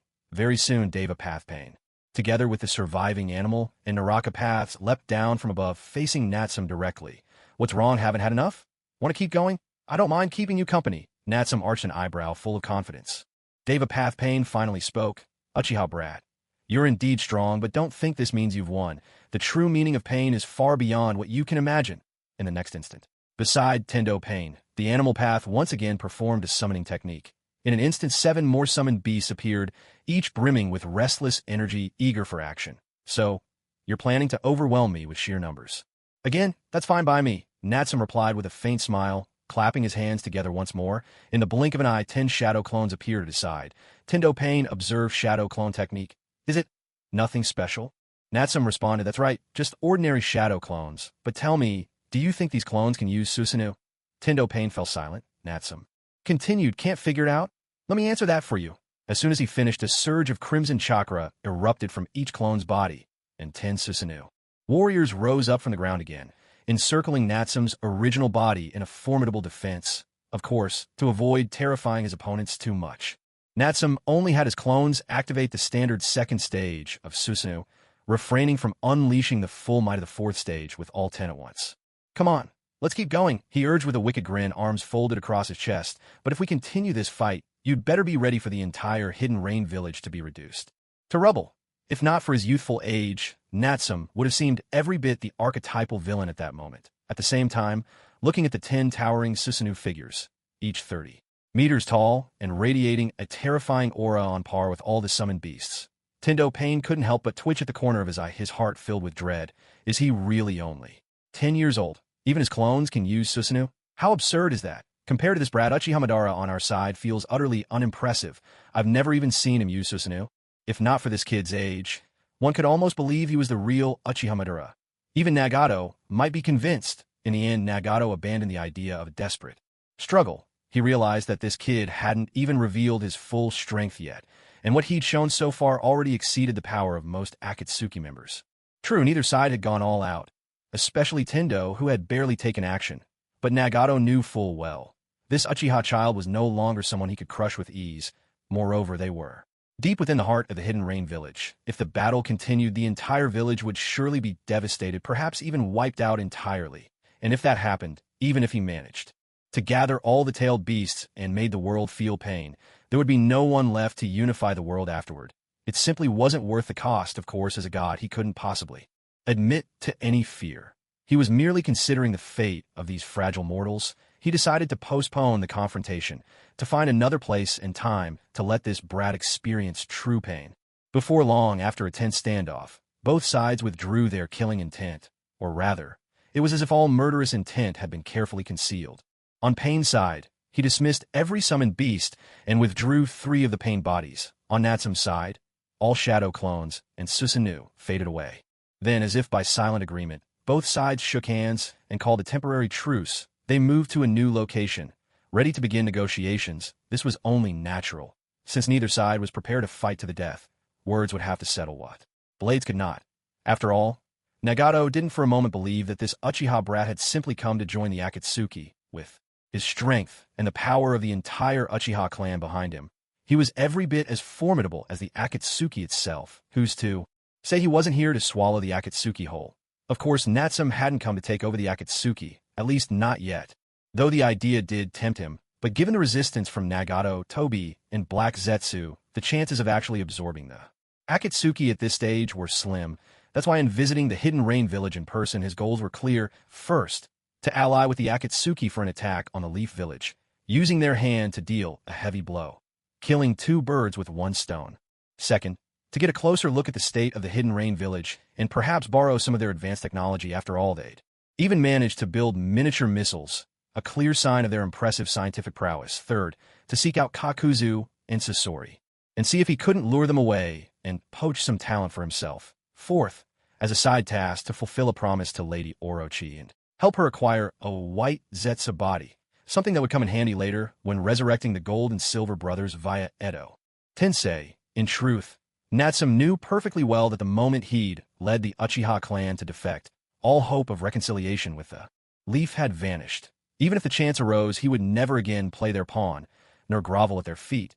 Yes, the Leaf had suffered after the war with the stone, but they were far from crippled. Most of their key figures were still alive. Once they regained their strength, it was certain they'd turn their sights on Flame Hidden Village, looking for a chance to wipe out the Uchiha once and for all. Better to strike first than to wait quietly for the end. So, when word came that the Akatsuki planned to move against the Leaf and assassinate the Hokage ahead of schedule, how could Natsum let such a golden opportunity slip by? Naturally, he would fan the flames, adding fuel to the fire and urging them on. That was why during their earlier battle, he'd been careful to hold back his full strength. He wanted Nagato to sense his power, but not to the point of despair. Only then would cooperation be possible. If he'd gone all out from the start and killed Nagato in an instant, who would do the dirty work against the Leaf for him? Who would stand against Hiruzen's dead demon consuming seal, or withstand Might Guy's 8 Gates technique? Even if he didn't kill Nagato outright, if Nagato ever felt he was on the same level as the demonic statue or the Ten Tails. Do you think he'd still be willing to challenge the Leaf? It's already fortunate enough that they haven't joined forces with Konoha to fight against me. This is the shinobi world, the real world. Here, every person is alive and breathing, capable of thought, not like the rigid manga characters from Natsume's previous life. That's why before making any decision, Natsume always thinks carefully. He would never act arrogantly or presume himself invincible, nor would he underestimate any opponent. Haven't we seen that even a mighty Madara, the sage of six paths, was ultimately betrayed and undone by Black Zetsu? Natsume certainly doesn't want to meet such a miserable end himself. The enemy of my enemy is, at least for the moment, an ally of convenience. Though they can't trust each other, both Natsume and Nagato share a common enemy right now, Konoha. So when negotiations began, everything proceeded smoothly. If it had been anyone else proposing an alliance against Konoha, Nagato would never have trusted them so easily. But since it was the Uchiha clan, there was no issue. After all, everyone in the shinobi world knows about the Uchiha's rift with Konoha and their eventual rebellion to form their own faction. There's no way Konoha could stage such a grand deception, even if they try to play double agent. In fact, from the very beginning, Nagato had considered using the Uchiha to take down Konoha together, now that their goals align. Only natural that they would hit it off, conspiring together like a pack of wolves. Once their cooperation was confirmed, Natsume, eager to demonstrate his sincerity, even took the initiative to provide Konoha's defense maps and crucial intelligence about the collapse of the barrier. And so on. This information proved highly valuable to Nagato and his side to avoid any complications that might arise from delay, and to prevent Konoha from setting up a new, stronger barrier. The two sides quickly settled on a time for their attack. 2 weeks from now, of course. The exact strategy, tactics, and all the details still needed to be worked out. After all, their fundamental objectives were different. Natsume certainly wouldn't tell Nagato that he just wanted to use Akatsuki to weaken Konoha and take down its elite ninjas, and Nagato, for his part, would never reveal that beyond inflicting pain on Konoha and killing the third Hokage, his true aim was to seize the Nine Tails. Although Natsume had already seen through Nagato's real intentions long ago, and so a negotiation that could have ended in a deadly standoff actually concluded in a surprisingly amicable alliance.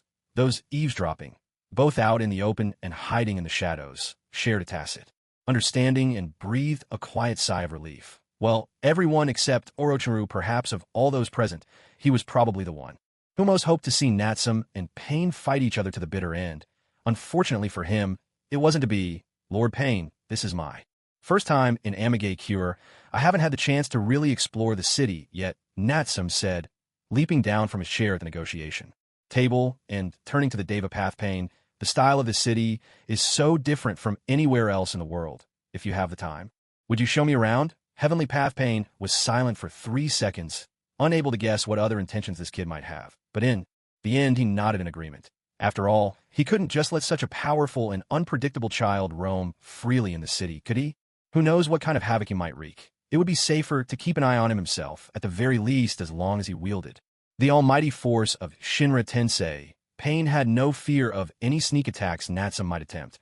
What's more, aside from the human path, which had been smashed to pieces, the other bodies, the Azura Path and the Preta Path, had already been restored through the powers of the Naraka Path. Their side was hardly lacking in fighting strength. Conan, you go with Orochimaru, he ordered. I'll take him for a walk around. With that Heavenly Path. Pain led Natsume away from the tower. Before they left, Natsume exchanged a glance with Orochimaru, signaling that now was the time to search for White Zetsu's hidden body. All along, Natsume had understood one thing very clearly. Compared to the 5 towering great nations, it was the small countries squeezed in between them that truly suffered the most, just like this very Amage-Cure. If you were weak, your land would become the battlefield for the great powers' clashes. If you grew strong, you would only provoke the great powers' suspicion and face utter destruction. In times of chaos, no one cared whether you lived or died. In times of peace, no one remembered you existed. Once the great nations, including Konoha, had waged fierce battles on the soil of Amage-Cure. Ruthless soldiers and shinobi like bandits would ransack civilian homes for food, commit atrocities, and leave devastation in their wake. In that war, Konoha produced 3 outstanding talents. These 3 were hailed as heroes. They defended their homeland so that the children of Konoha could attend the ninja academy in peace and happiness. Yet to others they were demons, They slaughtered mercilessly on foreign soil, leaving countless children of this land orphaned and corpses littering the fields. Thus, in a shinobi world, there never truly was such a thing as justice. There were only conflicting positions and self-interest. Powerlessness is a cruel fate for the weak. All Natsum had ever striven for was to prevent his own village, the Hidden Flame, from suffering the same tragic fate as the Hidden Rain. Of course, Natsum couldn't help but admire Nagato as well. Setting aside his other shortcomings, Nagato had done an impressive job managing his village. It had only been 8 short years since Hihiko's death, and already this once ruined desolate city was now thriving and orderly. Quite the achievement, really, almost catching up to his own village's 5-year plan. Of course, the efforts of Akatsuki's other tools must have played a part as well. Nagato, alone frail as he was, could never have carried this burden by himself. It was precisely because of this that Natsum found himself all the more coveting the talents within the Akatsuki. His big hoe was growing ever more restless and impatient. All along the way, Natsum barely exchanged a word with Tendo Pain. Although they had agreed to work together, both sides understood perfectly well that this alliance was only temporary. Once Konoha was destroyed and their common enemy was gone, there was a high chance that their two factions would become adversaries again. Yet the strength Natsum had displayed truly gave Nagato pause. Throughout the journey, he didn't try to make a move against Natsum again. Still, Natsum could keenly sense that the remaining 4 bodies of the 6 Paths of Pain were quietly trailing behind them. Meanwhile, an afternoon spent touring around brought Natsum unexpected gains from another angle. The technological level of Amage was far beyond the average of the ninja world. The engineering and metallic materials used in the construction of skyscrapers, the city-wide power supply system, the synthetic chemistry behind missile manufacturing, plus the electronic billboards everywhere and the engine-powered vehicles racing down streets and across lakes, were all eye-opening too.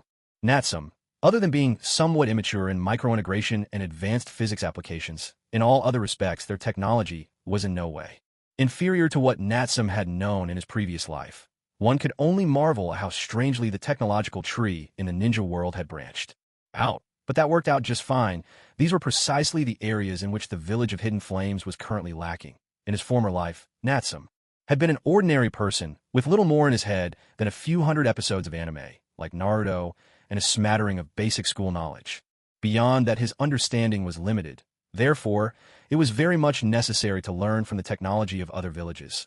Once he returned, Natsum planned to take advantage of this current honeymoon period with the Akatsuki and send several exchange teams to Amagekure to study their technology and soak up as much nutrient as possible. He hoped this would help his own village develop quickly. Nagato didn't give much thought to Natsum's request.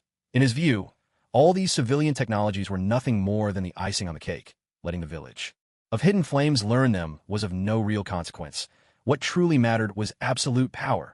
Once he captured all the tailed beasts and mastered the 10 Tails power, he would unite the ninja world and bring true peace. A handful of civilian technologies, in the grand scheme, were trivial. Natsum wandered the city all afternoon and still felt unsatisfied. Beyond those fascinating new technologies, the perpetually rainy, humid air of Amagekure was also quite invigorating. The young women here were as fresh and lovely as those of Kirigakure, if not more so. Strolling through the city, savoring these sights, he felt thoroughly refreshed and delighted, and so Natsum, utterly enchanted, agreed to stay the night in Amagekure, the cold. An elegant angel, Konan, personally arranged his lodging. By nightfall, Konan had returned to her usual self, calm and thoughtful as ever. This time he had deliberately brought along dozens of origami cranes made of tin foil, letting them circle quietly around him. In case of danger, he could use them to wrap himself up as a protective barrier. After all, tin foil could withstand high temperatures far better than ordinary paper. It also boasted other qualities. It didn't absorb oil, was incredibly resistant to dirt, and so on. It seemed that from now on, it would be much harder to get her damp and sticky as before. What a pity. After dinner, Natsum returned to his room. Not long after, a silhouette as thin as a paper crane slipped shyly under the door, twisting and turning as it entered. In an instant, the figure transformed into Ant Snake's familiar form. The two exchanged a glance, understanding each other perfectly without a word. Instead, they clasped hands, channeling chakra between their palms to communicate in silence. Well, did you find it? No. Orochimaru replied with a shake of her head.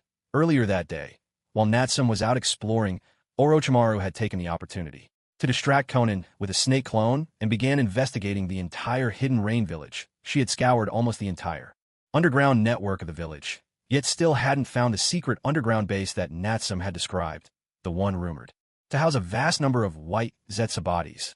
At this point, she couldn't help but wonder if Natsum was just pulling her leg. You didn't find it? It seems they really haven't set up the base inside the Rain Village. No big deal, I have a backup plan. Natsum offered a reassuring smile and released Ant Snake's hand. He hopped off the bed, eyes scanning the room before, finally resting on the wall to his right. In the next instant, he drew back his palm and struck the wall with a straight, decisive blow. A thunderous crash echoed through the room, and the wall shattered, filling the air with dust and debris. But Natsum had already seized a shadowy figure by the neck, dragging it out into the hallway. So, enjoying your little peeping game? Ah! White Zetsu choked out, his face contorted in pain. He truly hadn't expected to be discovered so soon, let alone subdued by this kid in the blink of an eye.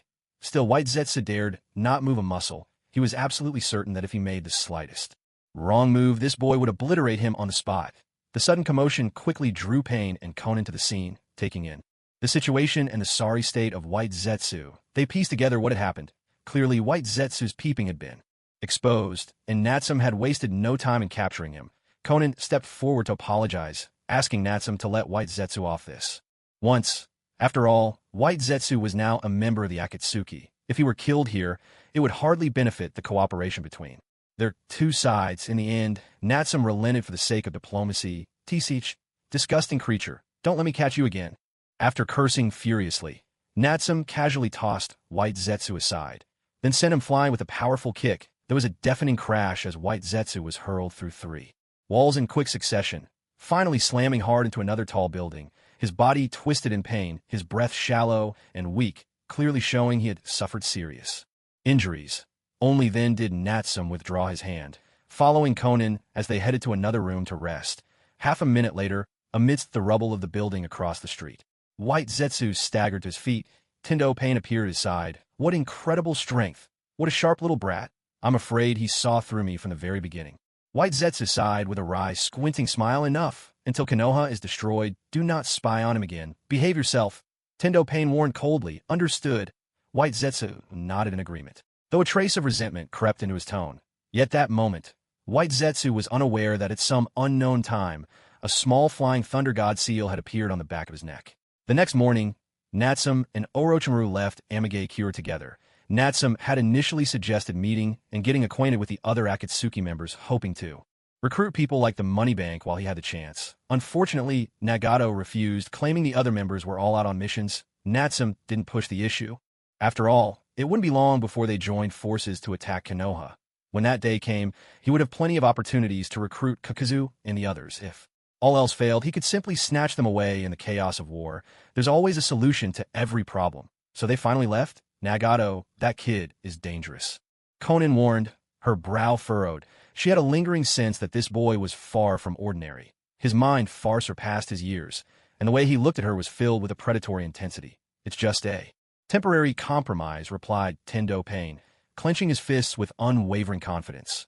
Once Konoha falls, and we have the Nine Tails, the future will be in our hands. As a god, I will bring peace to this world. No one understood the power of the Geto statue and the 10 Tails better than he did.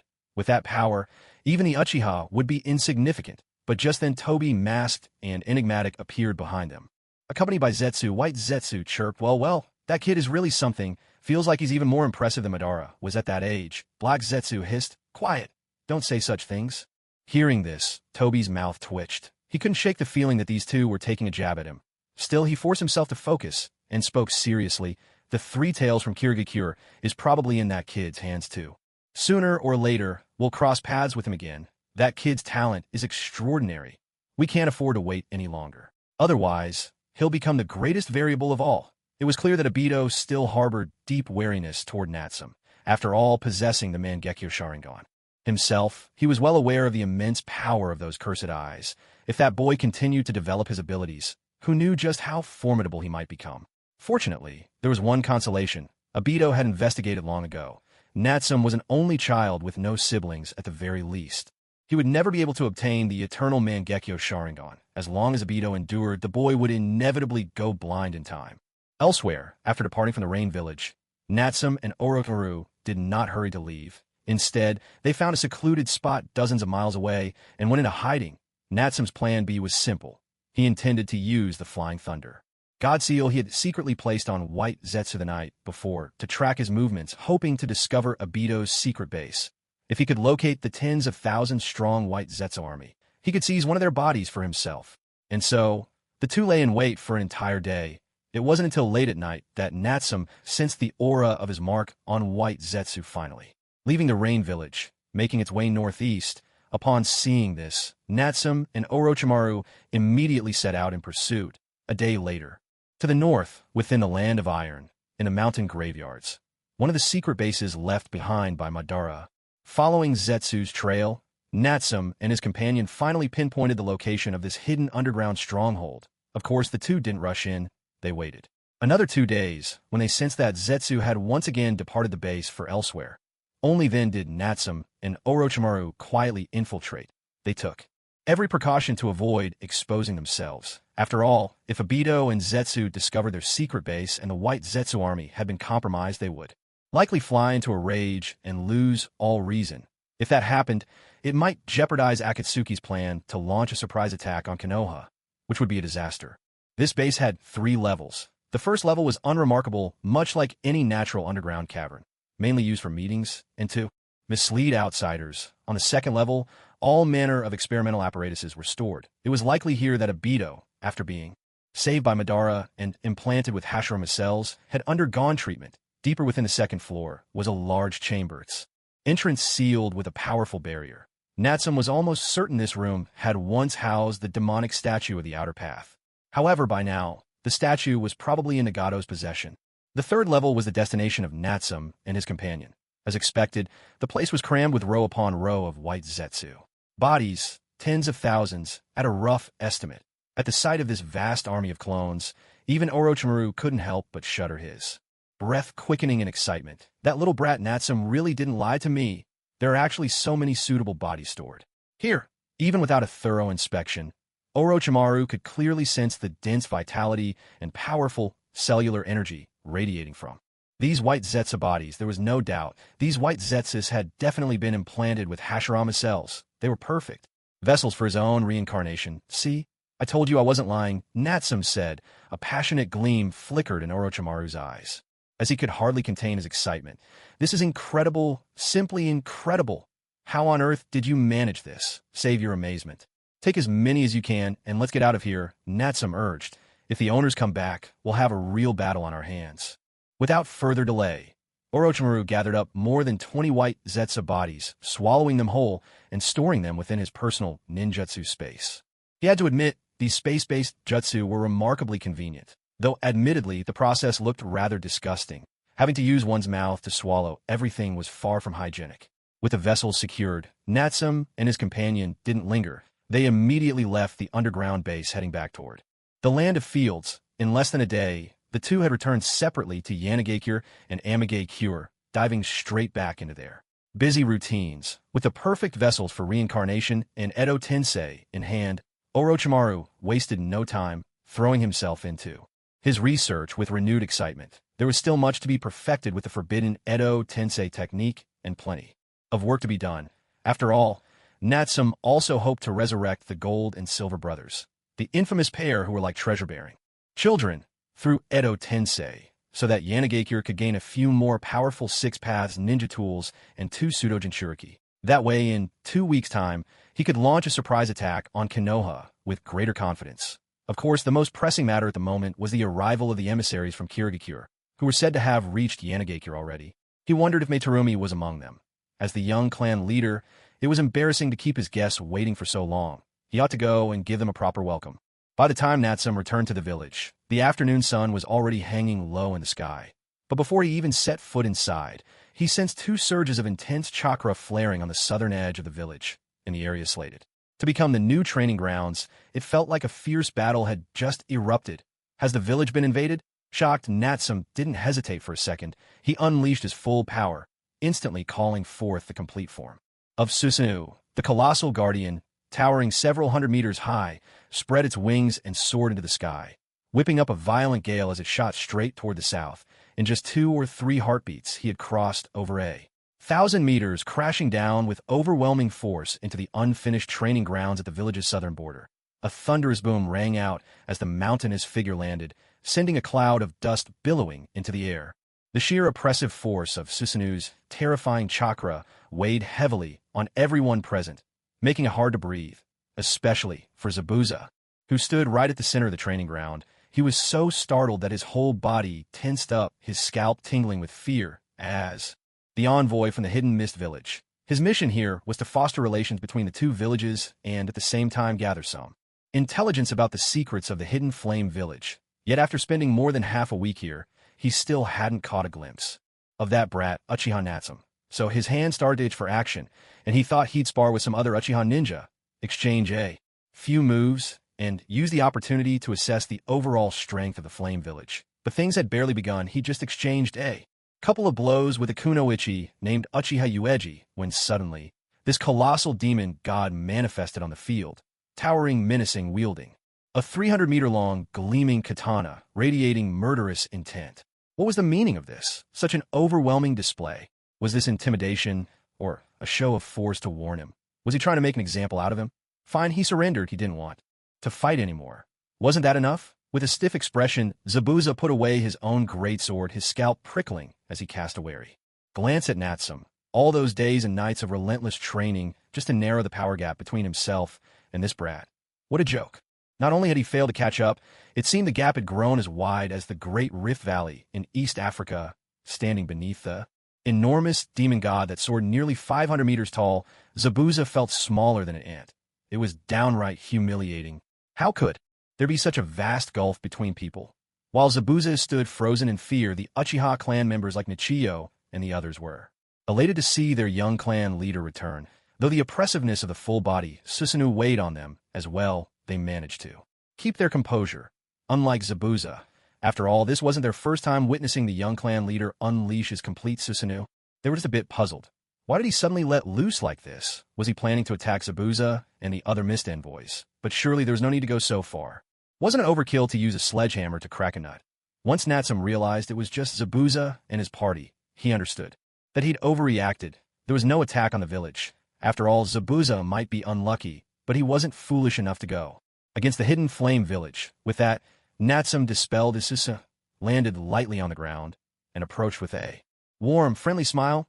Hey, isn't this big brother Zabuza from the Hidden Mist Village? You finally made it. Welcome, welcome. Sorry I wasn't around these last few days and kept you waiting.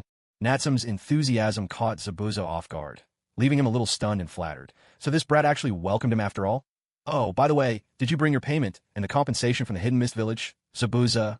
Well, scratch my earlier judgment. This brat hasn't changed a bit. Still as greedy for wealth and profit as ever, without the slightest attempt to hide it. Zabuza was furiously grumbling to himself. Outwardly, though, he maintained a polite demeanor as he replied, I've brought everything with me. The goods have already been handed over to your village. The moment she heard all the local specialties had arrived, Natsume's smile grew even warmer. Huh, you're here to visit, that's what matters. Those gifts aren't important. Oh, by the way, how many people did you bring this time? Not many, just 5 of us. Did Miss Madarumi come along? No, she's likely to be part of the next delegation. Oh, I see. Natsume responded casually, but her tone suddenly turned cold and distant. The change left Zabuza momentarily stunned. Good grief. Isn't that a bit too obvious? What's with that look of disappointment all over your face? After all, I helped you overthrow the previous regime of the Hidden Mist Village back in the day. We're practically comrades in arms, yet I can't even compare to Madarumi, who only spent a single night in your company. At such a young age, you're already so quick to value beauty over loyalty. An inexplicable pang of jealousy welled up inside Zabuza. Natsume then turned to Uetsuki. Uetsuki, what are you up to here? This is Mr. Momochi Zabuza. He wants to exchange some ideas with us about ninjutsu. We're just having a little sparring match. Uetsuki replied evenly, having only recently become a pseudo-jinchuriki. Her strength had surged, and she was eager for more real combat experience. That's why she'd agreed to Zabuza's proposal. I see. All right then, Nichi, it's you too.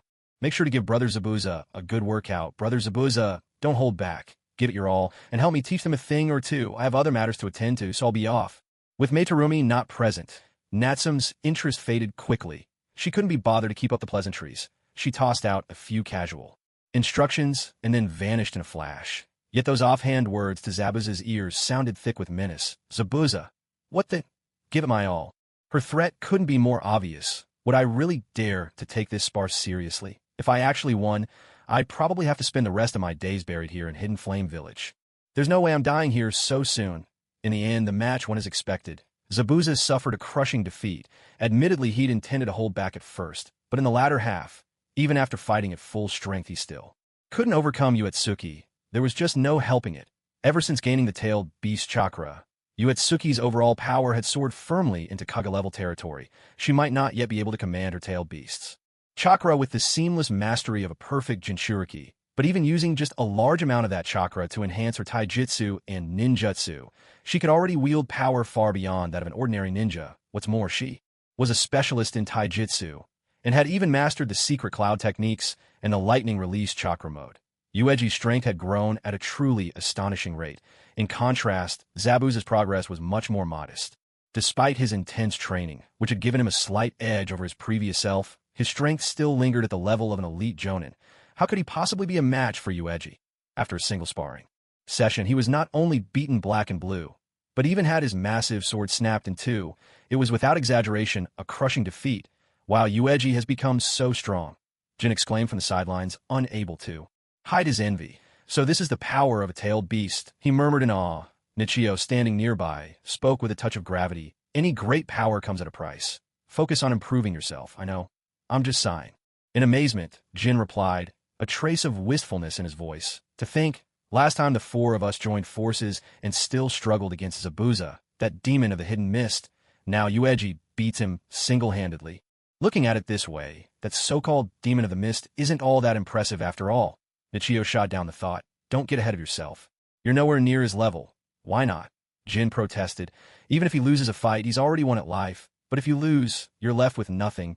Nichio nodded toward the distance. At that moment, their eyes fell on a certain scene. They're dressed in a long white dress. Bai knelt quietly in the grass, her gaze tender as she carefully bandaged Zabuza's wounds. Jin fell silent for a moment. Nichio, this dog food is hard to swallow, he said, using the new slang he'd picked up from the young clan leader, his tone tinged with sourness.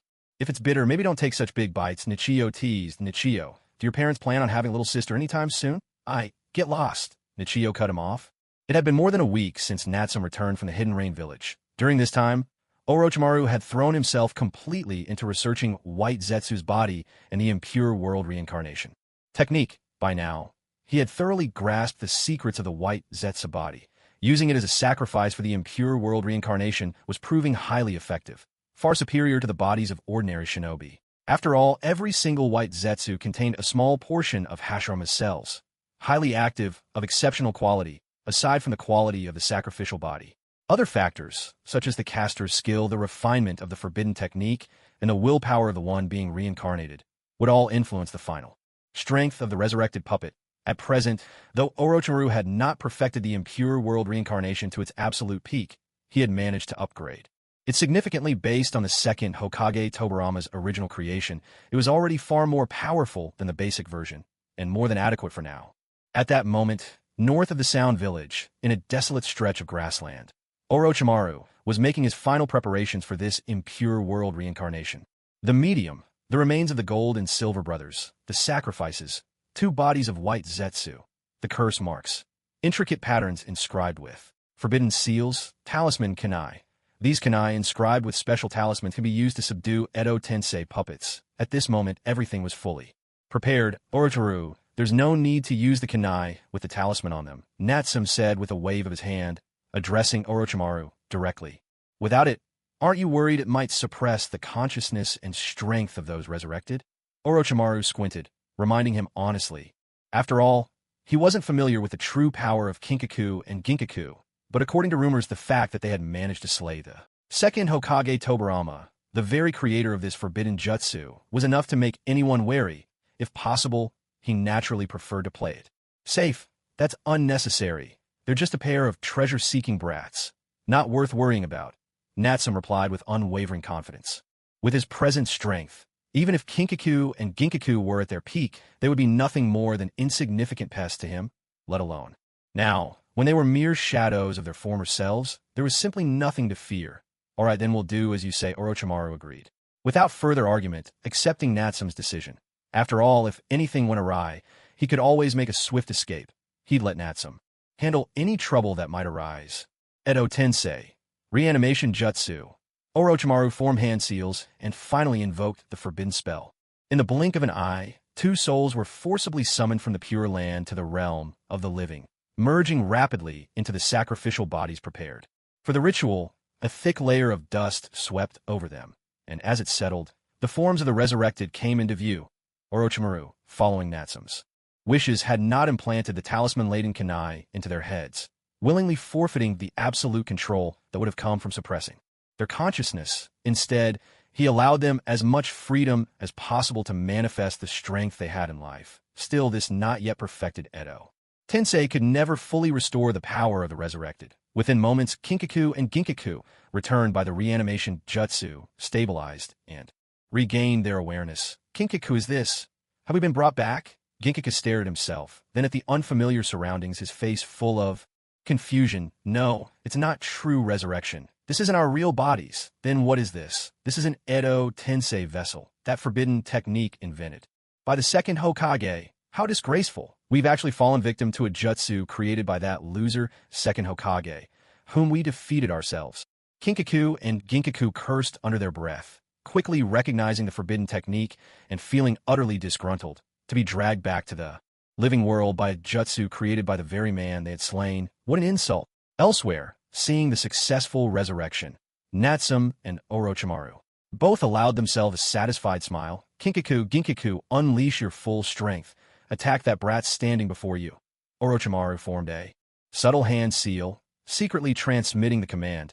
Even without the talisman to suppress their consciousness, he still exercised caution. Yet as the caster, he could still exert considerable control over their actions, commanding them to attack, to fight. This was all part of the plan that Orochimaru and Natsume had arranged in advance.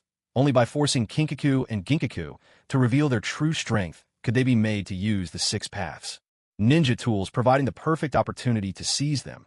As for whether Kinkaku and Ginkaku could actually defeat this youngster, Natsume, Orochimaru had never even considered it. With the boy's power, perhaps only a ninja on the level of the god of shinobi Hashirama Senju could best him. Kinkaku and Ginkaku, they were nowhere near that league. Once they received Orochimaru's order, both Kinkaku and Ginkaku felt it, a powerful soul-deep compulsion urging them to obey. So, this is the command? Humph. He wants us to deal with a mere brat. What's wrong with this caster? No choice, we'll have to fight Ginkaku. All right, let's get it over with. We'll take out this brat first, then figure out how to break this jutsu. Agreed. Kinkaku and Ginkaku exchanged glances, making their decision with silent understanding.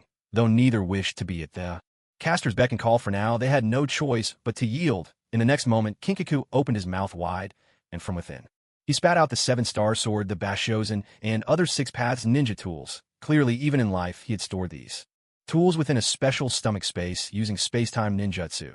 That was why, after their deaths, the Hidden Cloud Village had failed to recover these four precious relics. With the six paths ninja tools in hand, Kinkaku and Ginkaku sprang into action. Take this, Bashozen! Kinkaku bellowed, swinging the giant fan. This legendary tool could instantly unleash attacks of all five chakra natures: fire, water, lightning, wind, earth, without the need for hand seals. Swift, powerful, and incredibly practical. A moment later, a torrent of fire chakra roared from the Bashozen, coiling into a massive fire dragon that surged straight toward Natsume, trying fire release in front of me. How amusing. Fire style. Great fire dragon technique. Natsume swiftly formed hand seals, and in an instant, an enormous crimson fire dragon, 3 or 4 times larger than the one conjured by the Bashozen, erupted from his mouth. With a wild, unstoppable force, it clamped its jaws down on the opposing fire dragon, swallowing it whole with ease. Ferocious and overwhelming, there was no stopping it. How can this be? That's fire release. Stronger than the Bashozen. Kinkaku gasped in shock. Never before had he seen anyone's ninjutsu surpass the power of the Bashozen. Who was this kid? Really? There was no time to hesitate. Kinkaku rolled to the right, barely evading the giant fire dragon thanks to the added protection of the golden canopy rope. But before he could regain his footing, his vision blurred. A figure suddenly appeared right before him. Inch Force, Skull Splitter, before Golden Horn could even react. A surge of primordial force erupted against his chest and shattered him in an instant. He was blasted into countless motes of dust, drifting away On the wind, the plantain fan and the golden rope in his hands promptly fell into Natsum's grasp. Golden horn. Silver horn roared from the left. Everything had happened in a flash. He hadn't even had time to process what was happening, and Golden Horn had already been reduced to nothing but fragments. The sheer power was terrifying, far beyond even the legendary third Reikage. So these are the six paths tools? Natsum used curiosity in his voice. There's definitely something mysterious about them. He ran his fingers over the golden rope, then gave the plantain fan an experimental wave. It was clear that each of these ninja tools brimmed with intricate seals containing profound power. They could easily alter Chakra's nature and unleash unique abilities. To put it simply, the six paths tools worked on the same principle as ordinary ninja weapons, sealing the force of jutsu within the weapon to grant it special powers. The difference was that these tools were far superior, their might on a whole other level. But that's all there is to it. Natsum thought, a touch of disdain in his eyes. To think a handful of weapons could make someone invincible in the ninja world. What a laughable notion. No matter how fine the blade, it all depended on the wielder. Even the so-called strongest divine sword, the heavenly spear of Tenuma, had been used for little more than crushing ice when wielded by a certain earth-natured fellow. That's why Natsum never believed a few six paths tools could grant him dominion over the ninja world. He'd seized these treasures for one simple reason: to bolster his village's strength and add an extra layer of security. Nothing more. Damn you, how dare you, Golden Horn, Silver Horn bellowed. In fury, brandishing the seven-star sword and hurling himself at Natsum, Natsum sidestepped effortlessly, dodging the blow as if it were nothing. Then with a casual swing of his left fist, he struck Silver Horn, shattering half of his reanimated body with ease. As he did so, he plucked the two six paths tools, seven-star sword and the crimson gourd, from Silver Horn's form as well, just like that. In less than 10 seconds since the battle had begun, all four of the six paths tools wielded by Golden and Silver Horn had fallen into Natsum's hands.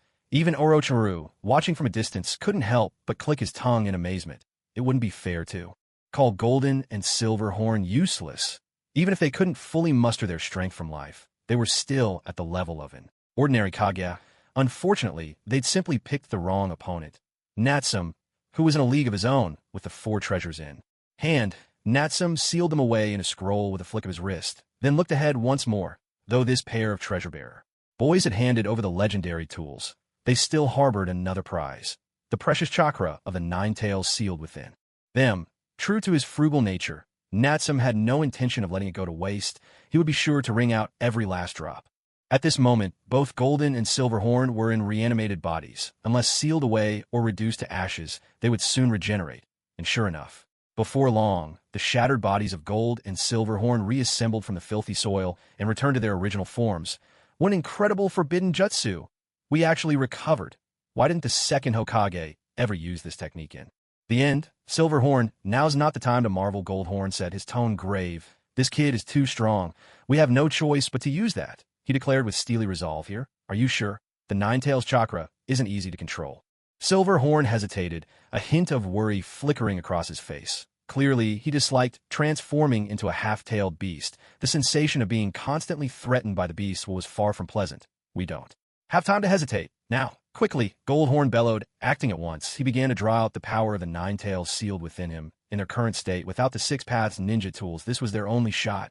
Otherwise, they'd stand no chance against this kid. In the blink of an eye, two wild crimson torrents of chakra erupted from the bodies of Gold and Silver Horn.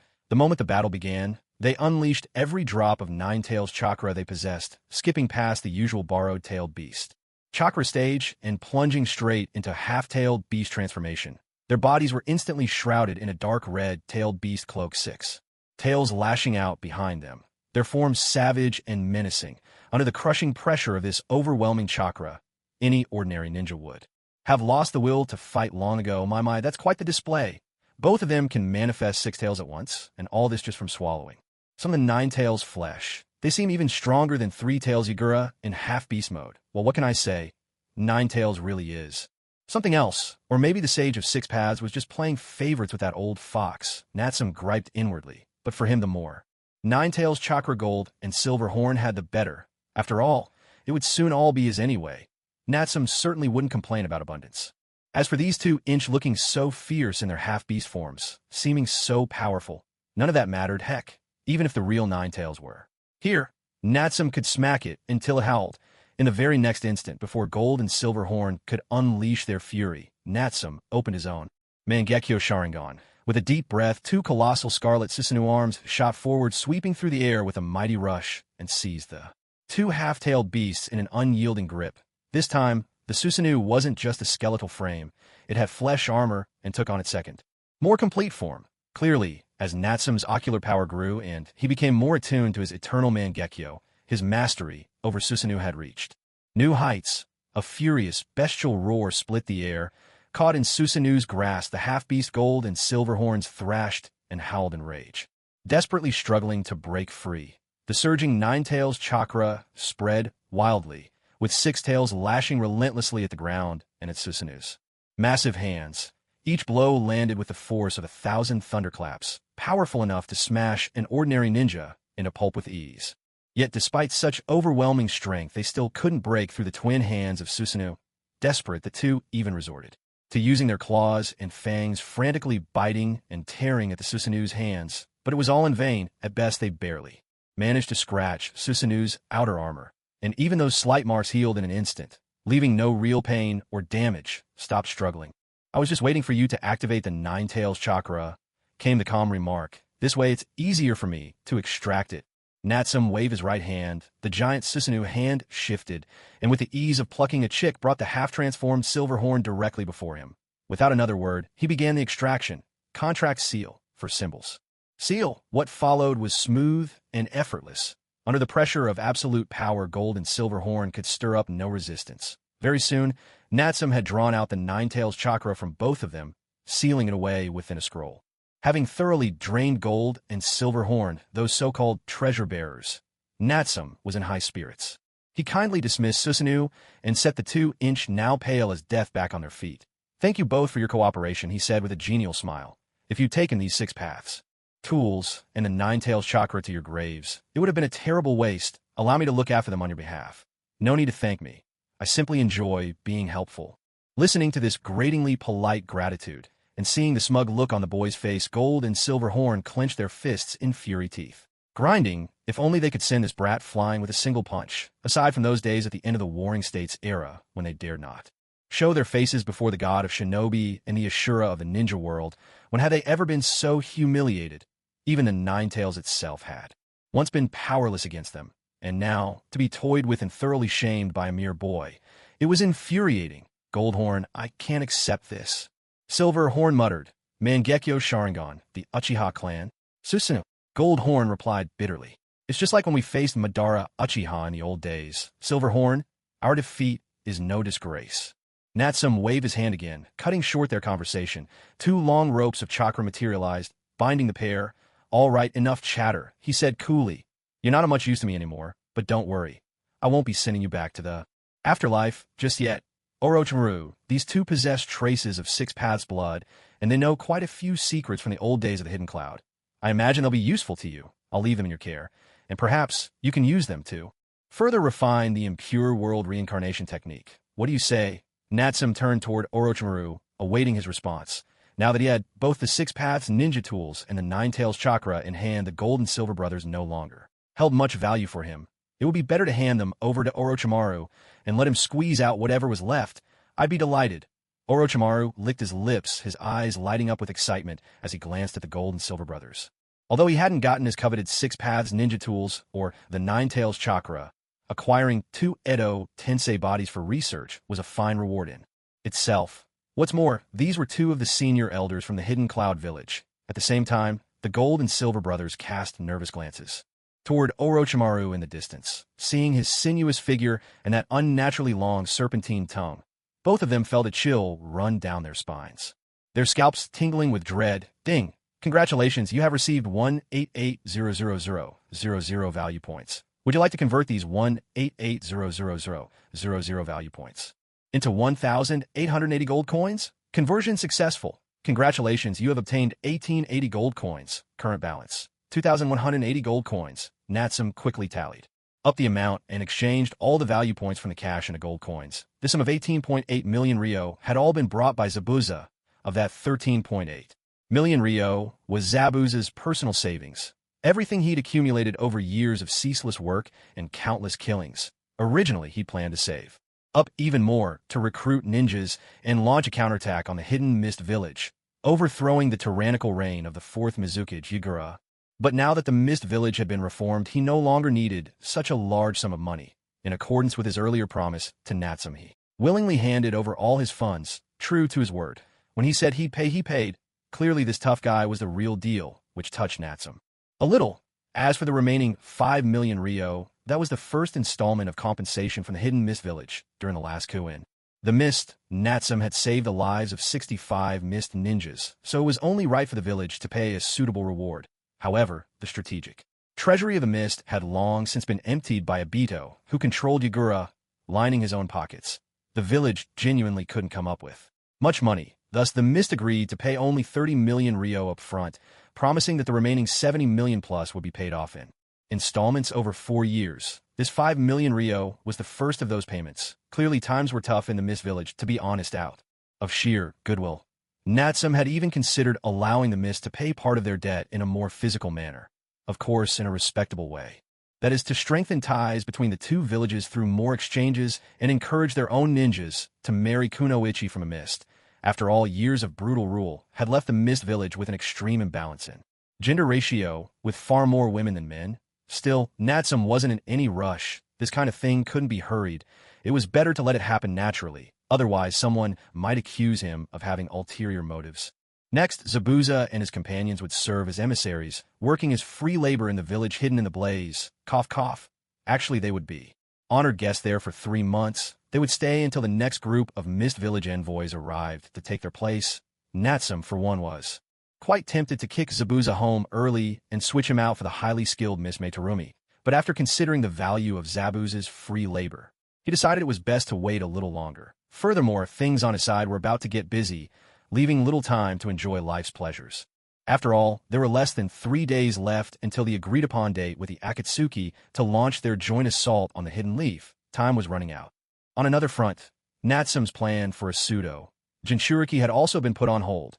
After personally sealing a portion of the Nine-Tails chakra, Natsum could clearly feel how much more violent and unruly it was compared to the Eight Tails, far harder to control and much more corrosive to a ninja's mind. Because of this, Natsum had originally planned to have Nichio and the others become pseudo Jinchuriki as soon as possible, but he had no choice but to pause that idea for now.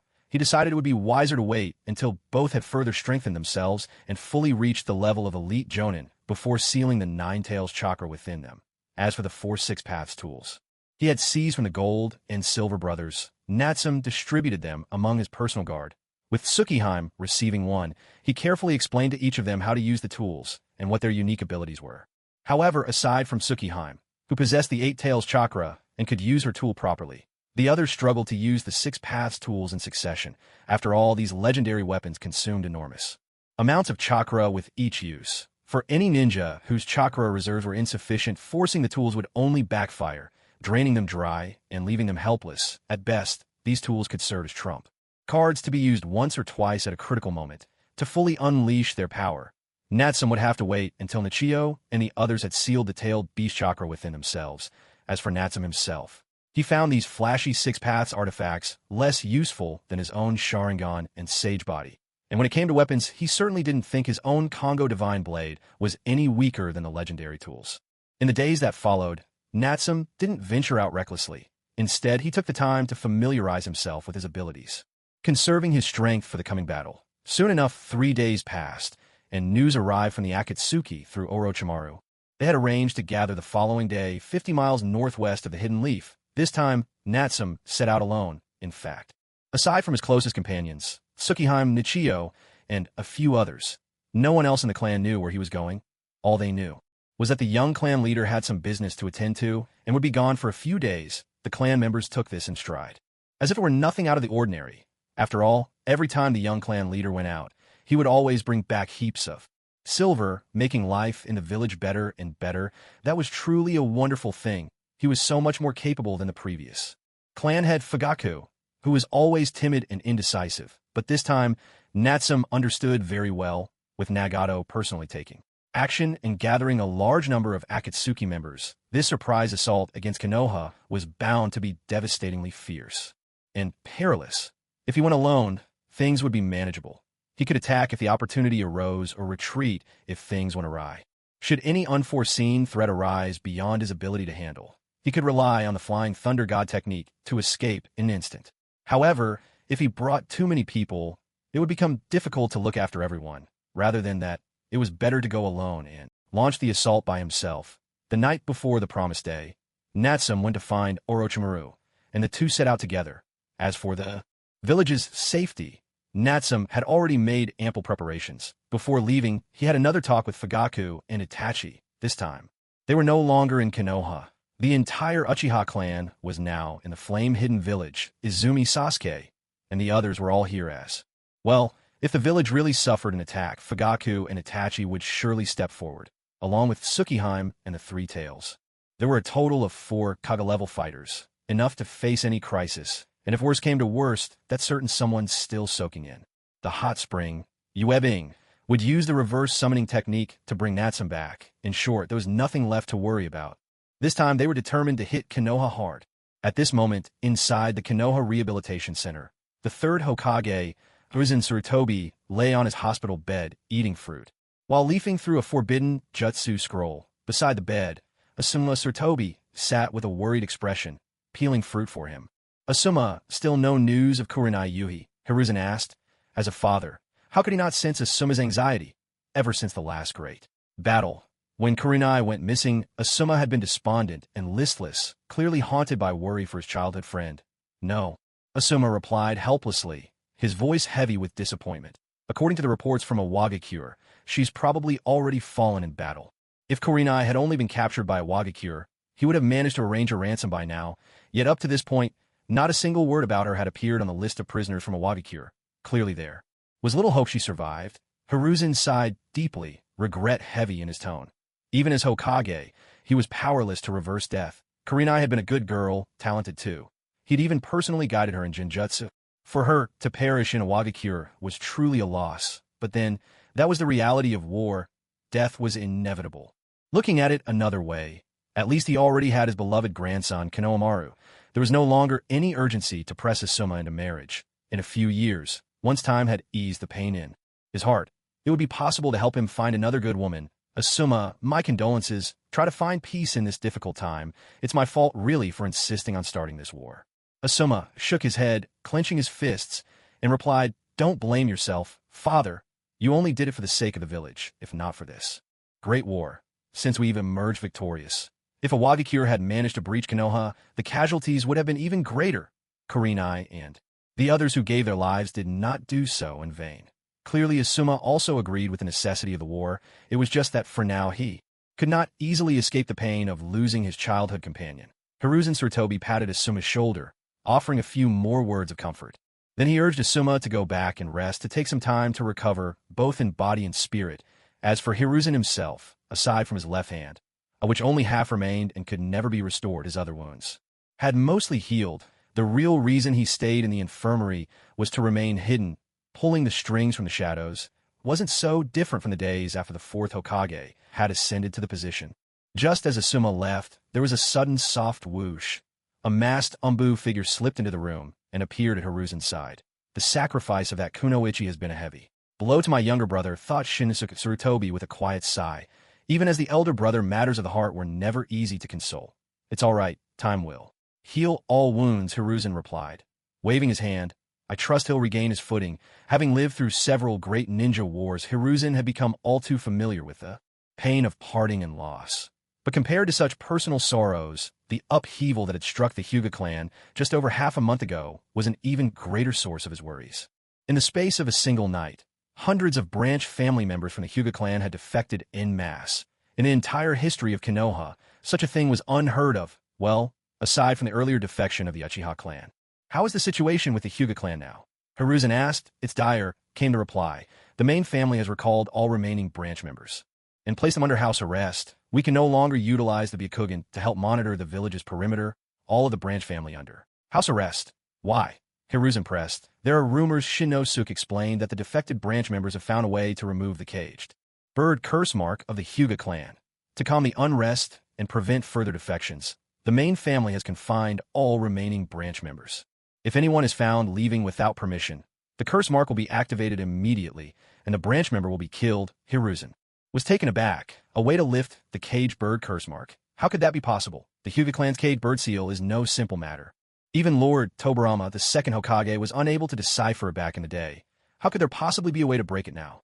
Most likely, these are just rumors meant to deceive and confuse people. Yet with Hayashi Hyuga's experience, he shouldn't be so easily fooled by such idle talk, should he? Unless there truly is a way to break the seal. Assign some Umbu to quietly look into this, see whether there is any truth to these rumors. And while you're at it, increase surveillance on the Hyuga clan. The Hyuga, as one of the village's most distinguished families, are the backbone of Konoha. We cannot allow another defection. Sarutobi issued his orders with a grave expression. First it was the Uchiha clan that defected, and now trouble is brewing with the Hyuga. If this isn't contained soon, all the major clans in Konoha might end up abandoning the village. How could we possibly let that happen? Yes, sir, Sarutobi Shinizuka answered promptly. By the way, you mentioned earlier that the ones who attacked the Hyuga main house were shinobi from the Hidden Cloud village. Have you been able to confirm this? We've basically confirmed it, according to reports from our root spies in the Hidden Cloud. About half a month ago, they managed to obtain a pair of Byakugan, and now they're searching for a suitable recipient for the transplant. Upon hearing this, Hiruzen Sarutobi's anger flared up once again. So it really was those cloud bastards, despicable, for years ago. It was those very animals who forced Hisashi Hyuga to his death. And now, they're at it again, still harboring malicious intent, taking advantage of our recent battle with a Wagakure. They struck once more. Truly despicable, Sarutobi spat out, unable to restrain his fury. He wished he could charge into the Hidden Cloud right now and make them pay. Please, Lord Hokage, calm your anger. Even if this was the work of Hidden Cloud, our village cannot withstand a second war. Shinizuka quickly tried to reason with him. Sigh. I understand. Don't worry. I know where the line is. We'll settle this score in due time. The Hidden Cloud will pay for what they've done. Sarutobi took a deep breath, forcing down his rage. He was well aware that after the recent war with a Wagakure, Konoha, though not heavily damaged, was almost drained of resources. They had only managed to get through thanks to reparations from a Wagakure, Jiraiya's support, and aid from the Land of Fire's daimyo. The village simply couldn't handle another all-out conflict with the Hidden Cloud. No doubt the Cloud had calculated this and acted so brazenly against the Hyuga clan. How much longer will it take to restore the village's Great Barrier? About another half-month by current estimates. Tell them to hurry it up and make sure our defenses are tightened. We can't afford to give any other hidden villages an opening to invade. All right, you may go attend to your duties. Sarutobi Hiruzen nodded, giving his instructions once more at once. Shinizuka replied, preparing to take his leave, but just then, bang! The door to the infirmary was suddenly thrown open. A figure burst inside, rushing in as if the world were on fire. Startled, Sarutobi Shinizuka immediately went on guard, thinking an enemy had broken in. But as he focused his gaze, he realized it was none other than the acting Hokage himself. Lord Jiraiya, Jiraiya, have you forgotten how knock? Sarutobi scolded him with a stern face, clearly displeased. But Jiraiya had no time for such formalities. He shouted anxiously, something terrible has happened. The Akatsuki is about to launch a surprise attack on Konoha. Akatsuki? What's that? It's that increasingly notorious rogue ninja mercenary group from the underground Shinobi Market. Oh, it's them.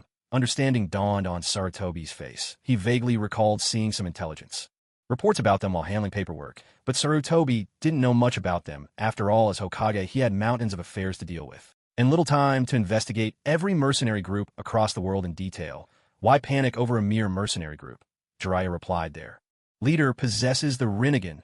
That's the legendary Eye of the Sage of Six Paths, the very founder of all ninja. Sarutobi Hiruzen's eyes widened in utter shock. How can this be? Jiraiya, where did you get this information? Is it reliable? Jiraiya answered, the message came from Orochimaru. And I've seen those eyes for myself. Sarutobi fell silent, lost in thought. A few minutes earlier, Jiraiya, acting as Hokage, was sprawled over his desk in the office, poring over a map of Konoha. He was pondering where to build the new, oversized mixed-gender hot spring.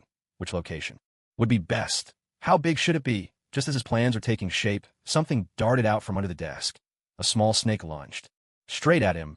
With lightning reflexes, Jiraiya caught it in one swift motion, immediately sensing a very familiar chakra emanating from the little serpent. Orochimaru, he murmured. The next moment, the snake opened its mouth wide and spat out a scroll. With a vigorous twist, it slipped free from Jiraiya's grasp and slithered away. Jiraiya's playful mood vanished. He scratched the back of his head, puzzled as to why Orochimaru would contact him out of the blue. But one thing was clear. This was no trivial matter. He unfurled the scroll and examined its contents. In an instant, his expression darkened. The message was blunt and to the point. Today, the Akatsuki will launch an all-out assault on Konoha. Their leader is Pain, the wielder of the Rinnegan. Furthermore, Orochimaru himself, along with Uchiha Natsume, would also be joining the attack. He hoped Konoha would survive this calamity so that one day, Orochimaru himself could return to destroy the village, armed with this dire warning. In an instant, Jiraiya guessed that this so-called Rinnegan was very likely connected to his former student Nagato, but weren't those three said to have died long ago? How could they be involved with the Akatsuki? Now, no, there was no time to ponder such things. He had to inform the old man immediately. If this turned out to be true, the village might be facing utter annihilation. Jiraiya didn't hesitate. He hurried off at once to report to Hiruzen Sarutobi. In truth, Orochimaru still harbored a trace of affection for Konoha, but it was just a sliver, nothing more. What he dreaded even more was seeing familiar comrades and mentors, Jiraiya, Sarutobi Tsunade, perish at the hands of someone else. No, if anything, these people had to witness his brilliance with their own eyes to see the truth of his science before they met their end. And as for Konoha, at the very least, it should be destroyed by his own hands. That's what would bring him satisfaction. How could he possibly let the Akatsuki take all the credit for something so delightful? Besides, with a little warning, Konoha would be better prepared. And the coming battle would be all the more ferocious. If Pain simply wiped out the village in an instant, Orochimaru would have no chance to reap the rewards of chaos. And that was the real reason Orochimaru had sent this warning. Once he confirmed the information, Jiraiya brought Hiruzen Sarutobi became more solemn than ever before. According to Orochimaru's message, if you counted all 6 of Pain's bodies, the Akatsuki had at least 8 fighters on the level of a Kage, and if you added Uchiha Natsume and Orochimaru himself, their side might have 10 Kage-level combatants. With power on that scale, it wasn't just Konoha that would be overwhelmed. Any hidden village would be crushed by such force. As for Konoha, even at their best, it would be difficult to gather 5 Kage-level fighters. How could they possibly go head-to-head against such odds? No wonder Jiraiya had come to him in such haste. As for whether the information was genuine, neither Hiruzen nor Jiraiya had much doubt. After all, they knew Orochimaru as well as anyone could. They understood he would never falsify intelligence of this kind, and he certainly wouldn't stoop to threatening or intimidating Konoha with lies. That rascal Orochimaru. At least he hasn't forgotten his roots. If it weren't for this message he sent, the whole village could have been wiped out before we even knew what hit us. Hiruzen let out a sigh. Truth be told, Orochimaru had once been his proudest student. When Orochimaru defected, the pain was almost unbearable for him. Time and again, he regretted not being ruthless enough to make Orochimaru stay. But in the end, he just couldn't bring himself to do it. Even afterward, he rarely sent large teams to hunt Orochimaru down. Who could have imagined that? At this moment, Orochimaru would deliver such a vital warning. Perhaps in some way his teaching had not been in vain after all. Old man, what are you planning to do next? Jiraiya asked, his expression grave. Even he, who was always so carefree and irreverent, had put away his usual playful demeanor. That alone showed just how seriously he took the situation. We have no choice but to trust this intelligence. What comes next may be the most severe calamity the village has ever faced. There's no room for hesitation. Hiruzen's brows furrowed deeply, his face grave. Shinosuke, mobilize all members of the Umbu and the Root, and work with the close combat and defense units. Evacuate all the villagers. Take them to the underground shelters. Understood. Shinosuke Sarutobi immediately accepted the order and hurried off to oversee the evacuation. Jiraiya, go and bring Tsunade back. We will need her strength for this battle. Huh, but I don't even know where she is. Here's her location. Now go quickly. Hiruzen swiftly shared Tsunade's whereabouts with Jiraiya. As the Hokage, how could he not know where the princess of the Senju clan was? Until now, there had simply been no need to call upon Tsunade's power. But this time, there was no alternative. She had to return. After all, she was once one of the legendary Sannin of Konoha. Jiraiya hesitated, a little embarrassed. Hurry up, or do you want this old man to go and call her back myself? Hiruzen barked, all right, I'll go. But if the enemy really has more than 10 Kage-level powerhouses, old man, even if I bring Tsunade back, it might not be enough, right? Hiruzen Sarutobi, he shook his head. At the very least, Tsunade's healing jutsu will save many lives. In any case, do your best. If it turns out we truly can't win, there's no need to fear. Konoha's strength runs far deeper than it appears. In the most critical moment, I will do whatever it takes to crush the enemy. Hiruzen clenched the forbidden jutsu scroll in His hand, his tone resolute. Old man, go. Don't make me kick you out myself. All right, I'm on my way. Jiraiya leapt out the door, pushing aside all hesitation, and took off at full speed toward Tenzo town, where Tsunade was staying. Meanwhile, 50 miles northwest of Konoha, when Natsume and Orochimaru arrived, the members of Akatsuki had already gathered waiting, the six paths of pain Konin Zetsu Sasori and Juzo Biwa, 10 in total, aside from Tobika and the unnamed brute. Everyone else was present. Their elite forces had assembled, holding nothing back. They looked as if victory was already within their grasp, confident and determined. Clearly, Konoha today faced its greatest peril. As Natsume and Orochimaru arrived, Tendo Pain finally spoke. You're late. It's no big deal. The fight hasn't even started. What's a few minutes? Natsume chuckled, showing no sign of nervousness. Oh, right. I almost forgot to introduce myself. My name is Natsume Uchiha. Good afternoon, everyone from Akatsuki. As Natsume greeted them, his eyes swept around the room. When he realized that one he had been thinking so much about wasn't present, he couldn't help but feel a twinge of disappointment. In the end, though, his gaze settled on Sasori. At least the puppet master himself was here. Natsume's mind was already spinning, thinking up ways to coax Sasori back to help his own clan craft a Gundam puppet. At the same time, the intense look in Natsume's eyes made even Sasori feel a hint of unease. After all, he was hiding inside such an ugly puppet, so why was this kid staring at him so intently? Could this Uchiha brat really have such strange tastes compared to Sasori's confusion? Juzo Biwa, who didn't recognize Natsume, looked even more disdainful. Was it the Uchiha clan supposed to send someone? Why is it just a little brat? What good is a kid like this? Juzo swung his massive executioner's blade with a flick of his wrist, casting an unimpressed glance at Natsume. He couldn't help but mutter in boredom. What could a little brat like that possibly do? Just hope he doesn't wet himself when the fighting starts. Juzo, that's enough. Konin's sharp rebuke cut in trying to stop Juzo from digging himself into a deeper hole. But before she could finish, a flash of crimson light suddenly appeared. In the blink of an eye, Juzo, who had locked eyes with Natsume's eternal Mangekyo Sharingan, was instantly trapped in a genjutsu. A crisp slap rang out. Then another and another. Lost inside the illusion, Juzo began to slap his own cheeks uncontrollably, each strike echoing loudly in the silent room. The smacks rang out, one after another, relentless and sharp. In just moments, both sides of Juzo's face swelled up, turning bright red. Looking for all the world like a monkey's behind, the others couldn't help but stifle their laughter, even as they felt a chill run down their spines. The sheer power of the Sharingan's illusions left them all secretly in awe. After slapping himself hard across the face 30 times, Juzo finally stopped.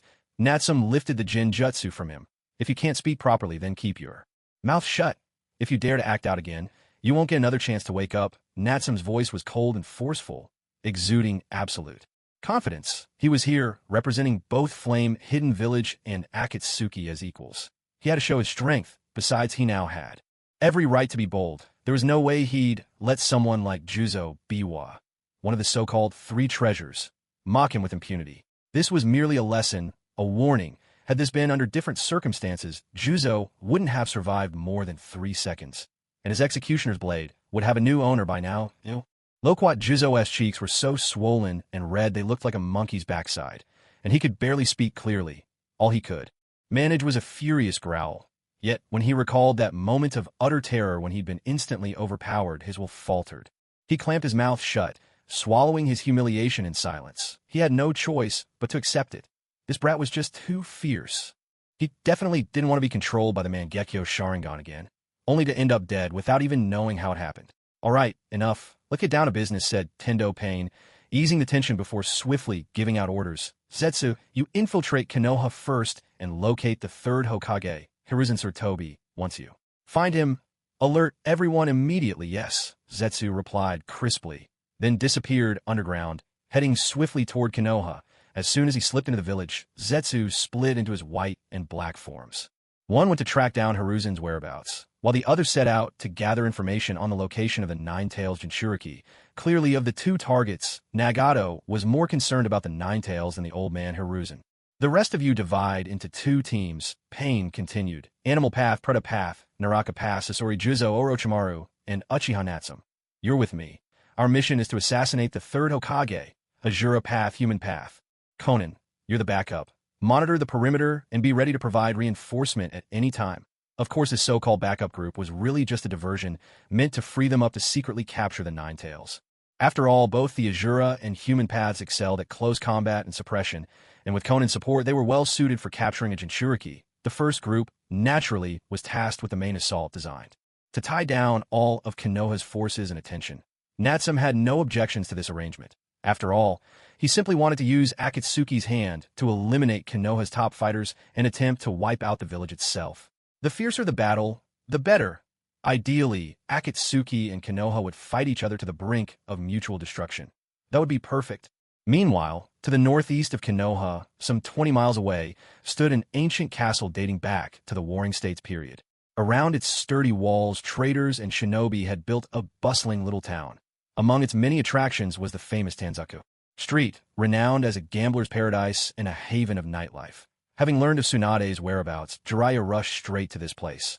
After frantically searching half the length of the street, he finally found her. At that moment, Tsunade came barreling out of a gambling house in a whirlwind, wearing nothing but shorts and a grayish-white wrapped vest.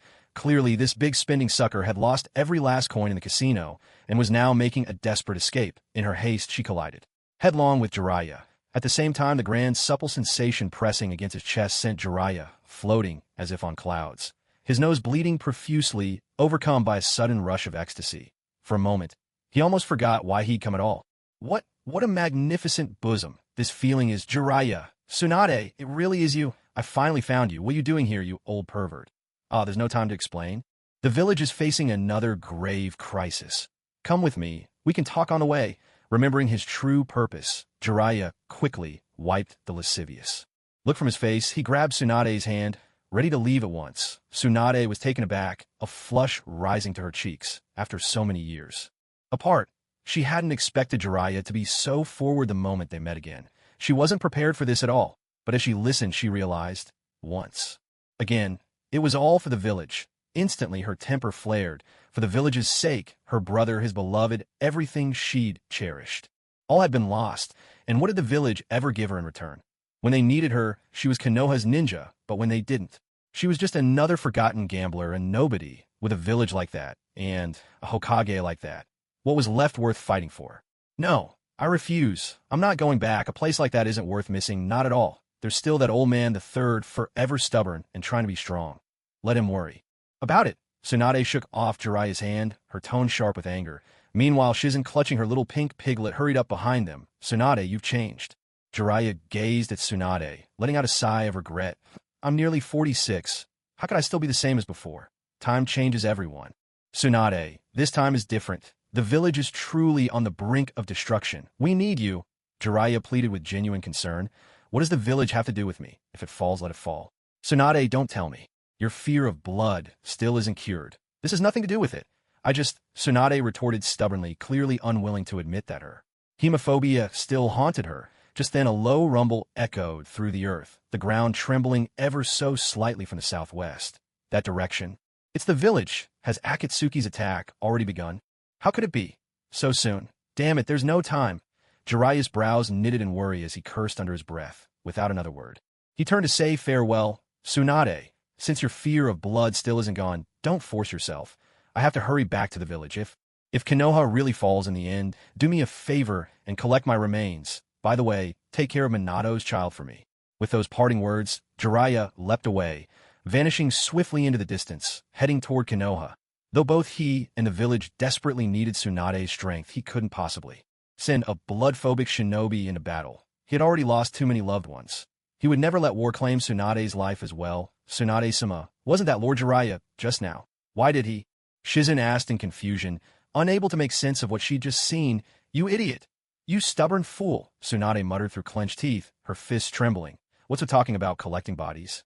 What's it putting on that act? Who said you could die first, huh? Watching Jiraiya's departing figure, Tsunade seethed with anger and grief, cursing him in her heart. What was that explosion? What's happening? Are we under attack again?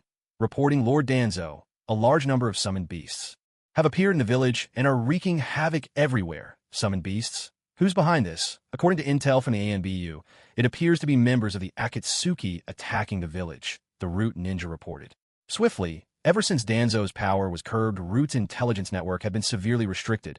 Only their agents dispatched to other villages remained well informed. Within the village itself, their grasp on information was. Now far inferior to that of Sarutobi Seienbu, Akatsuki, a renegade ninja organization, dares to attack Konoha.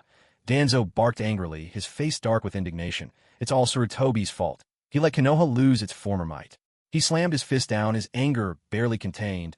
I've also heard that Uchiha clan ninjas might be involved. What? The accursed Uchiha as well? If it weren't for Sarutobi, I would have wiped out those evil Uchiha long ago. Danzo cursed again, so furious he almost stood up from his seat. Lord Danzo, then should we? The enemy's strength is unknown. We must not act rashly. Inform the root operatives to hold their positions and refrain from moving for now. Danzo ordered decisively. The last time Root suffered near total annihilation, it had nearly cost him everything. Now he dared not make a reckless move. If the enemy turned out to be weak, he could simply watch and swoop in at the end to claim the spoils. Wasn't that perfect?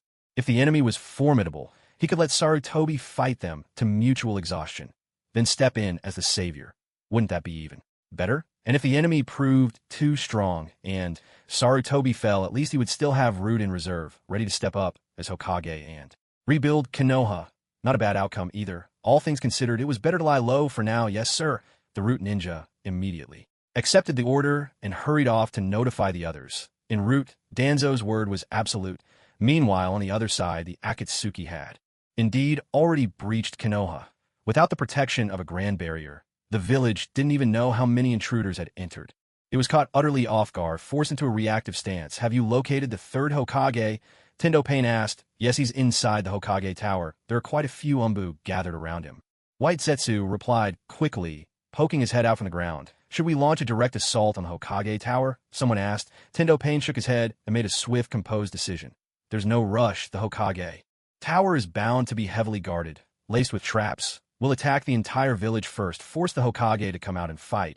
I refuse to believe he could stand by and do nothing while his whole village is destroyed.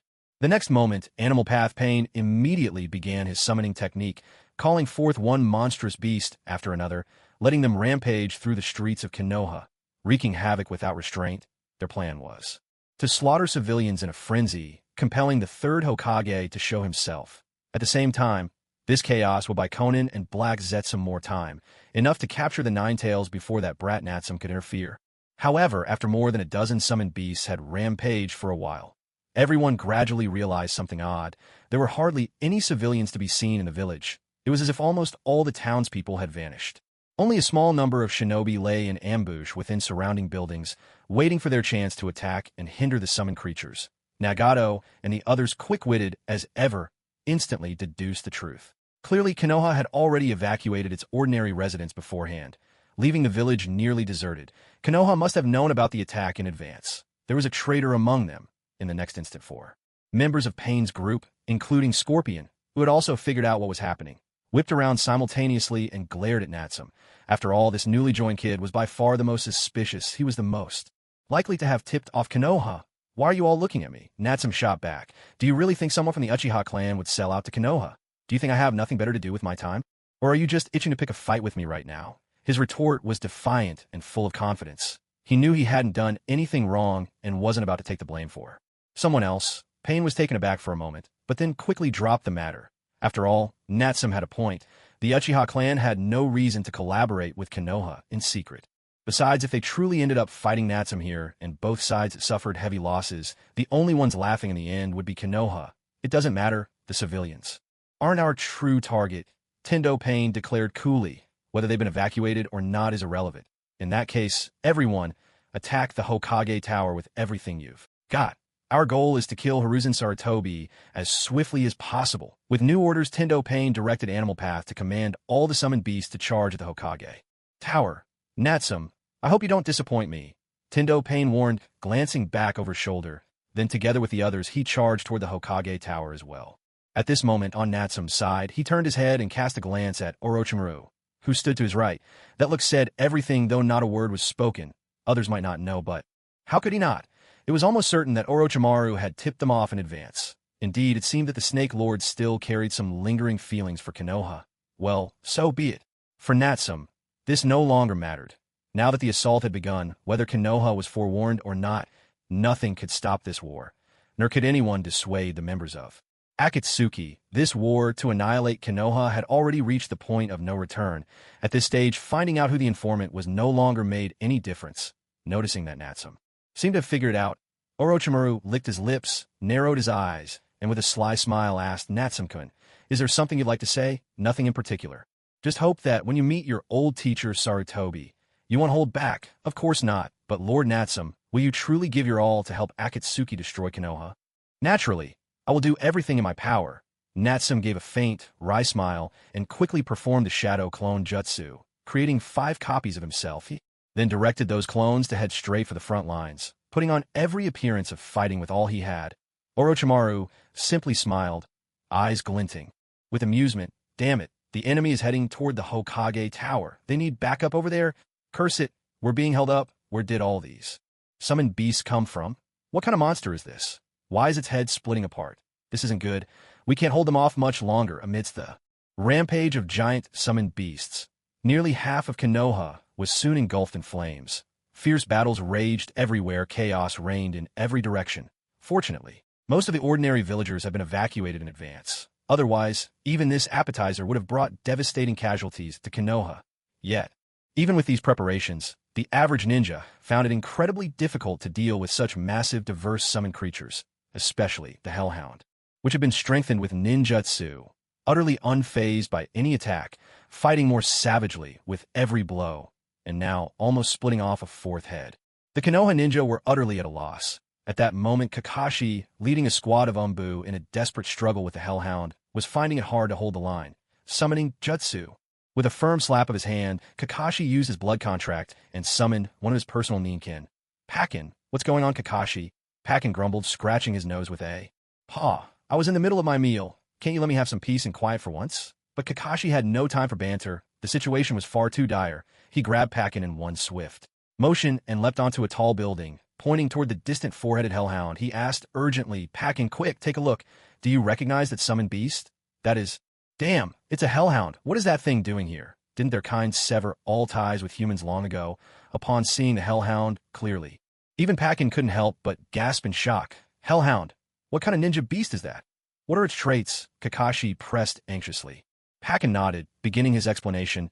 As a representative of the ninja dogs, his knowledge was quite extensive, and he had naturally heard tales of the Hellhounds. They belonged to the legendary clan of demon hounds. Their history stretches far back. Ages ago, they migrated to the far northern hells. It's said that only those immortal toads from Mount Mayaboku have ever laid eyes on the ancestors of the Hellhound tribe. "Get to the point," Kakashi interrupted impatiently. He didn't have time for Pakin's drawn-out stories right now. According to legend, these Hellhounds are immortal and indestructible. Ordinary attacks can't harm them at all. In fact, such attacks only provoke them, causing them to split and become even more ferocious. The simplest way to deal with one is to sever its connection to its summoner, which will send it back immediately. How do you sever that link? Barrier ninjutsu, sealing techniques. Both can work. Sealing jutsu, sealing something that massive won't be easy. It'll take a lot of time to prepare. Is there any other way? Kakashi frowned. Sealing a giant summoned beast was no simple feat. Even if the sealing jutsu was ready, the creature certainly wouldn't just sit there and let itself be sealed. The real problem wasn't the technique, but how to restrain the beast long enough. How would I know? That thing is so ancient. I'd have to call it ancestor. Pakin grumbled. Figure it out yourself. I'm out of here. Honestly, for this kind of pay, I'm not risking my life. Shuddering, Pakin cast one final glance at the ferocious Hellhound in the distance. Without another word, he disappeared in a puff of white smoke. Making his escape, he wasn't a combat-type ninja dog to begin with, let alone fighting something that could be his forebear. Running for his life was the only sensible choice. With this new information, Kakashi, ever the quick thinker, immediately identified the beast's weakness. He shouted instructions to the nearby ANBU operatives: use clay. Immobilize it. The ANBU exchanged glances and sprang into coordinated action. Lightning release. For pillar bind. Earth release. Clay fall. Massive stone pillars erupted from the ground, rapidly pinning the Hellhound in place. Arcs of electricity pulsed along the pillars, repeatedly shocking and paralyzing the beast. At the same time, great amounts of sticky clay rained down from above, enveloping the entire Hellhound. Lightning release. 16 pillar bind. Fire style. Pottery. Kiln jutsu. More stone pillars rose up completely, enclosing the Hellhound and trapping it inside. With a surge of fire-style techniques, flames began to scorch the clay within the prison. Thanks to this seamless combination of ninjutsu, the clay inside the stone cell was soon baked dry, forming a ceramic sculpture. In this way, the Hellhound's movements were sealed. We did it! We finally managed to contain this thing. Seeing this, the Konoha ninja burst into cheers, excitement written all over their faces at the same time. Kakashi let out a sigh of relief and immediately looked toward the Hokage's office. Alert the sealing team. Have them come seal this monster now. The rest of you, go assist the Hokage. The enemy's main force is heading that way. Yes, sir. But before they could move out, the Hellhound, which had just been imprisoned in the hardened clay, suddenly broke free. It shattered a large section of the ceramic prison and began rampaging again. How is this possible? It broke out so quickly. What overwhelming strength! This Hellhound is even fiercer than we thought. Who on earth could have tamed such a powerful summoning beast? Kakashi frowned in awe. After all, this was a complex mobility suppression technique, a secret art honed by the ANBU over years, especially effective against large ninja beasts. Once caught, even the giant toads of Mount Myaboka would struggle to break free so quickly. This only proved the Hellhound's terrifying power. Damn it. Don't let it escape. Earth style, earth flow wall. Kakashi quickly formed hand seals, raising a massive earthen wall from the ground studded with snarling dogheads to block the Hellhound's charge. He managed to save another ANBU operative just in time. Unfortunately, the sturdy doghead wall crumbled under the Hellhound's second strike. Luckily, Kakashi had already pulled the ANBU to safety. At that moment, the enraged Hellhound turned and lunged straight at Kakashi, jaws snapping. Watch this. Burn bright, youth. In that critical moment, a green blur streaked through the air, descending like a comet.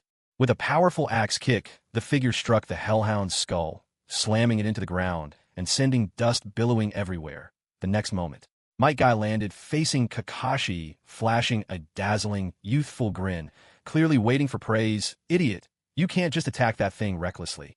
Kakashi shouted, making Guy freeze mid-gesture. Sure enough, the Hellhound that had been knocked down quickly scrambled up, and then split into two. Each new beast, now sporting two heads. What the heck is this thing? Glancing back, Guy was startled as well. It was his first time seeing a summoning beast that not only survived an attack, but actually multiplied itself. This was downright bizarre. What's more, before their eyes, the two newly split Hellhounds began to transform yet again. It seemed as though it was about to split again, try to become four separate beasts, summoning jutsu. Sorrowful Dark Thunder. Captain Marino Abiki of the Interrogation Division sprang into action. With lightning speed, he summoned a massive cat-shaped container, trapping one of the Hellhounds inside, then binding it tightly with countless iron chains. However, he did not send it underground to explode. At the same moment, summoning jutsu, Monkey King and adamantine prison wall, a colossal adamantine staff came hurtling through the air. In an instant, it split into hundreds of identical staffs, forming a massive cube-shaped cage that locked the remaining Hellhound inside. That's the Hokage's jutsu. The Hokage himself is here. Sure enough, in the next instant, Hiruzen Sarutobi leapt into view, landing atop the adamantine cage. 5-element seal. With a single hand seal, Sarutobi cast his technique and swiftly sealed the Hellhound trapped inside the adamantine prison. Then, using the same method, he sealed the other Hellhound as well. Clearly, even in his advanced age, his reputation as a master of ninjutsu was well-deserved in terms of sheer battle experience. Even Jiraiya fell slightly short. At the same time, seeing the third Hokage himself appear and swiftly defeat such formidable enemies, the surrounding ANBU couldn't help but gasp in awe, feeling a mix of admiration and shame at their own shortcomings. Hokage-sama, weren't you supposed to be? Kakashi hurried over, confusion written across his face. He couldn't understand why Sarutobi was here. Sarutobi rolled up the sealing scroll and quickly explained, no need to worry. That's just my shadow clone at the Hokage Tower. I've already set that area as a trap, waiting for the enemy to walk right into it. Sarutobi was no fool. Knowing the enemy was powerful and difficult to face head-on, he would never choose a direct confrontation. So, after evacuating the villagers in advance, he immediately devised a battle plan, transforming the village's heart, the Hokage Tower, into a trap, leaving a shadow clone behind as bait. When those aiming to capture the king made their move, they would naturally head straight for the Hokage Tower, walking right into the snare. Then the three squads stationed outside would immediately activate their barrier jutsu, trapping the enemy's main force inside. The goal wasn't to destroy them outright, but to buy precious time. This way, Sarutobi could free himself up and lead the village's elite to hunt down and eliminate the other enemies. Rampaging within the village, one by one. Finally, they would gather all their strength for the final showdown against the enemy's main force. So that's how it is, using our strengths to target their weaknesses. This plan could really work. Kakashi nodded in approval. Without a doubt, this was the only viable strategy if they tried to confront more than 10 enemy powerhouses head-on. The entire Leaf Village would be wiped out in an instant, only by dragging the enemy into Konoha's quagmire and defeating them separately can we follow the right path. However, if we do this, the entire battlefield will become Konoha, and I fear the village may not survive. It's all right. As long as our people remain, the village can always be rebuilt. Wherever the leaves dance, the fire of Konoha will keep burning. Hiruzen seemed to sense Kakashi's concerns and spoke to reassure him. Of course, the ferocity of the enemy's attack this time had gone far beyond his expectations. There were more than a dozen summoned beasts alone. Just how many ninjas skilled in summoning jutsu did they mobilize? Was Akatsuki's foundation truly this deep? Kakashi asked Lord Hokage, what should we do next? You and Guy will each lead 2 squads of ninja to hunt down the enemy summoners. You must eliminate them as quickly as possible. If you come across isolated enemies along the way, take them out swiftly. If you encounter a large group, do your best to delay them and call for backup. Also, Jiraiya is on his way to seek Tsunade's help. When they return, things will surely improve. At that point, we'll be able to launch a counterattack. Hiruzen gave his orders in a deep, steady voice, though he had lost one arm. His mind remained clear, and he continued to command the battlefield with composure. Tsunade-sama. Kakashi's heart lifted. If she's here, things will get much better. He remembered well back during the Third Great Ninja War, just how powerful Lady Tsunade's medical ninjutsu had been. Thanks to her slug's healing powers, she could treat an entire village. Her ultimate medical technique would surely minimize casualties. With their orders received, Kakashi and Might didn't hesitate. They immediately gathered their teams and set off to eliminate the enemy summoners. At the same time, behind Hiruzen and his group, in the heart of Konoha, near the Hokage Tower, a sudden burst of light flared up. A quadrangular blue barrier and a yellow 6-pointed star barrier rose simultaneously, enveloping the Hokage Tower and sealing it tightly. They've succeeded over there. It looks like the enemy's main force has been temporarily contained. Hiruzen let out a deep breath. Seeing their tactics begin to work gave him some relief. Had the enemy's main force not fallen for the trap and been caught in the barrier, today might have spelled Konoha's destruction. Of course, considering the enemy's strength, even a double-layered barrier might only buy them a little time. They had to seize this opportunity and take down as many isolated enemies as possible to narrow the gap in strength between both sides. Shibi Aburame, have you found any traces of the remaining enemies? Hiruzen immediately turned to ask. Standing beside him was a silent ninja wearing dark sunglasses. Shibi Aburame, a jonin of the Aburame clan and Shino's father. He was, after all, the pinnacle of the Aburame clan's insect techniques. His mastery of bug ninjutsu had reached an unparalleled level, making him a legend throughout the shinobi world. Aburame Shibi extended a finger and, after communicating with the scattered swarm of reconnaissance insects, quickly received his answer. I've detected 5 identical enemy figures. They appear to be clones, but the real one seems quite young. Clones? 5 figures? That must mean one is the original. No matter how old the enemy is, anyone who invades the village is our foe. Show no mercy. Where are they? Lead the way. Sarutobi issued his orders in a cold, unwavering tone. Soon, under Shibi's guidance, Sarutobi and his elite strike team set out at once in the direction of their target. It didn't take long before they found the 5 enemy ninja. Yet to everyone's astonishment, the 5 intruders were huddled around a street corner cart heating oil and deep-frying skewers of golden squid, as if they hadn't a care in the world, showing not the slightest awareness of being invaders. At that moment, Sarutobi's gaze fell immediately upon Natsum. Natsum Uchiha. It really is you. Sarutobi's face turned red with anger, his beard bristling as he bellowed. He had long suspected that the brat from the Uchiha clan might be involved in the attack, but to see it confirmed, and to find him here brazenly indulging in snacks, using a Konoha food cart no less. This wasn't just arrogance. It was outrageous. Well, if it isn't the 3rd Hokage himself. Looks like this one's the real deal. Why aren't you at the Hokage building waiting for your fate? What brings you here? So instead of facing pain, you've come to deal with me. Who was just slacking off? Natsum, too, was momentarily surprised by Sarutobi's arrival, but when he saw the barrier flaring up over the Hokage building, he immediately understood what was happening. Still, if they thought a couple of barriers would be enough to trap Pain and his team, they were sorely mistaken. Wishful thinking at best. I suppose I've only myself to blame for being too lenient with your clan. In the past, Sarutobi growled, I should have listened to Danzo and snuffed out your threat before it grew, with the village under attack. Sarutobi was more incensed than ever, and with Natsum, prime instigator of the Uchiha's defection, standing before him, he had no intention of holding back. He gave the order without hesitation. Attack. Find a real one. Don't give this brat a chance to activate Susanoo. The clones are of no concern. At his command, the 5 ANBU operatives lunged forward. At the same time, a swarm of insects surged forth. Under Shibi's control, swarming Natsum's 5 figures in a bid to flush out the real one and eliminate him swiftly, but in the very next instant, all the ANBU hesitated in shock. Every single one of Natsum's 5 clones was suddenly enveloped in a crimson aura, the unmistakable glow of Susanoo, making it impossible to distinguish which was the original, at this moment deep within the Hidden Leaf Village. Inside the Hokage's office building, 4 of the 6 paths of pain, Deva, Animal, Preta, and Naraka, were trapped together with a white Zetsu. They were all confined within 2 layers of barriers. As for the Sarutobi clone that had stayed behind in the Hokage's office, it had already been destroyed by them in an instant. Well, it turned out to be just a shadow clone, and there's even a barrier trap in place. Looks like we've fallen into their trap, White Zetsu exclaimed with a cheeky grin, showing not the slightest hint of worry. It was as if he had never been fooled by Sarutobi's clone at all. Deva Path Pain shot White Zetsu a cold glance. If this creature weren't one of Madara's people, he might have smacked him dead for his incompetence. To think he was deceived by a mere clone of the 3rd Hokage.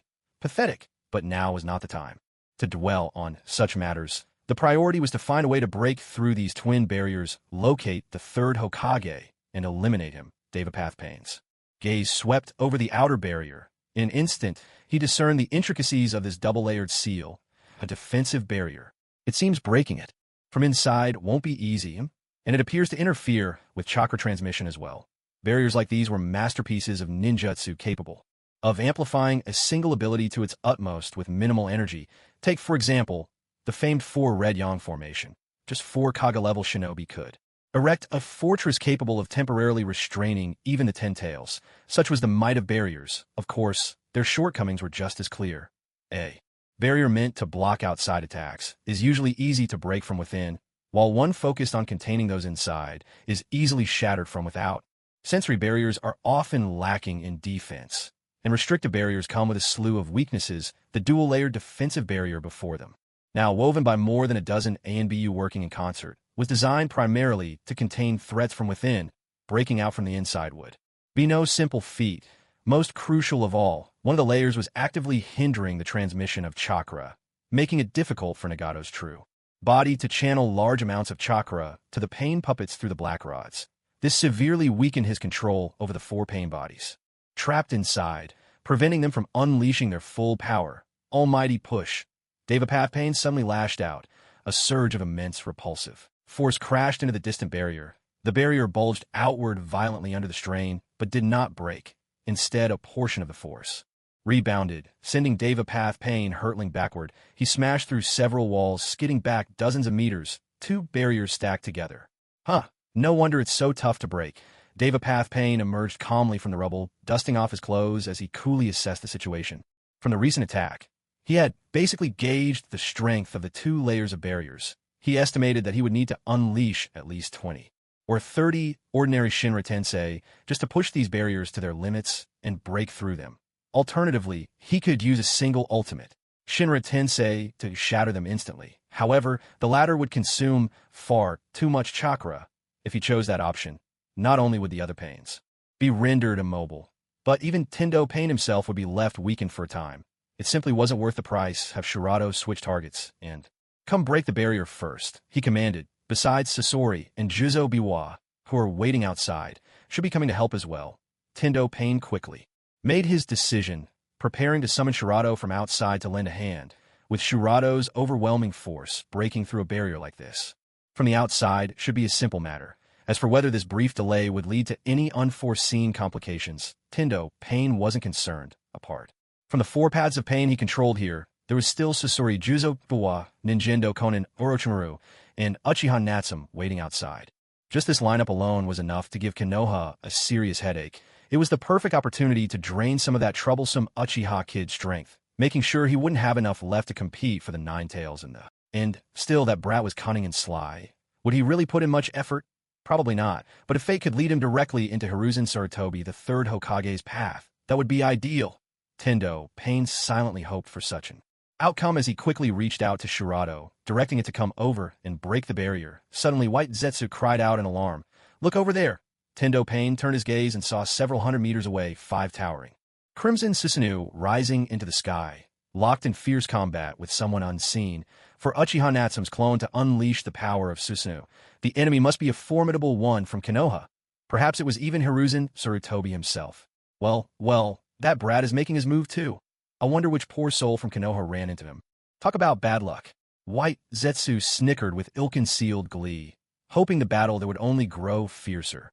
To prevent their target from escaping, when Tendo Pain and his group launched their surprise attack on the Hokage's office, Sasori and Juzo Biwa did not follow them inside. Instead, they stayed on the outskirts, ready to intercept any Konoha reinforcements, if by chance Hiruzen Sarutobi managed to break out of the building. The two of them could quickly cut him down.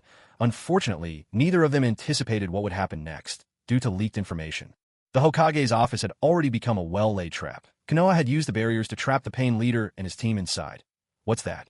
A barrier? Did the boss fall for a trap? Juzo Biwa muttered to himself in astonishment. It certainly looks that way. Should we step in? Go help break the barrier. This kind of barrier should be easier to destroy from the outside, Scorpion replied. Coldly, after all, he was fully aware of their leader's strength. There was no way they could lose. With that, the two of them charged toward the Hokage building, ready to slaughter the Konoha shinobi outside who were keeping the barrier intact. Once those guards were eliminated, these 2 layers of barriers would naturally collapse without resistance. However, just as the two were about to make their move, a sudden deadly intense surge from behind. Lightning release. Chidori, empowered by Kakashi's superb taijutsu, a flash of blue electricity zipped through the air, filling it with the shrill cry of 1,000 birds. In an instant, it struck Scorpion squarely. Clearly, Kakashi had been keeping an eye on these two enemies, patiently biding his time, waiting for the perfect moment to deliver a fatal blow. Unfortunately, Scorpion, with his vast experience, was not so easily defeated. In that critical moment, he immediately curled the long, steel scorpion tail on the back of his puppet Hiriko into a tight coil, using it to block the sharp thrust of the Chidori. Of course, an S-rank jutsu like Chidori was incredibly powerful on its own. Combined with the momentum of Kakashi's high-speed charge, its force was even more frightening. Even the coiled steel tail couldn't withstand it completely. The Chidori pierced through, striking Scorpion's body. Wait a second, this isn't a real body. A puppet? Kakashi cried out in surprise. He could clearly sense that his Chidori had stabbed into the opponent's body. Although the wound wasn't deep, there was no rush of blood, just the resistance and stiffness of plunging into a block of wood, like driving into a puppet. It was obvious now. This wasn't the enemy's true form at all. What he'd struck was most likely just a puppet, some bomb barrage. At that moment, the Hiriko puppet under Scorpion's control spun around, its mouth opening wide as it unleashed a hail of poisonous needles and barbs at Kakashi fast as lightning. There were so many, and they were so close, it was nearly impossible to dodge. But just then, "Leave it to me!" With a loud shout, a green blur shot forward. In a flash, he kicked Kakashi out of harm's way and began spinning his nunchaku in a tight circle, forming a defensive barrier that blocked every last poisonous needle and barb, saving Kakashi's life. "Kakashi, are you all right? How's that for the power of youth?" My guy launched another fierce kick, sending Scorpion flying. Immediately, he turned back to look at Kakashi, flashing his brilliant white teeth and asking with enthusiastic passion, "If you'd kicked any harder, I'd be dead by now." Kakashi got up from the ground, rubbing his aching lower back and grumbling, clearly annoyed. At the same time, he took the initiative to remove his mask. After all, both Hiruzen and Guy were present. They all called out his name, one after another, completely disregarding the secrecy required of the Umbu. Even with his mask on, it was utterly useless now. He might as well take it off. "Kakashi, that thing really isn't human at all. It can even spit poisonous needles from its mouth. That's a puppet. Its controller must be hiding somewhere nearby." Kakashi quickly deduced. Of course, he also considered another possibility. Could the puppet master be concealed inside the puppet itself? But judging by its size and the sensation, when he struck it just now, the master was definitely not inside. That meant the controller had to be hidden somewhere in the vicinity, manipulating the puppet from the shadows. Then why couldn't it be the guy standing next to it? My guy landed beside Kakashi, pointing at Juzo Biwa. "It's not him. That man wields a massive blade. He's clearly a close combat ninja. As for that huge sword, if I'm not mistaken, That should be the Executioner's Blade, one of the 7 ninja swords of the mist, right? Kakashi stared intently at Juzo Biwa, his expression grave as he made his guess. As an umbu from Konoha, he was naturally familiar with the Mist Village's legendary 7 swords. That's why with just a glance he recognized the Executioner's Blade. Well, I didn't expect there to be a Konoha ninja who still remembers this sword. And that eye of yours, is that a Sharingan? I've long heard that there's an outstanding Sharingan user among Konoha's umbu. That must be you, right? At this time, Kakashi's reputation as the copy ninja hadn't yet spread across the ninja world. Juzo Biwa swung his massive blade twice, grinning with excitement. At the same time, Sasori, who had just been kicked away, returned to his side. Just then, boom, boom, a series of earth-shaking explosions erupted behind Kakashi and his team. Spinning around, they saw 5 towering Susanoo figures, rising like demons and rampaging furiously. Is that Susanoo? How is this possible? 5 Susanoo at once. Are the Uchiha clan involved in this attack too? How could they have so many powerful fighters? Kakashi gasped, his face growing dark. With worry, his expression grave. That's in the direction of the Hokage. Kakashi, what do we do? Should we go back and help? Might Guy pressed, uncertain what course to take. No, we have to trust the Hokage and the others. We must first defeat these 2 enemies, or they'll destroy the barrier around the building. If they manage to break the barrier and join forces with the main enemy force, we'll undoubtedly lose. After just a moment's hesitation, Kakashi made the most rational choice. In moments like this, all he could do was trust the Hokage. Might Guy nodded without hesitation. All right, I'm with you, Kakashi said. You take on the one with the broadsword. Leave the puppet master to me. We must take them both down quickly, then rush to support Lord Hokage. All right, leave it to me. My youth is already burning with passion. Might Guy shouted, brimming with fighting spirit. Without further ado, he charged straight toward Juzo Biwa. At the same time, Kakashi led several ANBU ninja, advancing on Sasori. They prepared to swiftly dismantle the puppet and expose the mastermind behind it. Well done. My blade has been thirsting for battle, Juzo bellowed, swinging his massive sword. Today, I'll wash away the shame of my defeat at the hands of Konoha.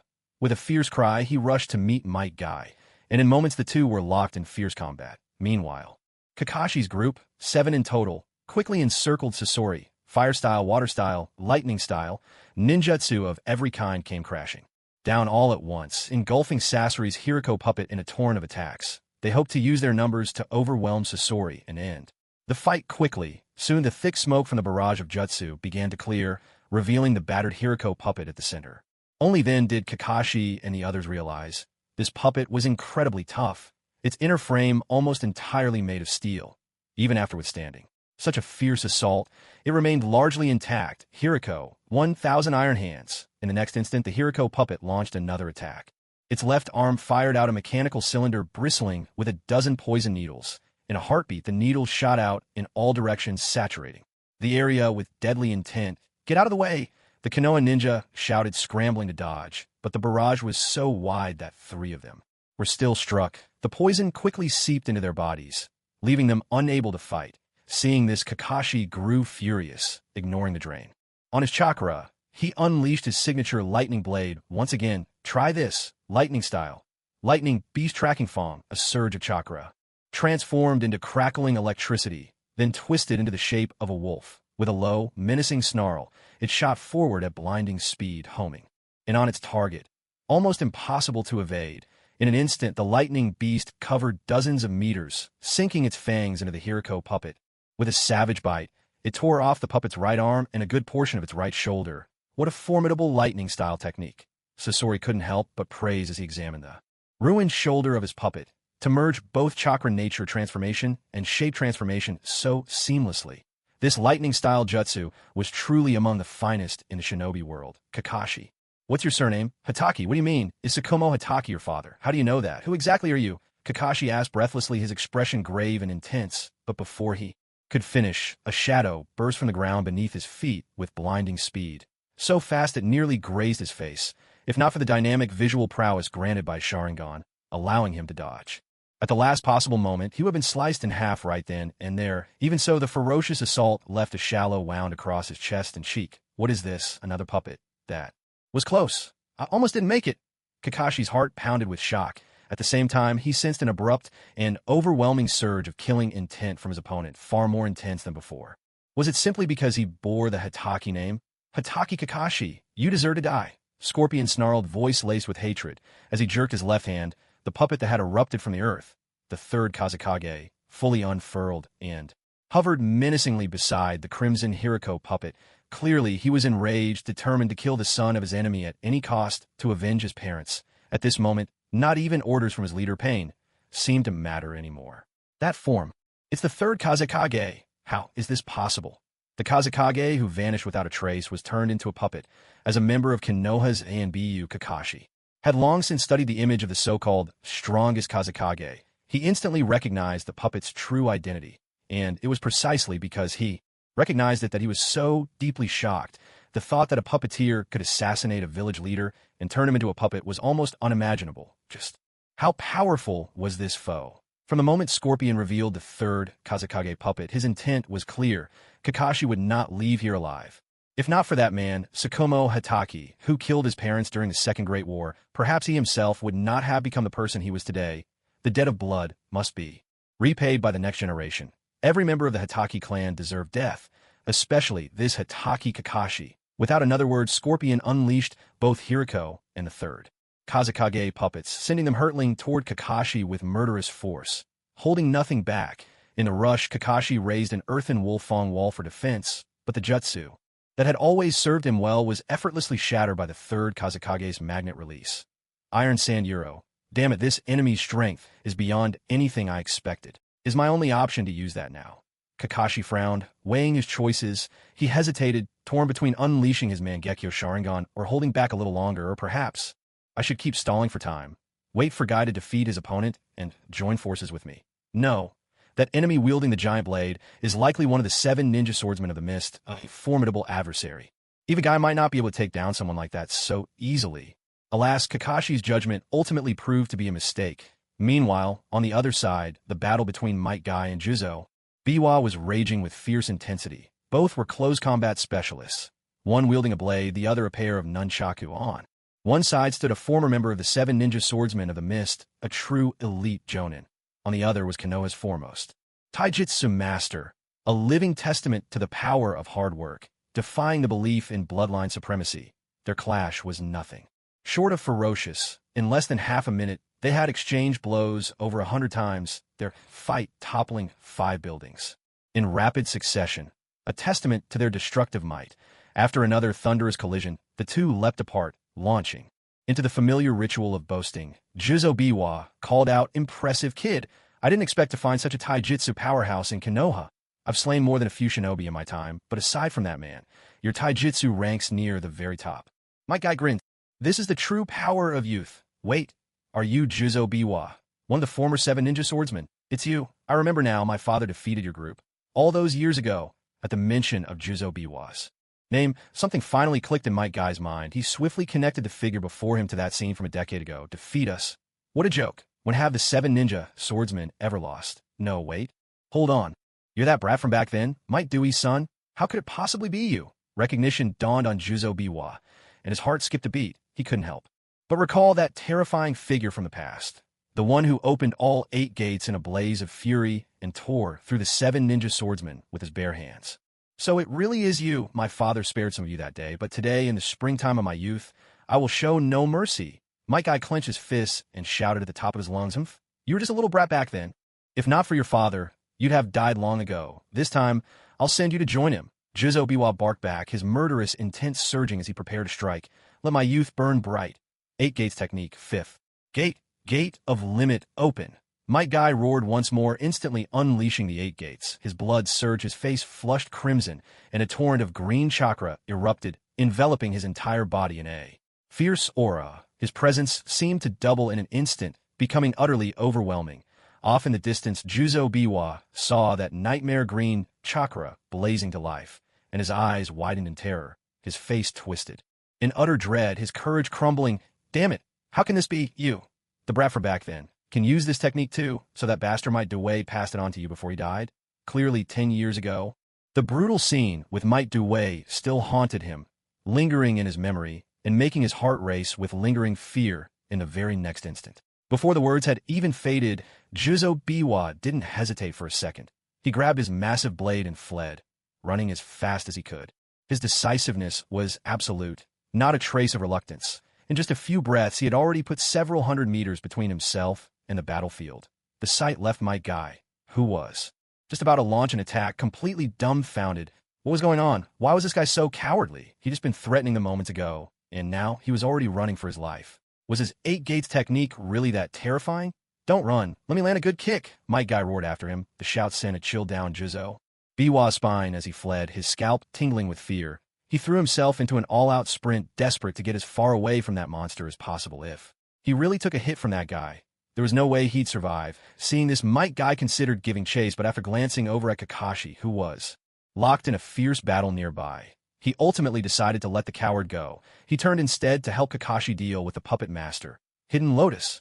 In a flash, a green aura streaked in from the distance, breaking the sound barrier and giving Sasori no time to react. With a stunning burst of speed, Guy landed a devastating kick right on the puppet Hiriko. The impact was tremendous, sending the puppet hurtling hundreds of meters away, smashing through several buildings before coming to a stop. That blow would surely keep the puppet out of the fight for a while. Kakashi, I'm here to help, Guy called out. What happened? Did you finish off your enemy? Kakashi asked. No, he got away. Guy admitted. Never mind. Let's join forces and take down this guy first. This puppet master is no joke. He's controlling the 3rd Kazekage puppet, and that's not something we can underestimate. Don't worry. As long as I'm here, the fires of my youth will burn through any obstacle. With the 8 gates unleashed, Mike Guy was virtually fearless. Before he even finished speaking, his figure blurred, vanishing from his spot in an instant as he launched himself at the 3rd Kazekage puppet. Meanwhile, as Kakashi's side was locked in a bitter struggle, things weren't looking any better elsewhere. Hiruzen Sarutobi and his team were suffering as they faced off against 5 Susanoo Gundam avatars. Hiruzen could hardly believe what he was seeing. Even in his wildest dreams, he hadn't imagined that Natsume Uchiha, that little brat, could now activate Susanoo even with his clones. How was this possible? Was this even reasonable? It had only been 3 or 4 months since Natsume defected from Konoha. How could he have changed this much in such a short time? Besides, Hiruzen had never even heard of clones being able to summon Susanoo. But with things as they were, he had no choice but to grit his teeth and fight. He could only hope that the clone Susanoo would be weaker than the real thing. Yet as soon as the battle began, he realized just how wrong he was. The 5 Susanoo clones were overwhelmingly powerful. With all his skill and the help of his summoned beast Ima, Hiruzen could barely hold off 2 of them with their combined jutsu. Meanwhile, the remaining 3 Susanoo had already slaughtered Sarutobi's Anbu and the Aburame clan's ninjas, leaving them in utter disarray and terror. There was simply nothing they could do. Without enough offensive power, they couldn't even scratch Susanoo's defenses. Yet every punch and every swing from those avatars brought devastating damage to their side, even if they managed through desperate effort to break through the defense of a single Susanoo. So what? That was just a shadow clone. Its destruction meant nothing to the enemy, not even a hint of regret. How could they possibly win? With what could they even fight back? Sarutobi, so confident just moments ago, suddenly found himself caught in a terrible dilemma. If this dragged on any longer, there was no hope of defeating all their enemies. Just these 5 Susanoo alone would be enough to grind them down bit by bit until none were left standing. Wait, Uchiha Natsume, we can talk this out. Forced by desperation, Sarutobi had no choice but to resort to diplomacy, attempting to soften the Uchiha clan's hostility through negotiation and bargaining. Talk? Now you want to talk? Where was your willingness to negotiate when you were planning to wipe out our entire clan? It's too late for that now. Natsume's clone answered coldly, without a shred of hesitation or compromise, and pressed the attack. After all, his real body wasn't even present, so he had no fear of Sarutobi's dead demon-consuming seal. All he had to do was fight. If he could cut down this old man here, so much the better. At that moment, inside his apartment, 7-year-old Naruto sat cross-legged on the floor, quietly waiting for his 2 cups of instant noodles to finish cooking. His mood, however, was unusually bright, ever since a short while ago when that pervy sage had appeared. Life had become much better for Naruto. The man claimed to be the 4th Hokage's teacher, one of the legendary Sannin of Konoha, and currently the acting Hokage himself. Just hearing that was impressive enough. What's more, he was willing to act as Naruto's guardian and even teach him ninjutsu. That news had made Naruto overjoyed without hesitation. He'd stuck to Jiraiya like glue. Of course, after spending some time together, Naruto did notice that this white-haired old man had quite a few flaws.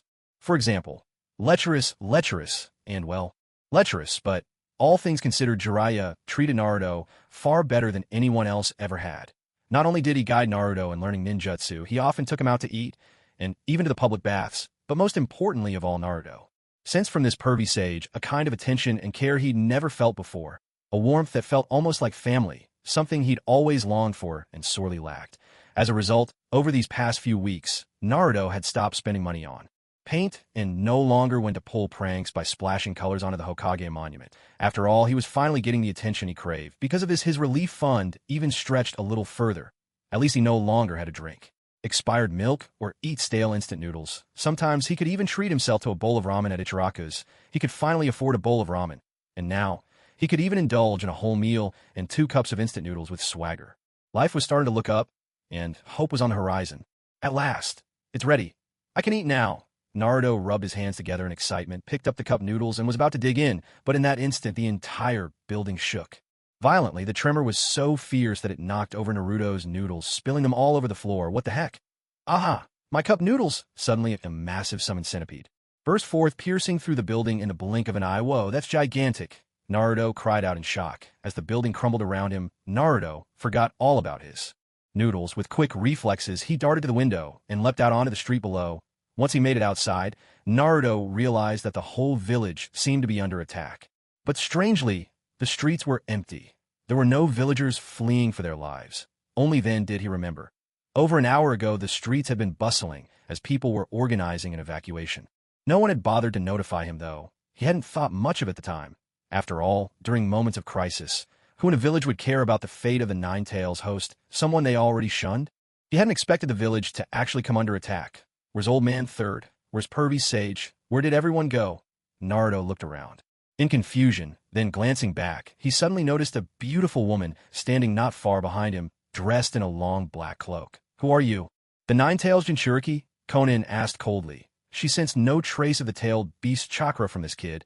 Either the intel was wrong, and he wasn't the Jinchuriki, or the seal on him was so effective that it blocked out every hint of the beast. You're not a ninja from this village, are you? Who exactly are you? Naruto wasn't stupid. He could immediately tell this was an enemy. After all, no one from the village would ask him such a clueless question. Good. Then it's you, Konan affirmed. She lifted her right hand slightly, and a wave of paper sheets surged behind her, flying straight toward Naruto. Hey, what are you doing? Naruto shouted in alarm. But within moments, with hardly any battle experience, he was soon wrapped up tightly in the paper, mummified from head to toe. Only his eyes were left staring out, and even his mouth was stuffed full of paper, making it impossible to speak. MMPH. Naruto struggled, muffled cries for help escaping as he fought against his bonds. Stop struggling, behave yourself, and maybe you'll get a quick end, Konan said, her voice icy. With another wave of her hand, the swirling sheets of paper lifted Naruto and brought him toward her. Did you get him? Came a voice. Pain of the Deva Path suddenly appeared at Konan's side. In truth, just moments ago, the human path Pain had used his abilities to read the memories of several Leaf Shinobi. That was how he discovered Naruto's whereabouts. Yes, that's the kid, Konan replied with a nod. To be honest, she hadn't expected the operation to capture the Nine-Tails Jinchuriki to go so smoothly. It was as if the Hidden Leaf didn't care about their Nine-Tails host at all.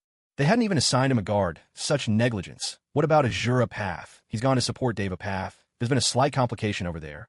So what about us? We'll take the Nine-Tails Jinchuriki back first. Better to avoid running into that brat, Uchiha Natsume, and risking an accident.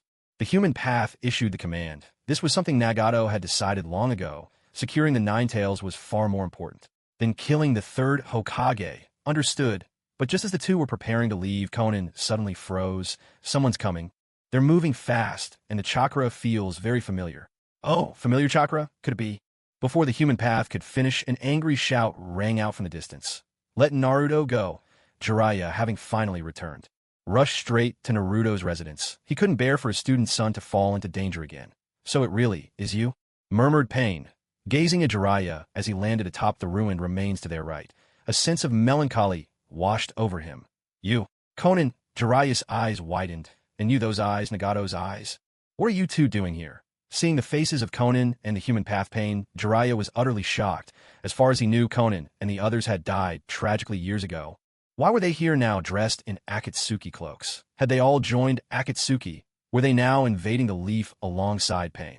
What we're doing is none of your concern, Sensei, Konan replied coldly. Don't try to stop us. I have no wish to fight you. With those words, she prepared to leave with Naruto. You must be kidding. There's no way I'll let you take Naruto. Jiraiya's voice was firm. Conan, leave Naruto here. He's not someone you can lay your hands on. I don't want to fight you either. Leaping in front of Conan to block her path, Jiraiya's expression was stern and resolute. No matter what, he could never allow Akatsuki to take Naruto away, even if it meant facing his former student. No more words. Break through by force. Nagato's order came through the human path. Yes, Conan answered sharply, and in an instant she attacked, unleashing a flurry of paper sheets that shot toward Jiraiya. Damn it, so there's no reasoning with you? Jiraiya muttered. Looks like I'll have to subdue you first, fire style. Flame bullet. Countless scraps of paper and flames collided in the air. Unfortunately, the jutsu Jiraiya cast in his haste simply couldn't withstand Conan's relentless barrage of paper projectiles. He was quickly forced back. Seeing this, the experienced Jiraiya knew better than to continue. Clashing head-on, he immediately dodged to the side and unleashed the toad oil bullet technique, a massive stream of sticky toad oil shot forth, engulfing Conan. This technique, he thought, should be the perfect counter to Conan's dance of the Shikigami Jutsu. Surely, it would leave her covered in sticky oil, making it impossible for her paper to transform. But alas, Jiraiya's expectations were dashed. The toad oil did indeed hit and envelop Conan, but in the blink of an eye it slipped right off her, failing to stick at all. It was as if her whole body was wrapped in an invisible barrier that repelled the oil. Jiraiya looked closer and suddenly realized the outermost layer of Conan's form was wrapped in an ultra-thin layer of tinfoil. It was that very foil which shielded her from the toad oil's effects. Damn it, you little brat. You even thought to use oil-proof tinfoil. Have you suffered from this before? You're ridiculously cautious. Jiraiya grumbled, clearly frustrated. If not for that layer of foil, he probably would have subdued Conan by now. Who knows which bastard had given her trouble with this trick before, making her so prepared. Sensei, you're just as disgusting as ever. Conan shook her body, peeling off the greasy foil, and fixed Jiraiya with a cold, disdainful stare, though she had used the foil to defend herself from Jiraiya's toad oil bullet. The sheets of paper restraining Naruto beside her were just ordinary paper. They were instantly corroded by the toad oil. Breaking free from Conan's control, seizing the moment, Jiraiya swiftly activated his wild lion's mane technique. His long white hair shot out, coiling around Naruto and pulling him back, snatching him from Conan's grasp. Naruto hit the ground and erupted into a fit of coughing. After all, having sticky, oil-soaked paper stuffed in your mouth was a miserable sensation. What's more, knowing the oil came straight from the pervy sage's mouth made Naruto feel even more nauseated. Are you all right, Naruto? Jiraiya-sensei, your oil bullet smells so awful. Hey, just bear with it, okay? Now's not the time to complain about that. Seeing Naruto unharmed, Jiraiya finally breathed a sigh of relief. Naruto asked, what's going on? Who are these people? Jiraiya replied, they're the ones who attacked Konoha, and they're after you. What? Why are they trying to capture me? It's a long story. I'll explain everything later. In any case, for your own safety, I'll have to put you through a little trouble for now. With these words, Jiraiya clapped his hands together. In the next instant, he performed the summoning jutsu and called forth 4 toads. 3 large ones and 1 small. The 3 towering battle toads appeared. Gamabunta, who wields a single blade, Gamakin, skilled with dual swords, and Gamahiro, who fights with a giant fork. Alongside them was the gourd toad, who carries a special stomach barrier that can block sensory detection. As soon as the gourd toad appeared, it followed Jiraiya's command without hesitation, opening its mouth wide and swallowing Naruto whole. Naruto let out a startled cry, his voice trailing off as he was quickly sealed within the gourd toad's barrier stomach. In this way, Naruto was now temporarily safe, and Jiraiya could focus all his attention on dealing with the intruders. Jiraiya, why did you summon all 3 of us at once? Gamabunta grumbled loudly, his pipe clenched in his mouth. Boss Gamabunta, Gamakin, Gamahiro, I'm counting on you again. Jiraiya replied quickly, Konoha is under attack. I need you to help handle those summoned beasts. The enemy summoning beasts were not only numerous, but each one was formidable. In all of Konoha, only the great toads of Mount Myaboku could stand against them. Fine, but we'll settle this later, Gamabunta muttered. Kenhiro, let's go. At this critical moment, the toads wasted no time. The 3 great toads leapt forward, charging straight into battle against the rampaging summoned beasts within the village. So the Ninetales has been sealed away inside a barrier. The human path of pain spoke in a calm, even tone, though inwardly he felt the situation growing tricky. After all, he knew very well just how powerful his perverted former teacher was. Taking back the Ninetales Jinchuriki from Jiraiya would not be easy. What now? Pull him off. Once Devapath arrives, we'll surround and kill him together. Also, keep an eye on that small toad who swallowed the Ninetales Jinchuriki. Don't let it escape. Understood. Once more, the two launched into action. The human path pain charged directly at Jiraiya, while Conan dissolved into a flurry of paper cranes swiftly moving to encircle the gored toad and prevent it from escaping with the Jinchuriki. Meanwhile, on the other side of the Hidden Leaf Village, the fierce battle between the third Hokage Hiruzen Sarutobi and the 5 Susanoo clones was drawing to a close. Despite his age and having lost an arm, Hiruzen's strength was undiminished. Even one-handed, he could weave hand signs with ease, unleashing an array of combined jutsu in quick succession, each more powerful than the last. His attacks were relentless and formidable, at one point relying on 2 well-timed trap-based jutsu and the mighty 5 elements. Grand consecutive bullets technique. He managed to obliterate one of Natsume's Susanoo clones in a single move. Unfortunately, compared to the Hokage, the ANBU operatives under his command were simply outmatched, or rather, the Susanoo clones summoned by Natsume were just too powerful. Barely a minute had passed. The remaining ANBU were completely wiped out by the other 3 Susanoo avatars, so even though Hiruzen Sarutobi managed to defeat 1 Susanoo clone, he was soon beset by the remaining 4. 2 fists can hardly fend off 4 attackers, let alone 4 invincible Susanoo warriors. Surrounded and attacked from all sides, Hiruzen was overwhelmed and could barely keep up. He quickly lost ground, his situation growing ever more desperate. What troubled him even more was the mystery. How could these Susanoo clones persist for so long? After such an intense battle, they showed no sign of exhaustion, supplying the immense chakra needed for 5 Susanoo avatars at once. How was that even possible? Uchiha Natsume was just a kid. Where could he possibly have gotten such vast reserves of chakra? It simply didn't make sense. We can't hold them back. Lord Hokage, you must escape. The normally taciturn Shibi Aburame spoke up, urgently urging Hiruzen to retreat at once. If they delayed any longer, they would all perish under the onslaught of the 4 Susanoo avatars. Shibi Aburame.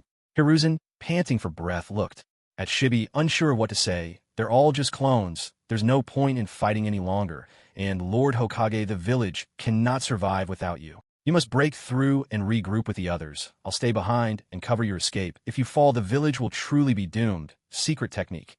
Insect tornado. In the next instant, Shibi unleashed his clans. Hidden technique without hesitation. He poured out every last drop of his chakra, releasing all his Kikeichu insects and shrouding everything within 100 meters in a storm of black, writhing insects, buying precious time for Hiruzen's escape. Soon, countless Kikeichu swarmed over the 4 Susanoo avatars, frantically devouring the chakra that made up their forms. Of course, these insects alone could never breach Susanoo's defenses. Still, the vast black cloud of insects obscured the clones' vision, making them increasingly agitated. Annoying bugs, fire style, majestic fire dragon jutsu.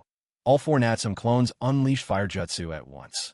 Like a rain of heavenly fire, flames poured down, engulfing the entire area within 100 meters. In mere moments, most of the Kikeichu and the surrounding buildings were reduced to ashes. With a sweeping motion of Susanoo's massive hand, a powerful gust scattered the thick smoke and embers, clearing the battlefield. At that moment, the Natsume clones realized that Hiruzen Sarutobi, who just moments ago had been locked in fierce combat, had already vanished.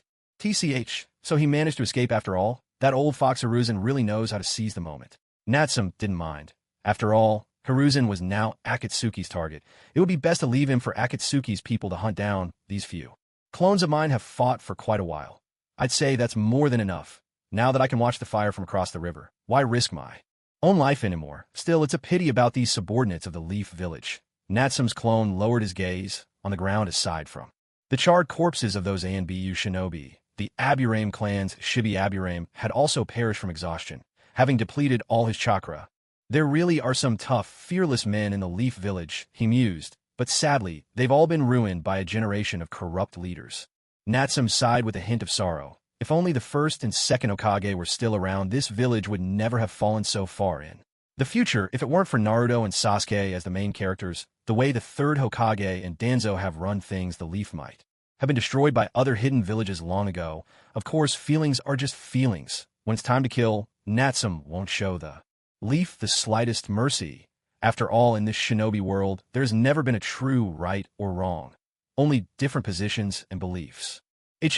Looks like Pain and Jiraiya have started fighting as well. How interesting. This is the perfect chance to check things out. Maybe I'll even get to pick up some scraps at the rear of the battlefield. Natsume's true body leaped out. Munching on a skewer of grilled squid, he glanced into the distance. He quickly dispelled his 4 clones, then hurried off in the direction of Jiraiya's great battle.